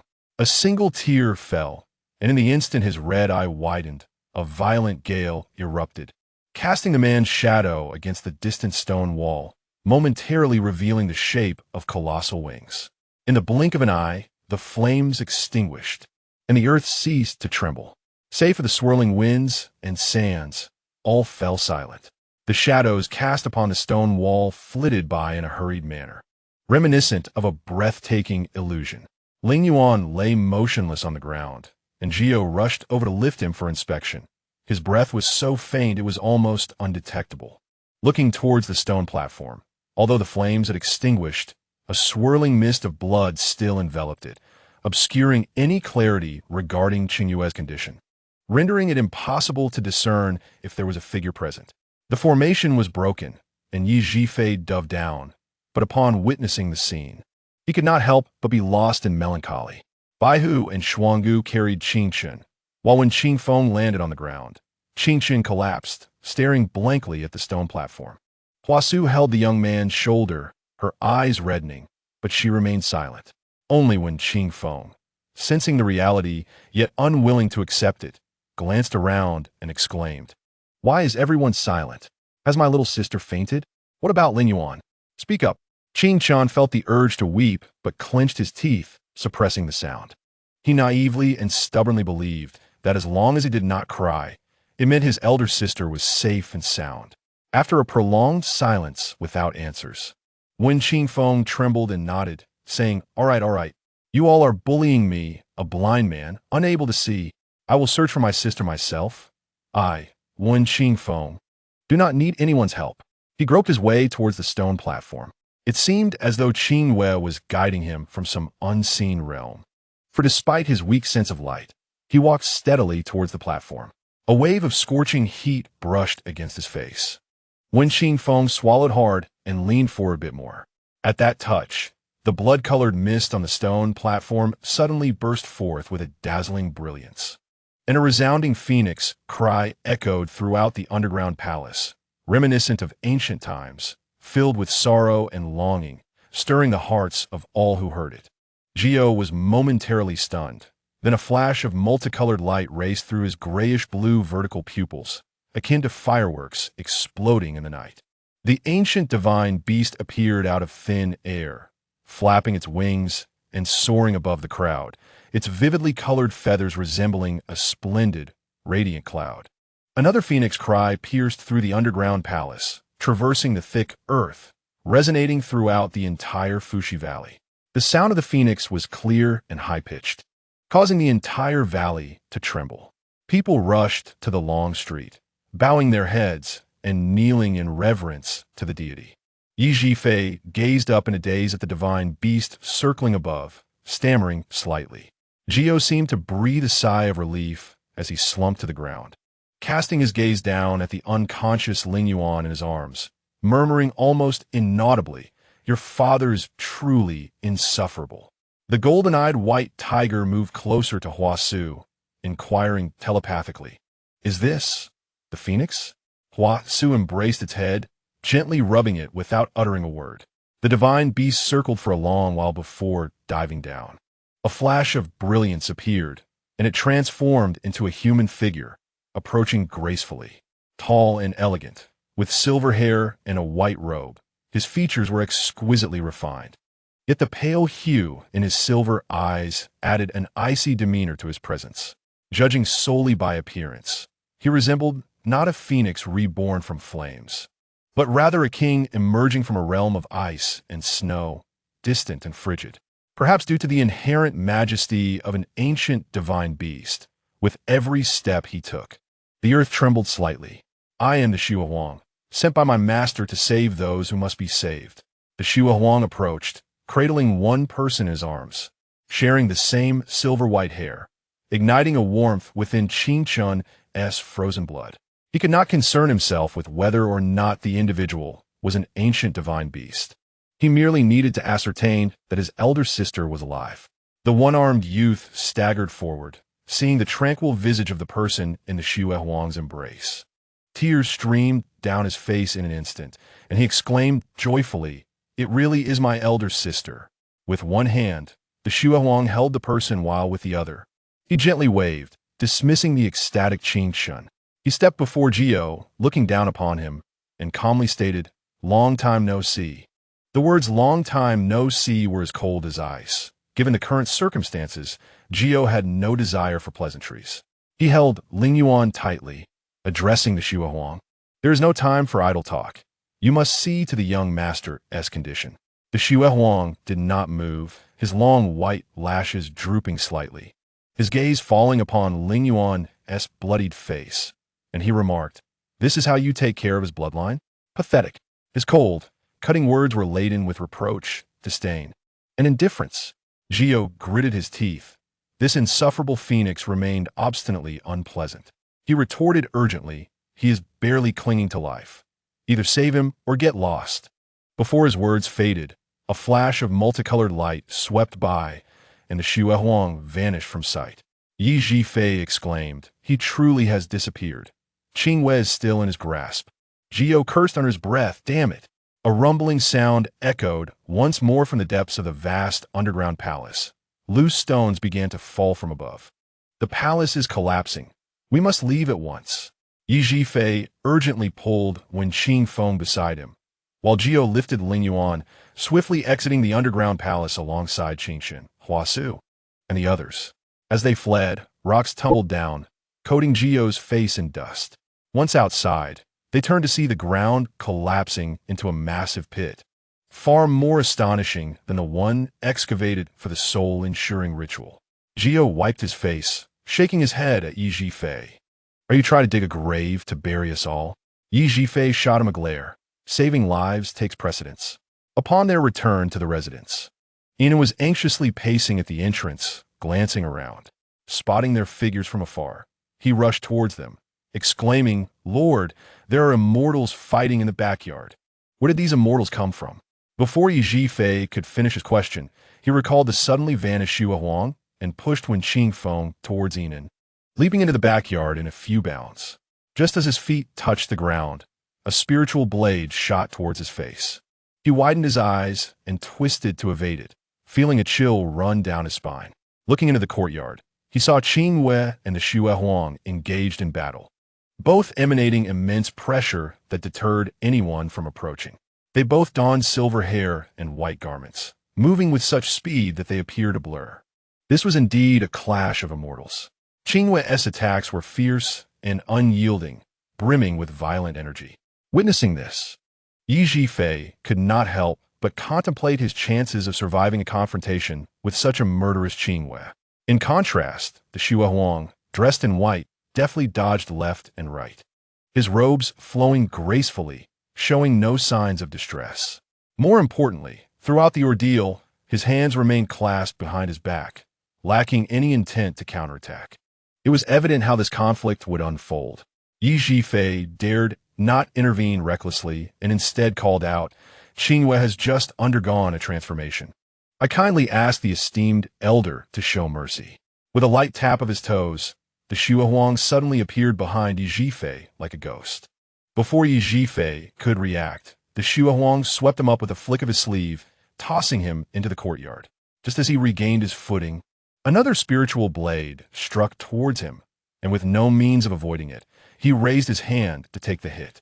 Suddenly, a flash of red light appeared, and he felt his feet lighten as Jiao yanked him away. Yi Zhifei patted his chest, a hint of anger in his voice. "Qingyue, look before you strike." However, Qingyue seemed oblivious, her fingers clawing towards him again. Jiao pushed Yi Zhifei aside, leaping forward to meet her palm with his own, causing several nearby plants to snap and fall. "What are you waiting for? Knock her out," Jiao bellowed, and Yi Zhifei hurried to leap behind Qingyue, delivering a swift chop to render her unconscious. Utterly futile, the Xue Huang's chilling voice echoed from nearby.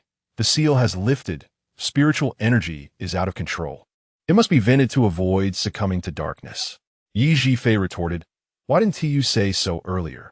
You had to throw me out with your sleeve and have me feed Qingyue attacks?" Jiao tilted his head in confusion, asking, "Seal? What seal?"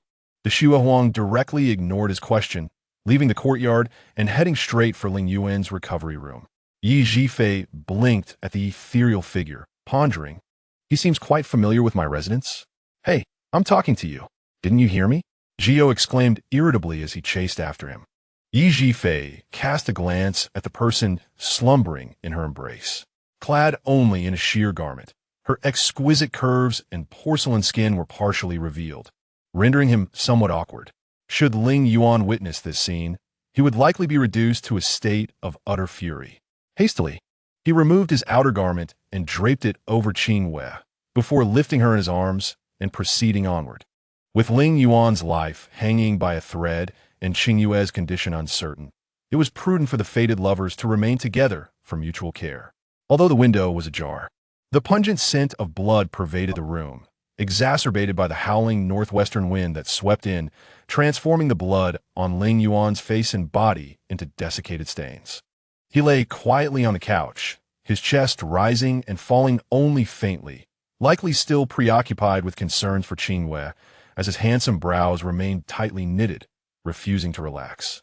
Xue Huang stood beside him, her gaze lowered, observing his bloodied visage, which bore a striking resemblance to someone from years past. Indeed, they were father and son. Not only did they share a face, but their tenacity within was akin as well.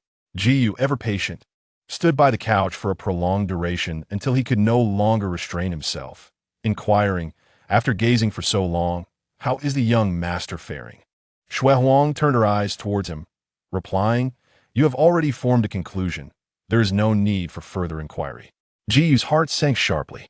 Qing Chun tugged at Qingyue's sleeve, her voice trembling. "What conclusion?" "Master, he cannot awaken, can he?" "It cannot be." The azure vertical pupils of Qingyue suddenly flashed with a fierce hue as he seized Shui Huang's wrist, stating, "You possess the blood of an ancient divine beast coursing through you, your cultivation far surpassing mine.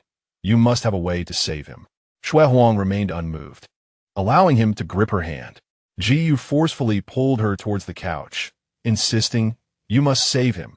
He is the last scion of Qinshuang, the child he cherishes the most. Please save him." The Tianshu technique can gather the soul's essence, capable of summoning the might of mountains and seas. Yet its power dissipates the soul, also known as the death curse. Shui Huang dismissed it lightly, stating his current state is already miraculous. Qingyue's face turned ashen. Releasing her hand, Yi Zhifei, listening nearby, felt a tremor run through her. She had heard of the Tianshu technique, deeming it a path of darkness, likely traversed only by the most desperate of madmen. She had never anticipated that Lingyuan would be knowledgeable of such a method. Even more astonishing was his unwavering devotion to Qingyue, willing to risk complete annihilation of his soul to extinguish the flames consuming her. Madmen. All those named Ling were indeed deranged. Qingyue despondently sank onto the couch, delivering a punch to his leg, his knuckles turning pale. After a prolonged silence, when Qing Feng finally spoke, asking, "The breath of Ling brother has not yet ceased. Does that not imply that the death curse has not fully manifested? Or is it that Ling brother still holds a chance of awakening? To fate, one must yield." Shui Huang concluded Lingyuan's destiny with these 4 words, declaring that all was predetermined, and every calamity was inescapable. Just as in years past, he too had no choice but to surrender to fate. Yi Zhifei pinched her sore throat, choking out, "Everyone should leave. The air is stifled with so many present, and moreover, Lingyuan despises being seen in such a weakened state." Shui Huang turned and seated herself at the table, indicating no intention of departing. Qingyue, with his head lowered, appeared not to have heard her words. Yi Zhifei had no choice but to coax Wen Qing Feng and the others out, her feet carrying her swiftly to the alchemical repository in search of herbs to sustain Lingyuan's life. Within the room, the 2 ailing individuals lay side by side, silently battling against their fates. The 2 guardians remained silent for an extended time, until Qingyue finally steadied his emotions and addressed Shui Huang, saying, "I never expected that after all these years, you would be sealed by Qinshuang, and even more so, sealed within Qingyue's soul." Shui Huang closed her eyes in repose, remaining unmoved by his words. Qingyue let out a bitter laugh, muttering to himself, "This aligns perfectly with Qinshuang's style. Who could have imagined?" He sealed his spirit beast within a young girl, making it impossible for anyone to find you. He raised his eyes, noticing that the person at the table remained in a meditative state, offering no response. "Are you incapable of uttering a single word?" Qingyue snapped. "I am in great distress. Speak to me." Shui Huang slightly opened her silver eyes, stating calmly, "He will not die." Yet, not dying did not equate to awakening. It was entirely possible that he would remain in this state, merely clinging to life, akin to a living corpse, never to awaken again. Those who had experienced the tumult of blood and carnage would become fragile, easily felled by a mere dagger. Qingyue gritted his teeth. "Thank you for your words of consolation." Silence enveloped the room once more. The sound of a pin dropping could be heard. After a long while, that cool voice suddenly broke the stillness. What prompted Li Ju to rebel? Qingyue was taken aback by the unexpected inquiry and momentarily failed to respond. Shui Huang's gaze swept over him. Li Ju is not driven by a lust for power. What is his true intention? Qingyue retorted sharply. How do you know that Li Ju is not coveting the throne? Seeing Shui Huang remain silent, he grew increasingly aggressive. How many times have you interacted with Li Ju? How well do you truly know him? He is a beast cloaked in a guise of false benevolence, a creature unworthy of nurturing. Whenever the name Lingyuan was mentioned, Qingyue could hardly contain his loathing, each word imbued with sharp contempt. Shui Huang remained silent, observing his fury with an unblinking gaze. Her cold and indifferent demeanor evoked a sense of detachment. It felt as if she were an observer in this tumultuous affair. Qingyue despised her tranquility, as if everything were irrelevant to her, despite the fact that it was all deeply intertwined with her existence. Finally, Qingyue's pent-up rage found an outlet, and with a scoff he declared, "You inquire about my reasons for Lingyuan's rebellion, yet you should reflect upon your own actions. What have you done? What do you mean? As Qingyuan's spirit beast, you should have aided him in times of peril. Yet why was it that Qingyuan chose to seal you away, ensuring that no one could find you?" As he spoke, Qingyue's eyes began to glisten with unshed tears. Even in his final moments, he had not divulged your whereabouts to Lingyuan. "How dare you ask me why Lingyuan has stirred chaos?" The room fell into an oppressive silence. Chapter 86. Memories of the Past. Qingyue's fervent questioning of Shui Huang was not merely a spontaneous outburst. Every detail of the events from years ago was etched vividly in his memory, and he had formed his own conjectures, seeking to confirm them with the person involved. 20 years prior, on an autumn day, the magic capital had just experienced a night of rain, and the entire city was washed anew, cloaked in a layer of dark azure mist amidst the morning fog.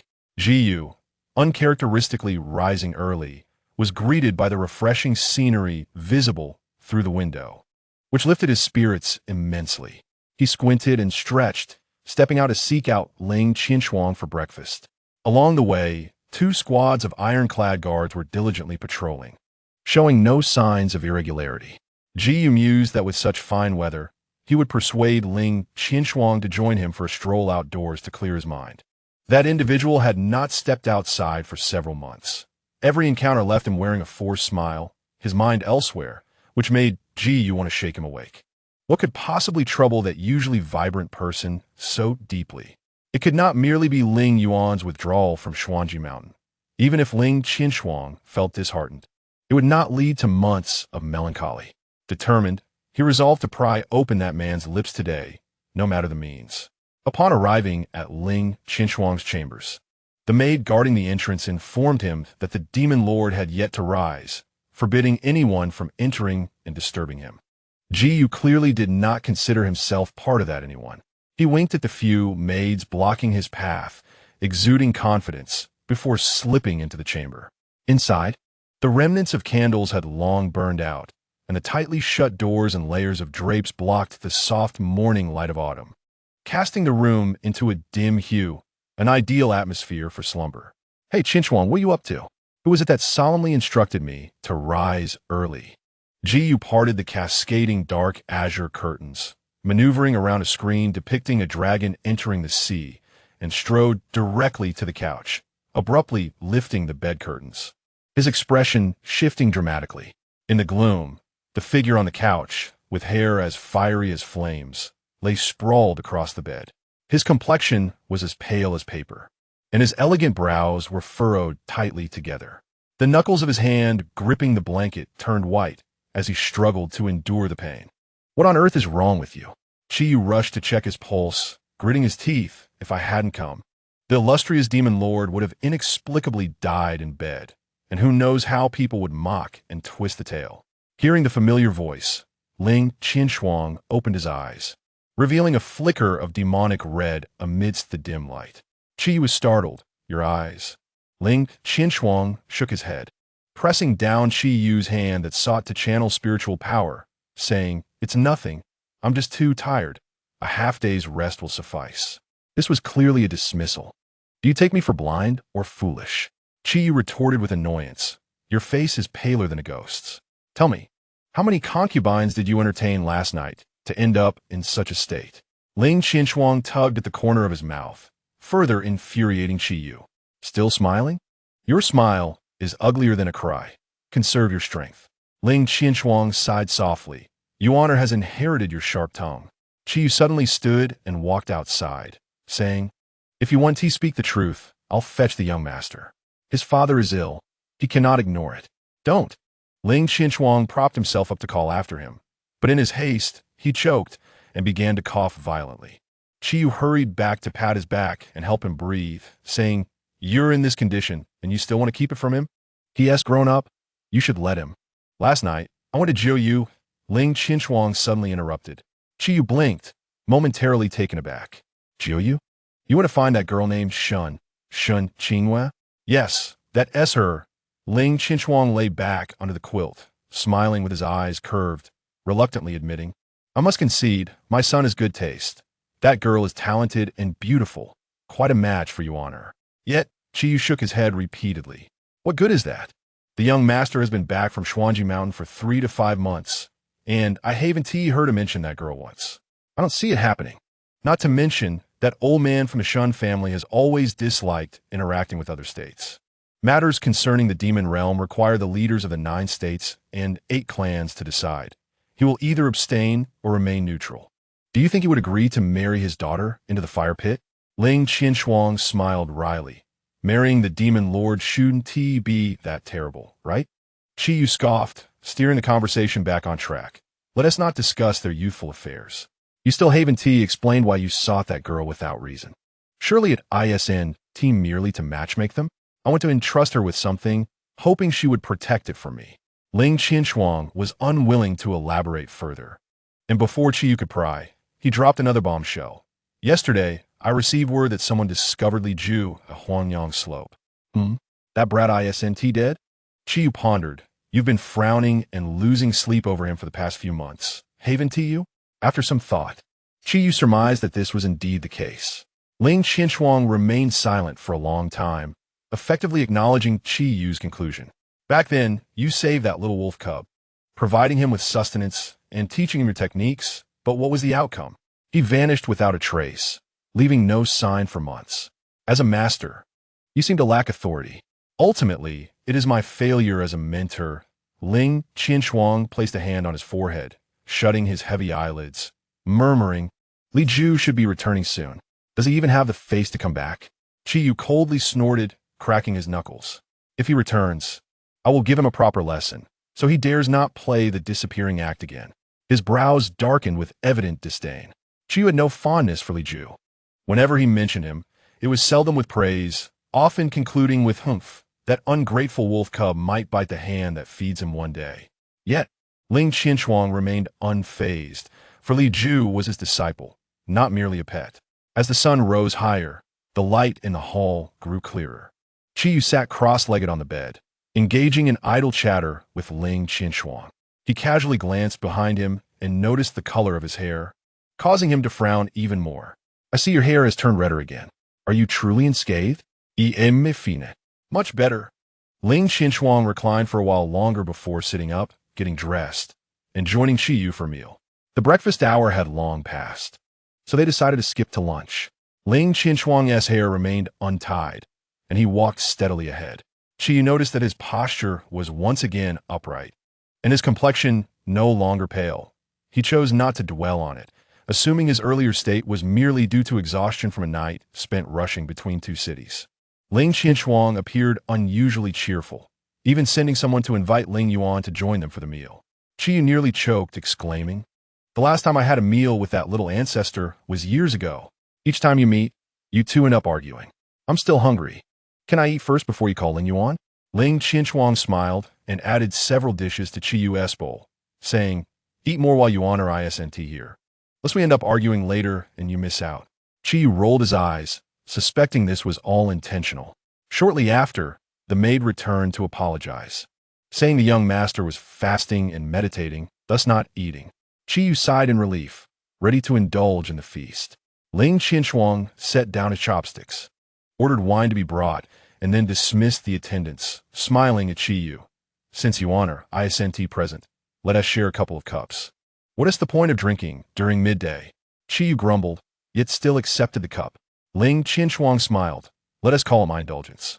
Qingyue shot him a playful glare, filling the cup and pushing it toward him, saying, "It's rare to see you, who usually abstains from alcohol, insist on drinking.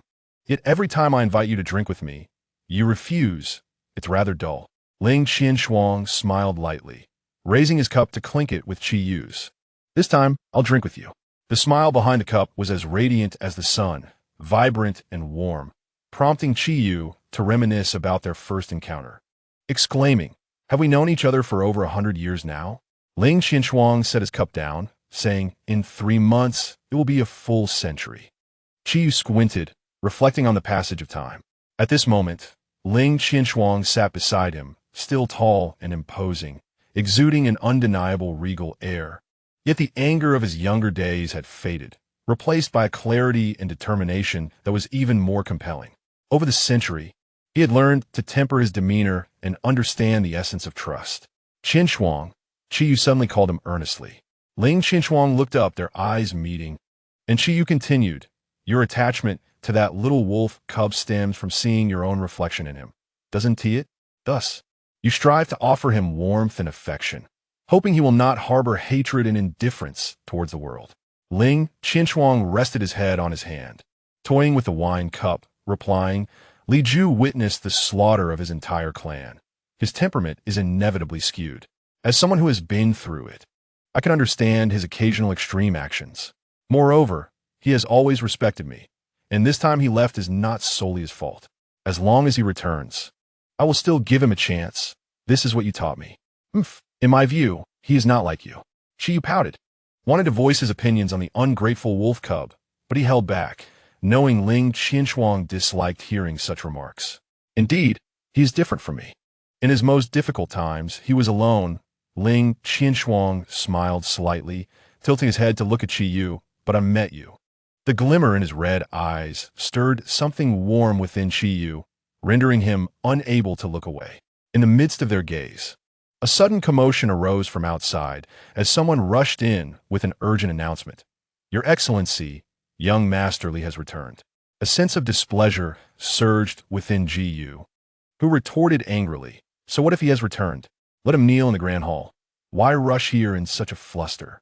The messenger fell to the ground, trembling as he reported, "Your Excellency, young Masterly has brought many soldiers with him, and several leaders from the Jojo and Babus have also arrived." From these words, Qiyue discerned an unsettling tension, and he cast his wine cup onto the table with a forceful thud, rising to his feet in indignation. What does this mean? Is he plotting rebellion?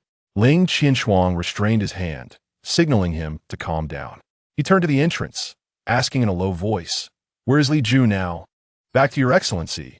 He should be at the Juxian Hall by now." "Good. Tell him to wait there. I shall come shortly." The messenger complied and swiftly exited, disappearing in an instant. Qiyue rolled up his sleeves, ready to charge outside, but Ling Qianshuang pulled him back to sit, sliding a cup of wine in front of him. Confused, Qiyue stared at him and asked, "That little wolf cub is raising an army against you, and you still have the leisure to drink?" Ling Qianshuang's eyes were calm, filled with composure. "This cup of wine is my apology to you. You must drink it." Qiyue, perplexed by his words, sat stiffly beside him, refusing to move. His crimson eyes seemed to reflect the misty rain outside, evoking a sense of parting sorrow. "You always warned me that one day Li Ju would turn against me. I never believed it." Ling Qianshuang smiled gently. "Thus, I owe you an apology."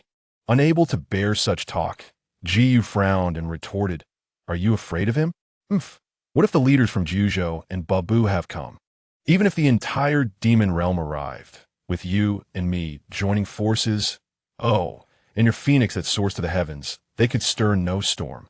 With that, he downed his drink in one gulp, brimming with bravado. Ling Qianshuang quietly observed the empty cup, and after a moment, shook his head, saying, "You misunderstand." "What do you mean?" "I have said that once he returns, I shall grant him an opportunity." Qiyue's brows knitted tightly, an ominous premonition rising within him. Ling Qianshuang continued, "I recall you mentioned not enjoying being cooped up in the royal city, yearning to wander and experience the mortal realm on Xingyue Dalu, correct? Why bring this up? Go ahead." Qiyue's eyes widened, his limbs seemingly drained of strength, unable to move. He stared at the handsome face before him, witnessing Ling Qianshuang's exquisite smile growing nearer. "Go to Xingyue Dalu." Ling Qianshuang leaned closer, their foreheads touching, almost intimate. He whispered, "Take your honor with you." Take good care of him. Qingyue felt an urge to curse, but could only mumble incoherently, striving to widen his eyes, hoping to convey the raging fury within him. Ling Qinshuang noticed, yet only smiled. "I am sorry," he said, gently patting Qiyue's forehead, "and thank you." In his blurred vision, he saw that tall, elegant figure halt at the door, and vaguely, it seemed that person turned back to glance. Yet, Qiyue was frozen, his head weakly resting on the table, gazing at the empty chair across from him. Ling Qinshuang's voice floated back, "Live well, I will do my utmost to return." But that voice was so faint, ethereal, as if it were a mere illusion conjured by Qiyue's intoxicated state. He lay there like a puppet, endlessly pondering what Ling Qinshuang's intention was in granting Li Ju an opportunity, unable to grasp it, and began cursing in his heart, calling Ling Qinshuang a fool deserving of a dog-ass bite, lamenting how he lacked the decisiveness and ruthlessness of yore. Then it struck him that Ling Qinshuang was indeed decisive and ruthless, so effortlessly bidding him farewell, pushing Lingyuan, that little ancestor, into his arms with 2 cups of wine, and leaving without a backward glance. Did he truly feel no reluctance at all? As he spiraled into his thoughts, footsteps suddenly echoed at the hall's entrance. He immediately called out, "Who is it? Who has come?" Upon speaking, he found his condition slightly improved. His voice, though still raspy, was somewhat intelligible. Blinking, he saw Ling Yuan's face come into view, accompanied by a youth with a scar on his forehead, whom Qiyue remembered as Qin Huaizhao, Ling Yuan's attendant. With a forceful grip, they pried open his mouth and shoved a pill inside. Qiyue struggled to swallow it, and, after a moment, he felt his spiritual energy gradually coalescing. Ling Yuan sat nearby, casting a cold glance at him, remarking icily, "Did you not summon me for a meal? Where is he? What foolishness have you committed to provoke his ire, to warrant such trickery in your wine?" Qiyue stiffly moved his limbs, attempting to rush outside, but stumbled clumsily. He struck the ground in frustration, exclaiming, "Ling Qinshuang, you wretched soul, I will not let this go. Hey, what are you still doing there? Your father has gone alone to Juxian Hall. That dog Li Ju has rebelled." Before he could finish, Ling Yuan had already vanished, with Qin Huaizhao silently following suit. Qiyue lay on the ground, and after a while, he gritted his teeth, channeling his spiritual energy to pursue them. Yet before he could reach the Juxian Hall, he saw a red light soaring into the heavens from afar, his heart sinking as he hurried forward. The Juxian Hall was surrounded by countless iron guards, and within, Ling Qinshuang stood in a dark robe, the fabric billowing without wind, his crimson hair and eyes hauntingly mesmerizing, surrounded by swirling spiritual energy, keeping others at bay. Only one person dared to approach, standing before him, Li Ju. The two were engaged in a hushed conversation, when suddenly, Li Ju seized Ling Qinshuang's collar, channeling spiritual energy to press against his forehead, growling, "Fight back. You must fight back." Ling Qinshuang remained unmoved. Li Ju let out a sinister laugh, amplifying his spiritual power. "If you do not retaliate, I shall force that phoenix out. With the master in peril, how could it stand idly by?" Before his words faded, the spiritual energy surged toward Ling Qinshuang's face. "Father!" A nearly heart-wrenching cry from Ling Yuan caused Ling Qinshuang to flinch. He grasped Li Ju's wrist and sidestepped the attack. Turning to look, he saw Ling Yuan charging through a sea of blood, having slain dozens of iron guards, his eyes mirroring Ling Qinshuang's, cold and bloodthirsty. Li Ju commanded with a wave, and in an instant, the Juxian Hall transformed into a hellish battlefield, blood splattering as bodies piled high. Ling Qinshuang, seeing Ling Yuan embroiled in the bloodshed, felt a twinge of concern. He leaped toward him, but Li Ju clung to him relentlessly, launching brutal strikes, intent on cornering him. Unbeknownst to others, Ling Qinshuang knew that he could not endure much longer in his current state. After merely 5 or 6 exchanges, his complexion paled, and his legs trembled, struggling to support him. Noticing this, Li Ju smirked wickedly, saying, "What troubles my master? If you cannot hold on, summon the snow phoenix. With it, you shall be safe." Before he could finish, he unleashed a lethal strike aimed at Ling Qinshuang's vital point. As Qiyue burst into the Juxian Hall, he was repelled by a wave of overwhelming spiritual light. He heard Lingyuan's heart-wrenching call, "Father," as the ground trembled violently beneath him. The iron army within the Zhuxian hall burst forth, scattering in chaos, and amidst the turmoil, Qingyue heard someone fearfully utter the words death curse. In that instant, he felt as though he had plunged into hell. He scrambled to his feet, pushing against the fleeing crowd towards the Zhuxian hall, but after only a few steps, a deafening crash echoed as a torrent of blood surged into view, followed by swirling dust and debris, swept into the air by the fierce winds. The Zhuxian hall had collapsed. Even as the crimson light had yet to dissipate, he squinted to catch a glimpse of that figure with flowing red hair. Amidst the swirling dust, like a deity descending from the heavens. In a fleeting moment, he merely squinted against the swirling sands, and when he looked again, he saw the figure of that person transformed into specks of light, akin to sparks rising into the air before a bonfire is extinguished by water, scattered and ascending, ultimately vanishing into the void. The shards of rubble lacerated Qingyue's face, and the pain jolted him from his numbness. He stared vacantly, devoid of joy or sorrow, his mind consumed only by Ling Qinshuang's directive to take Yuan with him. Lingyuan, the young master of Ling, where are you? Qingyue plunged into the wreckage in search of him, murmuring the same name repeatedly. As the earth's roaring gradually subsided, Qingyue discerned the sounds of combat. He turned his gaze to find Lingyuan, disheveled and covered in dirt, engaged in a struggle with a man who bore an expression of astonishment. It was Qingyue. Damn it, you clearly forced him into this. Why must you display such a surprised countenance? Disgusting. Qingyue spat, launching himself forward with the resolve to reduce Qingyue to ashes. Qingyue retreated, his words devoid of the previous malevolence. Master, how dare you refer to him like that? Watch as I tear your mouth apart. Qingyue revealed his true form, his gaping maw unleashing a massive fireball that surged toward Qingyue with the force of thunder. Qingyue hastily seized 2 iron guards to shield himself. Using the opportunity to evade, his lips pressed in a grim line as he demanded, "No, Master has the protection of Shuehuang. Where is it? Where is it? Why won't you surrender him?" To that question, you may ponder in hell.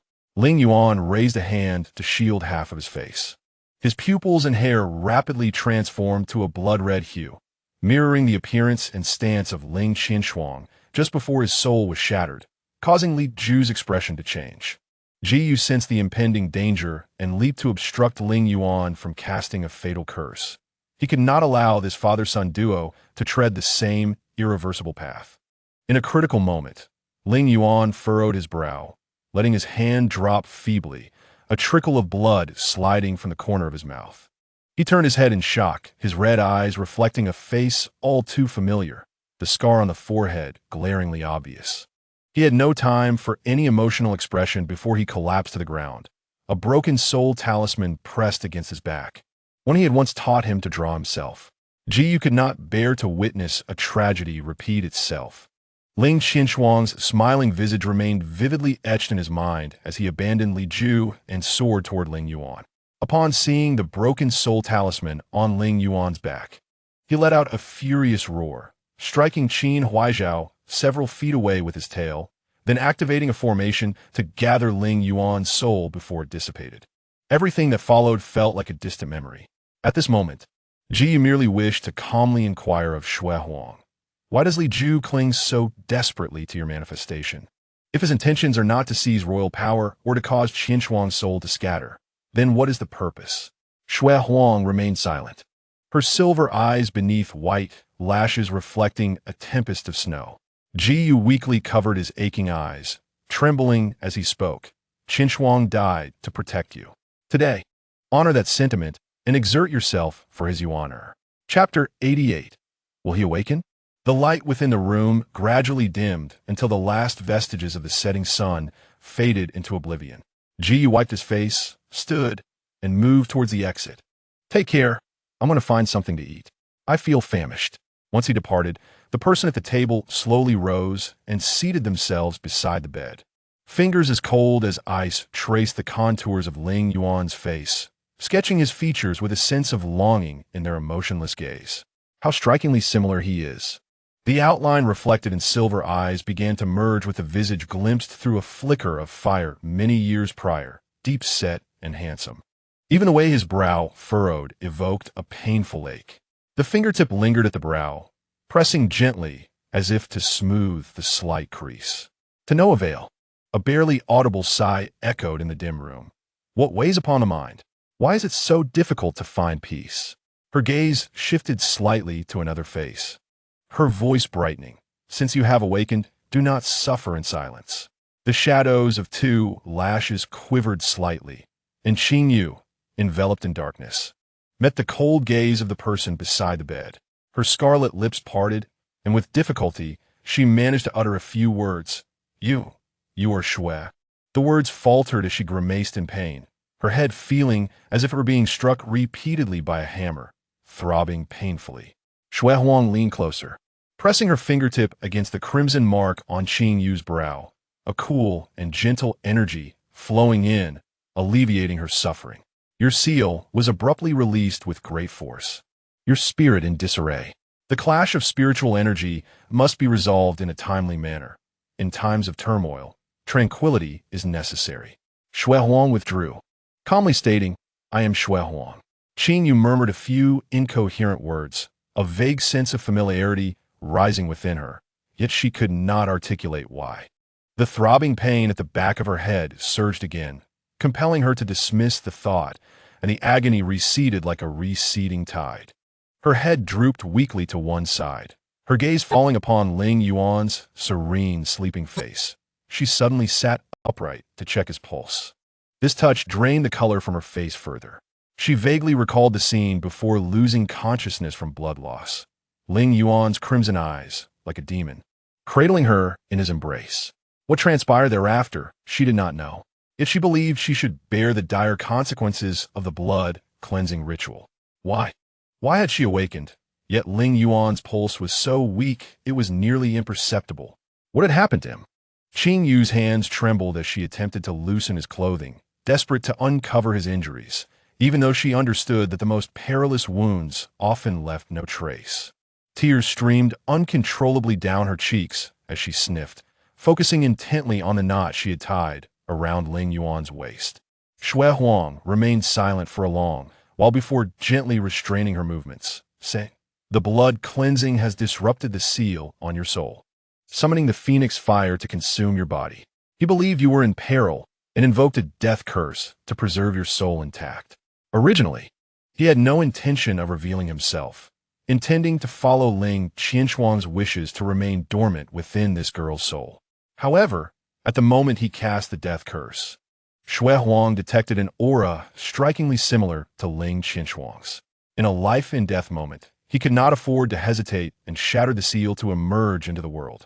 However, he was unprepared for the changes that had transpired.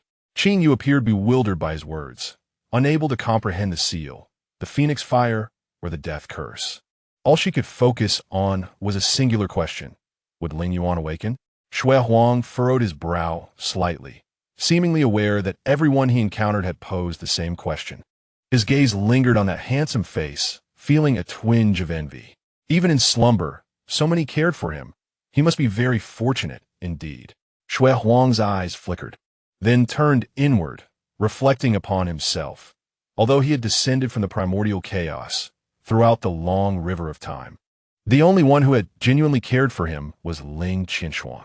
Recalling nearly 20 years of being sealed, alone in darkness, drifting aimlessly, solitude was a heavy burden to bear.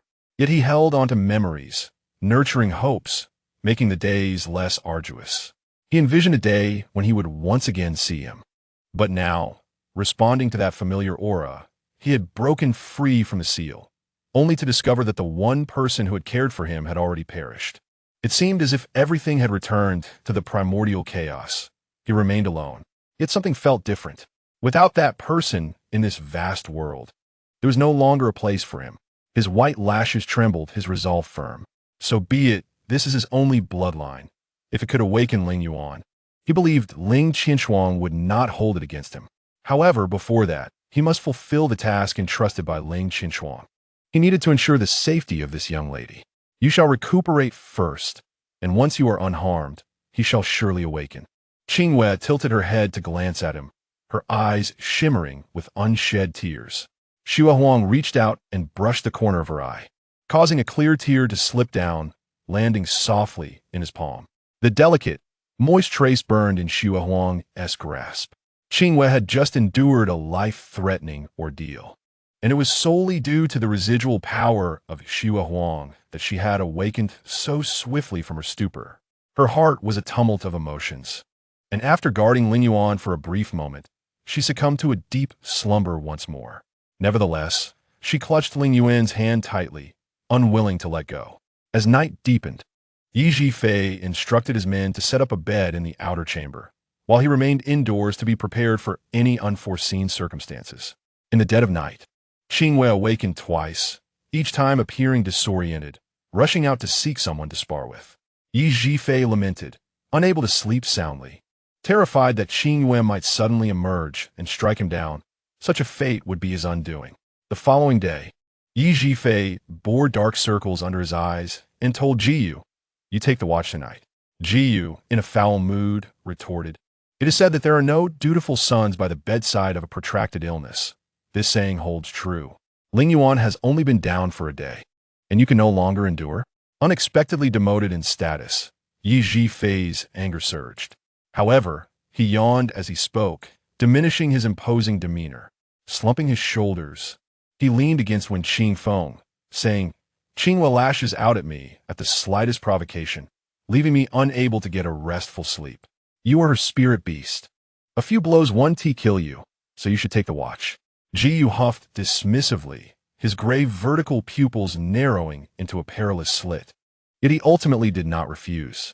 Yi Zhifei scanned around, failing to spot that familiar white figure. He cupped his hands over his lips and whispered, "Where is she?"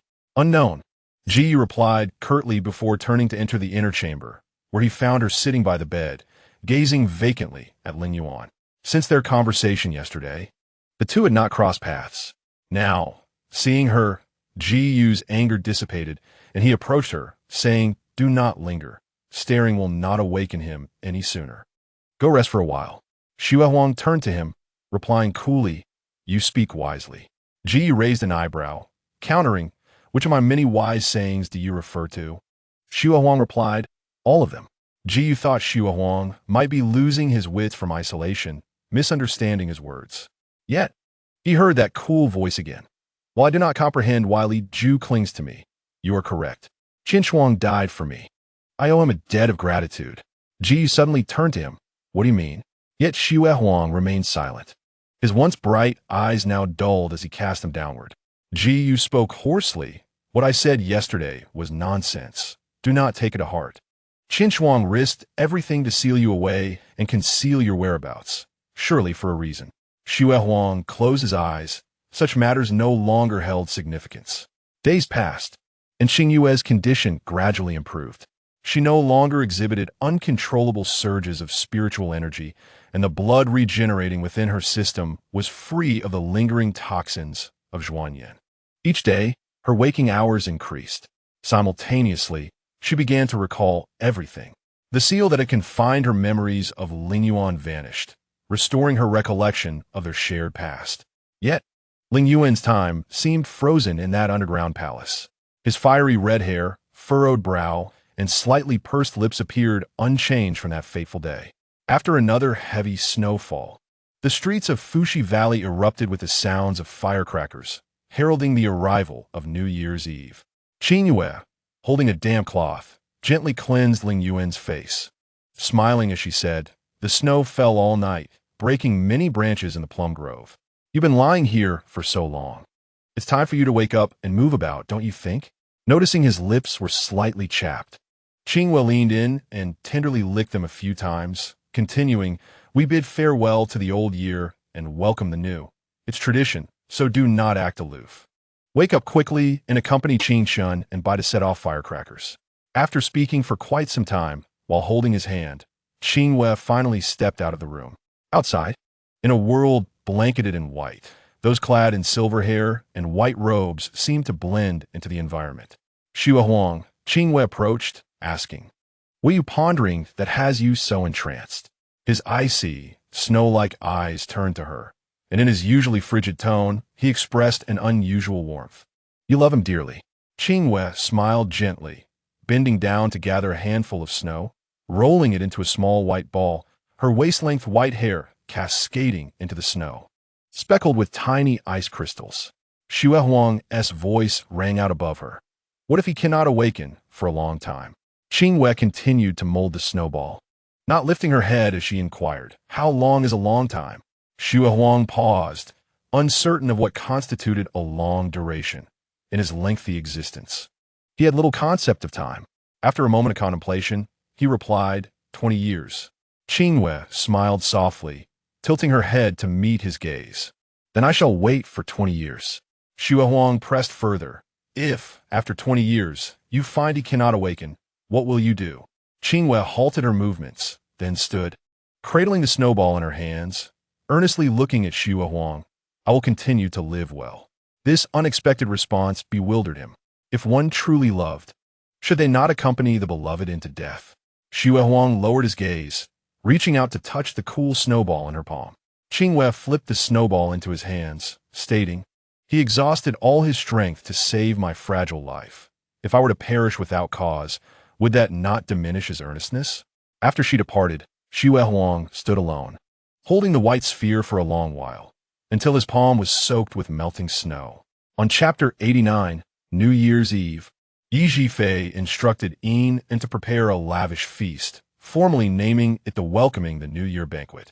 Cleansing the past and welcoming the new, he hoped Lingyuan would appear in the courtyard at dawn, disgruntled and ready to scold him. Outside the flower hall, Qingchun and Hua Su set off clusters of fireworks in the courtyard, both making the same wish upon the fleeting brilliance before returning inside to take their seats. Qingyue, holding a wine cup, wrinkled his nose, commenting, "You smell of fireworks." Qingchun sniffed his arm, confirming there was indeed a scent. He stood to change, but was restrained by Yi Zhifei, who said, "A little scent of fireworks is quite pleasant. It feels grounding. Let us eat." Yi Zhifei served him a portion of food, urging, "Come, eat," at the dining table. Only Qingchun buried himself in his bowl, resembling a starving ghost as he polished off his meal, then glanced at Wen Qingfeng's bowl of food, asking with his mouth full, "Second brother, aren't you hungry?" "If you're not eating, I will." Before Wen Qingfeng could respond, he snatched the bowl away and devoured 3 bowls of rice in a whirlwind. "I'm full. I'm going to practice. You all take your time." The youth wiped his mouth, muttering, and turned to leave. "Wait." Qingyue grasped his hand, pulling him back to the table. The youth had grown taller, and she had to slightly tilt her head to meet his gaze. "Tonight is New Year's Eve.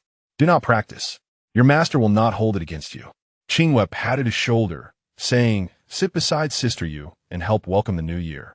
Qingchun pressed his lips together, glancing at the people at the table, feeling a tightness in his chest. He could not afford to slacken. Otherwise, his master would be angry upon waking. He shook off Qingyue's hand, biting his lip to suppress the emotions surging within, and ran out of the flower hall. Qingyue pursued him to the door, where a firework burst into bloom in the night sky. Wen Qingfeng sighed, saying, "Little sister, this year has been fraught with changes. He is troubled. Let him be." Qingyue responded with a muffled acknowledgement, returning to her seat at the table, staring blankly at the lavish spread. What should have been a most festive New Year's Eve dinner was enveloped in a somber silence, more sorrowful than a funeral. With a resounding crash, Gio forcefully slammed his wine cup onto the table, his voice laced with irritation. "What are you all staring at? Eat. The young master is not dead. Why are you all here in silent mourning?" Startled by his palpable anger, the timid Bai, who was crouched by the table, cautiously edged toward Qingyue, fearful that the irritable lord she would drag him away as a snack. Yi Zhifei, on the other hand, felt a sense of despondency wash over him and sighed. Everyone is in a bad mood. There's no need to force it. Though Gio was often the most insufferable person, ill-tempered and sharp-tongued, making others reluctant to spend even a moment alone with him, his quiet repose now, lying still, was equally unbearable. After all, he remained an indispensable figure. No longer in the mood for drinking, Gio rubbed his eyes and muttered, "No one is looking after him right now. Is there? I'll go check." As Xuangu stood guard, Yi Zhifei tilted his head to speak, but before he could finish, a sharp and urgent wolf howl echoed from outside. Qingyue's expression changed instantly as she dashed out. When she arrived outside the Lingyuan gate, Xuangu lay on the ground, wailing, having evidently created a small dent in the earth beneath it. Qingyue attempted to push the door open, but found it unyielding. She kicked it with force, and the entire redwood door collapsed with a thunderous crash. The cold night air rushed in through the swirling dust, encroaching upon the bed where a figure lay, causing him to stir slightly, his brow furrowing almost imperceptibly. The person standing by the bed was momentarily distracted by the noise of the door falling and failed to notice the subtle change in Lingyuan. "What are you doing?" Qingyue approached, wrapped in a chill, and upon seeing Lingyuan's serene, sleeping face, she secretly sighed in relief. She bent down to tuck him in with a silk blanket, ensuring he would not feel cold. Before she could await a response, Jiao, Yi Zhifei, and Hua Su rushed into the room, followed closely by Wen Qingfeng, who stumbled in under the guidance of the white tiger. Upon seeing the figure in white clothing and white hair, Jiao felt a chill seep into his heart. "Xue Huang, what are you trying to do? Did you throw Xuangu out?" Xue Huang did not respond, simply gazing at Qingyue and stating, "You have healed." Qingyue nodded, suddenly recalling his prior words that he would awaken once she recovered, a glimmer of hope illuminating her eyes. "Are you saying he is about to awaken?" Xue Huang paused, then solemnly nodded. "I have a different answer to that question posed in the daylight." As his voice resonated like jade, imbued with a faint smile, he added, "If I find he can never awaken again, I would accompany him to death. I was born in chaos, and I shall return to chaos. I fear nothing. Yet, what terrifies me is the thought of spending endless years without his company." With a graceful motion, Xue Huang lifted Qingyue's chin with his slender fingers, his silver eyes, usually cold, now radiating a hint of melancholy and tenderness, as a faint smile graced his usually stoic features. "I am but a coward, and you are far braver than I." Qingyue seemed to sense what he intended to do and grasped his wrist firmly. "You must not." However, Xue Huang had already made his decision. He withdrew his hand and pressed it against his chest. Qingyue watched in horror as his fingernails elongated and sharpened, tearing through his clothing and piercing his skin. "You cannot." Qingyue summoned her spiritual energy to push his hand away, but before she could approach, she was thrown back by a white barrier that erupted from Xue Huang's being. Turning to the stunned onlookers, she shouted, "He intends to cut open his demon core. Stop him." Jiao recalled the day he had asked Xue Huang to repay Ling Qinshuang's favor, a moment of anger rather than intent. Yet, he had not anticipated that Xue Huang would take it to heart. It was clear that Qinshuang had gone to great lengths to seal Xue Huang within Qingyue's soul, ensuring that no one would discover his whereabouts, and it was evident he had deeper motives, not merely expecting repayment. Yet, should Xue Huang sacrifice his core to save someone? With his cultivation, he could undoubtedly succeed. For a moment, Jiao found himself hesitating, as a faint golden spiritual light began to emanate from the gaps between Xue Huang's fingers. Qingyue cried out urgently, "You cannot die. You carry a fragment of Lingyuan's father's soul." "What?" Qingyue's words struck Jiao like a thunderclap, jolting his senses and awakening Xue Huang from his daze, leaving Yi Zhifei and the others in shock.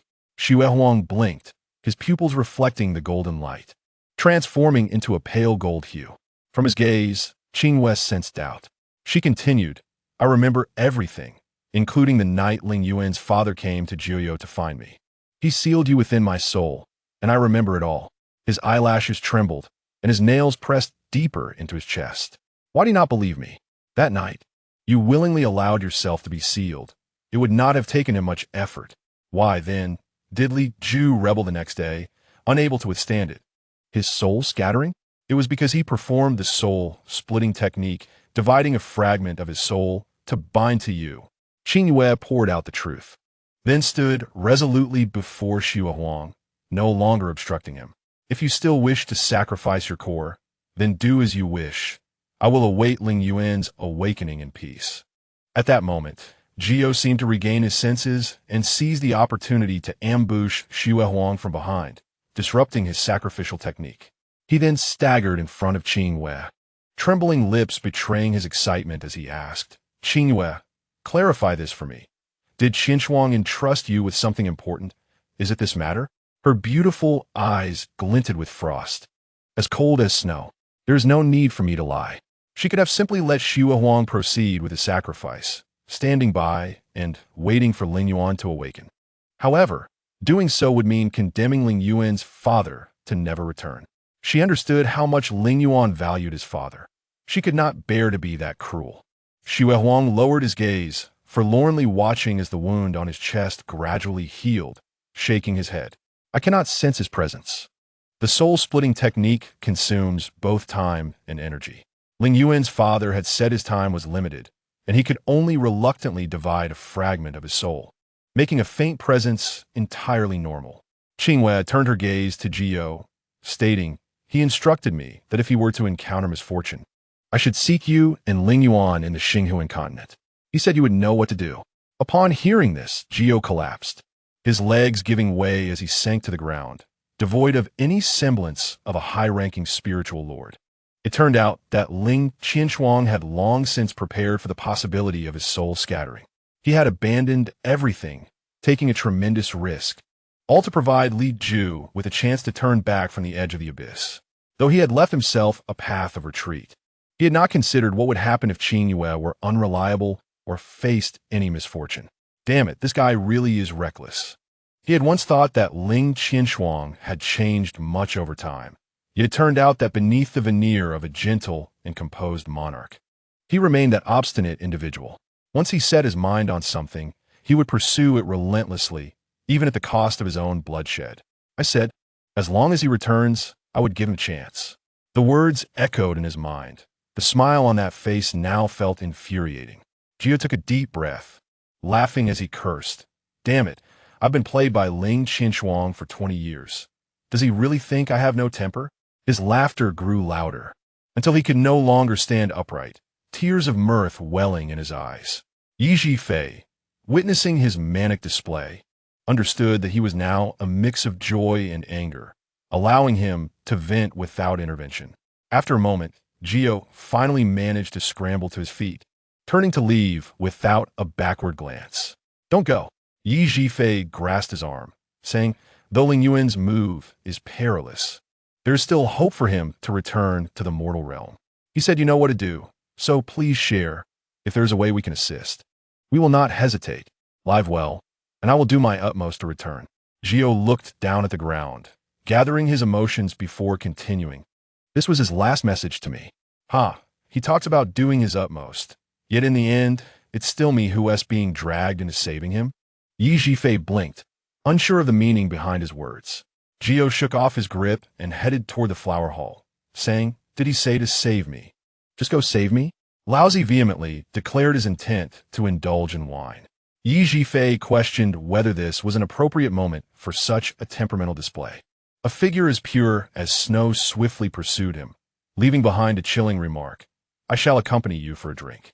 Yi Zhifei responded with disbelief, pondering how an ancient divine beast, which had not consumed a morsel in a month, could suddenly wish to partake in revelry. Hadn't it just been resolutely intent on saving lives? Why don't you all have something to eat? After all, it is New Year's Eve. One should at least enjoy a cup of wine. Qingyue settled beside Lingyuan, holding his cold hand in hers, her voice tinged with fatigue. "I wish to spend a moment alone with him." Chapter 90. The autumn rain of yesteryear, after arranging a spacious room for Lingyuan's recovery. Yi Zhifei sauntered to the flower hall with Wen Qingfeng and Hua Su, where they joined Lord Qingyue for drinks. Xuangu silently lay in the outer chamber, licking its wounds, while Qingyue climbed into bed, lying next to Lingyuan. The night was thick with darkness, and her thoughts drifted back to that fateful night when the autumn rain fell endlessly. In the dead of night, she sat in a green robe by the window, lost in thought. Suddenly, a shadow slipped into the room, moving so lightly that it did not disturb the flickering candlelight. She remained still, tilting her head to gaze at the figure draped in a dark robe, soaked with rain and imbued with the chill of autumn. "Who are you?" she asked, her voice steady yet distant. The figure revealed a pair of distinct hands as he removed his black hood, unveiling a striking visage that bore an uncanny resemblance to Lingyuan. In that instant, Qingyue recognized him. Rising gracefully, she knelt and bowed, addressing him as Demon Lord. The dark boots soon appeared in her line of sight as he helped her to her feet. She looked up into his gentle smile and remarked, "You look very much like him." His eyes twinkled with amusement as he replied, "Naturally, you honor and I share a likeness." Unlike a typical father, he did not refer to himself with grand titles, nor did he wear a stern expression, embodying instead a warmth that belied his position as the ruler of the demon realm. Qingyue refrained from inquiring why he had entered her chamber at such an hour or about Lingyuan's recent circumstances.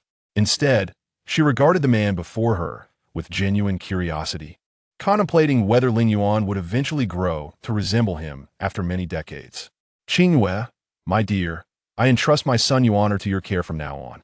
Qingyue blinked, a surge of emotion swelling within her as she stammered, "What does the Demon Lord mean? Lingyuan does not harbor feelings for me. Yuan is merely accustomed to hiding his true feelings. Since returning from Xuanji Mountain, he has been preoccupied with thoughts of Miss Shun, and I, as his father, have noticed." Ling Qinshuang moved to the window, removing the wooden prop and shutting it to block the persistent sound of rain. He turned back, his demeanor suddenly solemn. "I have come to request your assistance, for this matter pertains to my life and the safety of the demon realm. I implore you to agree." Feeling a sense of gravity, Qingyue straightened and nodded earnestly. A golden light swirled in Ling Qinshuang's palm, revealing a golden Dan Yuan. "This is my spirit beast, known as Xue Huang. I have sealed it and hope to entrust it within you." "Why me?" "Xue Huang is an ancient divine beast. Its blood can summon spirits and gather demonic souls. Many with ulterior motives covet its power. Should it fall into the wrong hands, it would spell disaster. I entrust its seal to you, as no one would suspect you." Qingyue stepped forward, gently touching the golden Dan Yuan in his palm. "Are you in danger? Does Lingyuan know?" "Yuan is a person of sentiment. He must not be made aware of this for now." Ling Qinshuang moved the Dan Yuan closer. "Will you help me safeguard it?" The golden light reflecting in her eyes felt warm and comforting. Qingyue nodded and replied, "I hope that one day you may reclaim it. Until then, I shall protect it on your behalf."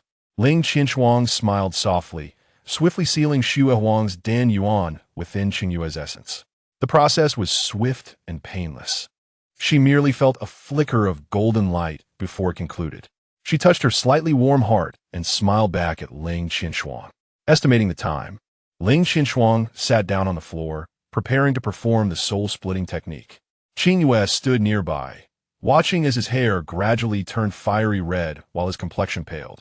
The flickering candlelight cast shadows across his face, revealing the veins beneath his skin. A wave of concern washed over her. This was not just anyone. This was Lingyuan's father. She did not wish to see him suffer. As dawn approached, Ling Qinshuang, drenched in sweat, managed to send a fragment of his soul essence trembling into Qingyue's brow. Exhausted, he leaned against the table, unable to rise. Qingyue brought forth a handkerchief to wipe away the beads of sweat, noticing the alarming red hue in his eyes. "Your eyes have turned red. It is of no consequence. I merely exerted too much energy. A moment's rest will suffice." Ling Qinshuang leaned against the table, nodding in appreciation. "Yuan is fortunate to have encountered such a wonderful young lady like you." Qingyue felt her cheeks warm as she sat beside Ling Qinshuang, gazing at his pallid face. "Why must you split your soul? Are you afraid of death?" Ling Qinshuang pondered for a moment before nodding and shaking his head. "I fear not death, but I dread leaving Yuan with a lifetime of resentment should I perish. He will be saddened, but he will not hate you." Qingyue rested her chin in her hand, twirling a lock of hair, engaging in conversation with Ling Qinshuang. Ling Qinshuang resolutely shook his head, dismissing her words. "He will hate me. He already does, which is why he never calls me father." He smiled, yet the expression held a hint of melancholy. Qingyue found it difficult to comprehend how a father and son could harbor mutual resentment. She gently remarked, "He is accustomed to hiding his feelings. That is your own observation. Perhaps he secretly calls you father many times." Ling Qinshuang chuckled, reaching out to ruffle Qingyue's hair. "Thank you for your comforting words. If the opportunity arises, I shall surely inquire. That will not do, Qingyue said earnestly. Even if he does, he would never admit it. Laughter echoed between them. Seizing the moment of regained spirits, Ling Qianshuang shared the intricacies of the bond between father and son. Years earlier, when Lingyuan was still a clingy child, Ling Qianshuang had promised to tell him stories and sleep by his side. However, a sudden upheaval in the tribal regions called for his attention as the demon lord, preventing him from fulfilling that promise. Qingyue later informed me that night. The little one clutched my clothes and wept throughout, incessantly asking if his father would perish. Qingyue imagined the image of young Lingyuan with tear-streaked cheeks and felt a pang of sympathy. What transpired afterward? From that night on, he refused to let anyone accompany him to sleep, and he seldom called me father thereafter. He is a child who holds grudges. For years, I have been preoccupied with the trivialities of the demon realm, failing to fulfill my responsibilities as a father. Once this matter is resolved, I shall retreat and spend more time with him. Ling Qianshuang's smile gradually faded, his tone laced with a hint of resignation and guilt. Should misfortune befall me, take Xue Huang and this fragment of soul essence to Xinghuan continent to find Qingyue in Yuaner. With the essence intact, Qingyue will know what to do. He summoned the last reserves of his strength to rise, gently ruffling Qingyue's hair once more. Please, do not let him hate me, will you? Qingyue stood up, solemnly nodding in agreement. As he prepared to depart, she grasped his sleeve, inquiring, "What is your purpose for this journey?" Ling Qianshuang opened the window, and amidst the faint light of dawn, he smiled lightly. "To save a life." With those words, his figure vanished into the misty rain beyond the window. Qingyue leaned against the windowsill, her thoughts lingering on the warmth that still resided in her heart. A vital mission entrusted to her by Ling Qianshuang that pertained to life and death. Suddenly, she felt an overwhelming desire to see Lingyuan. She had never been one to merely contemplate without action. Thus, she swiftly grabbed a bone flute from her bedside and leaped from Qingyue, heading toward the royal capital. A wave of exhilaration washed over Qingyue at the thought of soon meeting him, her eyes sparkling with a gentle smile. However, the moment her feet touched the ruins, that joy abruptly ceased. The Zhuxiandian lay in ruins, the drizzling rain mingling with swirling sands extinguishing the warmth that had surged within her heart. The first sight that met her eyes upon landing was the scene of Lingyuan, bloodied and fallen. Lingyuan! She heard her own hoarse cry, leaping towards him. It could not grasp the scattered fragments of his soul. A colossal black serpent emitted a heart-wrenching wail, shaking the earth as it enveloped Lingyuan's soul and vanished into the tempest. All she could do was helplessly embrace that soulless body, tears streaming down her face. In the next moment, someone stumbled towards her, tapping her shoulder, urging her to leave the place swiftly. Through the mist, Qingyue caught sight of the scar on that person's forehead. Their exquisite face was suddenly shrouded in an icy, murderous intent. She struck out at the person's chest, only to be evaded and then launched another attack. Driven by madness, her crimson eyes were clouded with a pale hue. Her mind consumed by one thought, to kill him and avenge Lingyuan. Her movements were devoid of strategy, as if she had forgotten all the techniques learned at Xuanji Mountain. Her spiritual energy was chaotic and sharp, and soon, Qin Huaijiao, caught off guard by the wildness of her attacks, could hardly defend himself. A report reached Li Jue that this suddenly aggressive girl was the precious daughter of the Jiuyoshan family, known to have studied alongside Lingyuan at Xuanji Mountain. Upon hearing of the Jiuyoshan family, Li Jue ordered that Qingyue be captured at all costs. Despite her formidable skills, she found it difficult to fend off the multitude. Yet, she refused to surrender, guarding Lingyuan's lifeless form, raising her flute to her lips, and beginning to play the enchanting tune of Yinlian Fumotsu. In her uncontrolled state, the melody emerged darker than usual, infused with a sinister aura. Few were aware of this tune at the time, dismissing it as a mere common melody for subduing minor demons, underestimating the girl entirely. Thus, when the spirits of the fallen Iron Guards were summoned back, chaos ensued. It was a massacre, a relentless storm of bloodshed that lasted 2 days and nights. In the royal city, the bodies piled high, rivers of blood flowed. Qingyue stood atop a mound of corpses, her dark hair billowing, filled with rage. No one dared approach. No one wished to hear that flute's sound reminiscent of death. On the third day of confrontation, Qingyue finally succumbed, collapsing from the mound, unconscious. When she opened her eyes again, she found herself a captive of Lingyuan, a pawn to threaten the leader of the Jiuyou, Shin Mingtong, and became the subject of rumors as the cold, aloof war goddess who had slain thousands without blinking. The Yinlian Fumo Tsiu became the favorite score among those adept in musical arts and spiritual beasts, until one day, it was sealed by the new demon lord. Chapter 91. The origin of amnesia. When Qingyue awoke, she found herself in a spacious palace, the bed grand and the bedding thick, providing an unexpectedly comfortable resting place. For a moment, she felt disoriented, wondering if everything related to Ling Qianshuang and the tragic massacre in the royal city was merely a fleeting autumn dream. She reached for the bone flute beside her, and it was there. Rising from the bed, the aches throughout her body confirmed that this was no dream. With a solemn expression, she surveyed her unfamiliar surroundings. This palace was not her own boudoir. The noise of her rising drew attention from outside, and soon 2 maidservants arrived to assist her with her grooming. When Qingyue inquired about her presence there, both maids lowered their heads in silence. After completing their tasks, they hurriedly retreated as if avoiding a viper. Qingyue picked up her bone flute and stepped outside the grand hall, only to be struck dumb by the sight before her. Tears streaming down her face. The courtyard, measuring 30 feet in square, resembled a sea of flowers. The blooms, diverse in color, each resembling a small iris, flourished abundantly, creating a stunning vista that appeared as if colorful phoenixes were nesting. These flowers, known as fengqidin, were rare, yet they thrived abundantly on Xuanji Mountain. She had often visited that mountain to pass the time, once lamenting that she wished to transplant the entire hillside of Fengqidiyuan to her own home. She never expected to see such a garden in the royal city, and realization dawned upon her regarding her current location.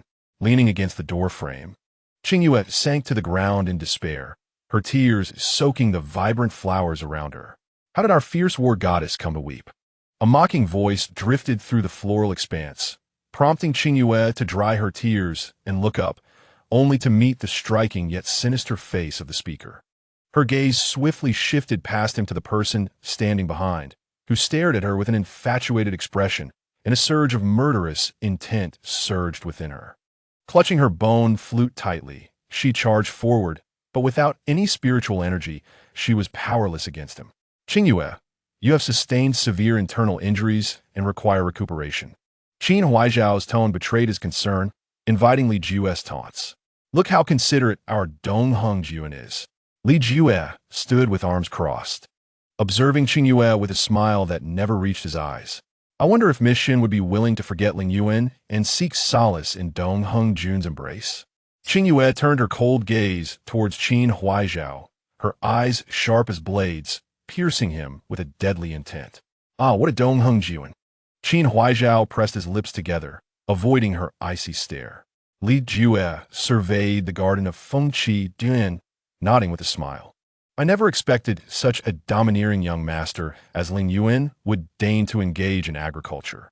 I hear all these flowers were planted by his own hands. Grief overwhelmed Qingyue's eyes. Li Jue continued to smile. I do not wish to play the villain. Although Lingyuan is dead, I have allowed you to reside here to alleviate your heartache. Is that not a kindness? Qingyue turned away, fighting back tears, her teeth clenched. If you wish to kill me, then do so. I will not kill you. Li Jue grasped her chin, his grip unyielding, a wicked smile spreading across his face. I want you to live well. Only then will your stubborn father agree to do my bidding. Having said that, he turned to Qin Huaijiao, commanding from now on, the care and safety of Miss Shin will be under Dongheng Jun's responsibility. Should anything happen to her, I will hold you accountable. Understood, Qin Huaijiao replied, standing straight at the door, gazing at Qingyue with deep concern. Qingyue's internal injuries were severe, and Li Jue had sealed her spiritual power, rendering her nearly powerless. Day after day, she faced the perpetrator of Lingyuan's suffering, yet was unable to take his life, causing her immense anguish, which she drowned in alcohol. Although Qin Huaizhao could not bear to see her in such despair, he recognized his role in her suffering and felt unqualified to intervene. He could only ensure that wine was delivered daily, remaining outside the palace to endure her hatred without leaving. Every midnight, the melody of Yinlian Fumo Xiu would resonate through the royal city. Qingyue sat among the flowers, playing the tune repeatedly until dawn.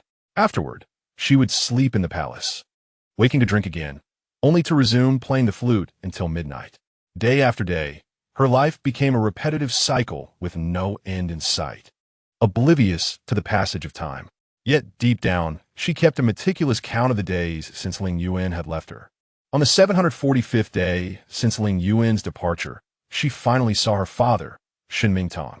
After more than 2 years apart, upon their reunion, her father struck her hard across the face before sorrowfully embracing her, trembling as he spoke. "You unfilial daughter, how could you still be alive? Thank the heavens you are alive." Dad! Qingyue had not spoken a word in over 2 years, her voice hoarse and unfamiliar, sounding nothing like herself. Lingyuan stood at the Grand Hall's entrance, his arms crossed as he coldly observed the poignant reunion between father and daughter. When his patience wore thin, he spoke. "Lord Shen, you have not forgotten the last task I entrusted to you, have you?" Shenmingtong discreetly wiped away the moisture from his eyes, turning to face him. He remained the same iron-willed, obstinate elder, though the passage of time had softened his features with care and reluctance. He straightened his back, raising his hand to place it on Qingyue's forehead. Qingyue noticed that her father's hand was missing a finger.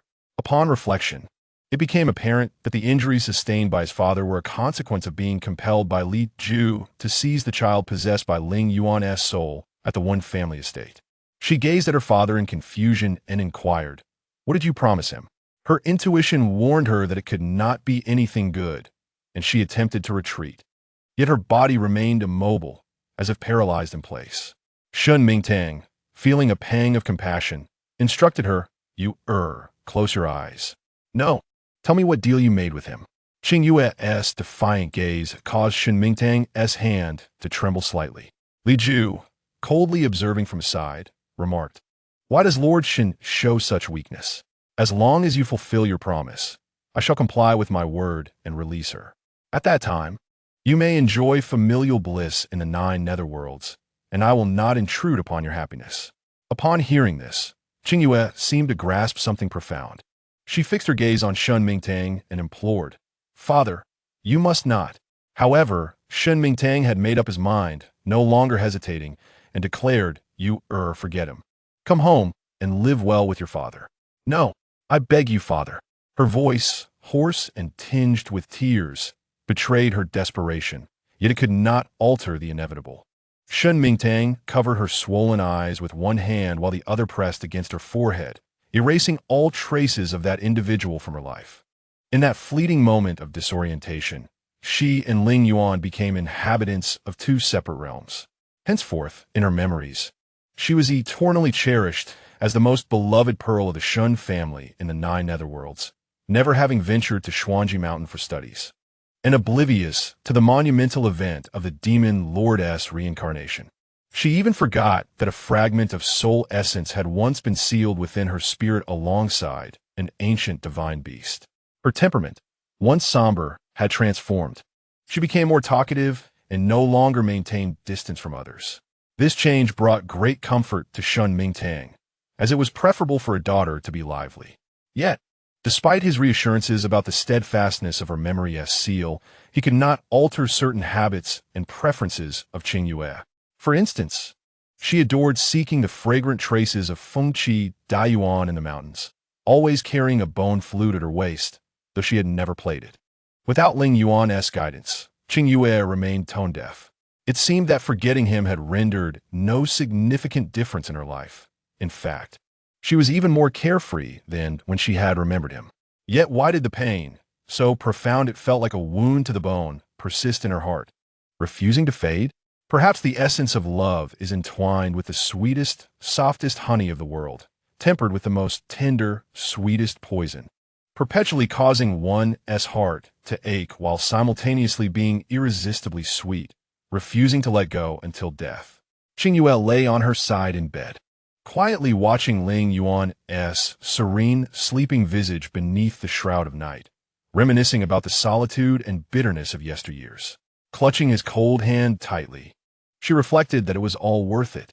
Thankfully, their destinies were not yet exhausted, allowing them to reunite in such an extraordinary manner after 20 years apart. Was this the work of fate? She smiled faintly, caressing the back of his hand, whispering softly in his ear, "Please be strong, my lord." After enduring such a long separation to finally reunite, having suffered greatly to embrace once more, she urged him to hold on a little longer, to strive for their future together. She kept vigil over Lingyuan throughout the night, and, as dawn broke with a faint light, the sounds of firecrackers erupted outside. Leaning over, she placed a kiss upon Lingyuan's lips, saying, "A new year has arrived. Wake up soon." The courtyard filled with vibrant laughter, dispelling the previous gloom, likely due to Ling Qinshuang's soul essence still lingering, granting him cause for joy. The raucous sounds proved too enticing for Qingyue to remain asleep. She rose to join them in setting off firecrackers. To her astonishment, Xuehuang was also present, eagerly seeking guidance from Qingyue on how to set off the fireworks. Qingyue demonstrated boldly, igniting a firecracker and tossing it into the air, where it exploded with a celebratory bang, prompting Hua Su to leap and clap with delight. Xuehuang also raised a handful of spiritual fire, attempting to ignite the item in hand. Qingyue's expression changed, and she admonished sharply, "Xuehuang, stop immediately. That is a long fuse." Yet, her warning came too late. The firecracker fuse wrapped around Xuehuang's arm had already ignited, crackling as it burned rapidly. Xuehuang looked over in confusion, her cool demeanor laced with uncertainty, wondering if this was the correct method to ignite. Qingyue, witnessing the imminent danger, took swift action, launching himself toward her to extinguish the flickering flames with his own body. With Ling Qinshuang's soul essence entwined with Xuehuang, Qingyue had marked her as a protected entity, determined to shield her from any harm. Recognizing Qingyue's mention of Ling Qinshuang's instructions, Qingyue knew the way to restore the soul essence to the world. Thus he too had become a vital ally in the endeavor to revive Qinshuang. Consequently, when Qingyue tackled Xuehuang to the ground, she reluctantly embraced him. "Why are you holding me?" Qingyue questioned. "Didn't you want to hold me?" Xuehuang retorted. Qingyue face-bombed, pondering how this ancient divine beast had lost all semblance of its previous icy demeanor, now appearing rather foolishly endearing. After the firecrackers had been set off, dumplings awaited in the flower hall, marking the first meal of the new year, deserving of earnest attention. Ye Zifei, nursing a headache from the previous night's revelry, slumped against the table, casting a sideways glance at Qingyue. "Hey, how come you drank so much yet remained so sprightly?" Qingyue raised an eyebrow, proudly declaring, "I possess a naturally large capacity." He then gestured towards Xuehuang, adding, "Wouldn't you agree?" Xuehuang nodded in agreement, affirming, "Indeed, unmatched in prowess. I am quite impressed." Qingyue beamed with satisfaction, his eyes gleaming with mirth. Ye Zifei, wearing a face of bewilderment, pondered, "What is going on? Is this ancient divine beast really so easily tamed in a servitude after a night of drinking?" Qingchen shared a similar expression of confusion, unaware of the unfolding events. Qingyue smiled gently as she placed more dumplings in his bowl, saying, "Eat more. Don't mind them." Qingyue devoured 2 large bowls of dumplings, contentedly rubbing his belly, squinting at Xuehuang, and asked, "May I call you a Huang?" Suddenly, Wen Qingfeng, who had been silent until now, choked and began to cough violently. Hua Su set down her chopsticks and rushed to pat his back, while the nearby Jin Jing Baihu prodded at him with a paw. When Qingfeng chuckled, "Apologies, I lost my composure. Please continue." "A Huang. Isn't that a name for dogs?" Xuehuang turned her head, her brows furrowing in discontent, seemingly displeased by the moniker. Qingyue, with arms crossed, leaned in closer, suggesting, "If a Huang doesn't suit you, how about Shue? Little snow? Little mountain chicken? Choose whichever you prefer." Qingyue observed as Xuehuang pondered for a moment before nodding. "A Huang." Qingyue gazed silently toward the heavens. Ji wore a victorious grin, exclaiming, "A Huang." Back in the demon domain, he had always found Shui Huang's aloof and proud demeanor irksome, seizing every opportunity to tease her, yet she consistently ignored him, rendering it rather dull. This time, he finally had the chance. Calling her a Huang repeatedly, he noticed the twitch of her brow, and he triumphantly fell silent. Yi Zhifei finally understood Jiu's audacity and silently lit a candle for Shui Huang. After some time, Qingyue could no longer bear it. She addressed Jiu, saying, "That's enough, Jiu." Jiu suddenly remembered his contract with Qingyue, restraining himself from further provocation. Following breakfast, Qingchen ventured outside to practice, while Hua Su and Xiao Bai joined him in play. Qingyue inquired about a pressing matter. Is it truly possible for the remaining fragment of soul essence to revive someone and return them to the world? All eyes turned to Jiu, seeking answers. He nodded affirmatively, stating, "Of course, this is not mere nonsense. It is documented in the classics. What must be done? The soul essence is the essence of life, requiring a spiritual device for gathering and nurturing souls." A soul device? Indeed, Jiu gestured towards Qingyue, shaking his finger and stating, "However, it cannot be a soul instrument forged from a mortal body like yours. Such a soul instrument, mingled with mortal blood, possesses insufficient spiritual energy to gather souls." Yi Zhifei nodded in understanding and remarked, "So, it is necessary to collect materials rich in spiritual energy to forge a soul instrument?" Qingyue added, "It is best if the materials already possess spirit entities." Clever, Jiu turned to face Shui Huang, his azure-gray eyes devoid of jest, now filled with solemnity. Such materials are hard to find, yet they can be located. Before the soul instrument is completed, Ah Huang, you must protect yourself and nurture his soul essence. Shui Huang's expression turned doubtful. Jiu continued, "Your ancient divine power is sufficient to nourish him. When you can sense his aura, it will indicate that you have succeeded halfway." Yi Zhifei interjected, "By the way, why not directly let Shui Huang serve as the soul instrument to gather and nurture the soul?" However, it raises a question. After the success, should Lingyuan address Shui Huang as a divine beast or as his esteemed father? Shui Huang turned to Jiu, silently inquiring if this method was feasible. Jiu rolled his eyes and said, setting aside the fact that Qinshuang would never agree to occupy Shui Huang's body for his own use, it is crucial to note that a divine beast of Shui Huang's caliber would not withstand the pressure of Qinshuang's soul essence if kept within him for too long. Separation is essential. Shui Huang's gaze dimmed considerably. If the endeavor succeeds, does that mean Lingyuan's esteemed father would become a wandering soul? Yi Zhifei musit. Picturing the scene and feeling a twinge of pity, Jiu tapped him on the back of the head and scoffed. "Has your brain been turned into dumplings?"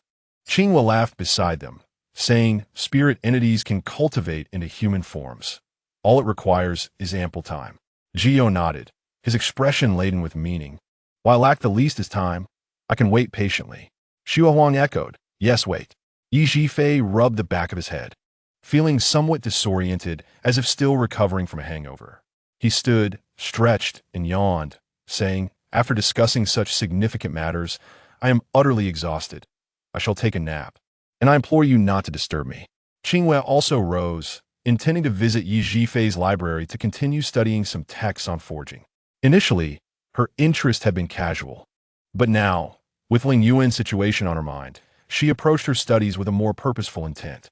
She wished to contribute in some way, even if just a little, to avoid languishing in uncertainty during his slumber. Upon reaching the door, Shui Huang suddenly called out to her.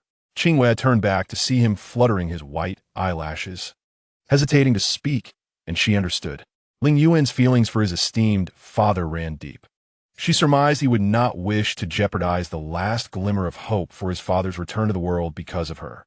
As for the matter concerning the young master, let us seek another solution. At least he is not in immediate danger, which is a significant improvement from a month ago when he was hanging by a thread. Jiu stood and addressed Qingyue. She nodded, smiling. "Indeed, everything is improving. He will awaken." She spent half the day in the library, and in the evening, Enan arrived with a multitude of servants, bustling about like ants moving homes, transporting stacks of books outside. Qingyue inquired, "What is happening here?" Inan replied with a smile. "The Lord has commanded me to clear out 2 large rooms for a study, conveniently located next to young Master Ling's room, allowing you to care for him while reading." Although she had claimed she was going to sleep, her heart was still preoccupied with matters concerning her and Lingyuan. Qingyue smiled. "Your Lord is indeed considerate." The Lord had personally brought several texts on forging and placed them on the writing desk for her to peruse. Inan bowed to her, his eyes drifting to the side, noticing that the people he had brought had already climbed to the highest bookshelf to retrieve a brocade box. He hurriedly waved his hand. "Hey, put that down. The Lord has instructed that box not be touched. He will retrieve it himself." Qingyue's lips curled into a smile as she shook her head and departed. It must be said that after Yi Zhifei had ordered the entire library to be moved, Qingyue found her circumstances greatly improved. Each day after meals, she would guide Qingchen in practicing his techniques before settling beside Lingyuan's couch with a scroll of books. Engrossed for half the day, savoring a tranquil existence, in the serene silence, it was most conducive for cultivating one's spirit, and as Qingyue was naturally gifted, within a month, she had adeptly learned to control her spiritual energy. Although she had yet to reach the level of unfettered mastery that Yi Zhifei possessed, at least she would not repeat the incident of exploding the alchemy furnace, laying a solid foundation for her forging endeavors. "Xuangu," Qingyue called, and the snow wolf, lying outside, trotted in, its tail wagging lazily, appearing rather listless. Ever since Lingyuan fell into a deep slumber, the snow wolf had been similarly lackluster, prompting Qingyue to engage in daily mental exchanges with it to prevent it from becoming morose. She gently patted the snow wolf's head, asking, "How did you come to know Lingyuan? Please tell me." The snow wolf lifted its heavy eyelids, glanced at her, then laid down and wagged its tail, muttering, "Qiankun refung," concise and to the point. Qingyue had grown accustomed to its manner of speaking. She leaned against the bedpost, her gaze resting on Lingyuan's face, and inquired, "For these past 20 years, have you been guarding his seal body?" "Incorrect." The snow wolf closed its eyes and replied solemnly, "On that day, he rescued me from the Qingyue realm." Qingyue raised an eyebrow, surprised to learn that Xuangu was also among those exiled to the Qingyue realm. As they recounted their encounter, the usually taciturn snow wolf unexpectedly became quite talkative. "I asked him why he saved me, and he said it was a simple matter." Qingyue's lips curled into a smile. Those words certainly reflected Lingyuan's character. The snow wolf continued, "He fought for 10 days, bloodied and weary, to take me away from that wretched place. He was very weak, and I stayed with him." A pang of sorrow surged within Qingyue as she nodded, unable to fathom the excruciating days and nights they endured. After a prolonged silence, the snow wolf suddenly spoke again. "Play the flute for him." Qingyue was lost in thought and instinctively responded. The snow wolf scratched its neck with a hind paw, then stood up, looking at her with its head held high. "Speaking in human words, after you left, he played the flute for 3 days." "After I left?" Qingyue blinked, bewildered. "The snake sovereign carried you to the Qingyue realm." The snow wolf stated expressionlessly, "After you departed, he played the same tune." Qingyue froze, abruptly recalling the incident in the Zhongxing Kingdom's palace when she had accidentally consumed an aphrodisiac. The striking red she glimpsed in her days was indeed not an illusion. It truly was him. "He said he loves to hear you play the flute, but unfortunately, you forgot." The snow wolf recalled Lingyuan's forlorn expression beneath the tree, shaking its head slightly as it returned to the outer room. The flute, the flute." A bittersweet smile graced Qingyue's lips as she sighed softly, "Indeed. How could I have forgotten about the flute? Yet you clearly stated I played the flute the worst." This awkward man, it seemed, only spoke sincerely when he was alone. She retrieved the bamboo flute crafted from tree essence from her pillow, placed it against her lips, and began to play the enchanting melody of the yin lian binding magic. This time, she was neither intoxicated nor disoriented, but the notes that flowed from the bamboo flute were no longer harsh and discordant. They were melodious and gentle, devoid of any sharpness or malice, transcending layers of time, drifting back to the most beautiful and serene moments of the past. Chapter 93. Our first encounter in Qingyue's memory. Her meeting with Lingyuan was not particularly pleasant. In fact, it was laced with an undercurrent of tension and hostility. Back then, the 9 provinces of the demon domain would annually select a few of the most talented youths from each clan and send them to Xuanji Mountain to study under the tutelage of Xuanzizi in the arts of sorcery. This institution was the pinnacle of learning in the demon domain, and many of its most gifted individuals hailed from Xuanji Mountain. Regardless of whether one aspired to become an alchemist, a forger, a formation master, or wished to cultivate immortality or embrace the path of the demon, stepping through the threshold of Xuanji Mountain could lead to fame and greatness, transforming one into an extraordinary individual. Even if one cannot achieve remarkable progress in cultivation, one can still forge connections with notable figures from various circles, which may prove advantageous in future endeavors when one requires assistance, allowing for the exchange of words reminiscent of our shared pursuit of knowledge at Xuanji Mountain. In summary, many individuals are eager to enter Xuanji Mountain to seek mentorship, yet the threshold for entry is exceedingly high. The requirements are ostensibly simple, demanding only a joint letter of recommendation from the leaders of the 8 factions of the 9 provinces, along with a nod of consent from the founder, Xuanzizi. The former aspect is manageable. At that time, the 8 factions appeared amicable, and despite any underlying grievances, no one dared to complicate the joint letter of recommendation, as all wished to send their own people to Xuanji Mountain. The most challenging aspect is obtaining Xuanzizi's approval. Xuanzizi possesses a peculiar temperament. Regardless of one's talent or esteemed status, if one does not align with his disposition, they will be barred from Xuanji Mountain, left to gaze longingly at its heights. Conversely, if one catches his eye, no recommendation letter is necessary. Xuanzizi would carry you into the mountain like a bride in a lavish sedan chair. The aspiring students could not help but reflect on the vast disparities among individuals. Lingyuan was fortunate, becoming the one whom Xuanzizi forcibly carried up the mountain like a bride. You shall not escape. I have already spoken with Qian Shuang, who instructed me to teach you well. Xuanzizi stroked his grizzled beard and said, "Today, there's a music lesson. Qian Shuang mentioned that you're quite adept in musical techniques, so you should go and listen." "I refuse." Lingyuan irritably tugged at his collar, feeling uncomfortable after the old man's incessant pulling.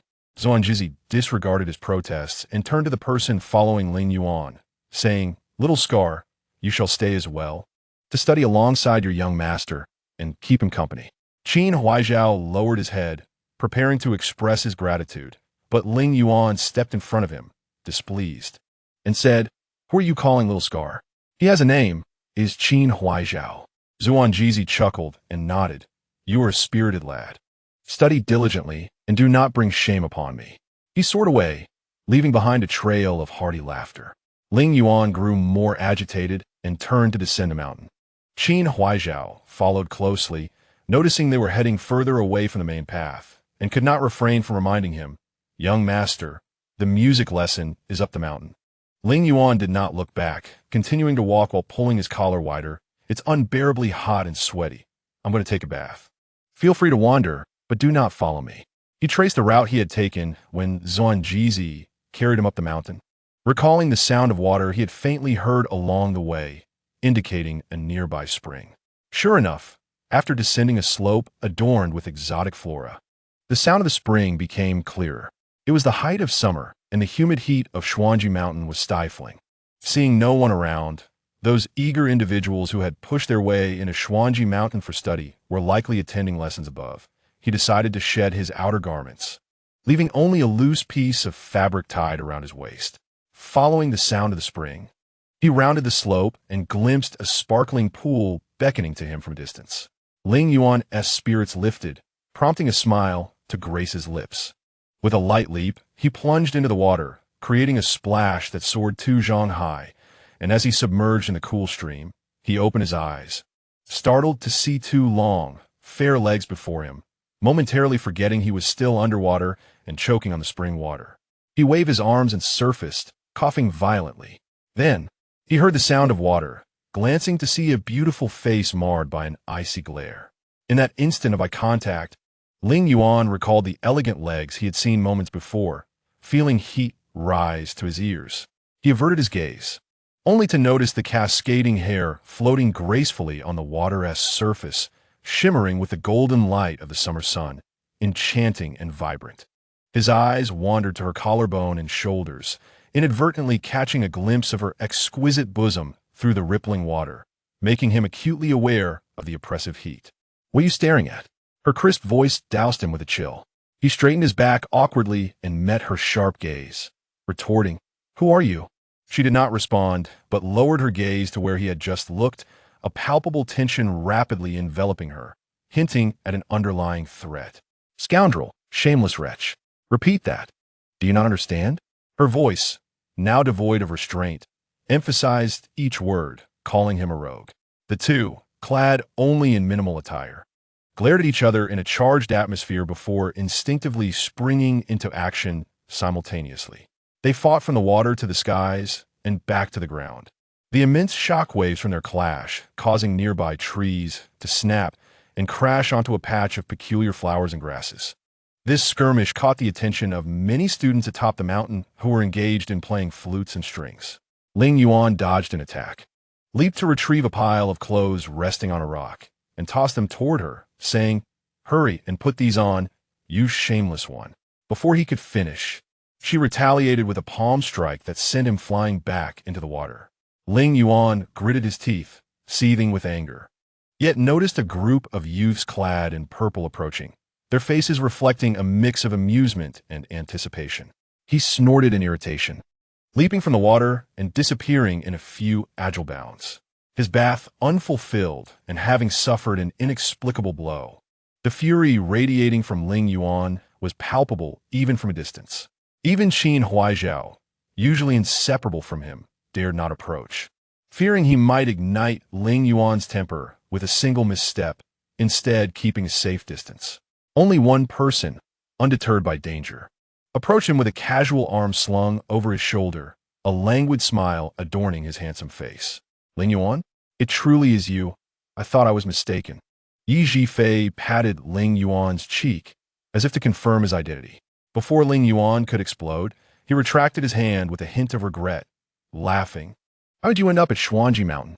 Lingyuan elbowed him in the side, retorting, "If someone as unlearned as you can come, why can't I?" Yi Zhifei grinned. "I was forcibly sent here by my father. What about you?" Lingyuan huffed and remained silent, while Qingyue answered truthfully from a distance. He was carried up by Master Xian. Yi Zhifei burst into laughter, only to receive another elbow jab from Lingyuan, accompanied by a glare. By the time dinner approached, all disciples of Xuanji Mountain gathered at the Fenghua Hall for a meal. In Zhuangzi's words, dining is also an art of cultivation, and he required all disciples to attend, forbidding any from abstaining. Lingyuan scoffed at this perplexing rule, but was forcibly dragged by Yi Zhifei to the Fenghua Hall. At the entrance, he encountered the girl from the stream.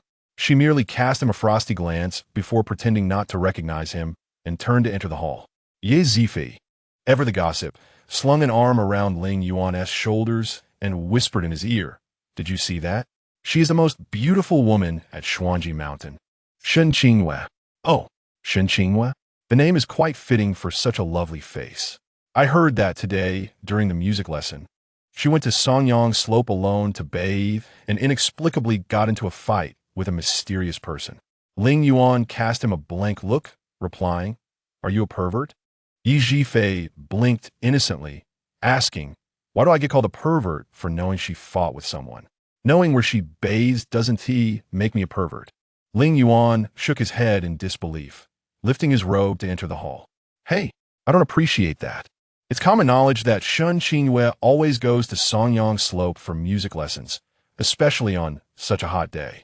Yi Zhifei hurriedly followed, defending his reputation, asserting that bathing in this sweltering heat is perfectly reasonable. Lingyuan had no desire to discuss the matter of bathing with a girl in public, quickening his pace to evade him. Just then, Qingyue turned her head, her gaze sharp as a knife, reminiscent of their first encounter. Lingyuan met her glare without flinching.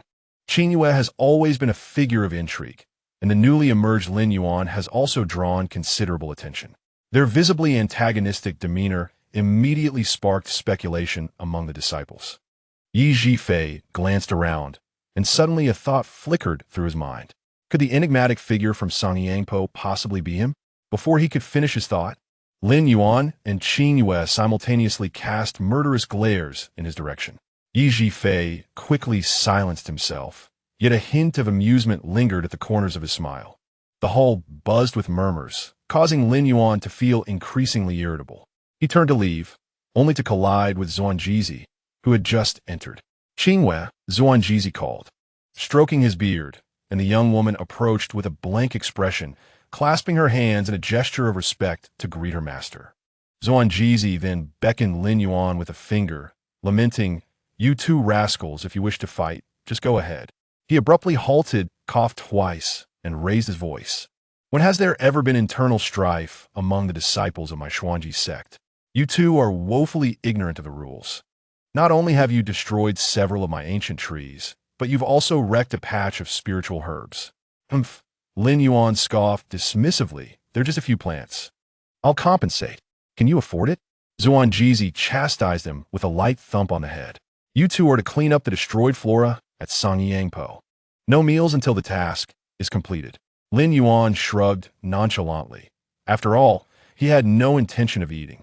Seeing him attempt to leave, Zuanjizi yanked him back, stating sternly, "If you refuse to go, I shall write to Qian Shuang and inform him of your disappointing behavior." Having accepted the punishment, Qingyue exited the Fenghua Hall, while Lingyuan, though gritting his teeth at Zuanjizi's threat, had no choice but to follow. The two were prohibited from using spiritual energy and could only clear debris by hand, which was indeed a laborious task. Moreover, they had to contend with one another's presence, which was quite irksome. After dinner, Yi Zhifei seized a handful of sunflower seeds and made his way to Songyangpo, leisurely perched atop a large tree, munching seeds while observing the industrious Lingyuan. Lingyuan feigned ignorance until Yi Zhifei deliberately spat a shell onto his head for the third time. "Yi Zhifei, if you wish to die, just say it. I shall fulfill your wish." Under the moonlight, as the young man turned his head, a flicker of eerie crimson glinted in his eyes. Qingyue cast her gaze downward, pretending not to notice the peculiar light, yet she found herself stealing glances in his direction. Yi Zhifei swung his legs, cheerfully waving his hand. "Don't be angry, Lingyuan. Are you tired? Would you like me to cheer you on from the side? Come on, let me hear your applause." Lingyuan tossed aside the dried grass, drew a bone flute from his waist, and held it to his lips. Yi Zhifei's countenance changed, and he hurriedly discarded his snacks, leaping into Lingyuan's embrace to knock the flute away, saying, "I merely wanted to witness the touching scene of the future demon lord toiling away. There is no need to take it seriously, is there? Future demon lord?" Qingyue paused momentarily before resuming her normal demeanor. Lingyuan sheathed the flute without a word and began to walk back. Yi Zhifei called after him, "Are you really leaving?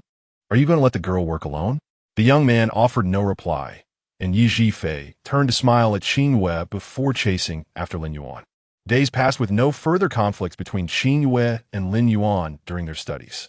Occasionally, when their gazes met, they would quickly avert their eyes, as if witnessing something extraordinary, until yet another music class arrived. Lingyuan languidly leaned on the table, listening to the lecturer on stage, casually scanning the front row, only to find the usually attentive Qingyue absent. He recalled Yi Zhifei's words about her frequent absences from music class, confirming their truth. Raising an eyebrow, he prepared to rest his eyes again. The elderly instructor, noticing the situation, frowned disapprovingly and exclaimed, "Music study not only emphasizes the beauty of melody, but also the disposition of the practitioner. Some individuals exhibit unrefined behavior and lack manners. Such unruly students are doomed to miss the profound subtleties of music." Lingyuan turned his head to the side, only to see Yi Zhifei gesturing at him, urging him to sit up straight to avoid drawing the instructor's ire. Lingyuan simply closed his eyes, ignoring the admonition. The irate instructor strode down from the stage, rapping on Lingyuan's table and admonishing, in broad daylight, "You dare to sleep here, wasting your youth." Lingyuan abruptly stood, sidestepping the instructor to exit, but was halted by a sharp voice. Where do you think you're going? The instructor teaches me not to squander time, so I must seek something meaningful to do, Lingyuan retorted, elegantly flicking his sleeves as he departed. Laughter and murmurs erupted throughout the hall, infuriating the instructor, whose beard trembled in indignation. Yi Fei, the notorious truant, silently gave a thumbs up beneath the table, admitting to himself that he lacked the courage to provoke such a temperamental elder. Under the scorching sun, with nowhere to retreat, Lingyuan initially intended to return to sleep, but found his feet leading him down the mountain, curious to see if that beautiful girl was present yet again. The mountain stream was deserted, leaving him feeling a tinge of disappointment. He splashed some clear water on his face and turned back toward the slope, recalling a patch of peculiar colorful flowers that once thrived there. As he rounded a thicket, he spotted Qingyue, bowing under the blazing sun as she tended to the flowers and herbs they had inadvertently harmed during their duel, replanting them in the soil. "Who is there? Show yourself." Her voice was crisp, as melodious as the sound of jade clashing. Lingyuan parted the brush and approached. Upon seeing him, Qingyue lowered her gaze, signaling her disinterest in conversation. Lingyuan stepped closer, observing her delicate hands soiled with earth. "What are you doing?" he inquired. Qingyue raised her eyes to meet his, her face glistening with beads of sweat, expressing an unmistakable "can't you see?" Lingyuan replied dismissively, "These have been damaged. Replanting them will not bring them back to life." "Whom can you blame?" Qingyue's response was a silent pause, her brow furrowing in confusion. "What fault is mine? You skipped music class to bathe here, which is how I found you." Lingyuan scrutinized her, smirking. "Besides, you aren't even that appealing."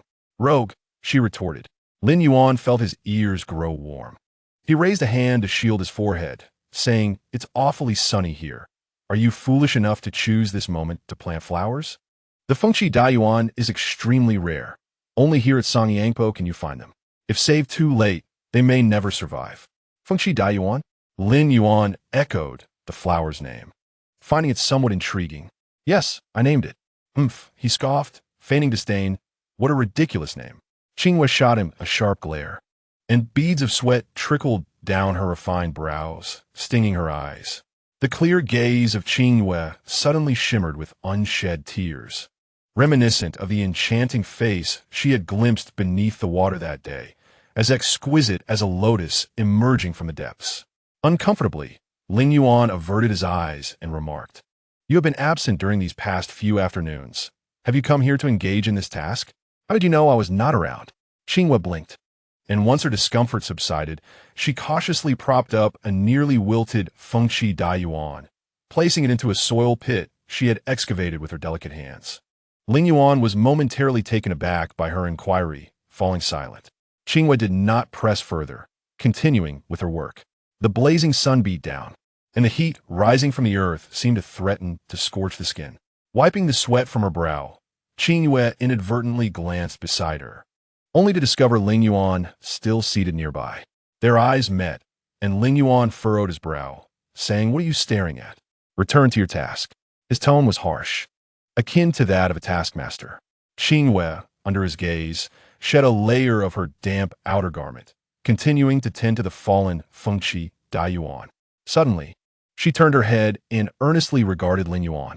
He, captivated by her profile, straightened his back and, feeling somewhat guilty, asked, "What is it?" Startled, she replied, "You just reprimanded me for skipping Le Xiao, yet here you are. What is your excuse?" "The old man's teachings I mastered years ago. It matters not whether I listen." Lingyuan's expression reflected disdain, his youthful arrogance evident in his furrowed brow and the corners of his eyes. Qingyue suddenly burst into laughter.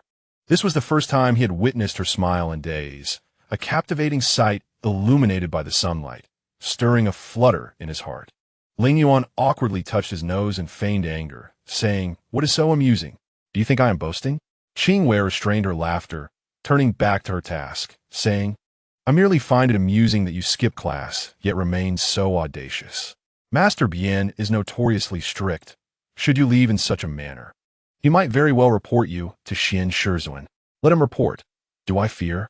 Lingyuan crossed his arms, retorting, "Yet you, why do you repeatedly skip Le Xiao? and yet Xuanji does nothing about it? Qingyue pouted, remaining silent. Having propped up the last fallen Fengshi Daiyuan, she stood with a sense of accomplishment. At that moment, a gentle breeze caressed her skirt, and the sunlight danced lightly. Her thin garment was drenched in sweat, her graceful figure revealed vividly in the radiant sunshine. Lingyuan, seated on the grassy slope behind her, squinted at her and chuckled. "Look, are these flowers not extraordinarily beautiful?" Qingyue suddenly turned to show him the hillside adorned with Fengshi Daiyuan. Lingyuan quickly concealed his smile, rising to brush off the dust and shielding his brow with one hand to gaze ahead. Under the blazing sun, the multicolored blossoms formed a breathtaking tapestry, and from a distance, it seemed as though a resplendent phoenix rested upon the sea of flowers, swaying as the wind blew, a sight to behold. Qingyue laughed joyously, her laughter carried by the breeze to Lingyuan's ears, mingling with a faint floral fragrance, soothing to the soul. He heard her exclaim, "So beautiful," turning his face. He met her smiling visage and replied solemnly, "Indeed." Qingyue gazed at the floral expanse, as if conversing with Lingyuan or perhaps speaking to herself, saying, "I often come here when I'm free, often dreaming of bringing this sea of flowers back home." Lingyuan raised an eyebrow. "Then what is the difficulty?" Qingyue smiled gently, turning to look at him, her smile tinged with a hint of regret. "Transplanting these flowers is no easy feat. I've tried several times, all in vain." Lingyuan tilted his chin, scoffing, "It is merely your clumsiness. Do not blame the flowers." Just as Qingyue opened her mouth to respond, a cold sneer echoed from behind. "The wayward student, come here this instant." She raised an eyebrow, scrutinizing Lingyuan's expression, and indeed, the haughty smile on his face vanished in an instant. As expected, she had been reported. A light jest had floated on the wind into Xuanji's ears. Xuanji's voice rang sharply. "Qingyue, you come here too." A fleeting smile crossed Lingyuan's icy features, and he slumped his face, nudging Qingyue with a shoulder, relishing her impending misfortune.